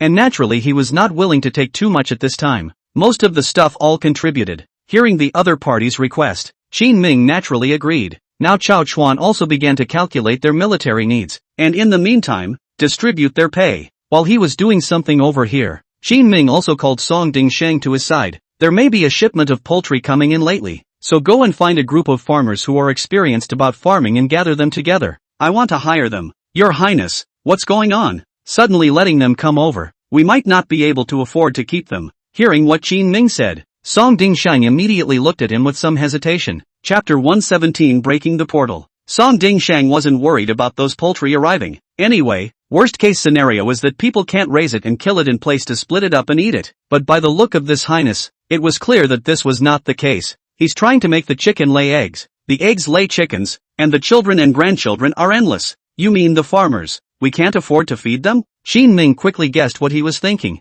Within the Great Qian, although farming is predominantly and traditionally practiced, it is also combined with animal husbandry. But the reality is that most people can't afford to raise things, let alone farm them on a large scale. They were already poor and couldn't afford chickens, ducks and pigs and all that. Inside Song Dingsheng's perception, raising a shed of poultry is estimated to take care of a family of 3. That way they wouldn't have much time for farming, and Qin Ming would have to pay them and give them money and food. It's not quite right, and it's very wearing on itself. Farmers? That's a rare word. Sighing slightly, Song Dingsheng frowned as he spoke in a more pragmatic manner. At this time, Qin Ming was not worried. If we specialize in training a group of people who have mastered farming techniques and let them specialize in this, what do you think the probability is that it will work? The barracks have been somewhat compensated for their weaponry by the battles of the southern barbarian invasion. Qin Ming's goal at this stage is for them to not know that they can get enough to eat, and eat well. It's better to have meat on your bones. That's the best way to make an army stronger. In this era, the whole army can eat meat from time to time.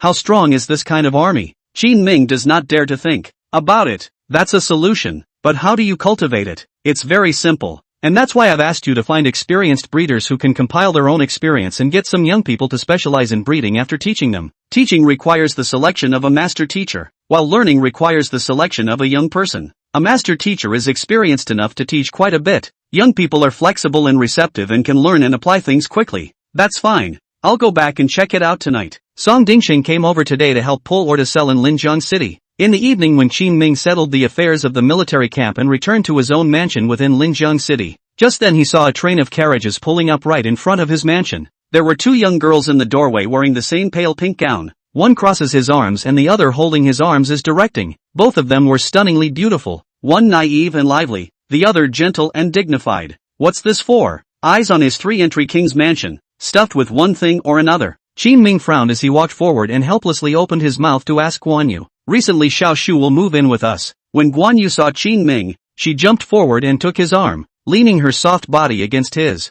The opening is a heavy news item. Why did you come over to stay? Lord Shang, don't you even have a mansion? My mansion is under construction. I need to reorganize it once more and borrow it for a while. Your Highness won't be so stingy, will you? As she spoke, Wan Shu also walked up to join Guan Yu in holding Qin Ming, surrounded by two stunning women. Qin Ming only felt that the pedestrians passing by on the street appeared to have a few moments of indignation and sourness in their eyes. What's with the sudden need to remodel the mansion here? I'm going to move the Chamber of Commerce headquarters. Recently dealt with a few guys who were in the way. The original headquarters in Yeyang City is no longer meaningful. It's just as well to move all of them with the Chamber of Commerce, and reside here in the future. Oh, Qin Ming remembered the original incident within the Lingnan Chamber of Commerce that had leaked the drawings of Qin Ming's textile machine. There was a lot of fuss about that one. Even now, Qin Ming has not been able to regain all the lost markets back to completion. When Wan Shu said that he would clean up his own house, Qin Ming didn't care. Now it seems that this woman has gone down pretty dark. It should have dismantled the entire hall that was on the Yeyang City side and disposed of a large number of people. It has even led to the fact that there is no one on hand today, which is why they simply moved away.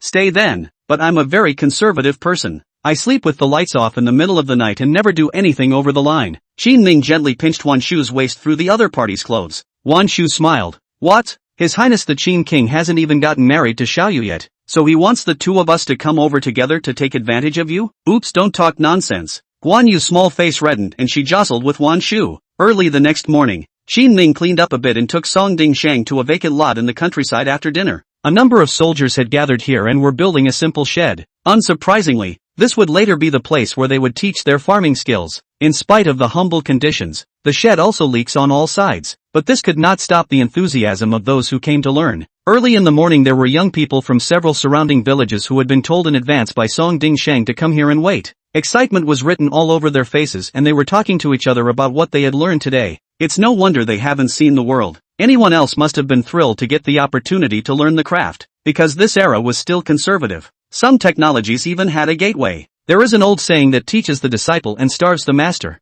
That's why everyone who wants to learn a trade has to go to great lengths. Some people serve apprenticeships for decades. In these decades, it's okay to meet a good master, but when you meet a worse one, you're really using people as cattle and horses. No human rights at all. In contrast, it is possible to learn a farming craft for free with Qin Ming. You even get an errand in the back, which is undoubtedly pie in the sky. There are quite a lot of people coming. I just notified 2 or 3 villages yesterday, thinking to try it out first and continue it if it works. Song Dingsheng looked at the line of a dozen columns, and at this moment, he couldn't help but open his mouth in surprise. This kind of thing is actually very good. The labor force of this dynasty of ours, a lot of it is wasted. What Qin Ming said was always hard for Song Dingsheng to understand. He wasn't worried, though, and soon a couple of old men came to teach on crutches at his arrangement. They weren't any private school teachers, they were all old local farmers. He himself is experienced because of his previous years of raising poultry and pigs, cattle, sheep, etc. The more people who come, the better.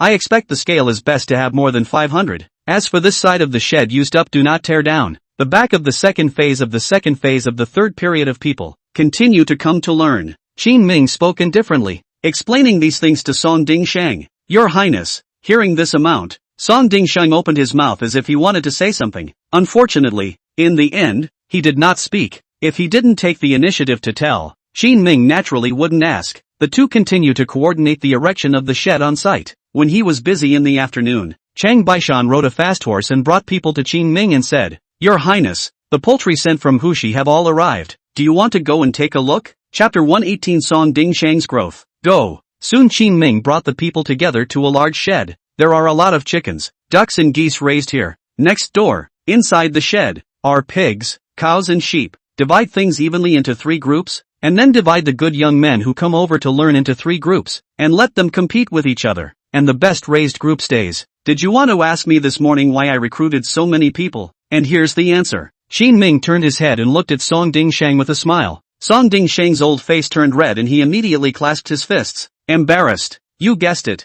Or your highness has thought it through thoroughly. When Qin Ming just told him this morning that he wanted to recruit hundreds of people, Song Dingsheng was thinking that so many people, there is no benefit, and many more mouths to eat. But now it seems that he was right not to talk too much at first. His highness is a man of honor, and naturally has his reasons for making such an arrangement. Fittingly, he soon explained to himself the reason for this arrangement as well. Having competition makes them appreciate the errand more. Half a month of learning, a month of breeding, half a month of evaluation and comparison, and finally the best group will be selected to receive all the livestock tasks, while giving them better treatment. Qin Ming walked while explaining everything to Song Dingsheng. Song Dingsheng asked curiously, Your Highness, how much of an increase do you think would be appropriate? 30%. Qin Ming held out 3 fingers, then waited for his response. Hiss. Song Dingsheng sucked in a mouthful of cold air. This is really a bit high. However, the previous car is placed here. At this moment, he does not dare to think too much, for fear of making a joke.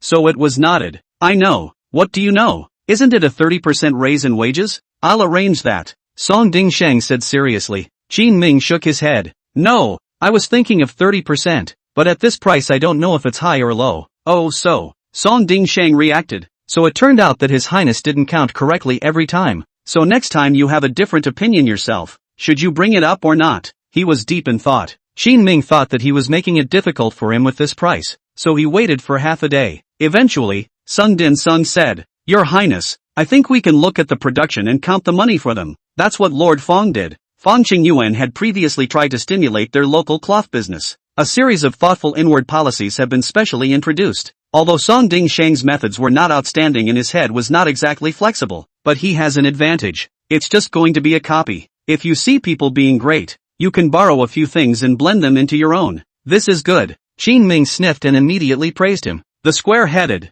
square-brained Lord Song could be so spiritual one day. It's really quite wise. Hey, after Song Dingsheng was praised, he drifted quite a bit. There are more and more things that can be plagiarized in the mind. That's right, Your Highness. We can also assign them some daily fixed tasks, such as calculating how much each person can do each day through their average output each month. And if they can exceed this standard line each day, we can give them increased bonuses. Excitedly, Song Dingsheng pulled Qin Ming to incorporate what he had seen and heard into the construction of this animal husbandry. Qin Ming's eyes brightened the more he listened. You boys have talent. Okay.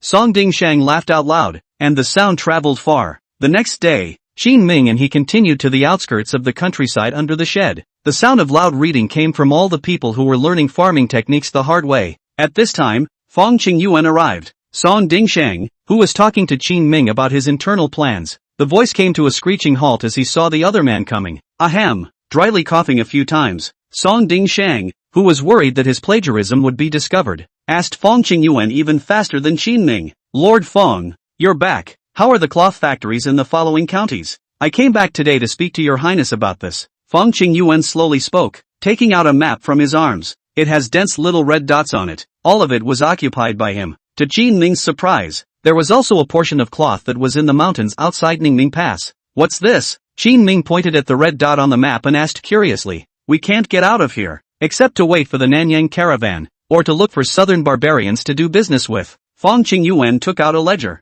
I used barter and brought out all of some of their supplies. Many of the tribes of the southern barbarians still use bartering for trade to this day. It was only when he came out from inside the mountain and traded with Qin Ming that he exchanged some silver. They wouldn't take this silver back with them, but would head straight to the market and buy food, cloth, and other things. Their farming and textile industries were underdeveloped. This leads to a lot of things they have to pick up from outside. After Qin Ming and the other, the most unexpected thing is that during this period, Wan Shu took the opportunity to make a large sum of silver. This is because buying in bulk from the other side can lead to price fluctuations in the market. This picks up the slack for the Lingnan Chamber of Commerce, which controls the market. They dumped their hoard out the door, sold it for a high price, and shipped it out fast. This was another reason why Wan Shui wanted to move the chamber's headquarters here. Still, you have the means. Qin Ming was filled with emotion as he looked at Fong Qingyuan's account book, as well as the list of goods on it, and he couldn't help but open his mouth to praise it at this moment. Song Dingshang, on the other hand, is red-faced and full of tension, sitting next to him not daring to mention the construction of animal husbandry on his side. After all, yesterday he had blown his bowl out of the water with His Highness, making His Highness really think that he really knew what he was doing, and praising himself. What a management type. Just as Song Dingshang had been beating the drums in his heart. What's coming is coming. Qin Ming wanted Fang Qingyuan to pull him under the shed, pointing to some farms being built in the distance, and told him about his recent situation. That's a good one. Fang Qingyuan briefly looked at Song Dingshang's strategy. Song Dingshang's throat was in his throat at the moment. Sit still and drink water. 3 glasses down in a gulp in a moment. But to his surprise, Fang Qingyuan didn't have much of a reaction even though he was familiar with it all. After just making a few suggestions for improvement with Qin Ming, he added a few more measures to stimulate everyone's motivation on top of the original, and then left. This left Song Dingshang with a feeling of disappointment. It turned out that his fear of being discovered in the lending was nothing in the eyes of others. In fact, people Fang Qingyuan can come up with a lot of good moves. Their own this drawings are not even put in the heart of the other party. It's yourself who takes it too seriously. What is it, Lord Song? Qin Ming had already keenly noticed the change in Song Dingshang. It was at this time that Song Dingshang hurriedly gathered his emotions and said, "It's okay, I was just thinking about how much more I have to learn back there and got distracted." After this incident, Song Dingshang also understands that he should be more relaxed. Anyway, it's all for His Highness. There's no such thing as borrowing someone else's stuff to show off. Just like Lord Fong, that's what one has to learn from. Qin Ming didn't notice the change in him, and just patted his shoulder. Extremely instrumental. Okay, keep recruiting. Chapter 119 Attacking from both sides. In the capital, inside the palace's Yangxin Hall, concubine Xiao looked at the guards who were kneeling on the ground in front of her to report. At the moment, her teeth were clenched and her miserable fists were clenched together. The court didn't give him credit for his work, and apart from the money from the army, on what basis does he still have money for business? Your Highness, it seems that the people from the Lingnan Chamber of Commerce have been secretly supporting the Qin King. The Lingnan Chamber of Commerce dares to go against the Imperial Court. Don't they know that cutting the clan is a national policy? Suffering was written all over Princess Xiaoshu's face. She really didn't understand why there were still people helping Qin Ming when they were all the way to Lingnan. They seem to have reached some sort of deal between them, and the Lingnan Chamber of Commerce has also gained a lot of benefits from the Qin King during this period, and its power is gradually expanding, and it even has a tendency to vaguely pressurize the Hushi Chamber of Commerce. This is despite the knowledge that trade between Hunan and Guangdong is gradually on the rise, and even the local economy is showing improvement. But this has nothing to do with Princess Xiaoshu Fei. She didn't care about how things were over there at all. She only cared about whether she could get Qin Ming killed. With a cold snort, Princess Xiaoshu Fei sourly said, "2 barbaric places, simply a child playing house. By the way, Hushi that Wu Dingbua, recently a little news did not pass back? Your Majesty, there is no letter from Wu Dingbua. Wu Dingbua was transferred at the same level. Originally he was a party official, or in the affluent Jiangsu and Zhejiang regions. Being transferred to Huguang as the governor was actually a bit of an aggravation for him. He didn't say much, though, and packed up his things and took his family into place. Unfortunately, being in place is in place and has nothing to do with doing something. He's a non-sticky guy by nature, just looking for stability and not taking any chances. Even if he was already on Consort Zhao's side, he had only slightly taken a shot at Qin Ming. Even the amount of effort put forth was not as much as the other person. Huangfu Taiping. This naturally aroused the displeasure of Princess Xiaoshu Fei. Half a month had passed since Qin Ming had run to Hushi to cause trouble and left. During this time, Wu Dingbua was like a mute. Not the slightest idea of communicating with myself, not even sending a letter. And a loser too. Xiaoshu Fei's face was ugly. Some time ago when she heard that Qin Ming had made a mark, she was so angry that she fainted and woke up, but she couldn't sleep for a few days. Ended up getting very sick. However, what allowed her to be relieved was that even though Qin Ming had made his mark, it did not change his position in the Qian Emperor's heart, after the persuasion of the officials of his own line. In the end, Qin Ming was not even given credit or reward. Of course, Qin Ming himself didn't ask for it is all. Let the Xiao family make their move. Tianzi's revenge cannot go unavenged. In the end, Princess Xiaoshu Fei was ready to go down herself. It's still a bit of a bind to use these guys under me. The reason why she personally went down regardless of her status was actually because she was worried that Qin Ming's growth rate was faster than expected. If it affects your own royal son, the advantage that you have worked so hard for years to create is then sure to be in turmoil. Qin Yu was still young, and although he was honored as the crown prince, he still had a long way to go. A long time ago, Xiaoshu Fei had made up her mind that she must protect Qin Yu before he grew up. Your Majesty, this, Zhang Ming, the escort leader of the men under his command, had some surprise on his face when he heard these words. Wouldn't it be too much of a drop for the Xiao family to come down personally? Having followed Consort Xiao for many years, Zhang Ming clearly knew to what extent the Xiao family behind Consort Xiao had developed after occupying the court's resources for so many years. Whether in business, or in the court and the Jianghu, it has great strength and appeal. It is a party of great power. Such a group of people was used to specifically deal with a ruined prince who had been relegated to Lingnan. It's a surefire way to make people laugh when you tell them. It is estimated that there will still be people who think how afraid Princess Xiao Shufei is of Qin Ming.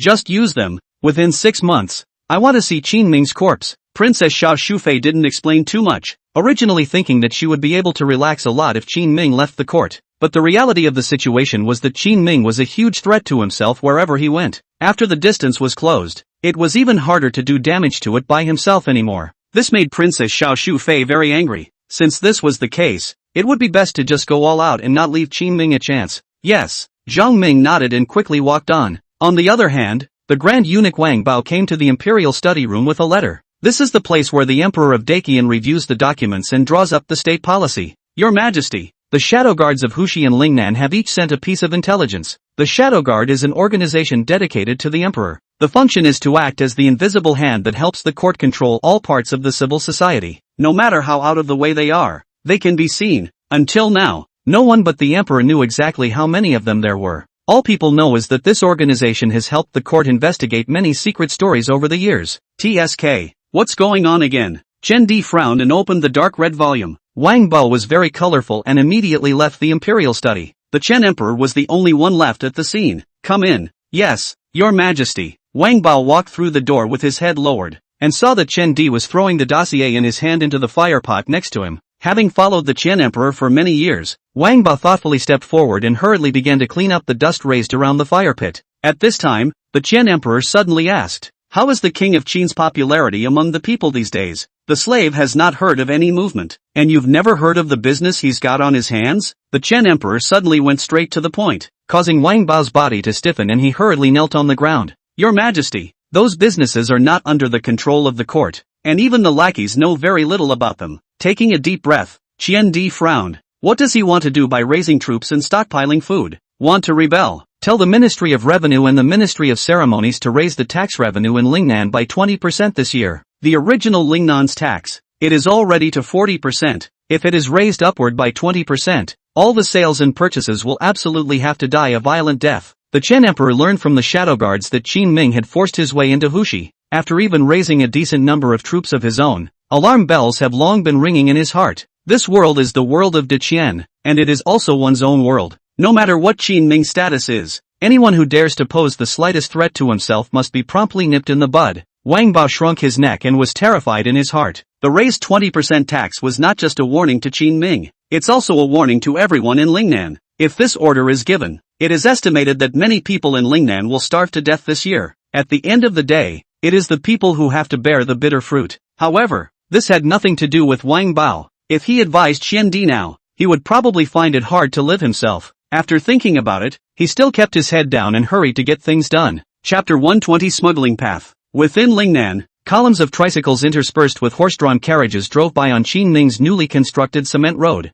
Lately they have been building more and more roads, not to mention the faster flow of goods. It also facilitated trade between several major local cities. Although the local governors did not dare to approach Qin Ming on the surface, their behavior was honest. Privately, he had the merchants in his town scurrying towards Linjiang City all the time. It's so cozy in this day and age without a dirt bike, squatting on the side of the road. Qin Ming looked at the pedestrians coming and going and lamented. Like concrete pavement is subject to wear and tear. Sometimes encountering some loads of heavy vehicles moving forward may be crushed, but not in this day and age. Their tricycles and also their wagons couldn't carry much cargo. Little damage to the road surface. Qin Ming repair a road maintenance costs, naturally lower a lot. Being able to collect tolls while still keeping costs down. Qin Ming thought that this deal was quite good to do in ancient times. Of course, in order to be able to let them go, Qin Ming had arranged a group of people himself, help patrol alongside these highways. After all, it was still not too peaceful these days, and sometimes it was very likely that one would encounter some bandits who would hijack the road while traveling through the mountains and forests. This is likely to block their progress and cause congestion.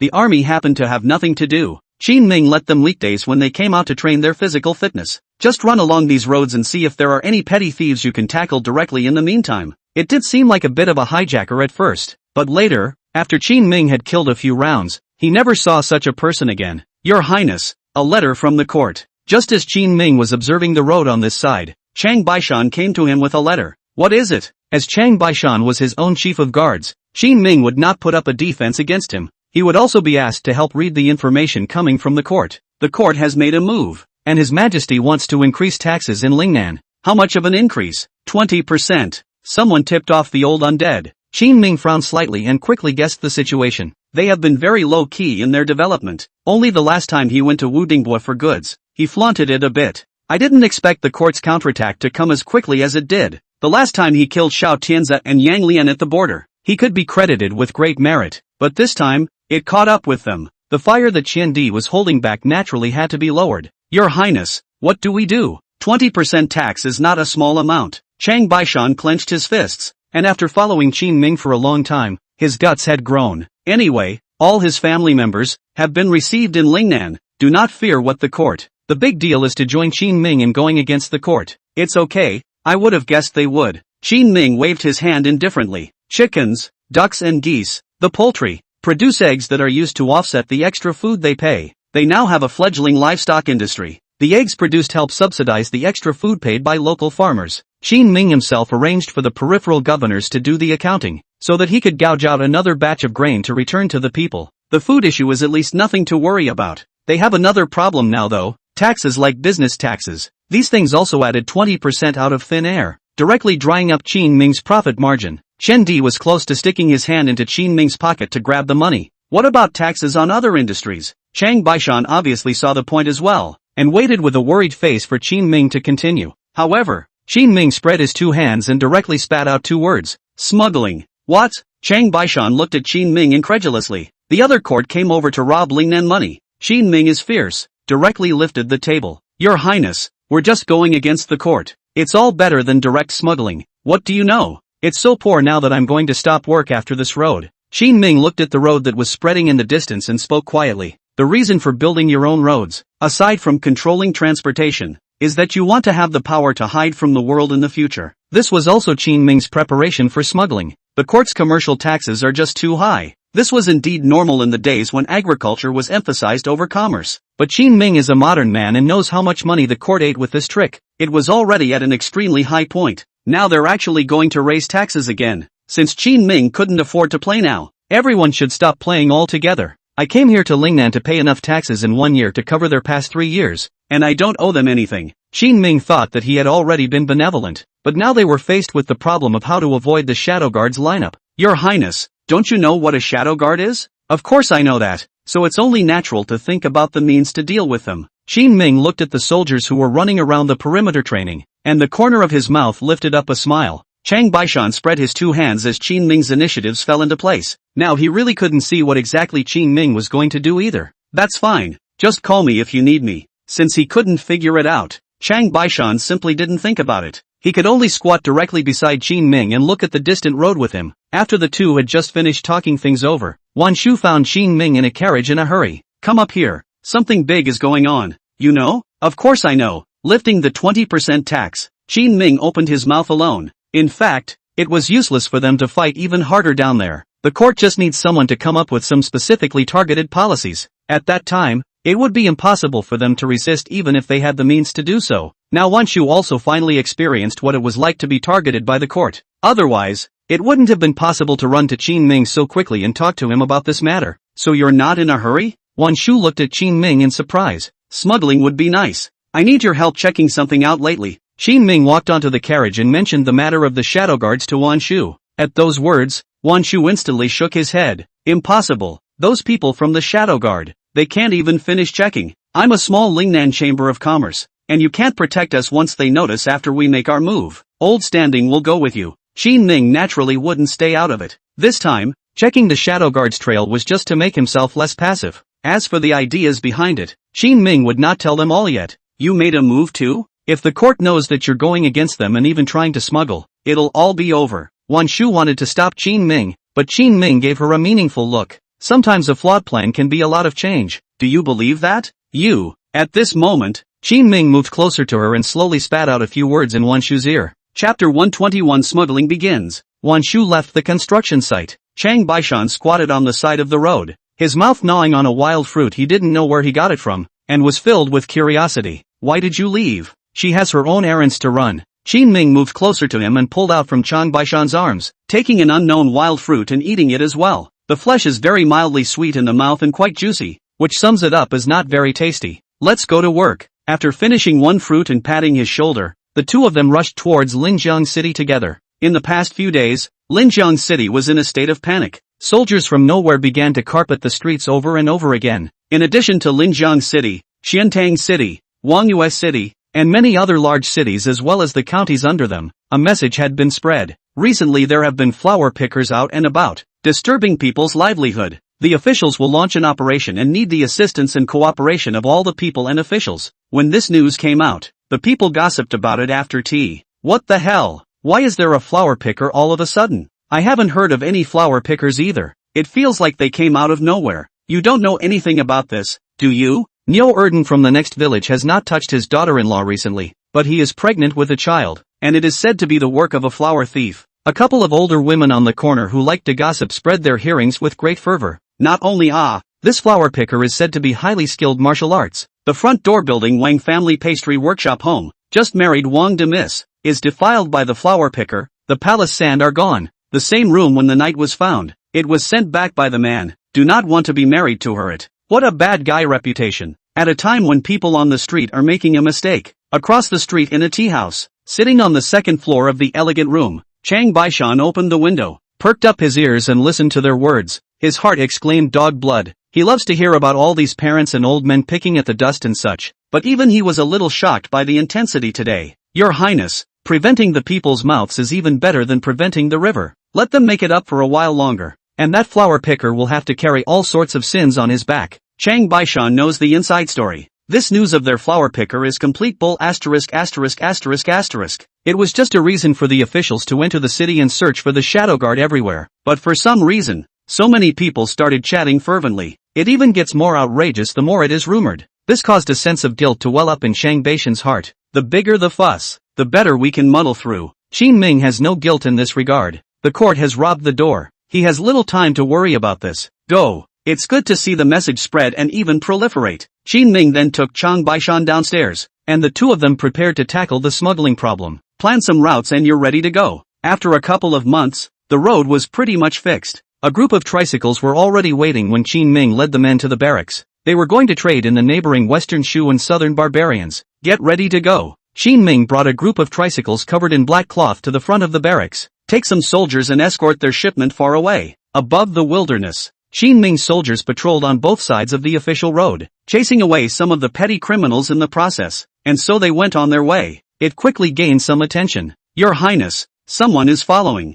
Chang Baishan sat on the carriage with binoculars and soon observed some figures hiding in the distant mountains. Because of Qin Ming's recent searches, many of the shadow guards knew that it was impossible to stay inside the city. One can only run into the wild to investigate Qin Ming. It just so happened that the court's order was given, and Qin Ming was directly preparing to head to Western Sichuan with another batch of things, which caused alarm bells to ring in the hearts of countless shadow guards. Anyone with a discerning eye could see that Qin Ming seemed to be going for smuggling. As they lamented in their hearts that Qin Ming was ridiculously bold, they investigated more frequently. Kill. Qin Ming spoke faintly, waiting so long to make a bureau that they had to come to before forcing people out. It was natural to take out the shadow guard as much as possible. Lingnan is a barren land. The number of shadow guards will not be too many. Just take out most of their people and then take control of the entire highway. Qin Ming would then be in a position to start his own real smuggling business. Yes, slaying the shadow guard was a big deal. After all, it was an organization directly under the emperor. However, Chang Baishan did not say much, and since it was Qin Ming's order, he quickly carried it out. There are 3 men in the field to the northwest,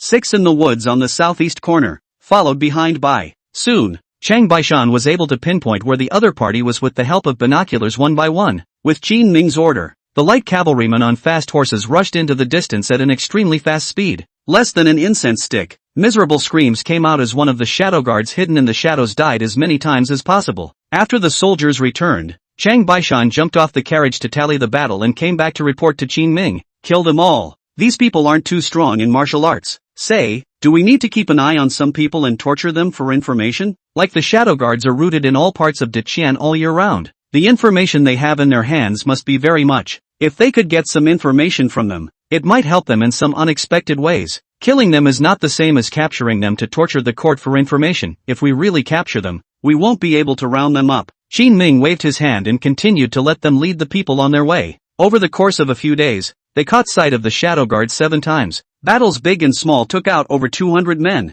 Plus they got a bunch of them killed in their crusade against the flower pickers. The Shadow Guards in Lingnan have been cleared out a lot. Your Highness, up ahead is the pass to Shishu. At noon that day, a few of his men ran over quickly to report to Qin Ming. After they get out of the gate, they won't need an escort. Because of what happened over in Shishu, there was no way for Dakian to investigate. Counting the hours, it's about time. Qin Ming stepped out of the carriage and changed to a horse to personally ride to the front of the caravan. In the distance, a group of soldiers guarding the pass had been waiting for a long time. In front of them stood two people dressed in black robes and also with black veils covering their faces. Everyone recognizes this hide-and-seek outfit. It was the people from the Shadow Guard, and it looked like these two were still ranked existences in the Shadow Guard. And please, Your Highness, stop. After Qin Ming's convoy slowly approached the pass, two Shadow Guards stepped forward and stopped everyone with their arms crossed. Why? Qin Ming rode on his horse and faintly asked. According to our investigation, some time ago you collected supplies and seemed to be smuggling them. Could you allow us to investigate before traveling to Shishu? What if I say no? Qin Ming shook his head, his tone taking on a bit of unkindness. Chapter 122 To fake it. He's acting like it's really a crime that's been compromised. This made the two captains of the Shadow Guards instantly more certain that Qin Ming was just in a situation. You've killed a lot of us and need to give us an explanation. What kills your people? All the people this king has encountered along the way are bandits. Qin Ming shook his head seriously. There are Shadow Guard men among them. The Shadow Guard captain frowned and eventually spoke. Qin Ming is obviously trying to pretend that he understands, but they didn't care to argue. Stopping him from smuggling was the most important thing. You guys spying on me? Eyes glaring, Qin Ming angrily pointed at them and yelled. The Shadow Guard is going to control a lot of information about Diqian, and will inevitably come into contact with you, so please forgive me if I have offended you. The two Shadow Guard captains, at this moment, were already somewhat helpless, talking as if they are the ones who deserve it. It was clearly Qin Ming who killed so many of their men. Get out of the way. The king is not a smuggler and has no time for your nonsense. Qin Ming spoke coldly and waved his hand at Chang Baishan. Chang Baishan immediately led his men to prepare to force their way in, but at that moment, a voice came from the distance. Your Highness, the soldiers on the border of Diqian and Shishu are not something you can break into with such a small number of people, right? As the crowd turned their gazes around, they instantly saw a burly figure that was slowly walking from the distance. This is the border guard, Chun Pi. He was the one who lost to Lu Gang last time and later returned unhappy. Chen Pai, do you also want to join forces with them to stop this king from doing his job? Qin Ming frowned, his tone cold. Chun Pi shook his head. Your Highness, smuggling is a great offense. You let them take a look at it, and if not, I will personally let you through. But if you don't even dare to let people see it, I'm afraid that's not acceptable, and the last general won't be able to deliver. Chen Pai didn't hold any grudges against Qin Ming. What was said made a lot of sense, but Qin Ming was dilly-dallying today, and it was obvious that there was something wrong. The atmosphere of the scene was at a freezing point. There were already quite a few soldiers stationed at the border at the back, and they began to replenish towards this place, fearing that Qin Ming would break out of the border. A mouthful of smuggling. What if the king hadn't smuggled? Qin Ming angrily looked at the two Shadow Guard captains. These two were of relatively high status and were definitely people who could talk. After the investigation, if your Highness is not guilty, it is us who have delayed your great event. We are willing to cut our own throats to apologize. Listening to the words of the two, Qin Ming didn't have much of a reaction. The Shadow Guards are also considered the Emperor's dead soldiers, and in their eyes, cutting one's own throat is really not a big deal. He turned his head to Chen Pi. General Chen, you have delayed this king so much. What if this king did not smuggle? Your Highness, this has nothing to do with me. I can't thank you with my death, can I? Chen Pai glanced at Qin Ming with a face full of oddities. Speak up, why are you thinking about your own life? Let's put it this way, if there is no smuggling, please give more convenience to my king's trade in the future. How? Got it. Chen Pi nodded helplessly. At this time, Qin Ming took the initiative to jump off his horse. Drawing the sword in his hand, he hissed. He split the black cloth covering the cargo. The line drifted away, and the sunlight hit it, revealing a trail of light from top to bottom.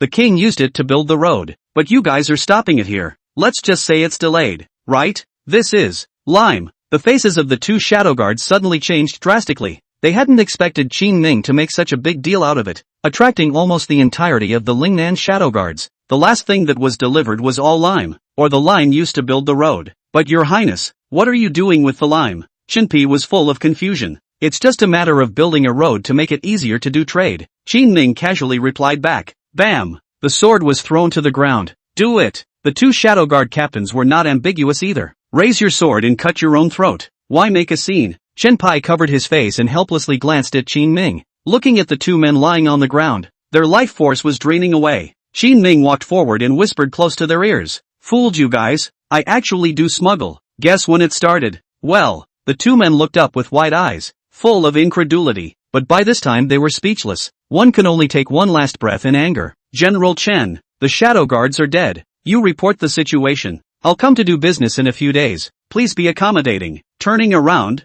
Qin Ming looked at Chen Pai with a smile. Chen Pai was originally a border general and never cared about the struggles within the court. Do what you like as long as the blame doesn't fall on your head. I know, your highness, you should not keep running to me. My temple is too small to accommodate your golden body. You can't talk too much. Later on maybe you'll be glad that I picked you first from here? That would be an honor. Shinpi turned around and waved goodbye. Qin Ming, on the other hand, took the soldiers and turned back again. As for cement and road repair, that was just an off-the-cuff comment. At least this trip down, Qin Ming had already taken out most of the Shadow Guards in the entire Lingnan. Your highness, you are ruthless. As he sat in the carriage and hurried along, Chang Baishan poked his head into the carriage and excitedly praised Qin Ming. You'll find it harder when you get back. Qin Ming smiled and opened his mouth, which caused Chang Baishan to instantly become offended. Wouldn't it be nice to just say it? You have to sell it. No. Qin Ming faintly shook his head. Shang Baishan is good at everything, but he likes to gossip too much. Take the opportunity to rub this temper of his the wrong way.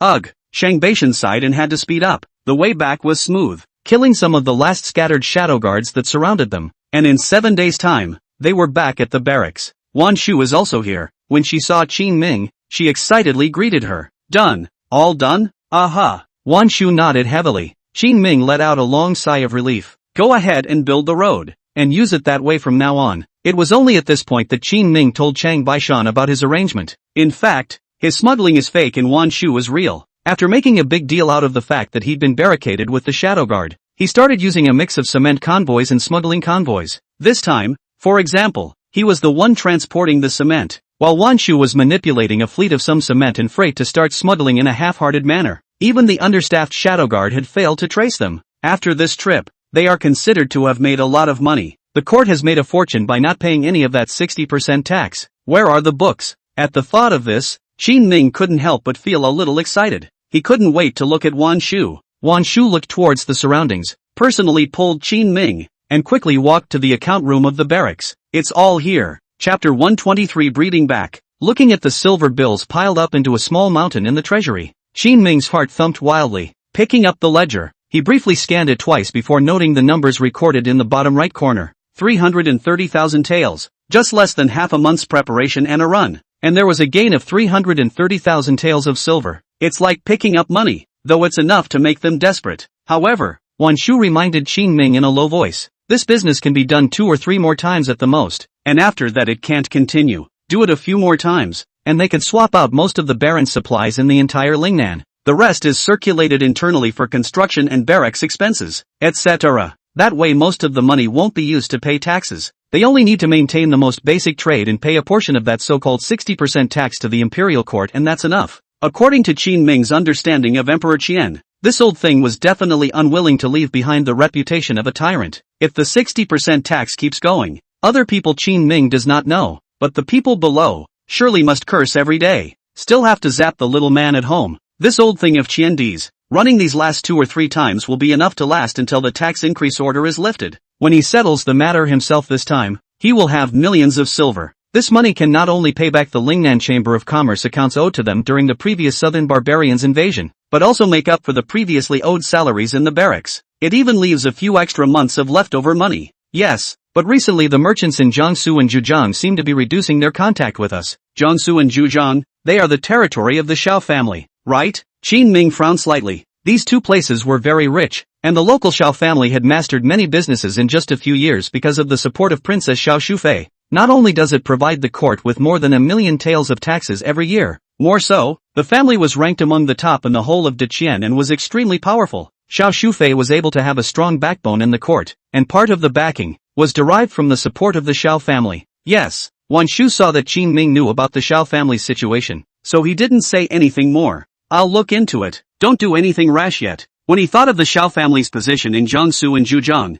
Qin Ming frowned slightly. One thing leads to another. That couple in the palace, did they discuss it? Finding Chao Chuan, Qin Ming informed him about the matter concerning Jiangxia. Recently, Jiangxia and Zhujiang came over. If they took our highway to do business, pay more attention to them. Don't worry, Your Highness. I'll pay more attention to them. Chao Chuan is very practical in his work, and now he is the one who holds the military affairs in the Wuwei camp. Lu Gang practiced his troops, and the stationing of Guanwei soldiers in the mines and other places, and their dealings with the southern barbarians were held by Wu Qingnua, who had been guarding the mines. Seeing Camp Wuwei so thriving and slowly getting on track, the future is promising. Qin Ming's own pressure was much less. Walking through the barracks, Qin Ming took a bowl of their mixed grain porridge and finished it in 3 or 2 gulps before arriving at the farm. Song Dingsheng has been keeping watch lately. The enhancement of the animal husbandry industry has a great impact on the entire Linjiang city. Meat, which was rarely available, is now slightly more plentiful. How's the farming going these days? Qin Ming walked forward and asked Song Dingsheng. Song Dingsheng's face showed embarrassment. Your Highness, there were a couple of chicken plagues 2 days ago and a bunch of them died. I'm raising them all separately now so that at least they won't die in one big batch just because of a disease. After some fiddling around, Song Dingsheng and the others have begun to decentralize their farming. The farms were cut up and divided into several directions in the southeast and northwest of Linjiang City. In these areas, pigs, cows, sheep, chickens, ducks and geese are equally distributed for farming. By this means the spread and development of diseases in these poultry animals is prevented. It's a dumb way to do it, but healthcare in this day and age is so low. Just like the penicillin that Qin Ming had told Wan Shu before, it was actually useful for farming. It's just a shame that it hasn't been made until now. The difficulty lies in collecting penicillium from moldy foods and fruits and culturing it. This kind of requirement for the environment is more stringent. Wan Shu, they are just starting to make an attempt. The process is naturally not fast. Seeing Qin Ming fall into deep thought, Song Dingsheng thought that His Highness was blaming him for his unfavorable work. So even the words changed and the good news began to be reported. But Your Highness, now we can produce hundreds of eggs a day, at 2 cents apiece. And that pork, when it's fattened and slaughtered, it'll sell for 10 taels of silver. Those sheep are also good to raise. Go out and find a few kids. Let them herd the sheep every day. A year down the road I guess the scale can be expanded several times. Song Dingsheng rambled on to Qin Ming about the results of the farming. It was a slow relief to see Qin Ming's tightly frowning brow finally stretch. Supply the barracks with these eggs, ducks, geese and such. For now, when Qin Ming started farming, he wanted to increase the nutritional intake of the soldiers in the barracks. Eat well to have the strength to fight. Granted, they can't afford to give them meat at every meal just yet, but when you lower the bar a bit, eggs are considered a meat dish. That's probably not enough food. Song Dingsheng knew how many people Qin Ming's Wuwei battalion had now. With so many mouths to feed, on the current scale of farming, it would supply 1,000 or so people at most. It's okay, take as much as you can and get the stuff out on the basis that you keep your costs and make half the money. In the next 2 days, the Lakeside Chamber of Commerce is expected to once again sell the low-priced poultry and livestock from over there, and I'll replenish you with another batch for breeding at that time. Ho Ka Ming, the merchant general of the Huxi Chamber of Commerce, is a ruthless man. He knew Qin Ming's situation and guessed that no one should dare to do business with him. So they took the least valuable poultry and other things from their side and sent them to Qin Ming to make money. An old sow of about the same weight in Lakeside might be worth only 8 taels of silver. But send it to Lingnan, where supplies are poor, and it will sell for 10 taels. The poorer you are, sometimes the more expensive certain rarities become. Qin Ming naturally knows that this guy's mind is to see that he has no choice, and wants to take the opportunity to play the autumn wind and take advantage of it without avoiding it. What the other side doesn't realize, though, is that for others one must count on purchases that give others an advantage. Putting it in Qin Ming's hands is a win-win situation. After all, his farm was pretty much built. With the infrastructure secured, it's all about expansion and upgrading the quality of these farmhouses. Just like the structure of the coop, insulation and ventilation, etc., are things that need to go properly. Qin Ming stayed at the farm for a few days and saved a batch of eggs. On this day, he was ready to leave for the barracks. Looking at an entire tricycle of eggs, the corner of Qin Ming's mouth lifted up. So many eggs sent to the barracks would certainly not be enough. It was just the right time to screen out a group of soldiers to be used as the ace of the Wuwei battalion. Chapter 124. Make up an egg for you. As Qin Ming brought a batch of chickens, ducks, and geese eggs, he arrived at the barracks. Suddenly, he saw a group of people training in the distance following Lu Gon. It's just that the way this army is trained is just too weird. They ran laps around the schoolyard, but were divided into 7 or 8 teams. Some ran in the innermost circle, some in the middle circle, and others sweated their way to the outermost circle. Sweat dripped in the daylight, but each team was not slowing down, especially the outermost armies. Although they were the toughest runners and had a lot more laps than everyone else, but although they kept cursing on their lips, their pace did not stop for a moment. This scene made Qin Ming a bit strange, so he shouted Lu Gon in front of him. The soldiers under you, why are they divided into so many groups? Training soldiers. Lu Bao was very good at it. As soon as Qin Ming asked, he explained with his head in his hands, Your Highness, they progress at different rates. Some are strong in their own right, and when I train them, I add to it. Some of the new recruits who just entered the barracks and can't keep up with the pace. I'll reduce the intensity of their training first, and then I'll look for an opportunity to bring the intensity up for them step by step. It's good to teach according to the material. Qin Ming was naturally not too clear about the specific training of the military camp, but Lu Gang and the others are all familiar with each other, and it is naturally much easier to do things. Here's a batch of poultry eggs. You'll send them over later to add to their diet. Taking Lu broke through several tents. He arrived at the rear wagon. Qin Ming pointed at the box in front of him that was covered with thatch and spoke slowly to Lu Chong. Upon hearing this, Lu Gon was instantly thrilled. Your Highness, you are really a great person. You can give us all this good stuff to eat? As he spoke, he rushed forward with an arrow step and gave a big tug. The thatch covering the box was lifted at once, but the next moment, Lu Chong, who was still somewhat excited, suddenly looked disheveled. How much is this? I see. Your Highness, you mean the egg whites and yolks are given to them separately?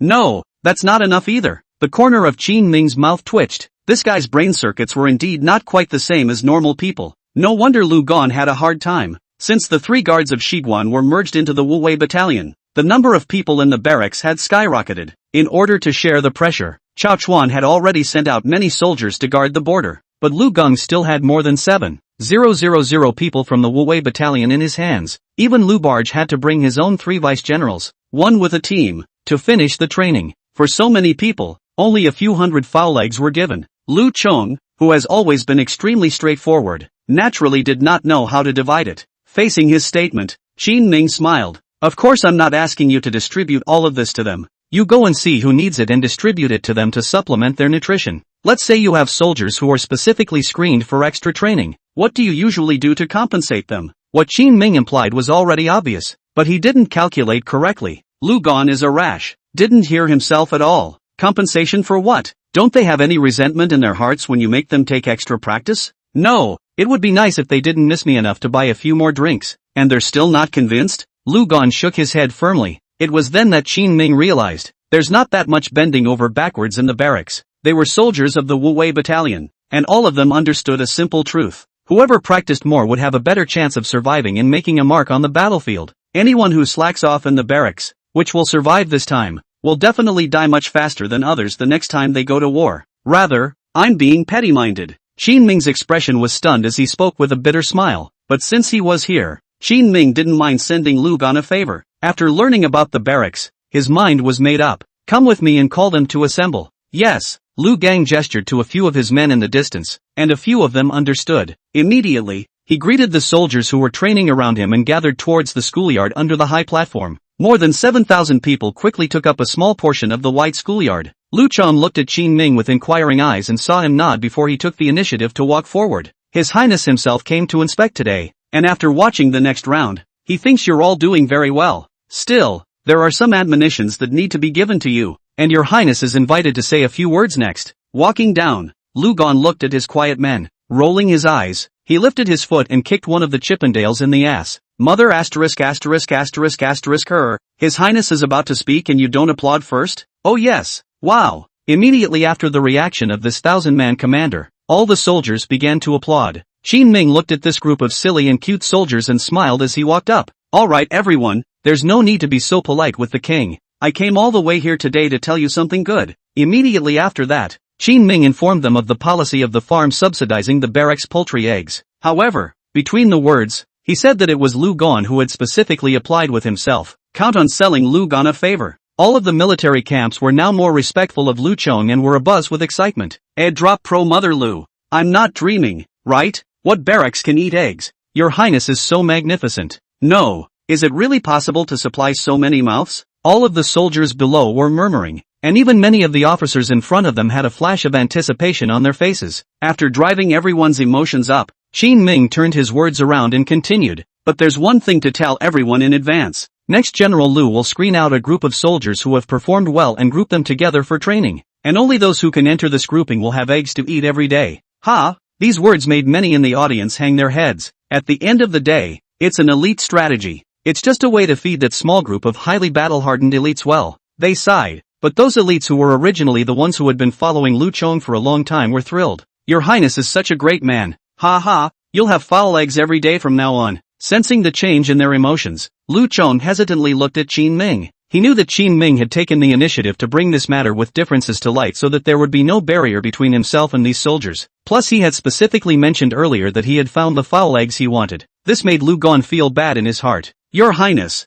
However, at this time, Qin Ming waved his hand. He hadn't finished his sentence. "As for the rest of you, it's actually not like you don't have foul eggs to eat. I'll be replenishing everyone's eggs for 3 days." Once these words came out, the soldiers who were just now still lack of interest and felt that they couldn't enjoy the bargains, suddenly swept away the gloom. Joyful voices resounded throughout the barracks. Chapter 125 Lies Not to be Broken. "Your Highness can still talk." Lu Gung rubbed his chin, secretly lamenting in his heart. After Qin Ming left, a group of soldiers immediately surrounded Lu Chong. "General Lu, you're really capable. You can ask for something as valuable as an avian egg from His Highness. Aren't you underestimating General Lu by saying this? What can't our General Lu accomplish?" The soldiers who surrounded him kept bragging about Lu Gang. Lu Gon's face was written with smugness. "Geez, little thing, little thing." When he was obliged by them, he even took what Qin Ming said seriously and really thought he had gone to ask for something. But all of this Qin Ming didn't care about anymore, because he had returned to the rag. It was Sekiyuki who specifically called him over today. On the way here Qin Ming specifically bought some sugar gourds on the street. In addition to giving them to Sekiyuki,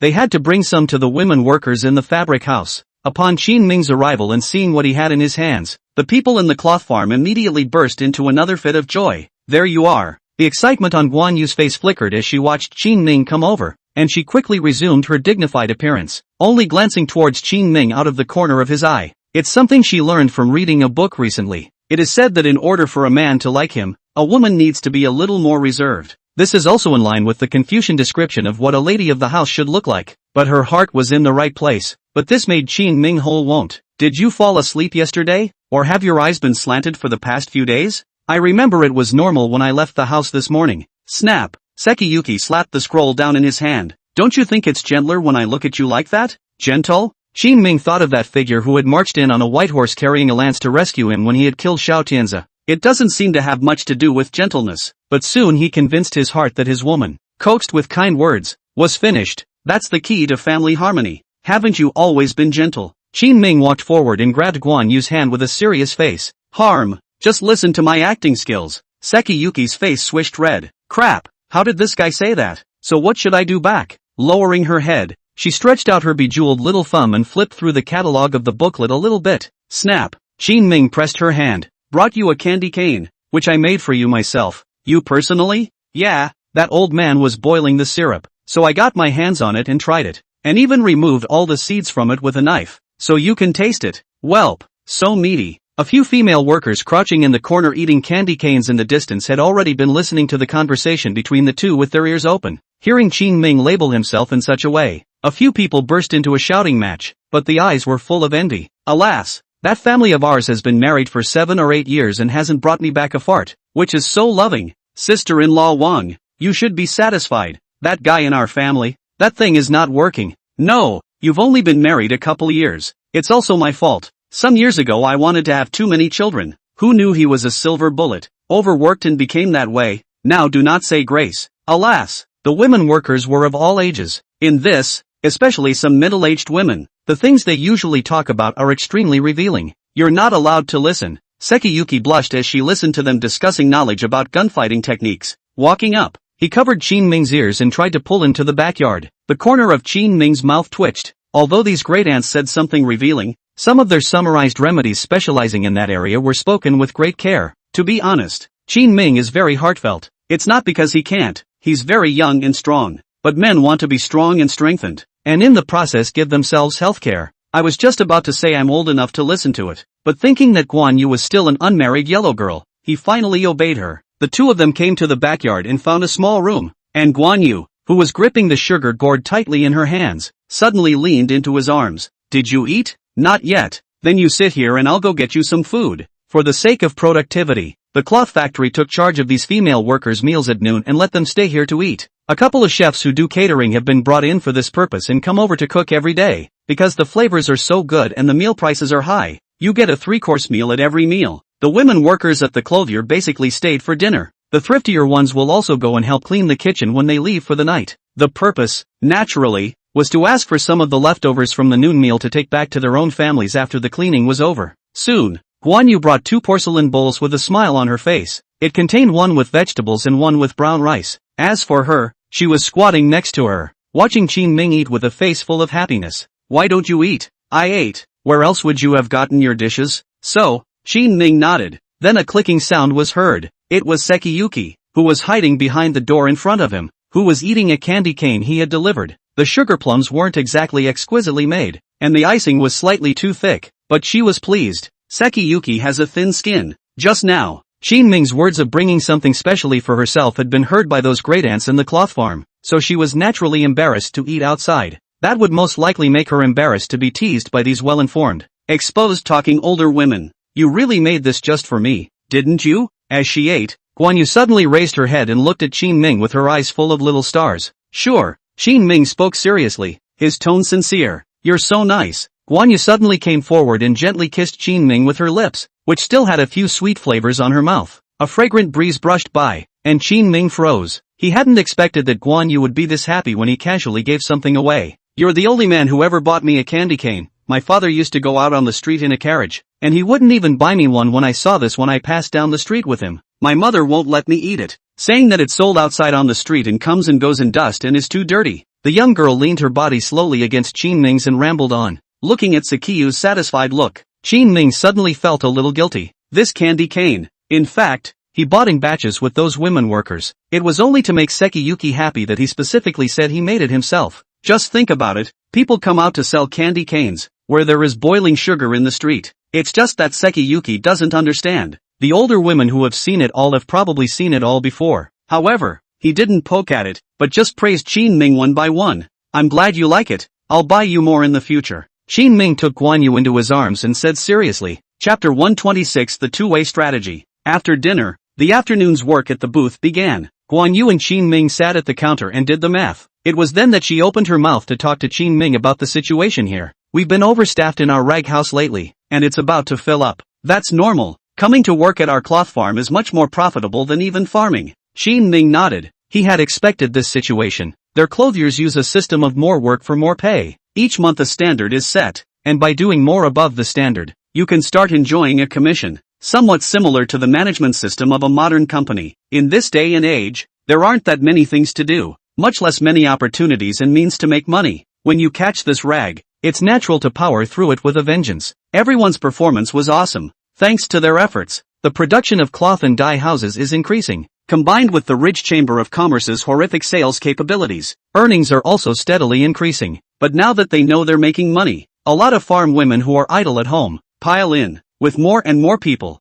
it is only natural that they need to be relocated. No, in the future, don't be in the city. The weaving bureau is directly converted into a textile factory. Everyone goes there to work. After thinking about it, Qin Ming was still ready to build a specialized production plant. Their weaving bureau outside the city was not really very formal. It's just a couple of big shacks put up so people can get out of the sun and rain. But the conditions were not great, especially when night shifts were offered and people were made to work in the dark. Also thanks to these women workers who came to do the work of hard work. Or else if modern people came over, they would have already made a fuss. It just so happened that the smuggling had finished its round, and Qin Ming was slightly more generous with his hand. Give them a piece of land to enclose to build a textile factory to upgrade the textile industry again. Moving out? Sekiyuki was a bit hesitant when she heard that she had to move out. Moving out of town makes it inconvenient for many people to come and do things. It's even a long walk every day. You don't have to move, and even if you have to move later, it won't be that much work for them to go over and do their work. Why?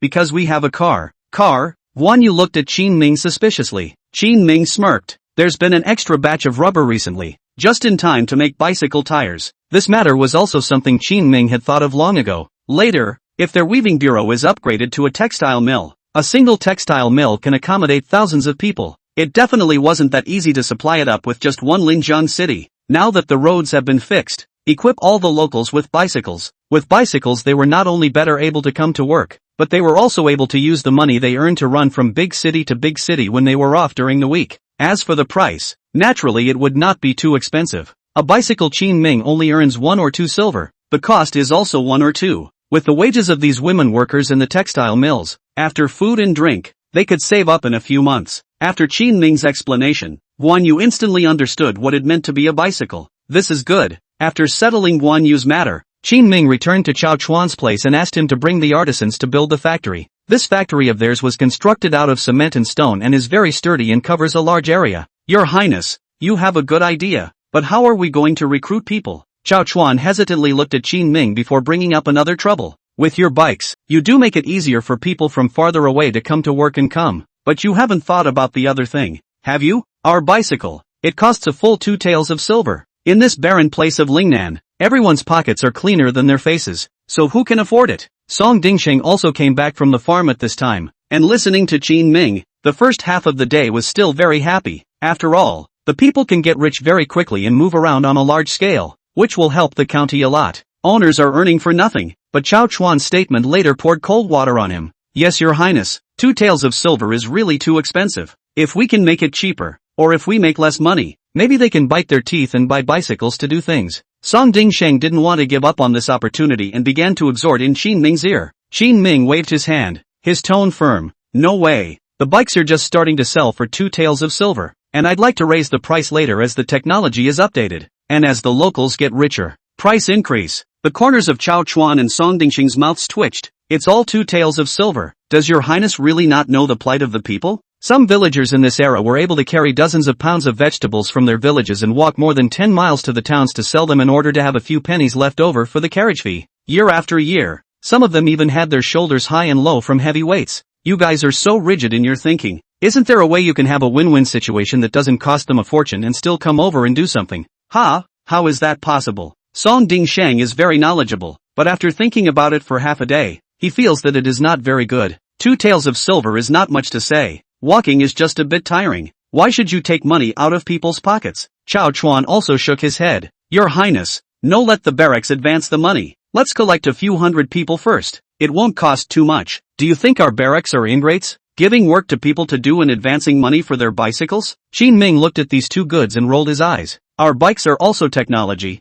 They are meant to make money, not charity. With the money we can make these people better off. But if the pads go out and thousands come in, can you pad them all? Chao Chuan hesitated. Your Highness, do you really want to make money? And of course, I'm going to make a killing. Qin Ming drew out a contract from his arms. This is the deed he drew up with the money changer. See, I've made a deal with the money changer that all the workers who come to work in the textile factory can borrow money from the money changer to buy bicycles. You can pay back some of the account every month. Just pay it off in a year. This initiative will allow those who come over to work without physical pain, and deducting some of their monthly wages will be enough to offset the bill. It also promotes recruitment. Some people look at other people with bikes and get hot under the collar themselves. Then you'll come over to work on the bike too. Is the Lingnan Chamber of Commerce's money bank so kind? Oh yes, it's fine if it's you. Your Highness is awesome. Song Dingsheng froze for a moment. He suddenly thought of the relationship between Qin Ming and Wan Shu. This was followed by a look of deep concern on his face. It's still His Highness who has the ability to sell his flesh to get things done, and he's still handsome.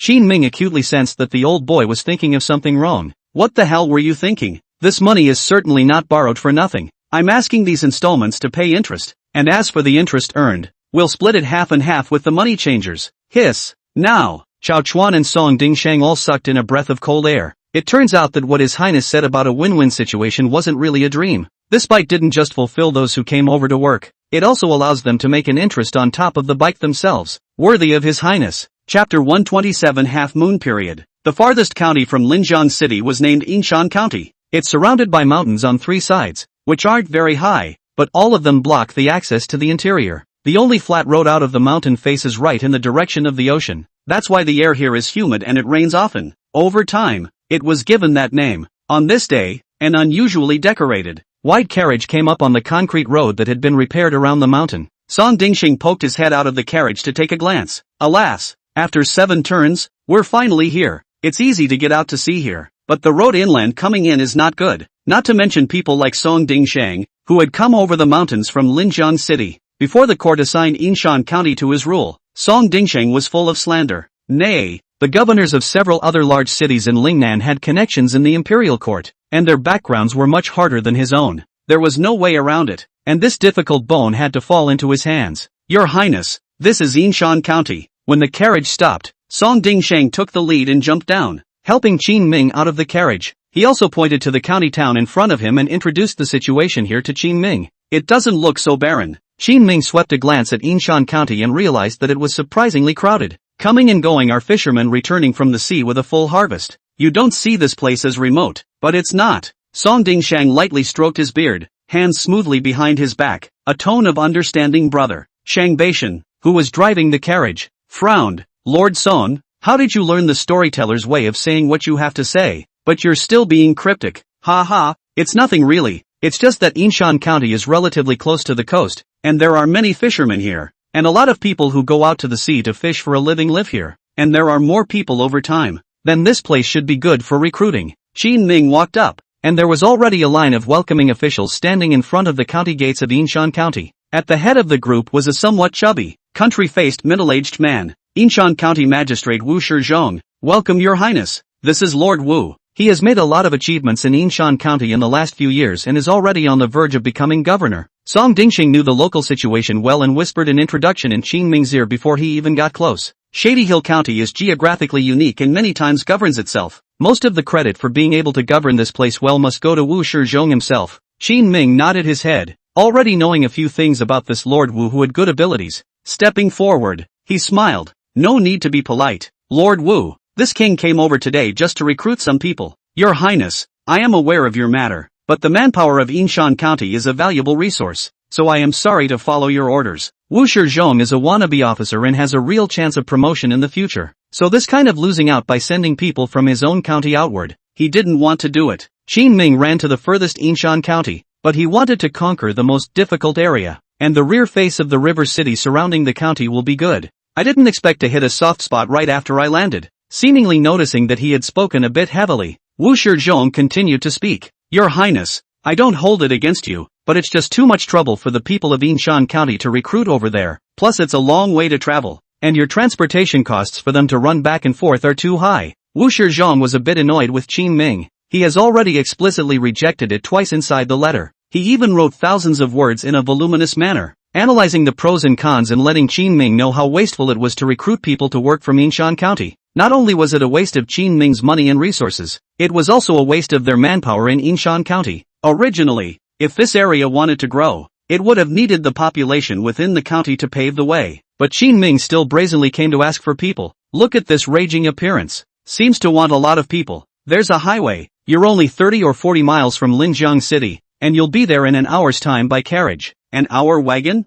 Wu Shizhong somewhat did not believe his ears. I had originally heard that Qin Ming had done well in Linjiang City and had built up the place quite well. He also had some respect for Qin Ming. Who knew that when I saw it today, what it said would be comparable to what not to eat minced meat. Taking a deep breath, Wu Shizhong spoke, not to mention the fact that there are not so many carriages dedicated to traveling back and forth between Linjiang City and Yinshan County every day. Even if there are, the people we have here who go to work at the weaving bureau, do they have money to sit on them? I'll just help them. Qin Ming calculated that some of his section of the road was still unrepaired. After it was repaired, it would take them even less time to go to Linjiang City. Plus, the site of their new factory was chosen in an area on the outskirts of Linjiang City, and in the middle of several counties. It wasn't really too far away from them, maybe half an hour on a bicycle. The big deal is to put a couple gears on them like a mountain bike to help them take it easy when riding hills. It's much less work that way, but this Wu Shizhong's attitude is a problem. Your Highness, why are you suffering? Wu Shizhong looked to Song Dingshang. Lord Song,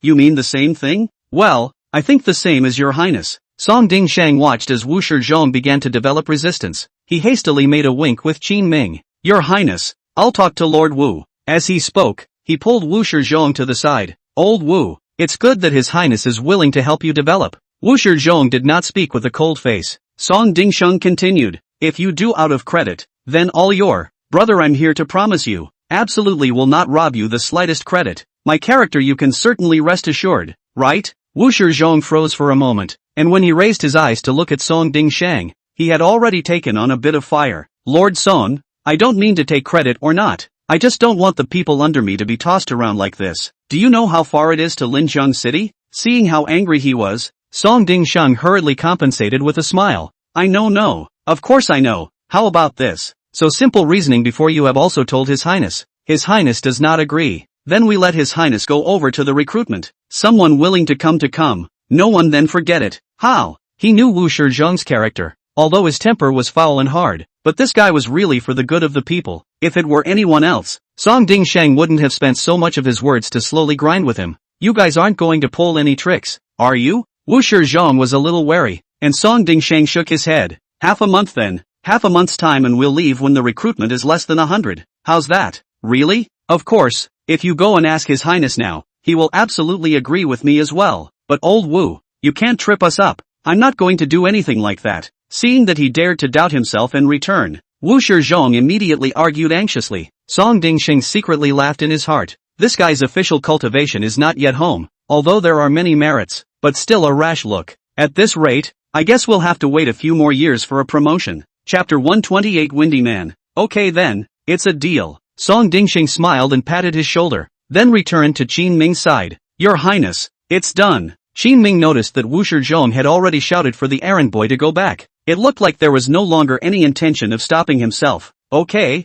get ready to put up a sign. Yes, soon. The notices of Qin Ming's recruitment were posted next to the 4 city gates in the southeast, northwest and north of Shanin County. What does it say? The people passing by were curious. Nay, many could not read, had to gather around a tea house owner and listen to his explanation. It's written that His Highness the King of Qin has recently set up a textile factory, which is said to be able to accommodate thousands of people. It's going to come to us to recruit people, with a guaranteed 3 coins of silver a month, and a maximum earning of 1 or 2. A textile mill that holds thousands of people. How big does that have to be? That's awesome. The people present gave their thumbs up and praised Qin Ming, but after watching it, they went their separate ways. Even a trip out to sea can sometimes involve a full day at sea and getting out for dozens of miles. But a place like Linjiang City was extremely distant within their perception. Everyone just looks at this kind of thing as a news story. No matter how high the wages are, not many people will actually come to this faraway place to work. Your Highness, it's not working well. In the evening, Song Ding-shang returned to the inn and reported to Qin Ming what he had seen. Most of the people are senseless, passing by to see what's going on and withdrawing.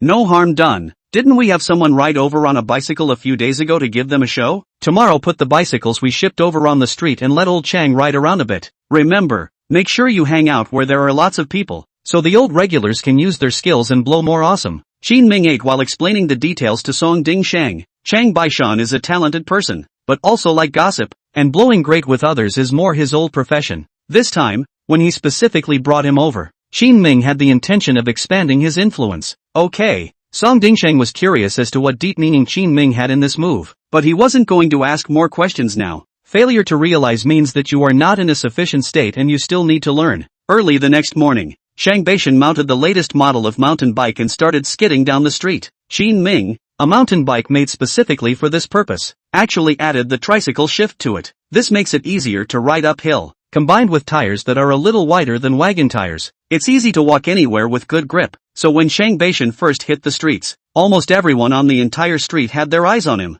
You guys, that's a bike, right? This bike doesn't seem to be the same as the ones I've seen before yet. Worthy of 3 tails of silver. It looks just awesome. Just as the crowd looked at Changbai Mountain with envy and jealousy, he stopped suddenly and turned to correct a few people. No, I'm not a 320 silver ordinary bicycle. This is called a mountain bike. It can adapt to all kinds of terrain, and run faster than an ordinary bicycle. Mountain bike. What a bossy name. Brother, can I touch it? A couple of young lads had pressed on, but Shang Baishan had whetted their appetites. No, I'm going to have a cup of tea at the tea house out front. If you guys want to touch and see, you can meet me at the tea house. As soon as the words were out of his mouth, he stepped on the pedal and left in an extremely pretentious manner. A few youngsters didn't think much of it when faced with this wind-like man. Immediately, he started from the south of the city towards the tea house a few blocks away. Soon, Shang Baishan parked his mountain bike in front of the tea house. A couple of the shrews had been eyeballing him for a long time and watched him come down and lock the car. Emboldened, they quickly stepped forward as if to remove it. Damn it, how dare you steal from me? Swish, a knife was swung. Chang Baishan directly chopped off the fingers of one of them. Ah ha ha ha. The sound of the other man yelling came from the other side. The officials patrolling the streets immediately ran forward. What happened? Nothing. Took care of a couple of petty thieves. Chang Baishan flung it smoothly, and after the blood on the long knife was flung on the ground, he put away the knife and returned it to its sheath, and said in a breezy manner, "We didn't steal from him, and this guy just came up and cut us." A few shrews stepped forward and rushed to defend themselves based on the crowd. The official also frowned. "This good man, you did hit a little too hard." The crowd of onlookers didn't pull any punches and said that Chang Baishan did the right thing, because all the neighbors here are often harassed by these chicken-stealing shrews. Bitter shrews have been around for a long time. Seeing Chang Baishan cut them down today, many people screamed in their hearts, "Just don't dare to say it to the face of these shrews." In the face of this official statement, Chang Baishan keenly sensed that this one was not a good person either. Think about it, if there is no official turn a blind eye, this group of shrews will never be able to move their cars in broad daylight. Then Chang Baishan's eyes glared and said, "I hit hard? I don't think you're a thing either. Come with me." The words fell, and in front of the crowd, he tugged the official's collar and walked into the alley. Soon the official came out with a face full of horror. "This lord, no, warrior, I know I'm wrong, and they do deserve to be cut. Okay, no more for you, get the hell out of here." Okay, just now, Chang Baishan pulled him into the alley, explaining his identity and the Qin King behind him. So at this point this official was scared out of his wits. A few tiny shrews. He naturally didn't dare to care. The crowd of onlookers grew. Chang Baishan saw that he had made such a big commotion. His heart was all happy. If His Highness knew about this, he would definitely praise himself for being awesome. After thinking about it, he still felt that he had to take advantage of the opportunity to publicize himself more as a mountain biker. Bam! Chang Baishan threw down the long sword in his hand. "Now the obstruction is gone. Come on, I'll give you guys a chance. Come on together. If you can beat me, I'll let you guys leave today. If you can't, it's just as well that I'll clean you up by hand." Trying to leave at this point is no longer practical. A few shrews looked at me. I looked at you, and eventually nodded to each other. They're fuming. It charged directly towards Chang Baishan. "In such a hurry, you don't even give a chance to introduce yourself?" Looking at a bunch of youngsters who don't speak martial arts, Chang Baishan's face was full of pity. His own name is the first expert of the Danai, the head of the Qin King's Guard, the supernumerary general of the Wu Wei Battalion, and the second marshal of Lingnan. The first marshal was His Highness, hadn't even been read out yet. A fist had come crashing down head-on. Without dodging, he raised his hand to catch it and twisted it gently. Click! The first man's wrist was then dislocated in response. Chapter 129 The Bicycle Warrior. Immediately afterward, in a matter of 3 strokes, Chang Baishan overturned the few guys in front of him to the ground amidst the roars of the crowd. In pursuit of the best publicity, Chang Baishan deliberately whacked them on the skin. This tactic allows them to be injured without dying, only to perceive the pain to a greater degree. As expected, the shrews lay on the ground, rolling around in pain. The screams and wails traveled far through the crowd of onlookers. Yes,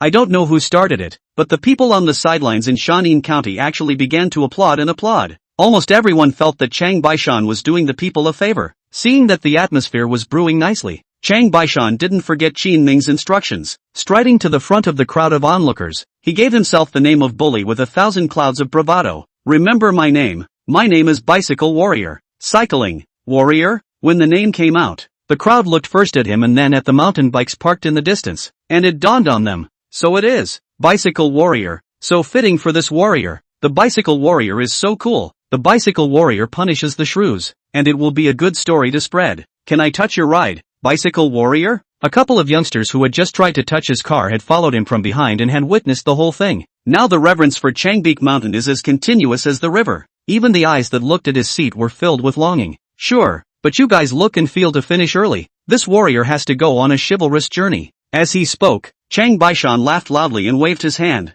Now not only a few young people, even the local people of many older, all gathered up to rub. Worthy of being made there in Linjiang City. This texture, it costs 3 taels of silver. It's too expensive, or I'd buy one. What are you thinking? Look at this look. Can you buy it for 3 taels of silver? Yeah, a bike like the Bike Warrior would definitely be more expensive. Listening to the crowd's murmurs of praise, Chang Baishan was secretly pleased in his heart. However, he was mindful of Qin Ming's teachings, and his face was taut and didn't show it at all. It's called faking it without leaving a trace. It was taught by His Highness. Seeing that things had pretty much festered, Chang Baishan opened his mouth and asked the crowd, "This warrior is here to be chivalrous and righteous, so if any of you have any grievances, feel free to inform me. I'm not talented, although I don't have the ability to shake the heavens and move the earth, I can still make some contribution in the smallest way. The crowd stirred and came forward. Warrior, I have an injustice. 2 years ago the village bully Wang Ergu robbed me. My mother-in-law is with a wild man. My mother remarried and took all the family money with her. Chang Baishan laughed loudly and ordered the teahouse's junior to bring paper and pen. Quickly perfect the record of what they said. Over the next few days, Shang Baishan set out to rid the people of their evil. Song Dingsheng, on the other hand, reported Shang Baishan's trip over. Let's go and start promoting the loan program. In the past few days Qin Ming could clearly notice. Hundreds of people passed by their recruitment booths, looking at the bicycles placed in rows, all full of anticipation. But then it went away glumly. This is actually normal. After all, they can't afford to spend this kind of price. And today, that's all been changed. Great news! You can borrow money to buy a bicycle in installments when you join a textile factory today. Interested parties can come in for a test drive first. Qin Ming spread the news to all corners of Yinshan County. Pair that with the reputation of the ever-white mountain cycling warrior. Soon there were long lines of people shooting up in front of the recruitment booths. Do you guys want to come to work? Or do you want to come for a test drive? The corner of Song Ding Shang's mouth twitched as he asked with some hesitation. Test drive. Still no one wants to cross dozens of miles to work. But after learning that there is such a thing as a test drive, everyone is pressed to try and take it for a spin on their own. This is a balance that needs to be mastered. Song Dingxing called for a young waif and helped him onto the bike under the envious gaze of the crowd. But being a good teacher, he just wanted to teach the other guy. This young waif, to his surprise, just rode right in to pick up and scurry away. My lord, we've long since worked out that this is called a break, isn't it? The other party smiled and opened his mouth. And Song Dingsheng suddenly had the feeling that his long-prepared teaching had fallen flat. In fact, he doesn't realize that people who spend money on bikes like these are basically people who would have researched it themselves long in advance. This is the only way to make up your mind to buy. As consumers, many of them know even more than Song Dingsheng. Plus they are young and learn quickly when they first get started. Yes.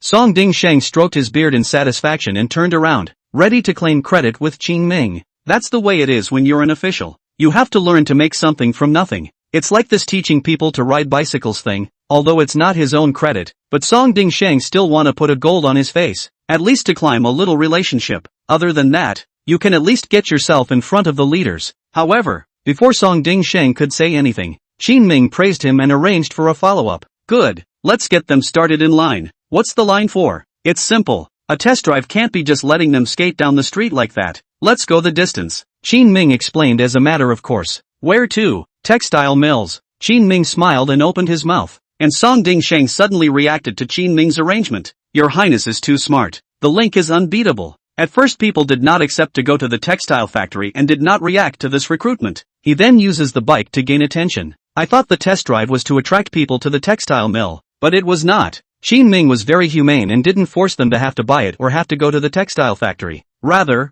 it is a subtle way to shorten the distance of the textile mill in their minds. When they actually rode over, they found that they were at the place in less than an hour. It's bound to feel like it's not really that far away and that you can actually come over here and work and make a lot of money. With the high payout here, within a few months' time, you can lift a bike and save yourself a large amount of silver. Brilliant.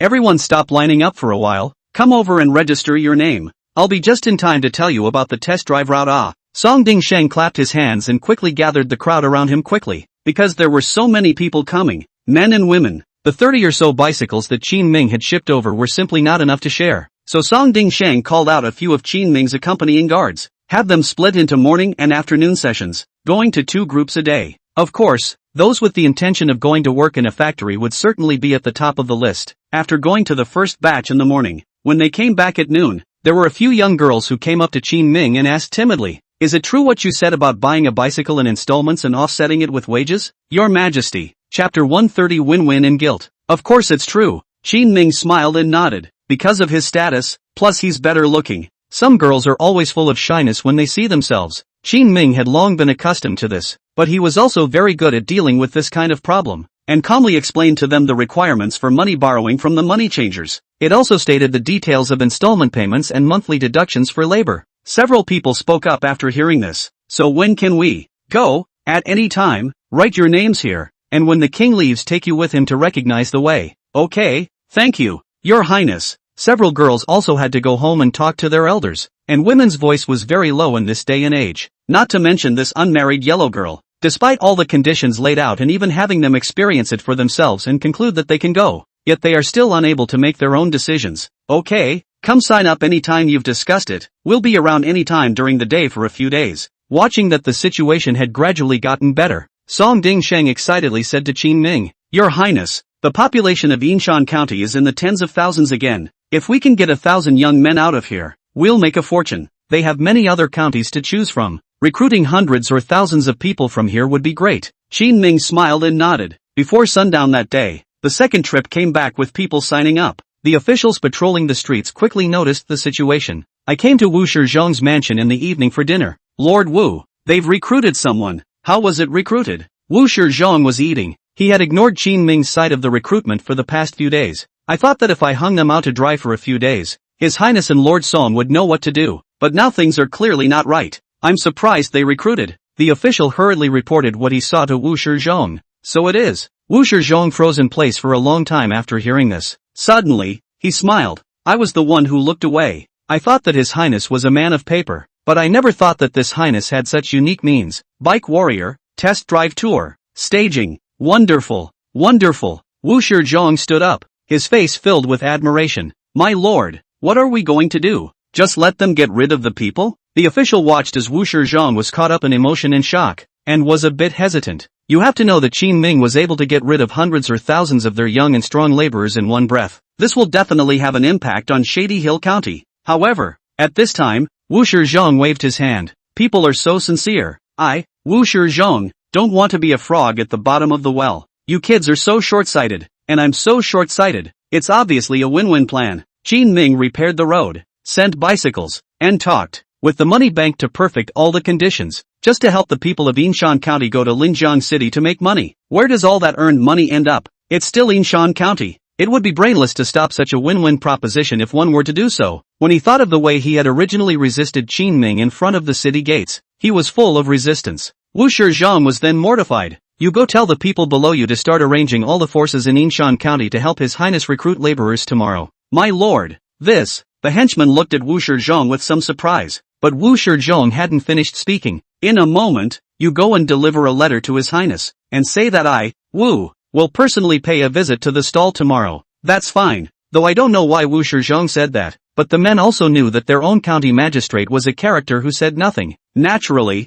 I dare not disobey. Hurrying all the way towards the outside, early the next morning, Qin Ming set up his usual two stalls waiting for registration. One he was sitting on, the other was Song Ding-sheng sitting on. But today is a little different. It was because the men had actually pulled another chair over after setting up Qin Ming's chair, just as the people who had lined up here early were wondering who the spot was reserved for. Wu Shizhong brought a column of manpower with him and hurriedly arrived in front of Qin Ming. Your humble servant sees Your Highness. Here, sit down. Qin Ming didn't take into account what happened 2 days ago. Instead he smiled and patted his shoulder and pulled out his chair for him. Wu Shizhong was flattered and sat next to Qin Ming. Today, he had completely lost his previous untamed appearance. Instead, he had been unashamedly by Qin Ming's side, learning about his maneuvers. All of them were from Linjiang City, so Qin Ming was naturally happy to give him pointers. As for the people of Yinshan County, at this moment, they all closed their mouths in emotion. With Wu Shizhong giving Qin Ming a seat at the table, it meant that His Highness was very powerful in this business, and had even gained Wu Shizhong's approval.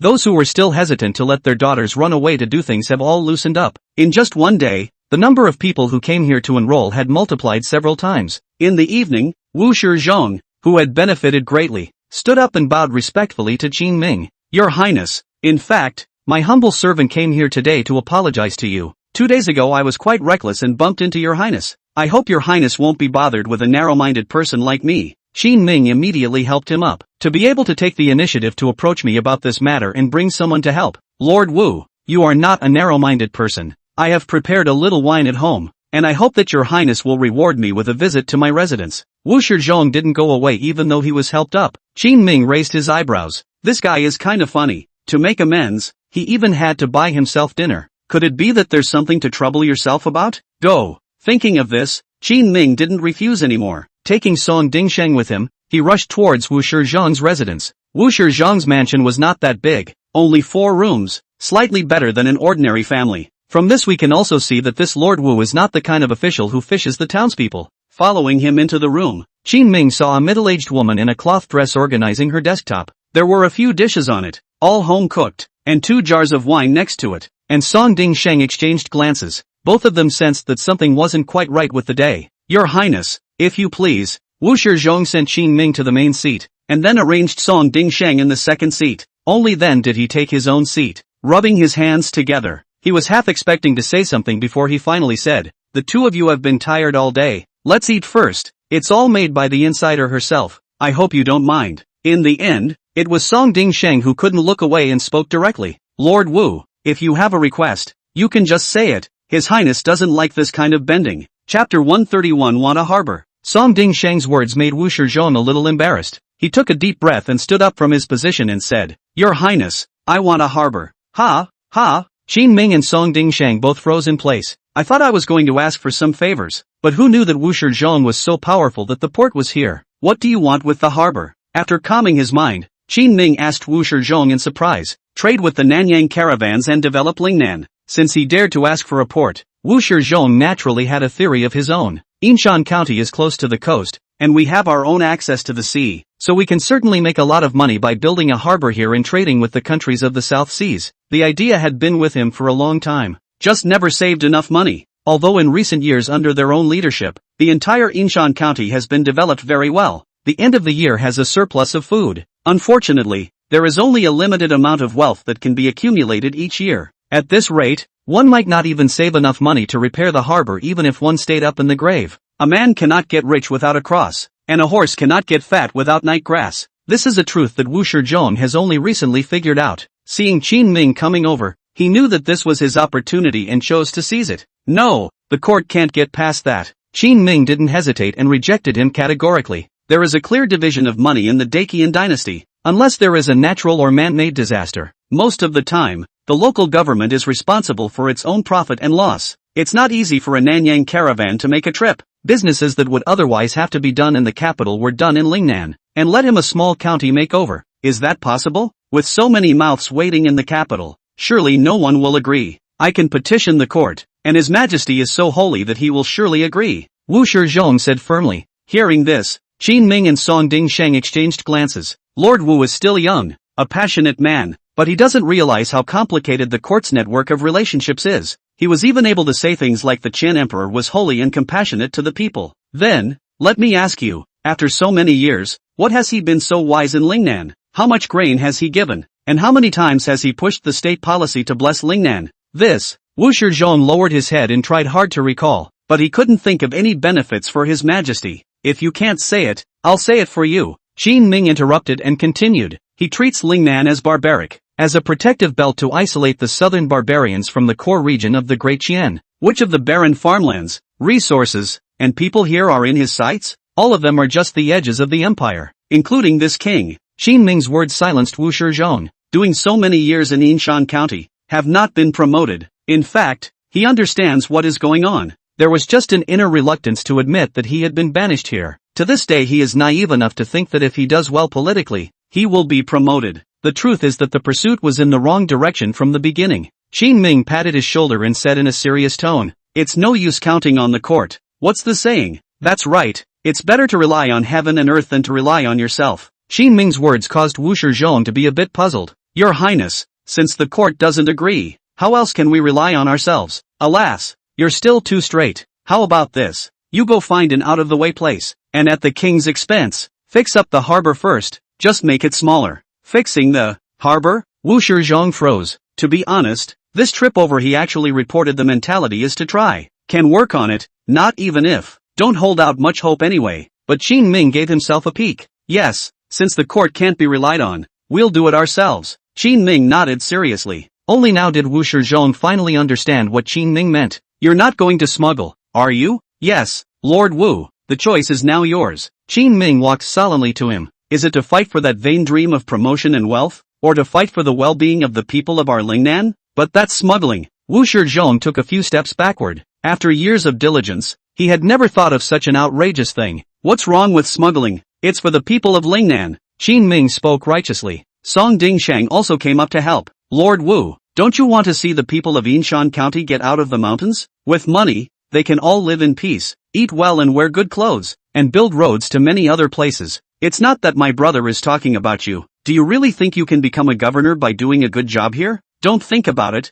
Aren't there many connections in Lingnan? Just look at those counties down there. Which magistrate is a one-trick pony like you? What's behind people? You know, each has a backstage. How many governors have to die before it's your turn? Wu Shizhong was silent. He was also busted today after being taken in reverse. Qin Ming and Song Dingsheng then spoke towards the thing he was most reluctant to bring up. Seeing that the atmosphere is about the same, Qin Ming gave Song Dingsheng a wink, telling him not to bully people too much. Only then did Song Dingsheng nod his head and retreat behind Qin Ming. With a smile on his face, Qin Ming stepped forward. Lord Wu, I know that you are capable, but based on your achievement of winning 3 in a row, why would you run to this tiny Yinshan county to be in charge for years? You should know best yourself. Qin Ming doesn't know much about Wu Shizhong. However, when he stayed here with Song Dingsheng for the past few days and had nothing to do, when Lord Song nagged himself, he talked about something about Wu Shizhong's past. It is said that Wu Shizhong won 3 consecutive prizes in that year, and had a moment of great popularity. Even the Chen Emperor personally met with their batch of Imperial examination candidates and even opened his mouth to praise Wu Shizhong.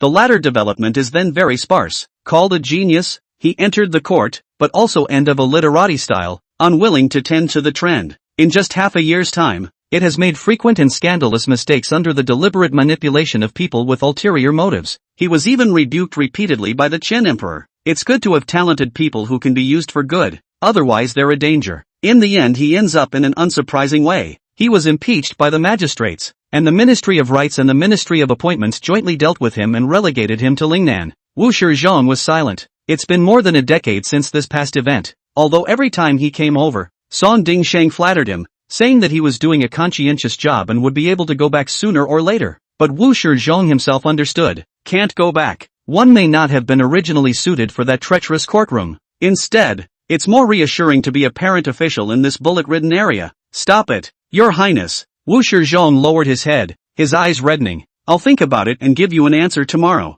Got it. Qin Ming didn't stay long, pushed the door and leave. When he went out, he also saw Wu Shizhong's wife standing in front of the door, looking at himself and Song Dingsheng with a bewildered expression. What's going on here? Sensing that the atmosphere was off, she stammered. Song Dingsheng suddenly remembered something and turned his head to speak. Old Wu, she came with you from the capital, didn't she? Alas, what a beautiful daughter back then. Ah, more than 10 years have passed, have not enjoyed the blessings. Behind him, Wu Shizhong said nothing, but a closer look reveals that he is clenching his fists in a death grip, his nails embedded deep into his flesh. Chapter 132 Something in the Storm. Your Highness, will I hurt him too much by saying that? Song Dingsheng walked out the door with some guilt in his heart. In order for the smuggling port to be built, he must be made to cooperate. Qin Ming's gaze was firm. This time when he came over, he actually had another layer in mind. It's about the harbor. Shady Hill County is a great place, surrounded by mountains on 3 sides at the back. It's not easy to get in from the outside, but it's very close to the coast.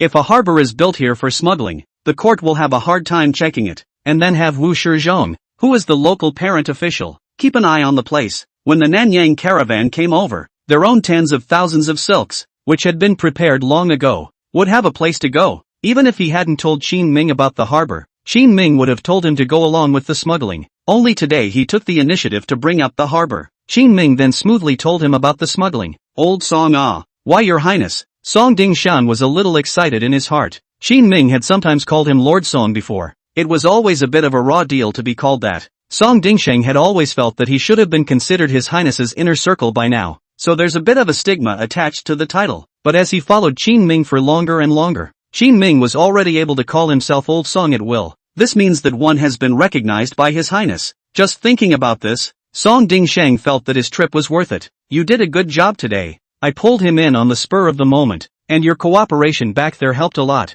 Ha ha, Your Highness, you are too polite. It should be done. Song Dingsheng's heart was relieved and filled with excitement. Not only was he recognized by His Highness, but he was also held in such high regard by the other party. It made him feel like he had a bright future ahead of him. Tomorrow, send a message to Wu Qingnua outside Ningming Pass and ask him to come around. Returning to the inn, Qin Ming began to arrange for a follow-up. But Wu Shizhong hasn't agreed yet. Song Dingsheng was worried that Wu Shizhong would change his mind. There are a lot of backstabs in officialdom. In case this kid is eager to get credit, and stirs up the matter of Qin Ming smuggling to the court in exchange for credit, and uses this to get himself back to the court, then they will be in big trouble. Whether he agrees or not, we're going to have a harbor. Of course, it's best if he agrees. If not, As he spoke, Qin Ming turned his head to look at the room from which a gurgling sound of snoring was coming from the distance. That's where the bicycle warrior, Shang Beishan, lives. Is that necessary, Your Highness? Song Dingshang had a chill down his spine. I don't have much of a son or daughter here,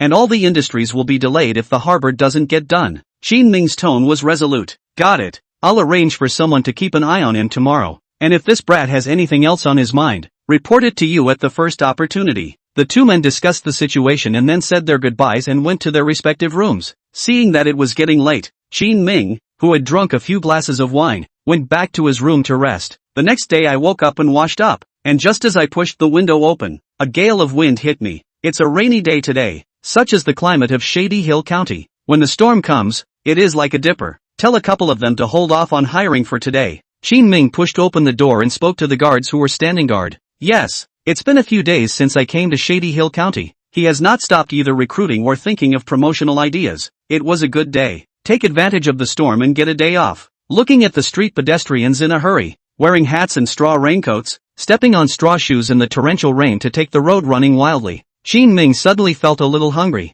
and asked the Yin's Jr. to make a breakfast and send it upstairs. This weather really isn't suitable for running outside anymore. Just as he was eating steamed buns and salted vegetables and drinking thin gruel thinking about building the harbor, a figure approached from a distance from the street outside the window. Glancing at it, Qin Ming felt something familiar, but the way the other party was dressed in a straw raincoat and covered his face with a bucket hat kept him from getting a good look. There were quite a few people that he had seen in Yinshan County in the past few days, so Qin Ming did not care and continued to eat. But soon, the sound of clattering came from the stairs. The footsteps stopped in front of Qin Ming's door. Tick, tick, tick. The water drops to the ground. Qin Ming turned his head in confusion, but realized that the guards had not stopped the other party. Instead, they got out of the way. Knock knock. Have you risen, Your Highness? Come in. Hearing this familiar voice, Qin Ming likewise did not block it. With a creak, Wu Shizhong pushed open the door. Bloodshot eyes, rain-soaked drooping hair, and a bearded face. Thinking about it? I'll do it.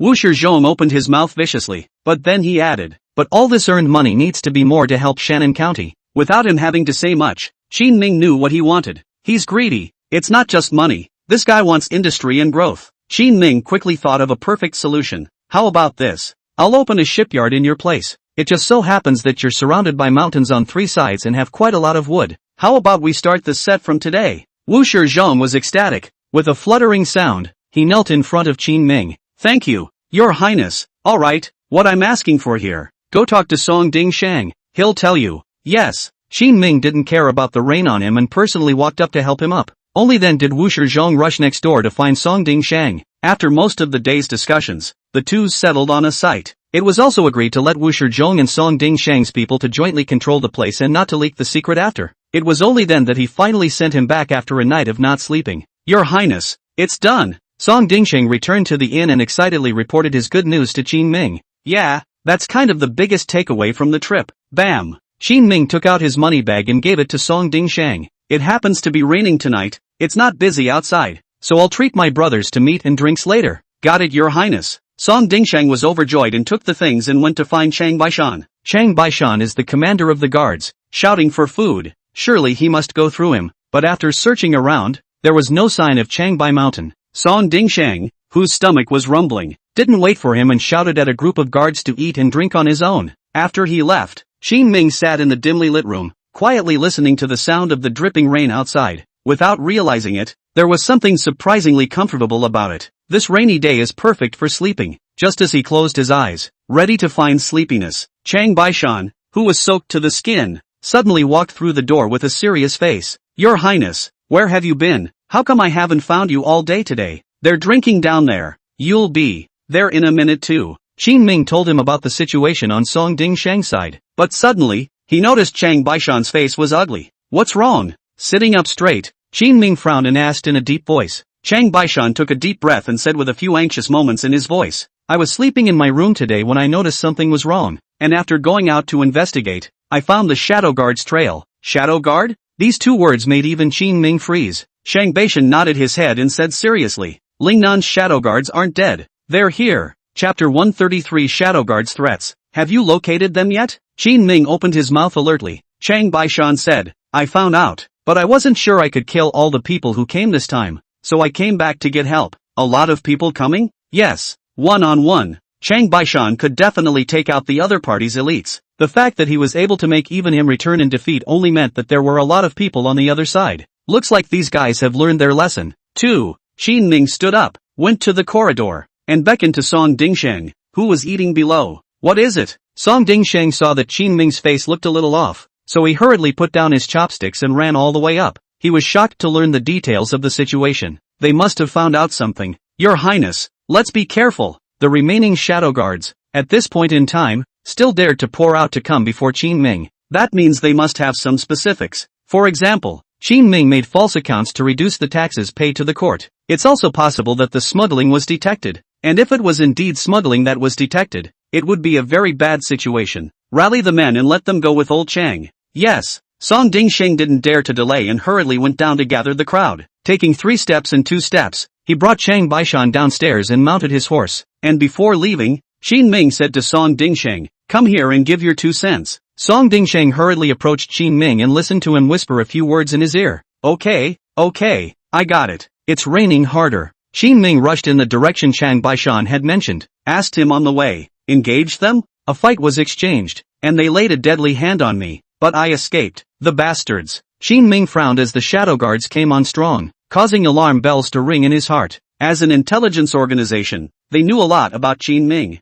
He also knew that Chang Baishan was the #1 expert beside Qin Ming. If he wanted to deal with Qin Ming, he needed to take out Chang Baishan and remove his right and left arms. Your Highness, it's nothing for me to be ambushed by them, but what kind of attitude we're going to face them with now? This is something you need to think about. At this time, Chang Baishan reminded Qin Ming from the side. Kill them, of course. Do we make peace? Qin Ming opened his mouth as a matter of course. A man who achieves great things can't spend all day holding on to nice fantasies in his mind. Making peace with them is absolutely impossible. The one standing behind the shadow guards was the Qian Emperor. I know. Chang Baishan nodded slowly. Soon, the crowd made their way through the pouring rain and arrived outside a dilapidated temple at the end of a street in the south of the city. There are a total of 13 people here, and the person at the head has very high martial arts skills, which should be even higher than the 2 shadow guard captains who killed themselves in front of us before. Speaking here, Chang Baishan continued, I suspect, this is the commander of the Lingnan Shadow Guard. Got it. Qin Ming,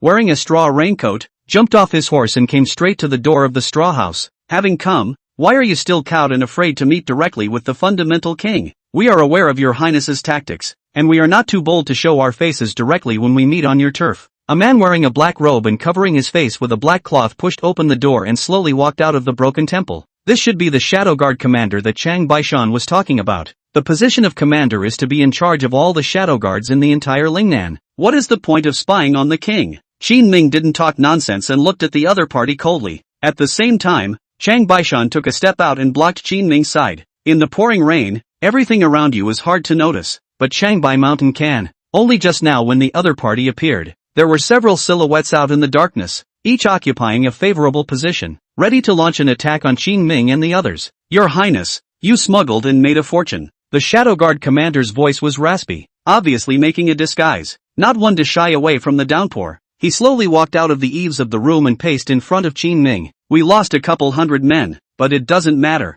At that time, your means of concealing the sea was really powerful, and also made us lose the direction of the investigation for a while. Until later, I heard about the entanglement between you and the Lingnan Chamber of Commerce. If these things are reported to the court, His Majesty will surely give us great credit, and you will end up in a miserable situation. There was some smugness in his tone. Shadow guards are the best at scouting for information. Even though Qin Ming had saved up such a big game, in the end, he still hadn't escaped his fiery eyes. After finding out what Qin Ming had hidden, they were naturally excited. Qin Ming frowned. So what? I don't want to present it directly to your Majesty. That wouldn't be good for you either. Now there's a way to have the best of both worlds. Would you like to hear it? As he spoke, the Shadow Guard took out a ledger. This is the court's expenses for the last 6 months. If you are willing to disperse your army and support the court's construction, Shadow Guard can make His Majesty forgive you for this time. How about it? This commander's words were beautifully spoken. Helping Qin Ming out was tantamount to taking his life in disguise. Without an army,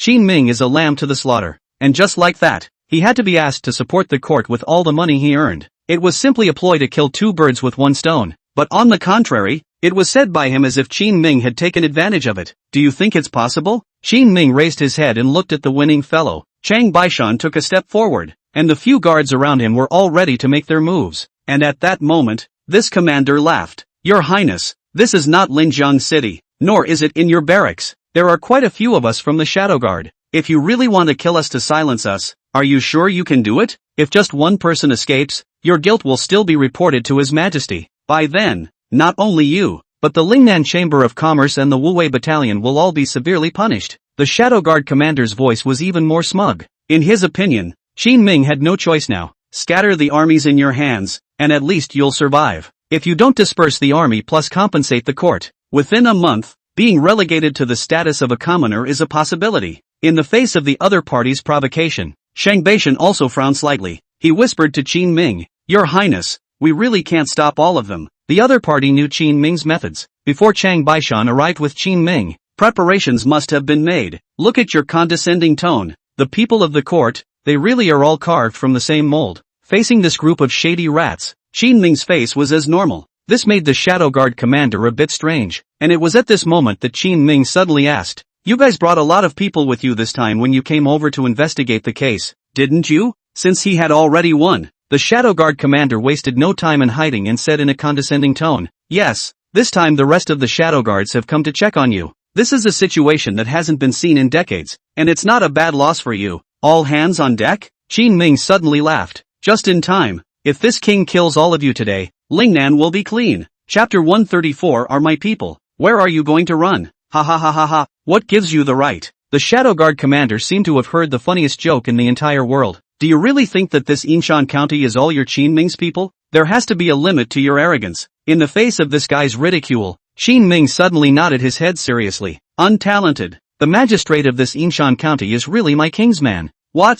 Everyone froze at this statement. The Shadow Guard commander shouted incredulously, "No way. You don't need to play a trick. We checked long ago. Wu Shizhong of Yinshan County has never even had contact with you. Don't be afraid. Everyone, this traitor Qin Wang is trying to disturb our minds." At his words, the scene fell silent, but those Shadow Guards hidden in the shadows didn't really need to hide. Their trail had already been discovered by Chang Baishan and the others when they messed up just now. While the Shadow Guard commander was pointing at Qin Ming and yelling at the top of his lungs, Qin Ming appeared calm. Shrugging, he continued, "You all can try to see if you can still get out of this Yinshan County, and then you will know if what the king said is true." Qin Ming spoke truthfully, even telling them all about what was about to happen. Now all the Shadow Guards were panicking a bit. The shadow of death had already enveloped them. Shang Baishan twisted his head and swallowed, his face full of astonishment. "Your Highness, that guy with the smelly face in Yinshan County, when will he talk to you? We'll talk about this afterward. Kill them first." Qin Ming didn't want to explain too much. "Got it." Chang Baishan and a few guards were ordered and immediately drew to the front.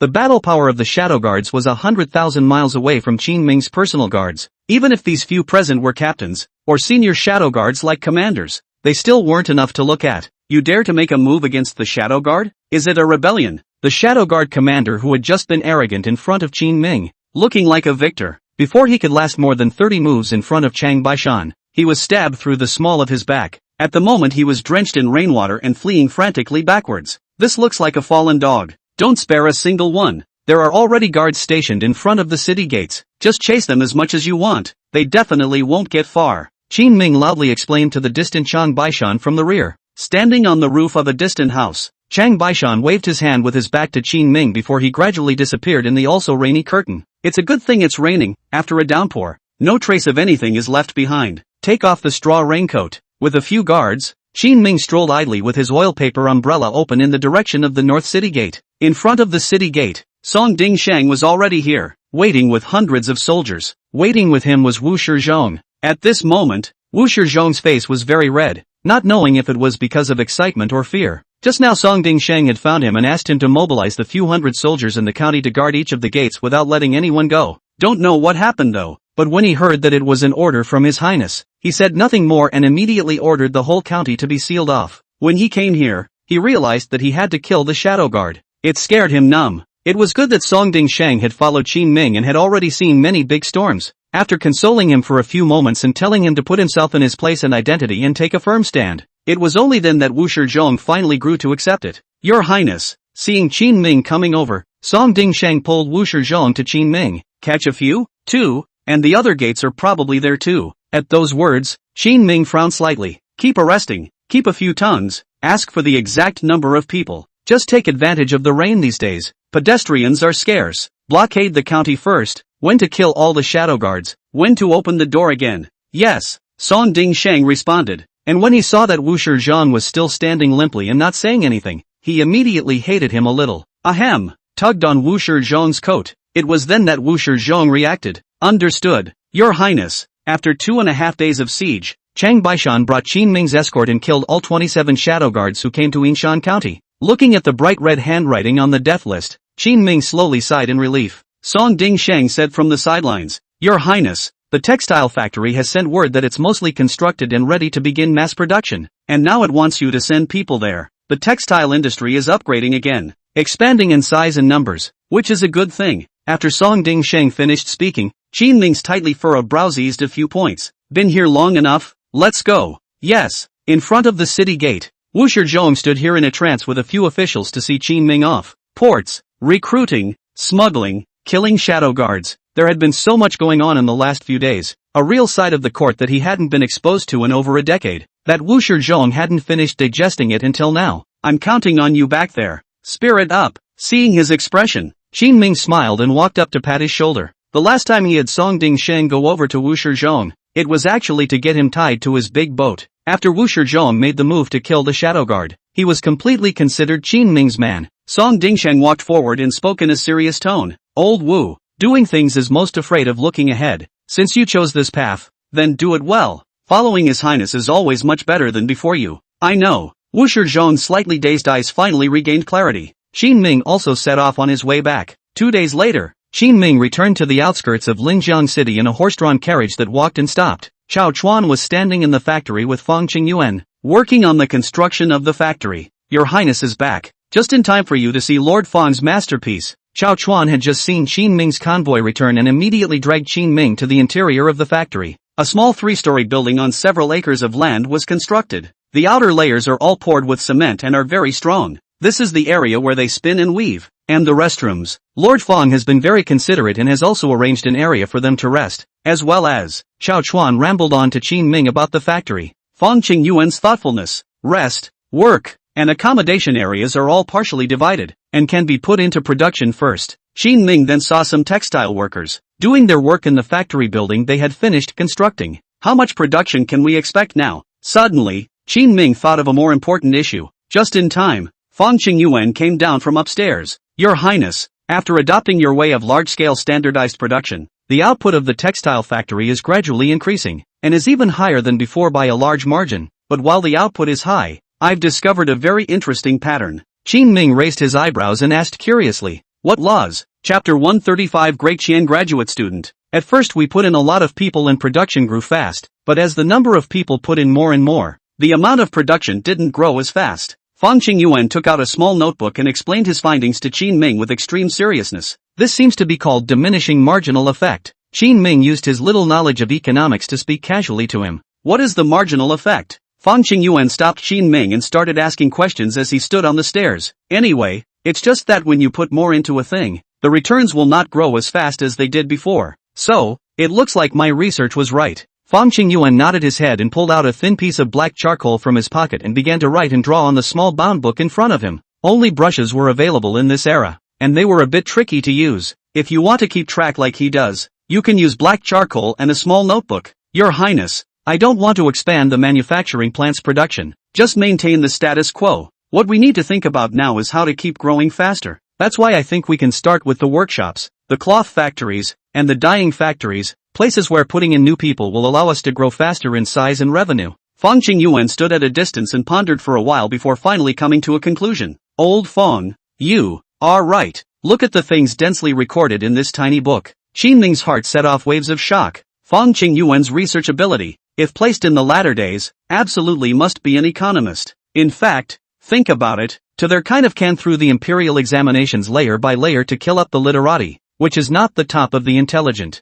Fang Qingyuan is also a serious examination into the court, and his ability and brain are far beyond normal. After supervising the affairs of the entire Lingnan and then study hard, it is too normal to get results. Well, that's how it's done then. The two stood on the stairs and continued to talk for a while. It's all stuff that no one else understands. In the back, Chang Baishan, Chao Chuan, and a group of guards were already drowsy from waiting. Through the chat with Qin Ming, Fang Qingyuan summarized against his own theories before he finally excused himself and left. Your Highness, didn't you want to ask Lord Fang about the specifics of his production and operation, and this makes him run away? After he left, Qin Ming also reacted. Never mind. I'm relieved to have old Fang here. Qin Ming had thought that he still needed to guide himself here, but after coming into contact with Fang Qingyuan, he understood. After bringing the whole ridge up the road, it's the same whether he's there or not. A few days later, Fang Qingyuan worked out the plan of personnel diversion, and also posted the announcement in front of the main gate of the textile factory. Effective immediately, all those who come to do something will be uniformly assigned.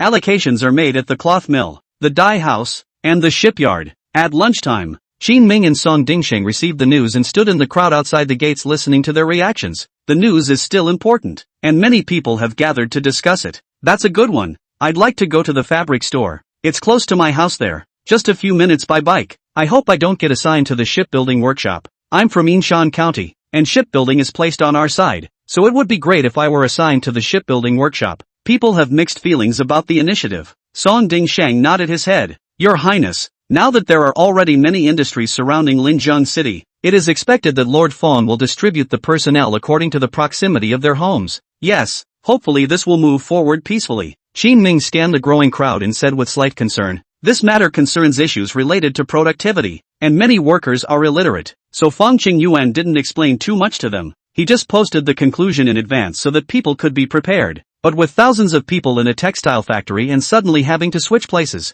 someone is always going to be upset. A voice came from the crowd just as Qin Ming's words fell. Damn it, are you trying to lower our wages and treatment? I'm not leaving anyway. The man who spoke, his name was Li Erniu. He was a villager from Guangshui village, north of Linzheng City, and was said to be quite prestigious in the village. When he came to the textile factory, he was quickly promoted to the rank of captain because of his outstanding performance and the number of people who served him. Against him, Song Dingsheng raised his eyebrows and beckoned to a few officials around him, ready to rush over and take down Li Erniu. At a time when the textile mills are separating people and blessing several other industries, it would be nice if someone jumped in and obstructed it. This could have a huge impact on their reputation and the operation of their textile mills. What's more, His Highness is still standing here. Song Dingsheng definitely can't let this unruly people cause trouble. Wait. Seeing that he was going to go up with his men to detain Li Erniu, Qin Ming immediately stopped Song Dingsheng. Don't irritate him. There are so many other people there. Qin Ming spoke in a low voice. Song Dingsheng turned his head towards the surroundings and looked around. It was now just after lunch break. Many people had nothing to do, so they came to the factory gate to chat, and more people gathered. If they were to make a move against Li Erniu at this time, Qin Ming and the others would not only lose their reputation, they would also fall short in their approach. When word got out, people would really think that they had been told by Li Erniu to lower their treatment. But Your Highness, this guy is too shameless, eating our food and smashing our pots. After Li Erniu's drive, many of the workers at the scene began to find nothing to do. Brother Erniu is right. What's the point of transferring us for no reason? I've long mentioned that our textile mills give so many wages. It's just a gimmick. After a while we get used to it. We'll surely lower the wages. They're called warm water boiling frogs. I'm not leaving either. Take me one. The crowd was righteously indignant and started to open their teeth and claws and act like victims when they clearly had nothing to lose. Seeing that they all supported him, Li Erniu immediately felt encouraged. Quiet. Everyone, listen to me. If we're not going at all. We agreed to stay here and work. Why should we go anywhere else? As soon as this statement was made, a few fans from Li Erniu's team rushed forward to support him. That's right. We agreed that none of us would go. This in turn kidnapped the others into their ranks. Not, how can you represent me? Someone was unconvinced, but was glared at by Li Erniu's men. Fearing his power in the textile factory, the man who spoke took a step backward. While during this period, Li Erniu's gaze had been intentionally or unintentionally staring at Qin Ming in the distance. It looked like this guy was leading the disturbance in front of so many people in order to use the crowd to pressure Qin Ming. Li Erniu, this asshole, is sinister as hell, and this is an attempt to get them on your bad side. Song Dingsheng is an old official oil, and at a glance, he could see the sinister intentions of Li Erniu. It was definitely impossible for him, a grasshopper, to shake Qin Ming, but with the whole textile mill making a scene here, that's a whole different story. Qin Ming naturally understood what this meant. It had been a long time since anyone dared to give themselves an eyeful to their face. Kind of interesting. Go over there. Chapter 136, Battling with the Village Bully. The two came before the crowd. Li Erniu was still exuberantly talking about his ideas, unapologetically obstructing the allocation of personnel in the textile factory. Your Highness is here. The crowd didn't know who shouted first, and then everyone made way. Qin Ming walked in from the periphery, and Li Erniu's aura immediately weakened by half. He, who had been clamoring just a moment ago, stopped his voice at this moment. The king asks you, who said that your wages would be lowered? Qin Ming's voice came slowly. Everyone looked at Li Erniu, who had been unbeatable just a moment ago. As for Li Erniu, at this moment he was stuttering. Isn't that what that notice means? This whole thing was supposed to be a figment of his imagination. The reason why I don't want to let people go is because I have several people from different areas under me. These people were close to the workshop and the dye house, and all of them begged to go, facing them who were full of desire to leave. Li Erniu naturally did not want to let go. It was so hard for him to train them to become his inner circle, and he could even be an authority inside the textile factory. If they're gone, get yourself another batch of recruits. Then one's status in the textile factory would certainly be much lower. At the end of the day he's still in it for his own selfish reasons. No. Just then, Qin Ming waved his hand decisively, then turned around and assured everyone, splitting up the factory people is only for the sake of production efficiency. There is absolutely no way to lower your wages. This king will put down his words here. From today onwards, whoever dares to lower your treatment will immediately be hacked to death with a messy sword. And this king will never say anything. The crowd quieted down. Li Erniu's face was ugly. Qin Ming made such a strict guarantee. It made him act like a clown just now. Quite a few people's eyes had now swept over him, hoping that he would come forward and explain. Qin Ming didn't spoil him either. Li Erniu, has the king made himself clear enough? Brother Erniu, what's going on? His Highness said he wouldn't lower the treatment. So let's. The several junior brothers behind him, who had already been unable to hold back, hurriedly came up to Li Erniu and asked him. Being pushed to such a point, Li Erniu also became ruthless, gritting his teeth and starting to pour dirty water on Qin Ming. Your Highness, you talk a good game. Our factory is inefficient with so many people, so listening to you and transferring some of them out will increase efficiency? Qin Ming glanced at him helplessly. Any factory has a maximum number of people it can accommodate, and beyond that, efficiency is bound to drop. It's a very learned text, but many of the workers, including Li Erniu, couldn't read a word. There was no way to explain himself to him at a time like this, and even if he did, they wouldn't understand. Yes, lower headcount and increase efficiency. Qin Ming opened his mouth seriously, only to find Li Erniu laughing. Even the many originally neutral workers around Li Erniu were looking at themselves with odd faces. Your Highness, this can't justify itself. What exactly do you want to do? Can you tell us the truth, Your Highness? We don't want to be sent out for nothing. More and more people began to suspect Qin Ming. Song Dingshang was a bit annoyed. All shut up. I can't understand even if I tell you. There's no way His Highness would harm you. Lord Song, you're not forcing your hand. The few workers at the front shrunk their necks and muttered a few words despite the fear in their hearts. What did you say? As soon as Song Dingshang stepped forward, he tugged on the other party's collar. Okay, don't do it. Seeing that things were not going right, Qin Ming reminded Song Dingshang. When dealing with outsiders, Qin Ming didn't mind using the fastest means to physically eliminate the other party. But now these factories are filled with Qin Ming's own people. If they directly let Song Dingshang make a move in front of so many people, they would inevitably be centrifuged at that time and their reputation would be ruined. Your Highness, you'd better tell us properly, or people won't believe you. Seeing the situation reversed, Li Erniu took the initiative with a slight look of interest. Everyone was now waiting for Qin Ming's response. Shaking his head slightly, Qin Ming said helplessly, Li Erniu, you're one of the production leaders, right? Yes. Li Erniu shrugged his shoulders and looked at Qin Ming with suspicion. How about this? Give you twice the number of people than this king, and in 3 days' time, let's compare production. How about it? You want to compare productivity with me, and with only half the people? Li Erniu somewhat couldn't believe his ears. Yes, this king is going to prove to everyone present that sometimes having too many people isn't always a good thing, and that many people don't seem to understand the reasoning behind 3 monks carrying water to eat. Qin Ming spoke faintly. The reason why he was so confident was because Fong Qingyuan had already figured out the optimal number of people to make the textile factory the most efficient.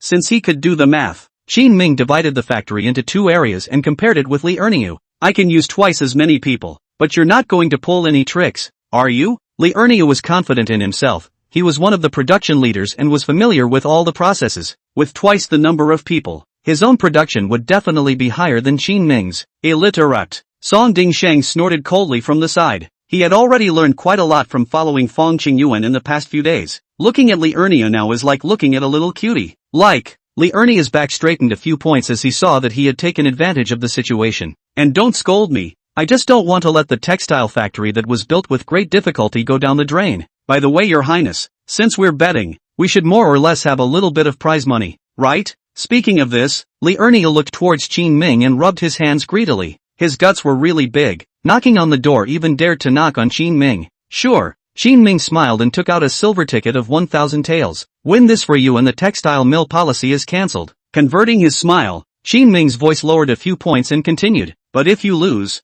you walk away, and all the industries under the banner of Linjiang City and Lingnan Chamber of Commerce will never employ you or your family members. Hiss. The crowd sucked in a breath of cold air. Now who doesn't know that Lingnan is entirely the territory of King Qin and the Lingnan Chamber of Commerce? If neither of these two parties gave food, Li Ernia would be finished. Okay, I promise you, but you have to promise that you won't come after me after I win. Li Ernia gave Qin Ming a deep look. Up until now, he was still confident. Winning this matchup is on the line, but it's important to prevent a handful of Qin Ming's retaliation in advance. This king doesn't care to do that kind of thing, and so many people here are also watching, so you can rest assured. Good. Your Highness is indeed a pain in the ass. Ernia admires that. Li Ernia laughed out loud. Then let's start now. Old Song, go get Fong Qingyuan. Qin Ming didn't talk nonsense with him and spoke to Song Dingshang. Soon, the mute-faced Fong Qingyuan arrived at the scene with a small book. Your Highness, I heard something happened? The corners of Qin Ming's mouth lifted into a smile. Not a big deal. Just a prick that came out and needed to use your recent research. Chapter 137 Who must have been killed. After listening to Qin Ming's description, Fong Qingyuan walked over to the road sign of the textile factory. After a period of construction, the textile mill has taken up a very large area. Workers unfamiliar with the interior even needed road signs and maps to guide them as they traveled from various counties. Just these two places, I guess, they're both the same size. I'll arrange the exact number of people for you, so you can choose your own. Fong Qingyuan slowly spoke. As far as he was concerned, there was nothing to be angry about in this case. Since people want to see it, it's good to compare. The facts speak for themselves, and he is confident in his theory. Could be. Qin Ming and Li Ernia nodded their heads. You guys, go ahead and grab someone. Things are determined. Li Ernia then commanded his men. Began to rob some textile factories in advance to do things very sharp village girls. Qin Ming didn't have to do anything. He only had half of Li Ernia's number, so he didn't have to deliberately rob people. Soon after, the two men led the labor on the next day. Qin Ming randomly chose 3 groups of people and opened his mouth. Everyone follow the original rules and regulations and start production with your team leader.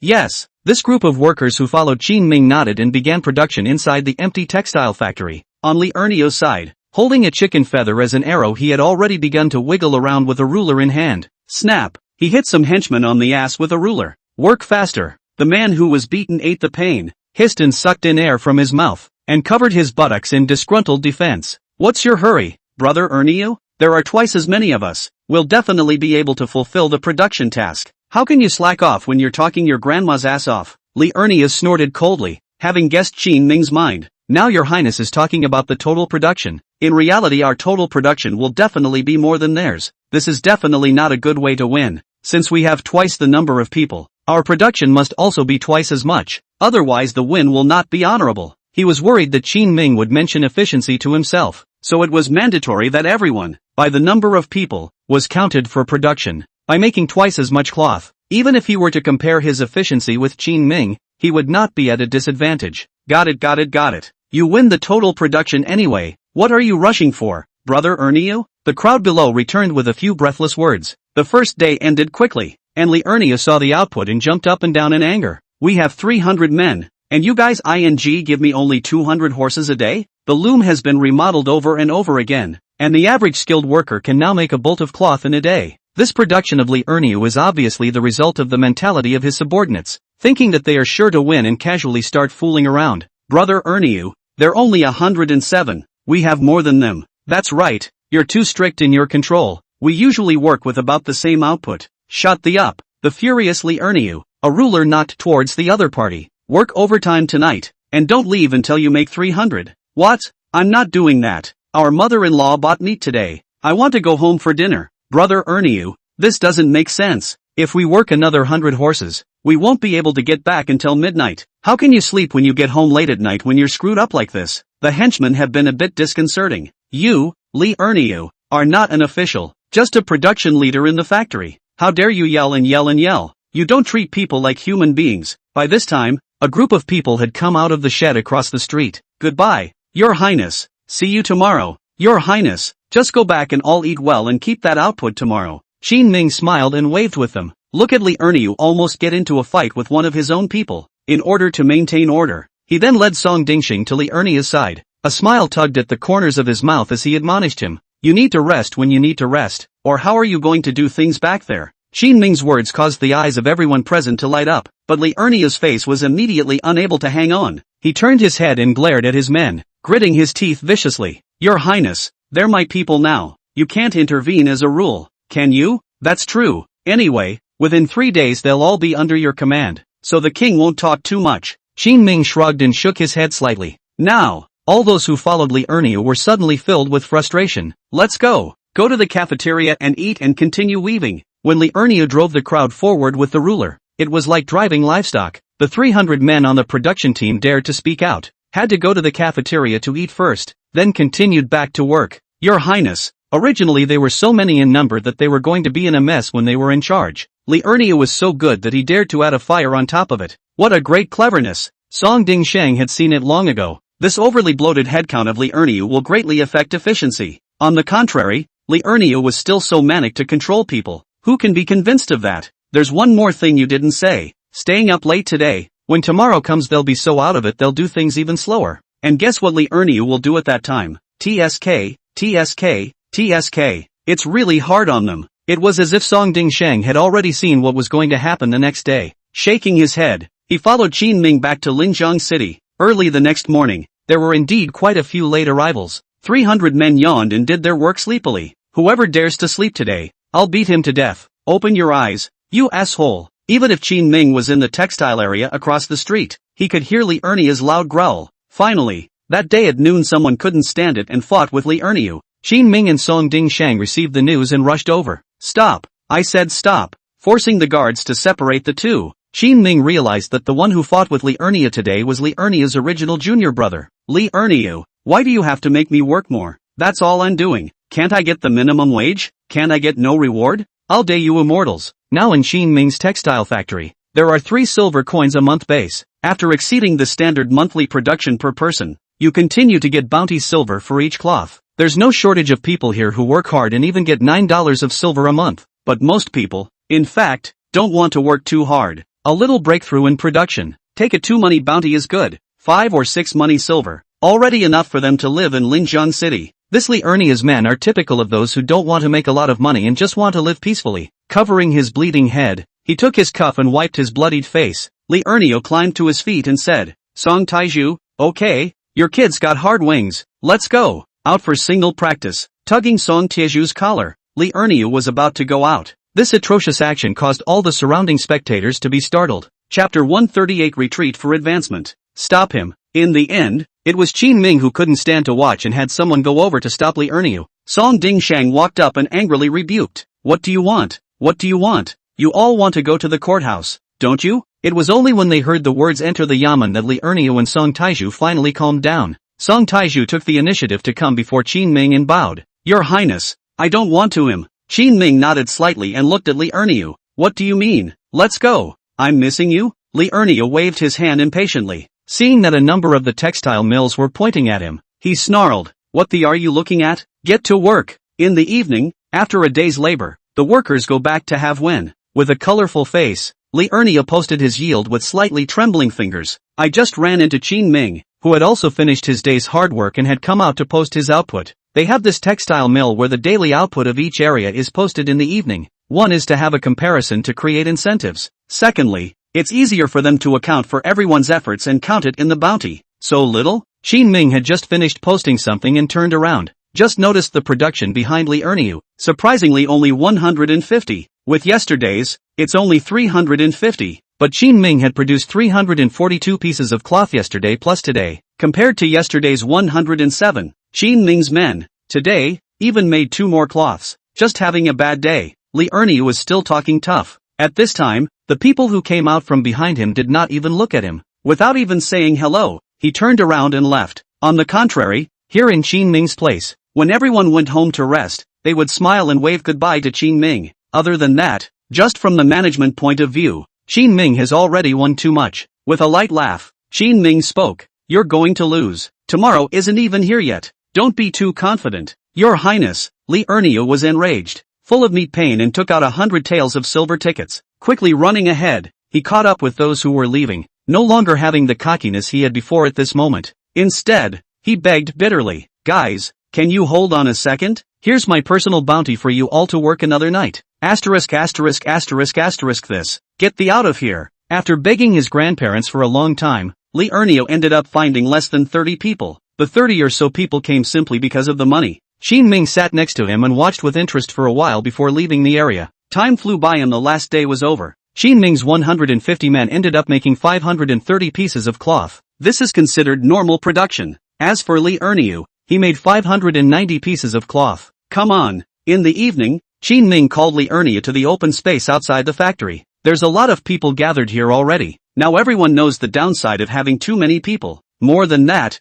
I know what it means for 2 monks to carry water to eat and 3 monks to have no water to eat. Your Highness, the competition this time is high and low. Twice as many of them are only just a little more than us. Song Dingxing smiled, having already figured out how to banish Li Erniu. However, Qin Ming shook his head. Lord Song, the art of doing things, you still haven't mastered it. Ha, watch it. I'll only teach it once. Qin Ming patted his shoulder and crossed the crowd to the very front. Ladies and gentlemen, it is true that the king has lost today. Our output, compared to Li Erniu, is tens of cloths short. The king will fulfill his promise and reward him with 1,000 taels of silver for giving up the diversion of the textile factory. Everyone froze at this statement. Song Dingshang was even more shocked. Shang Beishan scratched his head. His Highness is crazy. Now discerning people cannot all see. Textile mills to a certain extent is no good. On this he still want to call off the diversion program? Song Dingshang took a deep breath, glanced at him, and said quietly, General Chang, you're thinking wrong. His Highness is the one who was going to ruthlessly rub Li Erniu on the ground.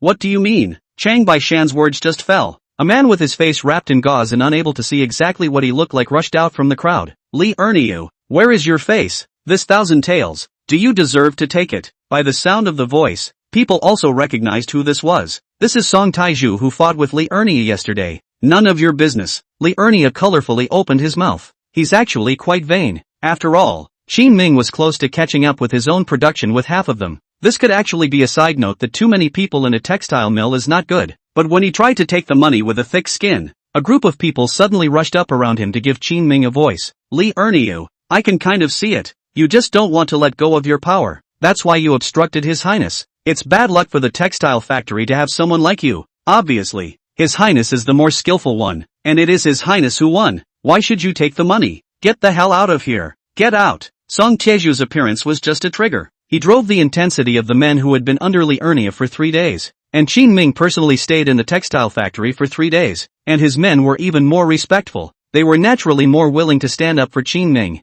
For a while the situation appeared lopsided. Asshole, I'll punch you in the face. In the crowd, I don't know who hammered Li Erniu first. This was followed by a second and third punch. Your Highness, to stop or not to stop? Song Dingsheng hurriedly walked forward and asked in a low voice. Qin Ming glanced at him and said indifferently, Stop what? Can you squeeze in? That's definitely not going to squeeze in. Chang Baishan also understood and exchanged a glance with Song Dingsheng, and the two of them immediately hid far away. Finally, after a ravaging, Li Erniu barely braced himself from the ground covered in blood. You assholes, who moved just now? When I catch him, I'll let his whole family die out. Hearing his threats, the crowd didn't say a word. Only Qin Ming walked up and said, You'd better go. Who am I to go? Li Erniu was so humiliated that he growled angrily. Qin Ming's expression was as usual as he faintly asked him back. Giving a chance for you to leave on your own is giving you face. Otherwise do you think you can stay in this place on your own? Li Erniu was silent. He didn't expect that his momentary greed would end up leading to such an end. But he's no slouch. Having suffered a big loss today,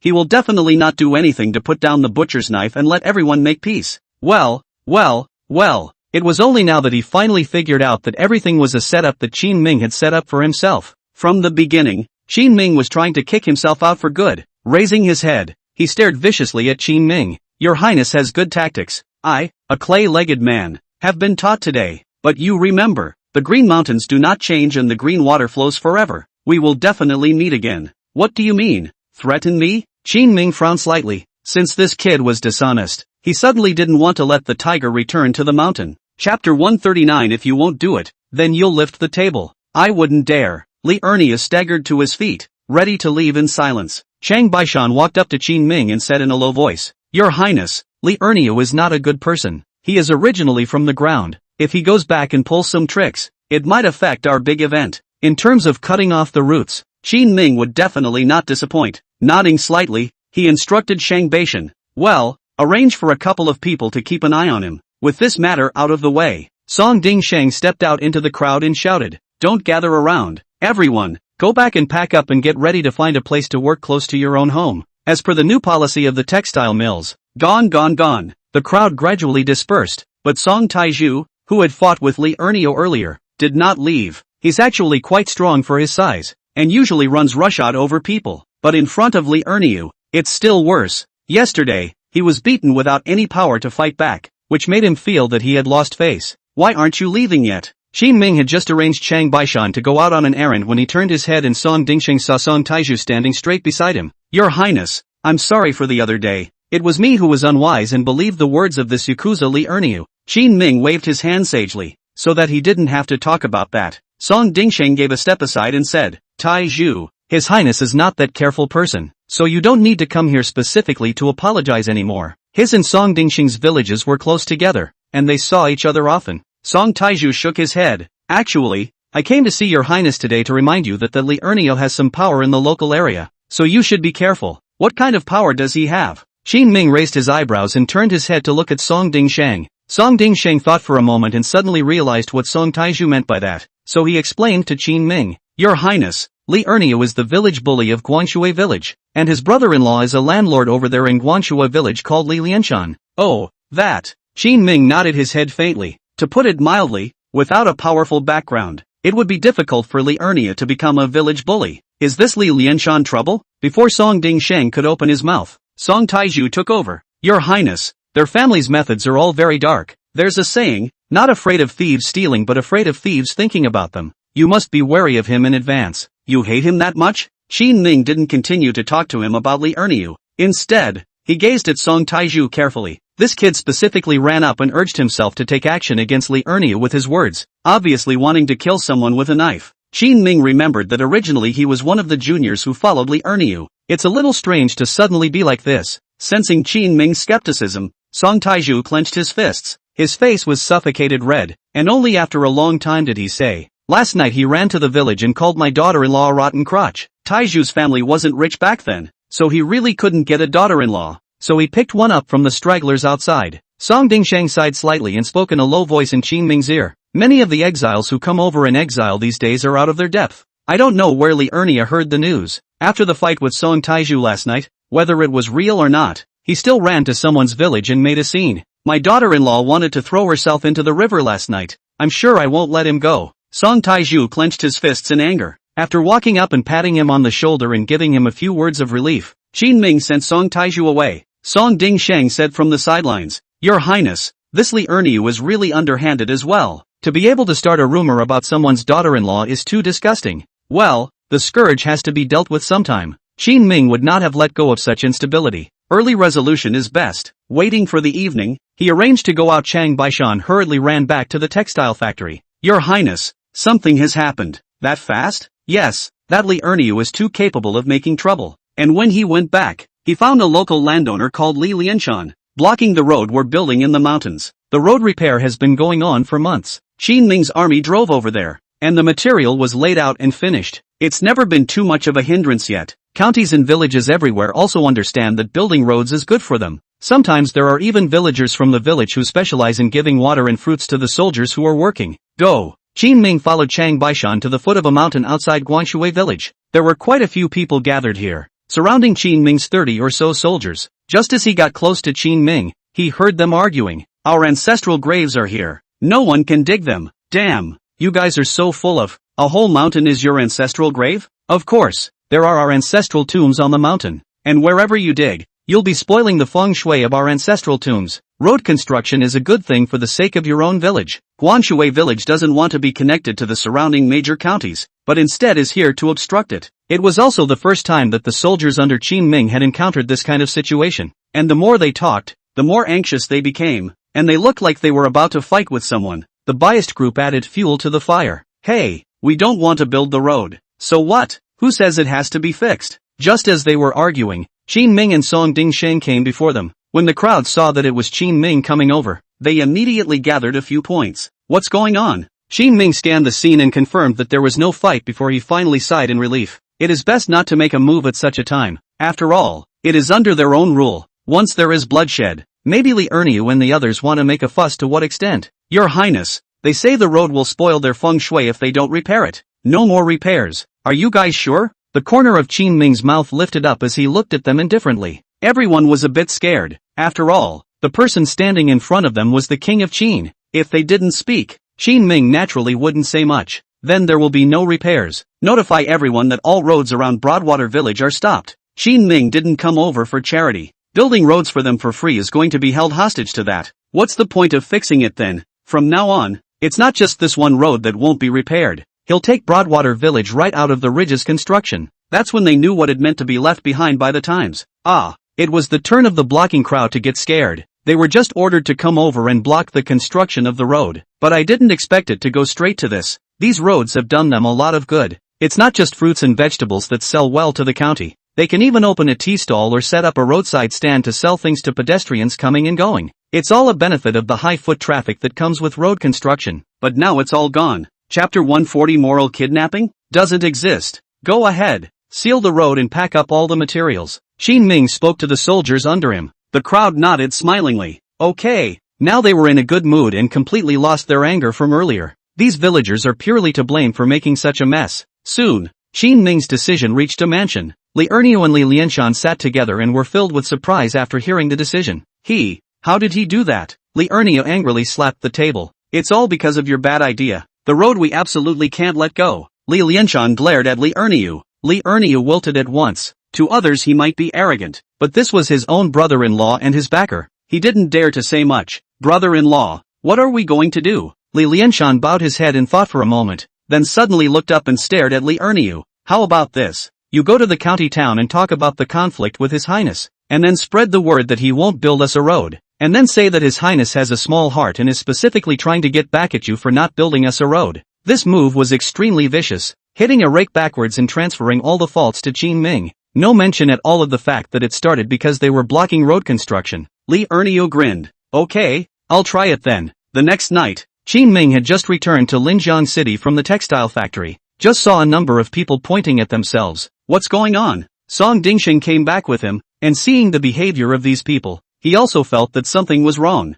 I'll check. Soon, Song Dingsheng's men returned and whispered a few words in his ear. Song Dingsheng hesitantly turned his head and glanced at Qin Ming with an ugly face. Your Highness, it is now rumored all around Linjiang City that you targeted Li Erniu and stopped them specifically. Oh, out of Song Dingsheng's expectation, Qin Ming didn't have much of a reaction. The opponent's move was well understood by Qin Ming. It's about morally kidnapping yourself. Unfortunately, Qin Ming didn't eat this, much less clarify it. Arrest him and parade him in the streets. And since I'm said to be targeted, I'll be targeted to the end. Ha! The words startled Song Dingsheng. Your Highness, this isn't quite right, is it? What's wrong with that? This guy wasn't a good guy in the first place. Just find a random case base and arrest him. Qin Ming shook his head and continued. In dealing with hooligans, if we still have morals, aren't we bringing a few layers of chains on ourselves? It's better for everyone to be direct. I see. Song Dingsheng was not ambiguous either. Returning to the yamen, he personally listed a long list of Li Erniu's offenses such as beating people, causing trouble, and robbing things. It was late at night that he stormed into Li Erniu's house with a large group of men. Get up! Come on!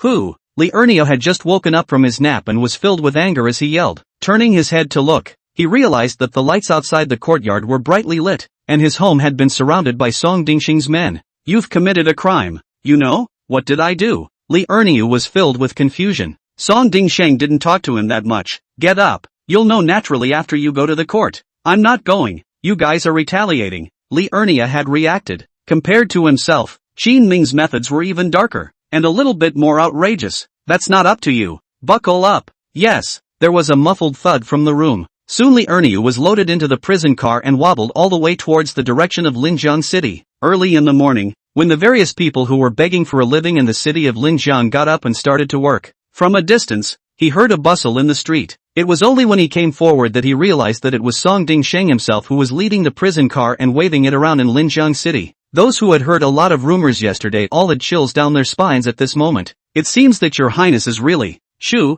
hold your tongue. Do you want to be like him? Now a lot of people who love to gossip are all silenced. Everyone is not a little cutie. Regardless of whether Qin Ming was really targeting Li Erniu before, his behavior has now been confirmed. If anyone else dared to continue to fight against him, they were not taking their lives seriously. That's scary. The walkers on the street did not dare to do so, though their hearts were eager to discuss it. They have bowed their heads and walked away quickly. After bringing Li Erniu into the courthouse, Song Dingsheng deliberately asked his men to open the county courthouse gate wider.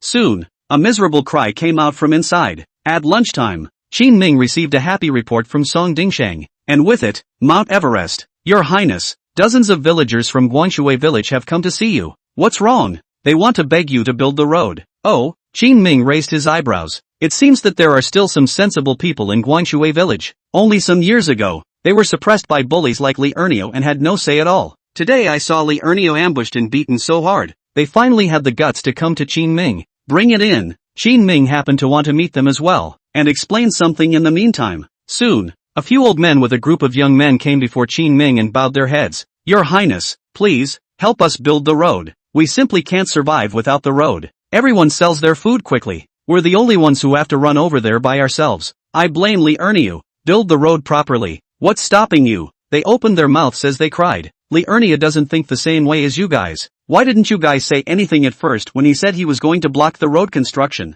Qin Ming was not overwhelmed by their cries and instead asked calmly. A few people rushed to say, we don't dare to Li Erniu is so crowded, and now also he was arrested by you, so we dare to run to say. In that case, this king has also explained a task to you. Qin Ming slowly nodded his head and then spoke. In the future, when you go back, you guys keep an eye on Li Erniu, and if he makes any more movements, report them directly, and someone will take care of them. Qin Ming's move was considered to have completely locked out the possibility of Li Erniu's flight of fancy. In fact, apart from Guangshui village, there are many other villages where village bullies are found inside. Li Erniu is just a typical example. What Qin Ming explained to them today wasn't just giving them an imperial sword to deal with these village bullies at any time. What's more, it's given other villagers an example. Enough to knock the mountain down and make village bullies everywhere dare not presume to bully the common people. Thank you, Your Highness. Thank you, Your Highness. The people were thrilled to see that Qin Ming was willing to promise to rebuild the road and could even protect them, and they left with 1,000 thanks. Song Dingsheng sat next to him, quietly observing the situation. Suddenly, something seemed to occur to him. Shaken, he opened his mouth and asked Qin Ming, Your Highness, did you start out with the idea of making a big deal out of it? Chapter 141 Chaos in Guangshui Village. Song Dingsheng had followed Qin Ming for so long, and had become quite enlightened. In connection with the situation that had occurred recently, he felt that Qin Ming had most likely figured out how to fix Li Erniu the moment he saw him. Fixing Li Erniu is not enough. Qin Ming had even foreseen the later developments and made an example of him in the process. Song Dingsheng's gaze was filled with fire and admiration as he looked at Qin Ming. It's not as mysterious as you think. Qin Ming waved his hand, telling him to brainstorm a little less. A lot of things are a step at a time. If you can really calculate so many things, wouldn't you be a god? The reasoning is so simple that Qin Ming doesn't even bother to explain it. But it's clear that Song Dingsheng doesn't think so. He felt that Qin Ming was hiding his city, and he suddenly became even more admiring. I understand, Your Highness. No, what do you know? Ha ha. Song Dingsheng hemmed and hawed, but didn't say anything. This godly nerve-wracking look made Qin Ming rather helpless. I don't know when Song Dingsheng became like this. Come on, let's go to the farmhouse. After the textile factory was stabilized, Qin Ming did not continue to spend time here. On the outskirts of Linjiang City, apart from the textile factories, there are farmhouses and workshops. Recently, they got several batches of chickens and other fowls from Wuxi under Wan Shu's lead. The daily egg production was already not low, and with a little milk or something like that, it was already enough to replenish Lu Bao's elites with nutrients. The extra, even the second echelon under Lu Gang could be tainted. Just after arriving here, Qin Ming saw that Chao Chuan was leading people to collect eggs here. How's it going? Seeing that it was Qin Ming coming over, Chao Chuan said excitedly, Your Highness, this farm of ours is doing very well. The daily output can supply the army, and there are even some that can be sold to the market. Sell to market? Qin Ming raised his eyebrows as Chao Chuan pointed at a group of carriages transporting poultry beside him. Yeah, it's like these hogs, chickens and ducks and stuff like that get shipped out a little bit every day. So, does it make a lot? Not much, just a few hundred taels of silver. but also run every day. Not very stable. As he spoke, Chao Chuan scratched his head. He didn't have much talent for doing business, so he could only use this stupid method of arranging for people to go to the market every day, which was considered to be earning hard-earned money. If we keep selling like this, will we raise fewer and fewer animals? Song Dingsheng opened his mouth to Chao Chuan curiously. Chao Chuan shook his head. This you can rest assured. The chicks that hatch out and the sows that have been mated can help add a lot to the farm. And even if they are taken out and sold every day, the number will not be reduced, and will even grow gradually yet. While he was speaking, Qin Ming also turned his head to look at the farmhouse that was being topped off in the distance. It's too slow to make money. After his conclusion was stated, Song Dingsheng and Chao Chuan's heart sank. Thinking that Qin Ming felt that they were not doing their job well, they lowered their heads. In fact, the farmhouse side of the business does make less money compared to a money-printing industry like textile mills. Plus the money Qin Ming invested towards this place in the early stages was even more than the textile factory. This made Chao Chuan's heart weak as well. Otherwise he would not have been able to rush to report the good news when Qin Ming came over and tried to change the topic. Just don't sell it these days. After thinking about it, Qin Ming made a decision. Chao Chuan and Song Dingsheng froze in place. Seeing that they were full of hesitation and didn't dare to speak, Qin Ming explained, this is too slow to make money. Let's find another way, like opening a restaurant. With the restaurant, the livestock produced by the farmhouse can be sent there. A chicken is only a few dollars, made into shredded white jade chicken, mushroom stewed chickens, 8 treasures of chicken and so on, is not more profitable than you directly to the market? Qin Ming's words made sense. It's like he's in the cloth business, directly from the beginning to the end, weaving, dyeing, a series of cloth industry in the hands of all. That's how you make more money. Seeing that Chao Chuan was still a bit confused, Qin Ming sighed slightly. You didn't talk to Fong Qingyuan? Lord Fong is invisible all day long, either out running business or holed up at home studying our industry. I can't even find anyone. Chao Chuan really wanted to find Fong Qingyuan, but unfortunately he couldn't catch anyone at all. If I could have asked him for a little advice, I wouldn't have come up with such a stupid solution. Alright, in a minute we'll both go back and find a store and start screwing around. Qin Ming explained a few words to him, telling Chao Chuan to store everything on hand and only supply the restaurant, before he left in peace. With the help of Song Dingsheng, Qin Ming had gotten some stores before, only that he had never used them. Letting him go find a cook and manpower first, Qin Ming returned home alone, ready to find Wan Shu to discuss the supply of monosodium glutamate and consumed oil. A restaurant's business is completely tied to the flavor of the food. The monosodium glutamate and consuming oil that Qin Ming handed over to Wan Shu earlier was the technology and ruthlessness of this era. As long as one has the power of such things, one can definitely dominate the entire Lingnan. It's not even a question of opening a branch. But when Qin Ming had just arrived in front of his house, he saw Chang Baishan squatting at the door waiting for him. Behind him were a couple of young guys with swollen noses. Why are you here? What's going on with them? Your Highness, these are the villagers of Guanshui village. The landlords over there have been coming to their door to pick a fight for the past few days, and when they were too angry to refute a few sentences, they were beaten up. Shang Baishan sighed helplessly. There is a saying that the king of hell is easy to mess with and the devil is hard to deal with. It's like these local landowners, there are a million ways to disgust them. Who moved it? It couldn't have been that brother-in-law of Li Erniu, could it? Qin Ming's heart stirred, remembering the landowner called Li Lianshan that Song Dingsheng had told himself about earlier. This guy is Li Erniu's backer. Since he disciplined Li Erniu, that guy has been honest. But Li Lianshan still continues to be a bully. As a landlord over in Guanshui village, this guy did not fight with Qin Ming on the surface, secretly, but still threatening the people of Guanshui village. Shang Baishan nodded. Yes, they thought of you after the beating and went to the textile factory to look for you, and it just so happened that I was over there, so they followed me here. Qin Ming glanced at the injured too, and there was some impatience in his heart. Of course, this impatience was not towards the two people who had come for help, but towards Li Lianshan. Li Lianshan is very powerful in your area? Why is everyone in a village afraid of him?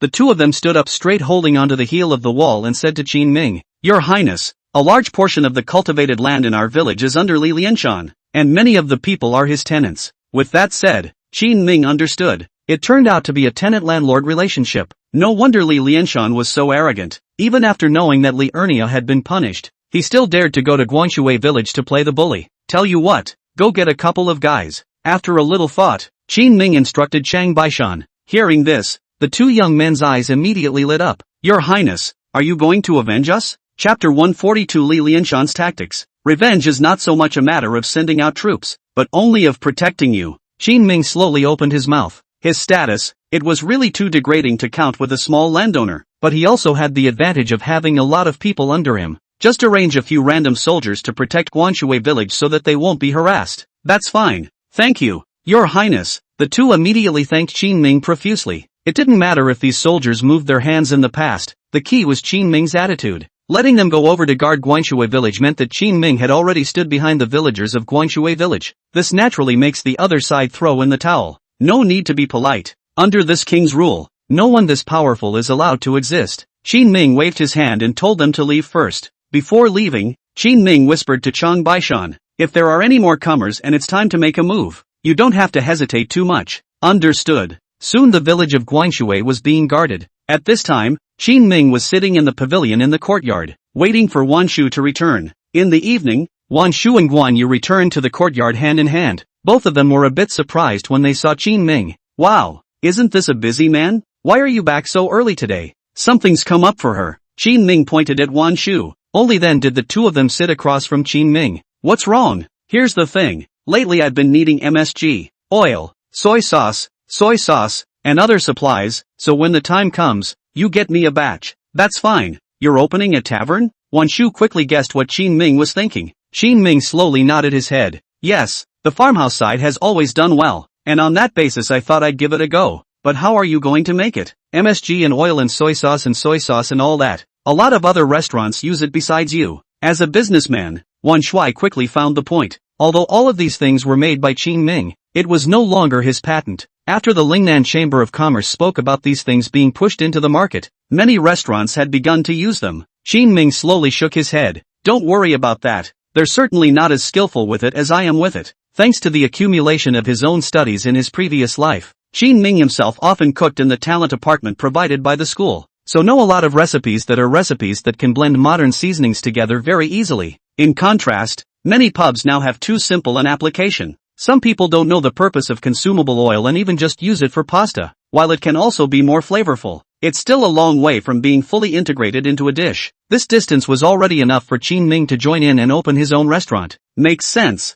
You're the one who came up with these seasonings. You must be more skilled in using them than an unusual cook." Wan Shu nodded, and after asking about the location of Qin Ming's store, he prepared to send a batch of goods over tomorrow. Early in the morning of the second day, Qin Ming arrived in front of the store that Song Dingsheng had prepared. "Your Highness, other than the need for a new plaque, everything else is ready to go straight away." Song Dingsheng found this store. Originally was a restaurant. The previous owner quit. It was Qin Ming's people low-priced acquisition, held in hand in case of emergencies. It just came in handy now. Not bad. Let's call it the Lingnan restaurant. The name that Qin Ming said was actually rather overbearing. In order to avoid unnecessary trouble, many stores are afraid to use the name of the place directly as their name. This will easily confuse people about their relationship with the government and they will think that they are run by the government. But Qin Ming didn't have that concern. He was big enough to carry the name of Lingnan. "Okay, I'll get a carpenter to carve a plaque in a few minutes, and we can start work today." Sung Din Sung identified with the name.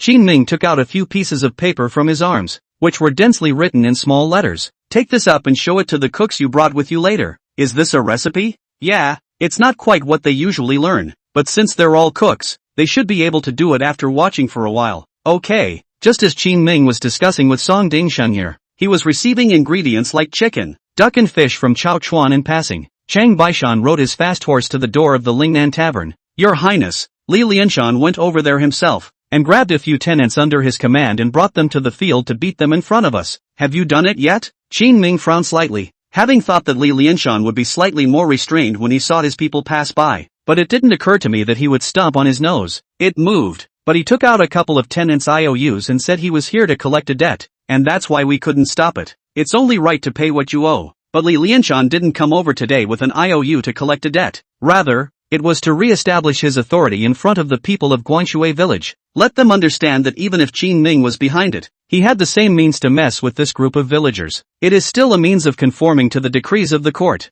"Go!" Qin Ming snorted coldly. Since the other party was so uncouth, he didn't mind getting his hands dirty and disciplining them. "Okay." Taking Chang Baishan with him, Qin Ming arrived at Guanshui village. Just as he arrived at the place, he saw a few skinned villagers tied up in a field in the distance. They had been knocked unconscious and were hanging by their drooping heads from the scarecrows. Li Lianshan had a smug look on his face as he had someone bring a taiji chair and sat on the field path with his legs crossed. People passing by bowed their heads, not daring to meet him head on. Release the man. When Qin Ming arrived, he spoke slowly to his men. Several soldiers immediately stepped forward ready to untie them. Li Lianshan stared at Qin Ming and snorted coldly. A group of houseguests rushed up behind him at once. Your Highness, this is my human tenant, and owes me money. It's not good to not pay your debts. You're not trying to support them and not paying me back now by helping them get loose, are you? Some of the surrounding villagers had already gathered when they saw Qin Ming coming over, wanting Qin Ming to seek justice for himself. Qin Ming faintly shook his head. Naturally not. How much is owed? Li Lianshan smiled smugly and pointed at the tied-up few villagers. With interest. It's 10 taels of silver each upwards. Your Highness, I've helped them a lot over the years by lending out so much money. You're not going to make a move on me. A great benefactor, are you? Since Li Lianshan dared to come over today to play the bully, he naturally had prepared everything. Whether it is the court's jurisprudence, or their own moral high position, all hold the dead. Even if it was Qin Ming, there was no way he could just find a reason to arrest him like he did with the village bully Li Ernia before. You guys really owe that much silver? Qin Ming frowned slightly, and he knew the annual output of these people. It's impossible to owe that much. Before these tied-up villagers could open their mouths, Li Lianshan chopped his head off. It's 1,000 times true. It can't be half adulterated. Look at this handprint. At the sight of these IOUs, there was a flurry of agitation among the villagers below. Qin Ming's heart fluttered and he immediately detected a few things wrong. If there's anything you want to say, you can just come out and say it. And this king promises to protect you all. Chapter 143. Are you worthy to be compared to this king? Even though Qin Ming was saying this, the reaction of the people at the scene was not quite right. They remained silent. After Qin Ming had already arranged for someone to arrive early yesterday, Li Lianshan still made his move after learning the news, even produced so much irrefutable evidence. This naturally made them feel that Li Lianshan was difficult to defeat. There's a saying that a strong dragon can't suppress a snake. Li Lianshan is such a groundhog. Add to that the fact that he has held the local land for many years and too many people in the village have connections to him. A random excuse was not something that Qin Ming could easily control. Your Highness, this matter originally has nothing to do with you. How about we each take a step back? Li Lianshan stood up from the eunuch's chair and proudly walked forward with a condescending tone. You leave, and as for me, well, just take care of this yourself. As he spoke, he stepped forward again, picked up the whip in front of Qin Ming, and viciously lashed at the body of a villager in front of him. The other party instantly wailed in pain. Let you owe money? Who dares to owe money? Know who I am? How dare I mess with you? This was said to this indebted villager though, but everyone in the room knew that this was actually meant for Qin Ming. Your Highness, just do it. Shang Beishan couldn't stand it anymore. They came to Lingnan and did not have much contact with the locals. For the past half year,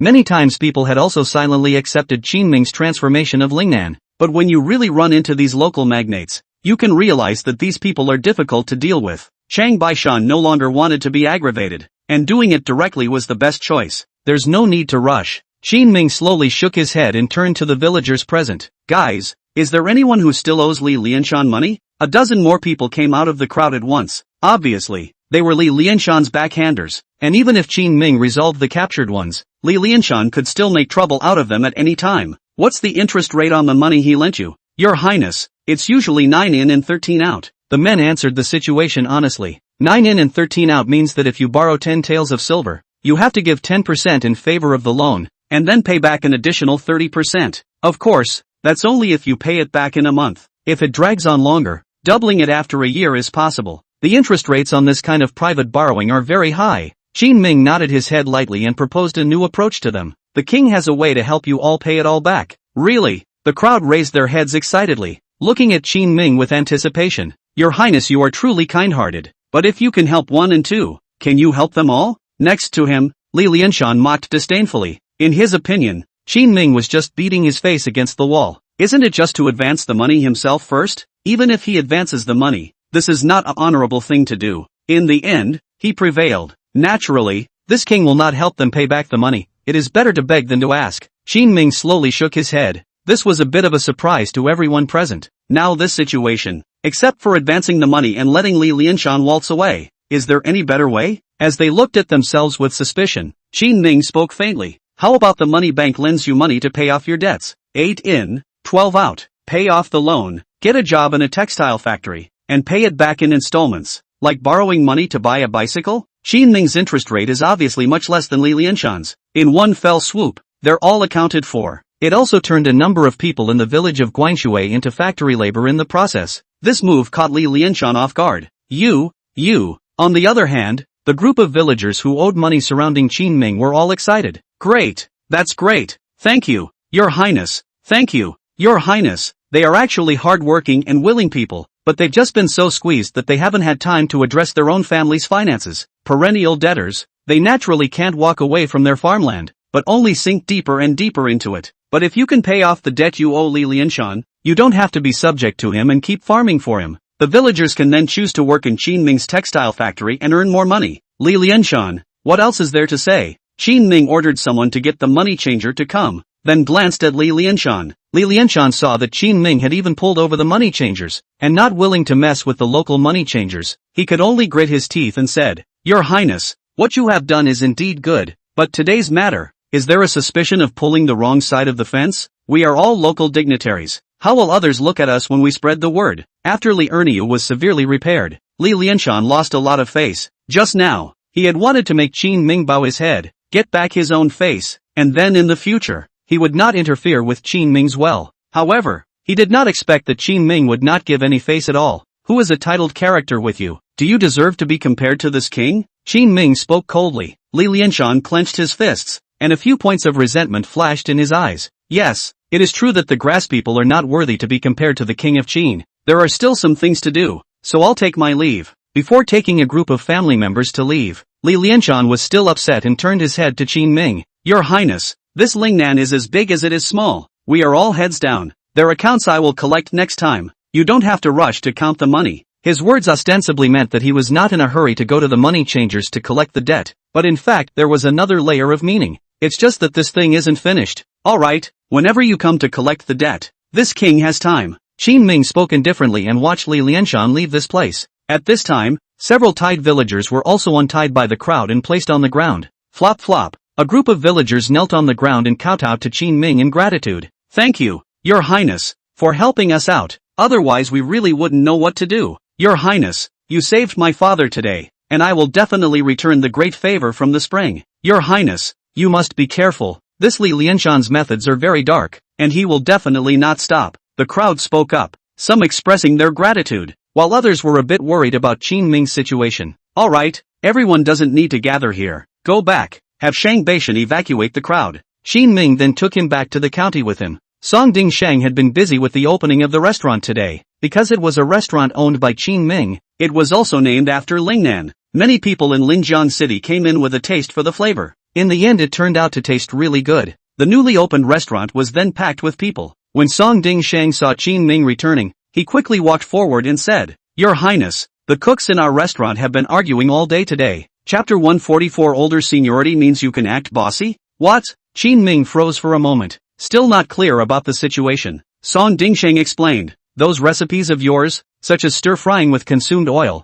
MSG and so on, some old chefs feel that they can't be messed up like that. After all, they've never even seen it before, and if they do it like that, it might affect the restaurant's reputation. But there were other young cooks who were willing to trust your recipes, and tried them out, and outright outclassed those older cooks. Hearing this, Qin Ming's face was filled with black lines. There's an old versus new argument about cooking a dish? And then what? Song Dingsheng shrugged helplessly and said, then it's those old cooks who see they're wrong, admit it on their lips, but hold their breath in their hearts. And today they've been arguing openly and secretly with those young people all day. It's like these new dishes from Qin Ming that are fused with those new seasonings in a variety of styles. In an era of comparative antiquity, when learning to cook required a decade or more as an apprentice cutting pears, it was naturally a bit of a novelty. This naturally aroused the suspicion of the cooks. These old cooks, in particular, are reluctant to accept it as nonsense. But the truth of the matter was that it didn't want to be what they thought it would be. Qin Ming's recipes were not only very good, they were also sold out. Now all the old cooks, who held themselves to be senior,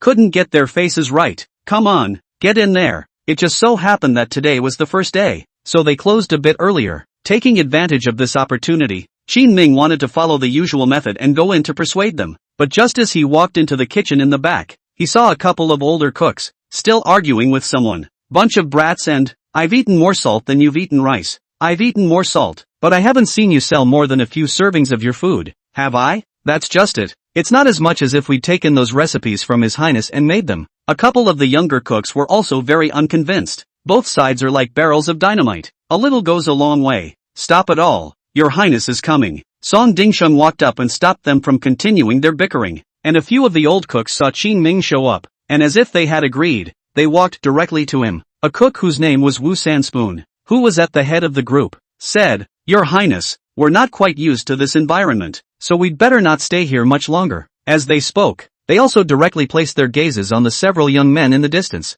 Not adapting to the environment, or are you not adapting to working with them as partners? Qin Ming scanned the scene and quickly understood what they meant. These leaning cooks are threatening themselves. It means that only one set of people can be left behind. Either they go or this group of young people go. It's definitely not comfortable with them. A few of the more senior cooks didn't hide anything and just nodded. Why is this necessary? Song Dingsheng had one head and two big heads, pulling Wu Sanspoon to go to the corner to talk. He was specifically looking for this group of cooks, and every one of them was very good at what they did. It must be a big loss for the restaurant to just walk away. But this group of people seemed to be determined to let Qin Ming make the choice. Wu Sanspoon also shook off Song Dingsheng and stood straight in front of Qin Ming with his hands clasping his chest. They all seemed to be very confident, feeling that Qin Ming would definitely leave them behind after comparing them in terms of seniority. Qin Ming glanced at the several young cooks crouching in the distance, clenching their fists, and finally made a decision. Fine, go if you want to. What? It was the turn of a couple of old cooks to be amazed. Wu Sanso was even more wide-eyed as he questioned Qin Ming.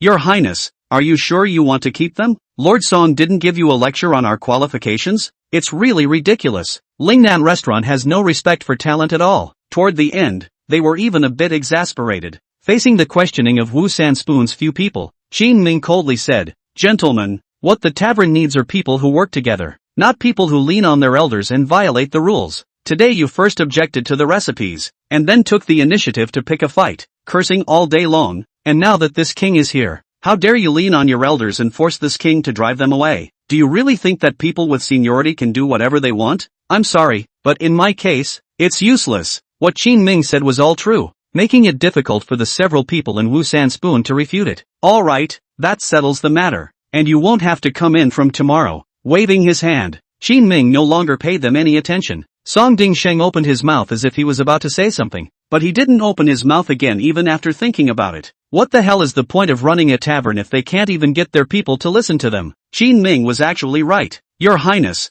you're right. Since we can't be accommodated here, we'll take our leave. Wu Sanspoon and a few others exchanged glances, extremely dissatisfied in their hearts, but they did not dare to yell with Qin Ming, only to leave in disgrace. But before they left, looking at this attitude they displayed, it was obvious that they didn't want to leave things in peace. After a few people left, Song Dingsheng called a few young cooks to Qin Ming, pulling one of the honest and simple people. He introduced himself to Qin Ming. Your Highness, this is Cook Yi. He's the one who was the force behind making a lot of your recipes today. One man. Qin Ming knew he was cook material just by hearing that name. Walking up and patting their shoulders, Qin Ming said to the few people, "Everyone, you don't need to take what happened before to heart. Do your work well and this king won't treat you poorly. As for these recipes, they're actually not finished. There are still some big dishes that I'll write for you again when you're familiar with them, as our signature dishes." Really? Thank you, Your Highness. The crowd was extremely excited at the words. Signature dishes are the untold secrets of many restaurants. Many masters do their work behind closed doors and don't allow anyone around to watch. Sometimes you learn that you can just go out and be on your own. It is for this reason that many times some people who have been apprentices for half their lives don't always learn. Qin Ming was good. He just gave it to them.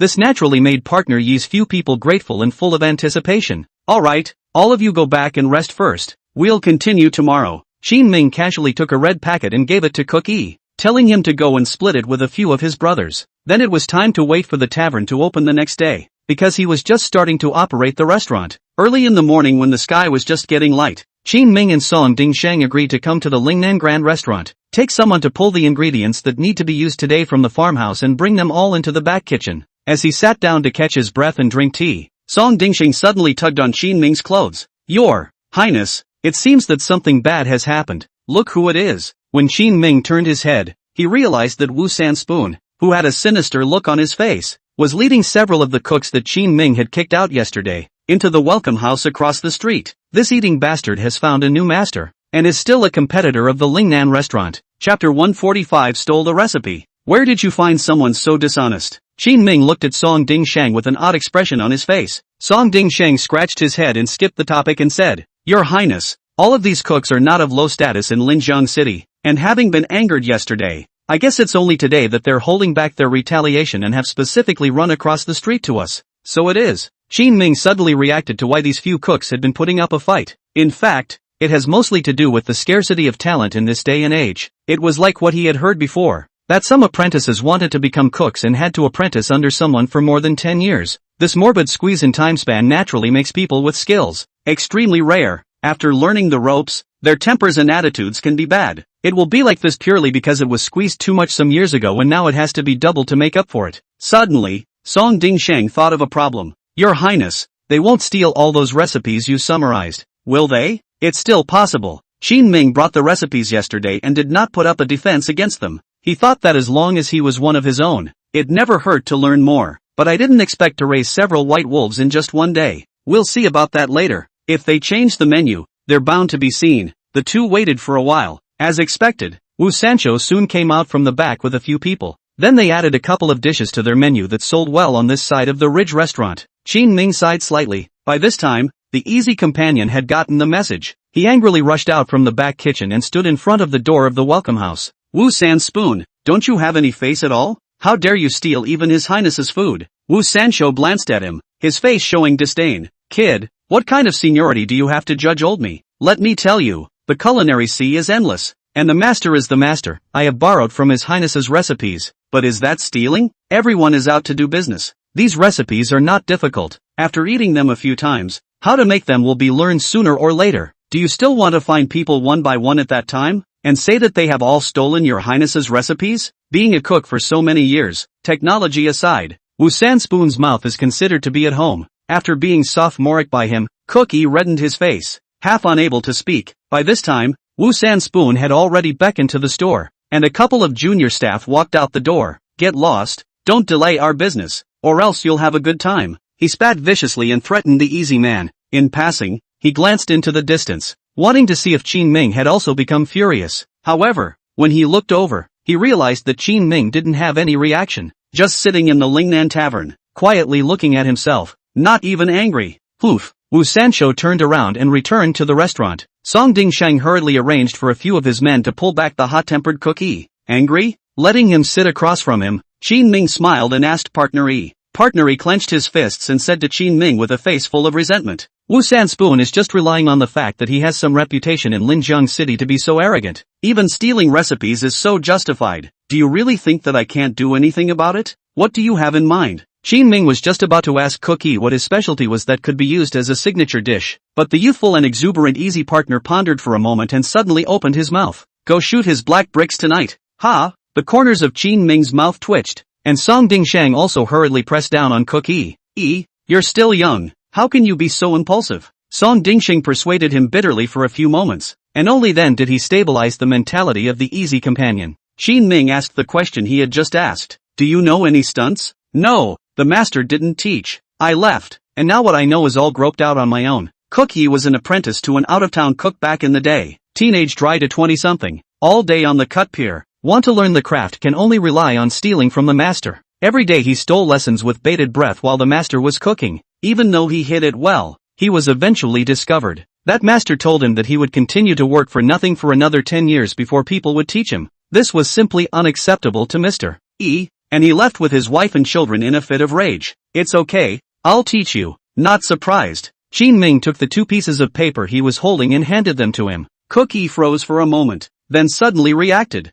holding the 2 pieces of paper in his hands as if they were treasures. Braised sea cucumber with scallions, 9 turns of large intestine. These are masterful dishes. A random master. People won't teach until they've worked under him for 10 years. Puff! The ecstatic Cookie sprang up violently from his seat, knelt down in front of Qin Ming, and solemnly kowtowed 9 times. Your Highness, you have treated me well. Please allow me to give you a salute. From now on, I will live and die with this restaurant. Well, let's see if we can do it first. Qin Ming helped him up and asked expectantly. Yes, I can make anything. If there's enough ingredients, it'll be on the menu today. Without the slightest bit of hesitation, Partner E gave a firm assurance. Good, then we'll use these signature dishes to compare Welcome House. Qin Ming patted his shoulder in satisfaction and explained. It will work. Soon their 2 dishes were placed outside the store. Qin Ming even created a sampling event. Throughout the day, business at the Lingnan restaurant was better than yesterday. How is this possible? In the evening, Wu Sanspoon sat in front of the door of the welcome house, muttering with indignation. The boss behind him had come up to him and said testily,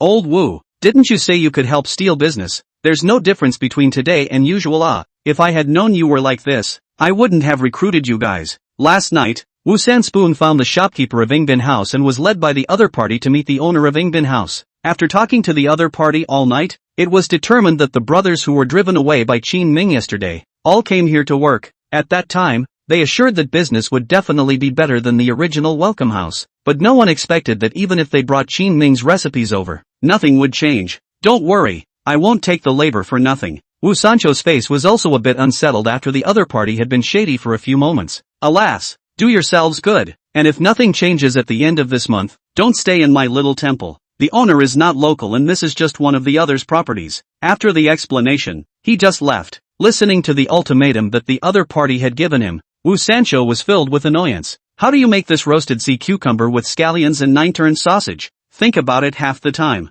Wu Sanspoon snorted coldly and beckoned for the store boy. "Go change your clothes, blend in with the crowd, and get me 2 groceries back." Chapter 146 High-Cost Plagiarism. Soon, the roasted sea cucumber with scallions and 9-turned large intestine were all bought back. "What garbage stuff. I despise these crooked dishes." Although his mouth was saying this, Wu Sancho's body was still honest. Afraid of being discovered by outsiders that he was such a big cook and plagiarized other people's dishes, he carefully tucked the greaseproof paper bag containing the dishes into his arms. "Sneak into the back kitchen with your stuff and curse as you eat." As he ate, he suddenly stopped cursing. "Old Wu, how's it going?" A few of the surrounding cooks who were with him had noticed the change in his demeanor. "Yummy." Wu Sancho raised his head, resignation and jealousy written all over his face. But as a cook, he had to admit it was a good dish. Upon hearing this, the several cooks all stared in surprise. Even Wu Sanspoon said it was delicious, so it must be. Swish swish swish. Walking up, they grabbed their chopsticks and each took a bite.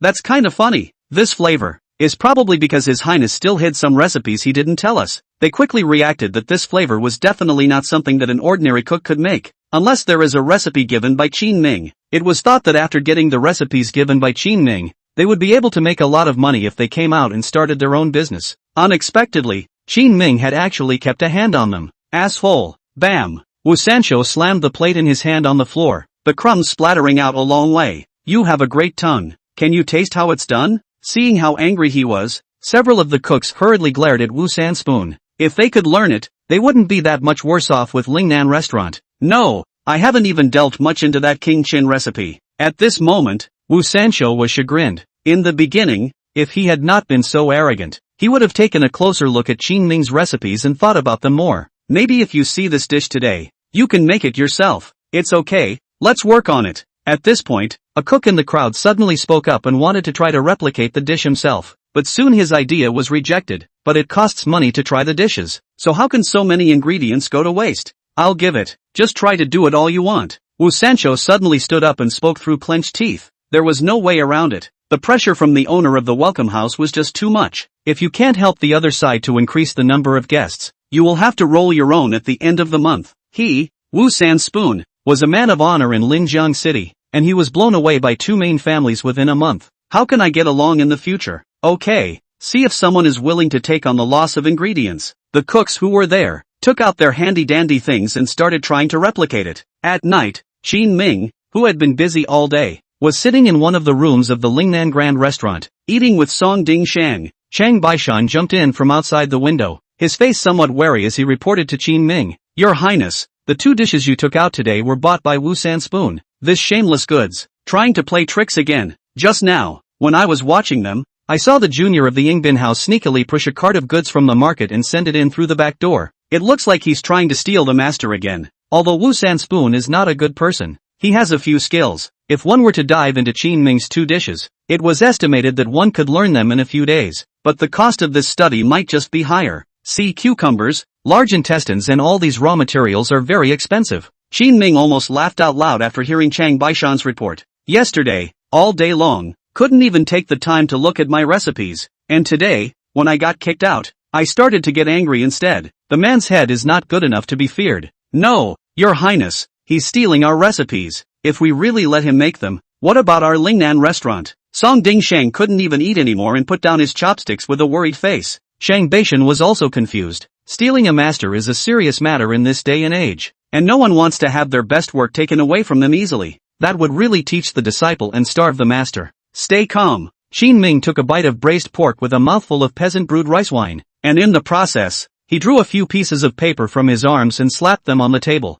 With all the stuff I have, can he learn it all? What is this? Song Dingsheng and Chang Baishan froze for a moment. He then hurriedly walked over to Qin Ming and looked through the papers. Drunken chicken with flour carving, buncher tofu, mandarin fish with squirrel, and Buddha jumps over the wall. So many dishes were placed in front of them that both of their scalps went numb. Looking at their expressions, Qin Ming continued to faintly say, "You guys say so many things, can he learn all of them from a tiny Wusan spoon? With his little financial resources, he can't even afford to buy the ingredients, let alone copy us. How much would that cost? You should have said so." Song Dingsheng sighed in relief. The big stone in his heart had fallen. His Highness' preparations were indeed well thought out, and the next step would be to see how Wu Sancho reacted. If this kid keeps stealing lessons, they have ways to play him. Your Highness, these leftovers, can you let me take them back to my wife and children later? Chang Baishan had already begun to eat, and after tasting the flavor of the Lingnan Grand Restaurant's dishes, he liked it very much. What's the point of bringing leftovers? Just have Cook E fry 2 new ones for you. Hey,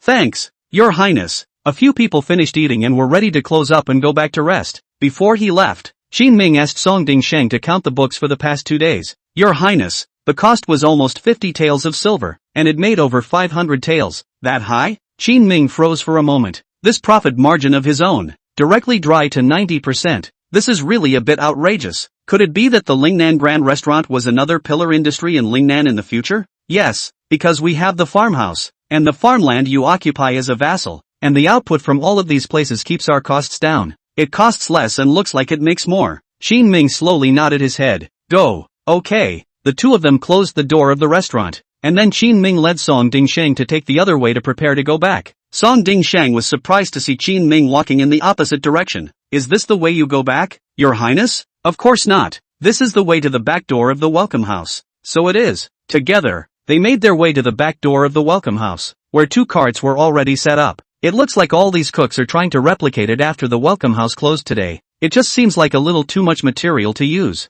Watching this, the corner of Qin Ming's mouth lifted up. It just so happened that one of the youngsters returned with another cart to make purchases from a village outside the city. Seeing Qin Ming, the other party immediately shrunk his neck and tried to walk around, seemingly in some fear. What? Have you swept the market so empty that you have to run to the village to buy? Qin Ming took the initiative to open his mouth and ask a question, but the other party did not dare to respond. Just at this time, Wusan Spoon came out from inside to pick up the goods, and seeing that Qin Ming was also here, he immediately said with a face full of vigilance, Your Highness, what do you mean by stopping our shopkeeper? Is it possible that you want to retaliate against Welcome House? Chapter 147 Minds are broken. Qin Ming waved his hand and said, Naturally not. This king just heard that you were trying out the dishes, and since they are all peers, he wanted to come and see what good things Chef Wu has made again. Don't worry about that. After Wu San Spoon responded with a cold snort, he took out a 100 taels silver ticket from his bosom and handed it to Xiao Er. It's not easy to be a cook these days. It's costly. The smile at the corner of Qin Ming's mouth didn't strain again,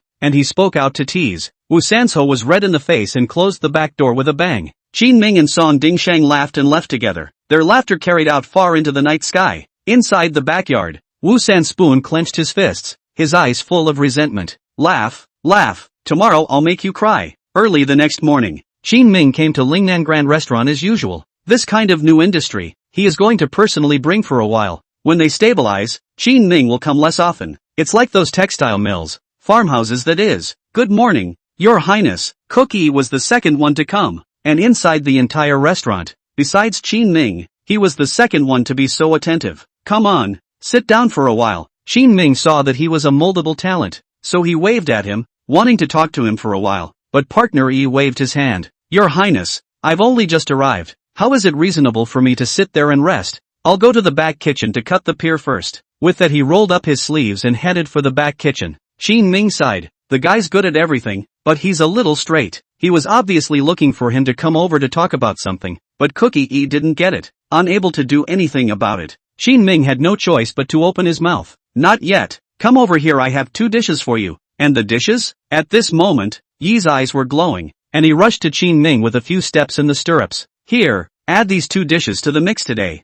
Xin Ming handed him the two new dishes. Partner Yi hastened to look at it as if he were mesmerized. Your Highness, do you have any more dishes? After watching for a while, Partner Yi suddenly raised his head and asked. Yes, then why don't they all go on our menu? That's not easy to explain. You'll see later. As he spoke, Xin Ming's gaze was placed in the welcoming building in the distance. Wu Sancho didn't squat at the door today. Maybe it's because he stayed up too late yesterday trying the 9 turns of sausage and scallion roasted sea cucumber. Yes, soon enough, the easy companion read what Xin Ming had given him. The next step was to try his hand at making it, and he ran back to the back kitchen full of enthusiasm. As for the side of the welcome house, a new menu was also quickly put up. Unsurprisingly, the addition of 9-turned large sausage and seared sea cucumber with scallions. That's really something. When Song Ding Sheng arrived and saw the scene, his face was also filled with pity. The opponent has gotten into Xin Ming's rhythm. What follows is endless learning and investment costs. Sooner or later, it's going to get dragged down. After all, Xin Ming would always be one step ahead of them. Old Wu.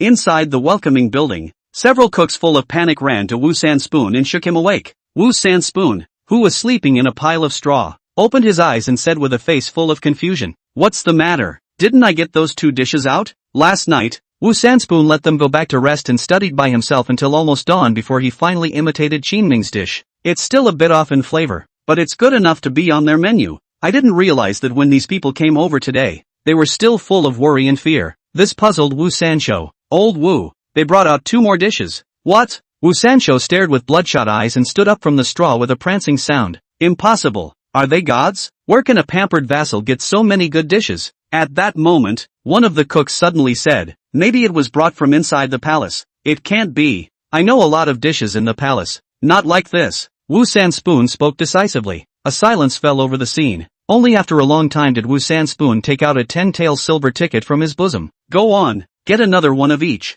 I'll try them. But old Wu, this costs money and destroys your body. You can't go on like this. A few people saw that Wu Sanspoon had fallen into a demonic barrier, so they hurriedly opened their mouths to persuade him. Unfortunately, the obsession in Wu Sancho's heart has become a reality. I said, go get a copy. Ugh. Unable to argue with him, the crowd had to buy one over. Today's dish is Hua Diao drunken chicken and squirrel mandarin fish. All high-cost dishes, but there's no way around it. Wu Sanspoon can only grit his teeth and shell out the money to buy the ingredients and try to make it himself. Soon, Junior pulled another cart of ingredients from the market. The plagiarism at Welcome House also began to continue. Seeing this scene, Chang Baishan, who was crouching on the roof of a distant house, shook his head slightly. It really made your highness guess right. This guy is not good in the head. Back at the Lingnan Grand Restaurant, Chang Baishan reported the news to Xin Ming. Xin Ming thought about it and said to him, "You go to Chao Chuan and ask him to bring a batch of chickens raised in our farmhouse and send them to the market, saying that this is an ingredient specially supplied to the Lingnan Grand Restaurant, and sell them at a higher price. Since we want to make money, naturally, we have to go full circle." Xin Ming had already made a name for himself in Linjiang City in the past few days. It's just the right time to put another layer of labeling and packaging on the output of your farmhouse. This will attract a lot of people to buy it even if it is sold at a slightly more expensive price. For example, Wu Sanspoon. Okay, Shang Baishan quickly went on his errand. That morning a batch of farmhouse output was taken to the market to begin selling. They didn't send over too many things, and most of the purchasers were Wu Sanspoon. Xin Ming was also lamenting when he learned of this news, not realizing that he had completed a closing of the loop without even realizing it. Seeing that things were getting better, on the third day, Xin Ming brought out 2 more dishes. At this point, Wu Sanspoon, who had spent out several hundred taels of savings, finally couldn't hold back. In the morning, he rushed straight inside the store. Xin Ming, are you trying to screw me over? Is it targeting me to put out 2 channels a day? He stayed up 2 or 3 days and nights in a row and spent so much money. The mind is now fried. Old Wu, calm down. A few cooks from the Welcome House rushed over and tried to stop him. Xin Ming sat in the position of the shopkeeper and said in a calm and relaxed manner, "Old Wu, what are you talking about? Our restaurant has only been open for a few days, so naturally we have to bring out something every day to attract diners. What's wrong with that? On the contrary, it's you.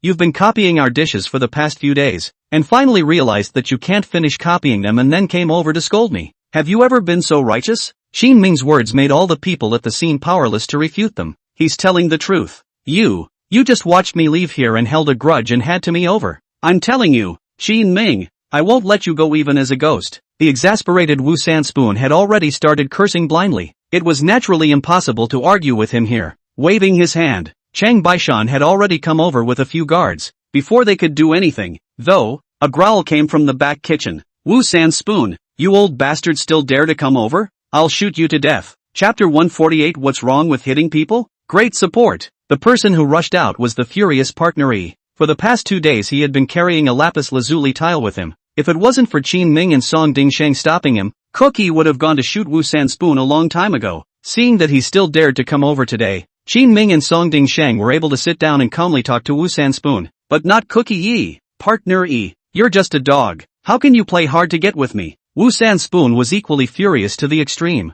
Seeing the situation, E-man also do not talk nonsense with him, copied the lapis lazuli slate brick through the crowd. Bam bam towards the Wu. 3 spoons on the door of the head came up 2 times. Wu San Spoon immediately went black, and gurgling blood flowed from his brain. You. This scene shocked everyone present. Qin Ming gave Song Dingsheng a wink. Song Dingsheng immediately waved his hand for the officials guarding the street to come over and take the 2 away. The crowd of people gathered in front of the store had grown larger and larger. Patron E yelled to the crowd as he walked away. I'll admit to losing money today and beating the board, but this Wu San Spoon, plagiarizing our restaurant's dishes and stealing them every day. I have to get him. Okay, calm down. Song Dingsheng held his head with a headache with a face full of black lines. In front of so many people, he could only bring the 2 to the yamen first and decide according to the court's law. It's a good thing that it's himself who is judging the case, and the matter is still a big deal. Qin Ming sat next to him and was quite helpless. However, even though the easy man was taken away, his actions today have become the talk of the people of Linjiang City after dinner. It was expected that soon the matter of the plagiarized dishes over at the Welcome House would be known to all. This will be a huge help to the Ridge restaurant. Is this how you, Lingnan Tavern, solve problems? The shopkeepers and cooks of the Yingbin building opened their mouths to question Qin Ming. The people also looked at Qin Ming. It's naturally wrong to settle this way, but this king supports partner E. The first half of Qin Ming's sentence was quite normal, but the second half made the crowd freeze. Since it's in our store, or something happened at the hands of our people, the medical expenses that need to be compensated, this king will fully cover it. Not only did he not criticize Cookie Yi, he even helped Cookie Yi pay for his medical bills. Your Highness, how dare you aid and abet the enemy? That's not aiding and abetting. That's called being a hero for a hero. Watch your language. Qin Ming smiled faintly. The easy partner who was escorted away was in tears of excitement. Thank you, Your Highness. The people are talking. Some people were good to their men even though they felt that Qin Ming did things too ostentatiously. If they were to choose, they would definitely choose to come work under Qin Ming. This is a move to win the hearts and minds of the people. After Qin Ming expresses his tough attitude, no matter how much money he loses, he will help partner E to beat up Wu San Spoon. The crowd gradually dispersed after watching the fun. The people in the Welcome House were afraid of Qin Ming's power and only dared to follow and shout a few curses when there were a lot of people. When they saw the crowd disperse,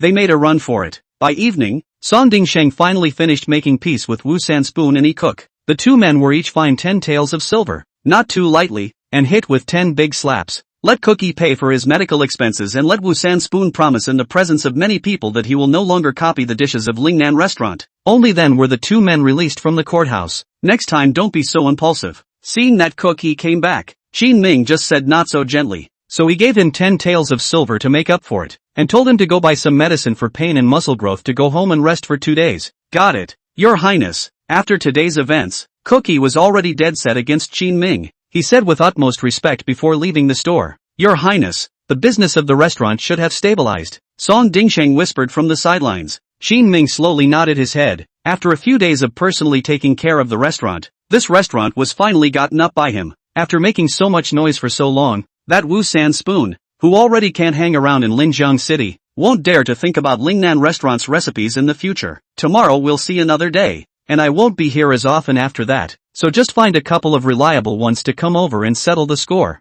Okay. When he returned home, Qin Ming found only one shoe sitting in the yard. It looked like Sekiyuki was still at the fabric store and hadn't returned. Sitting beside her, Qin Ming placed the meal he had packed from the restaurant on the table. Have some. Open a restaurant on this benefit. Usually want to eat what? Directly supervise and let the easy cooks they help do a little good. Wan Shu, who was looking at the accounts of the Lingnan Chamber of Commerce, smelled the aroma but did not move his chopsticks directly. Instead, she moved her body and moved closer towards Qin Ming before sticking to his body. Her voice soft and soft. Your Highness is really awesome, helping Lingnan Tavern to gain a foothold in a few days. Seeing that the other party was so proactive, Qin Ming swept a glance at the front door and let his hand loose for a few moments, pinched Wan Shu's cheeks and said, Mr. Wan Shang wouldn't be looking at my restaurant and wanting to get a foot in the door as well, would he? Do you want me to come too? I can stay with you every day. Oh? Getting close to Qin Ming, she exhaled like an orchid, gently blowing hot air in Qin Ming's ear. Even if you sell your color,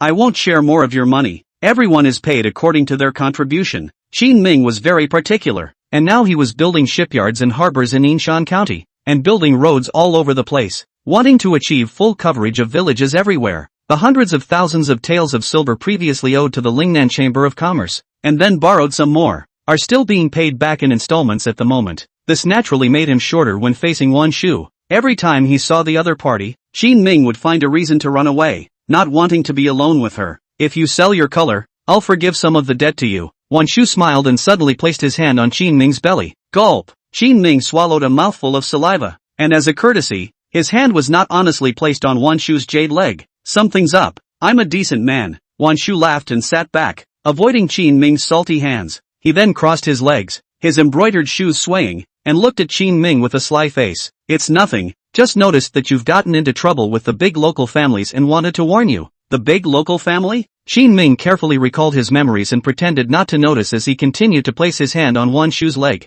Aside from Li Lianshan, one never had much contact with the local gentry. Even Li Lianshan is not a powerful family, just a landowner with a little money and fields. Yeah, the ones behind the welcome house. Wan Shu seemed to have not expected Qin Ming to grab her leg like this, and after beeping and breaking free, she stepped back again. That's the property of those big local families in Lingnan? I said why you've been reluctant to open a restaurant with me. So it's because you're worried about them. Qin Ming came to a realization and continued to reach out unobtrusively. Snap! His hand was knocked down by Wan Shu. She had seen shameless ones, but she really hadn't seen such shameless ones. But at that moment, Qin Ming suddenly exerted his strength and pressed down on Wan Shu, who had already been forced into a corner. This is your compensation for screwing me over, really treating me like a cutie. Up, Chapter 149 Freeloader. What makes you say that? Being pushed hard into the corner by Qin Ming with his big hand, Wan Shu was a bit flustered. Qin Ming had already figured everything out a long time ago and faintly said, I talked to you about the tavern before, and you didn't tell me then, but were very supportive instead. That's when you wanted me to fight the big local families, right? Is it just now that you're saying it? Is your conscience clearing up? Or is your heart weak for fear of being detected by me? As the chief merchant of the Lingnan Chamber of Commerce, Wan Shu had not been able to reach out to the properties of the local gentry. She then thought of Qin Ming, the overgrown dragon. If they could make a scene, the Lingnan Chamber of Commerce could reap the benefits. Boing boing. Wan Shu's face was red, but he didn't struggle. The corners of Qin Ming's mouth raised in disdain, and he was just about to let loose a bit more when a creaking sound suddenly came from outside the door. Wow, that smells good. Swish, the two separated as quickly as if they had been electrocuted, pretending as if nothing had happened. These are 2 new dishes I brought back from the restaurant. Qin Ming opened the oil paper bag, and inside were 2 colorful and flavorful dishes. There's good food again. Guan Yu rushed over in a few steps and jumped into Qin Ming's arms, hanging onto him like an octopus. Feeling the warmth in his arms, Qin Ming's heart was relieved. Why don't you go get the dishes and eat something together? We've both been waiting for you for half a day. Oh good. Guan Yu secretly kissed Qin Ming and left with light footsteps, not noticing the abnormality. After she left, Qin Ming reminded Wan Shu, who was sitting next to him, in a cold voice, I won't bother with you about this matter, but if you dare to make a move against Xiao Yu, I won't do anything to you. Soon, the 3 finished their meal. Qin Ming went out to Chang Baishan's residence in Linjiang City. What do you know about the people behind this welcome house? After your investigation 2 days ago? Chang Baishan was puzzled as he walked out of the small courtyard. Just a very ordinary guy, not to be feared. Oh, Qin Ming raised his eyebrows. This seemed a bit different from what Wan Shu said. That's fine. Arrange for a few people to keep an eye on their movements in the next few days. Don't make any mess. Although Chang Baishan was puzzled in his mind, since it was Qin Ming's request, he answered and prepared to arrange for a few people to continue to keep an eye on it tomorrow. The next morning, Qin Ming came to the restaurant. To his surprise, Cookie had come over today despite his limp. It was only yesterday that you got 10 slaps on the wrist. What are you doing? Your Highness,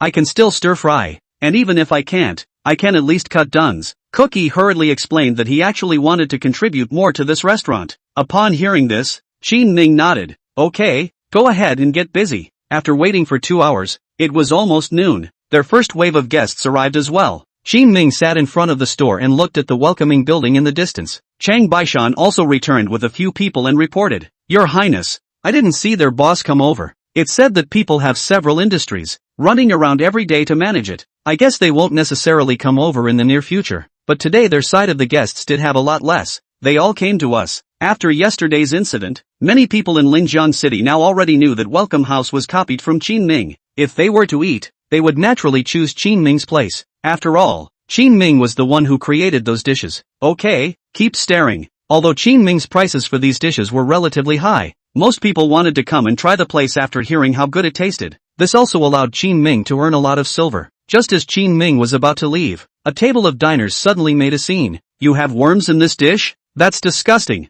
Qin Ming froze for a moment, then walked over quickly with Chang Baishan. Upon arriving in front of them, they saw that there was a fly inside the other's dish. A redo for you guys. This table is excused. Without the slightest tug of war, Qin Ming glared at Chang Baishan. Chang Baishan immediately went to the counter and got some money back, handing it to these troublemakers. That's more like it. A few of the landlubber-looking men immediately took the money into their arms and nodded their heads in satisfaction. But on the strength of their reasoning, they are still loud. You're such a big restaurant. You can't cook this kind of food all day long. That's right. It's fortunate that a few of us were nice enough to talk, or else your reputation would have been ruined today. Well, what you guys said. Qin Ming didn't retort and responded with a smile. After remaking a meal and replenishing the table's money, they finally finished eating and left. This is a small problem. Qin Ming is ready to wait for the end of today's work to have a small meeting. Let he cooks and their attention to this situation. But just as he turned around, Qin Ming heard noisy voices coming. We found bugs here too. Pay up.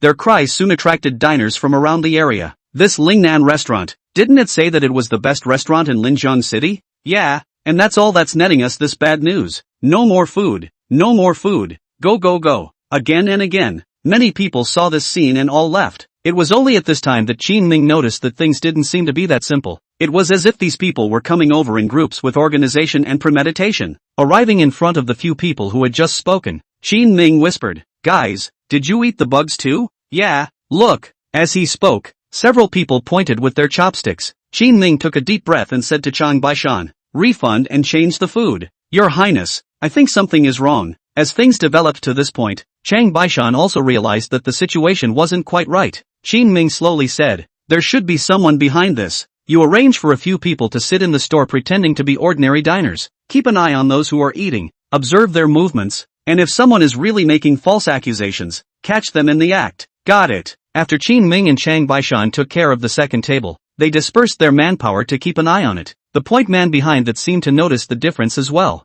There was no movement at this time. Nothing came up until after the noon rush. Is it just a coincidence? Qin Ming frowned as he sat in the lobby, pondering in his mind. In the evening, Chao Chuan brought someone over to deliver the ingredients that would be needed for tomorrow. "Your Highness, the Nanyang caravan is arriving recently. The textile mills are producing a lot. Lord Fong said that the stockpile of silk can no longer be piled up. Do you want to step in and contact the Nanyang caravan?" "Go." The few freeloaders at the tavern were a minor matter compared to the Nanyang caravan. Qin Ming stood up and followed Chao Chuan towards the textile factory. The tens of thousands of silks he had accumulated earlier were finally able to land. Chapter 150 The Nanyang Caravan Revisited. Arriving at the textile factory, Qin Ming saw Fong Qingyuan standing at the entrance seemingly waiting for a long time. "How much stock is there?" Qin Ming couldn't wait to open his mouth. Fong Qingyuan said, "Your Highness, there are already 93,000 pieces of silk. The market price is 8 taels of silver apiece, and the price will be slightly higher if the Southern Ocean merchant fleet buys a lot of them.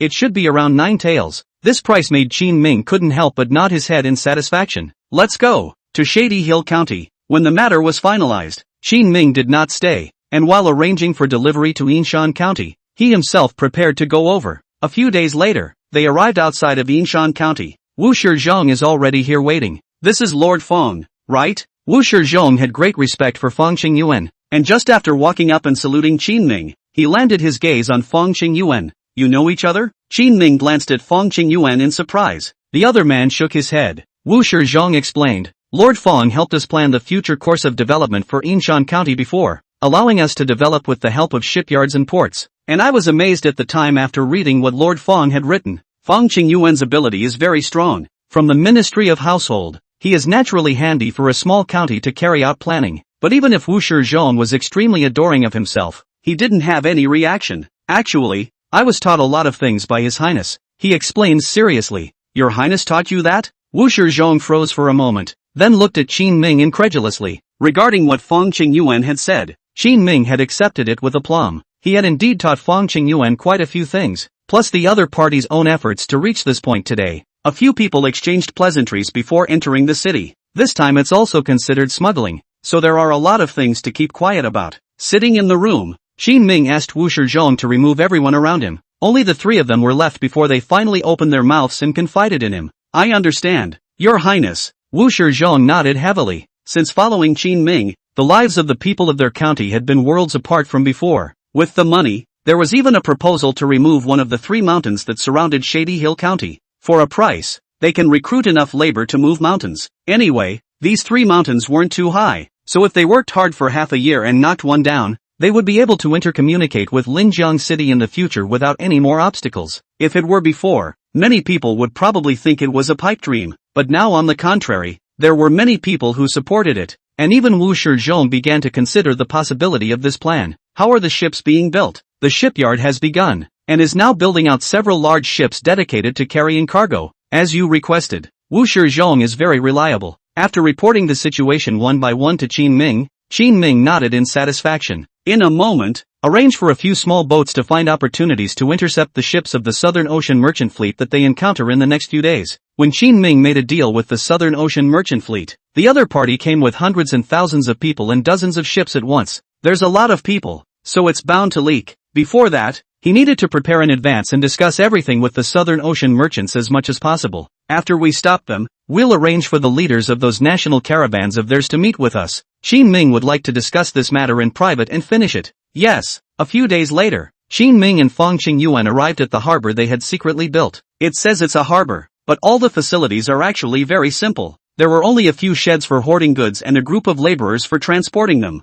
Your Highness, it's average construction, but it's good enough to be used as a harbor. Wu Shizhong also knew that this area he had built out was a bit out of reach, so he hastened to tell Qin Ming about some good places. Qin Ming smiled and nodded. If it works, and building it too well will in turn draw attention to it. Recently, Lingnan has been extremely smooth, so smooth that the court side didn't care too much about it, although Qin Ming killed all the shadow guards. However, the Chen Emperor's side was wrapped up in other matters and couldn't get away to make a move against Qin Ming. For this reason Qin Ming had also arranged for a group of people to go out to investigate. Only then did he realize that a certain strange sect seemed to have appeared in the Qianzhong region, with the name of Tianyi sect and a large number of followers. The Imperial court sensed the crisis and did not want to let this kind of jungle sect develop, so a siege of soldiers was arranged. I guess it's going to be a busy time. Has their fleet been found? Fong Qingyuan didn't care about the situation here. He was more interested in knowing about those flotillas. Arriving today, there are a dozen or so people in charge of the flotilla. Some of them are still former friends of His Highness, so it's easy to talk to them. But there are also some newcomers, knowing some news about Your Highness. The attitude is not too good. When he said this, Wu Shizhong was a little hesitant. Something happened in Nanyang? Qin Ming acutely sensed that something was not right. Wu Shizhong hurriedly explained. It's just overthrowing a few small countries. Their side is constantly at war all day long. It's not a big deal. It's the representatives of these newly established small countries that might need us to put in a little more effort. Got it. Qin Ming pondered for a moment, then slowly nodded his head. Soon the heads of a dozen ships arrived at the harbor. Just after landing, a burly man walked up to Qin Ming. Your Highness, King of Qin, it's been a year since I've seen you. Is your body still well? Thanks to you, it's not bad. This pugnacious man's name was Hu Haishang, a native of the Southern Ocean prickly Heavenly Kingdom. Behind him, Ji Juan from Penglai Kingdom, Chu Huaishan from Tianning Kingdom and the others were all old friends of Qin Ming's, and had helped him quite a bit in the Imperial court before. There were several countries over in the Southern Ocean, and of these, the Assassin Sky Country, the Penglai Country, and the Tianning Country were all very powerful. Naturally, it also holds a very high level of power of speech. Many times the voyages of the Southern Ocean caravans were led by a few of them. At this time, Ji Juan walked up and said, Your Highness, we've heard about what happened to you in the Deqian court, so if there's anything you need help with, you can just say it. Yes, we have received a lot of favors from you before. We are not as insidious as those people in the Deqian court. Since you have been good to us, then we will definitely return the favor. Listening to their claims, Qin Ming smiled and waved his hand. No need to go to that trouble. I'm doing just fine here, and I have a batch of silk on hand that I'd like to deliver to you recently. They had all come over to do business, and there was no way Qin Ming would take advantage of their favors for nothing. It is the best practice for all of us to exchange resources with each other and not to owe each other anything. Is it a delivery? Or do you expect us to smuggle it to you? I thought that this matter could be easily said and done,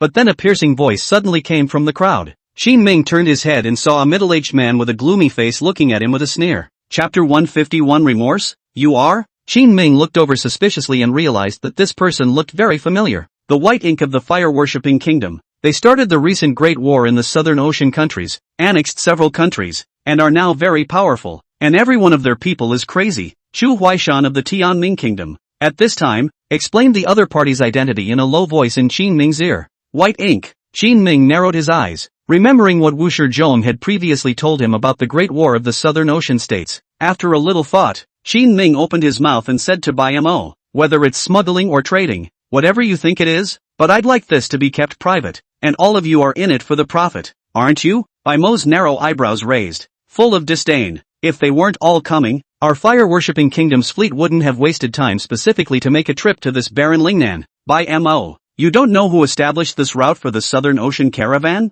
And you still dare to speak out of turn here? Hu Haisheng of the stabbing Heavenly Kingdom spoke in a cold voice, his face already carrying a few moments of anger. The reason why the Nanyang merchant caravan was able to feel its way along the sea was because of Qin Ming's help in the first place. Now Bai Mo was putting up a high profile, not even putting Qin Ming in his eyes. This made Hu Haisheng and Chu Huishan and the others angry, but Bai Mo didn't care about that much. He sneered and glanced at Qin Ming with a teasing face. Hu Haisheng, don't use the past to pressure me either. What does that have to do with our fire-worshipping kingdom? Who doesn't know now that you, King Qin, have long been banished from Lingnan? What else is he worth, to be able to make me risk my life to help him smuggle, and open the way? Don't flatter yourself. I don't recognize it. Bai Mo's words caused many of the people who had followed Hu Haisheng several large flotillas over to Altok below. Actually, now he's making a lot of sense. Qin Ming has lost his power. It's okay to help him once or twice because of the original face, but everyone comes over to make money. They can't take care of him all the time, especially a power like the fire-worshipping kingdom, which had just come to power, occupying a large part of the Southern Ocean, and had no one in its sights. It would be even more impossible for them to help Qin Ming. Bai Mo, speak with respect. Tianming country's Ji Zhuan was already extremely angry at this point. Drawing his knife, he was about to walk forward, but fortunately was stopped by Hu Haisheng. Bai Mo beckoned, and the few guards following beside him immediately stepped forward. His mouth remained unforgiving. Ji Zhuan, what kind of thing is your Tianming kingdom? How dare you play hard to get with my fire-worshipping kingdom? Come on, try moving me? This year, the hearts and minds of the Nanyang merchant fleet are not in sync, and they are about to make a mess. This is a situation that has never been seen before, and all because the fire-worshipping kingdom is so powerful. Having annexed several small countries, they are now a bit of a hubristic powerhouse. You can leave if you don't want to trade, but I'd like you to keep your mouth shut when it comes to buying and selling. Then don't bring me along. Hurry up and finish your business. Don't delay us in the fire-worshipping kingdom. Bai Mo didn't want to sell Qin Ming's face at all. In his opinion, the court of Deqian was the existence with enough status to trade with himself. With him taking the lead, there were already quite a few representatives of merchant caravans whose hearts were restless and wanted to retreat. Ji Zhuan hesitantly looked at Qin Ming at this time. Your Highness, how much can you trade out this time? No matter what they argue about, it all comes back to business in the end. Speaking of this, Hu Haisheng, Chu Huishan and the others also looked over curiously. Qin Ming said indifferently, the trade was in silk, about 90,000 hides, over 90,000. Hearing this amount, the people around who were still hesitant at the moment all froze. Even Bai Mo, who had looked down on Qin Ming just a moment ago, had his mouth wide open and was filled with disbelief. Lingnan, this hell, can get out 90,000 silk. In order to face bragging, there should be a limit, right? Qin Ming ignored him and turned his head to the Ji Zhuan few who were filled with excitement. The stuff is all in the harbor behind me. There are 1 or 2 more batches behind me that need to be transported slowly. After we finalize the deal, you can send a message back to have your own country's fleet come and bring it back. Got it, Your Highness. Hu Haisheng nodded excitedly. They trusted Qin Ming. Since Qin Ming said it was 90,000, it was definitely only a little more. Chu Huaishan turned around and instructed the person who came with him. Everyone, why don't you subscribe to a portion of it first, and for the rest of the back, we, the Tianming Kingdom, and the Thorn Sky Kingdom, and the Panglai Kingdom, will split it. Okay, now, all the people who had been wavering a moment ago had seen Qin Ming's strength. No one talked much anymore and immediately walked up and started confirming how much they were going to buy. Silk is hard currency whether it is within the Great Qian or overseas. 90,000 pieces of silk, enough for them to split up and go back to make a fortune. Hu Haisheng stood to the side with the people from the stinging heavenly kingdom, waiting for them to finish dividing up the final pack. Seeing Bai Mo being treated like air, he couldn't help but tease. You don't want it, do you?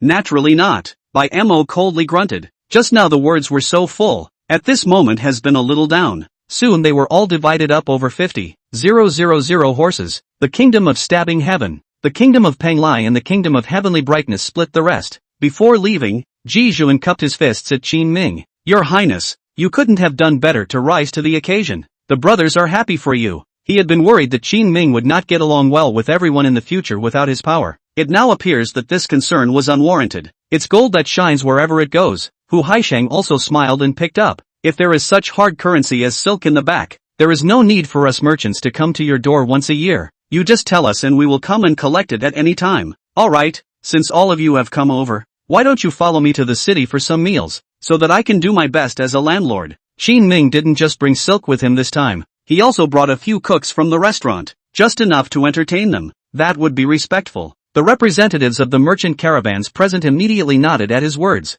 I'm not going. Bai Mo spoke coldly and did not give Qin Ming this face. Really think of yourself as a human being, Hu Haisheng muttered. The crowd then ignored him and followed Qin Ming out on their own. What's the point of being godly? Isn't it just a fallen prince? Looking at Qin Ming's departing carriage, he completely treated himself as air. Bai Mo snorted coldly, his face filled with resentment. A couple of his men came up and asked tentatively, Lord Bai, should we go back to the sea and wait for them to return? Or, Bai Mo said impatiently, what's the point of going back? We're all ashore. Can we go back empty-handed? Go to their market. They stayed over here, probably for days. Bai Mo couldn't let go of his face and take Qin Ming's things though, but he was able to purchase some of the supplies himself at the market. It wouldn't be a wasted trip. Yes, soon, Bai Mo left Yinshan County. He was going to enter the great city of Lingnan and see what was going on, and by this time, Qin Ming had already led his men into Yinshan County in a carriage. Inside the carriage, several people from Chu Huaishan sat with Qin Ming.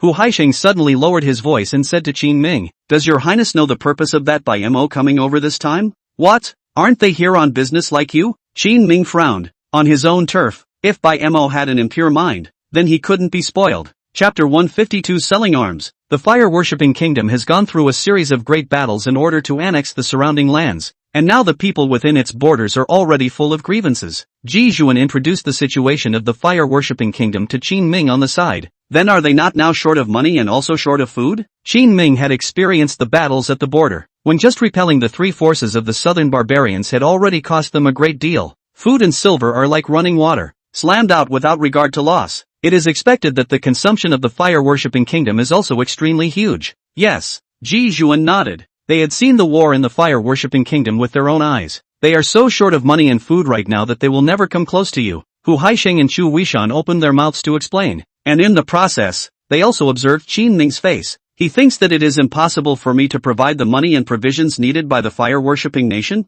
Qin Ming's face looked a bit odd. More than that, they want weaponry. The current turmoil in the fire-worshipping country can only be solved with weaponry. Oh, so, Qin Ming's face became even more brilliant. Fong Qingyuan, who had been sitting next to him and had been silent all this time, all frowned slightly. No one understood the current Qin Ming situation better than he did. Wu Qingnua is still holding the mines in Nanban. All of their iron ore resources were transported towards Linjiang City without any limitations. The output of the standardized workshop steelmaking alone is already stronger than that of the Ministry of Industry's workshops. But Bai Mo sought out the court, but not Qin Ming. Even a slight glance at the place made it clear that it was definitely better than the court. Unfortunately, his arrogance got him into trouble. What is it, Your Highness? A few people saw that Qin Ming's face looked a bit off, so they asked suspiciously. Qin Ming had just opened his mouth, and it startled them. I have all these things. All of them? But Your Highness, they need quite a lot. After all, it's what's needed to directly support several small country boundaries. Yes, there is. Qin Ming spoke slowly, seriousness written all over his face. How can you? Now, several people all looked at Qin Ming incredulously. Your Highness, the fire-worshipping kingdom has taken the borders of several small countries, and the supplies needed are extremely large. Fong Qingyuan explained. Your Highness repelled the southern barbarian invasion when you first arrived in Lingnan and occupied several guanwai mines, plus the establishment of textile factories, farmhouses and cultivated fields complement each other, so you have an extremely large amount of supplies on hand. At those words, all three of them were excited. Why don't you guys go contact Bai Mo and ask him to apologize to His Highness? Fang Qingyuan thought about it and made a suggestion. He didn't have much of a problem with the Southern Ocean merchants. It's good to make them money anyway. Hu Haishang and Ji Zhuan exchanged glances, and the three of them shook their heads. No, weapons and equipment, and provisions, can be supplied to us. Qin Ming's heart stirred and he immediately understood. You want to deal with the fire-worshipping kingdom? The wind will destroy the wood when the wood grows taller in the forest. The fire-worshipping kingdom had developed so rapidly that it naturally aroused the scorn of the three major powers in the Southern Ocean. This time, they had wanted to earn a batch of supplies and go back to strengthen their soldiers and defend their country. However, he did not expect that Qin Ming would be able to solve all of their matters in one step. Food, supplies, weaponry. I'm not going to lie. We do need to guard against the fire-worshipping nation. Your Highness, the fire-worshipping kingdom is the spoiler of the entire Southern Ocean, not following the rules in the slightest, and we've already been approached by many small countries who wish to curb the growth of these guys.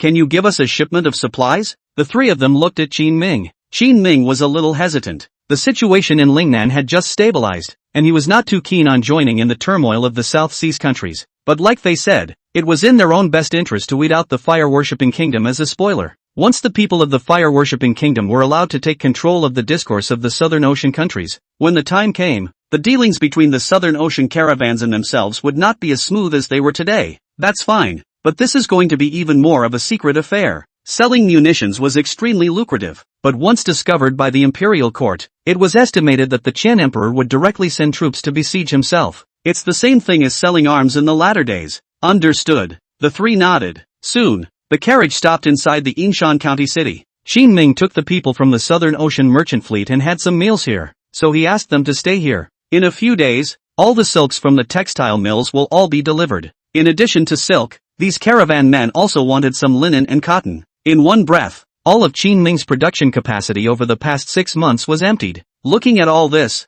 Qin Ming was satisfied. Early in the morning of the second day, Qin Ming had wanted to show them around his textile factory, but Shang Beishan suddenly came. Your Highness, a representative of the fire-worshipping kingdom went to Linjiang City last night and even colluded with Li Lianshan. According to our investigation, the people who kept picking fights and trying to eat for nothing at our place 2 days ago were also arranged by Li Lianshan to go there. What? How did they hook up? There was so much information that Qin Ming didn't even react. Li Lianshan has the support of the Sun family behind him, and the Sun family is a local powerhouse with a lot of power. Shang Beishan quickly explained everything. Qin Ming suddenly remembered the news Wan Shu had told him earlier. That welcome house we messed with the other day, it's owned by the Sun family? Yes, this is an industry controlled by one of the Sun family's collateral lineages. It's not the Sun family's real industry yet. What is the Sun family's estate? Salt. Hiss. Hearing this word, Qin Ming sucked in a breath of cold air. He immediately understood why the Sun family was so arrogant and even instructed Li Lianshan to continue to take action against him. Salt in this era was controlled by the government. However, with the manpower of the Imperial court, it is impossible to completely control the salt industry in various places. This is when the salt merchants came into being. They could help the court control their area and make sure there was no smuggling of salt. And it takes a great deal of power to do what amounts to a monopoly. So every salt merchant is very powerful. Bayemo is quite lucky to have gotten his hands on such a thigh.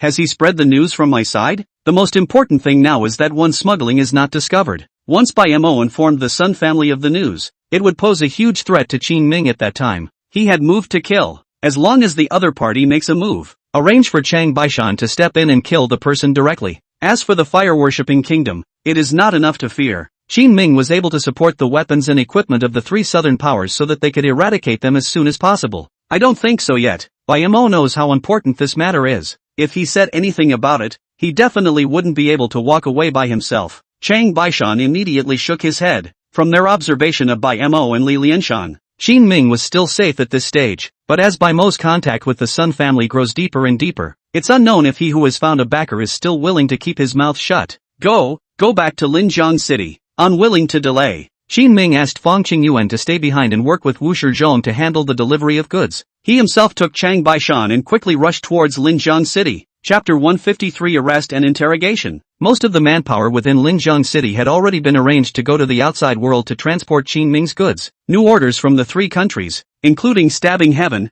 are a top priority. They couldn't stay here for too long. That would easily attract the attention of the court. Thus, Qin Ming found Chao Chuan in 100,000 ways just after he arrived. Make weaponry and gather provisions. Chao Chuan's heart and mind were shaken, thinking that Qin Ming was going to rise up and plot against him. After a long period of silence, After an unknown number of rounds of celestial warfare in his mind, he lifted his head, his eyes firm. Your Highness, how much is needed? You name it. Unlimited. As many as you can get. Give you half a month's time to make all the weapons and provisions together and send them to Shanin County. Sent to Shanin County. You are trying to trade? Or what? Qin Ming's face looked odd. Hearing this, the stone weighing more than 10,000 pounds in Chao Chuan's heart finally fell to the ground. I know. Soon the workshop was in full operation. Qin Ming back to the Lingnan restaurant. The business here has long been hot to the extreme. The whole day seat is empty. Everything was fine. The beauty of it was that there would still be people who would come by every now and then to pick a fight. Your Highness, Cookie received the news early and waited here for Qin Ming. Looking at his visibly haggard complexion, Qin Ming sighed. The restaurant's been having a lot of problems lately, hasn't it? It's nothing. With Lord Song here, they'll come over to discuss us a few times at most. It's not like they've broken any bones. With Song Dingsheng present and still making a scene like this, it was clear that the situation was already very dire at this time. What did the Sun family do? It's just freeloading, causing trouble, and sometimes spreading rumors outside that our restaurant is unclean. Got it. Go ahead and get busy. Qin Ming snorted coldly. It was really a rogue tactic. Against such hooligans who thought about themselves from time to time, Qin Ming didn't mind using the same tactics as them. Old Chang, stand guard here for the next few days. And if there are any more incoming offenders, arrest them and torture them, and paste what you torture out in front of the city gates. These were all manipulated by the Sun family to get Li Lianshan to arrange for people to do this. Things are big or small, and it's hard to make a scene every time. Yet, it also had a real impact on the business of the tavern. Since this was the case, Qin Ming didn't mind making a fuss and ruthlessly fixing them. Sitting in the doorway of the tavern, he set his eyes on the inside of the welcome house across the street. The place is quiet and business is dismal. Those people from the Sun family behind them, on the contrary, did not appear. Your Highness, Bayemo is staying within the inn on the other street, and has been collecting supplies from our market lately. Give it to him? After Chang Baishan had finished arranging his manpower, he walked up and asked in a low voice. Qin Ming waved his hand and said, since we know that our collaborators are defending themselves against the fire-worshipping nation, there's no need for us to give the fire-worshipping nation any more supplies. The Tianming Kingdom, the Prickly Sky Kingdom and the Panglai Kingdom were all wealthy countries. No matter how much more cargo, they can swallow it. Then there was no need to look at the face of a small fire-worshipping nation. 2 days later, a group of people did come back to cause trouble. Still a change of pace to haunt the store after eating white food. Only today, things seemed a little different. How dare you make trouble? Arrest them all. Chang Baishan, who had long been crouching in the distance, immediately rushed out with his men.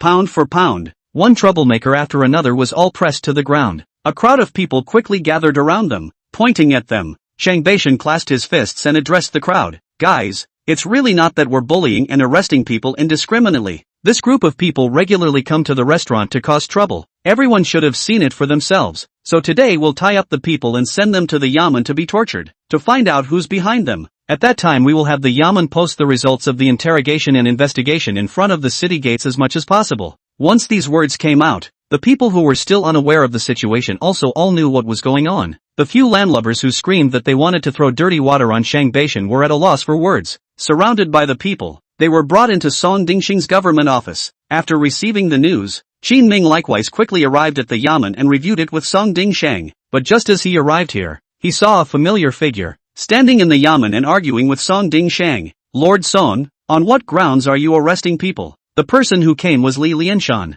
As a local landowner, he is also considered the gentry class, and very often Song Dingsheng wants to manage this area and has to look at their faces. As for the Sun family behind Li Lianshan, there was even less to say. Even when the governor of the two cantons met the Sun family, they had to communicate calmly. Li Lianshan, I haven't asked for anything yet. Why are you letting people go? This Li Lianshan was too difficult to deal with. Even Song Dingxing needed to tussle with him for half a day. It was only when he saw Qin Ming come over that he finally breathed a sigh of relief. You're not afraid they'll give you up, are you? Qin Ming walked forward and spoke faintly. Li Lianshan already had a big opinion of Qin Ming, and there was still a lot of grudge left between the two sides from last time. He stared at Qin Ming with indignation. Your Highness, this matter doesn't seem to have anything to do with you, does it? How is it not related to this king? As we all know, this restaurant is this king's. When something goes wrong, naturally this king has to step in. But it's you, Li Lianshan. That's a bit wide of the mark, isn't it? Or are they your people? Qin Ming had seen too many big storms.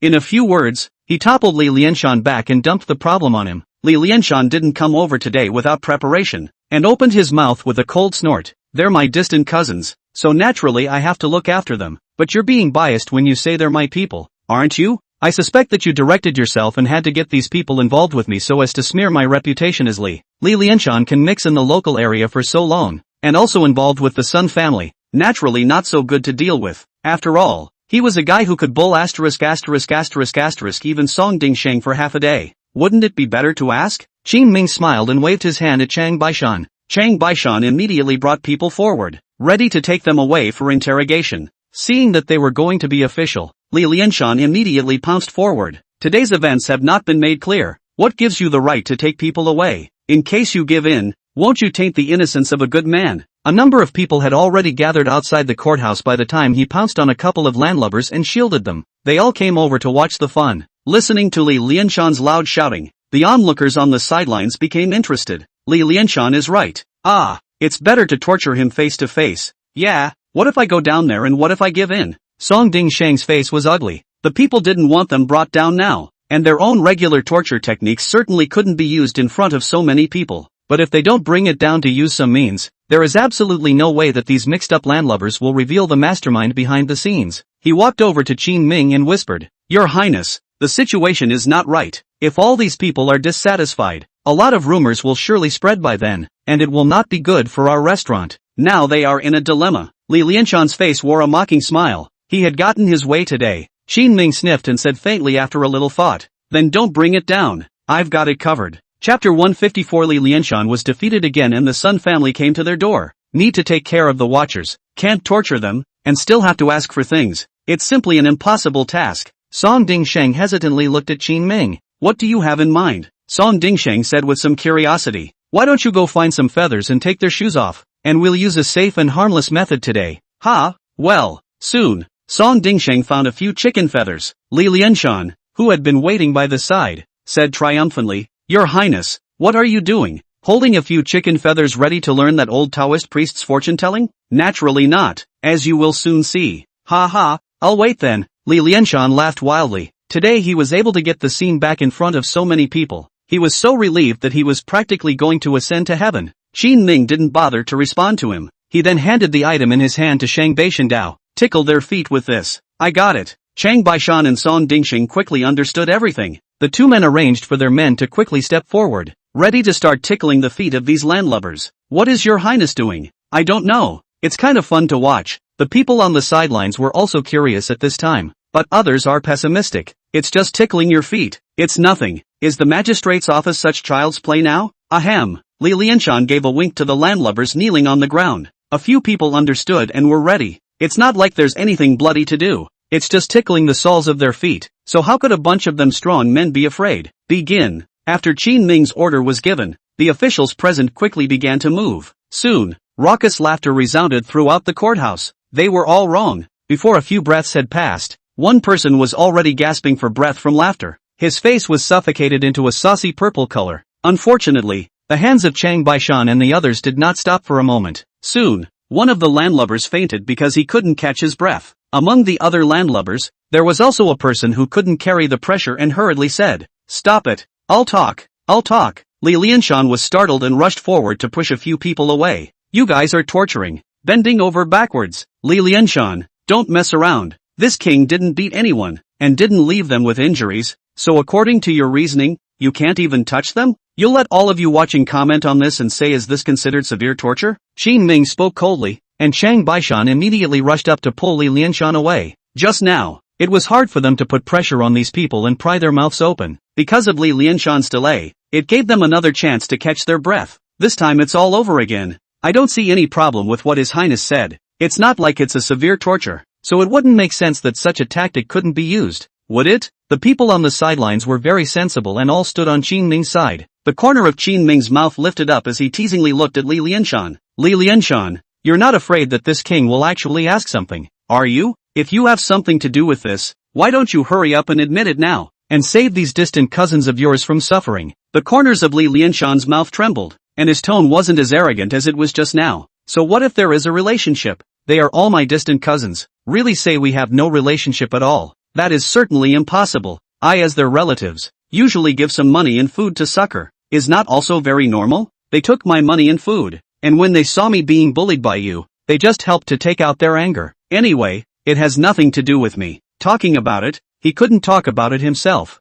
The eyes of the masses are sharp. Before he could finish, a hush came from the crowd. Shame on you. So it's really Li Lianshan playing tricks. Asshole, it's a shame that Linjiang City has people like you. The crowd's abuse soon followed. Li Lianshan's face was red, and he stood in the yamen and didn't even know where to put his hands. After living for decades, he had never been subjected to such a heavenly humiliation. It's what Liam Li said. It's because we're usually often favored by him. And when we heard that he was disgraced by His Highness, we were so angry that we took the initiative to go over and pick a fight. By this time, some of the landlubbers who were still getting their feet tickled had already reacted. Hurriedly, he smoothed this matter along the path that Li Lianshan had said. Although Li Lianshan was removed, this matter was obviously inextricably linked to the other party. Song Dingsheng looked deeply at Li Lianshan. 20 lashes each. Although this board was on the bodies of several landlubbers, it was actually equal to hitting Li Lianshan's face. Soon, a group of officials brought the board. Bang! Bang! Bang! Accompanied by the screams, the onlookers screamed.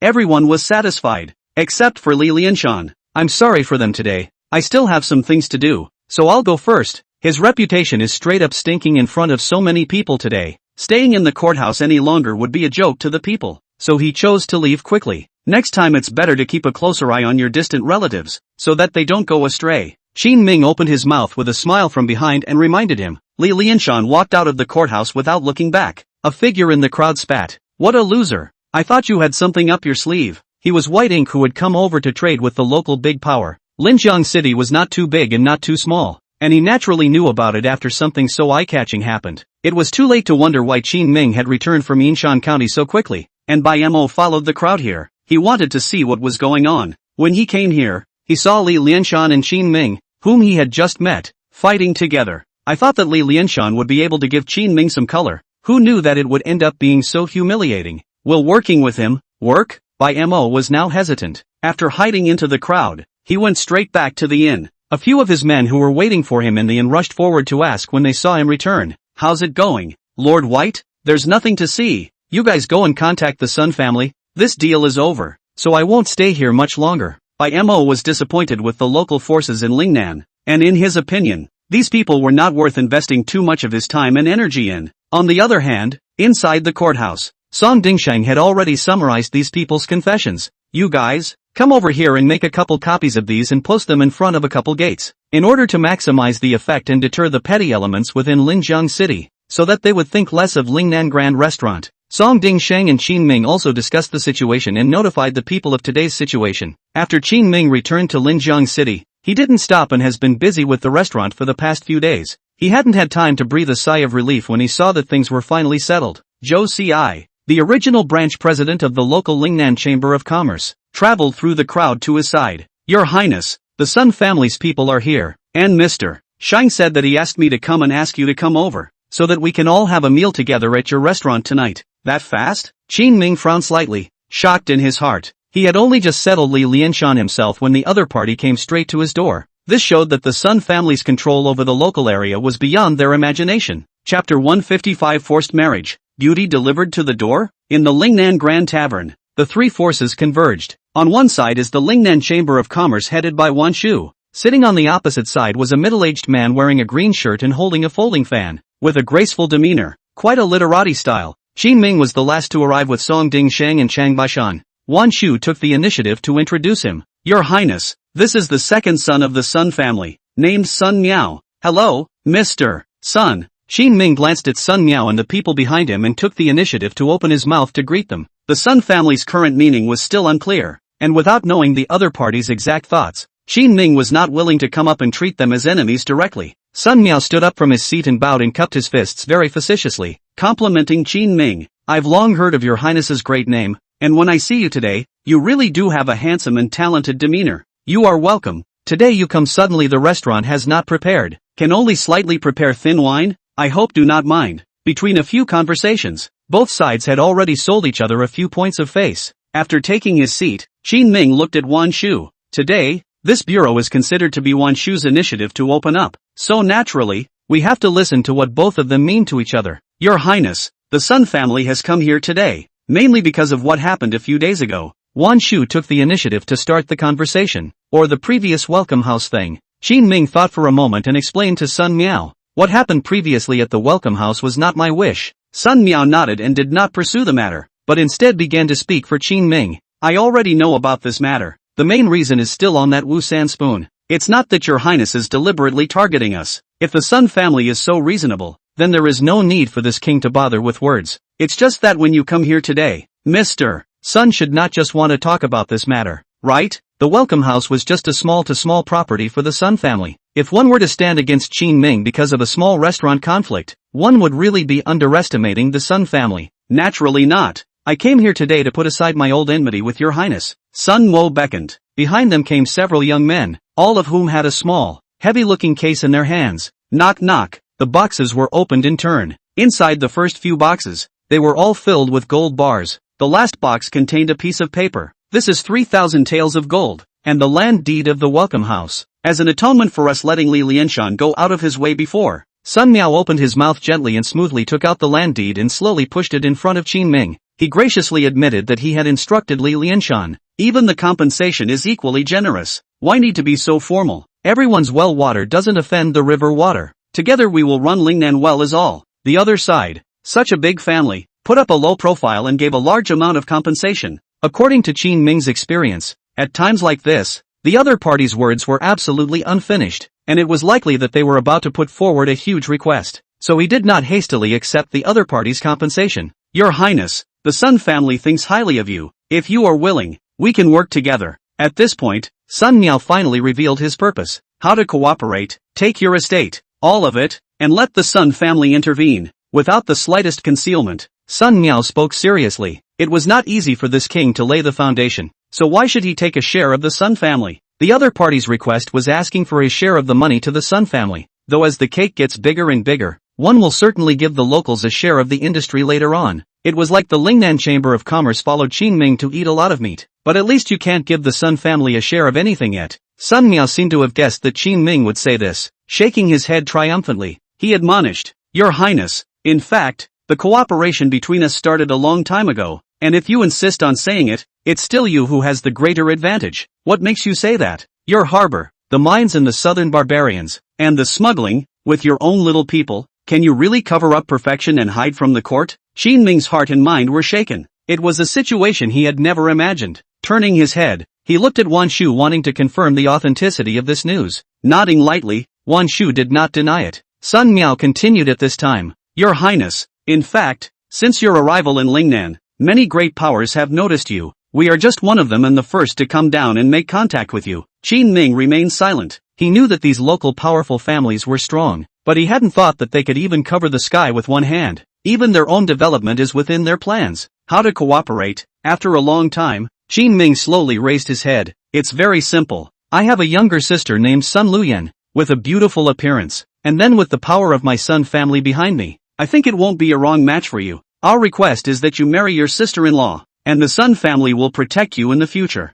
You don't have to worry that we don't want anything else. If we really do, just think of it as the Sun family seeing your ability and vigor and placing a bet on you. Sun Miao spoke sincerely. When Qin Ming first arrived in Lingnan, he divested himself of the crown prince position and also lost the support of Guan Yu's father. So much has been accomplished building in the ridge from nothing. This caused those forces that had been watching to falter. The current Qin Ming was more than enough for them to personally come down and make contact. Why does it have to be a union? Before Qin Ming could say anything, Wan Shu frowned and slapped the table. As we all know, the king of Qin was relegated to Lingnan with a man named Guan Yu. It was not true that the Sun family was giving Qin Ming power by proposing a marriage at this time, but it meant that the position of Qin Ming's crown princess would be occupied. Sekiyuki could only be a side consort, but it was clear that she was the one who had followed Qin Ming for so long and shared his pain. That's not fair. Wan Shu and Guan Yu's relationship wasn't fake, and at this point she was willing to shoot for her, no matter who was standing across from her. But what about Qin Ming? Having fallen to Lingnan, none of the major powers had ever come into contact with him. Now there was finally an olive branch outstretched, and with just a position as a crown princess, one could obtain enough resources to deceive the heavens. The Sun family was a top-tier power that could help Qin Ming conceal his large-scale smuggling from the Imperial court and develop peacefully on his own. The Guan family, however, has long been in decline. From a profit standpoint, there is simply nothing to hesitate about. Your Highness, this does not need to be considered. Any person who achieves great things has to give and take, and the cheapness can't always be taken up by you alone. With the help of the Sun family, I don't know if I can let you settle down in Lingnan, and in a few years, I can even look for an opportunity for you to return to the position of the crown prince, and with the power of the Sun family, you should also understand that what I say is not false. Seeing that Qin Ming hadn't responded all this time, Sun Miao started to advise him in a persuasive manner. He wasn't afraid of Wan Shu making a scene, no matter what. This matter always depended on Qin Ming's own choice. Wan Shu interrupted Sun Miao one after another. Angrily, she looked at Qin Ming. The development of things had gone beyond her control. Qin Ming, are you really going to give up on Xiaoyu? Chapter 156. The truth behind Sun family's threats. The overexcited Wan Shu even forgot the identity of Prince Qin Ming and called him by his first name. At the back, Song Dingsheng and Chang Baishan glanced at each other, and both of them shrunk their necks. They were Qin Ming's close confidants, and no matter what His Highness did, they would end up following. As for the matter of choosing the Sun family or Guan Yu, they couldn't intervene and could only hide away. However, as Chang Baishan hid in the corner, he looked up at Qin Ming. He knew His Highness's temper, but now was not the time to get carried away. If you look at it with reason, the best choice is, in fact, the Sun family. In the face of the crowd's questions, Qin Ming slowly drank a mouthful of tea and earnestly arched his hand and clasped his fist at Sun Miao. The Sun family is nice, but I'm sorry, I'm not blessed. Count on you having a conscience. Wan Shu grunted and let out a long sigh of relief. Just now, she had secretly decided in her mind that if Qin Ming really gave up on Guan Yu, her Lingnan Chamber of Commerce would never work with him again in the future. No matter how much money she lost, she didn't want to see Qin Ming again. It's a good thing Qin Ming didn't give up on Xiaoyu. A flash of joy appeared on Shang Baishan's face. You seem happy, don't you? Song Dingsheng glanced at Chang Baishan suspiciously. Yes, this choice is not the best, but it gives me peace of mind, Shang Baishan whispered. Song Dingsheng froze for a moment. He felt the same way. This will, in turn, put the brothers under him at ease. And at this time, facing Qin Ming's refusal, Sun Miao did not show any change in his emotions. A faint smile remained on his face. Is that your choice, Your Highness? Yes. It's impossible for the Sun family not to know who this king brought with him when he came to Lingnan. Qin Ming nodded seriously. The Sun family was willing to lend a helping hand, and he was naturally happy to cooperate with the other party. But if it was in such a way, Qin Ming would never nod his head. Even on his own, he can still stand firm in Lingnan. Why should he count on others? But if you don't cooperate with the Sun family, I'm afraid your future path will be difficult. Sun Miao spoke in a serious tone, then continued. Do you know why the Sun family, which had originally maintained a wait-and-see attitude, is now taking advantage of the matter of the Welcome House to make a move against you? Why? Qin Ming frowned slightly. Wan Shu and the others also noticed the abnormality. It was reasonable to say that the Sun family was now throwing out an olive branch since they had all chosen to do so. The previous tryst was not really necessary at all. After all, no one understood Qin Ming's ability better than they did. This is an account we give to the Xiao family. Of Xiao Shufei. Sun Miao opened his mouth indifferently, but his words contained a shocking thunder. The Xiao family. Qin Ming's face sank. As the original Dacian crown prince, he knew too well the strength of the Xiao family. I didn't realize that this group of people had struck out as well. Yes, it was the Xiao family that asked us to make a move. The Sun family didn't actually want to target you. In order to give them an explanation, we used a little bit of tactics in a painless manner. But Your Highness, you have to know that if the Sun family really strikes,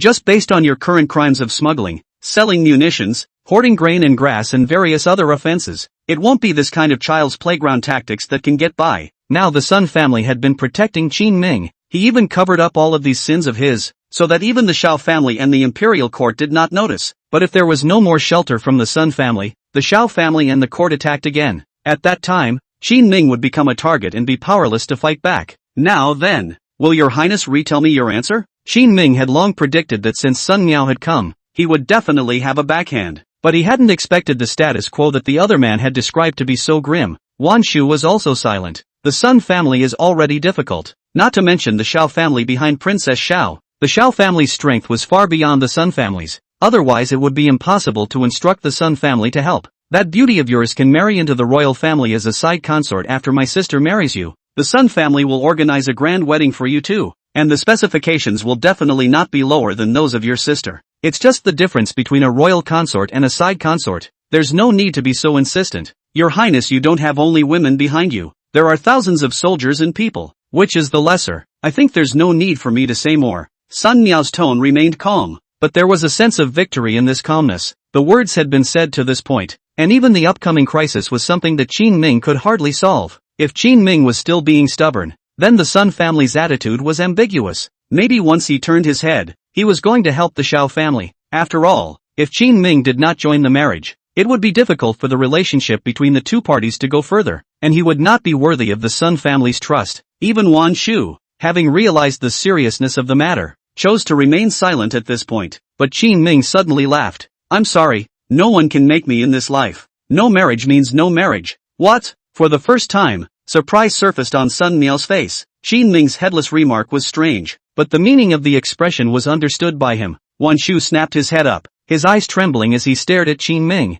However, he found that Qin Ming didn't have any fear, but instead calmly ate his food. She breathed a deep sigh of relief and a smile lifted the corners of her mouth as she thought of Sekiyuki. This girl really met a good man. Seeing the look of surprise on Sun Miao's face for a long time, Qin Ming opened his mouth. If the Sun family is willing to cooperate at any time, this king has never been the type of collaborator to renege on his word, and you may as well not use this kind of tactic that harms both parties. Your Highness isn't afraid that the Sun family will turn around and cooperate with the Shao family? Sun Miao's face clouded over with a few threatening tones. When these words came out, Chang Baishan and Wan Shu and the others had their hearts sink. If they turn against the Sun family today, they may not even be able to finish their deal with the Nanyang caravan and will be taken down by the Imperial court. However, in the face of the other party's threat, Qin Ming had already thought about it. If you're really afraid of all this, why does this king still come to Lingnan? Good, very good. It seems you've been able to take the price. Sun Miao sneered and stood up. His actions brought the scene to a standstill. When this news is sent back, sure sister should be very sad. After all, this is her first marriage contract. I'm sorry for the many offenses. Qin Ming nodded his head indifferently and waved his hand at Chang Baishan to send him off. It was just that Sun Miao did not leave at the moment. The gold he sent, the land deeds, etc., were not taken back either. Looking at him in this odd way, the crowd was surprised. Qin Ming opened his mouth. Is there anything else? Mr. Sun, I haven't finished my words yet. The matter of my sister-in-law can be put aside. The Sun family is willing to cooperate with you. Sun Miao's words turned, and the somber look on his face dissolved into nothingness, and he actually laughed.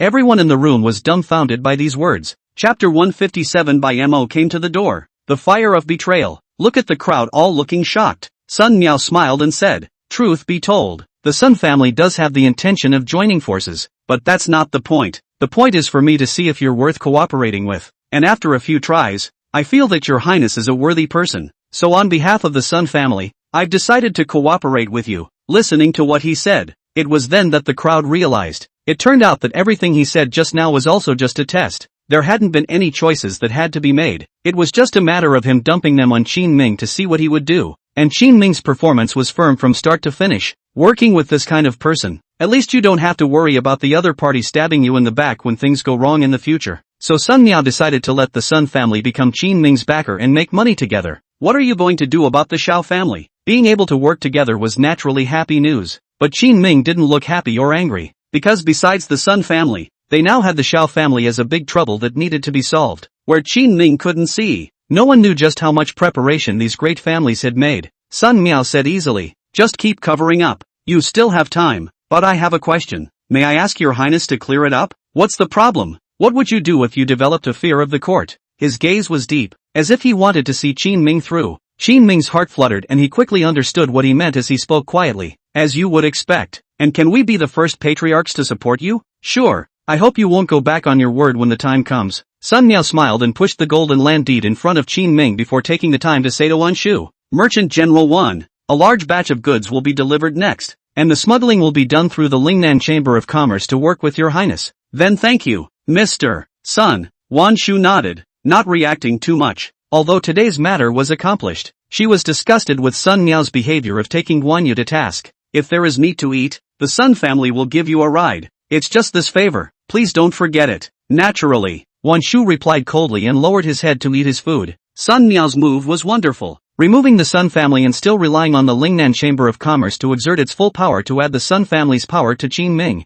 In the meantime, he also sold a favor to Wan Shu. Qin Ming looked at this kind of person who came out of a big family, and at the moment, his heart was quite helpless. I thought that Lingnan had already been taken, but now it seems that things are far from as simple as I thought. Personally sending Sun Miao downstairs, Qin Ming remembered someone. That by Mo from the Southern Ocean Merchant Caravan. You've heard about it, right? A small fire-worshipping kingdom is not enough to be feared. If your highness is interested, I can help you drive him away. May I hear it? Sun Miao smiled and approached Qin Ming, whispering a few words in his ear. Qin Ming nodded slightly. Give him a chance. If he's really ready to take credit for our smuggling, there's no need to hold back. Understood, Your Highness. Sun Miao turned his back to Qin Ming and waved his hand as he got into the carriage and led the people away. On the other side, Bai Mo had already found Li Lianshan. Contact the Sun family for me. Li Lianshan thought that this guy had come to talk business with himself and wanted to buy his grain. Who knew that the other party had just come over? And with a tone of command, he told himself to contact the Sun family. It is not Bai Mo's fault. In his eyes, Li Lianshan is just a small landlord, but he himself is the representative of the Southern Ocean Merchant Fleet. The status gap between the two parties was extremely huge, and speaking to him, Bai Mo was naturally bossy. But he forgot one thing. He, Bai Mo, came to Jiangchen with his tail between his legs after being cold-shouldered by Qin Ming. The journey was like a dog's death, with no help from anyone. Lord Bai, the Sun family is very powerful. Usually it's their part to find me. How can I find them? Li Lianshan didn't give him a good face, and his tone was extremely hard, with an attitude of rejecting people. Bai Mo was a little anxious. In the past 2 days, the people from Yinshan County have sent a letter saying that they will be leaving in a few more days. Tell him to get ready to go with the flotilla early. 2. In such a short period of time, if he hadn't gotten a large amount of supplies, he would not only lose face when he went back, but he would also be blamed by the top management of the fire-worshipping nation for not doing his job properly. Under great pressure, he hesitated inwardly for a long time before finally speaking. Li Lianshan, I have a secret that can help you bring down Qin Ming. As long as you can win the fight, help me contact the Sun family and ask them to get supplies for the fire-worshipping kingdom. Taking down Qin Ming, just by you? What he said was a bit of a pipe dream. Li Lianshan didn't believe a word of it. Bai Mo was an outsider and didn't even understand how terrifying Qin Ming was. Daring to boast at such a time made Li Lianshan's evaluation of Bai Mo lower by a few points. I'm telling the truth. Bai Mo was furious. He had been disgraced to the point that he was bitterly begging in front of a small landowner. What secret? You have to tell me first. Empty words. Words like his were not good at all in front of Li Lianshan. I can't talk to you about it, but I can vouch for myself, and I'll never say anything if I lie to you guys and have me detained. What's the point of me detaining you? Li Lianshan gave him a blank look, but his mind was alive. He still didn't know about Qin Ming and the Sun family, not to mention that he was just a pawn used by the Sun family to test Qin Ming. But currently Li Lianshan still thought that the Sun family was standing against Qin Ming. Since this was the case, if he really brought Bai Mo to the Sun family and used this fellow to deal Qin Ming a fatal blow, he might be able to make a great achievement and obtain a reward from the Sun family. At that time, one's position in Lingnan would inevitably rise. You believe me, this really can't be told to you first. Bai Mo was still a little scared in his heart. After all, it was a heavenly smuggling case. Tell the Sun family that their power is so great that they can definitely be kept even if they leak out the information themselves. But if he told Li Lianshan, in case the guy leaked it out or abandoned himself, before he could climb up the Sun family's ladder, he was about to be madly retaliated by Qin Ming.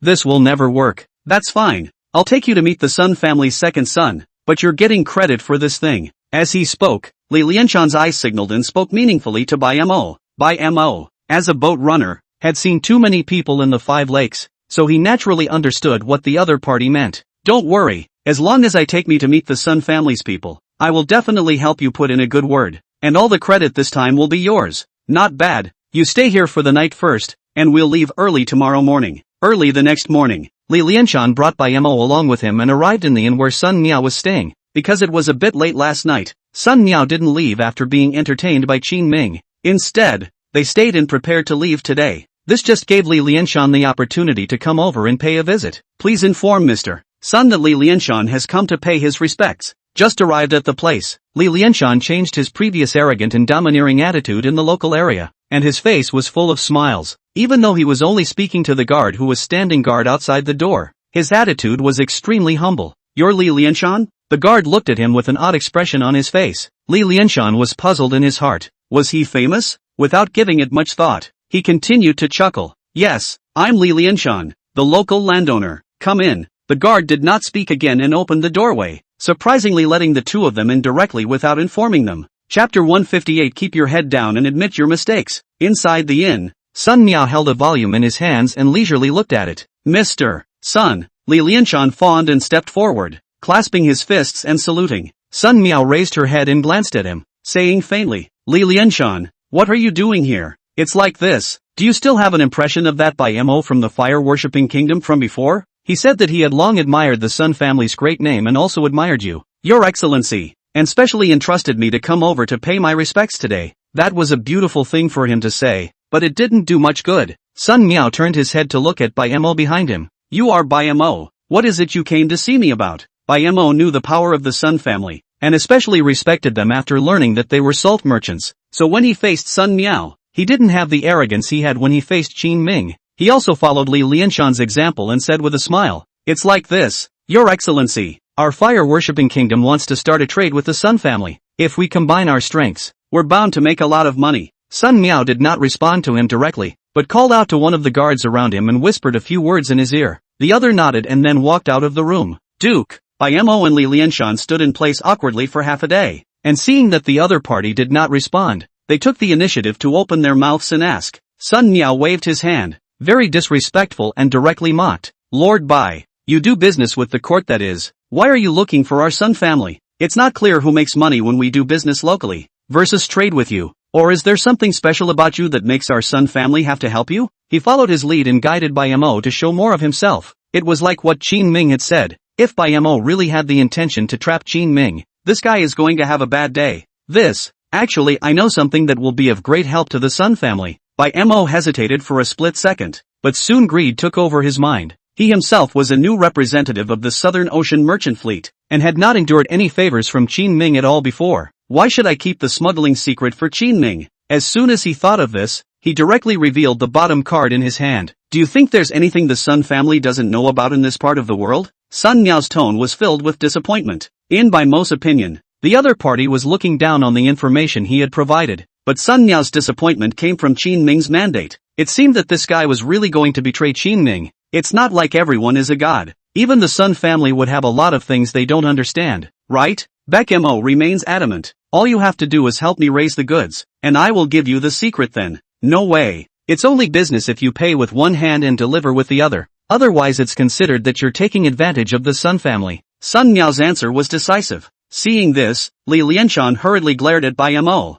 signaling him to hurry up and say it, not to sell the story. My lord, this matter is related to Qin Ming. I can't tell you now. King Qin? Yes, this message could put him to death. A fierce light surfaced on Bai Mo's face. He himself had taken out such a high level of sincerity. The Sun family would surely agree. Of course, that was just him thinking that way. Sun Miao just nodded calmly after hearing the news. So, is there more? Isn't that enough? Bai Mo froze. That the Sun family had such a large appetite was something he hadn't expected at all. Sun Miao slowly nodded his head. It's certainly not enough, and I don't understand what His Excellency means when he says this. I can help you deal with the King of Qin. Bai Mo was helpless. Li Lianshan also froze for a moment. At this moment he had begun to speculate on what Sun Miao meant. Could it be that the things Bai Mo said would offend the Sun family? And that's why the second youngest member of the Sun family was displeased? If that's the case, he or she will have to clear the air sooner rather than later. Why should I deal with the King of Qin? Sure enough, Sun Miao's next sentence directly blinded Bai Mo dry. Even Li Lianshan didn't react for a moment.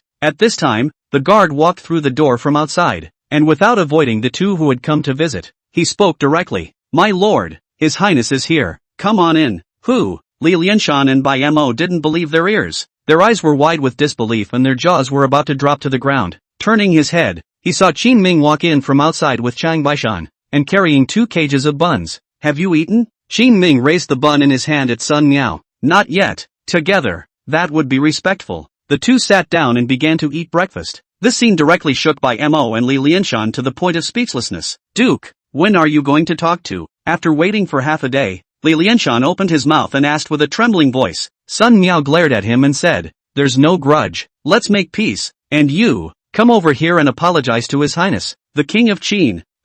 Li Lianshan clenched his teeth, unable to believe that Sun Miao would make such an outrageous request of himself. But the situation has come to this. Even if he couldn't accept it, he had to. Li Lianshan, who had broken his teeth and swallowed in his stomach, walked to Qin Ming and forced a few words out of his throat. Your Highness, I was the one who offended much before, so please bear with me. It's fine. You're not yet in the king's thoughts. Qin Ming waved his hand and spoke with a smile. Li Lianshan nodded with a stiff body and turned to stand in the corner. As for Bai Mo, who had been pinning his hopes on the Sun family, his hopes were now all but dashed. But Sun Miao didn't let him off the hook. Lord Bai, What did you just say? Can you repeat the matter again? And I will finalize it with His Highness. Kill and kill. Bai Mo's lips trembled, and he didn't dare to say anything more even after half a day's thought. All that could be done was to pull an ugly smile. No, nothing, it was all a joke earlier. He sensed a great crisis. Behind the scenes, he's victimizing Qin Ming, and he's been found out by the rightful owner. The point is that the other party's power is stronger than his own,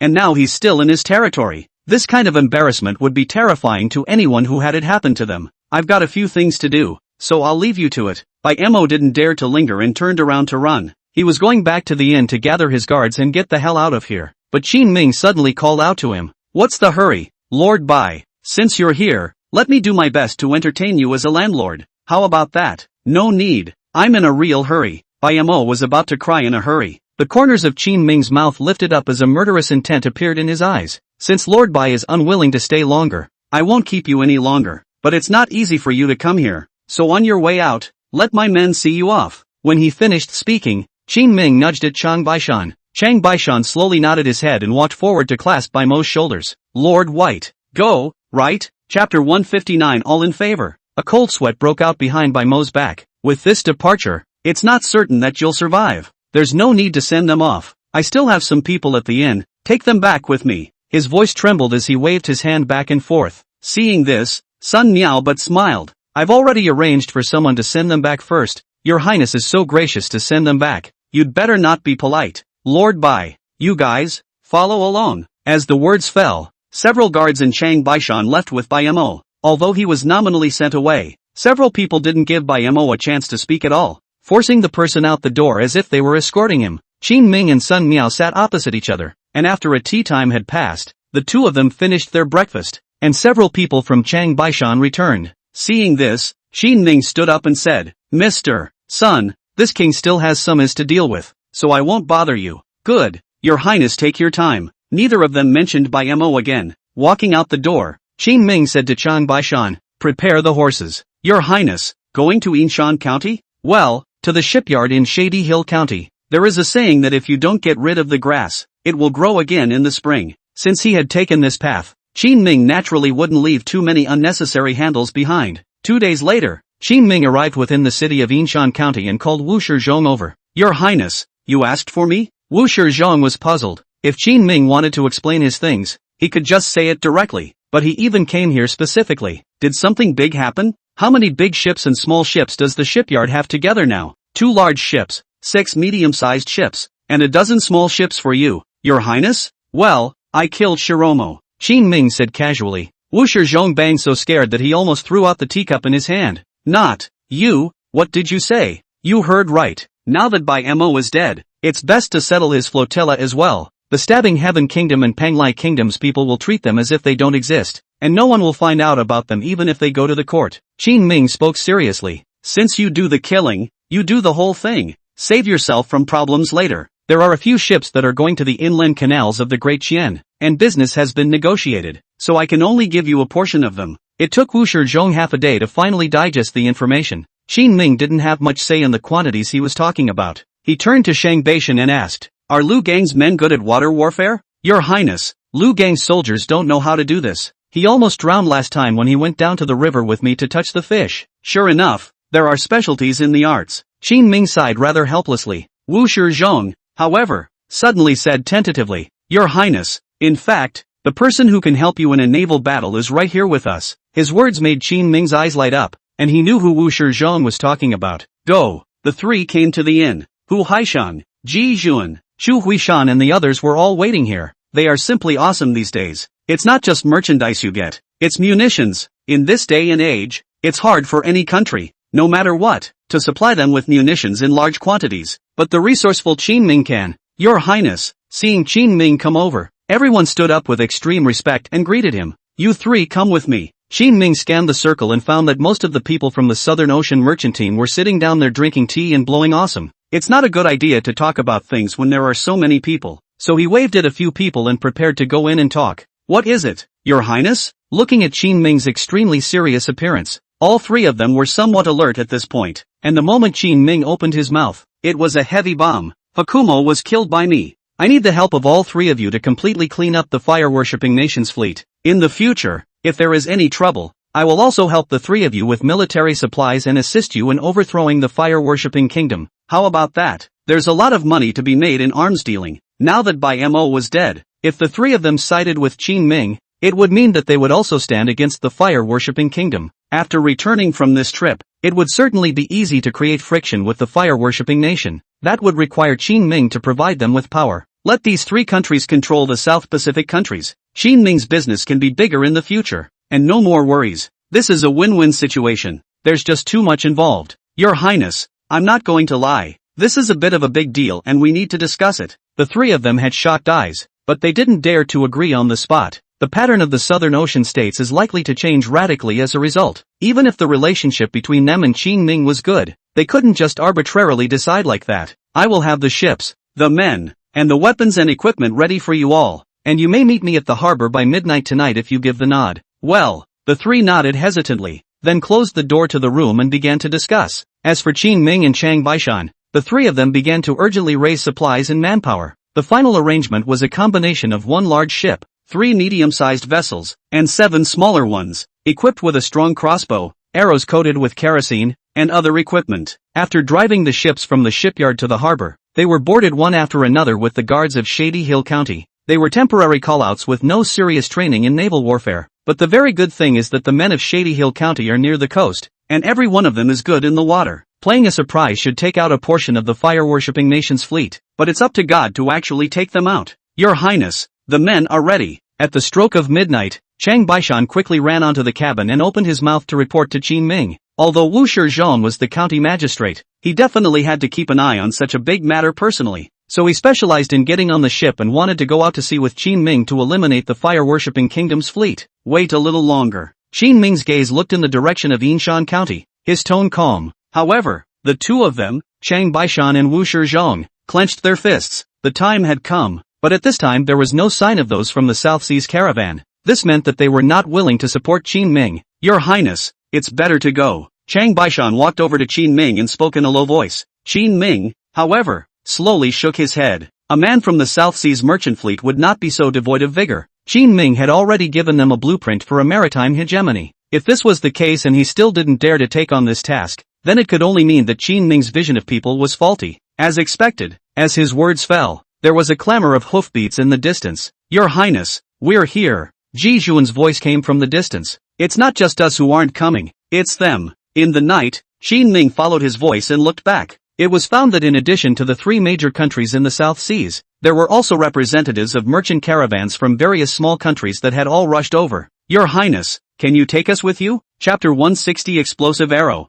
Ship-breaking might. Why are there so many people here? Qin Ming was surprised and looked at the three of them, Chu Huaishan and Ji Zhuan. Hu Haisheng explained. Your Highness, if we really deal with the fire-worshipping kingdom, we can't possibly take matters into our own hands. And then the representatives of the merchant caravans from various countries are bound to have some dissatisfaction in their hearts. Ji Zhuan also nodded and said, so we told them about it. At the moment, the fire-worshipping kingdom is infamous and poses a great threat to a number of Southern Ocean kingdoms. As soon as we proposed the idea, it was supported by all the representatives of the caravan present. They simply told Qin Ming all about it, and after hearing what they said, Qin Ming slowly nodded his head. Regardless, at least it turned out well for now. Get in the boat first. Your Highness, share a few of our fast ships. We have quite enough men at sea to help. Soon, Qin Ming divided all the people. As for weapons and equipment, they were all supplied without restriction. The crowd extinguished the fire and began to sail quickly across the ocean. It soon approached the flotilla of the fire-worshipping nation.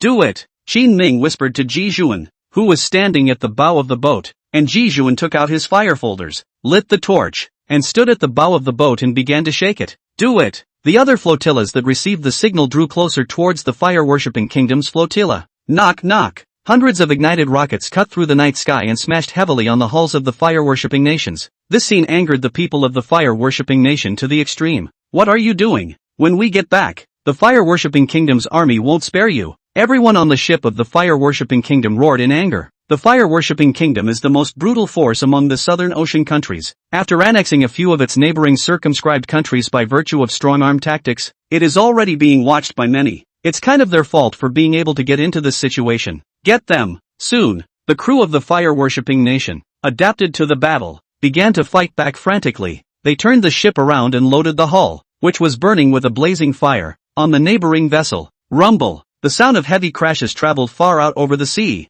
and the two large ships were all reduced to pieces. Countless crew members on the ship fell into the sea like dumplings. The screams and wails were endless, but the fire-worshipping nation's offense is working. This kind of same-death fighting style caused Jijun and the others to be shocked. We can't let them do this anymore. Go down to the sea and chisel the ship. Yes. The soldiers floating on the surface of the sea took out the hammers and awls in their hands and leaned under the opposing ship. The flotilla of the fire-worshipping kingdom, on the other hand, kept thrusting a spear into the water towards the opening of the cabin. Blood stained the sea early. There has been mutual damage between the two sides. Qin Ming stood on the deck and frowned. The battle at sea was a far cry from what he had expected. Let's get our weapons out. At this time, he gave an explanation to Shang Beishan. The other nodded immediately. Soon, a dozen bows and arrows were taken out. These bows are skeletonized on the inside and have a spring-like thing at the very tip. When the bow smashes into the opponent, the spring-loaded structure in front of it pushes the flint directly. The spark can ignite the gunpowder inside the skeletonized bow and arrow, thus causing a violent explosion. It was the latest bow and arrow researched by Qin Ming's workshop, and because it was difficult to make, the production was very low. Originally, Qin Ming was thinking of using it as a base card in the future. The people of the fire-worshipping kingdom were very difficult to deal with, and in the battle at sea, the Southern Ocean merchant fleet was surprisingly unable to annihilate them all in one go. While dragging it out, in the end they would surely be taken out. But the overall loss of the Nanyang merchant fleet will be very large, so Qin Ming was prepared to solve these problems as quickly as possible. Release the arrow. As Qin Ming's order was given, a dozen or so bows and arrows were hidden in the night, smashing towards the opposing ships like ghosts. Boom! The violent explosions were unrelenting. At this moment, almost everyone on the battlefield stopped the movements of their hands. What's this? Jijun unbelievably raised his head and looked at the roaring fire. Hu Haisheng sucked in a mouthful of cold air and said with difficulty, "Their ship is gone." It was still Chu Wishan who reacted the fastest as he immediately yelled, "Keep up! Follow their ship!" The ships of the fire-worshipping kingdom had already been blown up by Qin Ming, and it was now officially a good time to capitalize on the victory. After Chu Huishan's voice came out, everyone quickly followed. In less than half an hour, all the people of the fire-worshipping kingdom jumped into the sea from the wrecked ships. Some were captured as prisoners, while others were simply decapitated because they resisted too violently. Your Highness, it's been cleared. After Ji Jun brought the flotilla close to Qin Ming, he explained the current situation to him. If you have any trouble going back in the future, you can come directly to me to purchase weapons and equipment, as much as you want. The other party had contributed so much, so Qin Ming naturally wouldn't let them take the risk for nothing. It is only after a direct commitment is made that there is peace of mind between both parties. Okay, I'll tell the others about this when I get back. Ji Zhuan's heart was greatly settled and he nodded seriously. The crowd gathered the fleet, and Ji Zhuan's few people were not going to return to Qin Ming's harbor. Hu Haisheng's decision for them was to leave straight away, and when they finished trading at the Imperial court, they would turn around and come back to pick up the goods that Qin Ming had gathered over straight away, and make their way back on the way. Qin Ming sent them all away before he finally returned to Ninshan County by himself. Your Highness, you will rest for a while. At this time, the sky was already bright, and after Qin Ming returned to the inn, Chang Baishan was ready to let him rest. Got it. Before resting, Qin Ming prepared to simply eat something. Just as he sat down at the dinner table, his eyes were drawn to a silhouette. It was a very pretty girl, not too old, pavilion sitting there, exuding an aura of purity and refusal. Melon face with big eyes, snowy skin, and a head of hair just draped over her shoulders. Just by looking at the face value, it was not inferior to Guan Yu and Wan Shu. Poof! The girl seemed to have sensed Qin Ming's gaze and snorted coldly. Qin Ming also noticed some offense, just as the meal came up, so he bowed his head and finished the meal and prepared to go back to rest. This sleep lasted until noon the next day. As Qin Ming went downstairs to eat, he ran into the extremely pretty girl again. Now even Shang Beishan had noticed. Your Highness, how come you've been running into her so often these past 2 days? This person isn't plotting against you, is she? It really wasn't that Shang Beishan was paranoid. Qin Ming's identity and status are now more sensitive. As his escort, any breeze Shang Beishan had to be vigilant. No need to be so sensitive. Let's have some dinner first. Qin Ming glanced at the beautiful woman in the distance and whispered to Chang Baishan. However, just as the two of them took their seats, the other party seemed to have noticed it as well, and immediately looked up. Lines of sight met, and Qin Ming felt a strong anger from the other party's eyes.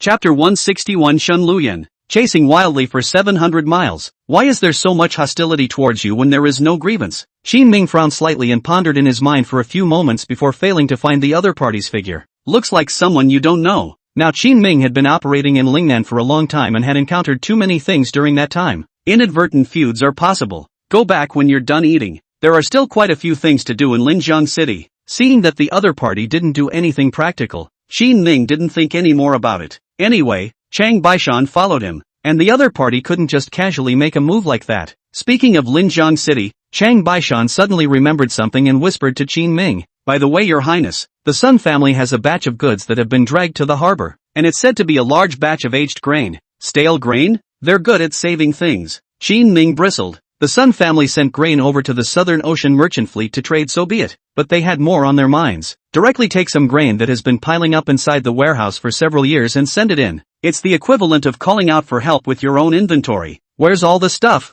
It's already been sent to the harbor. If you see that it doesn't work, let's not sell it and I'll forward it to the army. Shang Baishan opened his mouth tentatively. He knew that Qin Ming was not only concerned about honesty in doing business with other people's Nanyang merchants, but also about the quality of the goods. If a batch of stale grain was sent over, it would be considered that the people of the Southern Ocean caravan had returned from the Imperial court and accepted their goods. But in his heart, he would definitely lower his evaluation of Qin Ming. Qin Ming didn't directly nod his head, but only opened his mouth to ask, "What's the price of these stale grains?" "It's more than half as cheap as the usual food." "Then it's no problem." Come to think of it, the Sun family had just worked with Qin Ming, so surely they wouldn't make it that difficult for him. "Come on, one trip to the harbor first." As they spoke, they prepared to go to the makeshift harbor and look at the Sun family's grain. Riding fast, they arrived at the harbor to see a mountain of grain piled high. In this day and age, such scenes are rare. It really stinks of wine and meat at the Vermilion Gate. The Sun family just took a portion of the stale grain,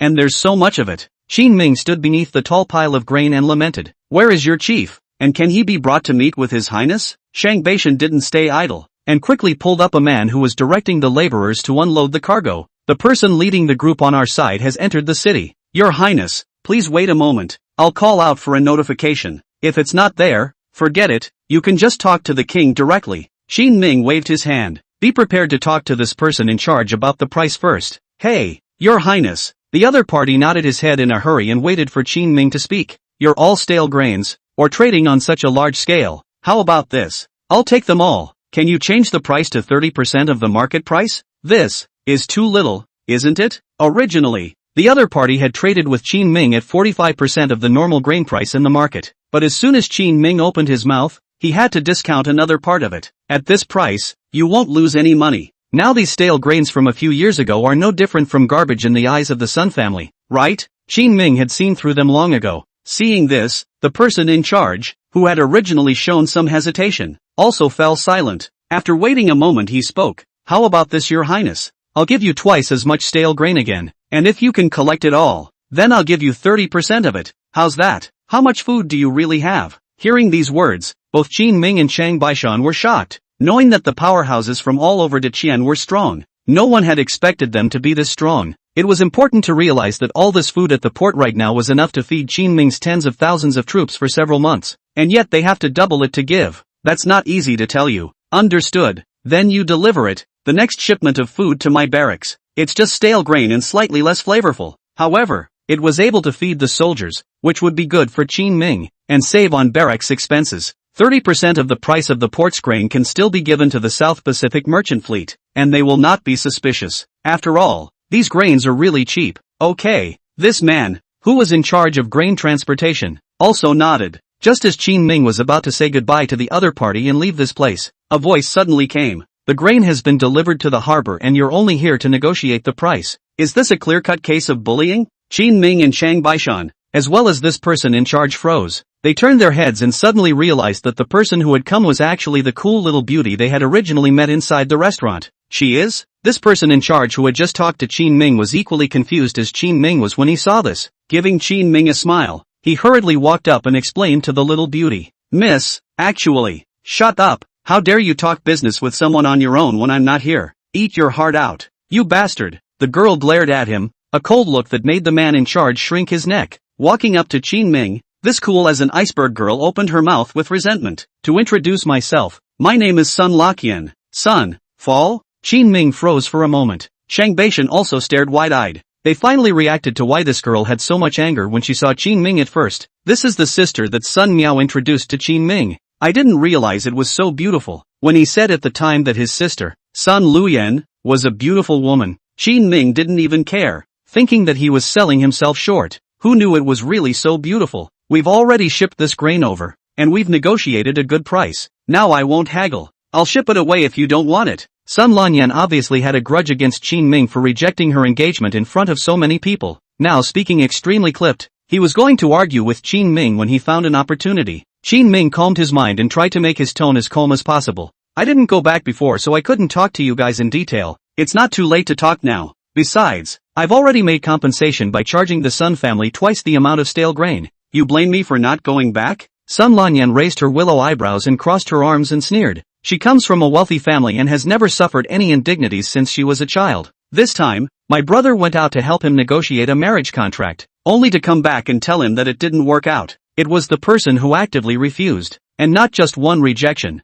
but several rounds in a row. This made Sun Lakyan very sad, but soon the sadness turned to anger and aggression. After she had her people investigate Qin Ming, she took over the family's task of transporting grain and chased wildly for over 700 miles to reach Yinshan County. After squatting for 3 days, I finally squatted Qin Ming. She wanted to see what this man was capable of. How dare he reject a proud daughter of heaven like herself? Chapter 162 The Qin King's Chain Pit. Having seen the other party's unruly willfulness, Qin Ming was unwilling to dwell on it too much. After thinking about it, Qin Ming opened his mouth. Okay then, let's go with your price, but I need to give it in installments. How about that? Qin Ming was highly educated in his last life and his mental arithmetic skills were over the top. Giving it in installments looks like it's giving 40% upwards, but it's not, because the longer the installment, the more interest they need to give. When you do the math, the principal is actually still about 30%. Seeing Qin Ming back down, Sun Lanyan's face revealed a few moments of satisfaction. What king of Qin is not the king of Qin?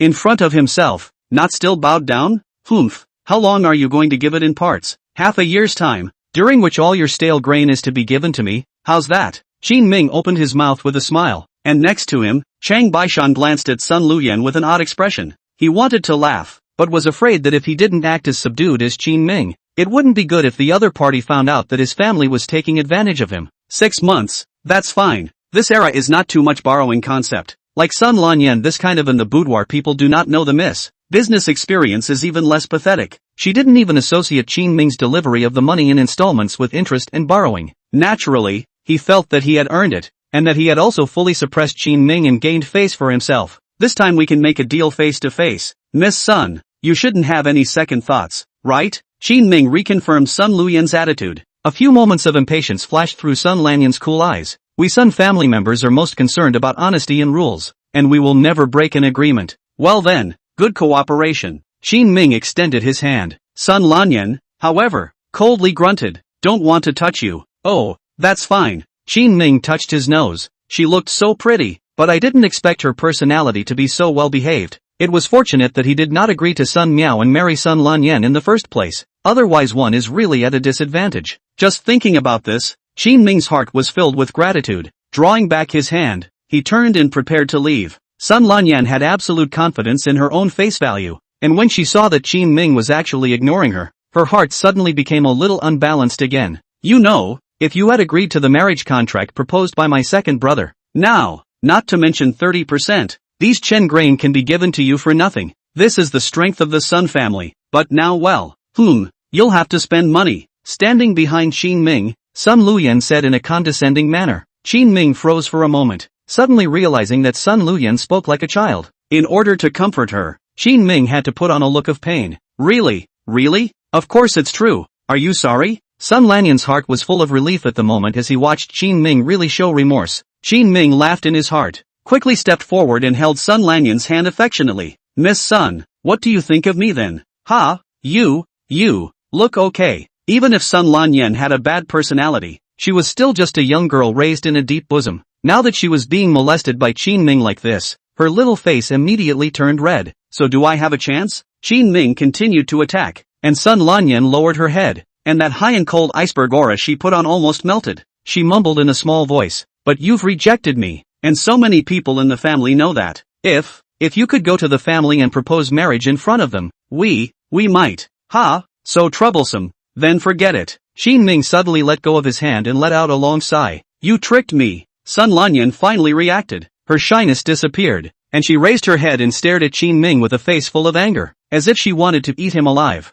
"No, I really want to tie the knot with you, but unfortunately it's too much trouble, and I for one am afraid of trouble." Qin Ming shrugged. "I'll kill you." Sun Lanyan pounced angrily. Chang Baishan hurriedly stopped it. "Miss Sun, calm down, calm down. His Highness is just joking with you. Asterisk asterisk asterisk asterisk off. Is there such a thing as a joke? I'm going to kill him." With a yell, Sun Lanyan lunged forward. Because it was the Sun family's eldest lady, Chang Baishan didn't dare to hit hard, and could only hold the other party's shoulders and push outward. But it was catching this opening that Sun Lanyan hit a Jedi-in leg. Bang! Chow! Chang Baishan fell to the ground in pain. He had been in the jungle for I don't know how many years, and this was the first time he had been defeated. Still losing to a young waif. Asterisk asterisk asterisk asterisk. Qin Ming was similarly startled. Sun Lanyan is really ruthless and doesn't care about the consequences at all. He stepped back in a hurry, pulling the cuff mechanism in the process. Chang Baishan are lying. Crazy Sun Luyan if she pounces on herself. God knows what she will do. "I'll kill you." As the organ Qin Ming had hidden on his body activated, a yellowish smoke spewed out. Because of too many feuds, there are a lot of people who want to get themselves killed. In order to ensure his safety, Qin Ming had asked the artisans of the workshop to customize some means of defense for himself. Prevent yourself from being taken out in one fell swoop when you're alone. I didn't realize that the first time it was used in actual combat, it was on this crazy woman. 1, 2, 3. As Qin Ming silently counted down 3 numbers in his mind, Sun Lanyan fell straight to the ground, paralyzed, no longer able to move. "Miss." It was only at this time that a few of the surrounding Sun family members finally dared to come forward to check. Qin Ming explained. "Everyone, don't panic. This is just a kind of ecstasy that restricts one's movement. It will be fine in a few hours." So, a few people breathed a sigh of relief. "You asshole. I'll break you into pieces." Sun Lanyan's appearance at the moment was extremely embarrassed, like a lamb to be slaughtered. Fish and meat on the board. Steady point, how can you marry like that? Qin Ming walked forward and reached out his hand to pinch Sun Luyan's soft and smooth little face. Under everyone's shocked gazes, he helped up Chang Baishan, who had fallen to the ground, and the two of them left rather naturally. Sun Lanyan's eyes were almost spitting fire, but the monstrous anger couldn't hold a candle to the medicine. Soon, she slowly closed her eyes and fell asleep. "Your Highness, it's still you who has the means to trick this little girl." Chang Baishan originally looked at Sun Lanyan looks like a beautiful country, but also felt that the view is good. But after eating her teasing kick, there was a lot of preconceived notions about her.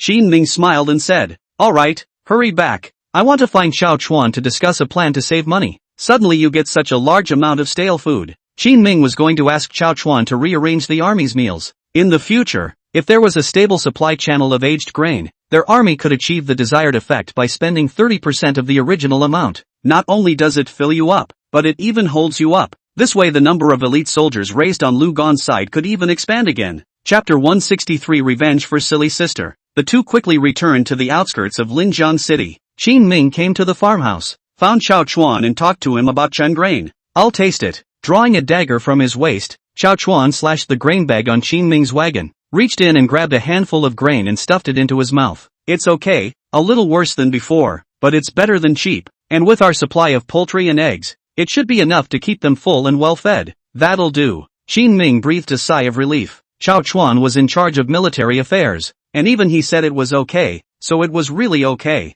On the other hand, after Qin Ming had left, the angry Sun Lanyan only woke up leisurely on the next day. "Where is that asshole?" Just after opening her eyes, Sun Luyan clenched her pink fists and sat up from the bed. The few men waiting at the side were busy. "Miss, His Highness has been gone for over a day." "What? Didn't he say it would be over in a few hours?" Sun Lanyan realized that he seemed to have been tricked again. In fact, after Qin Ming saw her well-behaved character yesterday, he felt that Sun Lanyan would be in trouble if she came after him after he left. So he took advantage of pinching her little face to give her another dose of ecstasy. Increase the dosage. That's what made Sun Lanyan sleep straight through. He's gone back to Linjiang City. Sun Lanyan angrily stamped his feet on the ground. "Prepare the horses." Without any hesitation, she walked out the door, not even bothering to eat her meal, before going to find Qin Ming. But at that moment, a voice came from behind. "Drop dead. Stop it." The person who came was Sun Miao. "Ergo, what brings you over?" Although Sun Lanyan was brutal, he still had a sense of propriety in front of his family. When he saw Sun Miao, he stopped in his tracks. "I've come to pick up a boat. the Sun family recently acquired a large boats from Yinshan County, and are going to trust them to transport it to the inland canals. After Sun Miao explained his purpose, he brought up yesterday's incident.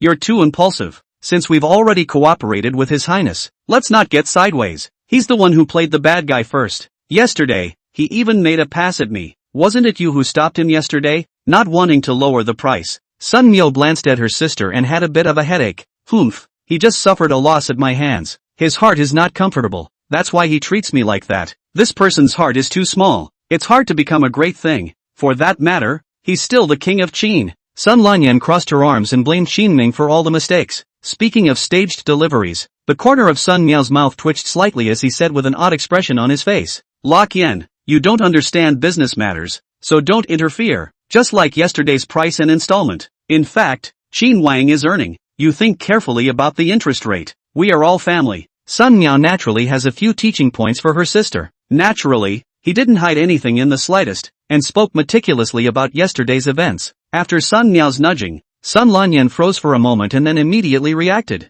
Dare I say that I didn't take advantage of Qin Ming at all when I met him yesterday? Then we won't sell it. It's just a batch of stale grain. We won't give it to him even if we burn it. You can't do business like you do. If you really don't sell, won't our Sun family's reputation be ruined? Sun Miao rubbed Sun Luyan's head with hatred. The aggrieved Sun Luyan jumped into his arms and cried out with a wow. Second brother, this man is so bad. Take revenge on me. I know. Just go home for the time being these days. Although he and Qin Ming were in a partnership, Sun Miao, like everyone else in the family, favored this sister to the extreme. Seeing the other party being bullied by Qin Ming like this, there was naturally some displeasure in his heart. So with a nod, he was ready to arrange for Sun Luyan to go home. I'll go back on my own. No need to send someone. Sun Lanyan shook her head and stubbornly turned around to go back to her room. Seeing this, Sun Miao didn't stop him too much. Turning around, he addressed several of his men. You guys go check out the shipbuilder's boats. But Your Excellency, didn't you already inspect it yesterday? There's nothing wrong with it. A few of the men under his command were a bit dazed. Sun Miao said with a cold snort. No problem? You can't find out if there's no problem? Oh, so, looking at his tone of fault-finding, several people immediately understood the meaning. Soon, the unlucky Wu Shizhong was called to the shipyard. Sun Miao led a few people, changing yesterday's mild attitude, caught the big ship built by their shipyard, is a burst of angry spray. Wu Shizhong is very aggravated. Yesterday clearly said good. Why today has become this way? Isn't that picking a fight? He didn't know that this was Sun Miao avenging his sister. It can only be explained and relieved over and over again with a bitter face. It was only after being lectured for half a day and reaching an agreement with the Sun family to reduce the price by 20% that he was finally let go. Go back and tell your highnesses to do their jobs properly and not to be so bad-hearted every day. Before leaving, Sun Miao also viciously explained to Wu Shizhong. He was also told that he must convey these words to Qin Ming. It was only then that the clueless Wu Shizhong finally reacted to who his unlucky encounters this whole day were because of. After Sun Miao left, Wu Shizhong covered his head helplessly. What an unmitigated disaster. Your Highness, what have you done? And at this time, the originator, Qin Ming, was crouching in the corner of the barracks. The person crouching together in front of him was Lu Bao. Your Highness, twice the rations. I can train you 3,000 elites. Lu Gan's eyes glittered with excitement, as if he felt that what he said wasn't harsh enough. He added after a moment's thought. In fact, the elites in the barracks have been up to this number for a long time. It's just that there's been no rations. If you can give me 3 times as many, I'll be able to raise a team right now. It's not right either. In fact, the elite of the barracks can be expanded to 5,000. You only need to give me 4 times the rations. I'll let them. Stop. Qin Ming interrupted with a face full of black lines. If we let Lu Bao speak further, I guess it can be doubled to 10 times in a while. 3 times the grain and 5,000 elite soldiers. I'll grant you that now if I can. Qin Ming's workshop had been in full swing for a year and had already supplied all the weapons and equipment up and down the Wu Wei battalion. These past few months he had used the silver he had earned earlier to purchase a few thousand more war horses, basically giving every elite soldier 2 to 3 war horses to use. Follow up 3,000 expand 5,000 on the road. Qin Ming as long as continue to increase investment, sooner or later can train an elite division. The Wu Wei battalion was already elite, but now it is even more superior. How strong they could be at that time, Qin Ming didn't even dare to think about it. 3 times is 3 times. You can't change your mind. Lu Gang nodded excitedly, fighting for 3 times the amount of grain and grass. He was already excited. Come on, let's go see what they can do. Qin Ming suddenly remembered that it seemed like he hadn't checked on the soldiers for a long time. When Lu Gang heard this, he was even more energized than Qin Ming. You want to see it? go, go, go, go, go, go, go, go, go, go, go, go, go, go, go, go, go, go. Chapter 164 Wind Forest and Fire Mountain. For great forces. Entering the schoolyard, Qin Ming saw a large group of people gathering here. Lu Gang first brought Qin Ming to the shooting range, which was where they practiced their shooting skills. A number of targets were placed in front of it. These targets are not completely static. Some of them will move back and forth from side to side, driven by the mechanism. Assemble. With Lu Gang's yell, several hundred people quickly assembled. Lu Gan explained to Qin Ming rather smugly, "Your Highness, these are our Wind Battalion soldiers, using a combination of gunpowder and bow and arrow tactics, and everyone is good at piercing 100 paces." As he spoke, he waved his hand at a few people in front of him. They rolled onto their horses and drew their bows and arrows. Whoosh! On a speeding warhorse, it can still be 100 feet away, right in the center of the target. Awesome! Qin Ming couldn't help but give a thumbs up when he saw it. If this was combined with the explosive arrow that he had researched, it would simply hit anywhere on the battlefield. But that's not all. According to Lu Gang's description, he divided these elites into 4 teams of Wind Forest and Fire Mountain. Soldiers of the Wind Battalion, who are known for their speedy movements, like the speed of the wind, specialize in chasing and long-range attacks. The soldiers of the Forest Battalion, pay attention to its ranks chi su, such as the forest of trees in order. Encounter 10 million troops but the formation is not broken. The soldiers of the Fire Battalion, infesting and plundering with the unquenchable fierceness of a blazing fire, are the fiercest charging force. The mountain camp is a military garrison. Then, like the solidity of the mountains, cannot be shaken. Not bad. It seems that the months you spent practicing in this barracks did have an effect. Qin Ming looked around with satisfaction, then reached out and drew a silver ticket from his pocket and stuffed it into Lu Barge's sleeve. Lu Gang was full of excitement and "Your Highness, this is all I should do. You've been working hard too. Go out for the evening and relax." "Okay." Lu Bao nodded smilingly, and the two of them strolled around the place until the evening before they were ready to leave. "Your Highness, something's wrong." Just after walking out of the barracks, Song Dingsheng brought people to the entrance of the barracks to stop Qin Ming. "What's the rush?" "The Sun family's eldest miss, captured by mountain bandits in Plain County under Linjiang City." "When was that?" "When this news came out." Qin Ming immediately had 2 big heads. If the most favored young miss is taken away, won't the Sun family go crazy? The key thing is that this is still happening under Song Dingsheng's rule. It's been almost 3 hours counting the time it took to deliver the letter. Song Dingsheng was as anxious as an ant on a hot pan. Qin Ming looked at Lu Chong. "I'll call out." Without the slightest hesitation, Lu Chong drew out the horn at his waist, turned around and blew. Buzz. In the blink of an eye, the soldiers of the 2 battalions of Wind and Fire who were having their meals quickly finished assembling and rushed towards the outside of the barracks. "Location.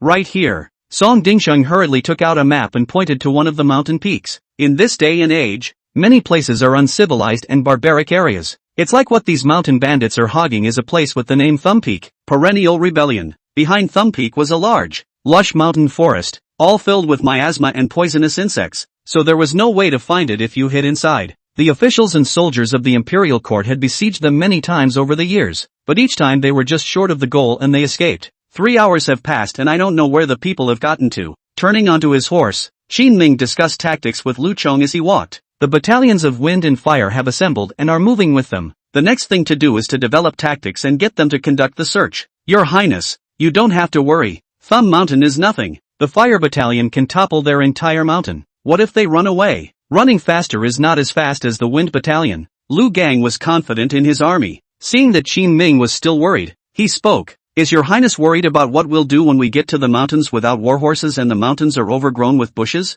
"Yes. This you can rest assured. Their training doesn't just have immediate forward movement. I've also trained them in all sorts of means of catching up. Those mountain thieves definitely can't outrun the Wind Battalion's men." Only after hearing this did Qin Ming finally breathe a sigh of relief. On the other hand, inside Thumbtack, a few strong mountain bandits carried Sun Luyan, whose hands and feet were bound, into the room. "This little is really pretty. I've lived for more than 30 years. This is the first time I've seen such a superb product. Contributing to the big boss in a while will surely get you a lot of reward money, and maybe the big boss will make her a suppress lady. Do you think we should have a good time ourselves before we give it to the big dog?" A few people's words made Sun Luyan's face turn pale as he listened to them. She was just a big lady from a rich family. When had she ever seen such a scene? Today she had lost face in front of a few of her men from Yinshan County, and had wanted to go home on her own and stop caring about things over there. but it didn't occur to me that a girl of her caliber would be a disaster on the road alone. Just after crossing a hill, we encountered a housebreaker. The few guards that accompanied them were killed cleanly by them in the blink of an eye, even though he had reported the name of the Sun family, but the other party did not have any reaction. They were just bandits at the lowest level. Such behemoths. They had never even heard of them. Grand Master. Just as they were using extremely revealing words about how to deal with Sun Luyan, everyone suddenly quieted down, and Sun Lanyan turned his head to see a man with a scarred face and a body full of horizontal meat walking towards him. As soon as she got close, she could even smell the stench on the other person's body from not bathing for years. Where's this meat ticket from? The big boss frowned and opened his mouth, and several people rushed to claim credit, talking about the experience of tying Sun Luyan up the mountain. Upon hearing this, the big dog also smiled lewdly. Little beauty, from now on you'll be my squeeze. Woo woo. Sun Lanyan struggled, trying to explain his identity to intimidate the other party. The big dog smiled and removed the cloth from her mouth. What's wrong, little beauty? Are you so excited to see your brother? I'm the Sun family's eldest miss. If you dare to treat me like this, the Sun family will definitely break you into pieces when they find out. Finally catching a chance, Sun Lanyan hurriedly shouted. As the big boss of the mountain fortress, this guy had definitely heard of the Sun family's name. As expected, the big dog's face suddenly changed at his words. Turning his head, he snapped and threw a slap in the face of one of the men still claiming credit with him. Damn, what have you tied up here? You really have eaten a bear's heart and leopard's guts. How dare you kidnap someone from the Sun family? He was aware of the strength of the Sun family's power. A few of the men under his command, seeing that they had made a mistake, hastened to say, "So, big boss, what are we going to do?" Seeing that they were scared, Sun Luyan hastened to say, "It's good to know how powerful you are. Now let me go and I can let you off the hook." I thought the other party would listen, but after she had just finished her sentence, snap, the big dog threw a direct slap in her face. Bitch, shut up. I'm not afraid of the Sun family, but I'm not afraid of you. So why are you pretending to be a big-tail wolf with me here? Chapter 165 The Might of Wind and Fire. A look of disbelief surfaced on Sun Luyan's face. She really didn't expect this situation. The big dog, however, didn't give her a chance to say more. Stuffing the cloth back into Sun Luyan's mouth, he was extremely experienced and said to his opponent, "You guys, take her to the back of the mountain and hide her. Must not let her be found. No matter if the Sun family comes or not, as long as this woman is still in our hands, they are bound to throw in the towel. The big deal is to take the brothers into the mountains together." Damn it, I don't believe it. The Sun family can chase us to the mountains and annihilate us. Yes, a few henchmen knew the power and had no second thoughts, carrying Sun Luyan away. Sun Lanyan was trembling with fear, her eyes were red, and her teardrops were falling. Unfortunately, there was no one who could save her at this point. It was at this moment that she finally felt some regret, regretting that he didn't listen to his family and went out on his own. He also regretted why he hadn't listened to his second brother and brought more people to send himself back. Be honest. But the bandits wouldn't tell her that much. Seeing that she wasn't being honest, she tied 2 more ropes, which finally made it difficult for her to struggle. Several people combined their efforts and thus brought it to the back of the mountain. At nightfall, the interior of the cottage was put under full martial law. Obviously, the capture of the Sun family had made the bandits within the Thumb Mountain a bit nervous, and by this time, Qin Ming had already led the Wind Battalion to the flank of Thumb Mountain. Lu Gang, on the other hand, divided his troops with him and took the Fire Battalion to the foot of the mountain, ready to attack directly. There was some distance between the two sides, and neither had yet lighted a torch in order to avoid spooking them, so Qin Ming didn't know what was happening over there, but they have their own mission. Looking at the dark night, Qin Ming said to the people of the Wind Battalion below him, "In a moment, when General Lu starts to move, all of you will go straight to the mountains to search and strangle the fleeing mountain bandits at the same time, making sure that they are not allowed to have the chance to run to the mountains in the rear." Understood, Your Highness. Qin Ming's ability to lead troops can only be described as moderate, but the good thing was that these soldiers in his hands were of a singularly high quality. Several centurions stepped forward of their own accord and divided the men into 7 groups, who abandoned their warhorses and pulled out a weapon that looked like a scythe.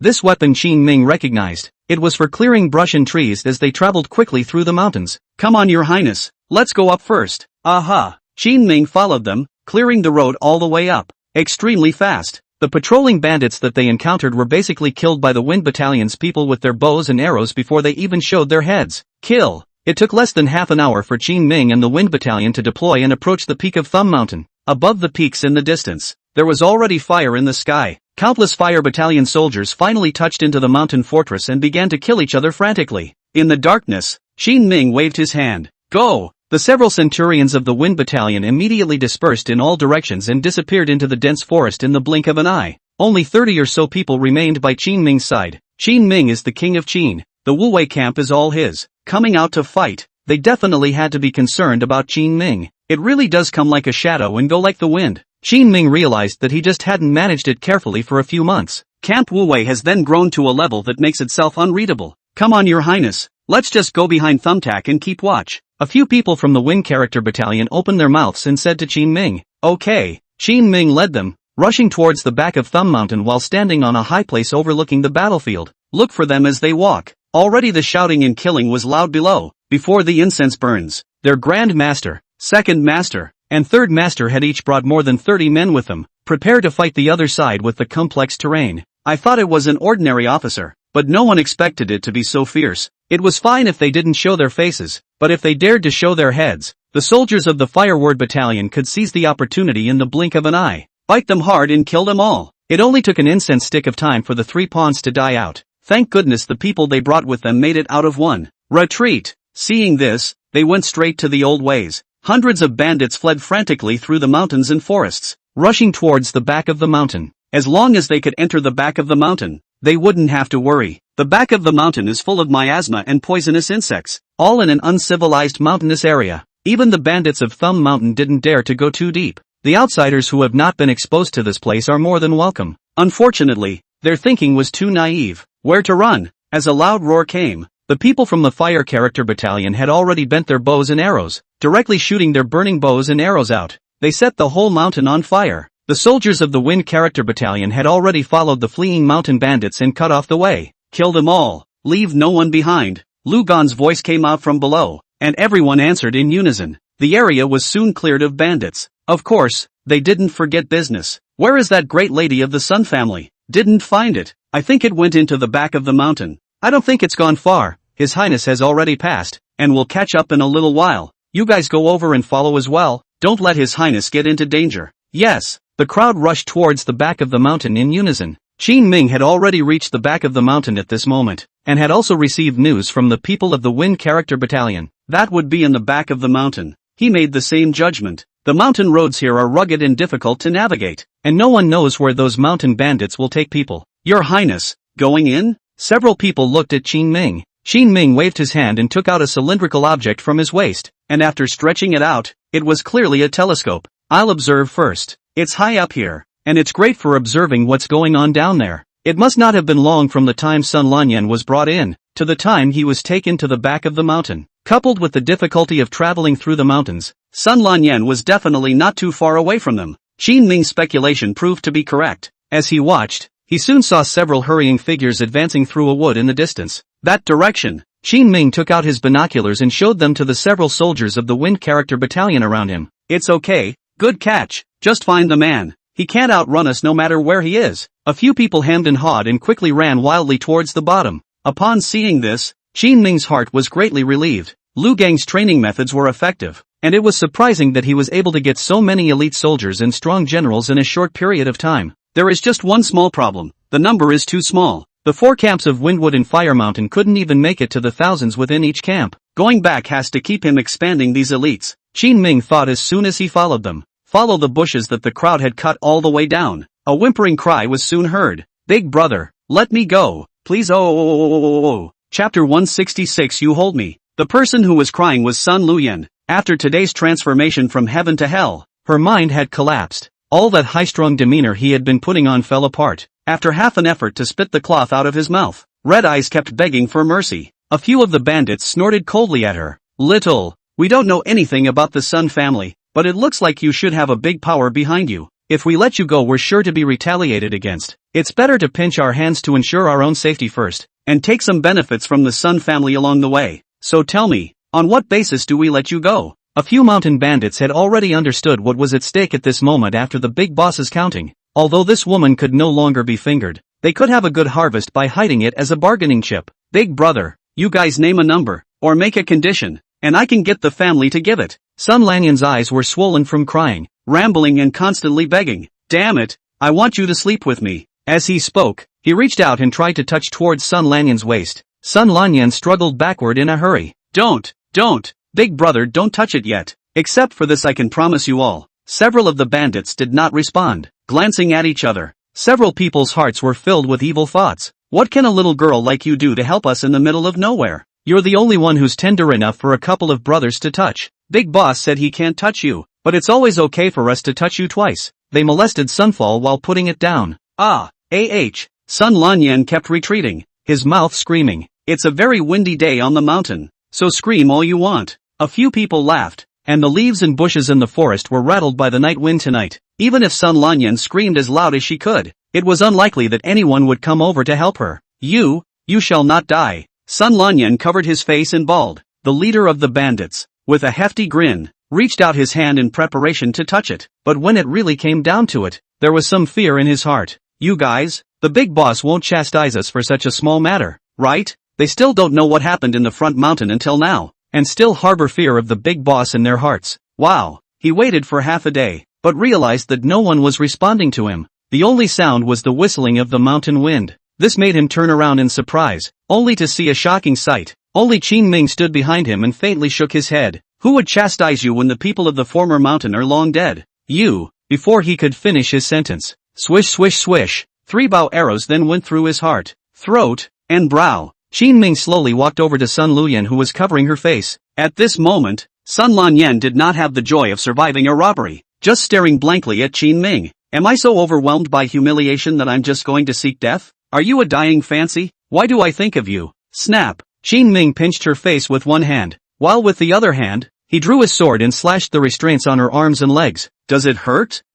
Let go. Sun Lanyan hurriedly got up and looked at Qin Ming with a beak. How did you come to my rescue? By the way, Qin Ming shrugged, pretending to be natural, facing a negative hand. His hair fluttered gently in the night breeze, looking extremely dashing. Can you get up? Qin Ming noticed that Sun Luyan's hands and feet had been strangled with deep marks because of the rope restraints.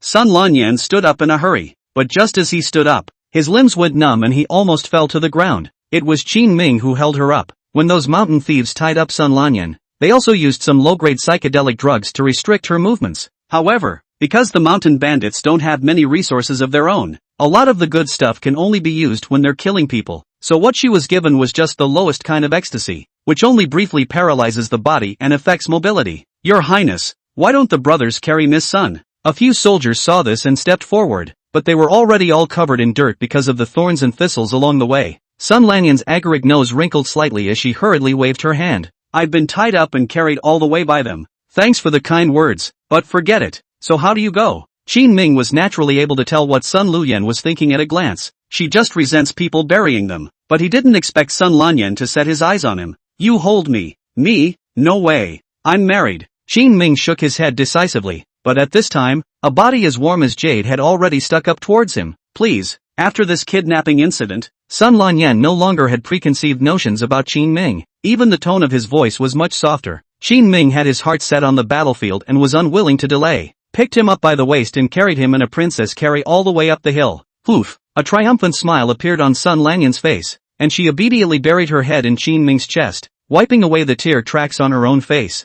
Walk up the hill. Lu Gang and the Fire Character Battalion, as well as the large force of the Wind Character Battalion that had arrived to support them, had already occupied the mountain fortress and were sitting inside to rest. The mountain forest in front of Qin Ming had already been partially set ablaze, but fortunately the wind was not in the right direction and did not completely set the entire mountain forest ablaze. Look at the fishy trail left in the mountains. Qin Ming said to Lu Barge and the brothers of the Wind and Fire Battalions. Thank you all for today. I'll be the master, and you'll divide this chop amongst yourselves. Great. Ha ha, thank you, Your Highness. There's a lot of gold and silver in the cottage, but armies come out to fight on command, much less to plunder at will. Otherwise they're no different than bandits. But today was meant to be out on an urgent mission, and it was natural for them to give something in return for their hard work and running around. After Qin Ming's words fell, Lu Gan immediately led his men into the warehouse of the mountain fortress, dividing up the gold and silver treasures of Thumb Mountain with his men. At the time, I really thought I was going to be defiled and wanted to bite my tongue.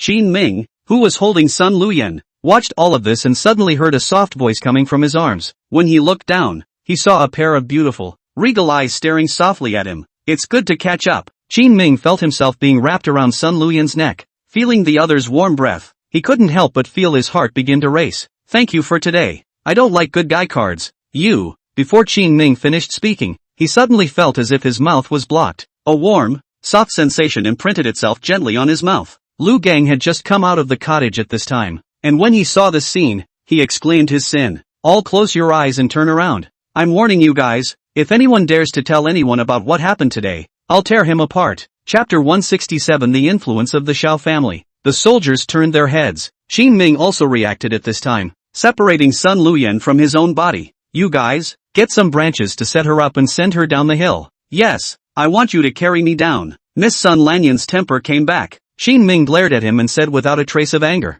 Nice try. There's no way I'm going to carry you up and down again when I'm exhausted. Qin Ming does not have much martial arts, although the physical quality of the body in this era was exercised better, but also cannot carry Sun Luyan walk 2 rounds. Okay then. Seeing this, Sun Lanyan had no choice but to stop insisting. The people finished their repairs and arranged for a few men to report to the neighboring counties to clean up the mess. The rest of them joined Qin Ming and descended the mountain from the other direction. Falling geese. Just as he reached the foot of the mountain, Qin Ming heard Sun Miao's voice. He came hurrying with a group of men. Why are you here too? When I heard that Lok Yen was taken by mountain bandits, I gathered the Sun family to arrive. When Sun Miao saw that her sister was fine, she finally breathed a sigh of relief. After a few people chatted for a while, he also learned about Qin Ming's rescue of Sun Lanyan. Swish! Sun Miao generously drew out 3 1,000 taels of silver bills from his bosom. Your Highness, it's not easy for you to make a trip with your soldiers. A small compensation. No honor. Good. Qin Ming didn't treat him politely. This amount of money was just a drop in the bucket for the Sun family. Lu Bao, split it up with the brothers under you. Turning his head, Qin Ming handed something to Lu Bang in front of his face. Lu Gang and his brothers were extremely excited. Hey, thanks, Your Highness. Just take her back for now. We're going back too. Leaving Sun Luyan behind, Qin Ming prepared to part with Sun Miao. Sun Miao had actually been wondering just now if he had gone too far in picking a fight with Wu Shizhong today and asking for a price reduction. Now his heart felt even emptier, even guilty. However, Qin Ming ignored the siblings. Turning around, he took Lu Gang back to Linjiang City. Let's go too. Sun Lanyan pulled his brother's arm and was in a hurry to get back. You know you're in a hurry to get home at this point? Faced with her sister's change, Sun Mo was puzzled, but he heard Sun Lanyan say, Second brother, I want to go back to the clan early and ship our aged grain to the Qin King. And you're going to contact him? Somewhat in disbelief of his ears, Sun Miao asked hesitantly. People turn back when they hit the south wall, but this sister of his is good.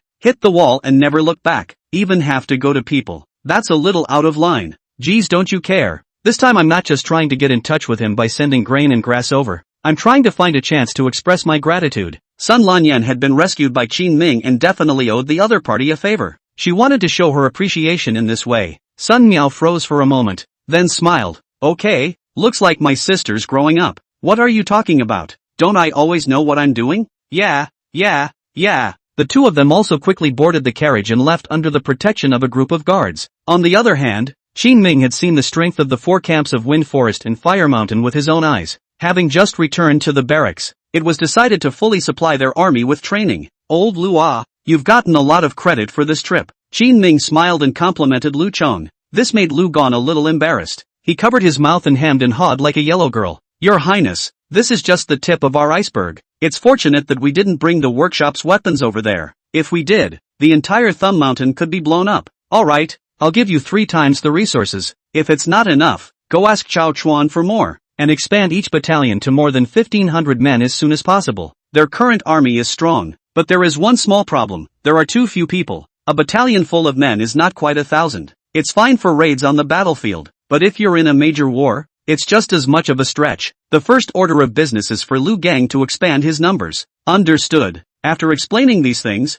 Qin Ming slowly left from the military camp. When he returned yesterday, Song Dingxing told him that Wan Shu had been looking for himself recently. So today, Qin Ming was going to go back and meet with Wan Shu. It was a good time to ask what the Sun family had given her for the Lingnan Chamber of Commerce to help smuggle. Within Linjiang City, the headquarters of the Lingnan Chamber of Commerce had moved here. Qin Ming entered the interior of the Chamber of Commerce, and members of the Chamber of Commerce who were coming and going were making their way through the place. Entering one of the rooms inside, Qin Ming saw Wan Shu, who was ambling around counting accounts. Wan Shu was wearing a long green dress today, accompanied by a pair of small leather boots. Her hair was tied up high, revealing her snow-white neck. It looks like it has a sister-next-door feel to it. Qin Ming had just sat beside her when he smelled a fragrant breeze. It's the smell of rouge and powder from the most famous 7 treasures in Linjiang City. As for why Qin Ming knew so much about it, it was because Guan Yu had been with her for a long time and used these often. You asked for me? Sitting across from Wan Shu, Qin Ming took the initiative to speak. I heard you killed all the people in the fire-worshipping country? Yes. Worthy of being His Highness the King of Qin. What a ruthless tactic. No need for commercial blow-by-blow. So let's get straight to what's going on. Qin Ming interrupted Wan Shu. The woman was smart, always looking for a chance to pry around with herself before getting down to business. Too bad she didn't use her little witticisms in the right places. Any normal man in his place, when faced with such a beautiful woman, it is expected that all will think of prolonging the conversation between the two, and without realizing it, they may reveal information to her. But Qin Ming was not that kind of person. He had seen too many beautiful women, got up close and personal with one yesterday, even got a kiss. Nothing major. It's just that the Shao family has cut off cooperation with us in those areas along the coast. Wan Shu opened his mouth flatly, but it was a big deal to say it casually. Normal. It would be surprising if they didn't make a move. Qin Ming nodded with a bitter smile. The lakeshore region north of the ridge was reluctant to engage with them, and the southern region along the coast was reluctant to engage with the ridge. It's the equivalent of turning them into an island. Luckily you had the foresight to pave the way for smuggling in advance, and took the minds of the southern barbarians and traded with them. The reason why Wan Shu didn't fluctuate much was because she knew about these Shao family restrictions. It won't have much of an impact on the Ridge Chamber of Commerce. There's one more thing. That Sun Luyan you saved is coming over in the next 2 days. Seemingly remembering something, Wan Shu looked at Qin Ming with complicated eyes. Qin Ming keenly sensed that the other party's mood was not quite right. There's nothing between us. The Sun family's people were kidnapped by mountain bandits around Linjiang City. There's no reason for the military camp not to save them. You're vain? Which is not. Wan Shu's bright, large eyes stared tightly at Qin Ming. Suddenly, she brought her body closer and let out a soft laugh. It doesn't matter if there is. You're the one who can refuse the Sun family's union. I believe in you. Then you can't tempt the old cadre. Qin Ming looked at her with an odd expression on his face. For some reason, this time when he came back, Qin Ming realized that Wan Shu seemed to treat himself a little differently than before. Is it because of the last negotiation with the Sun family? Chapter 168 Falling Geese Repaying Favors. The more they report, the more sad they get. Wan Shu's reaction made Qin Ming almost fail to get the point. Seeing the other party step closer to him, Qin Ming pushed him away before asking. You said Sun Lanyan is coming over. What's she doing here? Naturally, she's sending money and food to her savior. What else could she do? So, that's good. Qin Ming breathed a sigh of relief. As the saying goes, 3 women make a man. If this girl comes over, she might have to start a fire in her own backyard. In order to ensure his own stability and happiness, it is better to pound to not to let these women who have had contact with him have too many encounters. After half a day of talking to Wan Shu and exchanging some information between the two sides, Qin Ming was ready to go back to sleep. Last night's night of fierce fighting had left him physically and mentally exhausted. However, just after arriving at the mansion, Qin Ming saw Song Dingshang and Chao Chuan guarding the place. Hey Your Highness, you're finally back. The two of us ran the barracks and made one trip on the street and one in the tavern, and we couldn't find you. The two were also stubborn, and when they heard that Qin Ming had returned, they froze to see him. Is something wrong? It's out. A lot of the stuff in our farmhouse has been put out of order. We can't use up all of it for a small tavern anymore, and we can't sell it all at the market. So what should we do? Qin Ming really didn't think that he would have a day when there would still be a situation where the vermilion door stank of wine and meat. Soon, Song Dingsheng explained the current situation to Qin Ming. With the growth of the farmhouse, their output has now become substantial with several rounds of expansion of the farmhouse. Usually provide a portion to the barracks, the market and restaurants to share off some. More directly to the outside sales is good. Anyway, now have the construction of the highway, can be quickly transported out, but for some reason, they've been having problems with the last one for the past few days. Inside each of the other counties, they were originally able to take in some of the excess goods they produced, but not anymore. This creates a growing pile of goods. The two couldn't stand to see things rotting more and more in storage. He had to find Qin Ming and hope that he could think of a solution. This should be the Shao family's means of influencing the counties within our borders. Qin Ming judged that it should be some marginal counties in Lingnan that were originally able to sell their goods out. Now the Shao family cuts off contact with Lingnan. They can't sell it themselves, so naturally they don't look inward. When it caused a chain reaction, it led to problems with top-down selling in Linjiang City. I see. What then? After listening to Qin Ming's explanation, Song Dingsheng's head was bigger than two. The situation in Linjiang City was just getting up, and I didn't expect to run into such a huge restriction. If they can't do business out of the country in the future, Their newly revitalized industry is going to plummet. Seeing his ugly face, Qin Ming patted his shoulder and comforted him. Don't think that far ahead. Let's get rid of these hordes first, and then no matter what happens in the future, there will only be more hordes and more rotting. What do you have in mind? I'll go back and think about it. Tomorrow. Qin Ming waved his hand. He was too sleepy. Upon hearing this, the two of them had the good sense to leave as well. Qin Ming rested for the night, and by the time he opened his eyes the next day, it was already sunrise. He didn't wake up naturally, though, but from a knock on the door. Your Highness, Your Highness, Chao Chuan's anxious voice came from outside. What's wrong? The Sun Clan's eldest miss is here, bringing stale grain. She's coming. What's the point? She brought a lot in one breath. Qin Ming sensed a few things were wrong. How much? Twice what was originally agreed upon. Asterisk. Qin Ming's eyes went black. It was said that it was twice the amount of stale food, but Qin Ming was thinking that it would be good for the other party to provide it in batches so that he would have time to digest it himself. It's like the Yinshan County side. It's apportioned with Linjiang City. Sun Lanyan is good. He sent all the stuff in one breath. This great lady's brain circuit is really not quite the same as ordinary people. Where is she? Outside the city. Go! Qin Ming held back his anger, appropriated a coat and rushed towards the outskirts of the city. Hundreds of wagons were parked in the open field next to the farmhouse at this moment. Like a child who had done something wrong, Sun Luyan sat in the carriage with her hands on her knees and her back straight. Miss, His Highness is here. That fast? Sun Luyan had thought that Qin Ming would take a long time to come over, but I didn't expect him to arrive before half an hour had passed. Was it because of the news that he had come over? Just thinking about it made her heart a little sweet. But that is not the reality. Swish! Qin Ming rushed into the carriage and glared viciously at Sun Luyan. Auntie, why do you catch me screwing all the time? He's really kind of busting his defenses right now. I just heard about the targeting of the Xiao family from Wan Shu yesterday. Again, I learned of the practical implications, and that the goods I had on hand were rotten to the core. But today Sun Lanyan gave himself a whole new trick. There was already a lot of stale grain and you get twice as much. How is this divided? That is, if the entire Linjiang city ate 10 meals a day, it would take a month to eat them all. It's just that you brought more food over. Why are you being so mean? Some of Sun Lanyan's remaining guilt was also gone after being lectured twice by Qin Ming. It's not that people want to repay you. Who knows, you don't need it here. I don't count your money, okay? To Sunfall, the money is not much, as long as she asked. The Sun family could at least help Qin Ming waive the price of this extra portion of grain and grass. No, since it's business there's no such thing as taking advantage of it for nothing. Qin Ming took a deep breath and waved his hand. Chao Chuan, who was squatting outside the carriage, sniffed and immediately became a bit anxious. He poked his head inside the carriage and said to Qin Ming, Your Highness, think twice. We can't afford to advance the money. Who said anything about advances? Qin Ming glanced at him, and by this time, he could only break the ice. As long as some of the stale grain is used up in a short period of time, there's no need to worry about the rest. What about our farmhouse output? The barns can't even be stacked. Chao Chuan hurriedly pursued the question. Sun Lanyan also held her fragrant cheeks and looked at Qin Ming curiously. For some reason, she always felt that as long as the man in front of her was there, no matter what the difficulty was, it was nothing. The output of your farmhouses will work just as well. So go and call the cooks from the barracks and get some more cooks from inside the various counties. Qin Ming took a deep breath as a few glints gradually flashed in his eyes. Okay, but what are you going to do about it? Your Highness, can you give me some insight? The king wants a buffet. Qin Ming spoke indifferently, but the word caused both of the men around him to be a bit strange. Your Highness, what is a buffet?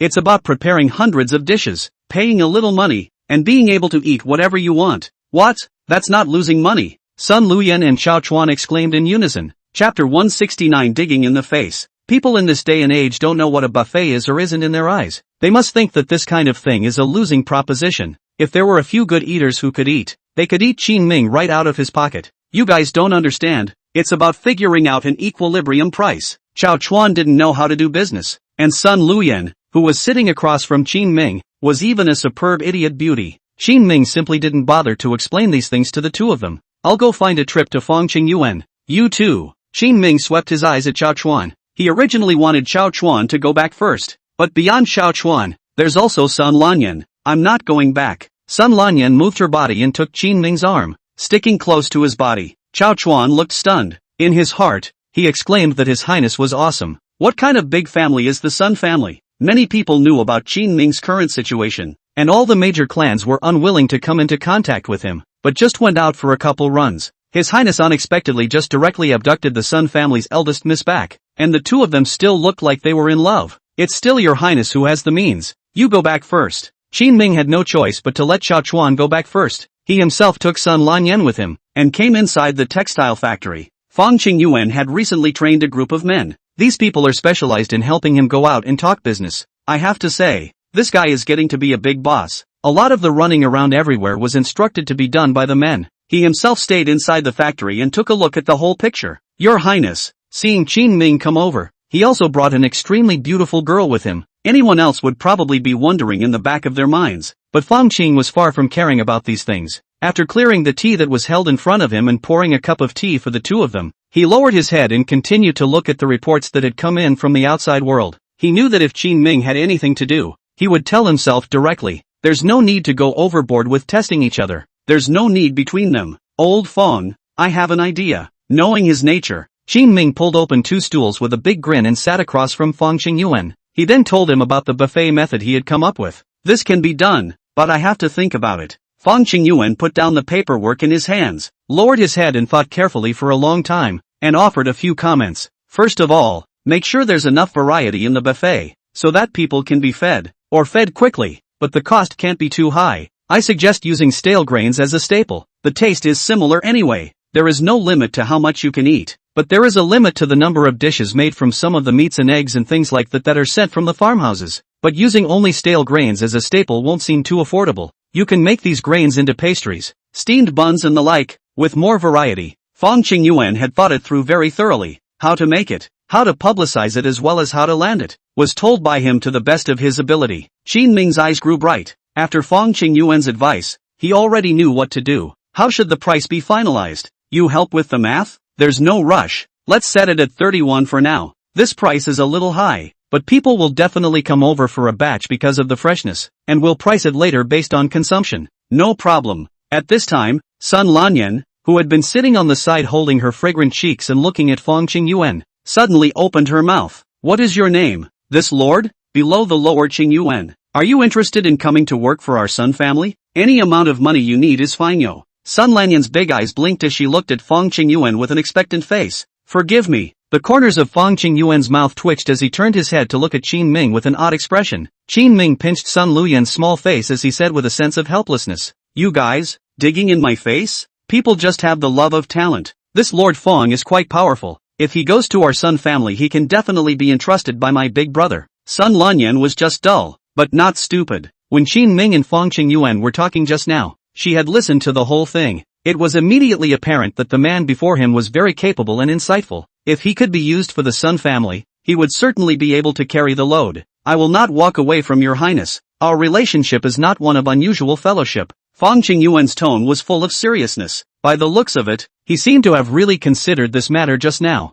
Unfortunately, but that's okay. Sun Lanyan intimately rubbed her small face against Qin Ming's hand and said with full of complacency, when I marry your highness, you will come over and work for my lady just the same. She's a very brash person and doesn't make any sense at all when it comes to doing things. This is also the character that was raised by being favored by thousands of people in the Sun family since childhood. Seeing how strange the other party was, Fang Qingyuan looked at Qin Ming with a puzzled gaze. Qin Ming waved his hand and said, don't listen to her. Well, your highness, you go ahead and get ready, and I'll follow you over there tomorrow to see what's going on. Got it. After the two of them finished their discussion, Qin Ming returned to the Lingnan Grand Restaurant. The restaurant was still overcrowded. Their word of mouth has gotten out and now even many rich people from other counties come to sample the dishes at their leisure. Cookie saw Qin Ming come back and immediately put down the work in his hands and came over to greet him. Your highness, you're here. Close early tonight. Get the back kitchen together. There will be another batch of cooks coming in a little while, and I'll explain something to you. Qin Ming slowly opened his mouth to explain.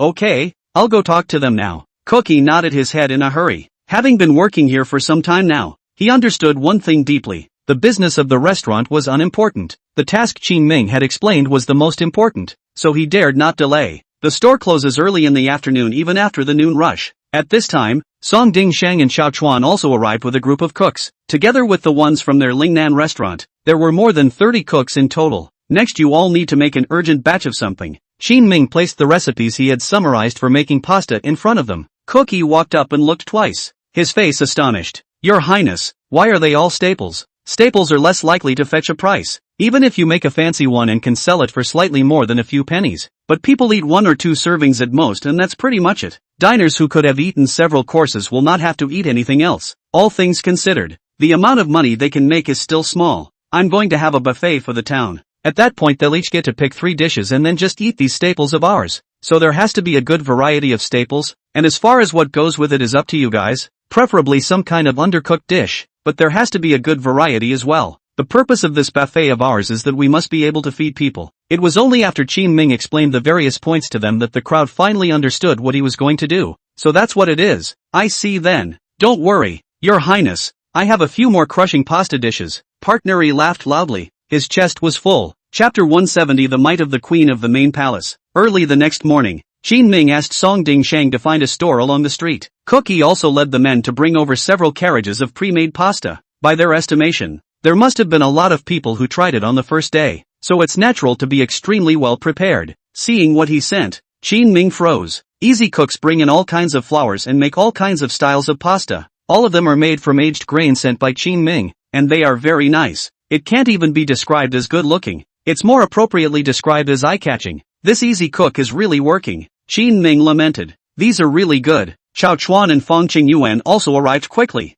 They were all a little surprised to see all these floury dishes, but then Chao Chuan realized a problem. How is my stuff useless? Your Highness, you can't favor one over the other. Chao Chuan farmhouse still had a lot of stock, but Qin Ming and Fong Qingyuan had only consumed the stale grain sent by Sun Lanyan. It made him uncomfortable inside. It even felt that Qin Ming was being generous. After all, Sun Lanyan is a beautiful woman too, but he didn't know that Qin Ming was equally confused. Old Yi, where's your food? He remembered that before he left last night, he had told Cookie that he still had to consume a portion of the farmhouse's output. Your Highness, how could I forget what you explained? Easy Guy hemmed and hawed, waving to the back. A couple of apprentices immediately brought over the shelves and began assembling a simple stove. Your Highness, no dish is as good as freshly made. When we open at noon, I'll just start them off with a dozen big pot dishes. Isn't that enough for them to eat? Easy Partner is there to understand. Stir fry directly in front of everyone and let the aroma waft out. This is more appealing to diners. Chao Chuan then breathed a slow sigh of relief and instructed him. Make more. Make more.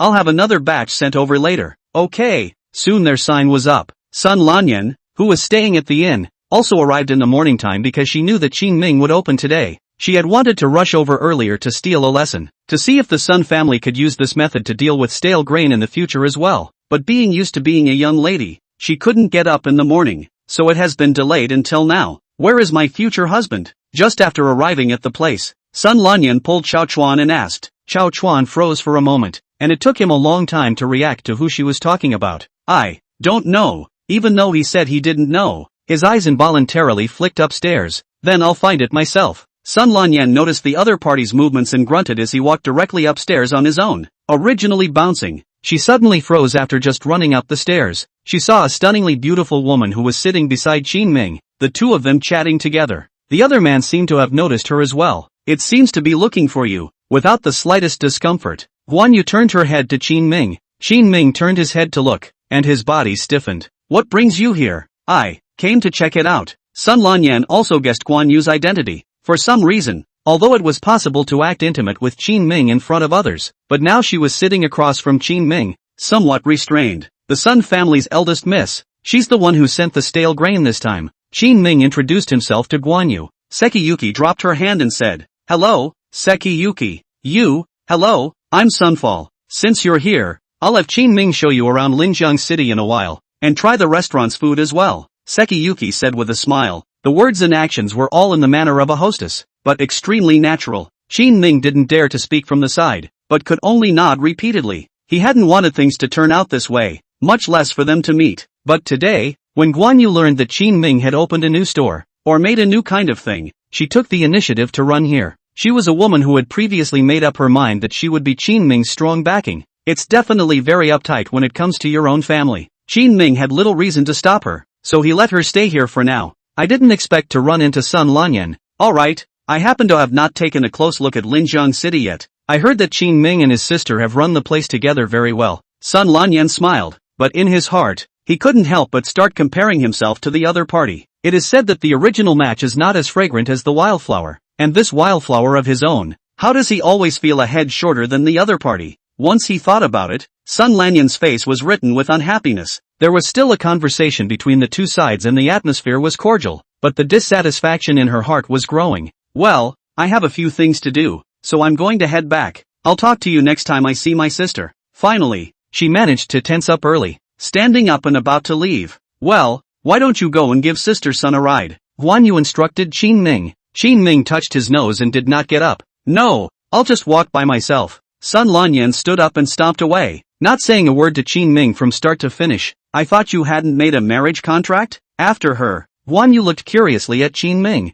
She's not the careful type, very sensible. Plus, Wan Shu had already told her before that Qin Ming had rejected the Sun family's pressure and alliance for her. This made Guan Yu's trust in Qin Ming even more unreserved. So she didn't have any grievances, just some curiosity. The last time I saved her, there was an accident. Qin Ming informed Guan Yu about the last time he went out to surround the mountain bandits. Sekiyuki realized after hearing this and covered her mouth and laughed softly. It's like the storyline in the street book. When you meet this kind of ignorant young girl, you're just like a heavenly warrior. It's normal to mesmerize her awe. Why don't you marry Xiao Shu first, then her, and we'll make up a table of pai gao? Guan Yu teased in Qin Ming's ear in a low voice. It's not impossible to wait for Lingnan to stabilize, and for external troubles to be dispelled. Qin Ming looked at the white and tender face close to his own and barred a kiss. Take advantage of me. It's called taking advantage of an old married couple. It's called flirting. I shucks. The two of them fooled around for a while, and Patron E was downstairs. Your Highness, it's open. Yes. Qin Ming and Guan Yu walked downstairs. Just saw 3 layers of people surrounding the outside. This is so affordable. Can we just eat? It's a 3-course meal for one person, with as many entrees as you want. Isn't that man the easy cook from the Lingnan restaurant? Yeah, that's him. That has to be tasted. The crowd of onlookers looked at the array of shelves with baskets of pasta and drooled with gluttony. But that's not all. The outermost shelves also held pots and pans of dishes. All of them are freshly fried by easy cooks, and the aroma wafts for 10 miles. As Qin Ming built factories, farmhouses and workshops around Linjiang City, people here are getting more and more free money in their hands. 30 cents for a taste isn't much of a strain on them. Qin Ming saw that the desired effect had been achieved and waved his hand. Open. Chapter 171 Shovel Whirling Smoke. Crowds of hundreds of numbers quickly poured in. The meals made by the easy cooks were snatched up in the blink of an eye, though with a limit of 3 dishes per person serving themselves and the penalty of losing money if they don't finish. But both Qin Ming and Fang Qingyuan had underestimated the living conditions of the people in this era. They usually can't even afford to eat meat. No one has leftovers when it comes to these opportunities. And even more so, no one is going to give up those entrees just because of the 3-course limit. Asterisk asterisk asterisk asterisk. Qin Ming didn't have any martial arts skills, and after shouting open, he was instantly pushed and shoved into a corner by the crowd that stormed in. It was Chao Chuan and Guan Yu who were quick on their feet and rushed up to protect him. It's okay. Guan Yu wrapped her arms around Qin Ming's waist and asked with worry. The corner of Qin Ming's mouth twitched. Wasn't there something wrong with this body position? Shouldn't he be the one putting his arm around her like this? But the status quo was too late for him to think about it, because there are too many people. Song Ding Shang and Fang Qingyuan received money to collect the hands or almost smoke. After the easy cook's dish was coaxed away, he hastily yelled to the back. Someone fry the food. We won't make it in time. Coming. Against the flow of people, 7 or 8 cooks slammed out the door clutching baskets. General Chow, the ingredients are gone. The voices of the few pear-cutting apprentices in the back were mournful. They had cut so many vegetables today that their knives were dulled. Is there still enough stuff in the farmhouse? Qin Ming opened the buffet today, mainly to clear the inventory, still worried that Chao Chuan's side won't last. However, a strange flush appeared on Chao Chuan's face. Your Highness, in fact, I and Lord Song did not dare to tell you. The 3 warehouses of the farmhouse because of hoarding. All full. I can send some more over not? Previously, Chao Chuan had been afraid of being chastised by Qin Ming, so it was just a matter of pushing through and trying to find a chance to digest the stuff. But what little he had to go into business was a disaster. Even if we add Song Ding Shang, it's still a waste of time. In the end, not only did they not sell, but they even hoarded more and more. Ugh, keep having them delivered. Just how much can you consume in a day in a situation like today? Almost 10% of a warehouse, Chao Chuan estimated, scratching his head and opening his mouth. At those words, Qin Ming's face was very ugly. Like these things, the last resort is actually to give it to the barracks. But give it to the barracks and the farmhouse won't make any money. They had already given the barracks a bunch of foul eggs for nothing, and to have these still for nothing would certainly not do. But the barracks have to consider the cost if they buy it. After all, it's 3 whole warehouses worth of stuff. Let's take care of it with the buffet first. And here's an assignment for you. Qin Ming shouted Chao Chuan to a corner and whispered a few words. Chao Chuan was so excited that he hurriedly nodded his head before leaving. In the midst of the chaos, Qin Ming squeezed through the crowd with the help of Guan Yu and arrived in front of Song Dingshang. There's no more seats inside, so you call out to the restaurant and bring 30 small tables over and set them up on the street. Understood, Your Highness. Qin Ming's small 4-square table can seat at least 4 people, and 5 when squeezed. 30 small tables for a couple hundred. This will greatly enhance their traffic, and they should be able to get 2 or 3 rounds of people coming in for a meal. Business can definitely be taken care of, but that's a huge test for Easy Partner. His spatula was going to whip up smoke, and he was looking after 4 pots in one. Things weren't looking good for a few fellow cooks, each of whom had to produce 3 or 4 dishes in half a column of incense. The backroom blew up a long time ago and couldn't care less, and the harvest is still great. After this meal at noon, Qin Ming expected to earn a few hundred taels of silver. The reason they make so much money is because they take all the meat and eggs that are on the verge of expiration, as well as stale grain. The point is that Qin Ming's kind of buffet is popular with both young and old,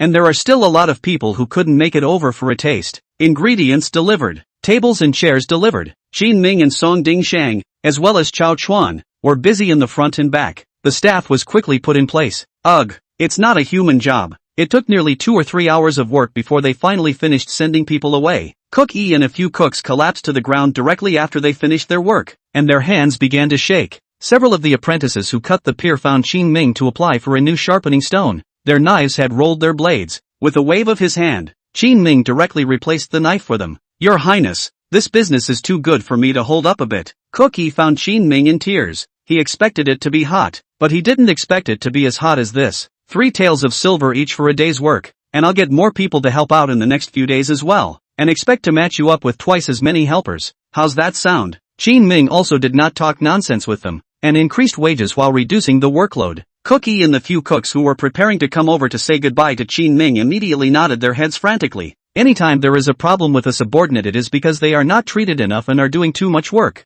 It's only fresh for a few days, and I'm guessing a lot fewer people will come afterward. Song Dingshang looked at the dense bookkeeping and opened his mouth to Qin Ming's several people. Fang Qingyuan also had a number of account books in front of him, but it wasn't the accounts he was recording. Rather, it's the amount of food those people eat. Your Highness, the price has gone up. Without any nonsense, Fang Qingyuan directly made a decision. Up to how much? 45 cents. So that some fewer people will come and make no less money. That won't work. We're not using all of our stuff. All 3 warehouses are piled up right now, and we've only used less than 10% of the ingredients in the first warehouse. Chao Chuan hurriedly walked up to advise. Fang Qingyuan's mind was all about business, so naturally he had to be concerned about a lot of things, but there are realistic reasons to consider. Qin Ming walked up and patted Chao Chuan's shoulder. Did you arrange what I told you earlier? It's arranged, but I was going to tell them about 30 cents. It's fine, just raise the price. They're all very edible. It's normal to raise the price. Fang Qingyuan and Song Dingshang were puzzled.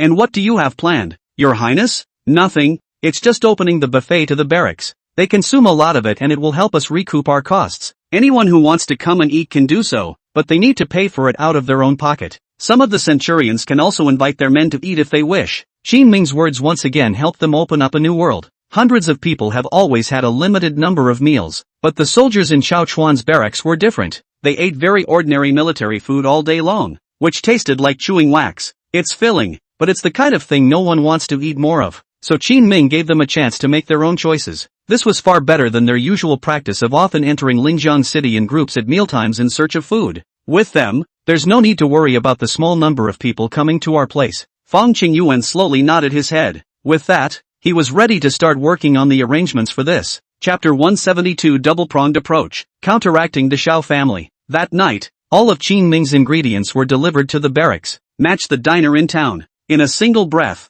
they began to dramatically deplete their stale grain, and the farmhouse's stores. Chao Chuan and Song Dingshang were greatly assured in their hearts. The original buildup is finally being used consistently. It can also feed all the people in Linjiang City and the soldiers in the barracks. That's better than nothing. After working all day, Qin Ming finally returned home with Guan Yu. Wanshu's side of the Chamber of Commerce had finished its business and had long since returned here. I hear that buffet you guys did today turned out pretty good? Yes, under the influence of the Shao family, many things can't be sold now and can only be consumed by themselves. Qin Ming sighed slowly. Now at times like this, though, a buffet eases the immediate need, but the long-term problems still cannot be ignored. Their resources are stacked, and not just in terms of food, and silk, cloth, ore, etc. Because of the help of the South Pacific Caravan, All these things are in the eye of the beholder who has not yet stormed the mine. But as time went on, and the Shao family's people kept exerting influence behind them, there would come a day when Qin Ming would not be able to withstand it.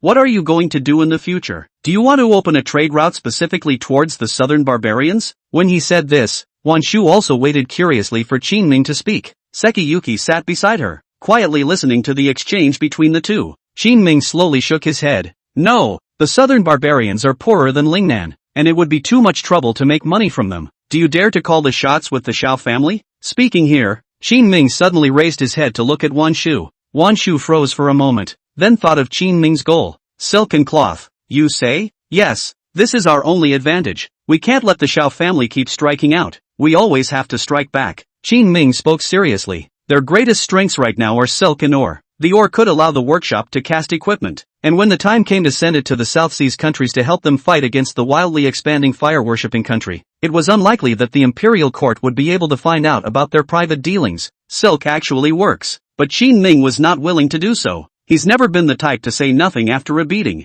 The behavior of the Shao family had led to more and more tricky things here on their own. Any solution within the ridge is a cure for the symptoms, so he was going to arrange for the Lingnan Chamber of Commerce to enter Jiangnan with these low-priced goods. Aren't you afraid that the Shao family will blackball your goods? If they want to play, they naturally want to play a big wave. There aren't many people within the Dechen dynasty who dare to swallow my goods. Qin Ming opened his mouth indifferently, with a bit of arrogance on his face. All know that he, the king of Qin, has been banished, but even after being banished for over a year, not many people dared to come up and step on it twice. All of them are watching from the other side of the river. This shows that Qin Ming has accumulated a lot of power. Okay then, I'll make the trip. The corners of Wan Shu's mouth lifted, seemingly interested in this matter. You're going in person? Qin Ming and Guan Yu were both a bit surprised. They were definitely not worried about Wan Shu's ability. Going over there with low-priced goods, she could definitely stir up a storm, but that meant the Shaw family might be onto her. Once they lay their hands on him, in someone else's territory,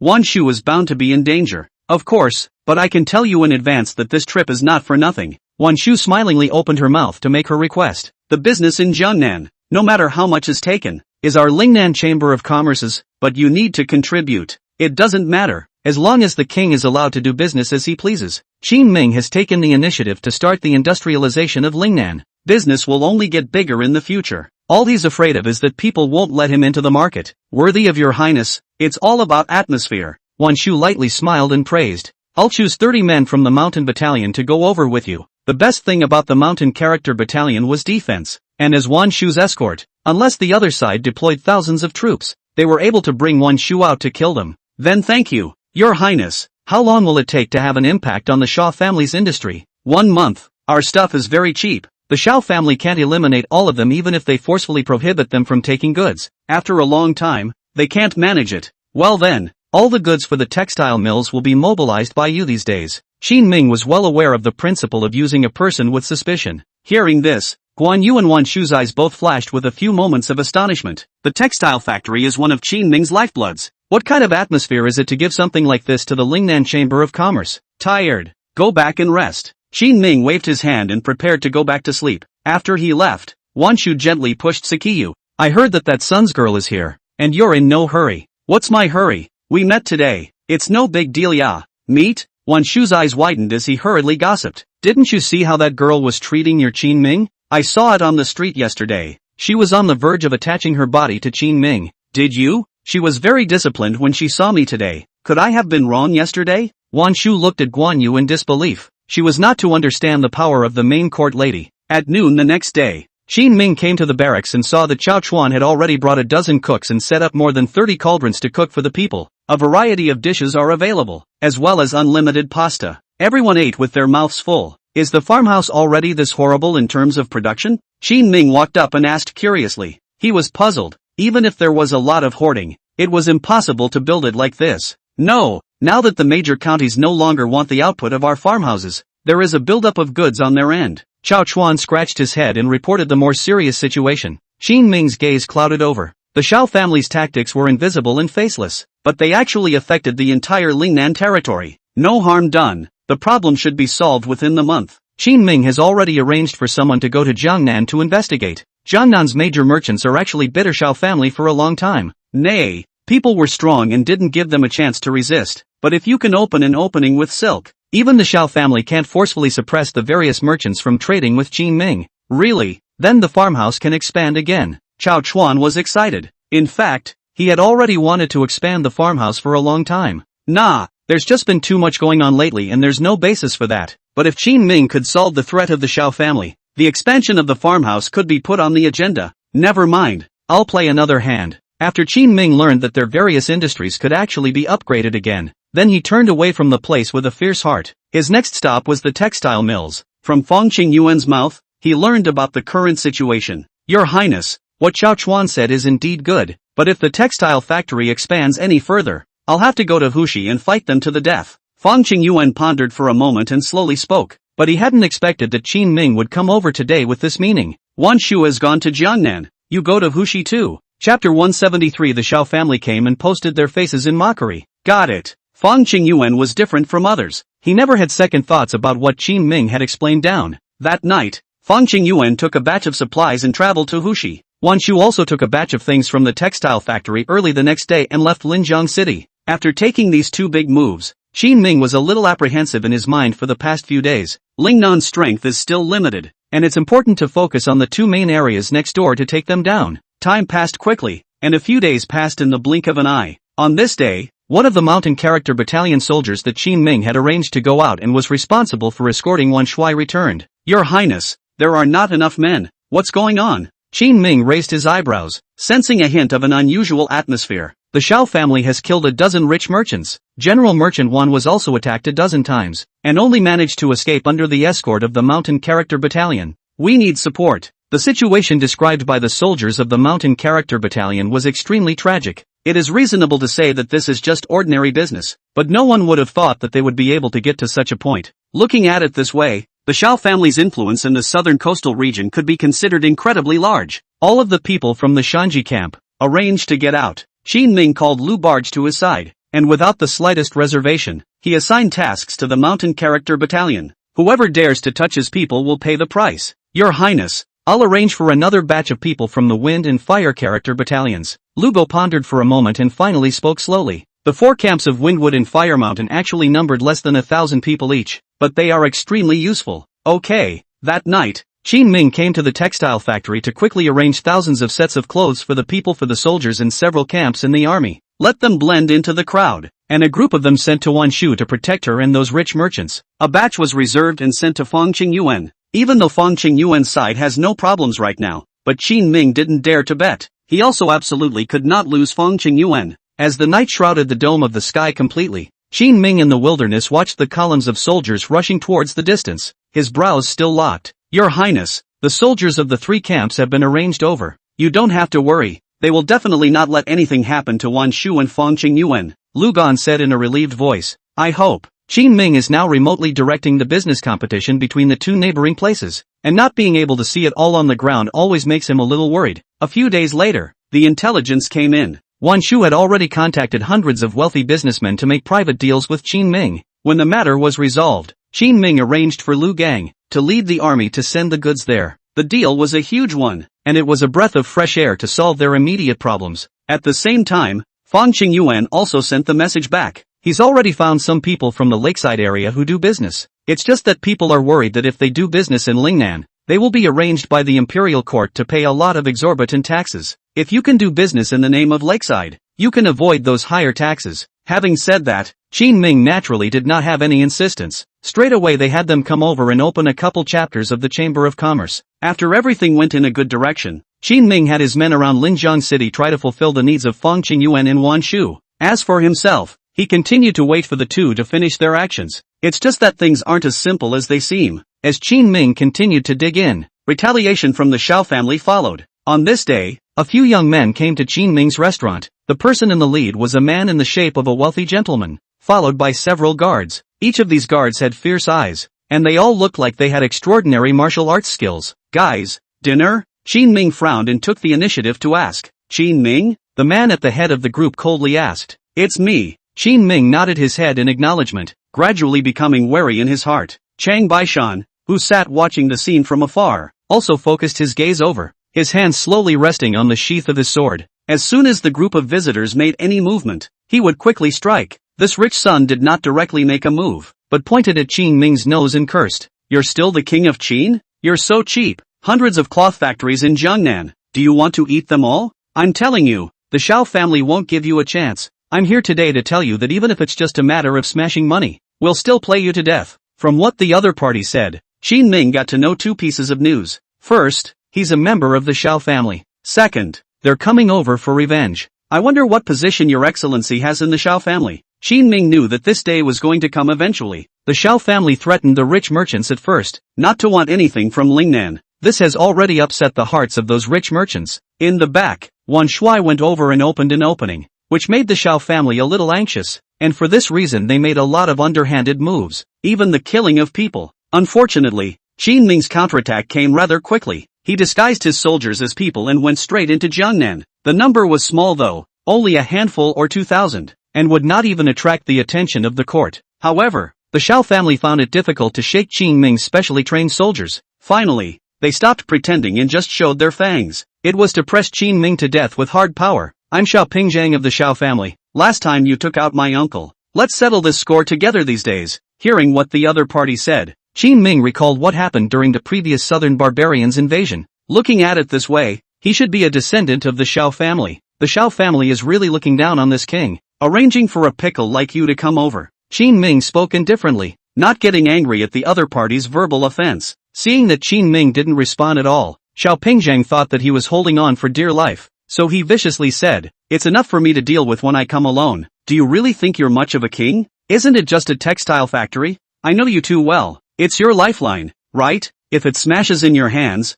I hope you won't cry out then." This person's attitude was arrogant to the extreme, and he had just entered the middle of the restaurant when he began to shout. Some of the people who had wanted to come over for dinner were scared off by his fierce look. Chang Baishan couldn't stand to watch and directly rushed forward. "This is a restaurant, not a place for you kids to play hard to get. If you don't want to eat, get lost." Xiao Pingzhang was not the least bit afraid, and said ferociously, "What are you, worthy to talk to me? Looking for a fight, aren't you?" Linjiang City was their own territory, so how had Chang Baishan ever suffered this kind of anger? He reached out his hand, and with one hand, he was about to grab Xiao Pingzhang's collar, but in the next moment, several guards behind Xiao Pingzhang immediately scattered and stood apart, stiffly blocking Chang Baishan's attack. The weapon in his hand hung an inch in front of Chang Baishan's body in the blink of an eye. Qin Ming's eyes widened. This was the first time he had seen Chang Baishan being countered. Chapter 170 For the terrifying strength of the Xiao family. Chang Baishan was also shaken in spirit. Meet the master.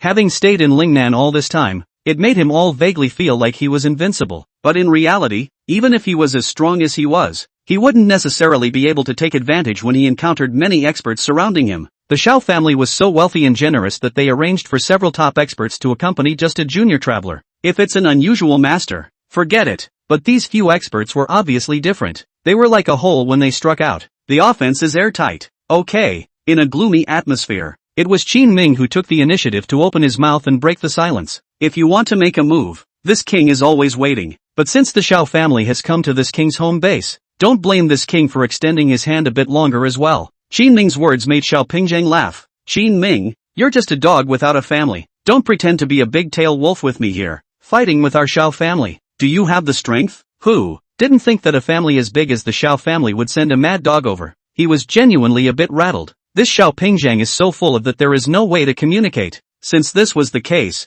Qin Ming didn't mind making a move. It was on his own turf, and it wasn't his turn to be mad. "Old Chang, kill someone." As Qin Ming's words fell, Chang Baishan immediately nodded his head. Being countered by the other party just now had already caused anger to rise in Chang Baishan's heart. Now with Qin Ming's promise, he didn't mind directly killing all these people. "Want to fight?" "Yeah." Xiao Pingzhang was not afraid in the slightest and commanded the few people behind him, making them battle Chang Baishan. Chang Baishan unsheathed his sword and stepped left and right, dodging the daggers and blades in the hands of several of the other men. Wherever they passed, blood splattered. In the blink of an eye both sides were all on the ground. In a flash of lightning, both sides had exchanged several moves. Knock! The sound of falling to the ground came out. It was Xiao Pingzhang's men. Chang Baishan was still standing, his shoulder thrust by a small knife, blood gurgling out. However, Xiao Pingzhang's several guards, but 3 of them died. Kind of. Xiao Pingzhang did not care in any way about the death of his guards. The Jianghu is a big place, and there are many masters. just replace it when it dies. The Xiao family has plenty of money, but the few guards who were still alive at this time hastily retreated to his side.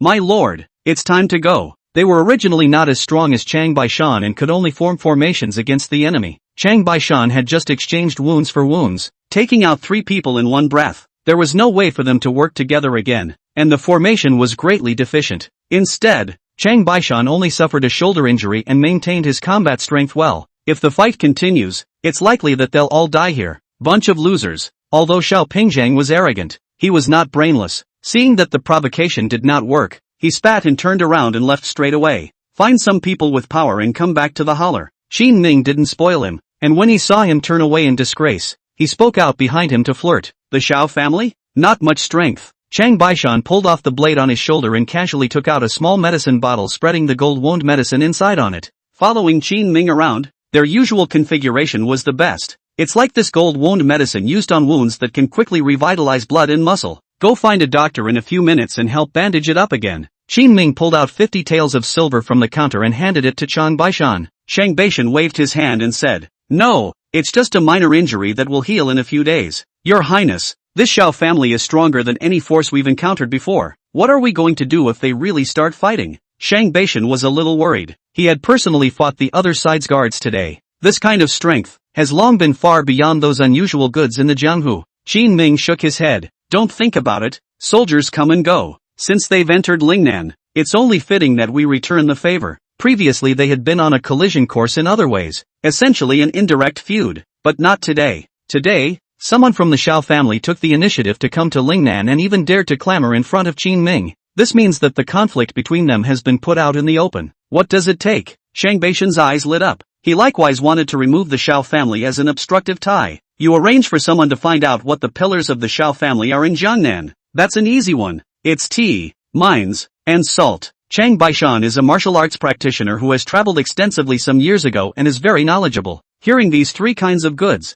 Xin Ming slowly nodded his head. Coarse or refined salt? It's just salt. What kind of coarse or fine salt? Chang Baishan froze for a moment and looked at Qin Ming in a somewhat strange manner. So it is. Qin Ming smiled mysteriously and re-explained to Chang Baishan. I'll write a letter and arrange for someone to go to Sun's house for me in 2 days and deliver the things. To whom? Sun Mo. Got it. Soon. Chang Baishan took Qin Ming's letter and arranged for it to be sent out. In the evening, Guan Yu found Qin Ming in a hurry. The market is empty. What goods? Cloth and silk? Yes. It seems a mystery buyer appeared today and took everything. Do you know what happened? Sekiyuki was a bit strange. With more business contacts, she has gained some perspective. Although it would be great for them to sell all this cloth in the short term, but her keen sense of smell made her notice a few things were wrong. The Xiao family is here. I don't know what kind of bad water they're holding back. Qin Ming informed Guan Yu about Xiao Pingzhang's visit here today to cause trouble. After listening to the other party's situation, Guan Yu's good-looking willow brows slightly knitted. Still selling to them then?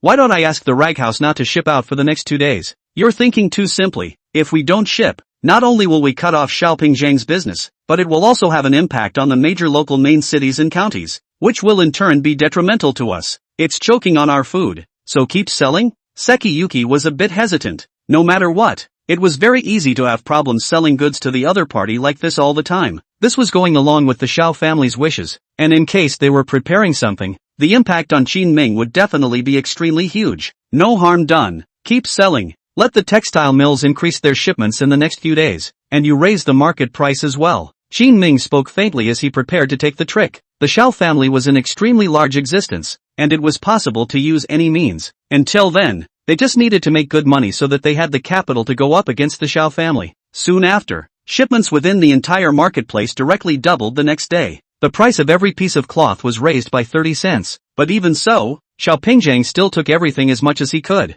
And at this time, Qin Ming also received a report from Chang Baishan. Your Highness, Xiao Pingzhang sent everything they got to Jiangnan. Qin Ming's heart shook as he suddenly reacted to what they were trying to do. Chapter 175. They're going to sit on the fence. I know. Qin Ming froze in place, his pupils shaking dramatically. What is it, Your Highness? It was the first time Chang Baishan had seen Qin Ming so shocked. They're going to take tons of cloth. Even if they sell it at a discounted price, they're going to force themselves to fight Wan Shui. But no matter what, isn't it our cloth that's being sold? Chang Baishan didn't understand this and remained giddy. It's not like that. The Xiao family's strength is perfectly capable of being a banker. They have countless amounts of money, no matter how much goods they buy. After having enough goods on hand, they can monopolize the entire market. Qin Ming didn't expect the Xiao family to play like this at first, but like Xiao Pingzhang said, the Xiao family has enough strength. After they had enough cloth and silk on hand in the early days, they could even sell at a loss to recapture the market. They can afford to lose money. It's a tug of war over who has more money and who can last longer. Unlike the Xiao family, Qin Ming and Wan Shu were simply too small. Even if you have money on hand, sooner or later it will be depleted. When the time comes,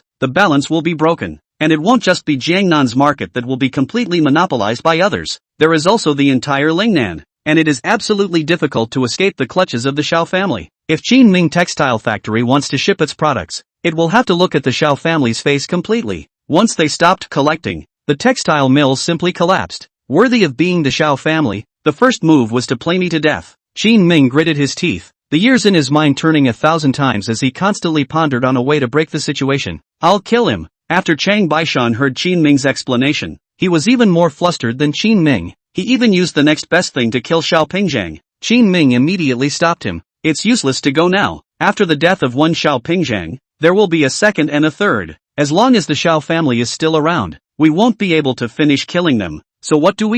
We can't just watch them sit on their hands. Ship as much as you can, and notify all the major counties that prices will go up across the board starting tomorrow. Double the increase. Qin Ming took a deep breath and quickly made a decision. Isn't the Xiao family able to collect? Then let them collect well. Before they could complete this big plate of flags, Qin Ming needed to build up his strength as much as possible and make more money in their hands. Even though these silvers were a drop in the ocean in front of the Xiao family, Qin Ming would not give up. Early the next morning, Chang Baishan held the letter in his hands and found Qin Ming with an ugly face. Your Highness, you were right. Wan Shu sent word that all the major cloth factories in Jiangnan had received word that a batch of goods at half the price would be sent over, so they held off on trading with us. Now a large batch of cloth just sent over from Wan Shuai's hands all exist in his hands and cannot leave. Tell her to send the stuff and sell it all to the Xiao family. Qin Ming knew that from now on the Xiao family had begun to smash money. They charge a very high price for the goods, but they only sell them at less than 30% of the price. They can't even care about the cost. They just want to force Wan Shu out. When the Xiao family made their move, Wan Shu naturally had no reason to stay. After those counties doubled their prices, are people still buying? Yes, Xiao Pingzhang has arranged for a large group of people to keep an eye on the major counties, and when they are placed on the market, people want them, because the price is so high. Even many of the people have now begun to sell their family's cloth. Qin Ming didn't expect one day. It was surprising that one would be bought out of cloth in the Lingnan region, which was enveloped by this textile mill. Taking a deep breath, he spoke slowly. Keep producing. Your Highness, do we really have to continue? These days the textile factory has already made a small half-month's production. Chang Baishan's voice trembled as his heart grew heavy. None of them were as bold as Qin Ming, daring to raise the stakes like this. The more they let the Xiao family take, the more stable they will be when they sit on the fence. Just the stuff they sold now was enough to consume the entire Lingnan for more than 2 months. Producing any more was not a viable option as Shang Baishan could see. Just do it, I've got it covered. Qin Ming spoke slowly, his tone firm. Got it. Shang Baishan nodded with a heavy voice. Quick arrangements were then made for a trip to the textile mill. As for Qin Ming's side, he was just about to go to the market to take a look when he noticed a familiar figure coming from the distance. The person who came was Xiao Pingzhang, and today he was followed by even more guards. It seemed that he had suffered a loss at the hands of Qin Ming last time. This time he also knew to be wary and more prepared. Yo, if it isn't His Highness, the King of Qin, something? After learning about their purpose, Qin Ming didn't bother to break it up with him. Xiao Pingzhang smiled smugly and said, I've heard you've been making a lot of money lately, so I've come to congratulate you. Isn't earning even more a dowry for your Xiao family? Oh, it seems that the Qin King still has some vision. Ha ha. Seeing that Qin Ming had already seen through the Xiao family, Xiao Pingzhang also stopped pretending and opened his mouth arrogantly. I've heard in the last few days that you've raised your prices, and keep throwing goods into the market? I'll tell you what, with that little mind of yours, do you really think I don't know? Fighting with our Xiao family, you have to have capital. It's fine, I'll give you more. You can earn as much as you want. Anyway, it's all a drop in the bucket for our Xiao family. Through these days of sweeping, Xiao Pingzhang has already grasped a lot of resources and is winning. In the face of his ravings, Qin Ming said indifferently, 9 cents. Not much to talk about, is it? If the Xiao family is really so capitalized, why did they wait until now? I guess you guys scraped together some of that money before you got here? The reason why the Xiao family was so strong was because they held a huge amount of resources in their hands that they could bleed back at any time. Mining, salt, tea, the most powerful of these is, naturally, government salt. Why? What else do you have up your sleeve? I can't talk about the means. I'm just helping you guys play the industry to understand it. Qin Ming had a faint smile at the corner of his mouth, but it suddenly made Xiao Pingjiang a little wary. However, he was used to being arrogant and was still extremely strong at times like this. No matter what means you have, it's all a joke in front of our Xiao family. Then wait a few days to see. It just so happens that I still have a batch of cloth waiting for you to collect it. Next time go directly to the textile factory to pick up the goods. We all save our hearts. Qin Ming greatly instructed him. The doubts in Xiao Pingjiang's mind grew thicker, but all their affairs were already on a set course. After carefully contemplating the various processes without any problems, he settled down a few points in his mind.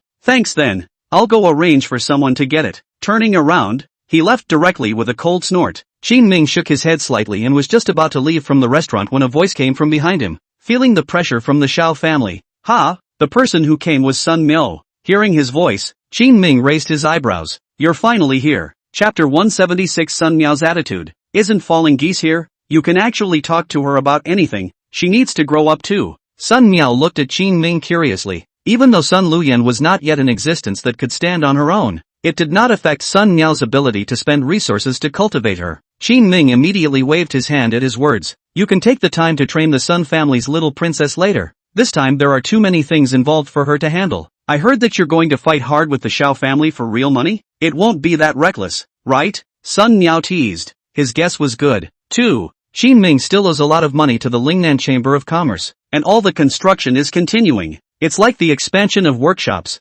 factories, farmhouses, every aspect costs money. It's times like these that a behemoth comes along and has to hold him down and slap him with money. No matter how powerful Qin Ming was, he didn't have much strength to resist, unless one jumps out of the opponent's rhythm and lends a hand. Qin Ming thought of the Sun family. Of course not. So didn't I just find you? Qin Ming smiled faintly. Sun Miao waved his hands in succession. Behind the Xiao family stands Princess Xiao Shufei, and even His Majesty, the Sun family is able to support each other with you. But for us to bet all of our own family's money on it, that's no reason. There is a cooperative relationship between the Sun family and Qin Ming. It was fine to help Qin Ming, but to ask him to bet on the entire Sun family was unreasonable. Don't salt merchants also steal business from each other? If I can help you snatch the business of the salt merchants in Jiangnan, would you be willing to make a move? The whole of Jiangnan? Sun Miao's face turned serious. He finally realized why Qin Ming had to let himself come over. To be precise, it's the entire Great Qian. Qin Ming has the refined salt refining process in his hands,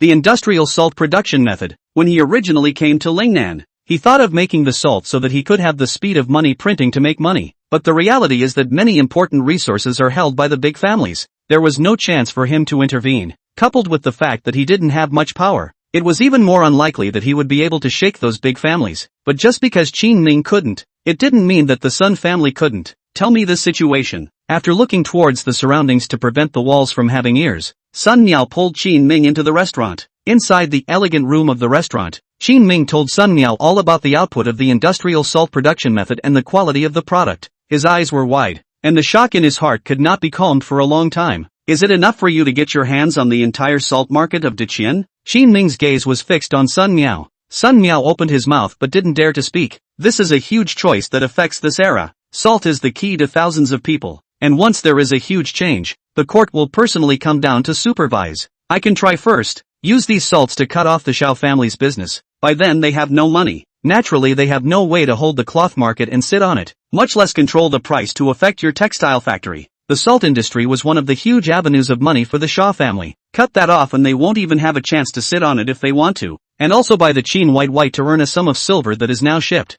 Sun Miao was a smart person and had already seen through Qin Ming's tactics and was willing to show his sincerity and help him fight against the Xiao family first. But after Qin Ming heard all this, he frowned and shook his head. No. What other concerns does your highness have? After taking the industrial salt production method, the Sun family can't target just some of the industries in Jiangnan. And I don't just want the Xiao family to be devastated. Qin Ming looked at Sun Miao with a deep gaze. Sun Miao was shaken and suddenly reacted. You're too greedy. There's no way I'm going to put my hands on all of Deqian. Then I'll do it myself. Qin Ming sighed. In fact, Xiao Pingjiang had miscalculated. Qin Ming never wanted to fight with the Xiao family in their bureau. He's been frantically selling off his cloth for silver for the past few days. It's just to make up the capital for the salt factory. That way, even if the Sun family wimped out, he himself would still be able to get on. Look at Qin Ming directly abandoning the Sun family. A few moments of panic flashed across Sun Miao's face. he knows what a big market it is, but the present Sun Myo did not dare to make such a huge decision.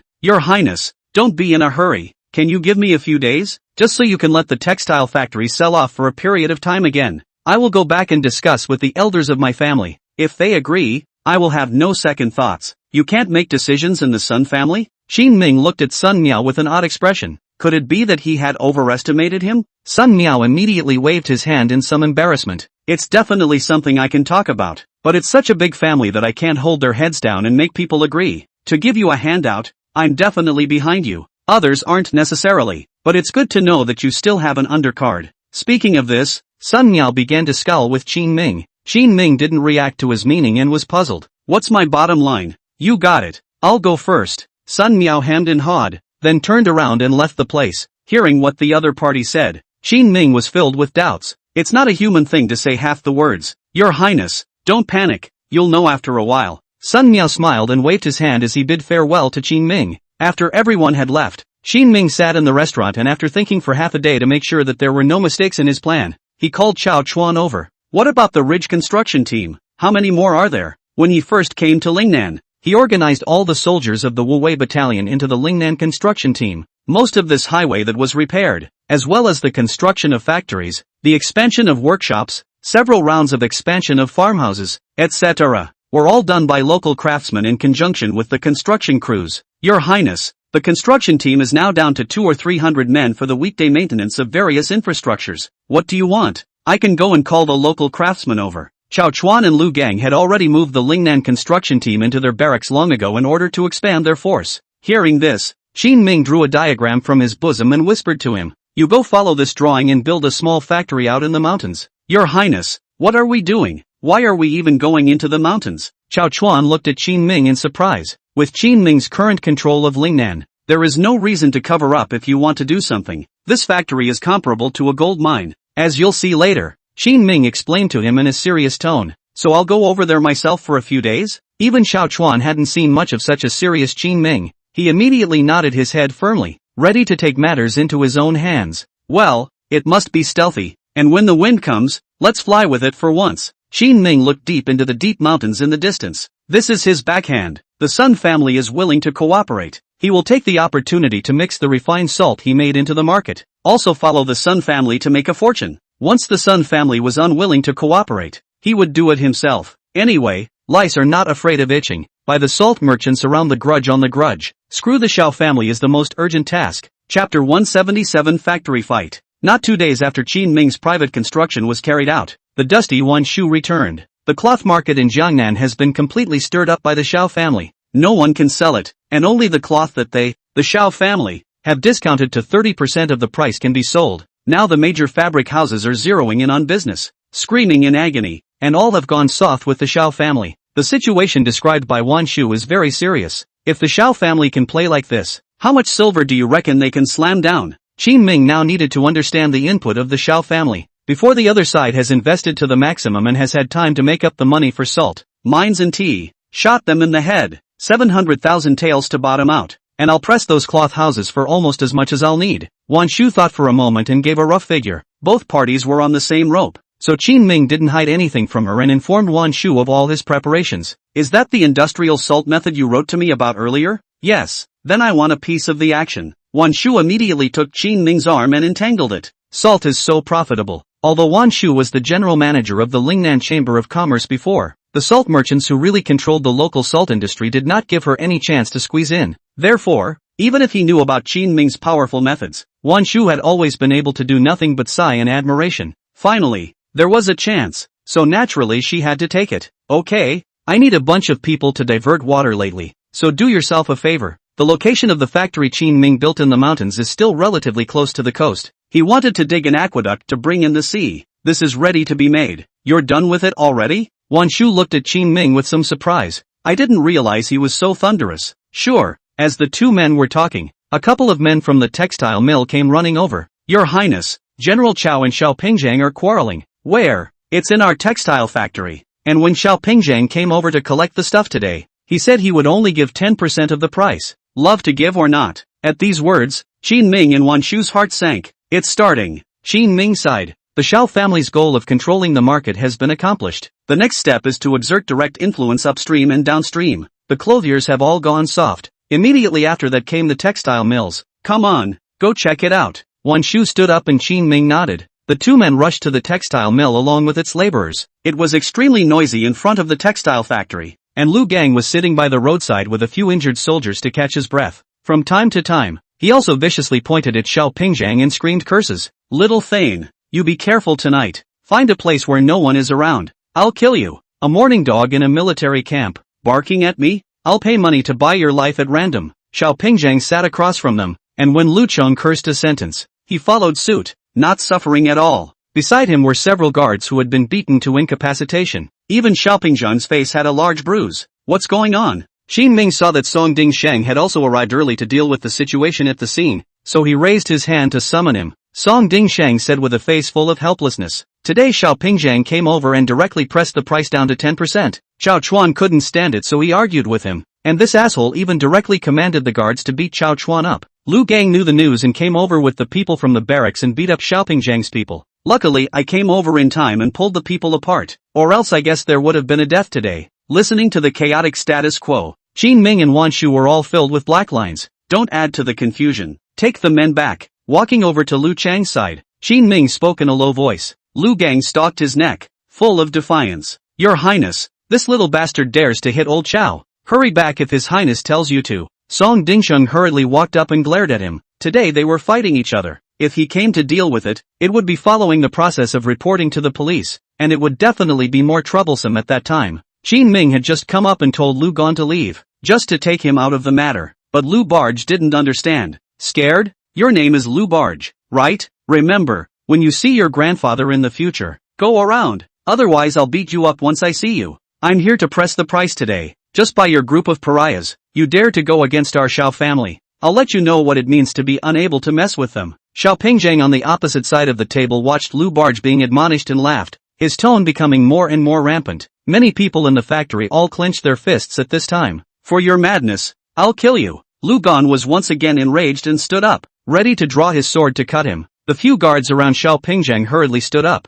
ready to fight with him again. Your Highness, what to do? The frenzied Lu Chong. Song Dingsheng definitely can't stop it. Qin Ming waved his hand and said, I'll do it. Walking over to Lu Chong, Qin Ming whispered, Old Lu, you represent the Wu Wei battalion? You can't make a move. But Your Highness, this guy dared to bully us like this. I can't swallow this breath. I'll do it, and I'm sure it'll please you. Qin Ming held him down. Although Lu Gang was angry, he respected Qin Ming from the bottom of his heart, so they stepped back. Qin Ming walked up and deliberately picked a fight. Xiao Pingzhang, do you really think that the Xiao family can just cover the sky? Oh, doesn't the king of Qin think so? Although Xiao Pingzhang's face was swollen from the beating, he had a few moments of victor's smugness on his face. The textile factory is not just about me, or Linjiang City, thousands of people's system. If the Xiao family must be destroyed, I'm afraid that everyone even lost their rice bowls. Qin Ming's words did not touch Xiao Pingzhang, but it directly touched all the textile mill laborers present. They clenched their fists and stared angrily at Xiao Pingzhang. But Xiao Pingzhang is also in the air,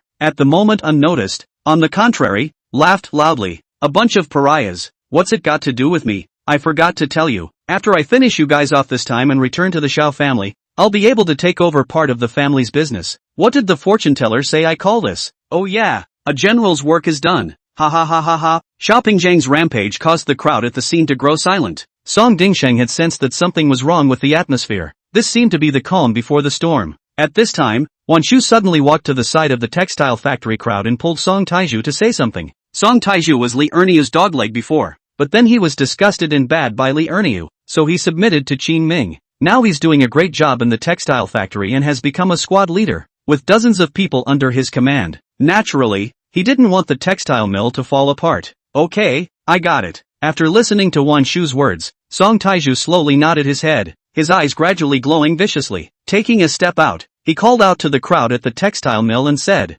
Damn it, this guy is bullying people too much. Guys, him. Chapter 178 News of Cooperation. As his words fell, hundreds of people rushed up in a crow's nest. What are you guys doing? I'm a member of the Xiao family. With this kind of scene, even if Xiao Pingzhang was arrogant, he knew that something was wrong. Although his guards were powerful, it was hard to beat them with two fists. There were thousands of people throughout the textile mills. Even if only a few hundred people swarmed up to make a move, his few remnants couldn't stop them. Fight! Never seen anyone so disgusting. Shoot him! Bang! Bang! Bang! Fists and kicks kept falling on Xiaopingjiang's body like rain. A few of his guards were putting up resistance, but in the blink of an eye, they were engulfed by the crowd. How? Qin Ming opened his mouth to Lu Chong beside him. Lu Gan rolled up his sleeves and shook his head. Not too cool if you ask me. Why? Because I didn't do it. As he spoke, Lu Chong beckoned to those around him, and they immediately blended into the crowd, happily beating Xiaopingjiang together. Qin Ming smiled and shook his head without stopping him.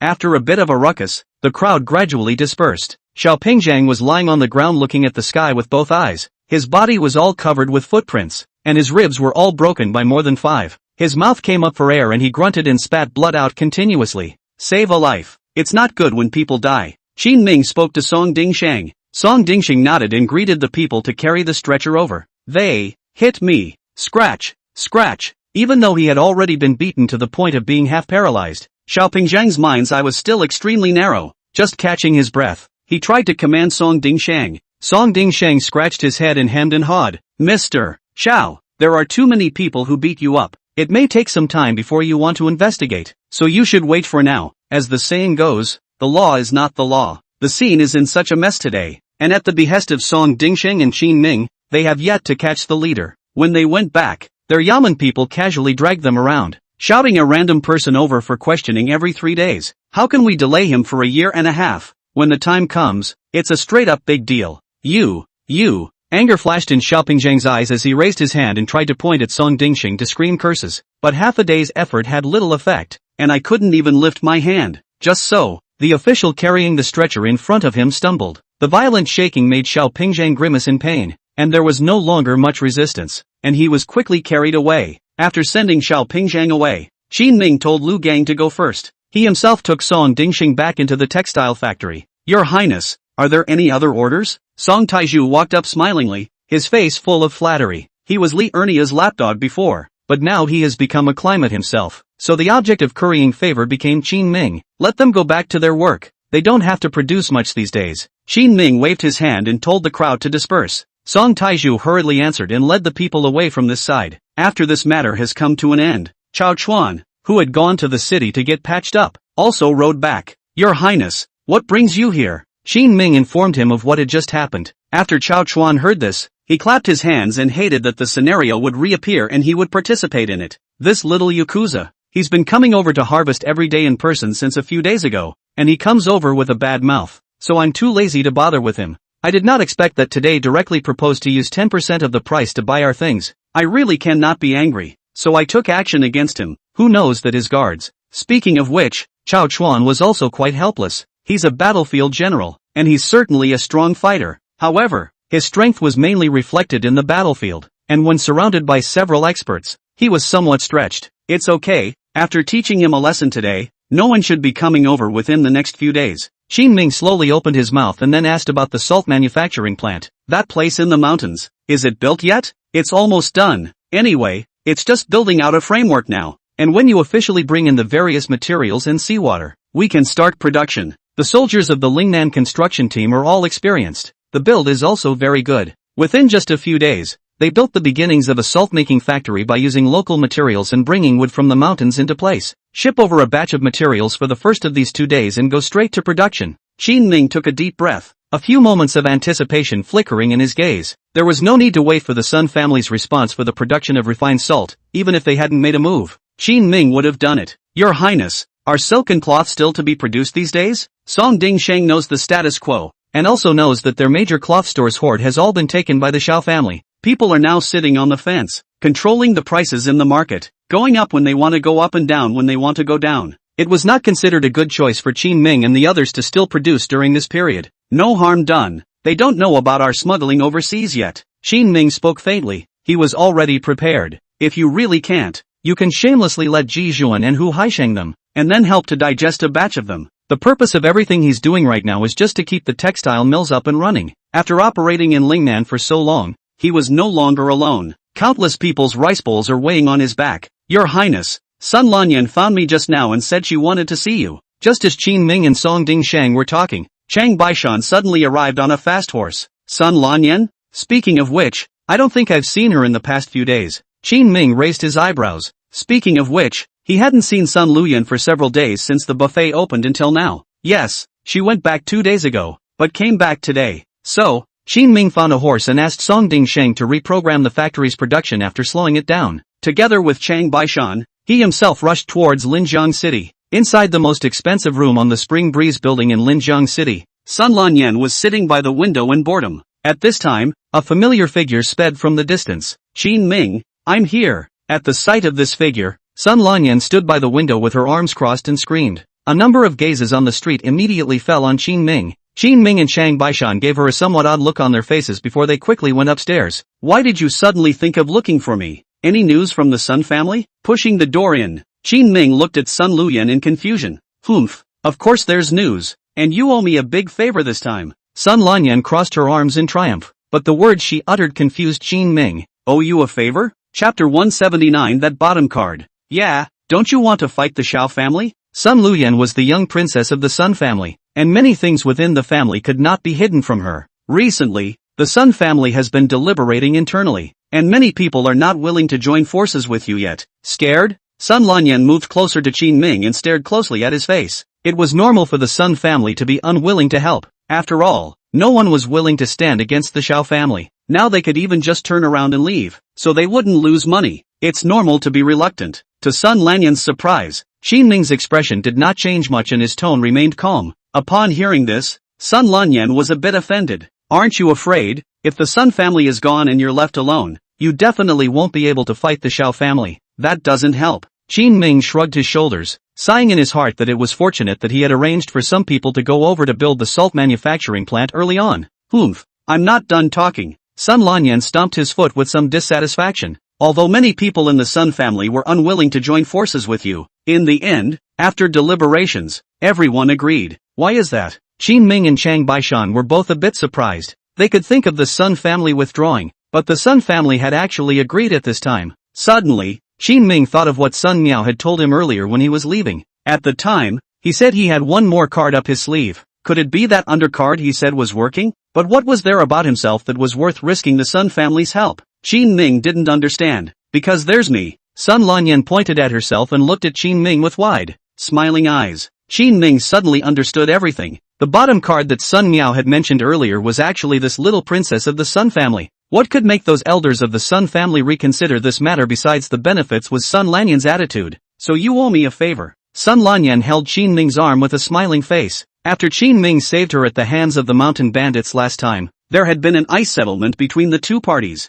Later, Sun Lanyan repaid the favor and messed things up again by bringing stale food that the barracks simply couldn't consume here. Luckily, Qin Ming was able to use up all that extra stale grain. At that time she felt a little indebted to Qin Ming. This time, I heard that the Xiao family had driven the Linjiang city's industry to the brink of extinction, and she went back. Your Highness, you are truly blessed. Chang Baishan sat next to him and opened his mouth full of envy. Qin Ming sighed helplessly and reached out to touch Sun Luyan's head. I owe you a favor. How about compensating me for you and your mind from now on? Sun Lanyan brought her confiding little face close to Qin Ming and gently whispered in his ear. Later. No, just say it now. I can't talk about it now. I'm whoring around for now. Qin Ming's old face blushed. Chang Baishan was happily watching the two of them from the side. His favorite thing to read was these gossipy things. Gone. Knowing that the Sun family was willing to help, Qin Ming waved his hand and prepared to wait for Sun Miao to return. With the strength of the Sun family, half a month was enough time for them to make the first batch of refined salt. When the time comes, and his own batch of supplies will be sent directly to Jiangnan.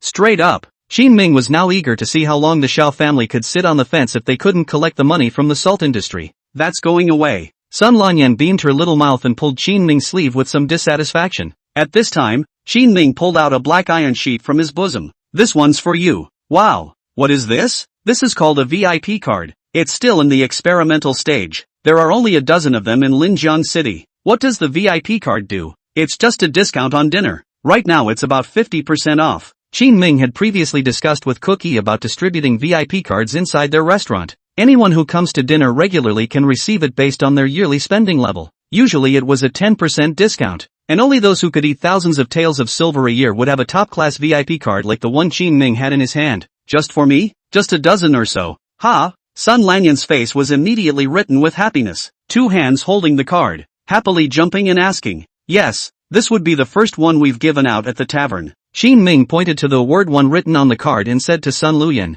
"This statement of his is true. Sun Lanyan had done such a great favor by taking care of the elders within the Sun family. There really wasn't much to give back today, so he thought of this VIP card. I'm the first, he. For some reason, Sun Lanyan was very happy after getting the card, failing to understand the other party's little leap. Qin Ming clasped his fists and excused himself. In the evening, Sun Mel arrived immediately afterward. This time, he had come directly to Qin Ming's residence to pay his respects. "Your Highness, it's too austere for a person of your status to just live in a small courtyard like this." Sun Miao sat in the courtyard, surveying the furnishings over here, his mouth still commenting, "Is this the courtyard? Landscape flowers and bamboo nothing. And this table, this is copper wood. Right, alas, you'd better not live there. I also have a courtyard in Linjiang City. It's 3 times bigger than yours, and the furniture and displays in it are the best. So move over there. The Sun family is rich and powerful, and all the conditions of Sun Miao from childhood to adulthood are the best." Seeing that someone as capable as Qin Ming, someone that he even admired, was so plain, he was naturally somewhat unable to accept it. "In a hurry,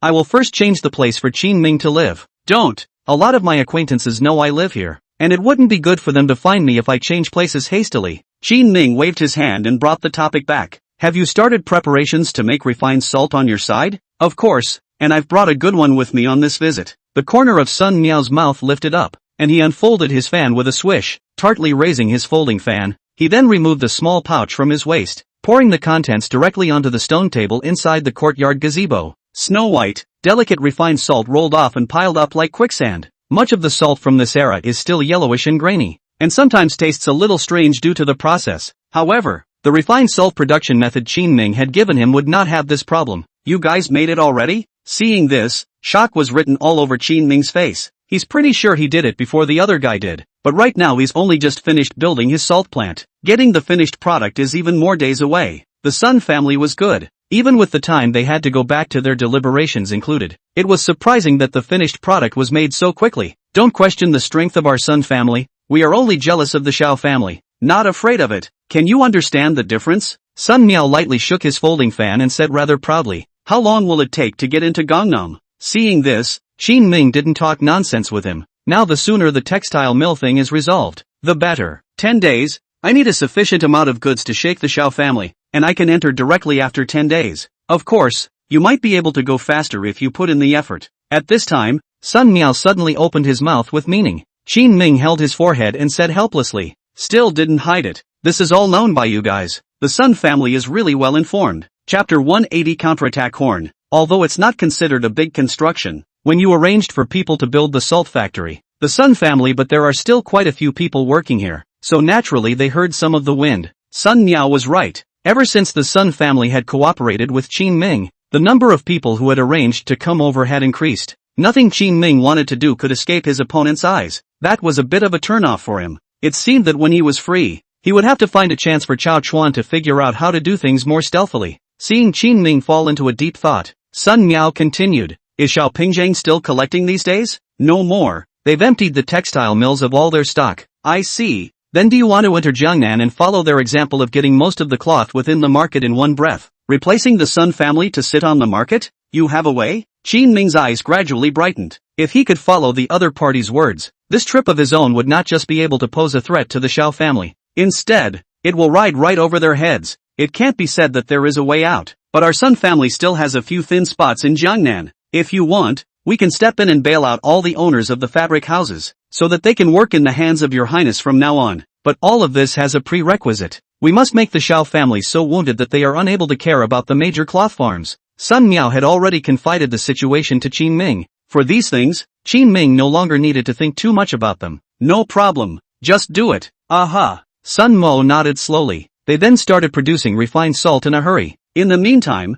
Xiao Pingzhang, who had suffered a great loss in the textile factory, did not stop. He did something that could be called a Jedi. After controlling Jiangnan's major cloth manor, freeing up his hands, he even put his hands on countless cloth, directly toward Lingnan's major counties dumping. Each piece of cloth is only 10% of the original price. "This is great. Don't sell anyone." The Shao family's move was pure hooliganism. All the rag houses cursed, but there was nothing they could do about them. This move almost smashed the market on Qin Ming's side. Guan Yu found Qin Ming in a hurry at noon on this day with a dozen letters in her hands. Look, the major fabric houses are now in chaos. They took the goods, and now they cannot sell them. All right, to us want to let us take back a batch. It's not just the major fabric houses that are under pressure right now. There was also a Qin Ming above them. So many people hoped that Qin Ming would step in at this time and help everyone recover their losses. No retreat. Wan Shu also came over at this time and spoke decisively. Because the Lingnan Chamber of Commerce also had a lot of cloth factories in their hands, which were now following Qin Ming's business. How much can we afford? Now it's a simple loss. I've issued a strict order within the Lingnan Chamber of Commerce. Even if the Chamber of Commerce gives them money to make up for the loss, it's all fine. But if it's backed out, everything is unsteady. Now they were all waiting with bated breath for Qin Ming to speak. Once Qin Ming took a step back here, it was a mountain of pressure pouring in. When it really comes down to it, it's not just the major fabric houses. Even those cloths in the hands of the Xiao family were going to be smashed into Qin Ming's hands. By then, Qin Ming won't be able to sell it at all. Even if he recovers it at 10% of the price, then it's all over. What if I were to sit this one out, take it back and not sell a single cloth, and just hold out until the price returns? Qin Ming did not agree with Wan Shu's statement. Seki Yuki frowned. Then how long do we have to hold out and how much silver do we have to spend if we just hoard it on hand and just keep it in? Hoarding goods and only entering and not leaving, then they won't make any money. But the major fabric houses need to be maintained, and so do the thousands of people in the textile mills, and then they have to stick their own money in. It costs too much to keep on hand. How much silver do they have to post? Waiting for the price to return, but it's a long way off. This decision was too risky, and both Wan Shu and Guan Yu felt that it was simply a fool's errand. It won't be long, and the Xiao family won't last long. Qin Ming slowly waved his hand. Seeing that he was really going to do this, Wan Shu's voice became a bit more serious. You're crazy. I don't agree. Qin Ming stepped forward and suddenly spoke. You're right, but we've always been different. What's different? Wan Shu frowned, still not understanding all this.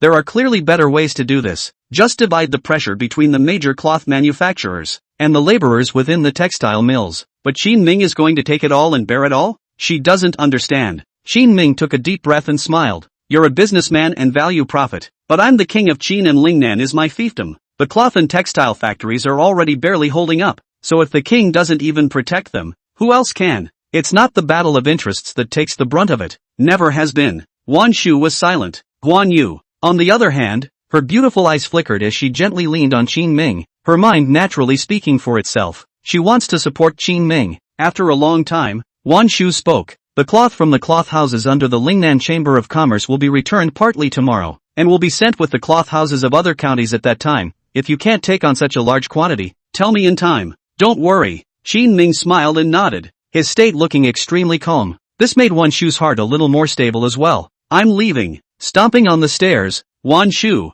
who was a little upset in his heart, stomped heavily on the stairs to leave. The people of Lingnan would thank you if they knew you thought so. After Wan Shu left, Guan Yu snuggled into Qin Ming's shoulder and said softly, Hey, handsome, ha? Qin Ming took the beauty into his arms and teased her. This time, Guan Yu was not arrogant, but said seriously, if only the world were full of people liking you. It's impossible to be all like me, but we can try to get as many people like that as possible. Aha! Sending Guan Yu away, Chang Baishan followed up the room and said to Qin Ming, Your Highness, you can't just focus on being handsome. Now that so many goods are betting on our heads, how can we get it done? Oh, the Nanyang caravan is back. I'll go there in the next 2 days. Qin Ming was actually a little flustered, but his face was still worth something. He was going to let the Southern Ocean merchant fleet swallow a batch and make plans for himself later. How much stuff to bring over? Let's make it 50,000 cloths. Ha! This was the sum of the number of their dozen or so warehouses, and even Chang Baishan's eyes widened when he heard this amount. Are you sure? If we can get this shipment out on this trip over there, our pressure will definitely be much less and we can even make a profit. Chang Baishan opened his mouth with some excitement, but at this time, Qin Ming waved his hand. Make a load of money, cost price, sell at 70% off. Ha! Chapter 181 running in both directions. You don't understand. This is not the time to make money. People have helped us. We still have a huge amount of goods in our hands. The most important goal at times like this is the Xiao family, not making money. Qin Ming patiently opened his mouth and explained to the other party. They can lose money, but a 30% discount to market value is really nothing, compared to the Xiao family's 10% price forcefully smashing all the markets. Qin Ming was already very relaxed at this price. So it is. Shang Baishan scratched his head. he realized that his own highness's thought process always seemed to be different from the norm. Go go go. That night, Qin Ming did not even return home, riding a fast horse. He and Shang Baishan led people to transfer goods from the warehouse of the textile factory and transported them to Yinshan County. Outside of Yinshan County Chang, batches of weapons have been delivered. Wu Shizhong's heart has been getting bigger and bigger these days. Selling munitions is a head-killing business, but since he knew how much Qin Ming had his hands full in Lingnan, he didn't have much psychological burden to help out. This time he was crouching at the side of the ship in the harbor, watching the weaponry being transported onto the ship little by little. Ji Zhuan of the Panglai Kingdom, Chu Huaishan of the Tianming Kingdom, and Hu Haisheng of the Prickly Sky Kingdom all sat next to each other, looking at the weaponry with joy. Hu Haisheng exclaimed, "Why all these weapons that your highness has come up with are of such high quality? It's most worthwhile to come on this trip this year. With this batch of weapons, even after going back, the fire-worshipping kingdom won't dare to act rashly." Ji Zhuan smiled faintly. Their biggest gain from coming over this time was actually the cooperation between them and Qin Ming. Chu Huishan remembered the previous deal in the capital and skimmed his lips. "If you ask me, it would be better not to enter the capital in the future. Your highness has only been gone for a year, and when we went over this year, no matter what we sold, or the reception specifications, the most crucial thing is that the money earned has become less. They originally went over there because they valued Qin Ming, but then Qin Ming left and was relegated to Lingnan.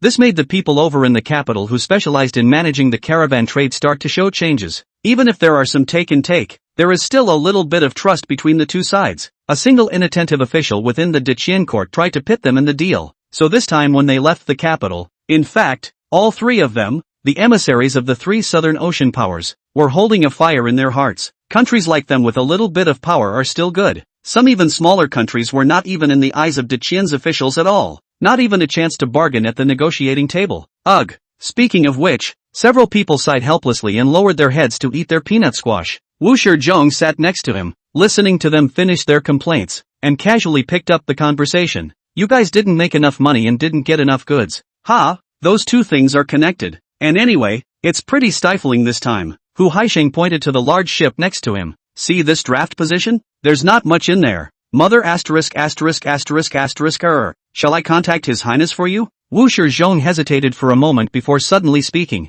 He didn't know what was going on over at Linjiang City. Surrounded by mountains on three sides, Shanin County is like an island, and has been playing with itself for years. That left a lot of things in Lingnan that didn't even reach their side. Naturally, it made Wu Shizhong, who had been busy trading with foreign ports, unaware of the situation on Qin Ming's side. He just knew that Qin Ming had been arranging for people to come over recently to inquire whether the South Pacific merchant fleet had returned. To Wu Shizhong, this was a sign that His Highness was attentive and still managed to simply care about people all the time. In reality, it's not just about caring. Qin Ming's side and the Xiao family all started to fight. Forget it, His Highness has his own things to be busy with. How can we keep climbing over him? Ji Zhuan waved his hand. He was not only Qin Ming's interest partner, but after so many years of contact, he had the same respect for Qin Ming's character. Yes, yet a little is missing, I guess, and we made a lot last time when we came to Lingnan on our first stop. Chu Huaishan nodded in agreement. "You're welcome, His Highness will be here soon." Wu Shizhong interrupted them. "If you have any situation, feel free to mention it to His Highness. He is quite concerned about you, and has already arranged for people to come over and ask several times, and now that he has heard that you have returned, he should be coming over soon." Oops, this. Your Highness is so polite. Hu Haisheng's few people were flattered. That's how they interacted with each other. People respect me and I respect them. Qin Ming was able to take time out of his busy schedule to come over and see them off again, or to run hundreds of miles. This made them respect Qin Ming a few more points in their hearts. Wu Shizhong looked at the excited trio and always felt a bit puzzled. He didn't know that he had inadvertently helped Qin Ming reap another wave of favors. Your Highness is here. Just as several people were talking, the figures of Qin Ming and Chang Baishan appeared in the wilderness under the shroud of night in the distance. Gentlemen, how was the trip rewarded? Entering the harbor, Qin Ming rolled over and dismounted, tentatively asking a few people. Ugh, don't mention it. Seriously, we don't even want to go to the Great Qin Court without you. Your Highness. Yeah, what we can give on the Deqian side has been dropping year after year, and we're even thinking of opening up some new routes. Several people opened their mouths, pouring out their bitterness with Qin Ming. Qin Ming glanced at the draft level of the large ship in the distance. Knowing trade extremely well, he frowned at just one glance. Did someone in the court give you a hard time? Being difficult isn't a big deal. It's mainly because they didn't give much away. Usually they come over with thousands of pounds of tea, pepper, silk, porcelain and other things loaded onto the ship. This was mainly because Qin Ming would help them prepare in advance, but now it's different. The courtiers only have money in their eyes, and getting them to put in the effort to prepare is impossible, so it's natural to come up with less. It doesn't even fit in people's boats. It was also at this time that Wu Shizhong took the initiative to pick up the conversation and said, "Your Highness, a few of them want to ask if we still have anything in our hands and collect some of it on our way out, but they're too thin-skinned and embarrassed to bother you, so I'll say it for them." Qin Ming froze for a moment. "This is a two-way run? Your Highness, we really don't want to trouble you." Actually, the three men in front of him also scratched their heads and laughed in embarrassment. Standing beside Wu Shizhong, Chang Baishan suddenly reacted to the situation and directly gave him a thumbs up. It was originally Qin Ming who came over and begged people to collect things. Now it was good that Wu Shizhong had told them directly. That's a two-way run, and the deal is easily solved. Tell you what, a 70% discount, giving you 50,000 cloths. Qin Ming is also not ambiguous. 70% off the market price, that is, slightly lower than their cost price. It wouldn't have fallen off his pattern to give away his hand in such large quantities.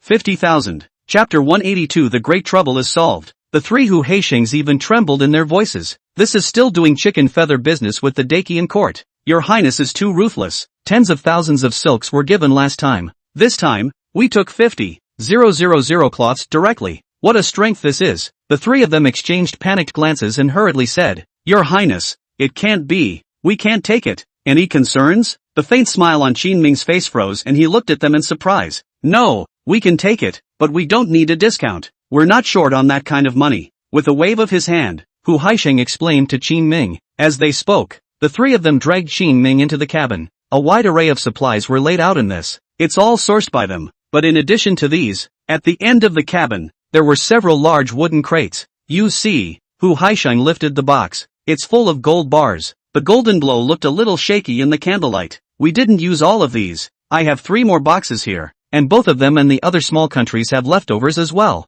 Do you see any possibility above 50,000 horses? The word is out." Ji Zhuan also opened his mouth cheekily. He watched Qin Ming's face, and if there was a single misstep, he himself would hasten to lay down. But unexpectedly, Qin Ming nodded. "Can I have 150,000 horses? Grandma Sky." The three tigers shook. In unison. "Want. At 70% off the price. There's no need to argue with me on that one." Qin Ming revealed to them a little bit about the struggle between himself and the Xiao family. Since the other party was so sincere, Qin Ming naturally wouldn't treat them poorly. If they swallowed more goods, Qin Ming could even already make a large amount of money from this. The point was that they had swallowed so many goods that it was enough to break the Xiao family's sitch. At that time, the price of silk and cloth raised. The Xiao family's influence on the market in Qin Ming's hands will not be broken. At that time, Qin Ming didn't even need salt to suppress them. Alright then, at 70% off the price, we can probably take them all if we get these fleets together. The three nodded. Qin Ming let out a long sigh of relief, and he had to say that running in both directions felt really good. "Old Chang, go back and get the goods." Walking onto the deck, Qin Ming shouted to Chang Baishan. "How much, Your Highness?" Chang Baishan asked smilingly. "All of it." "Ha ha, yes." Chang Baishan laughed excitedly and turned around. Apart from Qin Ming, it was Chang Baishan, the personal guard, who understood the critical situation in Lingnan the best. Now that Qin Ming had personally made a trip over to settle this matter, it meant that the dark cloud over their heads had been moved away. Behind are Wu Shizhong and Yu Docking. 3 or 4 days' time will be almost all can be shipped over. At that time you guys take away just good. Qin Ming slowly opened his mouth and arranged things down. By this time, Ji Zhuan had already called all the people from the various flotillas over and told them the good news. Everyone's face was filled with excitement. "Your Highness is amazing. It has to be Your Highness, or this run would really be a bit of a waste. By the way, Your Highness, can we come back a few more times?" At this time, Chu Huaishan suddenly opened his mouth. His words spoke to the hearts of many members of the Southern Ocean Merchant Fleet. Qin Ming mused. "You mean run this route exclusively?" "Yes, could be." Qin Ming nodded slowly. "Great." Everyone was restless, and cheers rang throughout the coast. "Gone." Qin Ming waved his hand with them as Wu Shizhong walked up. "Your Highness, won't you rest here for a day before you speak at night? Go back for revenge." Qin Ming smiled and waved his hand, leaving behind a meaningful remark before turning to leave. The next morning, a tired Qin Ming arrived back from Yinshan County, but he didn't go home. Instead, he first came to the Lingnan Chamber of Commerce and then brought one shoe to Guan Yu's cloth shop. "Starting now, collect all the cloths that the Xiao family has overplaced in the market. As for the major cloth farms, As long as they feel pressured, they can return all the cloth to us at any time. What? Before Wan Shu and Guan Yu could be shocked, Qin Ming continued, by the way, what I said includes Gangnam. Hiss. Now, the two women sucked in a breath of cold air. You went to the southern barbarians? Wan Shu immediately thought of the southern barbarians. Now the only one she could think of that could suddenly provide such a huge demand and break the Xiao family's control was the southern barbarians, the South Seas merchants. They want 150,000 horses. Qin Ming's few simple words shook Guan Yu and Wan Shu several times. Great! Without delay, Guan Yu picked up a pen and paper and began to write a letter. That night, Xiao Pingzhang, who was full of anger, rushed outside Qin Ming's courtyard and screamed curses. Chao Chuan, Song Dingshang, and Fong Qingyuan, who had returned from Huxi, joined the fray. They had Lu Barge set aside 5,000 men from his army and divided them into more than 30 teams, riding thousands of tricycles, and began to collect the cloth that was bursting at the seams in the market. The price of cloth began to pick up gradually. This news quickly reached Xiao Pingzhang's ears. My lord, Qin Ming is starting to sweep the market. We can't stabilize the price we pressed to 10%. What? Where did this asshole get the money? Xiao Pingzhang braced himself and got up from the bed. Because of the slightly larger movement, crimson blood oozed from the bandages on his body, causing him to grimace in pain. I don't know just suddenly began to purchase. How to do Gongzi. The price has risen to the original 30%. If this continues, the price will continue to go high. Release the goods. Let's see how much strength he has. Is he worthy of fighting the Xiao family? Xiao Pingzhang still has huge amounts of goods in his hands, all of which he took from Qin Ming. Putting it out there now is a pure loss, but he felt it was okay, at least until now. The Xiao family could afford to lose money. Yes. Soon the men returned in the evening in tears. Your Excellency, there are people squatting in all the counties, so as long as you put low-priced goods out, they'll be cleared out straight away. How is this possible? How much silver does he have? A skeptical Xiao Pingzhang was ready to try again. You losers really can't be counted on. Find a stretcher and carry me to the market tomorrow. But my lord, your body. After Xiao Pingzhang was beaten last time, his body has not recovered until now. At least he has to wait for 10 days and half a month to get out of bed.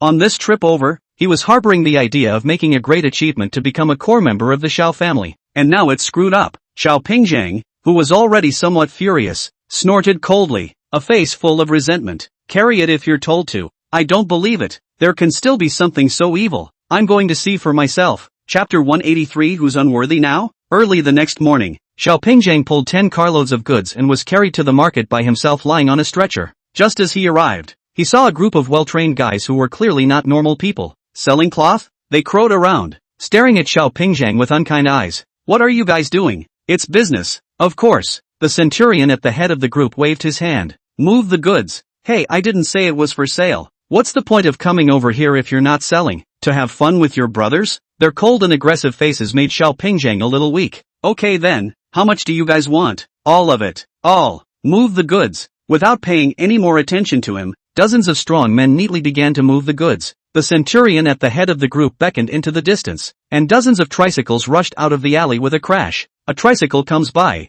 fills up, and quickly leaves, then a second, and a third. They were fast and didn't drag their feet. Meet the stump. Xiao Pingzhang snorted coldly, finally realizing how troublesome the status quo was again. Sir, are we still selling? A couple of his men stepped forward and spoke tentatively. Sell. I don't believe it. He can collect all our stuff? Xiao Pingzhang did not believe that there was anyone else in Lingnan who possessed such strength. If such a powerful person really existed, would it still be the Xiao family's turn to reach out so far and come to mess up the market? They must be bluffing. Little man, you're still playing the art of war with me. Let's see who gets the last laugh. Xiao Pingzhang snorted coldly, and the two sides directly tore their faces apart and started a tug of war between them. On the other side, Qin Ming's 5,000 soldiers here were already in full swing. One group made deliveries to Shady Hill County and the other went around to collect. In just 2 days, the commotion was put into motion. Sun Miao were shocked. This day he personally doored to find Qin Ming. Your Highness, where did you get the money? The South Seas merchants. Qin Ming took the ledger and counted at a rapid pace, and returned without lifting his head.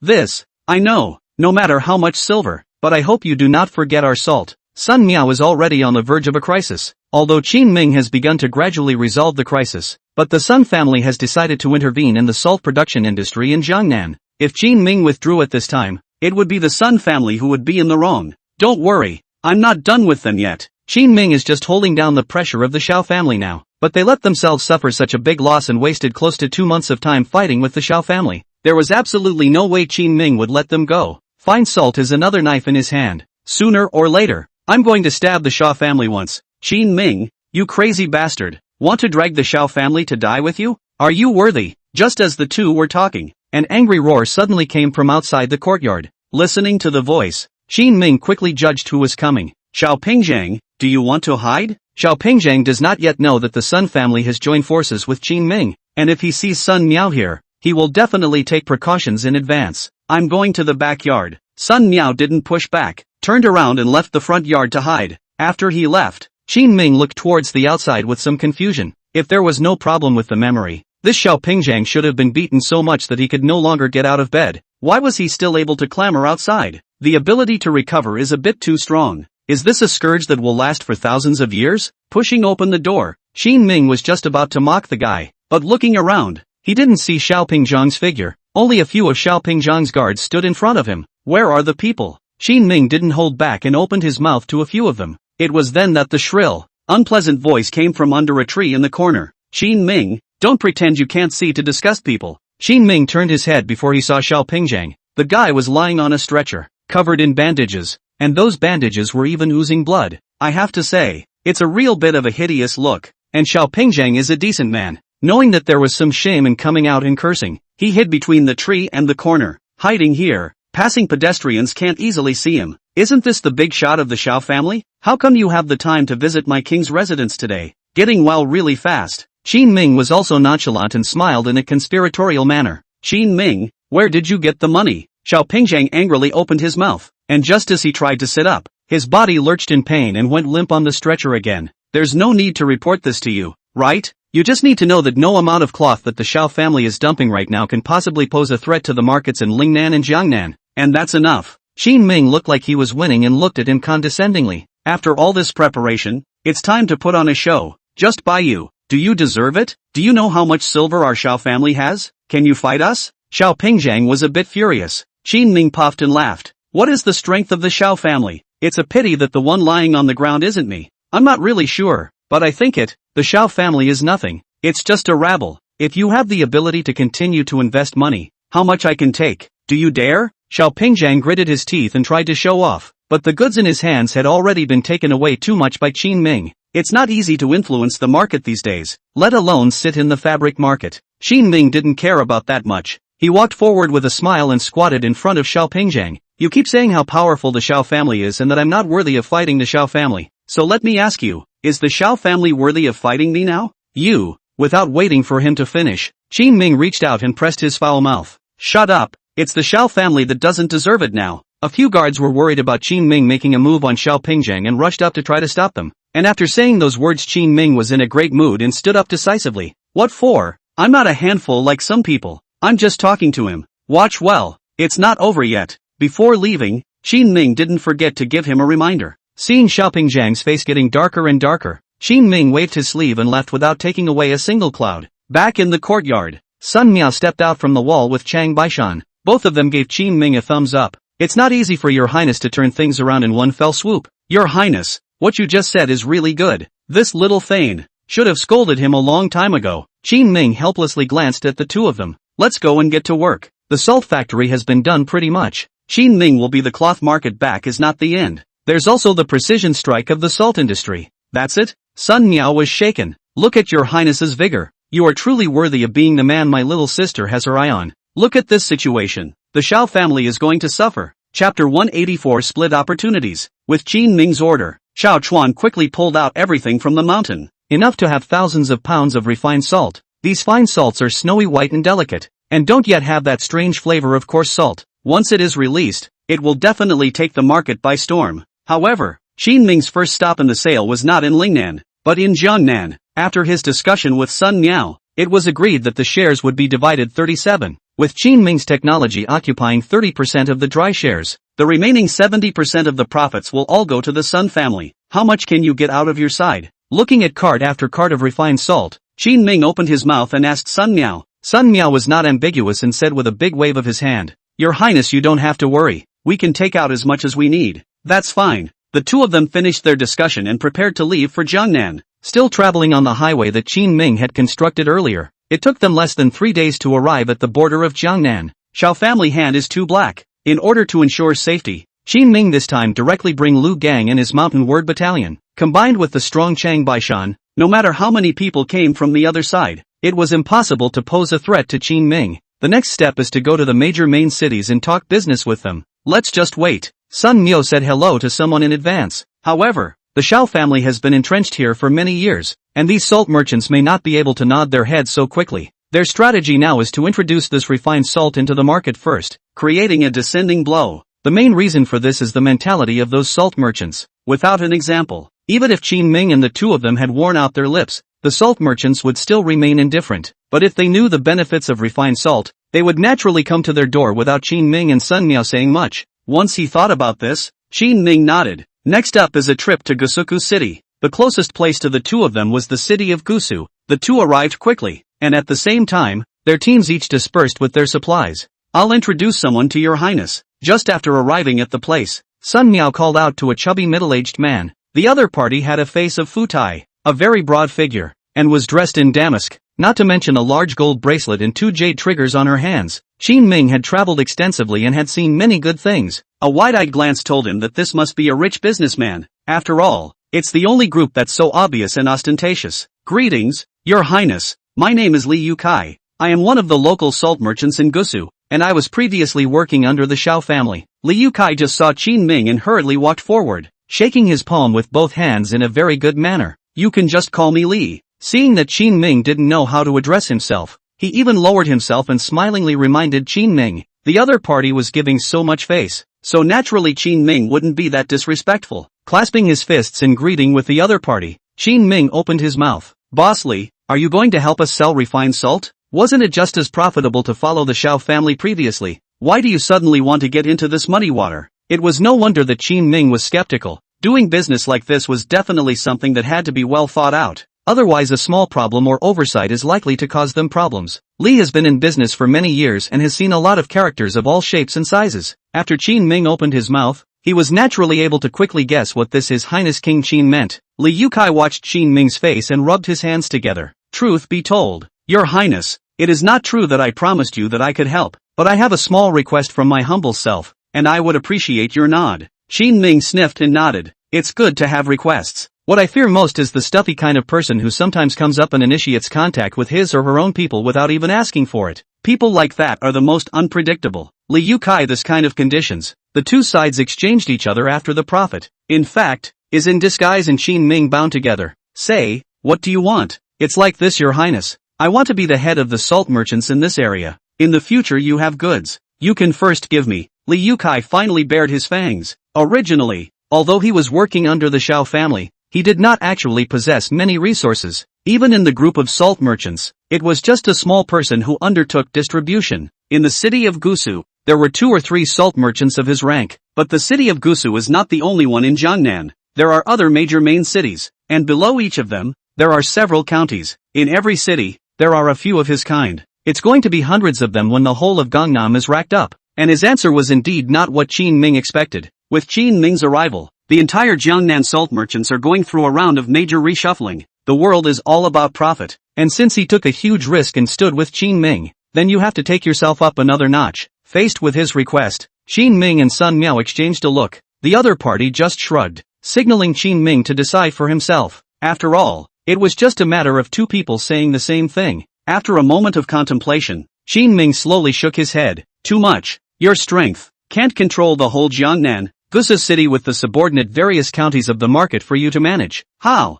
Qin Ming wasn't exactly generous. The cake in his hand was only this big. A mouthful of them will be shared out a lot. And once the salt merchants at the back don't have enough to share, they will turn their heads and go back to the Xiao family again. So he was extremely restrained in all his decisions. Gusu city. That line. Li Yukai didn't mess around. This result was enough to satisfy him. All right. Go and start selling. We want to see your highness's stuff appearing in your salt shop tomorrow morning. At this time, Sun Miao clapped his hands and urged Li Yukai to start his business. However, Li Yukai didn't go, but instead, he bowed his head entangled for a while, and opened his mouth. Your highness, Mr. Sun, do you two need my help in contacting the Chao family? Who is it? Chao Shun? Sun Miao thought about it and quickly came up with a name. Yes, they control more spheres of influence than I do, and will surely be able to meet your highness's requirements. If Li Yukai was the lowest level of existence in the entire salt merchant food chain, at the top is definitely the Xiao family, but below the Xiao family, there was another layer,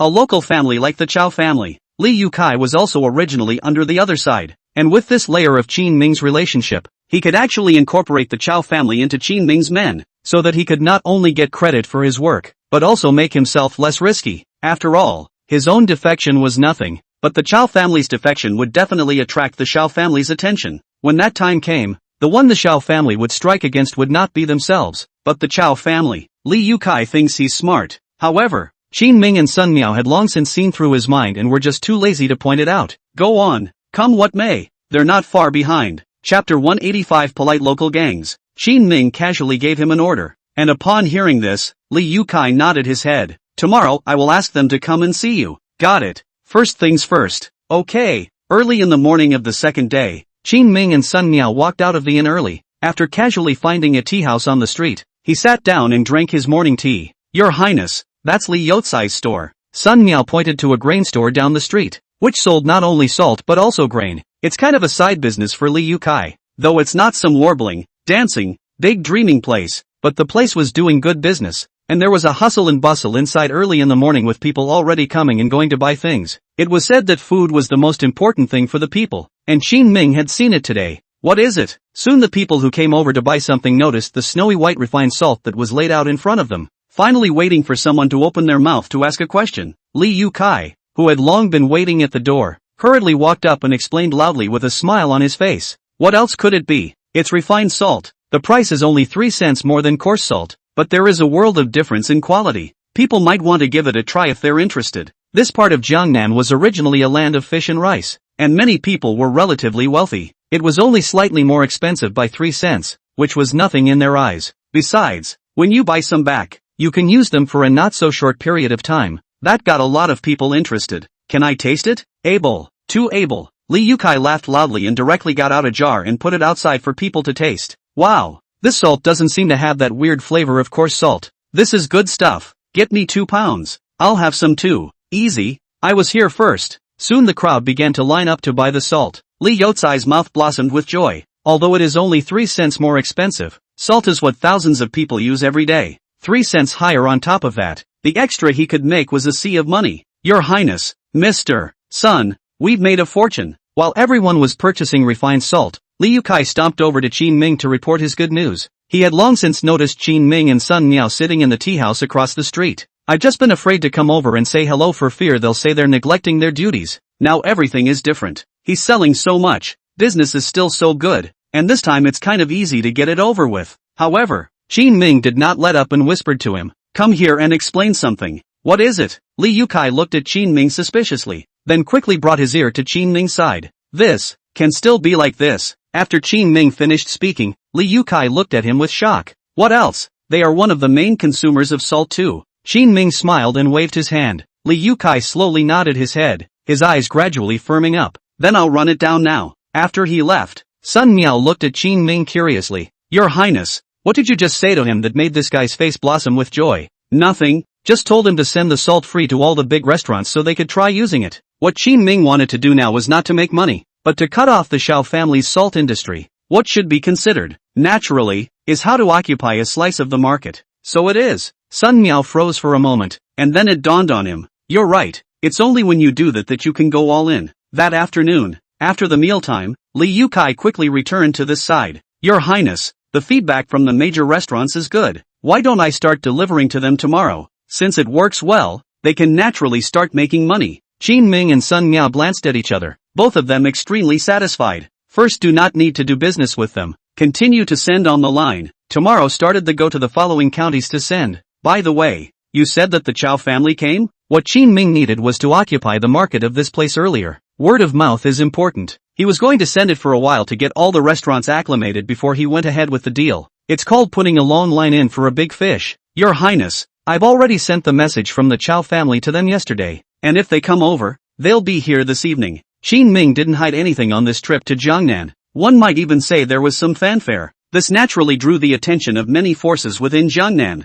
Just like the Chow family, there was actually no need for Li Yukai to specifically notify them. After seeing the power of these refined salts of Qin Ming, they would also specially arrange for someone to come over to understand the situation. Boss. Just as the three of them were discussing, one of the henchmen quickly ran to Li Youcai's side and attached himself to his ear and whispered a few words. Your Highness, it's coming. Who's coming? At this time, Sun Miao opened his mouth and asked. He still had some acquaintances here. Like the Chao Shen he mentioned earlier was the leader of the Chao family's younger generation. According to what Sun Miao had said, this person named Chao Shen was already considered the successor of the Chao family. Now the entire Chao family's affairs are also run by him. Similar to Sun Miao, the eldest son of the Chao family, Chao Shen, Li Yukai immediately reported his name. It mattered to them who was coming from the other side, because it represents the attitude of the Chao family. If you just arrange for someone to come over and dismiss them, there's no point in continuing the conversation. Bring the man to the inn where we're staying at night, and we'll have a drink and a chat. Sun Miao is familiar with this process. Straight away the evening was arranged. However, upon hearing these words, Li Yukai waved his hand in a hurry. Mr. Sun, you're the one who came all the way here. How can I let you make the arrangements? I'll make the arrangements tonight. Let's go to the Immortal Crane House and have a good meal. Chao Shen was not only a member of the Chao family, but also Li Yukai's previous superior. A lot of the salt was brought by him from the Chao family, coupled with the fact that the Chao family was very powerful locally.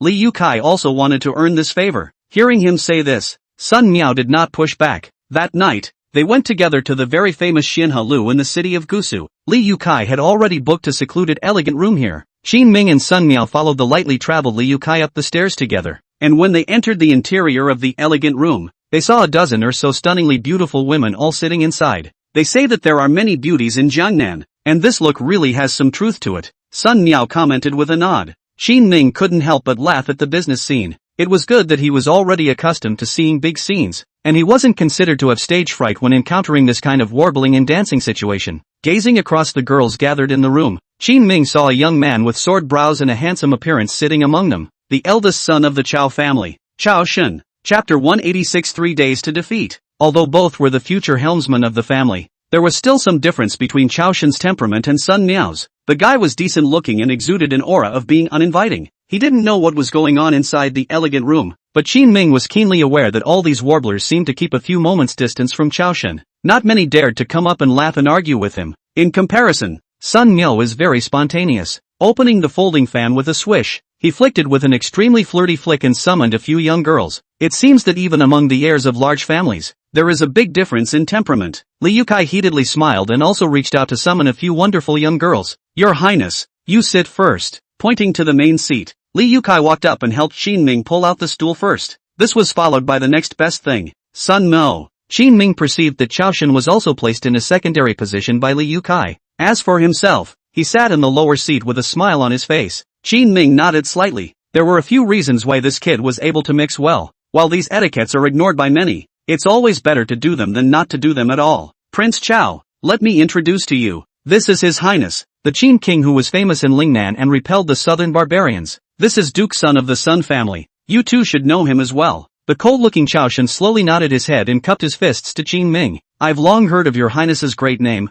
and when I see it today, it is indeed extraordinary. Mr. Chao is also a talented man. It's a pleasure to meet you. After the two of them had commercially blown each other off, to Qin Ming's surprise, Chao Shen took the initiative to open up the topic to the matter of refined salt. Your Highness, I understand that you have brought a large amount of refined salt to Jiangnan in the past few days. Indeed. Qin Ming nodded. But you should know that Jiangnan is not your territory, and although these refined salts are good, it is not appropriate to sell them here. Yes, you're right. Qin Ming smiled and continued to nod. Chao Shen froze for a moment, not reacting to what was going on with Qin Ming. It's obvious that it's inappropriate, but they have the attitude that they know it's wrong but are determined not to change. Please also stop. Your Highness. No, the Jiangnan salt industry. This king wants it. Qin Ming rejected his request categorically. The atmosphere of the scene was plunged into freezing point. Li Yukai didn't dare to gasp for air as he looked at the two men's faces. I'm afraid that they will make a scene here at the drop of a hat, and it would not be good to bring the fish to the pond at that time. However, Qin Ming did not give Chao Shen a chance to get angry and continued. If the Chao family is willing to join forces, this king can send a batch of things to the Chao family tomorrow. This batch of refined salt is good. With them, the Chao family can occupy more markets faster and never have to look at the Chao family's face again. How? Qin Ming simply stated his request. Chao Shen frowned. very much unable to understand Qin Ming's behavior. How dare he dig the corner to the Xiao family, and the one who digs away is still himself. Your Highness, I'm sorry. Chao Shen shook his head, not willing to involve the family in the adventure. Chao Shen, if you don't agree, I'm afraid the Chao family will be the next to be killed. Seeing that the other party was unwilling to nod his head, at this time, Sun Miao, who was next to him, slowly opened his mouth and took the initiative to remind him. Sun Miao, just because the Sun family is powerful doesn't mean you can put your hands on the Chao family. This is Jiangnan, not Lingnan. Chao Shen was a bit angry, facing the other party's threats. He didn't understand why these two people would be so hot-headed as to come to Jiangnan to touch the porcelain. With so many big powers in Jiangnan, even if the two of them barred their lips, it would be impossible to get anyone on their side. Don't believe it, do you? Sun Miao glanced at him and reached out to point at Qin Ming. His Highness has the strength to make your store unsellable in 3 days. Want to try? Chao Shen was silent. He knew what Qin Ming was relying on. It's that magic refined salt. It is actually possible to make some refined salt with the technology of this era. But it didn't work, because the refined salt they made was very expensive. Tens of times more expensive than coarse salt. No one can afford it. So naturally there's no way to put it on the market. But Qin Ming was different. He was only 3 cents more expensive, and it looked like he was making a lot of money. Can't we discuss it? Chao Shen finally spoke, and he stared closely at Qin Ming, trying to see some other emotions on Qin Ming's face. Unfortunately, Qin Ming's face was as calm as water, and no fluctuations could be seen at all. The Xiao family almost destroyed all the cloth factories in Lingnan and Jiangnan. This matter cannot be discussed. Qin Ming's tone carried a sense of indisputability. Chao Shen finally understood everything. This is Qin Ming's revenge on the Xiao family. Whether it was Li Yukai or the Chao family, they were actually all pawns on the chessboard.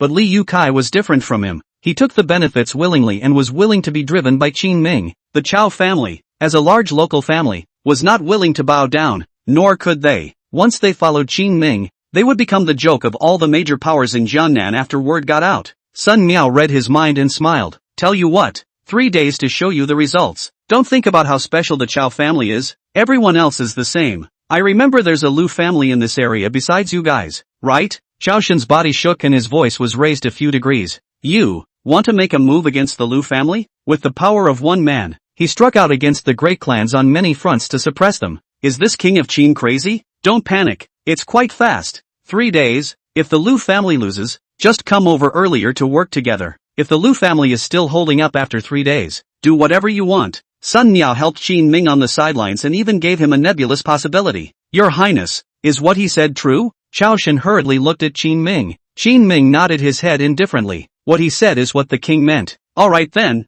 3 days, let me see your strength. Chao Shen sighed softly and answered the bet in a deep voice. Qin Ming, this had actually given him enough face. It looks like it's giving him some options. But if it's true that 3 days is all it takes to settle those few salt houses of the Lu family, it would take the same 3 days to solve the Chao family. Then they don't have to fight back. It's not much use anyway. Drink. Qin Ming raised his wineglass, and Chao Shen, with a complicated mood, also raised his wineglass and drank with Qin Ming and the three of them. Early the next morning, some ground stalls appeared in front of the Lu family's salt house. Qin Ming's soldiers shouted loudly and began selling fine salt at a good price. With refined salt spreading its fame both inside and outside of Gusu City, there were already many people who knew about it. At once, many people abandoned the Lu family salt shop and began to make purchases on the street. Qin Ming's approach is simple and violent, blocking the door to rob business, catching the Lu family off guard, and not even a little resistance. Chapter 187. Not in one day? For a whole day, the Lu family's salt shop was deserted. The fellows and shopkeepers inside couldn't help but come out and pick a fight in the meantime. But the soldiers who set up the stalls were just out of one.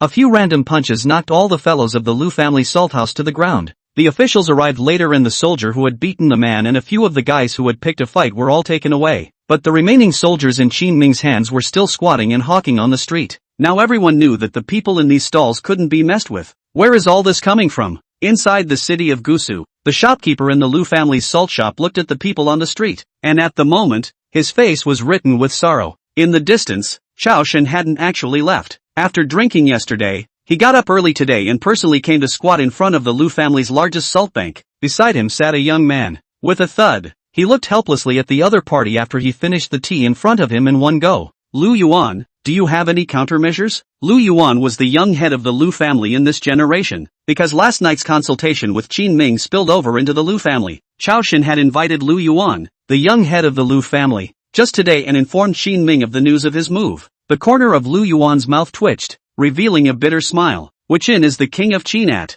I'll go find him. What's the point of looking for him now? Chao Shen frowned slightly, his face a bit ugly. Lu Yuan glanced at him and said in a hard tone, "Damn, this isn't your family's property, is it? Can I wait 3 days for the salt house to get granulated and get totally screwed by him before I concede? Go over there now. He'll close up tomorrow, and I'll be able to get a batch of refined salt to sell. The Lu family has no bottom line. We are all businessmen, and he will follow whoever earns more." Chao Shen's face clouded over. What about the Xiao family? Lu Yuan could see more thoroughly than Chao Shen. When he heard the word Xiao family, he immediately waved his hand impatiently. Xiao family? Zhao King family. They are immediately struggling to protect themselves, and they are still playing with the cloth buyout that hurts the enemy 1,000 times and damages themselves 800 times. I don't know which brain-dead person thought of this. I ask you, do they have money now? It's gone. Chao Shen also had a slight understanding of the Xiao family situation. After Lu Yuan heard this, he immediately clapped his 2 hands together and then spread his hands and said,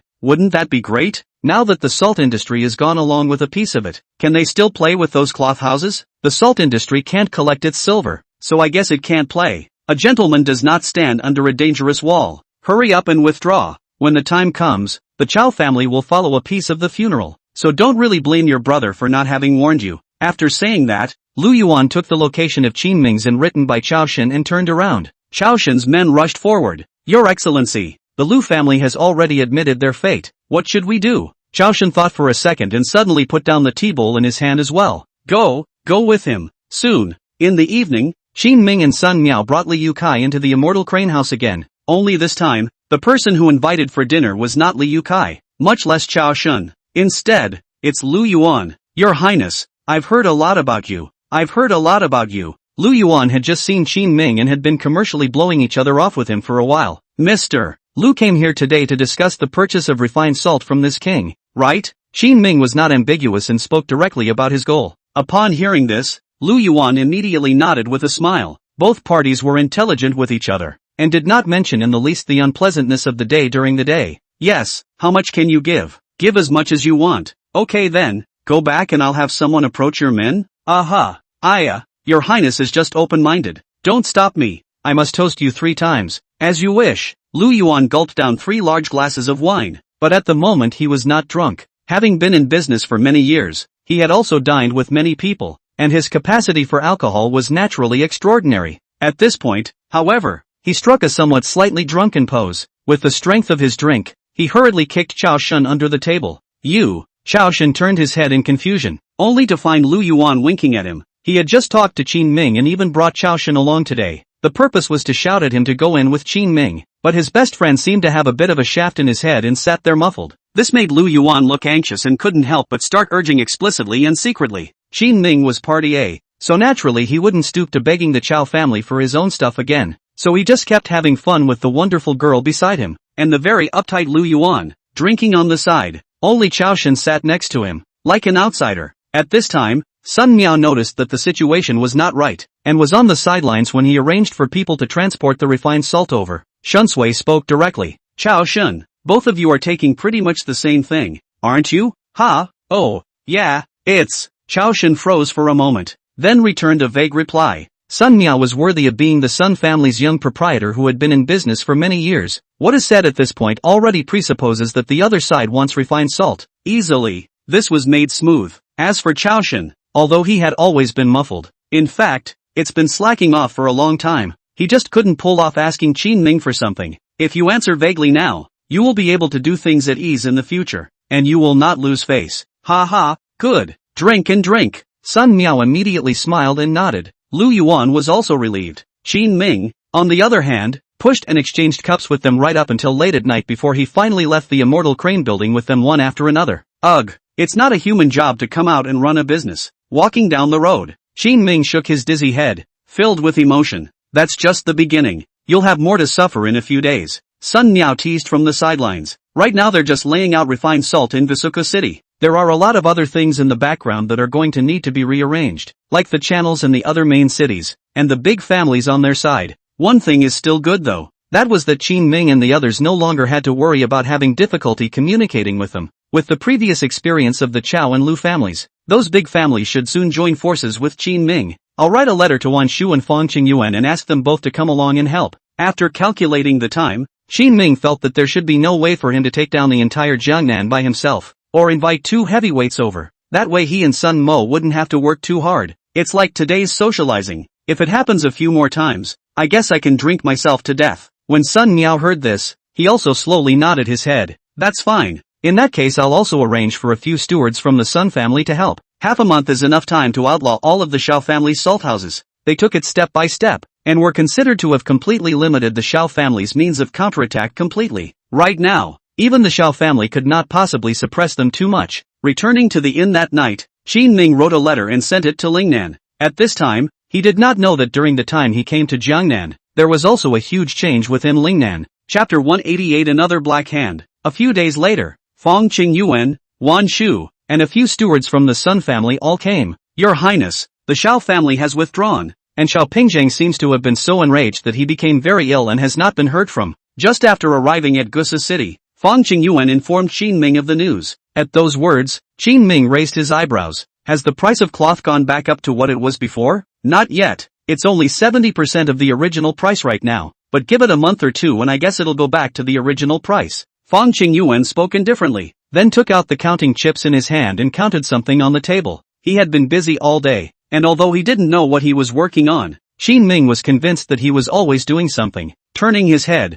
he looked at Wan Shu Dao. It's going to be hard on you lately. This is nothing. The Shao family has already taken care of itself in both the textile and salt industries. Do you want me to help you? Wan Shu's words were only half spoken. In fact, up until now, Qin Ming's plan hadn't even been done. After restricting the Xiao family's salt industry and causing their earnings to plummet, he could then take the cloth from the textile mills and directly sit on the market, controlling this part of Jiangnan. The dealer takes turns, and this year it's my house. Qin Ming now suddenly had a vestigial feeling of a dragon-slaying teenager finally becoming an evil dragon. However, when he thought of what the Shao family had done after taking control of this market, Qin Ming instantly felt that it was better to take control of it himself. The Shao family has recently begun to round up our people, with extremely harsh methods. While they were chatting, Sun Miao also put down the letter in his hand and spoke in a low voice. So soon? Qin Ming was a bit puzzled. Yes, I can see they're in a bit of a hurry, and several of our teams transporting refined salt have been attacked and lost a lot of cargo. Can you cover losses without losing money? Qin Ming frowned slightly.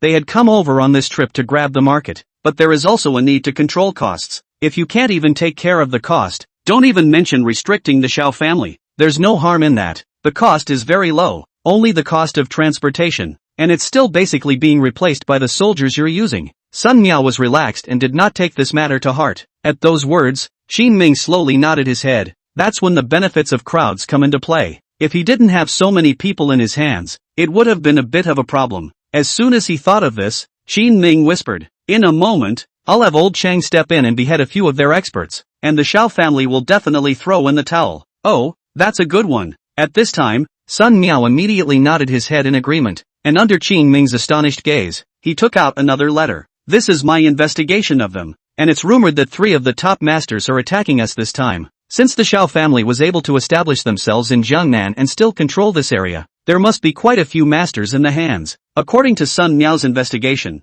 there were 10 major offerings within the Shao family, all of which were top experts who had been scavenged from the rivers and lakes. It was rare for people like them who practiced martial arts to reach the level of a first-rate expert. Those who have reached the top level of mastery can even enter some Jianghu sects, or work inside the local big families. Basically, the treatment is very good. In addition to these top-notch experts, it was the even tougher supreme experts. Many of these people had already transcended the world, but there were also some who were extremely gifted and wanted to make a great cause that would astound the heavens. Then they will seek the Lord of Light, only to be remembered for generations to come. Chang Baishan, who was by Qin Ming's side, was such a supreme expert. Old standing, Qin Ming pushed open the window and shouted at the top of his voice to Chang Baishan below, who was pushing Pai Gao with someone and didn't look like an expert at all. Chang Baishan immediately ran up. What is it, Your Highness? Look at this. Qin Ming pushed the letter in front of Chang Baishan. Ooh, wind-chasing leg Song Zhang, Pai Shan Pom Hong Tao, and life-snatching sword Lu Shi, are all big shots. Chang Baishan had traveled around the jungle some years ago, honing himself for a long time.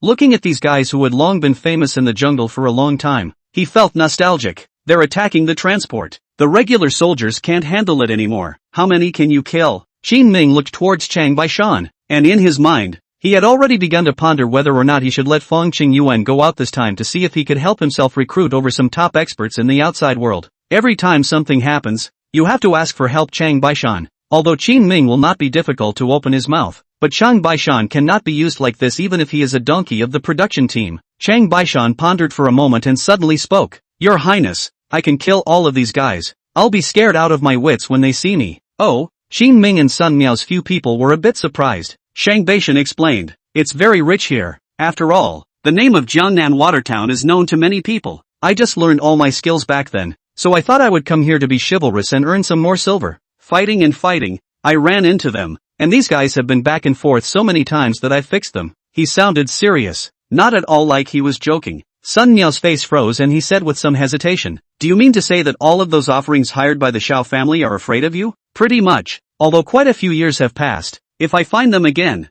I should be able to solve them easily. Awesome. Now even Wan Shu's eyes looked at him a little more strangely. I was right about you. Go ahead. Qin Ming patted his shoulder, but Chang Baishan looked hesitant. Your Highness, what will you do if I go over at a time like this? Over the years, it was because Chang Baishan was by Qin Ming's side that he was able to avoid many deadly scourges. However, if Chang Baishan left, it was still in someone else's territory, and he was worried that Qin Ming would be surrounded by other top experts. The Shao family had someone behind them to protect them, and they did things recklessly. Even killing people felt like a trivial matter. Once Qin Ming was killed by them, the Shao family wouldn't even be punished too much under the influence of Princess Shao Shufei. Even in the court, there will probably be a lot of clapping. That is indeed a problem. Why don't you hide for a few days? Your Highness? Sun Miao hesitantly looked at Qin Ming. However, Qin Ming waved his hand. Tell you what, I'll be the bait and go with you to take them down. The Shang Baishan few were all confused. It was known that His Highness was fierce, but no one expected him to be this fierce. That several top-notch experts. Once he missed, Qin Ming's life would be gone. Your Highness, aren't you afraid I won't be able to protect you? It's okay, the king trusts you. Qin Ming smiled and opened his mouth, but turned around and took out a large box. What is it? Gold bars. Qin Ming smiled faintly and lifted the box. In a blink of an eye, the contents shook everyone's eyes with a yellowish color. Chapter 189. It's my turn to get my money's worth. Your Highness, what are you doing with these? Shang Baishan was a bit confused. The same is true for others. Qin Ming took out one of the gold bars inside and said indifferently, now that we've earned quite a bit of money, it just so happens that the Southern Ocean merchant team gave me some gold bars the other day, so let's take them out as the bounty for executing the Shao family's confessor. At those words, the few people present all froze. It was indeed easy for Chang Baishan to not be able to protect Qin Ming. After all, he was facing a top-notch expert that the Shao family had hired heavily. But Qin Ming's breakthrough was just as violent. The Shao family was rich, but at this stage, they no longer had the chance to fight with themselves. Then Qin Ming is going to replicate their methods and smash them to death with money. That's a somewhat chic approach. Your Highness. Sun Mo froze for a moment, then sighed with emotion. It had to be said that although Qin Ming's brain circuits were very different from those of normal people, the efficiency of his work was not much higher than theirs. Let's go. Try the local officials. Qin Ming was prepared to make a trip in person to issue a hunting order in his own name. Like those who are good in the jungle, they are more or less carrying some human lives on their backs. The Shao family was quite prestigious here, and only if he personally intervened in this kind of matter could he not be stopped. And Shang Baishan suddenly stopped him at this time. It's really possible. I'll go find some Jianghu sects and ask them to issue a hunting order. No need to go through the government, and you don't have to worry about anyone stopping you. Local gangs? Yeah, I still have a few thin spots. Shang Baishan nodded and spoke earnestly. Sun Miao also stepped forward. I'll support old Chang in this matter. I also have some contacts here, so I'll just go over with him in a piece in a while. A few people settled the matter. 10 gold bars were issued that night for the hunt. A lot of people are starting to sign up in droves. These local Jianghu sects are not really rich. The rule set by Qin Ming was to give 3 gold bars for killing a person. If you can kill more than 2 offerings, you can give 4 gold bars. Like these gangs, although they feared the Shao family's power, they later saw that almost all the local gangs had all joined. They'd be free of any psychological burden. There's a saying that the law is not a law. If the Shao family is powerful, can they fight against the entire Jianghu with their own power? Obviously it can't. Your Highness, it seems like we're not needed. Chang Baishan reported to Qin Ming with an odd expression on his face when he returned in the morning. According to his description, dozens of teams had now appeared in the wilderness, and the Shao family's people were beaten when they showed their heads. For a time, the Shao family's looters of the transportation caravan were thrown into disarray. In this case, it didn't even need Qin Ming's help to stabilize the supply in the local market. The Xiao family's salt business will still be decimated. No, it's still out there. Qin Ming waved his hand. Joking aside, how could he not go out and ruthlessly stomp on the Xiao family to put on a show after spending so much money? He's going to make a name for himself with this wave going out. As soon as he thought of this, Qin Ming quickly took Chang Baishan out of the city with him. This time, they are carrying the largest tricycle team from Lingnan. Nearly 3,000 pounds of refined salt were transported inside. Your Highness, this look is just too big of a target. We are conspicuous. Chang Baishan smiled bitterly and opened his mouth. He hadn't slept yet after working all night yesterday. Just now, I was thinking that this trip out was just a show-off round, and I could still sleep in the carriage. Now it seemed that Qin Ming was trying to maximize the effect of these gold bars in one breath. That's it. Qin Ming slowly nodded his head, favoring this fleet of vehicles with a single glance. Just like that, the two of them, Qin Ming and Chang Baishan, got on the carriage with a big grin and walked at the very front. In order to attract those road hijackers arranged by the Xiao family to come over, Qin Ming even told Chang Baishan to go and rest inside the carriage first, by himself to drive the horses himself. The effect was very fast. It was just that this effect seemed to be a little different from what Qin Ming had thought. Just a short half-hour later, the people from all the major Jianghu sects unexpectedly all came.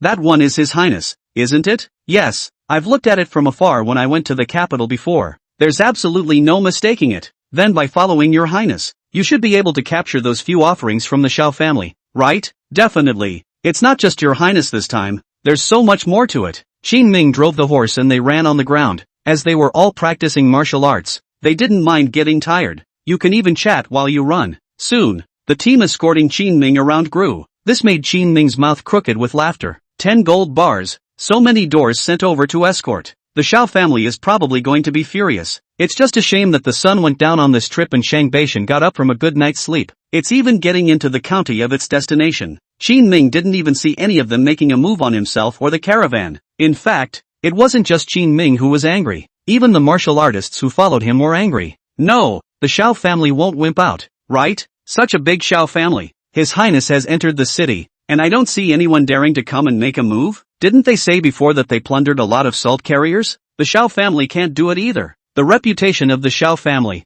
being messed with by Qin Ming like this, was considered to have dropped sharply in the eyes of the martial arts world directly. When Qin Ming saw this, he was ready to add more fire. After entering the city gates, Qin Ming clapped his hands and said, "Everyone, the Xiao family has already sunsetted as a shrunken head turtle. Today, this king hereby declares that the Xiao family will henceforth be the great family that this king despises the most. There isn't one." Everyone froze as they listened to Qin Ming's declaration of the city gates. That's not a sneer. That's picking a fight. Your Highness is so cruel. You have to rub salt in people's wounds. I like this kind of person, painful and open. On the contrary, the Xiao family is not very good, hiding his head. Not a real man. The Jianghu people began to talk. Qin Ming was not ambiguous and continued to speak. This king will be in front of the county gate tonight, announcing the roadmap for the next 3 days. Certain small-minded people, if they really have the guts, come and take action against us in spite of themselves. The king is always waiting. Yes, I don't know who in the crowd started clapping. Under the excitement of the group, all the martial artists were driven to start applauding Qin Ming. People are even starting to praise him. To be honest, Qin Ming's move was already creating a good persona for himself in a way. This made him gain a lot of face in front of the major Jianghu people. After all, it was a figure that could harden the Xiao family. Looking at the reactions of the people at the scene, it was only at this time that Chang Baishan understood what Qin Ming had done. After a small sigh, he muttered under his breath, "His Highness is really ruthless. Take the Xiao family's industry even if, but also let people lose both fame and fortune." The Xiao family's people are probably going to explode in anger. Chapter 190 The 10 Great Offerings. All of them. On the other hand, the Xiao family's interior had indeed become a mess. Since Xiao Pingzhang's return, the Xiao family's cloth industry is even completely off the hook. And Xiao Pingzhang, the unworthy son and grandson, was supposed to assist the elders of the family in handling the situation, but he fell ill and has been hiding in his room, afraid to come out. And I don't know if he's doing it because he's sick, or because he's scared. At this moment, within the Xiao family's mansion, a group of people, the elders of the Xiao family, were gathering here, full of anxious deliberations. The man at the head of the group was Second Master Xiao. Second Master Zhao's name is Xiao Liancheng. He is Xiao Pingzhang's second uncle, and Xiao Shufei's own elder brother. Now he was still the man in charge of the Xiao family. So Qin Ming really said that? At this moment, Xiao Liancheng angrily looked at the men who had come to report the news. Xiao family's third sister-in-law Chu Xiaoyun pointedly said, This asshole. What the hell does he want? Isn't it enough that he made Ping Zheng seriously ill? Xiao Lianhe, the boss of the Xiao family, frowned. Penis, we can't let this guy ride on our heads. Xiao Liancheng slowly nodded his head. Got it. In a moment I'll arrange for the remaining few offerings to strike together. Everyone's hearts fluttered at these words. The 10 great confessors stepped in to intercept Qin Ming. There was absolutely no way that the Xiao family would give a chance to such an arrogant person. That's it. Make a move on him earlier. If this continues, people will laugh at our Xiao family for having no one. Xiao Liancheng slowly nodded his head. Chu Xiaoyun also said, I agree. The Xiao family's silver has been a bit green lately. The one who caused this situation was Qin Ming. As long as Qin Ming was taken out as the backbone, Lingnan was simply not enough to fear. In Xiao Liancheng's opinion, including the Sun family, they were all losers who were pulling Qin Ming's tiger skin as a banner. There is simply nothing to fear. That night, the 10 great offerings came out in unison and rushed towards Qin Ming's location, and by this time it was the next day. Qin Ming had already announced his itinerary, and at the moment a luxurious carriage was making its way along the official road. Everyone knew that inside sat Qin Ming. They knew better that Qin Ming was waiting for the Xiao family's offerings to kill them. Countless Jianghu masters converged here because of the 10 gold bars, and the atmosphere of the scene was extremely serious. Your Highness, it's time to rest. Looking at the time of the sun, Chang Baishan turned his head and shouted to the carriage in front of the caravan. The man inside gave a faint hum. Chang Baishan immediately greeted the people behind him. Everyone, there's a tea house in front of us. We'll rest over there for half an hour in a moment and eat some dry food. And all of you in the jungle, you've been running along for 2 days, so rest and take a break as well. The endurance of these Jianghu people was amazing, but even if they were more powerful, they couldn't afford to follow the carriages and tricycles for 2 days. Some of them had brought their horses early yesterday and followed silently on either side of Qin Ming. Save your strength to make it easier to kill those offerings. Your Highness, if more offerings come and we all kill them, will you add some gold bars? Stopping in front of the door of the tea house, a few Jianghu people came beside the carriage with smiles on their faces. Shang Baishan frowned. The long spear behind his back sprang out like a fierce dragon, plunging straight into the ground and emitting a buzzing sound. Just talk. Why are you so close? Hey, wrong. A few people were startled, recalling how fast that move was just now. They even had cold sweat on their backs now. Some of the Jianghu people who were watching from afar were also glad that they were not that close just now. Chang Baishan took a plate of snacks and small dishes and sent them into the carriage. Only then did he turn to them. Gentlemen, His Highness is never generous. Come as many offerings as you like. 3 gold bars for killing one, 4 for the second, and so on. Understand? Got it. The crowd was immediately excited. As long as one was a discerning person, they might be able to see that after Qin Ming's provocation yesterday, the people of the Xiao family would definitely react. Once they thought about it, they didn't dare to slacken off and were in a state of defense every moment. Chang Baishan squatted next to the carriage, taking 2 pieces of burnt cake and eating them quickly. When he finished eating, he pulled his lance out of the ground and stood quietly next to Qin Ming's carriage. Your Highness, are you still accepting people on your side? At this time, a thin old man suddenly walked up with a smile. Collect what people? Chang Baishan crossed his spear in front of his opponent and looked him up and down. I have a few skills. I want to ask for a job in the hands of His Highness, as a guard or something good. You don't need to speak to His Highness personally about this point. There are some of His Highness's guards in the back. You can just find anyone that can fight and come in. Shang Baishan pointed at his men. Those who could be Qin Ming's guards were naturally all second-rate experts upwards in the realm. The old man chuckled. Okay, I'll try it then. As soon as the words were out of his mouth, he turned and prepared to flank the guards. But the next moment, a dagger suddenly slipped out of his robe-wrapped arm. Swish! The old man stabbed violently towards the carriage. Dang! Chang Baishan looked at him with a teasing face and blocked his attack in a flash of lightning. Before the other party could react, Chang Baishan continued to draw his chest short sword and stabbed through his abdomen. Stiffly pinned him to the ground. Blood spurted wildly as the old man looked at Chang Baishan incredulously. You,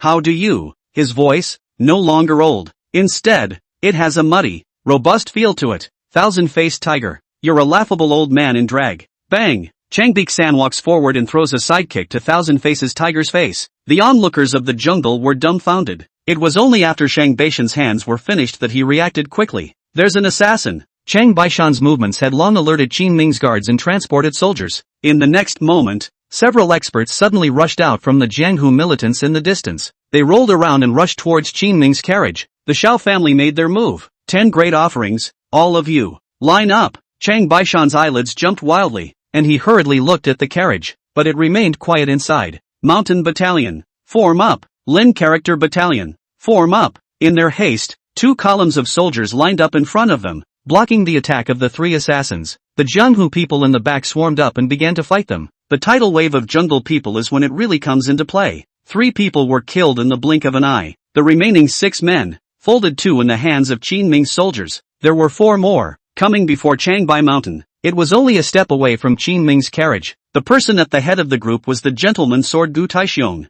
the head of the Shao family's offerings. Little brother Chang, it's been a long time. Chang Baishan glanced at him. Gu Taixiong, you're a defeated man. Keep your mouth clean. Are you worthy of calling yourself little brother? Gu Taixiong's face shook with some huffing and puffing. Well, in that case, please enlighten the 4 of us. As he spoke, he drew his sword and stabbed out in one step. Chapter 191 didn't die. Unexpected or not, Chang Baishan waved his lance in his hand, shaking off countless silver lights, and with the strength of one person, he did not lose out against the siege of 4 top experts. Kill! The martial artists in the back, and Qin Ming's soldiers all joined the melee. Unfortunately, none of their battle power was enough to shake these 4 people joining forces. You lose. A cold voice came out. Those who then approached all fell to the ground in agony, scratching frantically. Chang Baishan frowned and noticed a sweet-looking girl. What doesn't match her sweet looks is her name. Killer Butterfly. Lu Yuli. She specializes in poison, which can kill people without a sound. This time her tactics were ingenious. Instead of choosing to kill people outright, they made them itchy, disrupting the formation while blocking the people rushing up behind them. None of you will leave today. Chang Baishan stabbed Gu Taixiong with a gun, hardened himself against the other 2, and slowly walked towards the murderous butterfly. It's worth it for us to die here if we can cut down the Qin King and you here. Lu Yuli's mouth was tinged with a faint smile. They are all in the jungle, and receiving money for their work is a pursuit. Then there are those who are seeking to remain famous for generations to come. It was like these offerings. After beheading Qin Ming, they could become famous. This kind of honor is worth even risking one's life for. I said, you lost. At this time, Chang Baishan faintly opened his mouth. Lost? The king of Qin has been infected with my 7-step scatter and will die violently within 7 steps. 7-step scatter. That poison that is extremely troublesome to make. Colorless, tasteless, and extremely easy to administer? You're quite intentional too. I haven't even made much of this stuff. At this time, Qin Ming's voice suddenly came from the distance. Lu Yuli and the 2 remaining confessors who were struggling to resist all turned their heads incredulously. You're not on the wagon. Shouted so hard yesterday, and waited in the wagon for you to kill them today? Little cutie. Well, Qin Ming smiled and opened his mouth. Chang Baishan lifted the curtain of the carriage, and there was indeed a young man sitting inside. This is a soldier under Qin Ming. It's bitter, but it's okay. Take one of these. Qin Ming smiled and walked up, shoving a grain of something into his mouth. Today, the 10 great confessors came together to cover up Lu Yuli's poison. They felt that as long as they gave Lu Yuli a chance, Qin Ming would inevitably die. Unfortunately, Qin Ming came with a civet move. And there is also the very sad fact that Qin Ming's workshop still has research on these toxins. Previously, it was in response to the war, and Qin Ming had them study a lot of things. You're very good, but it's a pity that the poison you've researched alone is still 100 times worse than this king's entire workshop. As he spoke, Qin Ming took out another bottle of green-colored powder and sprinkled some of it on the several soldiers in Jiangshi who were paralyzed on the ground and kept scratching their bodies. The poison in them eased at once. Because of the existence of the workshop, Qin Ming's body was now very well equipped. Soft hedgehog armor, sleeve arrows, boot-lined blades, poisons, poison needles, poisonous smoke and all kinds of medicines, etc. He was well equipped. The 2 remaining confessors already had gray eyes. Chang Baishan rushed into the crowd and cooperated with a few Jianghu masters to settle them. The last murderous butterfly still alive, Lu Yuli, was clenching her teeth and preparing to kill herself. She has a fang that can spew poison when bitten. This poison can be used on others as well as yourself. Look at her head tilt and she's going to die. Qin Ming walked forward and pinched Lu Yuli's sweet and adorable little face. The movement was extremely rough and broke her mouth. Poison fangs? What a cliché. As Qin Ming poured the green-colored powder in his arms into her mouth, Lu Yuli quickly woke up. Surprised you didn't die? Qin Ming asked as he squatted in front of her with a smile. Give me a break. That won't do. You know quite a bit about the Shao family, don't you? The offerings are all dead. You'll have to spit something out before you say anything. Qin Ming spoke indifferently, and then Chang Baishan, who was next to him, stepped forward and drew out a few extremely short silver needles and inserted them into Lu Yuli's body. These silver needles were enough to seal her movement. Bring it down. After settling the 10 great offerings, Qin Ming then took out a bag of gold bars from the car. It was placed on the floor with a thud, and the gold bar made a dull sound. Everyone, this king is as good as his word. Whoever beheaded the envoy just now, come and collect your money. Okay, now. All the martial artists were excited. After quickly rushing up and dividing the gold bars, they left the place with 1,000 thanks. Chang Baishan asked Qin Ming, Your Highness, if we let them go so fast this time, what should we do if we have no one to escort them? Don't worry, all the Shao family's envoys are dead, and my purpose has been achieved. The salt merchants of the major main cities see the wind, who will continue to follow the Shao family. As long as refined salt becomes the mainstay of the salt merchants' industries across Jiangnan, without us having to protect it, none of those salt merchants or local families will let the Shao family make a move. Qin Ming opened his mouth indifferently, and at those words, Chang Baishan immediately widened his eyes. Still, Your Highness is brilliant, and this step did most of the work. Go.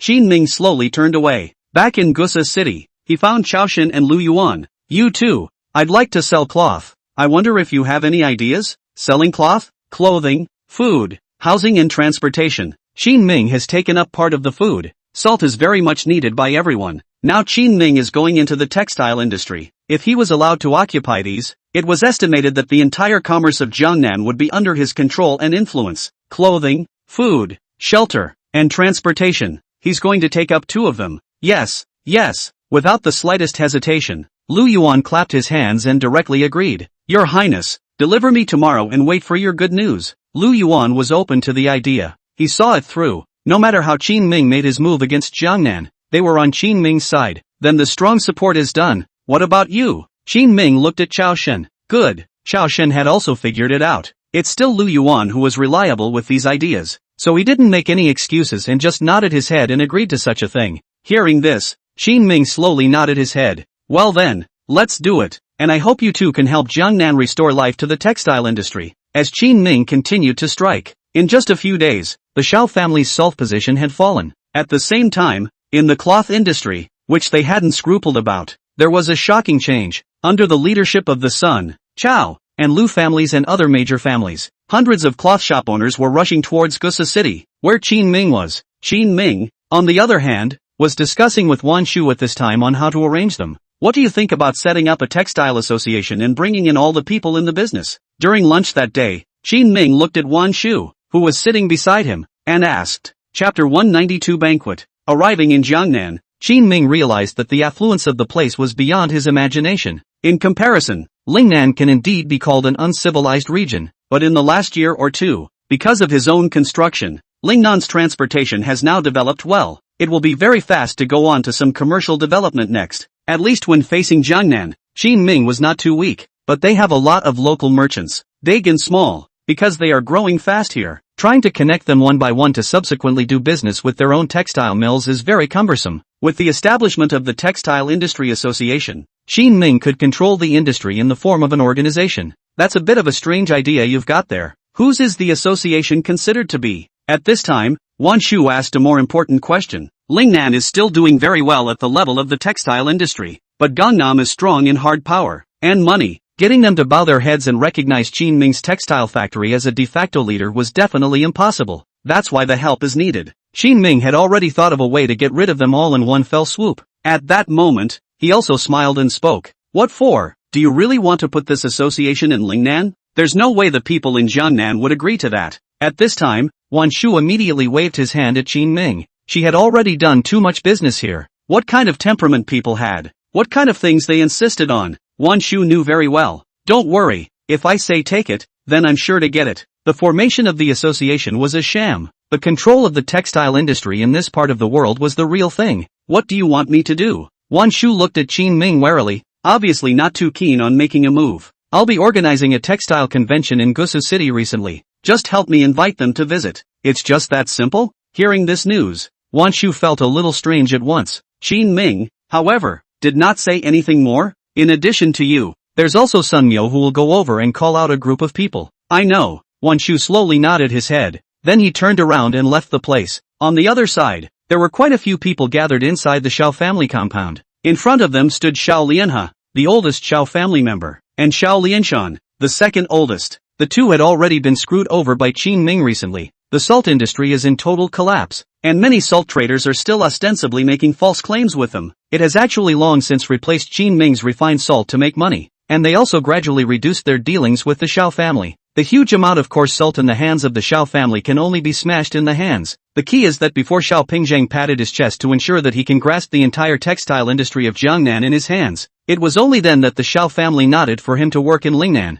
But then he went straight home and claimed to be sick and pretended to be dead. This left everyone out of the loop. With the textile industry on one side and the salt industry on the other, the Xiao family had no money and no one to support them, and they were on the verge of losing control of the entire Jiangnan business. Lian Shan, things aren't right now. What should we do? Third sister-in-law Chu Xiaoyun frowned and spoke, her face filled with worry. After hearing what the other party said, Xiao Lianshan frowned at his elder brother. The family is no longer in control of the situation, and as a plan for today, I think we should try to find King Tuan. King Duan? When they heard those two words, everyone at the scene fell silent. Xiao Lianhe pondered for a long time and took a deep breath and said, "We can't invite King Duan's side. It's better to let the one in the palace personally write a letter." The one in the palace they were talking about was naturally consort Xiao Shufei. That's fine. Xiao Lianhe's words caused the crowd to nod their heads. King Duan is the third son of His Majesty today, and doesn't have much of a mind to fight for the throne. Early kinghood in vassalage. The place where the clan was established was Jiangnan, but while he had little ambition, he was strong. Not only did he hold an army in his hands, but he also controlled a number of local forces after years of operation. The reason why he is not famous is because he doesn't often get involved in the strife outside, and regularly keeps his head above water. Chu Xiaoyun, the third sister-in-law of the Xiao family, frowned. If King Duan were to step in, he would certainly be able to curb King Qin's tactics, but the two of them have no grievances. I am afraid that he will not take any chances. If King Duan was the little transparent one among these princes, then Qin Ming was the one with the most prestigious reputation. Letting someone who was stable in his work and didn't have too much ambition to make a move against Qin Ming, this can be a bit difficult. But this time, the person who took the initiative to contact King Duan was consort Xiao Shufei. This is the bottom card and umbrella of the Xiao family. They weren't really qualified to sit on the entire Jiangnan's big families originally. The reason why he could step by step is that when he encountered a lot of threats to his life, he could find Princess Xiao Shufei to solve them. Don't worry, as long as little sister makes a move, King Duan will definitely agree.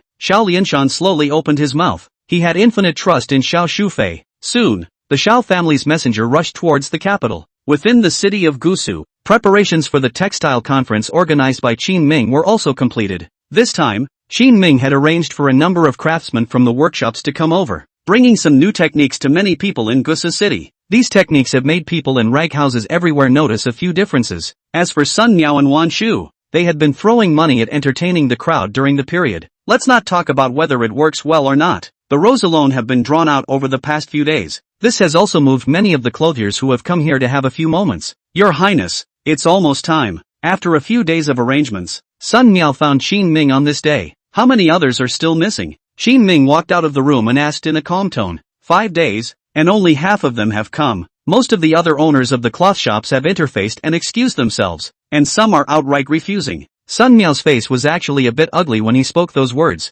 Over these past few months, they had spent tremendous effort before finally defeating the Xiao family, but things are not as simple as they think. These local merchants didn't even give Qin Ming, the victor, enough respect. Call out tonight and I'll buy them dinner. After thinking about it, Qin Ming slowly opened his mouth and arranged it. Your Highness, I always feel a bit degraded if you come in person for this kind of thing. Sun Miao was the one who had always felt that Qin Ming shouldn't be personally involved in these matters. It just so happened that the Sun family would be developing over here in the future, so he just took the initiative to stop this matter on his own. The reality, however, was that neither he nor Wan Shu had succeeded in convincing the group. Even the half-dozen clothiers who had arrived had not succeeded in being taken down. Not to mention some textile association. Give them one more chance, and if I can't, I have a backhand. Qin Ming spoke faintly. When Sun Miao heard this, his heart immediately sank. He seemed to have thought of something and advised Qin Ming. Your Highness, it's still important to take care of our reputation. Don't worry, I will naturally pay attention. Qin Ming waved his hand, telling him not to worry. Just as the two were talking, Wan Shu came back from outside. This time she brought news that was somewhat surprising.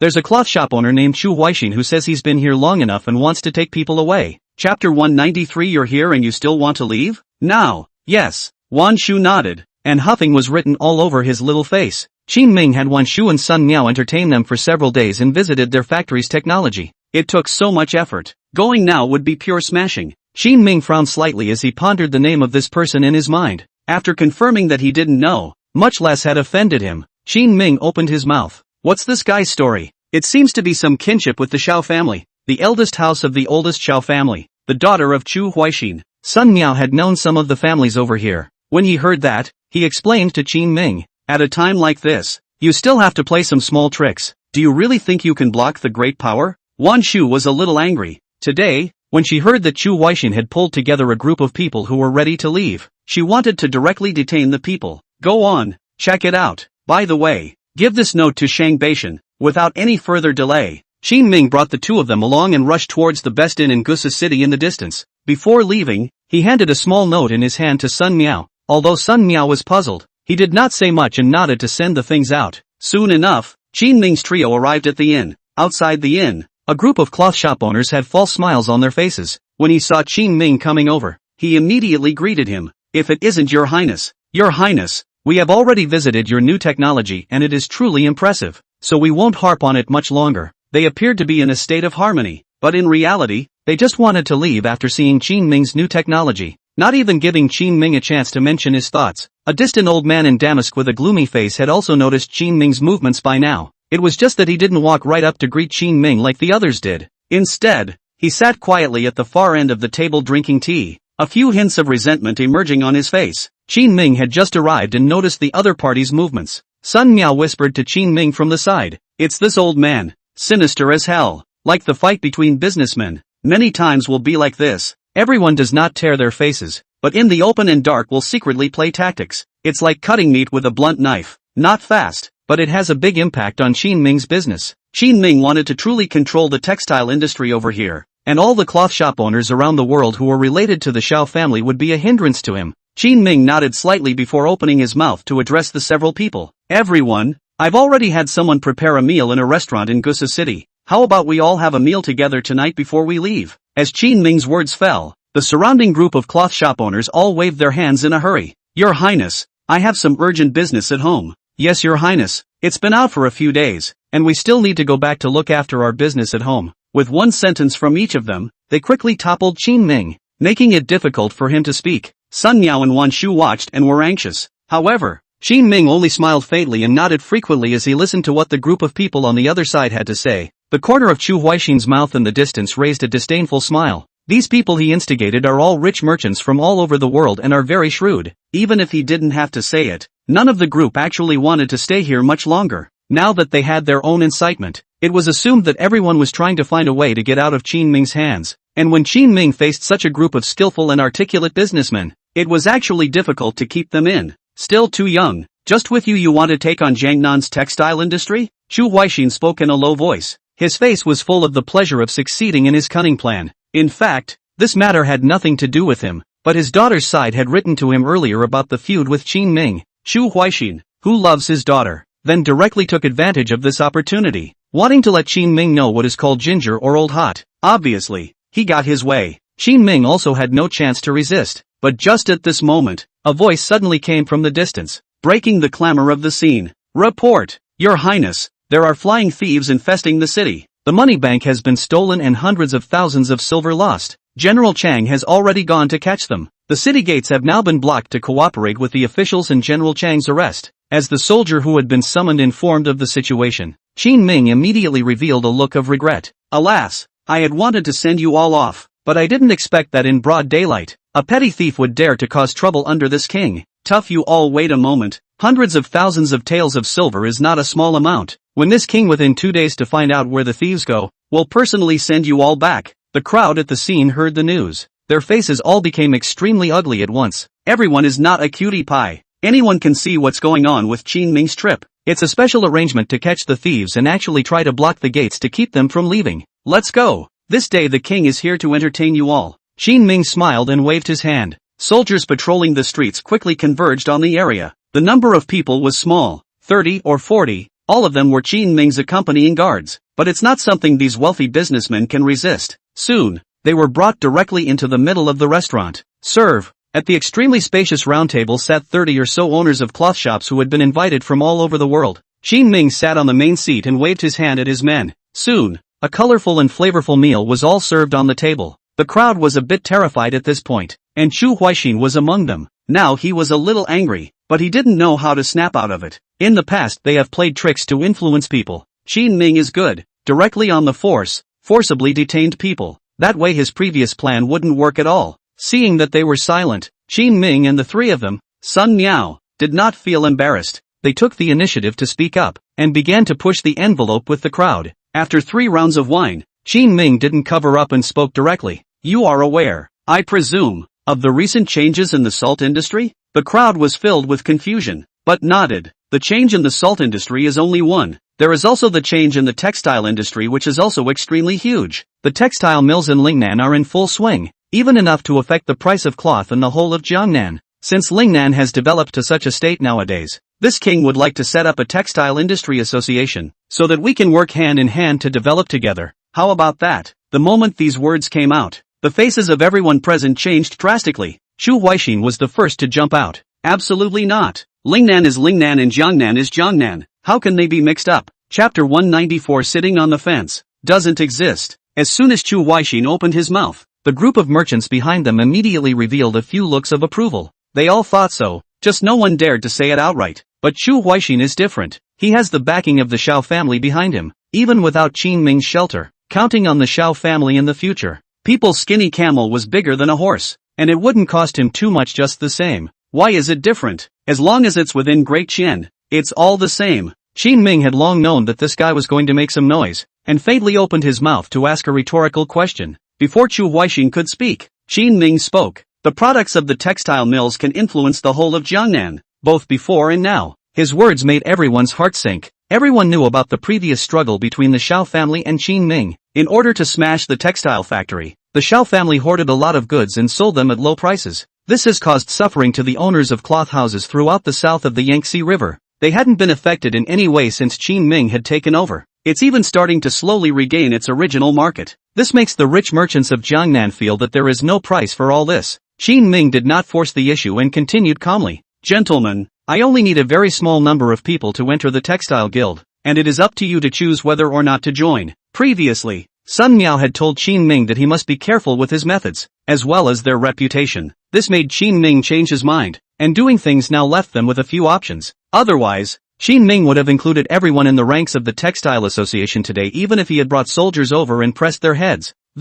Facing Qin Ming's statement, the crowd looked at me and I looked at you. They were all naturally reluctant inwardly and wanted to open their mouths to refuse. However, due to Qin Ming's majesty, no one dared to be a headbanger for a while. Seeing this, Chu Huaixin stood up directly from his seat. Sorry, I'm not staying. With him taking the lead, a number of people who clasped their fists and prepared to leave immediately appeared behind them. That's how people are. They can afford Qin Ming's free help, but if they need to be made to pay for it after being helped, they are less willing to do so. Nowadays, they had even forgotten about the time when Qin Ming had saved them from the fire in the first place. Good. Qin Ming stood up and didn't hold back much. The faces of Sun Miao and Wan Shu on the side had long been gloomy. Since these people were oil and salt, Qin Ming guessed that he would have to be polite first. After the crowd left, Sun Miao said to Qin Ming in a deep voice, "What do we do?" Qin Ming shrugged. "Take Chu Huaixin and start it. It's impossible to get them to join without putting some pressure on them and grinding their mouths." When Sun Miao originally said that these people were difficult to get along with, he thought he could try it himself. But after seeing firsthand the coquettish and extremely slick side of the group,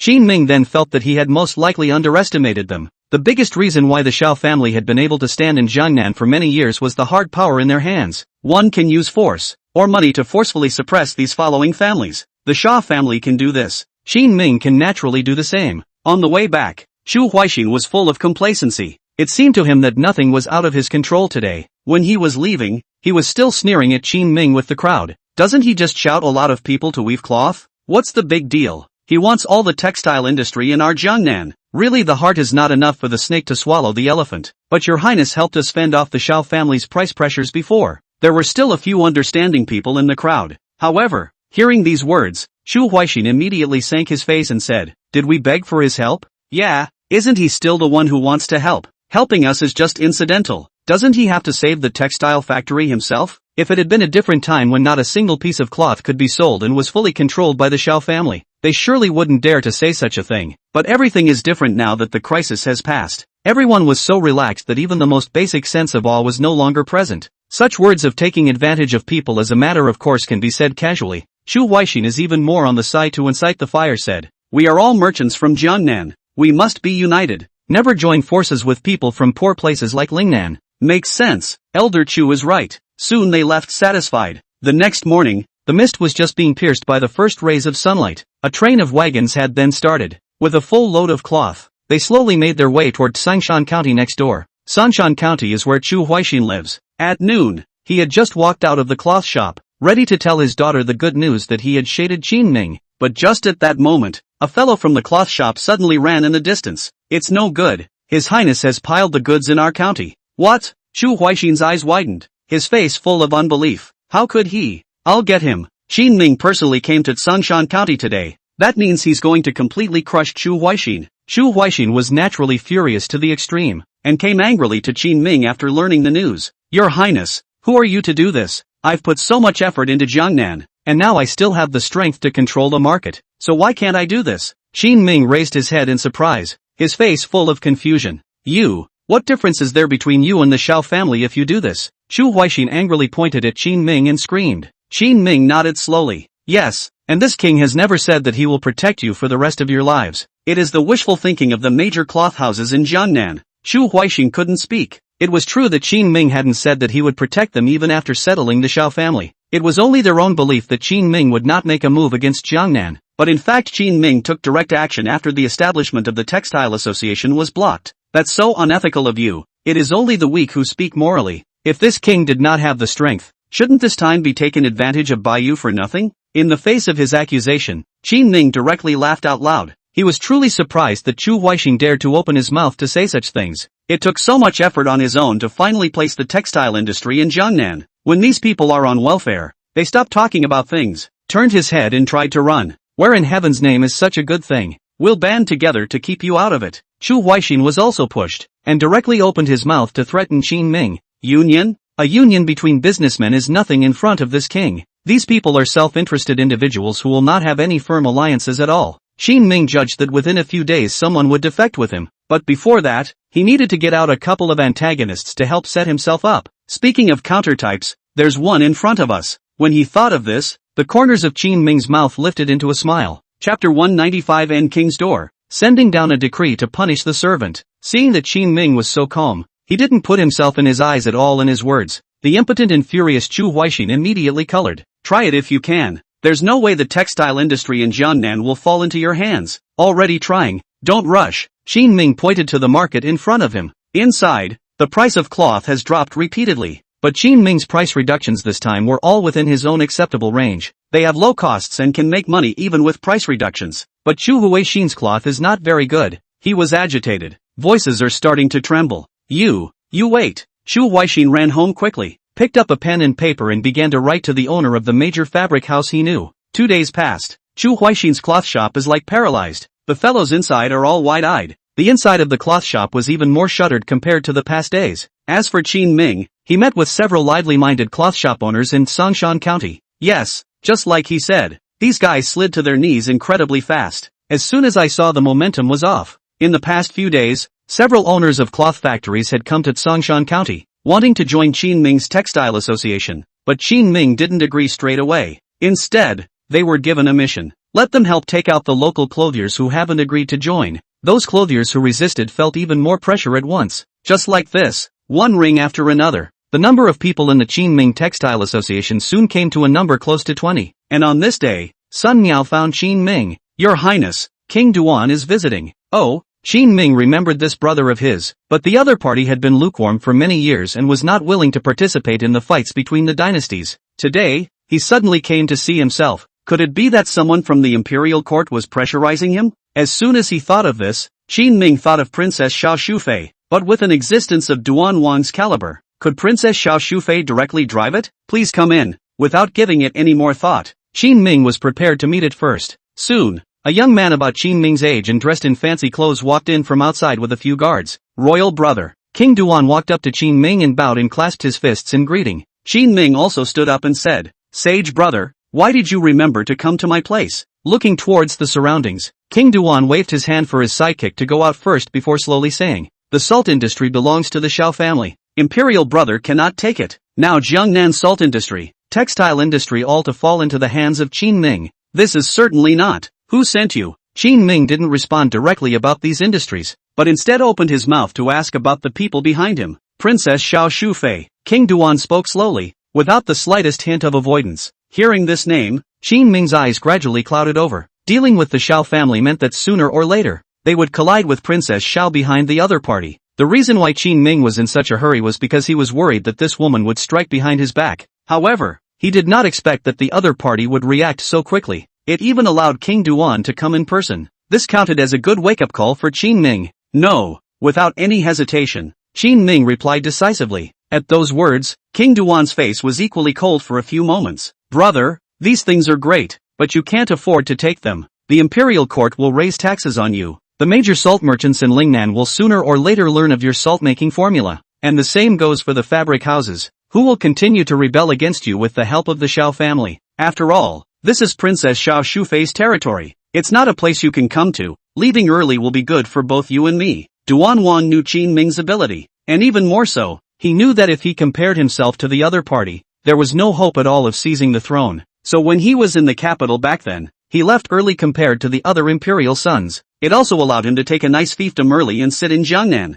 If there was nothing wrong, he would never get involved with Qin Ming. It's not a bad idea to get away with it like that. Unfortunately, things were now coming to the door on their own accord, or it was a fight between Princess Xiao Shufei and Qin Ming. This left King Tuan helpless. Qin Ming gave him a deep look and suddenly said, "Go away. I don't want to do anything to you." He knew what was in King Duan's mind, and it shouldn't be him who was involved. "I can't go." King Duan frowned and shook his head, and when he saw that Qin Ming was a bit puzzled, he proceeded to pull out an imperial decree from his bosom. "The descending precepts and the cutting of my salary have all fallen on me, and guess what's next?" Qin Ming raised his eyebrows. "Regardless of any vassal king, if you want to teach them a lesson, you basically can't escape such means as lowering the edicts, reducing the salary, suspending the succession, and reducing the emperor to the status of a commoner." Just as Qin Ming had expected, Princess Xiao Shufei really didn't have any way to control King Duan. However, she was able to exert her influence on the Chen emperor and courtiers and directly smite King Duan. King Duan had been operating within his fiefdom for many years, although he had always kept an extremely low profile and could even be said to be cautious, but it was still extremely easy to catch him in the act of sinning. Now that King Tuan has gone as far as punishing the Bong, it is likely that he will have to suspend his assault on the seal further down the line. This was why he couldn't sit still and personally ran to find Qin Ming. "Unlike my elder brother, I have nothing without the throne." Duan Wang spoke quietly, a few points of ruthlessness already flashing in his eyes. "Qin Ming is nothing, directly relegated to Lingnan. The punishment cannot be punished, but he had strong means, and in a place where he was penniless, he had still taken one step at a time to get to where he was now. King Tuan is not like him, not enough talent, not enough heart. If he hadn't been pushed this time, he would have even been able to remain invisible from start to finish in the struggle between Qin Ming and the Xiao family." Understanding the situation, Qin Ming slowly nodded his head. "I see. Since it's hard to make a big deal out of a big deal, make a bigger deal out of it." Duan Wan's eyes shook, looking at Qin Ming with shock. Actually, Qin Ming was right. Things are still too small now. The only way to attract the court's attention and make them forget to put pressure on King Duan was to make a bigger mess. "You go back. It will never reach you this time, but I hope that from now on, you can let me use 2 of the ports in Jiangnan in your hands." Qin Ming immediately made a promise to him. It was only after a long period of silence that King Duan finally spoke. "Is that true?" "I never tell lies." Those who knew him well knew that if he made a promise, it would be true. "How long will it take?" "In about half a month. I'll bring down the Xiao family, and then it won't be your turn to do anything." Qin Ming drew fire alone, while King Duan helped in secret. This is the optimal choice, but hearing about his goal, King Duan still had a heartbeat. "The harbor will give it to you when you settle the Xiao family. The Xiao family's thin dead camel is bigger than a horse." Qin Ming hasn't settled it yet, and King Duan is unwilling to place a bet. It's a little safer to wait for the dust to settle and for him to fulfill his promise. "Got it." Qin Ming smiled and nodded. Seeking stability was a human instinct. It was nothing. Chapter 196 Assassination Plan. After sending King Tuan away, Qin Ming then called Chang Baishan, who was standing guard outside the door. "You heard what he said just now. Hear that, Your Highness. The Xiao family can't fight you, so they're counting on the court to step in. It's a real drop in the bucket." Chang Baishan frowned and opened his mouth, a look of disdain all over his face. What the Xiao family was doing now was similar to a child who hadn't fought in a fight and turned right around and went back to tattle to their parents or teachers. However, the person they encountered was not an ordinary person, but Qin Ming. Qin Ming is not afraid of them to sue. He is now barefoot. The court cannot be punished. Really pissed himself off, The whole Lingnan are going to be a big shock. The court still had a war in the north, and they didn't dare to push Qin Ming at a time like this. Let them sue. Speaking of which, how many times have the Shao family's people assassinated me in total? Qin Ming spoke indifferently, suddenly asking a strange question. Cracking his fingers and counting carefully, Shang Beishan said, big and small. It must have been 7 or 8 times in all. Ever since Qin Ming had killed the Shao family's 10 great providers, only one Lu Yuli remained. The Shao family still hadn't given up. Instead, they had always arranged for people to continue to strike at Qin Ming behind his back. Anyway, the two sides had already torn their faces apart from each other, and no matter what insidious means they used, they all greeted towards Qin Ming. Although Qin Ming had been silent, he was no soft touch. The other party wants his life, but he has to pay a heavy price. So many times, Qin Ming rubbed his chin and spoke quietly. Chang Baishan had followed him for many years and guessed Qin Ming's meaning at a glance. Your Highness, why don't we go and kill a few Shao family members as well? That's a crazy thing for him to say, but it makes sense. While the Shao family made a reckless assassination attempt, Qin Ming did not make a counterattack.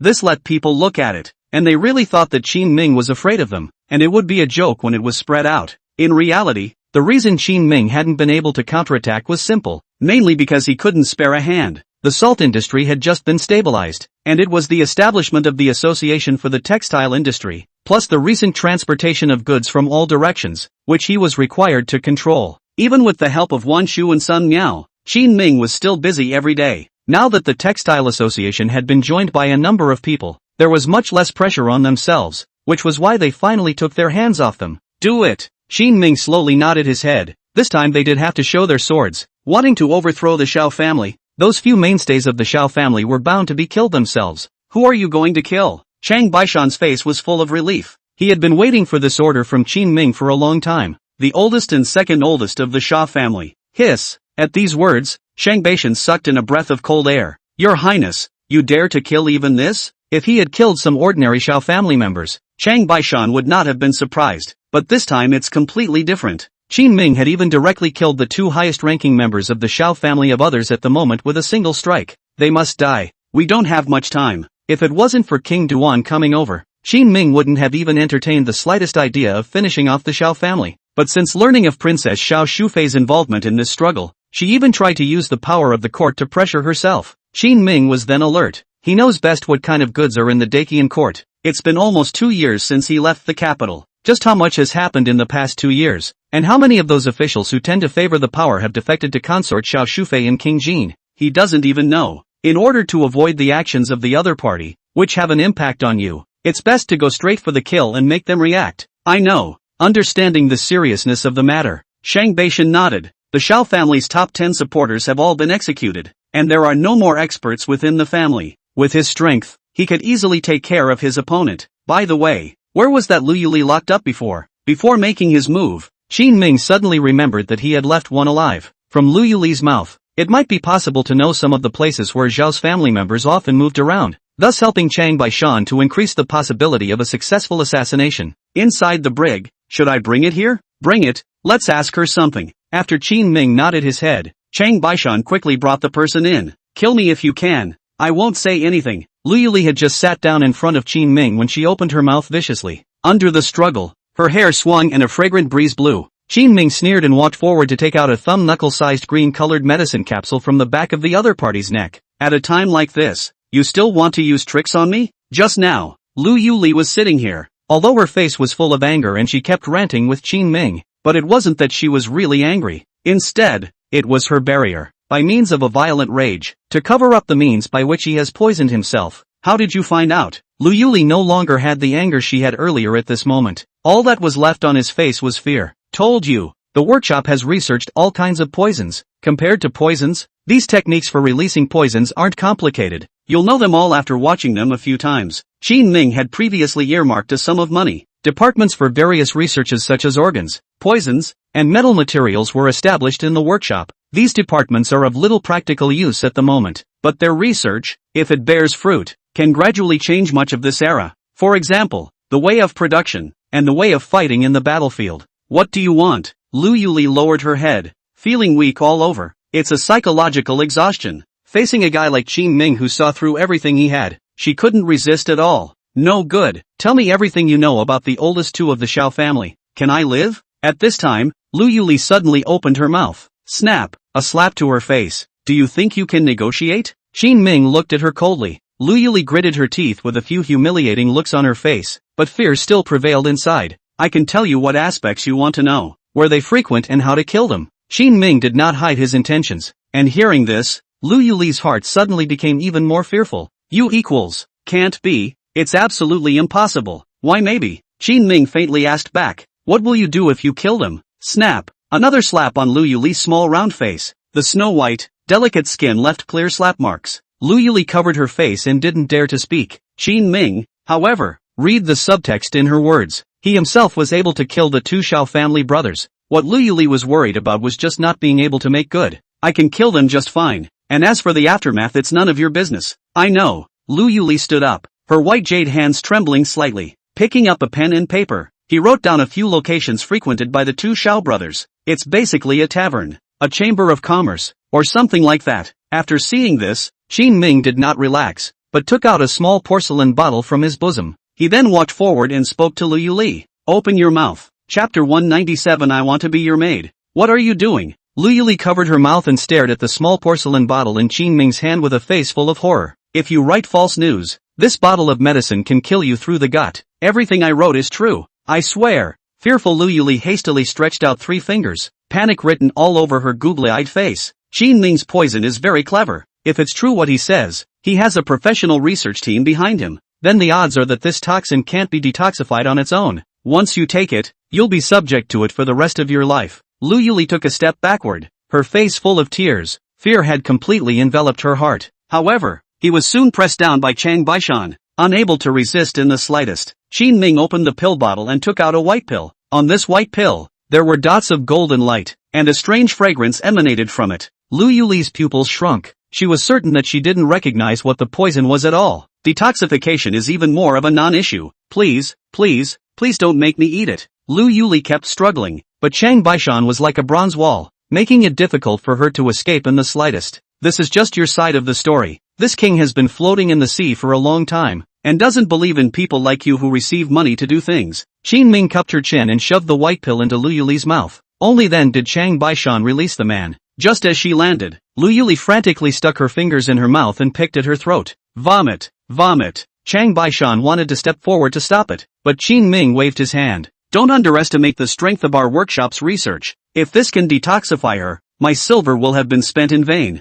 This was said to Chang Baishan though, but in reality, it was also said to Lu Yuli. Upon hearing this, Lu Yuli directly lay powerless on the ground, as if she had just been defiled, whimpering and covering her face as she cried. Qin Ming had been around for so long that he certainly wouldn't go soft in front of a woman's tears. What's more, when their 10 great experts had come over in a siege, they had wanted to take Qin Ming's life. That was light enough for her, compared to the others who were already dead. When she finally stopped crying after half a day, it was only then that Qin Ming squatted in front of her. Give you 2 ways. Go with him to assassinate the 2 brothers of the Shao family, or stay by my king's side as a maid. Keeping him, Qin Ming had his own plans. The martial arts skills of one's side guards were even higher, but they were only force. He wanted to include some surprise combatants. For example, like Lu Yuli, who was good at using poison. Usually Qin Ming himself had quite a few poisons on him, and these would often run out. When you run out, you naturally need to go inside the workshop to get it. This was troublesome. It would be better to just keep a poisoner around. It might work wonders in times of danger.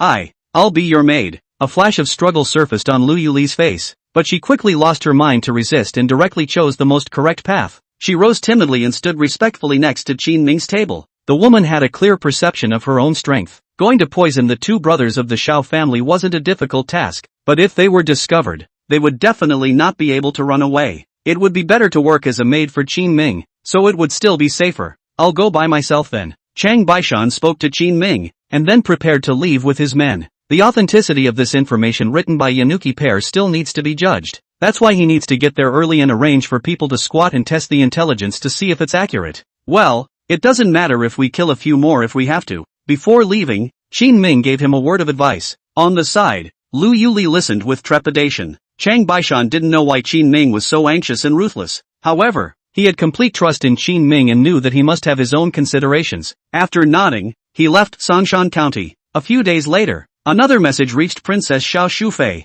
her personal eunuch. Wang Bao, came inside the Yangshin Hall in a hurry after receiving the news. Your Highness, Qin Ming is still making moves against the Xiao family. It's useless for King Duan himself to come to the door. Upon hearing this news, consort Xiao Shufei, who was wearing fancy clothes and sitting in the palace reading a book, suddenly raised her eyebrows. What a big nerve! He dares to call the court's bluff. Even King Duan has condemned him. Isn't he afraid? Wang Bao lowered his head. He wanted to tell Xiao Shufei that Qin Ming did not expect the court at all now. Of course he was not afraid, but he didn't dare say it. The words changed. My lady, what do we do now? I'll go find His Majesty, and you tell where to go. Xiao Shufei's own family was in trouble. She naturally had to dispose of it properly. It wouldn't hurt even if the word got to the Qian Emperor's side. The taxes that the Xiao family hands over to the court every year are in the millions. At these prices, it was worth the Qian Emperor slightly opening some back doors for them. As for Qin Yu's side, as the king of Jin, he also became the crown prince. Naturally, he could assist in the court, which would be enough insurance for Princess Xiao Shufei and Emperor Qian to give Qin Ming an extra layer of insurance when he was convicted in the court. Your Majesty, soon,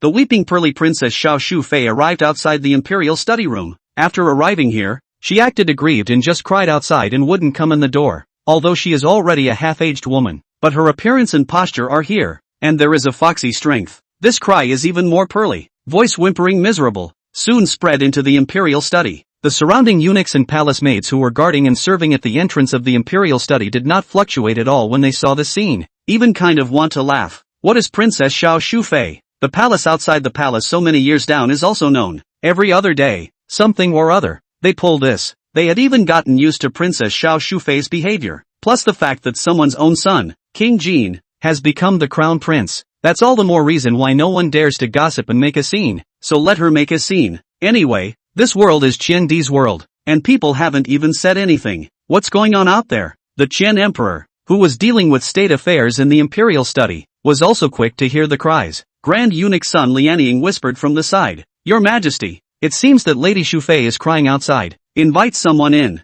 The Qian Emperor directly put down the paperwork in his hands, and his mind all shifted to consort Xiao Shufei. Seeing this, Sun Lianying immediately nodded his head and then went out to invite consort Xiao Shufei in. Just as she came in, consort Xiao Shufei knelt on the ground, tears rustling down her face. Seeing the other party's look of pity, Qian Di hurriedly walked forward in a heartbroken manner. What's wrong? Afe? Your Majesty, it's not that oldest son of yours. He bullies people too much. Consort Xiao Shufei's eyes were red and she opened her mouth in a low voice, but she did not say what exactly was going on. Qin Ming? Chen Di quickly guessed who she was talking about. A nameless fire grew in his heart. While there has been a lot of fighting in the north lately, Qin Ming has been stirring up trouble in the south. This made Chen Di feel that this guy was his own bogeyman. Heavenly grudge. Xiao Shufei sensed Chen Di's change in mood and hurriedly said, Your Majesty, please don't be angry. I don't want to spoil your mood because of these small things. It's just that it's hard in my heart and I want to talk to you. Sun Lianying, who was on the side, bristled when he heard these words. Still just talking? Tattletale is a tattletale. And you're acting like you're in denial.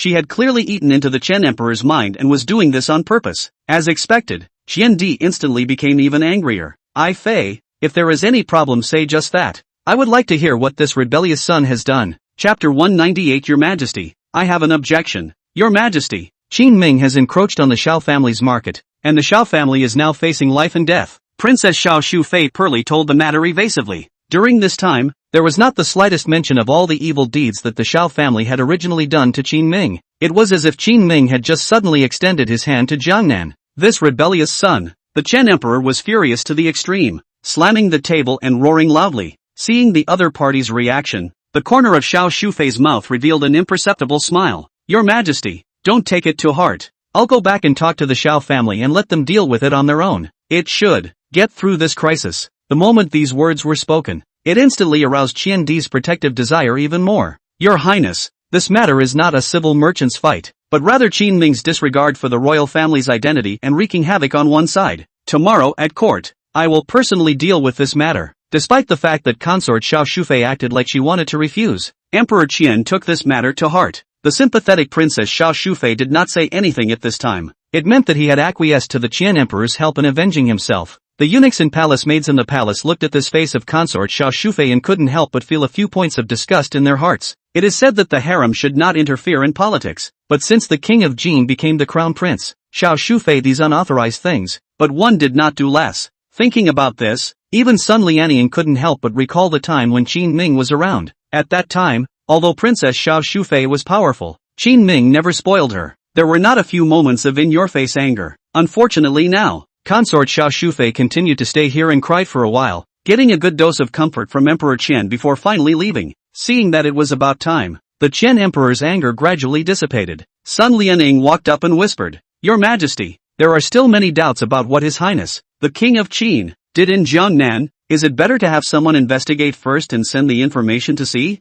They have shadow guards planted all over the place. There used to be one on the Lingnan side as well, but they were all uprooted by Qin Ming using extremely subtle means." The Qian Emperor hadn't been looking for him to settle the score because the war in the north was already going white hot, and he simply couldn't spare his hands to arrange for his elites to go over and shake Qin Ming down. On the contrary, it is possible for Qin Ming to directly rise up to commit treason. In order to stabilize the situation, Chen Di just pretended that nothing had happened, but that didn't mean he was willing to let Qin Ming develop freely like this. Jiangnan's shadow guards, have they investigated any news lately? Seeing him open his mouth like that, it was obvious that he had investigated something but hadn't reported it to himself. The Qian Emperor suppressed the fire in his heart and asked back in a deep voice. Sun Lianying, who had already asked the little eunuch to get the dossier, nodded. "You guys, come on in." Soon, several small eunuchs with the dossier investigated by Jiangnan's shadow guards in their hands walked into the Imperial study. The Qian Emperor frowned and looked at it carefully. As he watched, he suddenly sensed that something was wrong. But the words had already been spoken to his own beauty, and it was impossible for him to take back his promise at this time.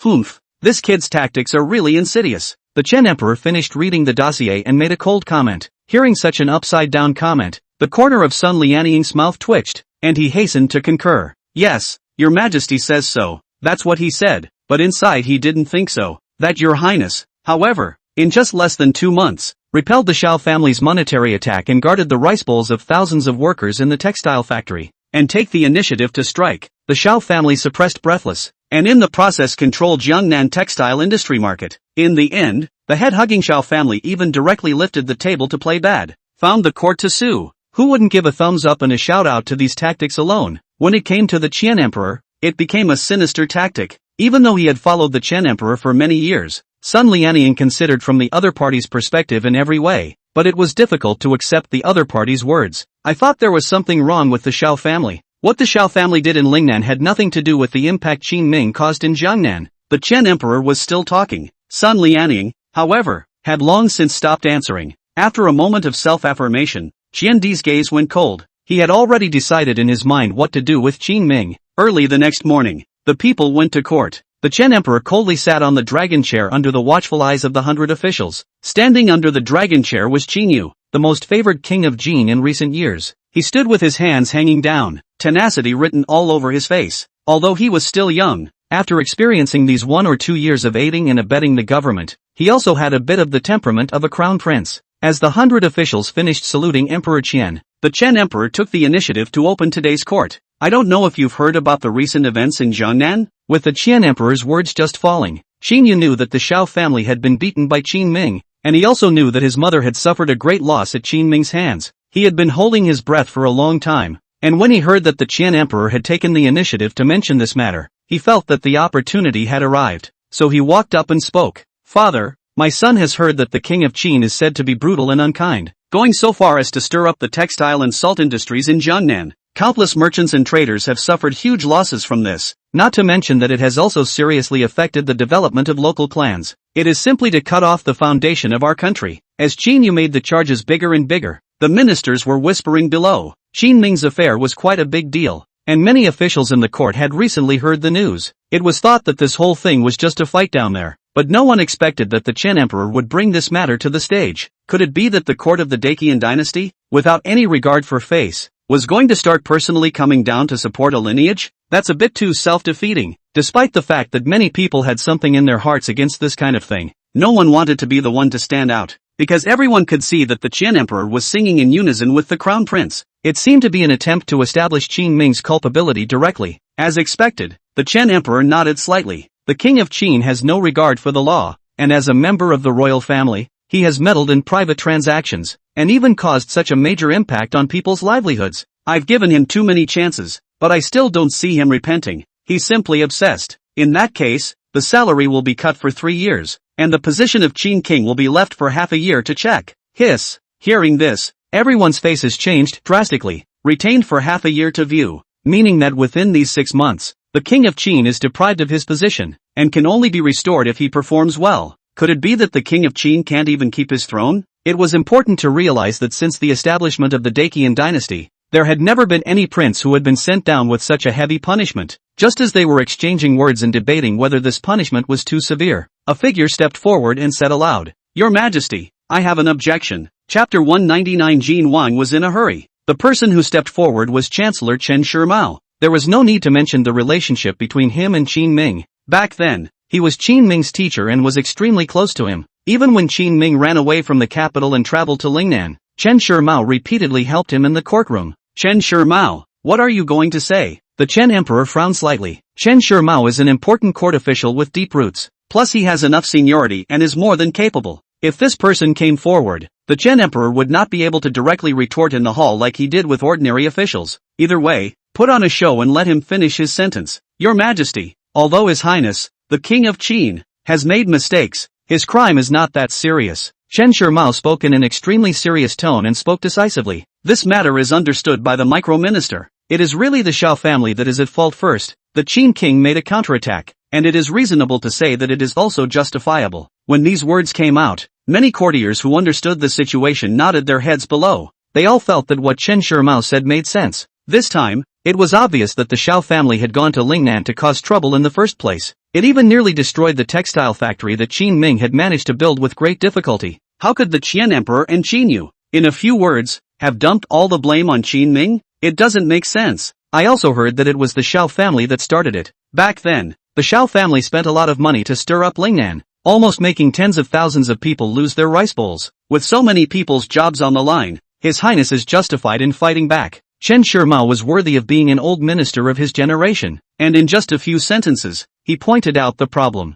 Seeing the situation fluctuating, Crown Prince Qin Yu was instantly a bit anxious. He immediately stepped out from the back and opened his mouth to address the crowd. Ladies and gentlemen, King Qin has been disrupting the market for a long time by selling textiles to Jiangnan. What the Xiao family did was only to punish the Qin King in Lingnan, so that he would stop influencing the market in Jiangnan. What's wrong with acting like this? A cold grunt suddenly came out from the crowd. Qian Kai, the minister of the household, walked out with a big stride. Your Highness, you should speak responsibly. When did the Imperial Court stipulate that goods produced in one place can only be sold in one's own territory? Your Highness was only making normal deals with Jiangnan in the first place, and this is not even allowed? I've never heard of such reasoning. Qian Kai's words caused the 100 officials to nod their heads. Indeed, that's the point. Qin Yu clenched his fists and his small face was suffocatingly red. The Chen Emperor on the dragon chair's face became a bit ugly at the moment. Qin Yu was still too shallow for his age. It is reasonable to say that the officials of Princess Xiao Shufei's lineage were all present, yet none of them came forward to speak. It was obvious that Qin Yu hadn't fought enough and threw out untenable claims. Everyone is a 1,000-year-old fox and no one wants to play against the wind. Especially after Chen Shimao and Qian Kai walked out. They all knew that this matter today might not be that simple to set the tone. Naturally, there weren't that many people to help Qin Yu. With his brain spinning rapidly, Qin Yu spoke once again. That Xiao family didn't do too much to go overboard, just slightly punished the King of Qin, and then they were madly counterattacked, and their own twofold industry all collapsed. The King of Qin is narrow-minded and shows no mercy at all in what he does. Can't he be punished for such wickedness? As soon as Qin Yu's words left his mouth, Emperor Qian's frown deepened a few points. Exposing one's intentions in this way is clearly too targeted, especially when faced with these rollers in the court. People don't get involved like this. Now, the people who were originally watching the situation from the side and were prepared to say a few words for the crown prince all shook their heads slightly. This Qin Yu was so different from the original Qin Wang. Although Qin Ming also ascended to the throne of the crown prince when he was still young, he has been doing things extremely watertight for many years. As expected, Qian Kai laughed out loud. Your Highness, you're really good at avoiding the obvious. What if His Highness, the King of Qin, did not make a swift and 1-2 punch counterattack this time, allowing the Xiao family to destroy the textile factory and leave tens of thousands of people without food? Will you still say at that time that this is just some minor punishment? When it fails, say it's only a slight punishment. If they succeeded, Qin Ming would be screwed by them. Qin Yu's criteria can be really flexible. Hearing the other party's question, Qin Yu fell silent. He really didn't have an answer to that question. As for the group of ministers at the scene, at this moment, no one dared to come forward to take this pot. Chen Shimao slowly picked up the conversation. Your Majesty, I thought that this was just a competition between ordinary merchants and merchants, and that there was nothing wrong with it. If the court condescends to personally intervene in a civil fight, I'm afraid it will be a laughingstock when it gets out. I hope your Majesty will think twice. These two were considered hardcore supporters of Qin Ming, especially seeing that Qin Ming, all by himself, had constructed extremely strong facilities such as textile factories and workshops in Lingnan, and had even accommodated tens of thousands of people to make money together. This made them all think that Qin Ming was still the same crown prince who had sat on the throne of Dechen back then, even better than before. Then how can one not support it? As expected, after the two men had finished their words, the scene fell directly into dead silence. Qin Yu's mind had already exploded after being blocked by them one after another. At this moment, he yelled in exasperation. You guys are wrong. This savage fellow, he must be convicted. Must be convicted. TSK. There was a TSK from someone in the crowd. Obviously there was some disappointment in this prince. The guy was acting extremely out of character. It's in the courtroom now, regardless of any grudges. It is impossible to forcefully criminalize someone like he did. This will only add to the conversation and things won't get done. Still too young. After this incident, many officials' support for Qin Yu had even begun to waver. The Chen Emperor had been sitting in the court for many years, and had long sensed acutely that something was wrong. Enough! Stand down! After a loud shout, Qin Yu immediately awoke from his anger. Hurriedly, he flung himself to his knees. Father, my son has lost his temper. After the Qian Emperor stopped him, he did not continue to pay attention to it and refocused on Qin Ming's matter. No matter what, Jiangnan is now in a mess. All of this was caused by Qin Ming. If we don't deal with it, I'm afraid it will be difficult to block the mouths of the people of the world. People will still think that my royal family are all such goods. As soon as he finished his words, the following group of ministers all secretly slandered in their hearts. If the Qianlong royal family were all characters like Qin Ming, there would be no worries that they wouldn't prosper. Unfortunately, there's only been one of those within a couple of generations, also sent to Lingnan by your old man, replaced up with a crappy one. Of course, these words were only in their minds, and no one said it. Chen Shimao and Chen Kai glanced at each other, and neither of them stopped the Qian Emperor from speaking. Anyway, they had already established the correctness of Qin Ming's counterattack on the Xiao family. Even the Qian Emperor couldn't possibly make a move against Qin Ming's throne. Let him be punished later. I don't know how the Qian Emperor can penalize the Qin King, who has never reached out to the court for a penny. Does he have the face to punish? Chapter 200. What's your rank? In the face of the crowd's silence, Qian Di began to sing a monologue. However, he was also an old fart and would not sacrifice his imperial majesty to specifically target Qin Ming. Sweeping a glance at the officials present, the Qian Emperor slowly spoke. This matter will be dealt with jointly by the Patriarchate and the Ministry of Rights, and there is no need to show mercy for the crime that should be sentenced. At those words, the people present frowned. Chen Shimao and Chen Kai were also a bit displeased. The sovereign's office was under the direct control of the imperial family, or rather the Qian Emperor's people. There are even many fans of Princess Xiao Shufei within the Ministry of Rights. Handing the matter over to them at a time like this was clearly an attempt to misdemeanor Qin Ming. The officials from the Ministry of Rights and the Patriarchate rushed forward at this time. The microcosm accepts the decree. The microcosm accepts the decree. They actually wanted to help Qin Yu originally. Nah, this kid is very much not on the up and up. It wouldn't even lead towards the group of ministers, and the emotions displayed were even more intense. This left no one in the crowd afraid to take on the debate. It's a good thing the Qian Emperor is still smart. In a few words, the useful forces within the court were brought to bear. This now also put a lot of pressure on Chen Shimao and Qian Kai and the others. But this matter had already been settled by the Qian Emperor. They can rage against the young prince, but he was unable to refute the Qian Emperor in public again in the courtroom. After all, disobeying the crown prince and disobeying the emperor were completely different weights. Now they could only find some of their own connections after retiring from the court to help Qin Ming turn the tables from it. There is no need to discuss this matter any further, so let it be settled like this. The Chen Emperor even didn't give the slightest chance and directly turned the matter over, fearing that Chen Shimao and Chen Kai, the two heavyweights, would jump out again to apply pressure. My emperor's sacred wisdom. Although the group of ministers all had their own abdominal slurs below, they still followed the usual practice of patting the horse's ass. At the end of the pilgrimage, a few high officials from the sovereign's office and the Ministry of Ceremony, unsurprisingly, rushed towards Consort Xiao Shufei's chambers. This time, with the Qian Emperor's instructions, they naturally had to raise the standard of judgment against Qin Ming and ruthlessly condemn him. Chen Shimao and Chen Kai likewise did not go back directly after retiring from the court. Instead, he maneuvered among the officials of the 6 ministries and began to help Qin Ming mediate. 7 days later, the Right Patriarch of the Patriarchate, Shi Yujin, arrived at the city of Gusu after being ordered to go south. His purpose for being here today was also simple. Naturally, it was for the purpose of punishing Qin Ming by order of the court. Although Qin Ming was crowned king in Lingnan, he has recently remained here. After rushing to the compound where Qin Ming lived, Shi Yujin greeted the guards. I am the right patriarch of the patriarchate, Shi Yujin. I have been assigned by the court to come and meet His Highness, the King of Qin, so I'd like to trouble a few of you to inform me. Who? The patriarchate? What are you doing here? A few of the guards scratched their ears and didn't have much respect after hearing what he said. Shi Yujin was a fourth-ranking official in the Imperial court with a very high status. Usually, no matter where he went, people were respectful to him and didn't dare to be the slightest bit slow. He also likes to pose and enjoys the bragging rights of those below him. This is how you can show that you are superior. But Shi Yujin, who arrived here today in a flurry of activity, ready to hold Qin Ming accountable, found that even the few soldiers watching the gate had little respect for themselves. After talking for half a day, people didn't even move their feet. Thinking of this, Shi Yujin immediately frowned slightly and said in an unkind tone, "This official is here on official business and needs to have an interview with His Highness, the King of Qin, and as for what to say, there's no need to report it to you yet, is there?" Behind him, a few of his men immediately took out the paperwork from the court. Shi Yujin was full of condescension and pointed to the marks imprinted by the large red vermilion sand on it.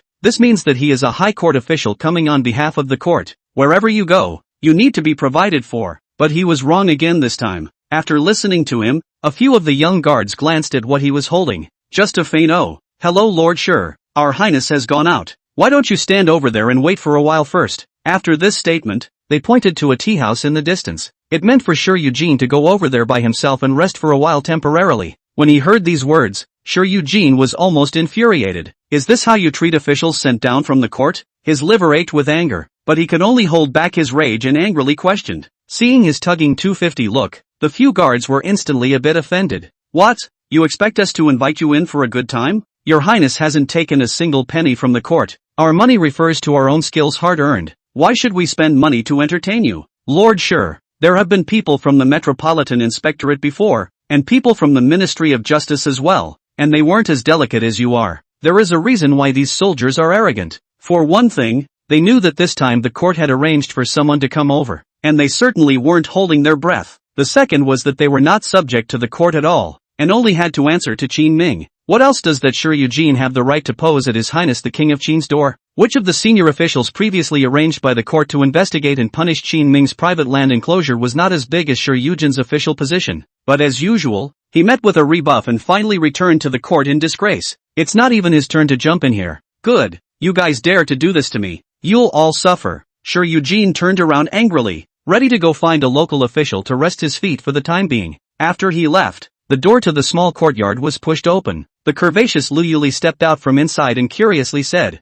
"What happened?" The crowd informed her of the news. Lu Yuli, who had already become Qin Ming's maid and escort, nodded. He then quickly rushed towards the direction where Qin Ming was. Qin Ming at this time is in the Textile Industry Association president of the identity of the fundamental local businessmen will cooperate. With the previous experience, these local chambers of commerce have learned their lesson. All of them honestly established cooperation with Qin Ming. They make just as much money working together honestly anyway. Might as well lie down and accept Qin Ming's invitation. Your Highness. Lu Yuli came outside one of the elegant rooms on the second floor of the restaurant, poked her small head into the door, and shouted in a small voice. After recently being hit hard by Qin Ming with the poison from the workshop, this girl had also been conditioned to be a lot more well-behaved. I've lost a lot of my jadedness and have become more knowledgeable. It's probably just a matter of being nearer to the truth than to the truth. Qin Ming, who was talking to a few local merchants, looked up and noticed her voice. So with a smile and a word to the few people in front of him, he stood up and came outside. What's wrong? Lu Yuli told Qin Ming about the news that the court had just arranged for officials to come. To her surprise, Qin Ming was not the least bit surprised. Instead, he smiled and pinched her little face. Let him wait. I have things to do and you don't need to put effort into that guy. Upon hearing this, Lu Yuli nodded obediently and turned around to leave the place. Chapter 201 This old scoundrel. I'll be the one to do it. Back inside the room, Wan Shu whispered to Qin Ming. The court is coming? Well, but it doesn't matter much. It's just some painless punishment. Qin Ming, through Chen Shirmao's and Xian Kai's connections, had long been aware of the court's punishment of himself. It's nothing more than money compensation and 3 years imprisonment. For something like a punishment offering, Qin Ming didn't put it in his eyes at all. This compensation money, however, is a bit of a problem, because this time, The people of the Imperial court had learned to be smart, and instead of directly making him pay money to the Xiao family, they made him pay money to the court for the crime of disturbing local commerce. In one breath, he wants to pay out 300,000 taels of silver directly. What are you going to do? I heard that the court asked you for 300,000 taels of silver. Wan Shui was well informed, and several days had passed since Qin Ming's punishment was handed down. She was already concerned about Qin Ming's affairs, so she naturally knew about them. 300,000 taels, not a small amount. While pushing cups with a few merchants, Qin Ming chatted with Wan Shu in a low voice. Yes, the trade in Jiangnan has not yet run up, and you don't have much money on hand. If you hand it over to the court, our business is still not done. Wan Shu was helpless, and the people in the court never stopped targeting Qin Ming, despite the protection of a high-ranking official like Chen Shimao. But it was only a temporary reprieve for Qin Ming. The day consort Xiao Shufei and King Jin sat in that position, Qin Ming's pressure would definitely not be small. Definitely need to pay, but how and when to pay? Still need to discuss a bit. Qin Ming looked at Wan Shu, who was graceful with a bit of serenity beside him, and spoke with a smile. He is able to put together 300,000 taels of silver in his hands. There must be quite a few people in the court who know what they're doing and have given Princess Xiao Shufei advice. Otherwise, these guys wouldn't have counted so accurately and given Qin Ming the top punishment. Unfortunately, it doesn't help. Any rule that is based on a strong deterrent of force. If Qin Ming played tricks with them, there wasn't really anything they could do. You're really going to hand it over? No, absolutely not. Wan Shu hadn't understood the meaning and only thought that Qin Ming wanted to pay 300,000 taels. She instantly even raised her voice a few notches. The few merchants and businessmen around who were pushing their cups around also cast their puzzled gazes at this moment. This caused the always dignified Wan Shu to suddenly blush slightly. In front of so many people, the two of them whispered to each other. It's always a bit of a bad look. However, Qin Ming didn't care about this, and seeing Wan Shu's embarrassment, he took the initiative to stand up and said, "Gentlemen, I'm counting on you after that. Wherever, Your Highness, you have to take care of our business more as well." The crowd laughed and hastened to trade blows with him commercially. That's what finally left. After they left, Qin Ming returned to the compound he was staying in with Wan Shu. A few of Shi Yujin's men guarding the doorway saw Qin Ming return and immediately ran to report. Soon after, Shi Yujin angrily boarded the door. "Your Highness is truly a busy man, even for the court. It is so difficult to find you." Just as he entered the front hall, he opened his mouth in a conspiratorial manner to express Qin Ming's dissatisfaction at leaving himself out to dry. Qin Ming didn't spoil him either and said lightly, "This king is very busy on weekdays, and it is indeed difficult to find unusual and idle people." Hearing Qin Ming classify himself as an idler, Shi Yujin was instantly furious. With a sneer, he pulled out the paperwork from the court. "Your Highness, you have recently wreaked havoc in Jiangnan. This is the punishment given to you by the court, jointly ruled by the Sovereign's office and the Ministry of Rights. Will you see if you have any objections?" Snap! Shi Yujin, with a victorious demeanor, slapped the court documents directly on the table in front of him. In his opinion, Qin Ming, no matter how jumpy he was only temporary. It won't help at all, and it won't stop the court from punishing him. So it was Qin Ming who suffered in the end. However, after Shi Yujin was filled with comfort and placed the things in front of Qin Ming, he waited for half a day but found that Qin Ming didn't do anything. "You see?" Shi Yujin tapped the paperwork in front of him. Qin Ming, however, pushed it aside. "I know all about the situation, so don't waste your time looking at it." The court's punishment at this stage was nothing, and he wasn't interested in seeing it, because after that, there's an even more weighty announcement that will come out. He's got Chang Bek-san on a killing spree. Counting the time, both Xiao brothers should be dead in the next 2 days. That's when it really triggers the shaking of the court. 300,000 taels of silver. This king will give. Just now there is no money on hand. I also hope that the court can be deducted from the king's salary first, and when there is money later this king will certainly pay back as soon as possible. Qin Ming spread out his two hands and directly put on an appearance of a dead pig. "That won't work." Shi Yujin immediately and categorically refused. What deduction or no deduction? Leniency or no leniency? He's making it clear that he doesn't want to pay. Then there's nothing you can do. Go talk to the court and arrange for some people to come over and sell my king's family's property. But this king's family fortune is estimated to be only a few thousand taels of silver. Surely it won't be able to make up for this whole Qin Ming sighed and put on a pained look. "Your business is doing so well. How can you not have money in your accounts?" Shi Yujin immediately retorted. Qin Ming stretched out a finger and wiggled it, explaining in a serious tone, "Business is business, and cash silver is cash silver. And what businessman do you see that keeps so much money on hand? When there's money, anyone would choose to keep putting it in to make the business bigger. So saying that, I wonder if Lord Shi can understand?" Sure Eugene was rendered speechless by this set of his sophistry, but he remained firm. No way. There is no way I can go back to the court with you like this. You have to pay. Regardless, this time Sure Eugene had come over with a mission from Princess Xiao Shufei. In order to make Qin Ming pay, it would be best to curb Qin Ming's development in Jiangnan. This would give the Xiao family a few moments of respite. But sadly, an official of the patriarchate like him was not even as good as the people who had come from the duchy the last time. Qin Ming can easily deal with it in a few words. Good After giving it, Jiangnan together with Lingnan paralyzed the textile and salt industry, and there was chaos everywhere. If Lord Sure can be responsible for it, this king will now sell all the goods in his hands to raise money for the court. Sure Eugene was furious to the core, but he didn't know how to retort. Qin Ming is now deeply bound to these two places and has even become the president of the textile industry associations of the two places. Anyone who dares to touch him is going to paralyze the industry here. Jiangnan, in particular, has been an affluent place since ancient times, and has been able to contribute huge amounts of silver and materials to the imperial court every year. It's a bit of a hostage-taking. Putting down the tea in his hand, Qin Ming stood up and slowly walked to Sure Eugene, patting him on the shoulder as if he were a little brother. Lord Sure, Jiangnan has been very chaotic lately. Your mission is over. Why don't you go back earlier? As the words fell, several guards armed with swords and soldiers slowly walked out from inside the courtyard as well. At this moment, Sure Eugene was finally a bit scared. Chapter 202 Assassination was successful. Princess Xiao Shufei was furious. He could detect that Qin Ming was gradually breaking away from the control of the court, just like what the courtiers thought. Qin Ming's entry into Lingnan was not a mud cow. Instead, he's slugging it out.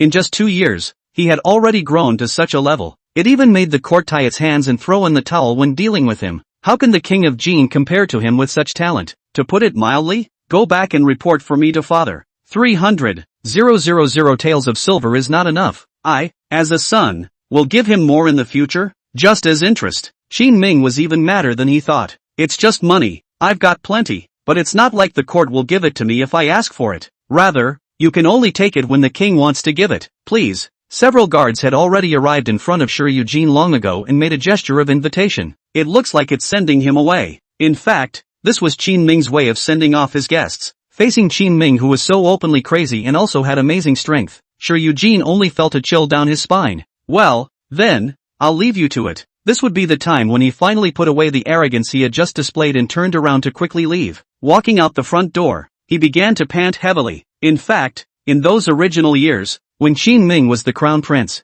a person of Sure Eugene's caliber didn't even have a chance to talk to him. It was also typical for him to want to come over and step on Qin Ming after seeing him fall on hard times, but when he actually faced Qin Ming, he felt that extremely heavy pressure. Sure Eugene calmed down, and a few of his men who were guarding the outside hurriedly walked up and said, "How's it going, my lord?" Sure Eugene hastily put away the look of fear on his face, putting on a breezy face in front of his men. It's already been negotiated. Just a slight change. No harm, no foul.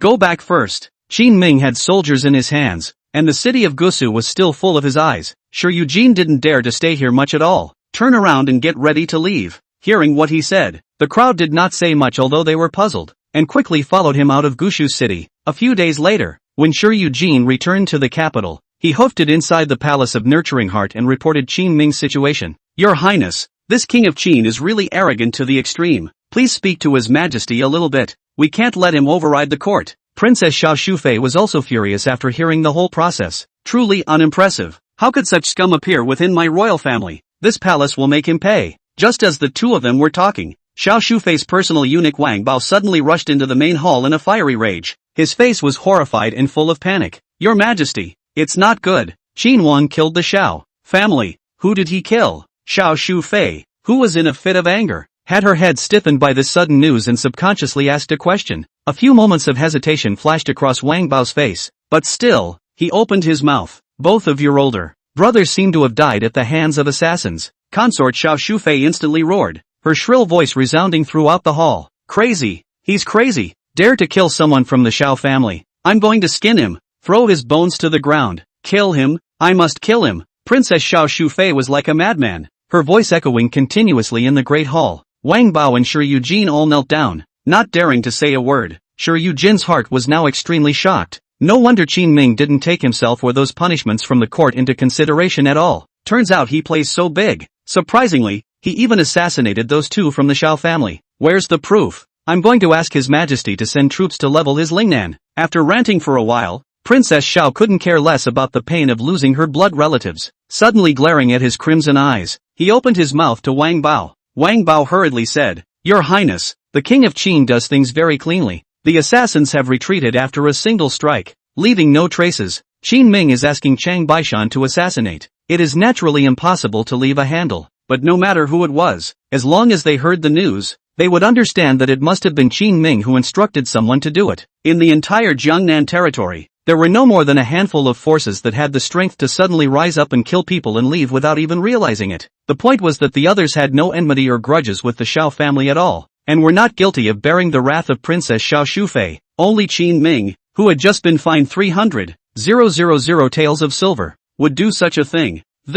Princess Xiao Shufei instantly realized that there was no way for her to use conventional means to deal with Qin Ming again, but the fury in her heart was like the raging waves of an angry wolf, which was simply difficult to suppress. She didn't understand why she had fought with Qin Ming for so many years, but she had never taken advantage of his hands. It was clear that he had gone to Lingnan, and he didn't even have any roots left, but why can't he or she still obliterate it? Now even the Xiao family had died at his hands. "Rest your anger. Your Highness, don't get angry." Wang Bao rushed forward to relieve him, but Princess Xiao Shufei was like a wooden man, not moving, not knowing what was in her mind. After a long time, Princess Xiao Shufei suddenly stood up. Underhanded. He deserves it. Xiao Shufei's silver teeth were clenched, and her pupils contained a crazy killing intent. It was possible for the Xiao family to lay a deadly hand on Qin Ming, but Qin Ming had only fought back once, and she and the Xiao family all couldn't take it anymore. "You go to the heavenly prison death cell and release that man. I want Qin Ming to die." When he heard the three words "that person," Wang Bao's body stiffened. If there was anyone else who could easily take out the Aziz Qin Ming right now, it would be the one in the death row. "But Your Highness, once that person goes out, he is bound to wreak havoc on one side, and then..."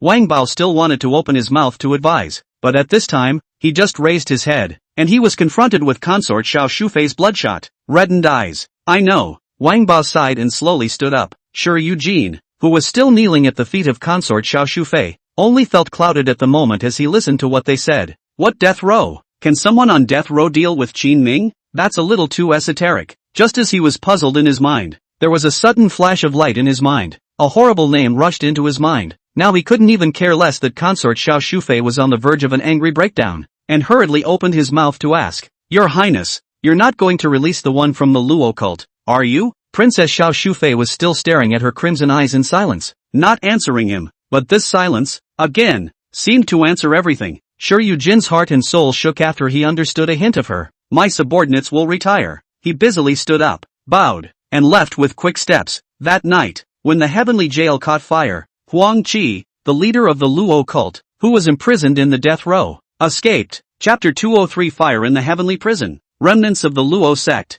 Deep Palace. Wang Bao slowly walked out with a middle-aged man wearing eunuch clothing with an extremely thin figure. The man had an extremely ordinary face. The skin was extremely pale, and it looked like the kind that hadn't seen sunlight for years. The two of them walked around, dodging the palace guards along the way. Finally, at midnight, he arrived at the Jade Clearance Hall. The bloodshot eyes of Princess Xiao Shufei remained seated and motionless as she had been in the afternoon. It was only when she saw Wang Bao return that her out-of-focus pupils finally changed for a few moments. "My lady, the man has been brought." Following Wang Bao's voice, Xiao Shufei placed her gaze on the pale-faced man behind him. "Huang Qi, do you recognize this palace?" The other party laughed lightly and said without the slightest bit of respect in his tone, "Who doesn't know that there is a demonic consort in our Dacian palace who is messing with the government? Huang Qi, you've been locked up for 15 years. Now I'm giving you a chance to get out. How about it?" Princess Xiao Shufei did not care about his offense. It was nothing compared to the hatred between her and Qin Ming. Huang Qi spoke faintly. "Can I not answer it?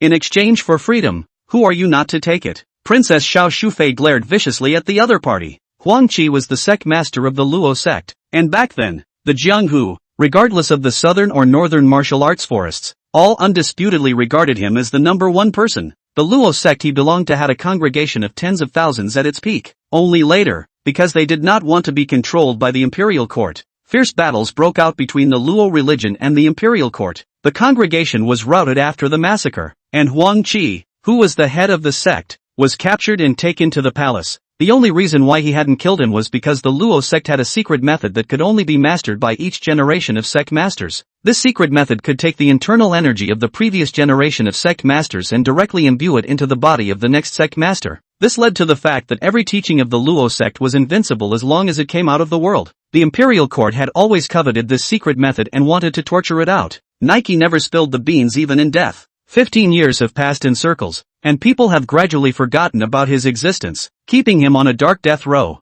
now facing Qin Ming, who had many soldiers and was escorted by experts. If the only person in the world who said they could pack their bags and kill him was Huang Qi, and in the face of consort Xiao Shufei's questioning, Huang Qi only spoke faintly. Your Highness, I've endured 15 years, I don't need a few more. You have specialized in making such a big fuss to release me. What you have entrusted me with must be as difficult as heaven. Although I am in the heavenly prison, I have heard of many of your evil deeds from the death row inmates around me, so who am I to help you? Although the Luo religion was against the Imperial court, it did not mean that Huang Qi was a bad person. On the contrary, he's a guy who's both good and evil. Upon hearing this, consort Xiao Shufei's face immediately became extremely ugly. She growled in a harsh voice. Huang Qi, do you really think you're invincible? You can beat 1, 10, 100 people, but you are now in the palace. Believe it or not, if this palace gives the order, the thousands of forbidden soldiers outside who are searching for you will immediately come in and tear you apart. Huang Qi's strength was indeed strong, but he was just one person. In the face of such power as consort Xiao Shufei, even he could not force a breakthrough and leave the palace. Gazing deeply at consort Xiao Shufei, Huang Qi sighed helplessly. Say, do what? Eat this elixir and go kill the king of Qin. Consort Xiao Shufei threw a pillbox in her hand on the ground, and her words fell like a thunderous explosion. So ruthless. Your royal family is really a tiger that eats its children. Huang Qi frowned, but he did not have any fear. There weren't many people in this world who could stop him from killing. Unless it's in the middle of an army of 10,000, he might not have a care in the world. Barring that, he opened the box. Huang Qi looked at the pale yellow-colored elixir inside and said, what is it? Heart-devouring compulsion. Kill the king of Qin and I'll give you the antidote. The name caused Huang Qi's eyelids to flutter. The heart-eating parasites were one of the most ruthless types of parasites in Miaozhong. It is said that the attack is as painful as thousands of worms devouring the flesh and blood, and some people may even die of pain. I don't believe you. Huang Qi immediately waved his hand. He was not willing to give his life to such a snake-hearted woman.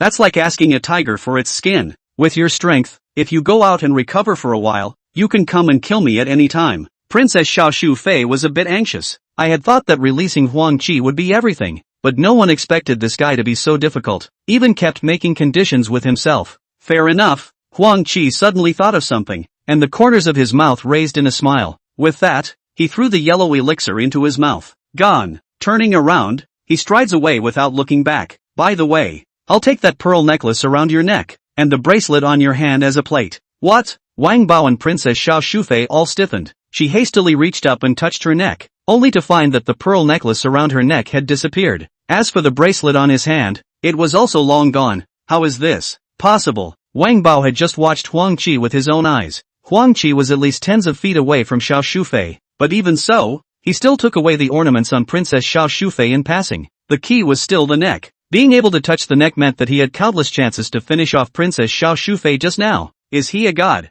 We seem to have underestimated him. A cold sweat broke out behind concubine Zhao's back and she muttered under her breath. Your Highness, do you think this Huang Qi will break this heart-devouring compulsion and then not help us with our business? Wang Bao was a little worried. All of Princess Zhao's hopes now rested on Huang Qi. In order to kill Qin Ming, she even went so far as to release the remnants of this Luo cult. Once things don't work out, they'll lose a lot of money when things go east. Each type of heart-devouring compulsion is unique, and the way to undo it is vastly different. It's impossible for him to undo it. Concubine Xiao spoke in a firm tone. It was only after hearing this that Wang Bao finally breathed a sigh of relief. In the distant capital, the palace was in trouble. The first thing that I don't know is that I don't know. He was now striking at the Xiao family as hard as he could. After losing the two backbones, third sister-in-law Chu Shouyun carried the banner of the Xiao family, but she doesn't have much of a bottom. One is because she is not a member of the Xiao family and her father is just a small cloth shop owner. Secondly, it was because she was incapable and made frequent mistakes when handling the affairs of the Xiao family. Qin Ming simply arranged for Sun Miao to hold her down, and Chu Shouyun could not turn over any water. Late at night, Qin Ming and Sun Miao sat opposite each other. Together, the two men looked at the books of their recent business.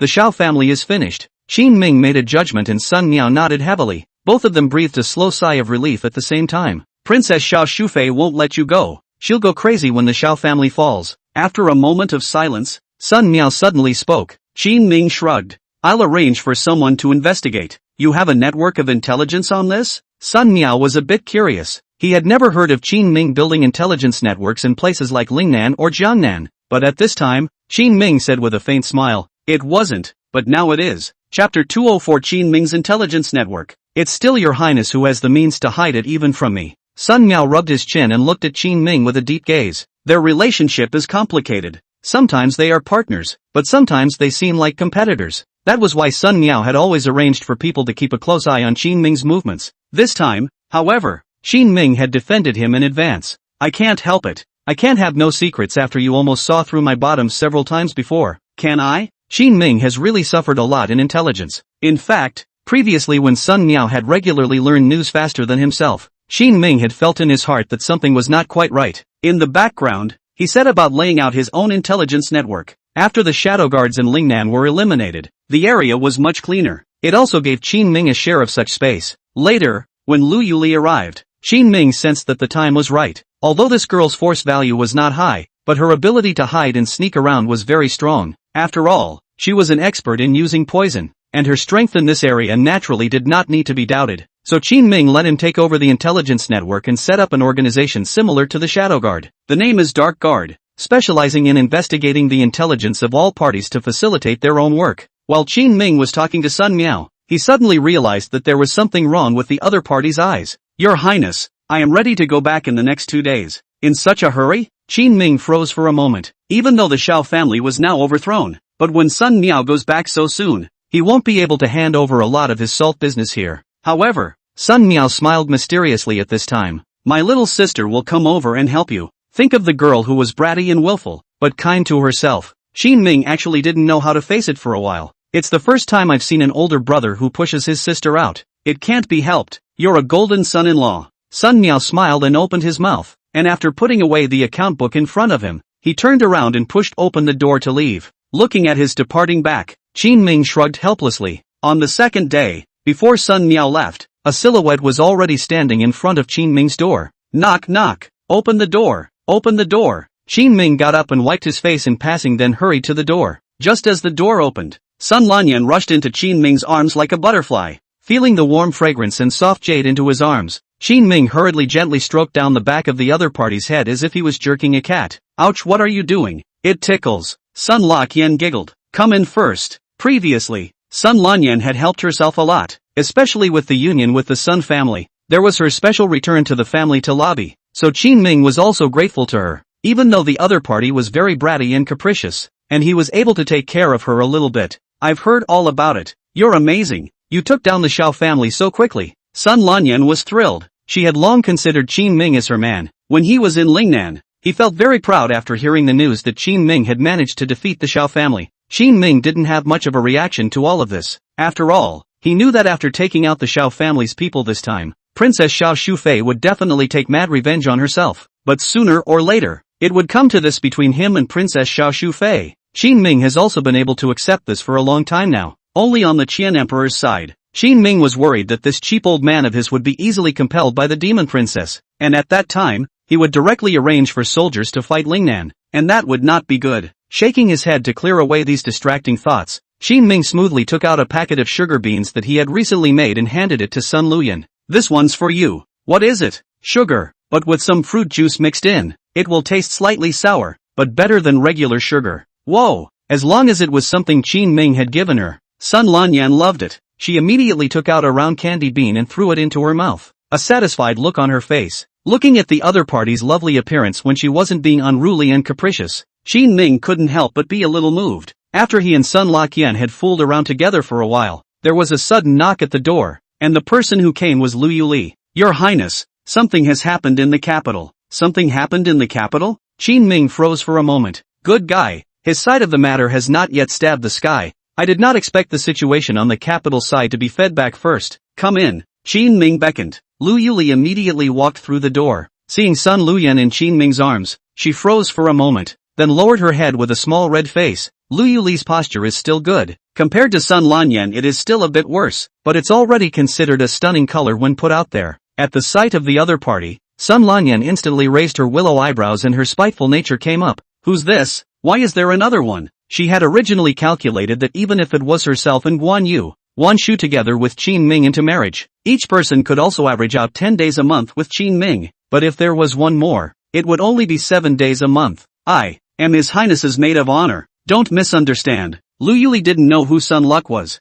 thought it was Qin Ming's princess, so he hastened to explain. Qin Ming covered his head and was speechless. However, Sun Lanyan was pleasantly surprised when she heard the news. Oh maid, I am the fiancé of your highness. Call me ma'am. Hello ma'am. Hey, you're not a bad guy. Come on, I'll treat you to a candy. It's delicious. Your highness gave it to me. Try it. After being called ma'am, Sun Lanyan's beauty almost floated up, immediately pulling Lu Yuli. He extremely generously shared some of the candy in his hand with her. Thank you ma'am. Lu Yuli didn't know what was going on, but knew how to be polite and called out respectfully. Ha ha ha. Sun Lanyan crossed his waist. The more he heard, the more comfortable he became, and laughed wildly, unable to care about such a simple sadness and joy on the other side. Qin Ming said to Lu Yuli, what happened in the capital? It was only at this time that Lu Yuli, who was enjoying the sweetness of the sugar beans, finally came back to her senses and said to Qin Ming with seriousness written all over her small face, Your Highness, the heavenly prison which for some unknown reason burst into flames,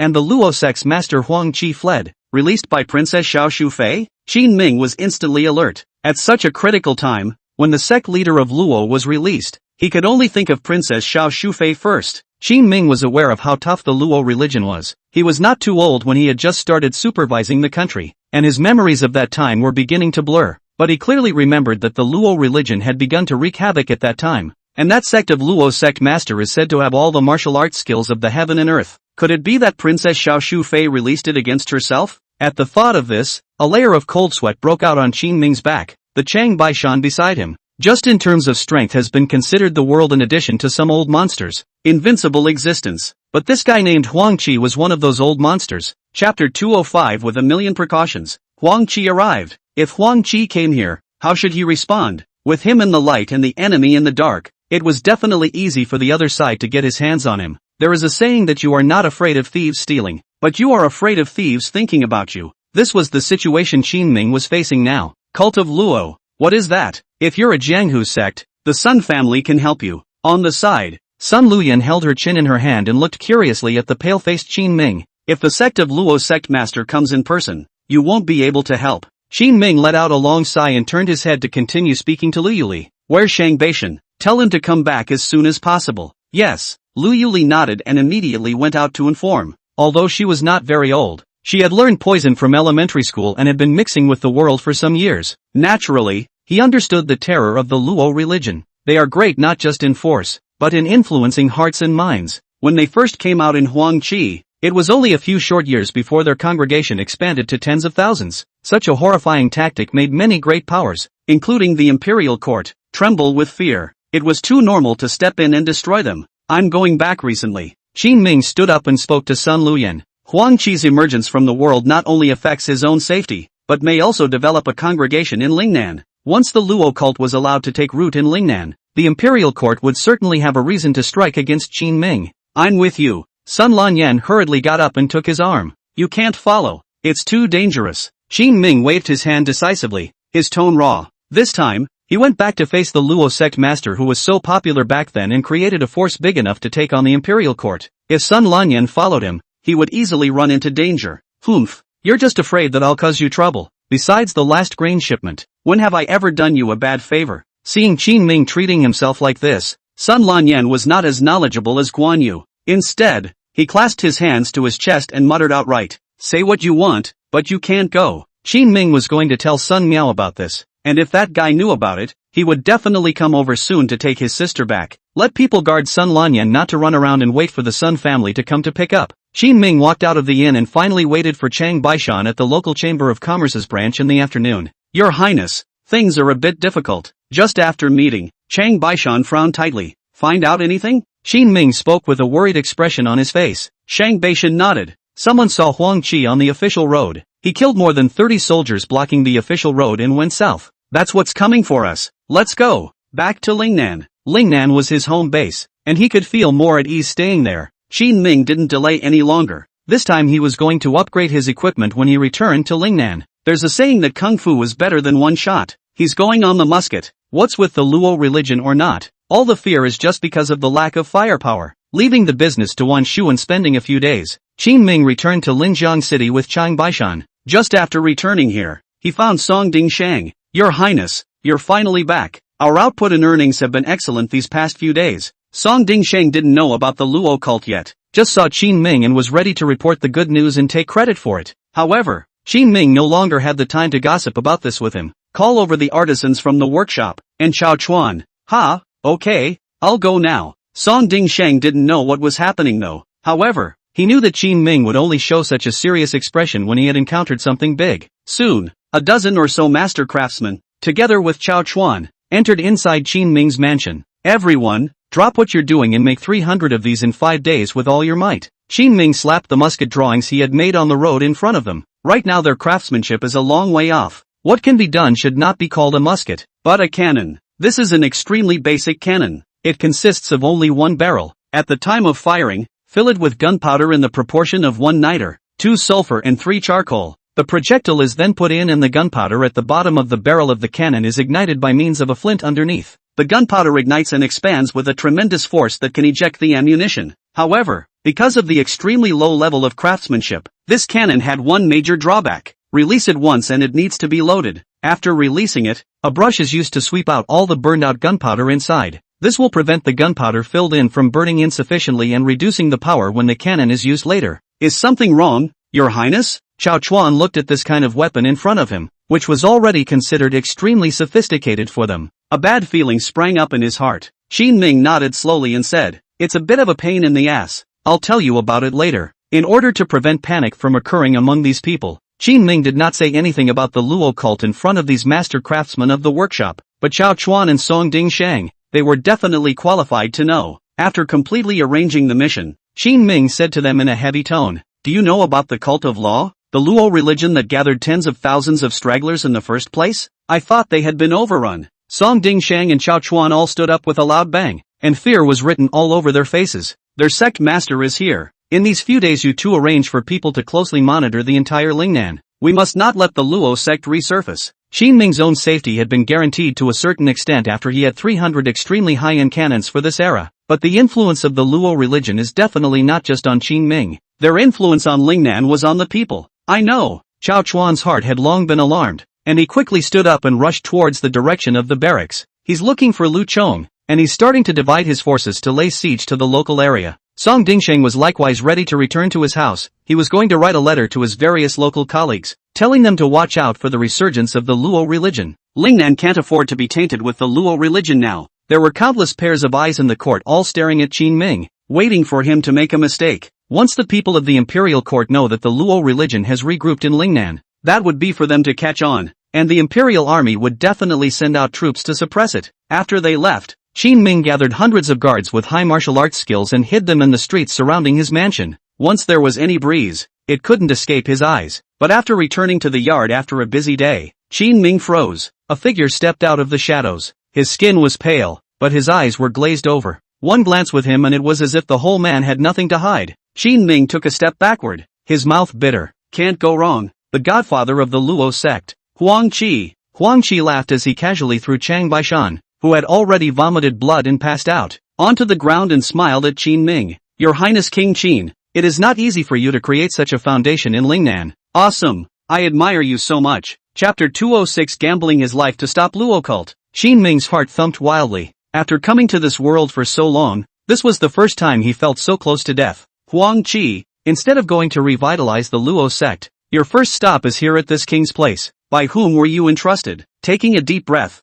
Qin Ming's brain spun rapidly, constantly stalling for time. There's no need to tell your highness that. Huang Qi spoke faintly, casually. He kicked a stone on the ground. The incense pouch at Qin Ming's waist was immediately struck and flung into the distance. Don't use such gadgets on me. Huang Qi took one step and jumped in front of Qin Ming. Qin Ming could even feel the gusts of wind that the other party had just stirred up when they moved quickly. And those guards of yours? If they come in thousands to line up together, they might be able to kill me if they are well prepared. But you will perish before that happens. So it is better not to shout at them for nothing. When he was talking to the other party just now, Qin Ming used the special means of his men's secret guards to prepare to notify them to come over and help. He also inadvertently unraveled the scented capsule, and the penetrating wind blowing through the doorway could spread the poison inside the capsule to Huang Qi. As for his hands, they were hidden into the cuffs, holding 3 kinds of concealed weapons ready to sneak attack. But Huang Qi didn't give a damn. The scented pouch was flicked away, and he quickly approached Qin Ming again, making it difficult for him to use his hidden weapon and continue passing on information. It was horrible. Swish! Qin Ming still didn't give up. A steel blade suddenly drilled out from underneath his shoe, and he violently raised his leg in preparation to kick at the opponent's leg. But in the next moment, Huang Qi raised his foot and stepped on the blade, followed by a gentle grind. Click! The blade broke in two. Any other tactics you can use? Your Highness, I'm getting more and more interested in you now. Huang Qi stared at Qin Ming with considerable interest, but did not make any movements himself. Qin Ming was half-hearted, and his hand hidden behind his back gave a smooth tug on his belt. More than 30 poisonous needles shot out. With such a short distance, Huang Qi absolutely couldn't dodge it. But Huang Qi just raised the corners of his mouth slightly and waved his sleeve robe. It was like a canopy enveloping the sky, so it swept down all the poisonous needles. Qin Ming stared tightly at the other party for a long time before suddenly speaking. Awesome! With that, he sat down directly on the ground with both hands. Your Highness, this doesn't seem like your style. Why don't you continue to make a move on me? Huang Qi frowned slightly and looked at him suspiciously. If there's something you want, just say so. Qin Ming shrugged his shoulders. His mind had recovered at this point. After experiencing a few rounds of contact just now, he had already guessed that the other party did not want to cause his death. As long as he didn't come up and instantly kill himself, then there was nothing to be afraid of, and it would be good to directly listen to his conditions. Your Highness is indeed a smart man, worthy of being the most likely emperor of the Dechen dynasty to become a bright ruler. Huang Qi nodded in satisfaction. Qin Ming didn't answer, just waited quietly for him to speak. In fact, I'm suffering from a heart-eating compulsion, and there's only 3 months before the compulsion kicks in. If it were an ordinary person, 3 months would be a lot of effort to kill you, but for me, I can kill you when I see you. So these 3 months are plenty of time for me. Huang Qi spoke with extreme confidence. Qin Ming bristled. Elder Huang has come to this king's residence to boast about himself? That's not true. I just wanted to take this time to have some fun with you and lighten up the Luo sect in the process. Huang Qi spoke faintly, pride written all over his face. Masters like them have a bit of jungle spirit, especially for a sect master like Huang Qi who was famous back then. He would not bully the small with the big. Qin Ming raised his eyebrows. How does it play? When I became famous, your kid was still breastfeeding. The old man will not take advantage of you. Let's do this. 3 months' time, each according to their own means. If the Luo sect can be revived, I will continue to be the sect leader. And in the meantime, I will come to kill you to renew your life. If your Highness is so skillful in his methods that he can make it difficult for the Luo cult to resurface, then there is no need for me to exist. Huang Qi opened his mouth indifferently. The bet this time was indeed as he had said. Everyone was based on their own abilities. Deal. Qin Ming didn't hesitate for a second. He didn't have much room to bargain, and if he didn't agree now, Huang Qi would likely shoot himself on the spot. But if you give yourself time, with a few hundred cannons, the next time Huang Qi comes over you will at least have a few points of resistance. Well then, I hope your Highness won't let me down. Huang Qi smiled gently and turned around to leave straight through the gate. Qin Ming sat in the courtyard in silence for a long time. What's going on here? Suddenly, an anxious voice came from outside. It's Sekiyuki who's returned from the cloth shop. She knew about the cult of Luo, and when she came back and saw Chang Baishan lying in front of Qin Ming, she was scared out of her wits. It's okay, first call the people in and take old Chang to rest. Just now, Qin Ming had looked at Chang Baishan's injuries, and Huang Qi hadn't hit him hard, only knocking him unconscious. As the guards poured in, Chang Baishan was taken out for treatment. Soon, Lu Chong, Chao Chuan, Song Ding Shang, and Feng Chang Yuan all came. Your Highness, the remnants of the Luo cult are here? Chao Chuan opened his mouth full of shock. Qin Ming nodded heavily. Yes, old Chang was knocked out by him and has been sent to heal. All the old regulars were injured. Everyone was silent at these words. The other party broke through the layers of barriers to enter the courtyard, and without even giving a chance to call out for support, they were able to subdue the most capable fighter. Chang Baishan, what kind of strength is this? So why are you still? At this time, a huge doubt suddenly surfaced in the minds of the crowd. Chang Baishan had been defeated. How could Qin Ming, a man who knew no martial arts, still be intact? It's a long story. Qin Ming informed several people of the agreement between himself and Huang Qi. At those words, the scene fell into dead silence. The speed of the spread of the Luo religion has been heard of by those who are a little older. How could Qin Ming and the others keep the entire Lingnan under control and not be infiltrated by them? It's a no-brainer. Feng Qingyuan suddenly stood up and said, Your Highness, give me an army as well. The situation is now 100,000 times more urgent. We should be able to contain the resurgence of the Luo cult by dividing our troops to guard the major counties. Before these words were finished, Lu Gon, who was next to him, immediately waved his hand. It's not enough. We only have tens of thousands of people. So many main cities, and many counties below the main cities. Each county is divided down to only a few hundred people. What's the use? His words were tantamount to casting another layer of gloom over the hearts of the crowd. Qin Ming sat in the gazebo and closed his eyes moodily, rubbing the stone table. There was a piece of paper on the stone table, and he subconsciously rubbed his fingers together and rolled it up a little. Suddenly, he said in a flash of insight, I've come up with an idea that should work. What way? The crowd looked at Qin Ming curiously. At this time, Qin Ming picked up a piece of paper and said, How much is this paper? 2 for a penny, I think. Not too expensive now. Fong Qingyuan picked up the conversation. Papermaking has developed well in this era, and even the common people can afford to use it if they bite the bullet. That's the right price. Qin Ming's eyes grew bright. Wanting to fully drive the people and curb the growth of the Luo religion, he had already thought of a feasible strategy. It's just that this workable strategy requires the cooperation of the workshop. Chapter 207 Newspaper Program? Public Opinion Manipulation. Your Highness, tell us about it. Everyone looked at Qin Ming curiously, waiting for the following. Qin Ming spoke quickly. Use movable type printing. Make newspapers and distribute them all over the place, thus influencing people's perception of the Luo religion. Qin Ming's approach was extremely obscure. It's definitely not that useful to tell people directly that the Ro religion is bad, but it would be nice to be able to produce newspapers, add news to them, and some interesting stories. By the way, the cult of Luo is portrayed as the villain inside the story, and then some news of their own annihilation of the cult of Luo is published. This would build up the image of the Rashi religion as bad in people's minds. This is a modernized means of public opinion. Even the divine Huang Qi could never defend against it. After he had said all that was on his mind, everyone on the scene stared at him with their mouths wide open, dumbfounded. Even Fong Qingyuan, who had always been extremely intelligent, couldn't help but swallow a mouthful of saliva. Your Highness, who taught you this? There is no need to agonize over this. Can we do it or not? We will do it tomorrow and distribute it all over the place. Let's make an evening paper and a daily paper. You can buy 2 copies for a penny. One in the morning to take and read, and one in the evening to take and read. Qin Ming waved his big hand and asked Fong Qingyuan a question. Fong Qingyuan pondered for a moment and said, It can be done, but there's a problem. The people of Lingnan are less literate. Song Dingsheng rubbed his chin and said, Why don't we start with those storytellers and spread them around the tea houses? They can't all read.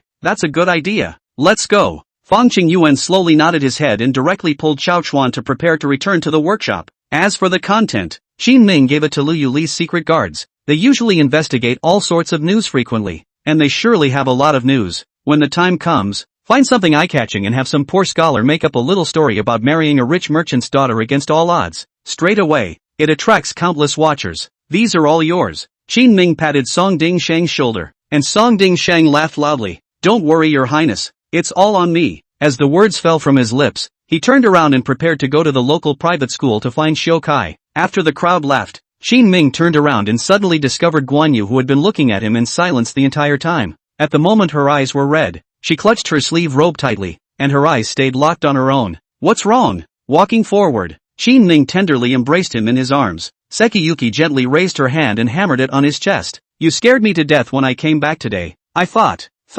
As she spoke, she suddenly choked a little. Looking at the beautiful woman in his arms, Qin Ming softly comforted. Don't worry, I'm going to be with you for the rest of your life. I won't be taken out so soon, but that Huang Qi is too strong. What if he's not willing to honor the bet and comes back to try to kill you? As soon as he said that, Guan Yu immediately wiped the tear tracks from the corner of her eyes and said, No, I won't be going to the cloth shop lately. I'm going to stay here and protect you. Guan Yu was worried about Qin Ming, but when he heard those words Qin Ming waved his hand. You stay here to protect me, and in turn, you're one less person to do something. Don't worry, if Huang Qi wanted to kill me he would have done it long ago. Now that he wants to play, I'll play with him. Okay then. Sekiyuki nodded gently. Soon, Song Dingsheng brought a dozen or so scholars to find Qin Ming. They entered the study in the courtyard, lit candles and began to pick at the lamps. Qin Ming, on the other hand, began to tell them about the highlights of the newspaper. Every area of the newspaper is very important, and there's very little you can write on it. What do you all need to do at this point? Yes, it's all about grabbing people's attention in the very first sentence. The headline must be dangling. It must be bizarre. It must be a dramatic shock to read. Listening to these circumstances recounted by Qin Ming, everyone at this time instantly stared with wide eyes. These are the theories that strike a chord in their young minds. At least they have been studying for decades. But there has never been any teacher who has ever told them to write like that.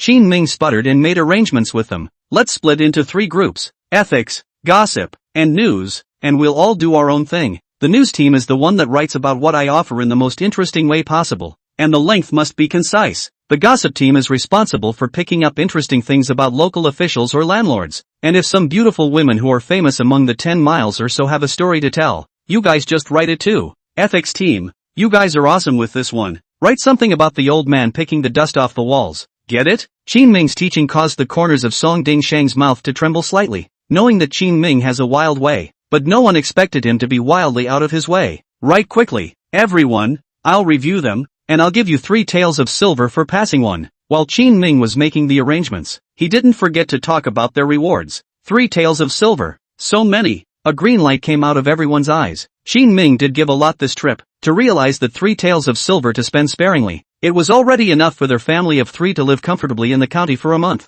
Come on, come on, come on. Qin Ming had to personally supervise their printing later. Although there is movable type printing technology, printing takes time. So Qin Ming fixed it for the crowd that the whole edition of the paper must be made before midnight tonight. What are you looking at here? Qin Ming was busy for a while, after finally getting them started. Suddenly, he saw Song Dingsheng sitting next to him, drinking the tea that Guan Yu had brought him. Ha, Your Highness, shall I write too? Song Dingsheng scratched his head, his face carrying points of embarrassment. To be honest, he prided himself on being a man of letters, and he still had a few things to do. After listening to the newspaper described by Qin Ming just now, he knew deep down that the one who wrote this kind of thing couldn't even make it to the top, so there is some internal resistance. But now that Qin Ming was doing something, there was no way he could just turn around and leave. Just have to sit awkwardly on the sidelines with a cup of tea. Old Song, looking down on newspaper articles, are you? Qin Ming saw the other party's mind at a glance. Gee, no, I just can't write like that.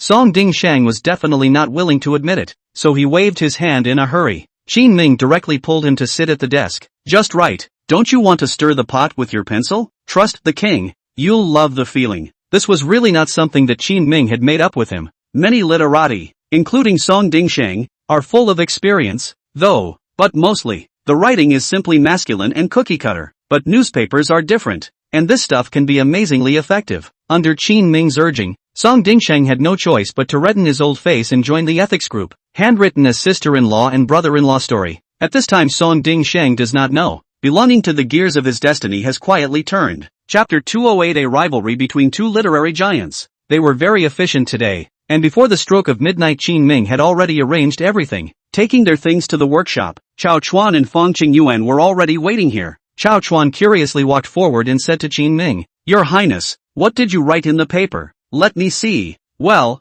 you two are definitely going to see it. Qin Ming smoothly handed a stack of articles to the 2 men. Asterisk. The first article Chao Chuan read was an ethical story written by Song Dingsheng. There are twists and turns in this pie-in-the-sky development. Although it is only a few hundred words, it already makes people think and their hearts are hot. Huffing and puffing, Chao Chuan's face reddened as he watched. Your Highness, who wrote this? This, I can't say. Qin Ming thought of Song Dingsheng's stuffy appearance and still decided to help him keep his secret. The guy says he doesn't write, and when he puts pen to paper he writes better than anyone else. In terms of this story of his, it was no exaggeration to say that it was definitely the first of the newspaper articles Qin Ming had seen today. Predictably, if this morning paper goes out today, Song Dingsheng's article will definitely make people in counties everywhere work even harder at night. Crushing a few beds is a possibility. One's own this is also considered to indirectly increase the fertility rate. Really make countless piles of good karma. Qin Ming thought while looking at Fong Qingyuan.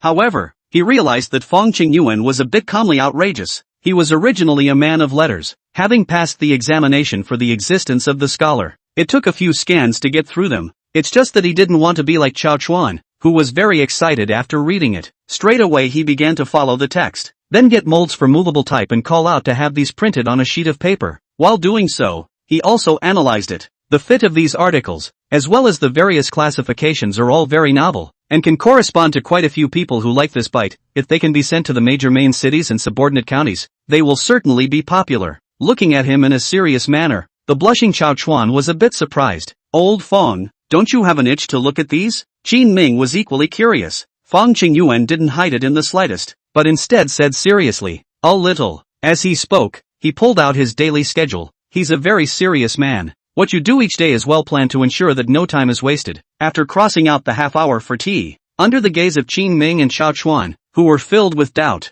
Fang Qingyuan walked up to Qin Ming. Your Highness, may I write? Qin Ming and Xiao Chuan all had the corners of their mouths twitching slightly. Qin Ming asked to him, when you were talking about the itch, you were saying that you want to write these things yourself? Or what? Fang Qingyuan carefully looked at Song Dingxing's piece about his sister-in-law and brother-in-law. Surprisingly, a rare flash of desire to win flashed across his face. I thought the article was okay, but if I had written it, it might have been better than him. Yes. Then you write. Qin Ming rolled his eyes. The word literati was something he had seen today. Soon, before dawn, Qin Ming's 3,000 newspapers were delivered from the workshop. They didn't really do much this round since it was just starting. Still need to wait and see how it works and make adjustments in time. Find a place to sleep and wait for someone to come back at noon to ask about the effects, Qin Ming explained to the two men. Then he found himself a room in the workshop and slept in it. Soon, when it was time to eat at noon, Qin Ming opened his eyes drowsily. Fang Qingyuan and Xiao Chuan had already helped him beat a meal over. Well, it's not bad. It's all sold out. Let's make 5,000 copies tonight, Fang Qingyuan faintly said. As he spoke, he also pulled out a piece of paper from his sleeve and handed it to Qin Ming. This was to go through the back door and get Qin Ming to add his article to the evening news. The 3,000 copies of their morning paper were distributed inside dozens of counties, and there were only 100 or 10 copies of the paper in each county, which was simply not enough to sell. It would be good to expand the number of sales a bit.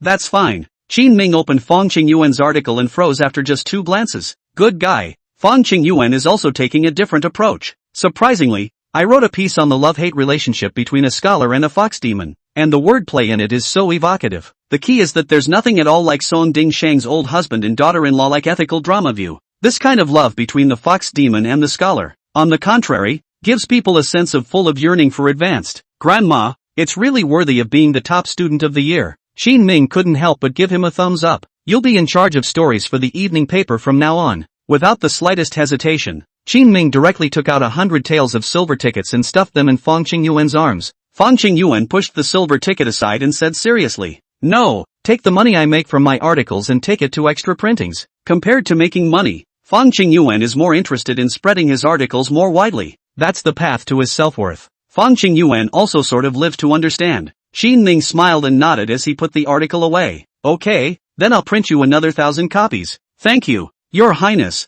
In the evening, Qin Ming returned to the courtyard after working in the workshop, only to find that Song Dingsheng and his men hadn't left at all. His eyes were red and full of excitement as he took out 2 articles. Your Highness, did you see today? The morning newspaper with my article printed on it is spreading all over our Linjiang city. The streets are buzzing about my article. Song Dingsheng's voice was high-pitched. After so many years of reading, it was the first time he had driven so many people with his pencil. Now he's in a super high state of self-satisfaction. See, it's great. We still need your articles to carry the flag for our newspaper. Qin Ming smiled and opened his mouth, praising him constantly, surrounded by so many top-notch literati to assist. This seems like it might be very simple to control public opinion yourself, Qin Ming thought as he prepared to send his article to the workshop. However, when he heard the words carrying the banner, Song Dingsheng suddenly calmed down. Your Highness, how are the evening papers selling today? 6,000 copies sold out. Why? Qin Ming looked at Song Dingsheng in confusion. 6,000.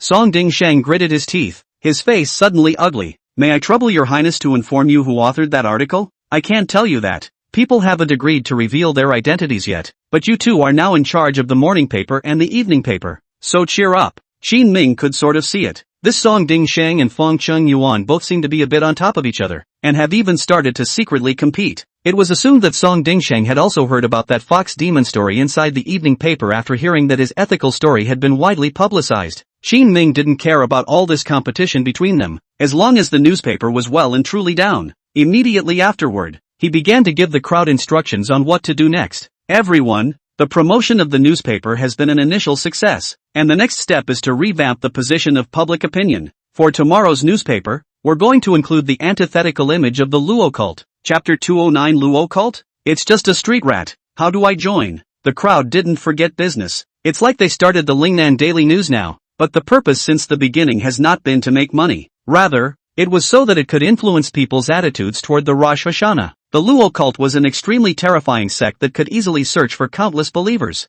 Blocking was better than dredging. and Qin Ming didn't want to put in the effort to guard against them now. Just suppress them directly at the source. And now he chose to do just that. It's very simple. From now on, every day, write 3 false and 1 true. False meaning that all 3 messages are not too related to the Luo cult, but can make people default to them being the villains, and write them as vaguely as possible. Real means that it's straightforward to write off the Luo religion as bad. Qin Ming used a classic tactic, subliminally. It can screw up the image of the Luo religion in people's minds. Got it. We'll try it later. The crowd nodded and began the arrangements. 7 days passed in a flash. Lu Yuli returned with a few secret guards. They had recently been investigating the traces of the revival of the Luo religion, and after tireless efforts, they had really found quite a few. Your Highness, Huang Qi is just outside the city and hasn't left. He has searched out a number of poor people and is giving them food for free in a broken temple. But after the meal is over, you have to listen to him preach for 2 hours every day. This man is extremely eloquent, and in the past few days, there have been dozens of people who have become his followers.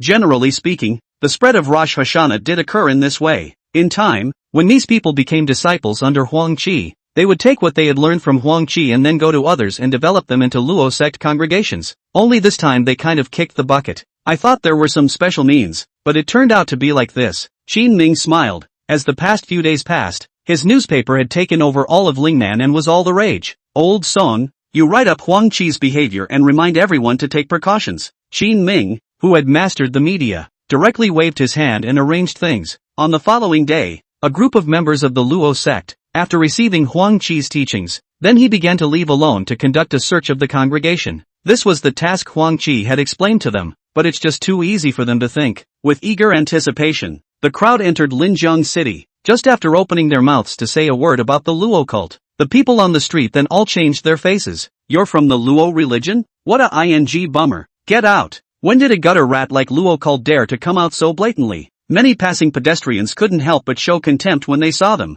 What's more, they chased after them and cursed them for several blocks. It made a group of Rashi believers break their defenses. How is it different from what the bishop said? Yeah, the Luo sect didn't invite them or mess with them either. So why are they so hostile to us? What the hell? Everyone was filled with anger, but for the sake of spreading the Luo religion, they could only suppress their dissatisfaction and greet everyone with a smile. Unfortunately, Qin Ming's newspaper was already a tool beyond this era. Now it also subliminally kept deepening the impression on the crowd, making them think that the Luo religion was a villain-like existence. This led to a whole day where the group of Luo cultists didn't even pull in anyone. Sect leader, we have failed. At night, hungry, they returned to the broken temple. To their relief, Huang Qi had already made a pot of broth for them. What does failure mean? How many did you become today? Huang Qi had a faint smile on his face, and no matter what time of day it was, he always had an inscrutable look in front of his congregation. This will convince them more. Not a single one. They avoid us like the plague when they see us. A couple of the strongest ones even chased us around for a couple of blocks, and I don't know why, but they are very hostile to the Luo religion. The crowd chattered about their day. The smirk on Huang Qi's face was suddenly hidden. The Luo sect hasn't gotten to the point where everyone is yelling at them for coming over all these years, has it? Strange, though there was doubt in his mind. Huang Qi, however, did not blame them, but instead comforted them gently. You've all worked hard too, so just have some good broth and rest today, and tomorrow I'll go over and see for myself. Thank you, prelate. The crowd thanked him profusely and hastily divided the broth and hissed it down. On the second day, Huang Qi entered Linjiang City. His appearance put the entirety of all units in Linjiang City on alert. Little girl, I'm not here to make a move on your master, just to preach. Huang Qi didn't have much of a reaction, turning his head to the second floor of the tea house in the distance and speaking faintly. Strangely enough, it was a few dozen feet away though. However, his voice clearly reached the ears of Lu Yuli, who was located on the second floor of the tea house and observing. What deep internal power is this? Lu Yuli swallowed and looked at Huang Qi with some horror. Huang Qi came over this time and also directly stated his identity as Luo cult, but he's clearly smarter. There was no direct approach to preach on the streets. Instead, he first went to the beggar's den down the street, then bought some candy canes and walked over to the teenage kids who were begging. Want some? Think. A group of small beggars instantly gathered around. Seeing this, Huang Qi then laughed. If you want one, you'll have to listen to a story I'll tell you, and then I'll buy one for each of you. Yeah. The crowd became a little excited when they learned that they could listen to stories and eat candy canes for no money. What I'm going to tell you is the story of the vacuum hometown, Huang Qi said as he removed the sugar gourds from his hands one by one and handed them to the little beggars. The little beggars flew to take the candy canes. One of them suddenly said, "Vacuum home. No birth parents?" Huang Qi raised an eyebrow, a little surprised. Little fellow, how do you know the 8 truths of the Luo sect? At this moment, Huang Qi was already settled in his mind. When those congregations went back yesterday, he thought it was because the Luo religion had gotten a bad reputation among the people over the years. So many people just look at the Luo religion with prejudice. When he came here today, he realized that things were clearly not that way. The Luo religion has had such a profound influence on the world that even children know their 8 truths. The thought put him in a good mood. Just when he was about to put his hand into the money bag and take out some broken silver to give to these little beggars,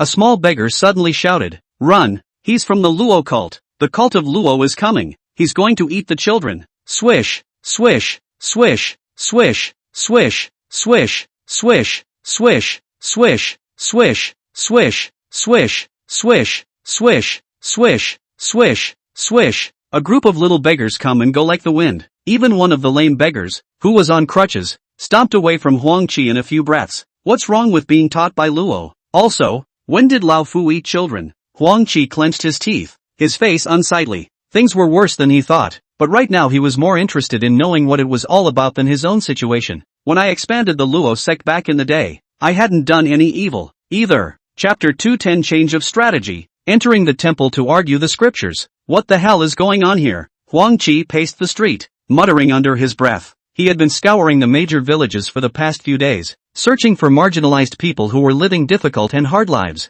This was the strategy he had previously set for the expansion of the Luo religion. Back then, it was counting on this kind of tactic that he was able to take his congregation to the top step by step. In terms of numbers, it became the #1 sect in the entire martial arts world. But now that approach is failing. Oh, this kid is a bit of fun. People of Huang Qi's age are not very receptive to new things. Plus, he had been busy fighting Qin Ming lately, didn't even notice the newspaper. In fact, this was quite normal. Geniuses like him who became famous early in life were high-minded and looked down on everyone equally. No matter what means Qin Ming used, he didn't put it in his eyes and only believed that his own means were superior. Tell your master it's just an appetizer now. Turning around, Huang Qi gave a word to Lu Yuli who had been monitoring from afar. Then he left Linjiang City directly. You guys, follow him. Lu Yuli hurriedly called out to a few of her men and closely watched Huang Qi's movements. He himself returned to Qin Ming and reported the news about Huang Qi. Hasn't he learned anything about the newspaper? Qin Ming frowned slightly, feeling something wrong in his heart. Lu Yuli said with extreme certainty.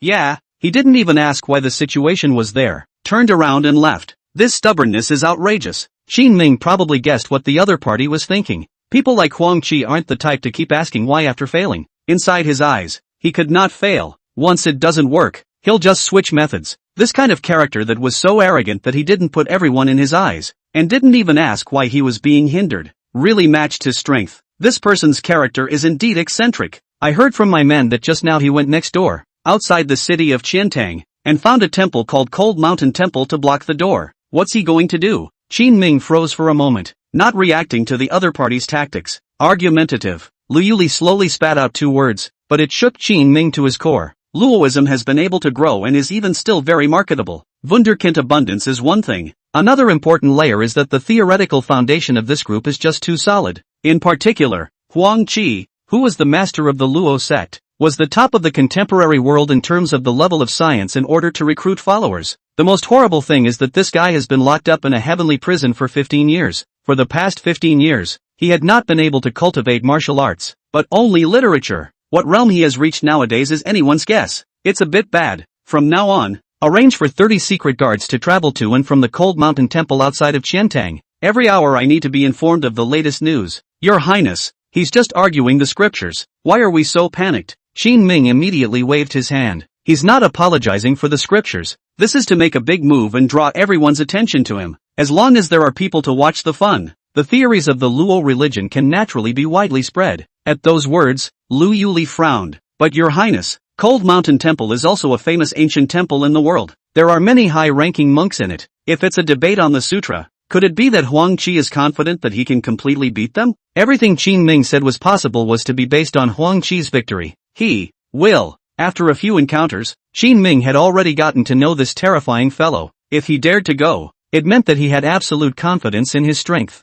It's like a bet between him and himself. I know. Panic was written all over Lu Yuli's googly-eyed face as she hurriedly went out to arrange for manpower. After she left, Qin Ming directly called out to Song Ding Shang who lived on his side and was writing furiously in his study. Old Song, this is 3,000 taels of silver. Snap! Qin Ming slapped a stack of silver bills on the table. Your Highness, what is this for? Song Dingshang looked at so many silver tickets in front of him, and instantly sensed that the atmosphere was a bit off. Qin Ming said in a deep voice, you go and find flower girls and geisha from all the major restaurants in the local area. From now on, ask them to perform outside of Qiantang City, blowing, playing, singing, whatever. Looking at Song Dingshang's puzzled expression, Qin Ming quickly told him what Huang Qi had done. Your Highness, you're practically besieging way to save Zhao. After Song Dingshang understood everything, he directly gave Qin Ming a thumbs up. Huang Qi's idea of trying to make things work is definitely a good one, but he overlooked one thing: Lingnan was his Qin Ming's home turf. Qin Ming had money and people. If he couldn't defeat a person who was the #1 expert in the world back then, it was absolutely impossible. What about apologetic? After the means of warbling and dancing and beautiful women were pressed down,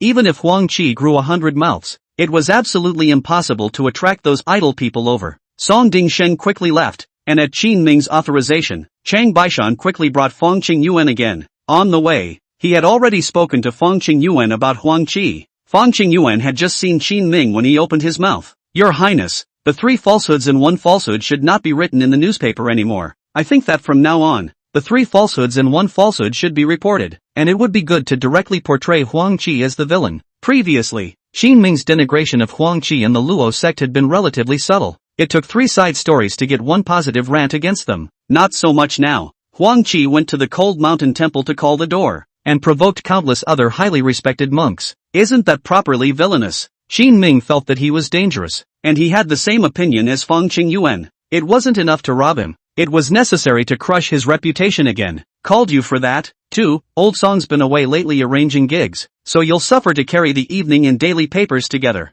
Qin Ming patted his shoulder and spoke slowly. Gig? Feng Qingyuan glanced at Qin Ming with some curiosity. He didn't ask many questions, though, on Qin Ming's side, because there were more than 30 secret guards going back and forth for the transmission of information. Basically every hour you receive a new message. Today is the first day of apologetic. Huang Qi is really fierce. 3 of the 9 senior monks of Cold Mountain Temple walked out on the first day, but the end result was 3 total losses. The parties agreed to argue the case tomorrow. The entire Cold Mountain Temple was confused by this sudden arrival. They do need to prepare. From this point alone, Huang Qi was already extremely strong, even imposing. However, Feng Qingyuan had received orders from Qin Ming. That night it was put on the front page about Song Dingsheng taking people outside of Qiantang and starting free performances. This has kept Sanuki's apologetic from getting too much attention. The scene could not be described as doorstopping. In addition to this front page headline, Feng Qingyuan was extremely direct. He found a few out-of-the-way locations and wrote out Huang Qi's behavior in the newspaper. But the headline is shocked. Master of the Luo sect forcibly seizes Cold Mountain Temple. The ambition of the demon master is appalling.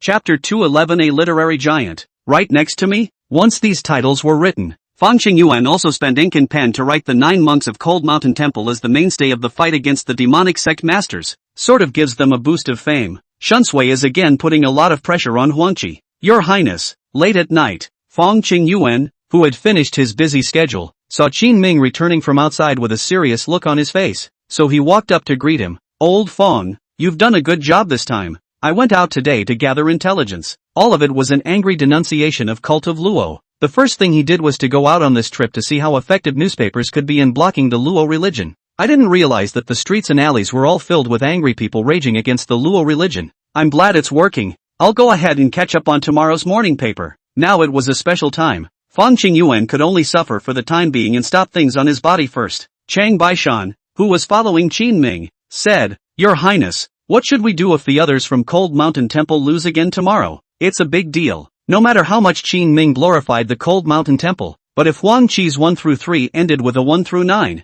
then there's nothing to say. Just seal the deal. People's impression of him has definitely changed. Before that possibility arose, Qin Ming needed help. It had better be a top-notch existence. Someone whose attainment in science had reached its peak. Someone who couldn't even make Huang Qi carry him. Do you know who is now the patriarch of science in Dakian? A titanic figure in the literary world, preferably the first person in the literary world? Qin Ming turned his head to look at Chang Baishan. However, Chang Baishan said with an odd expression on his face, Your Highness, why are you asking me this? You surely know. I'm sure I know. Qin Ming froze. He came to this dynasty and went straight into Lingnan. Never met too many literati yet, but Chang Baishan said that he knew. This is too strange. Boom! Suddenly, thunder exploded in Qin Ming's mind.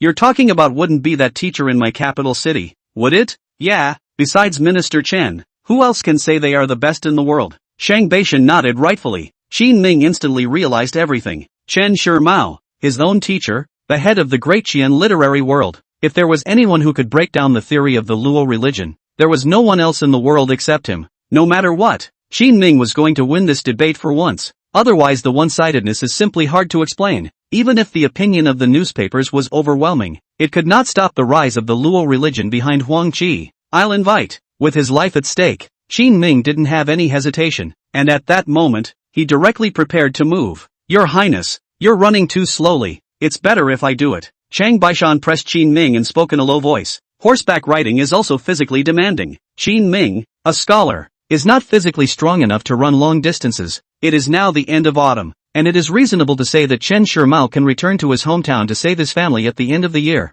Seizing this time and having it come over for a visit would solve Huang Qi's dilemma. Okay. Qin Ming did not excuse himself and returned to his study to personally write a letter, and then asked Shang Baishan to hurry towards the capital. At noon on the second day, Qin Ming brought Song Dingsheng to Cold Mountain Temple in person. Despite the publicity of the newspapers, and the constant performances of the flower girls invited by Song Dingsheng outside the city, but hundreds of people are still gathered here. Cold Mountain Temple still arranged 3 senior monks today. I wonder if they can block the demon sect's attack. In the center of the crowd, Huang Qi sat with a bemused face. In front of him were 3 senior monks who were watching him warily. The surrounding people naturally supported the Cold Mountain Temple, which was their local temple. But if Huang Qi keeps winning, their perceptions will surely be shaken as well. Your Highness is here. Without turning his head back, Huang Qi opened his mouth behind him. The crowd dispersed, and Qin Ming walked slowly. Huang Qi, what is your alleged reason for disturbing the local temple? It's just for the sake of evangelism. And what's wrong with the Luo religion's reasoning being stronger than that of these bald heads? So I'll take their place? Huang Qi spoke seriously, as if he had already won the debate. Arrogant. The 3 senior monks of the Cold Mountain Temple were furious. They sat directly across from Huang Qi, and 3 against 1 began to argue the sutra. The debate between the two sides is extremely complex and difficult to understand. Qin Ming and the people on the sidelines couldn't quite understand. However, they could tell a few things from the looks between the two sides. At first these 3 senior monks of the Cold Mountain Temple were considered to be fluent in their utterances and looked normal. But as he spoke, one of them stumbled over his words, unable to speak intermittently. Toward the end he began to blush, and was soon tapped on the shoulder by the 2 men beside him and shouted down of his own accord. Huang Qi, however, had always been calm and collected, not even changing his expression. Not good. This demon sect master seems to have won the next one. Even though it's a demonic cult, this guy is really something. I don't care if he's tough or not. Elders of Cold Mountain Temple, go for it. Everyone clenched their fists in anticipation. But before noon, the 2 senior monks in front of Huang Qi stood up one after another and left. The faces of all the spectators were ugly. In 2 days' time, Huang Qi had already worn 6 in 1. I have to say, Huang Qi's hand is really flamboyant and cool. The comments on Huang Qi from the scene weren't even as intense as they had been earlier. At this time, Huang Qi slowly got up and said, I have heard that your temple has 9 senior monks and 1 grandmaster. I feel that there are still flaws in your theories, so why don't you let that grandmaster come out and argue the sutras with me? What? He's actually going to argue with the ancestor of Cold Mountain Temple? All the people on the sidelines were wide-eyed. Qin Ming and Song Dingsheng stood on the outside of the group and were also a bit worried at this time. However, several senior monks shook their heads and said, Scholar, if you can defeat 9 of us in a row, you will see the old ancestor. Huang Qi shrugged. Okay, I'll come back tomorrow. Turning around, he left extremely spontaneously. As he was leaving, he also clasped his fists extremely politely at the people around him. Everyone, Cult of Luo is a guide to the home of the vacuum, and every day, it will spread enlightenment and give out porridge and rice. So if anyone wants to find out more,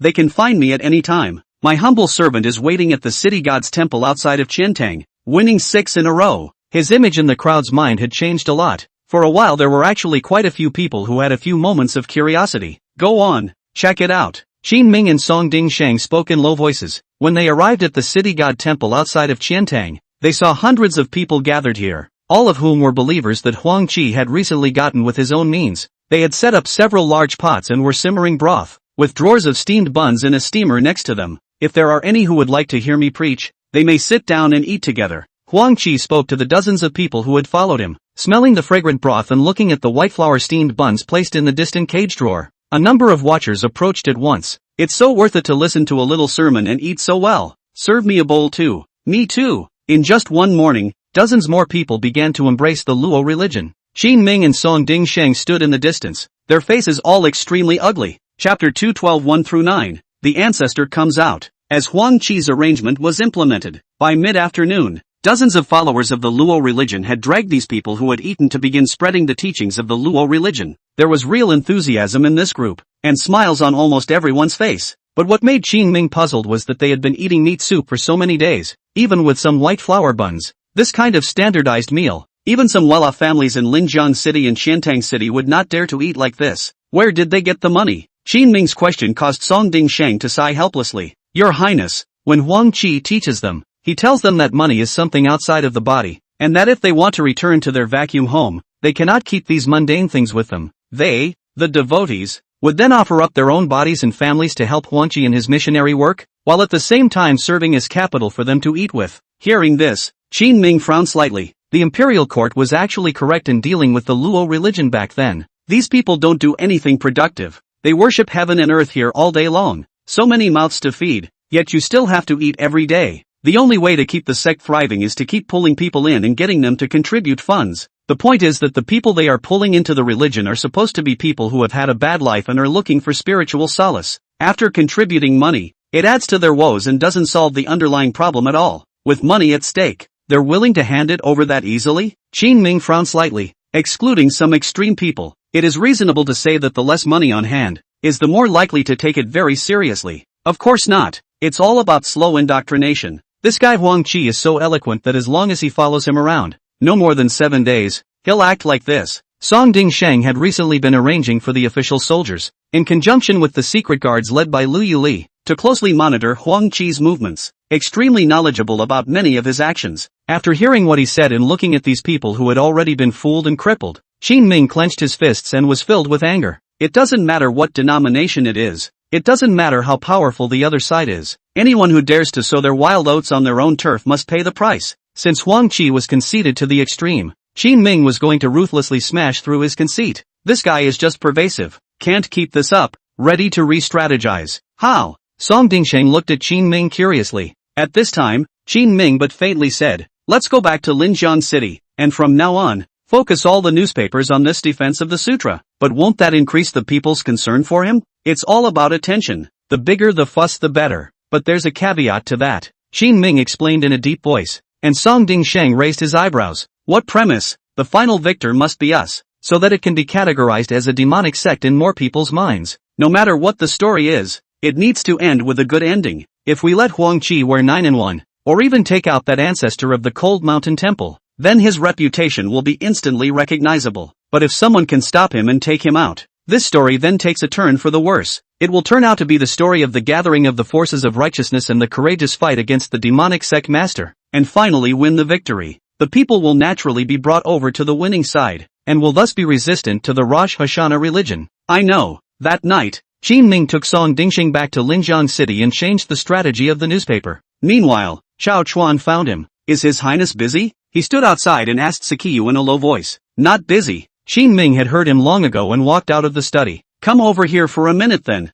I need to talk to you about something. Chao Chuan mysteriously pulled Qin Ming to the corner. Then from the package behind his back, he took out a cannon. Made it. Qin Ming was delighted in his heart. Chao Chuan nodded and said, we tried it out. And with ammo in it, it explodes with incredible power. Do you think you can deal with Huang Qi? Qin Ming was not a martial arts practitioner, and he had never fought Huang Qi before, so it's hard to gauge where you are now. Chao Chuan said after a moment of contemplation. Your Highness, if we had time to prepare, 20 or 30 men armed with cannons would have rotated against him, and surely we could have taken it. But the problem is that Huang Qi is erratic and runs fast. I feel that even with this kind of weapon, it may not be possible. Then increase the volume. Without the slightest hesitation, Qin Ming made a direct decision. 30 is not enough. Then 300, 3,000. The entire Linjiang city was filled with loaded soldiers, so he didn't believe Huang Qi would still dare to come. As long as he could take him out, the threat of the Luo cult, the threat to his own life was nothing.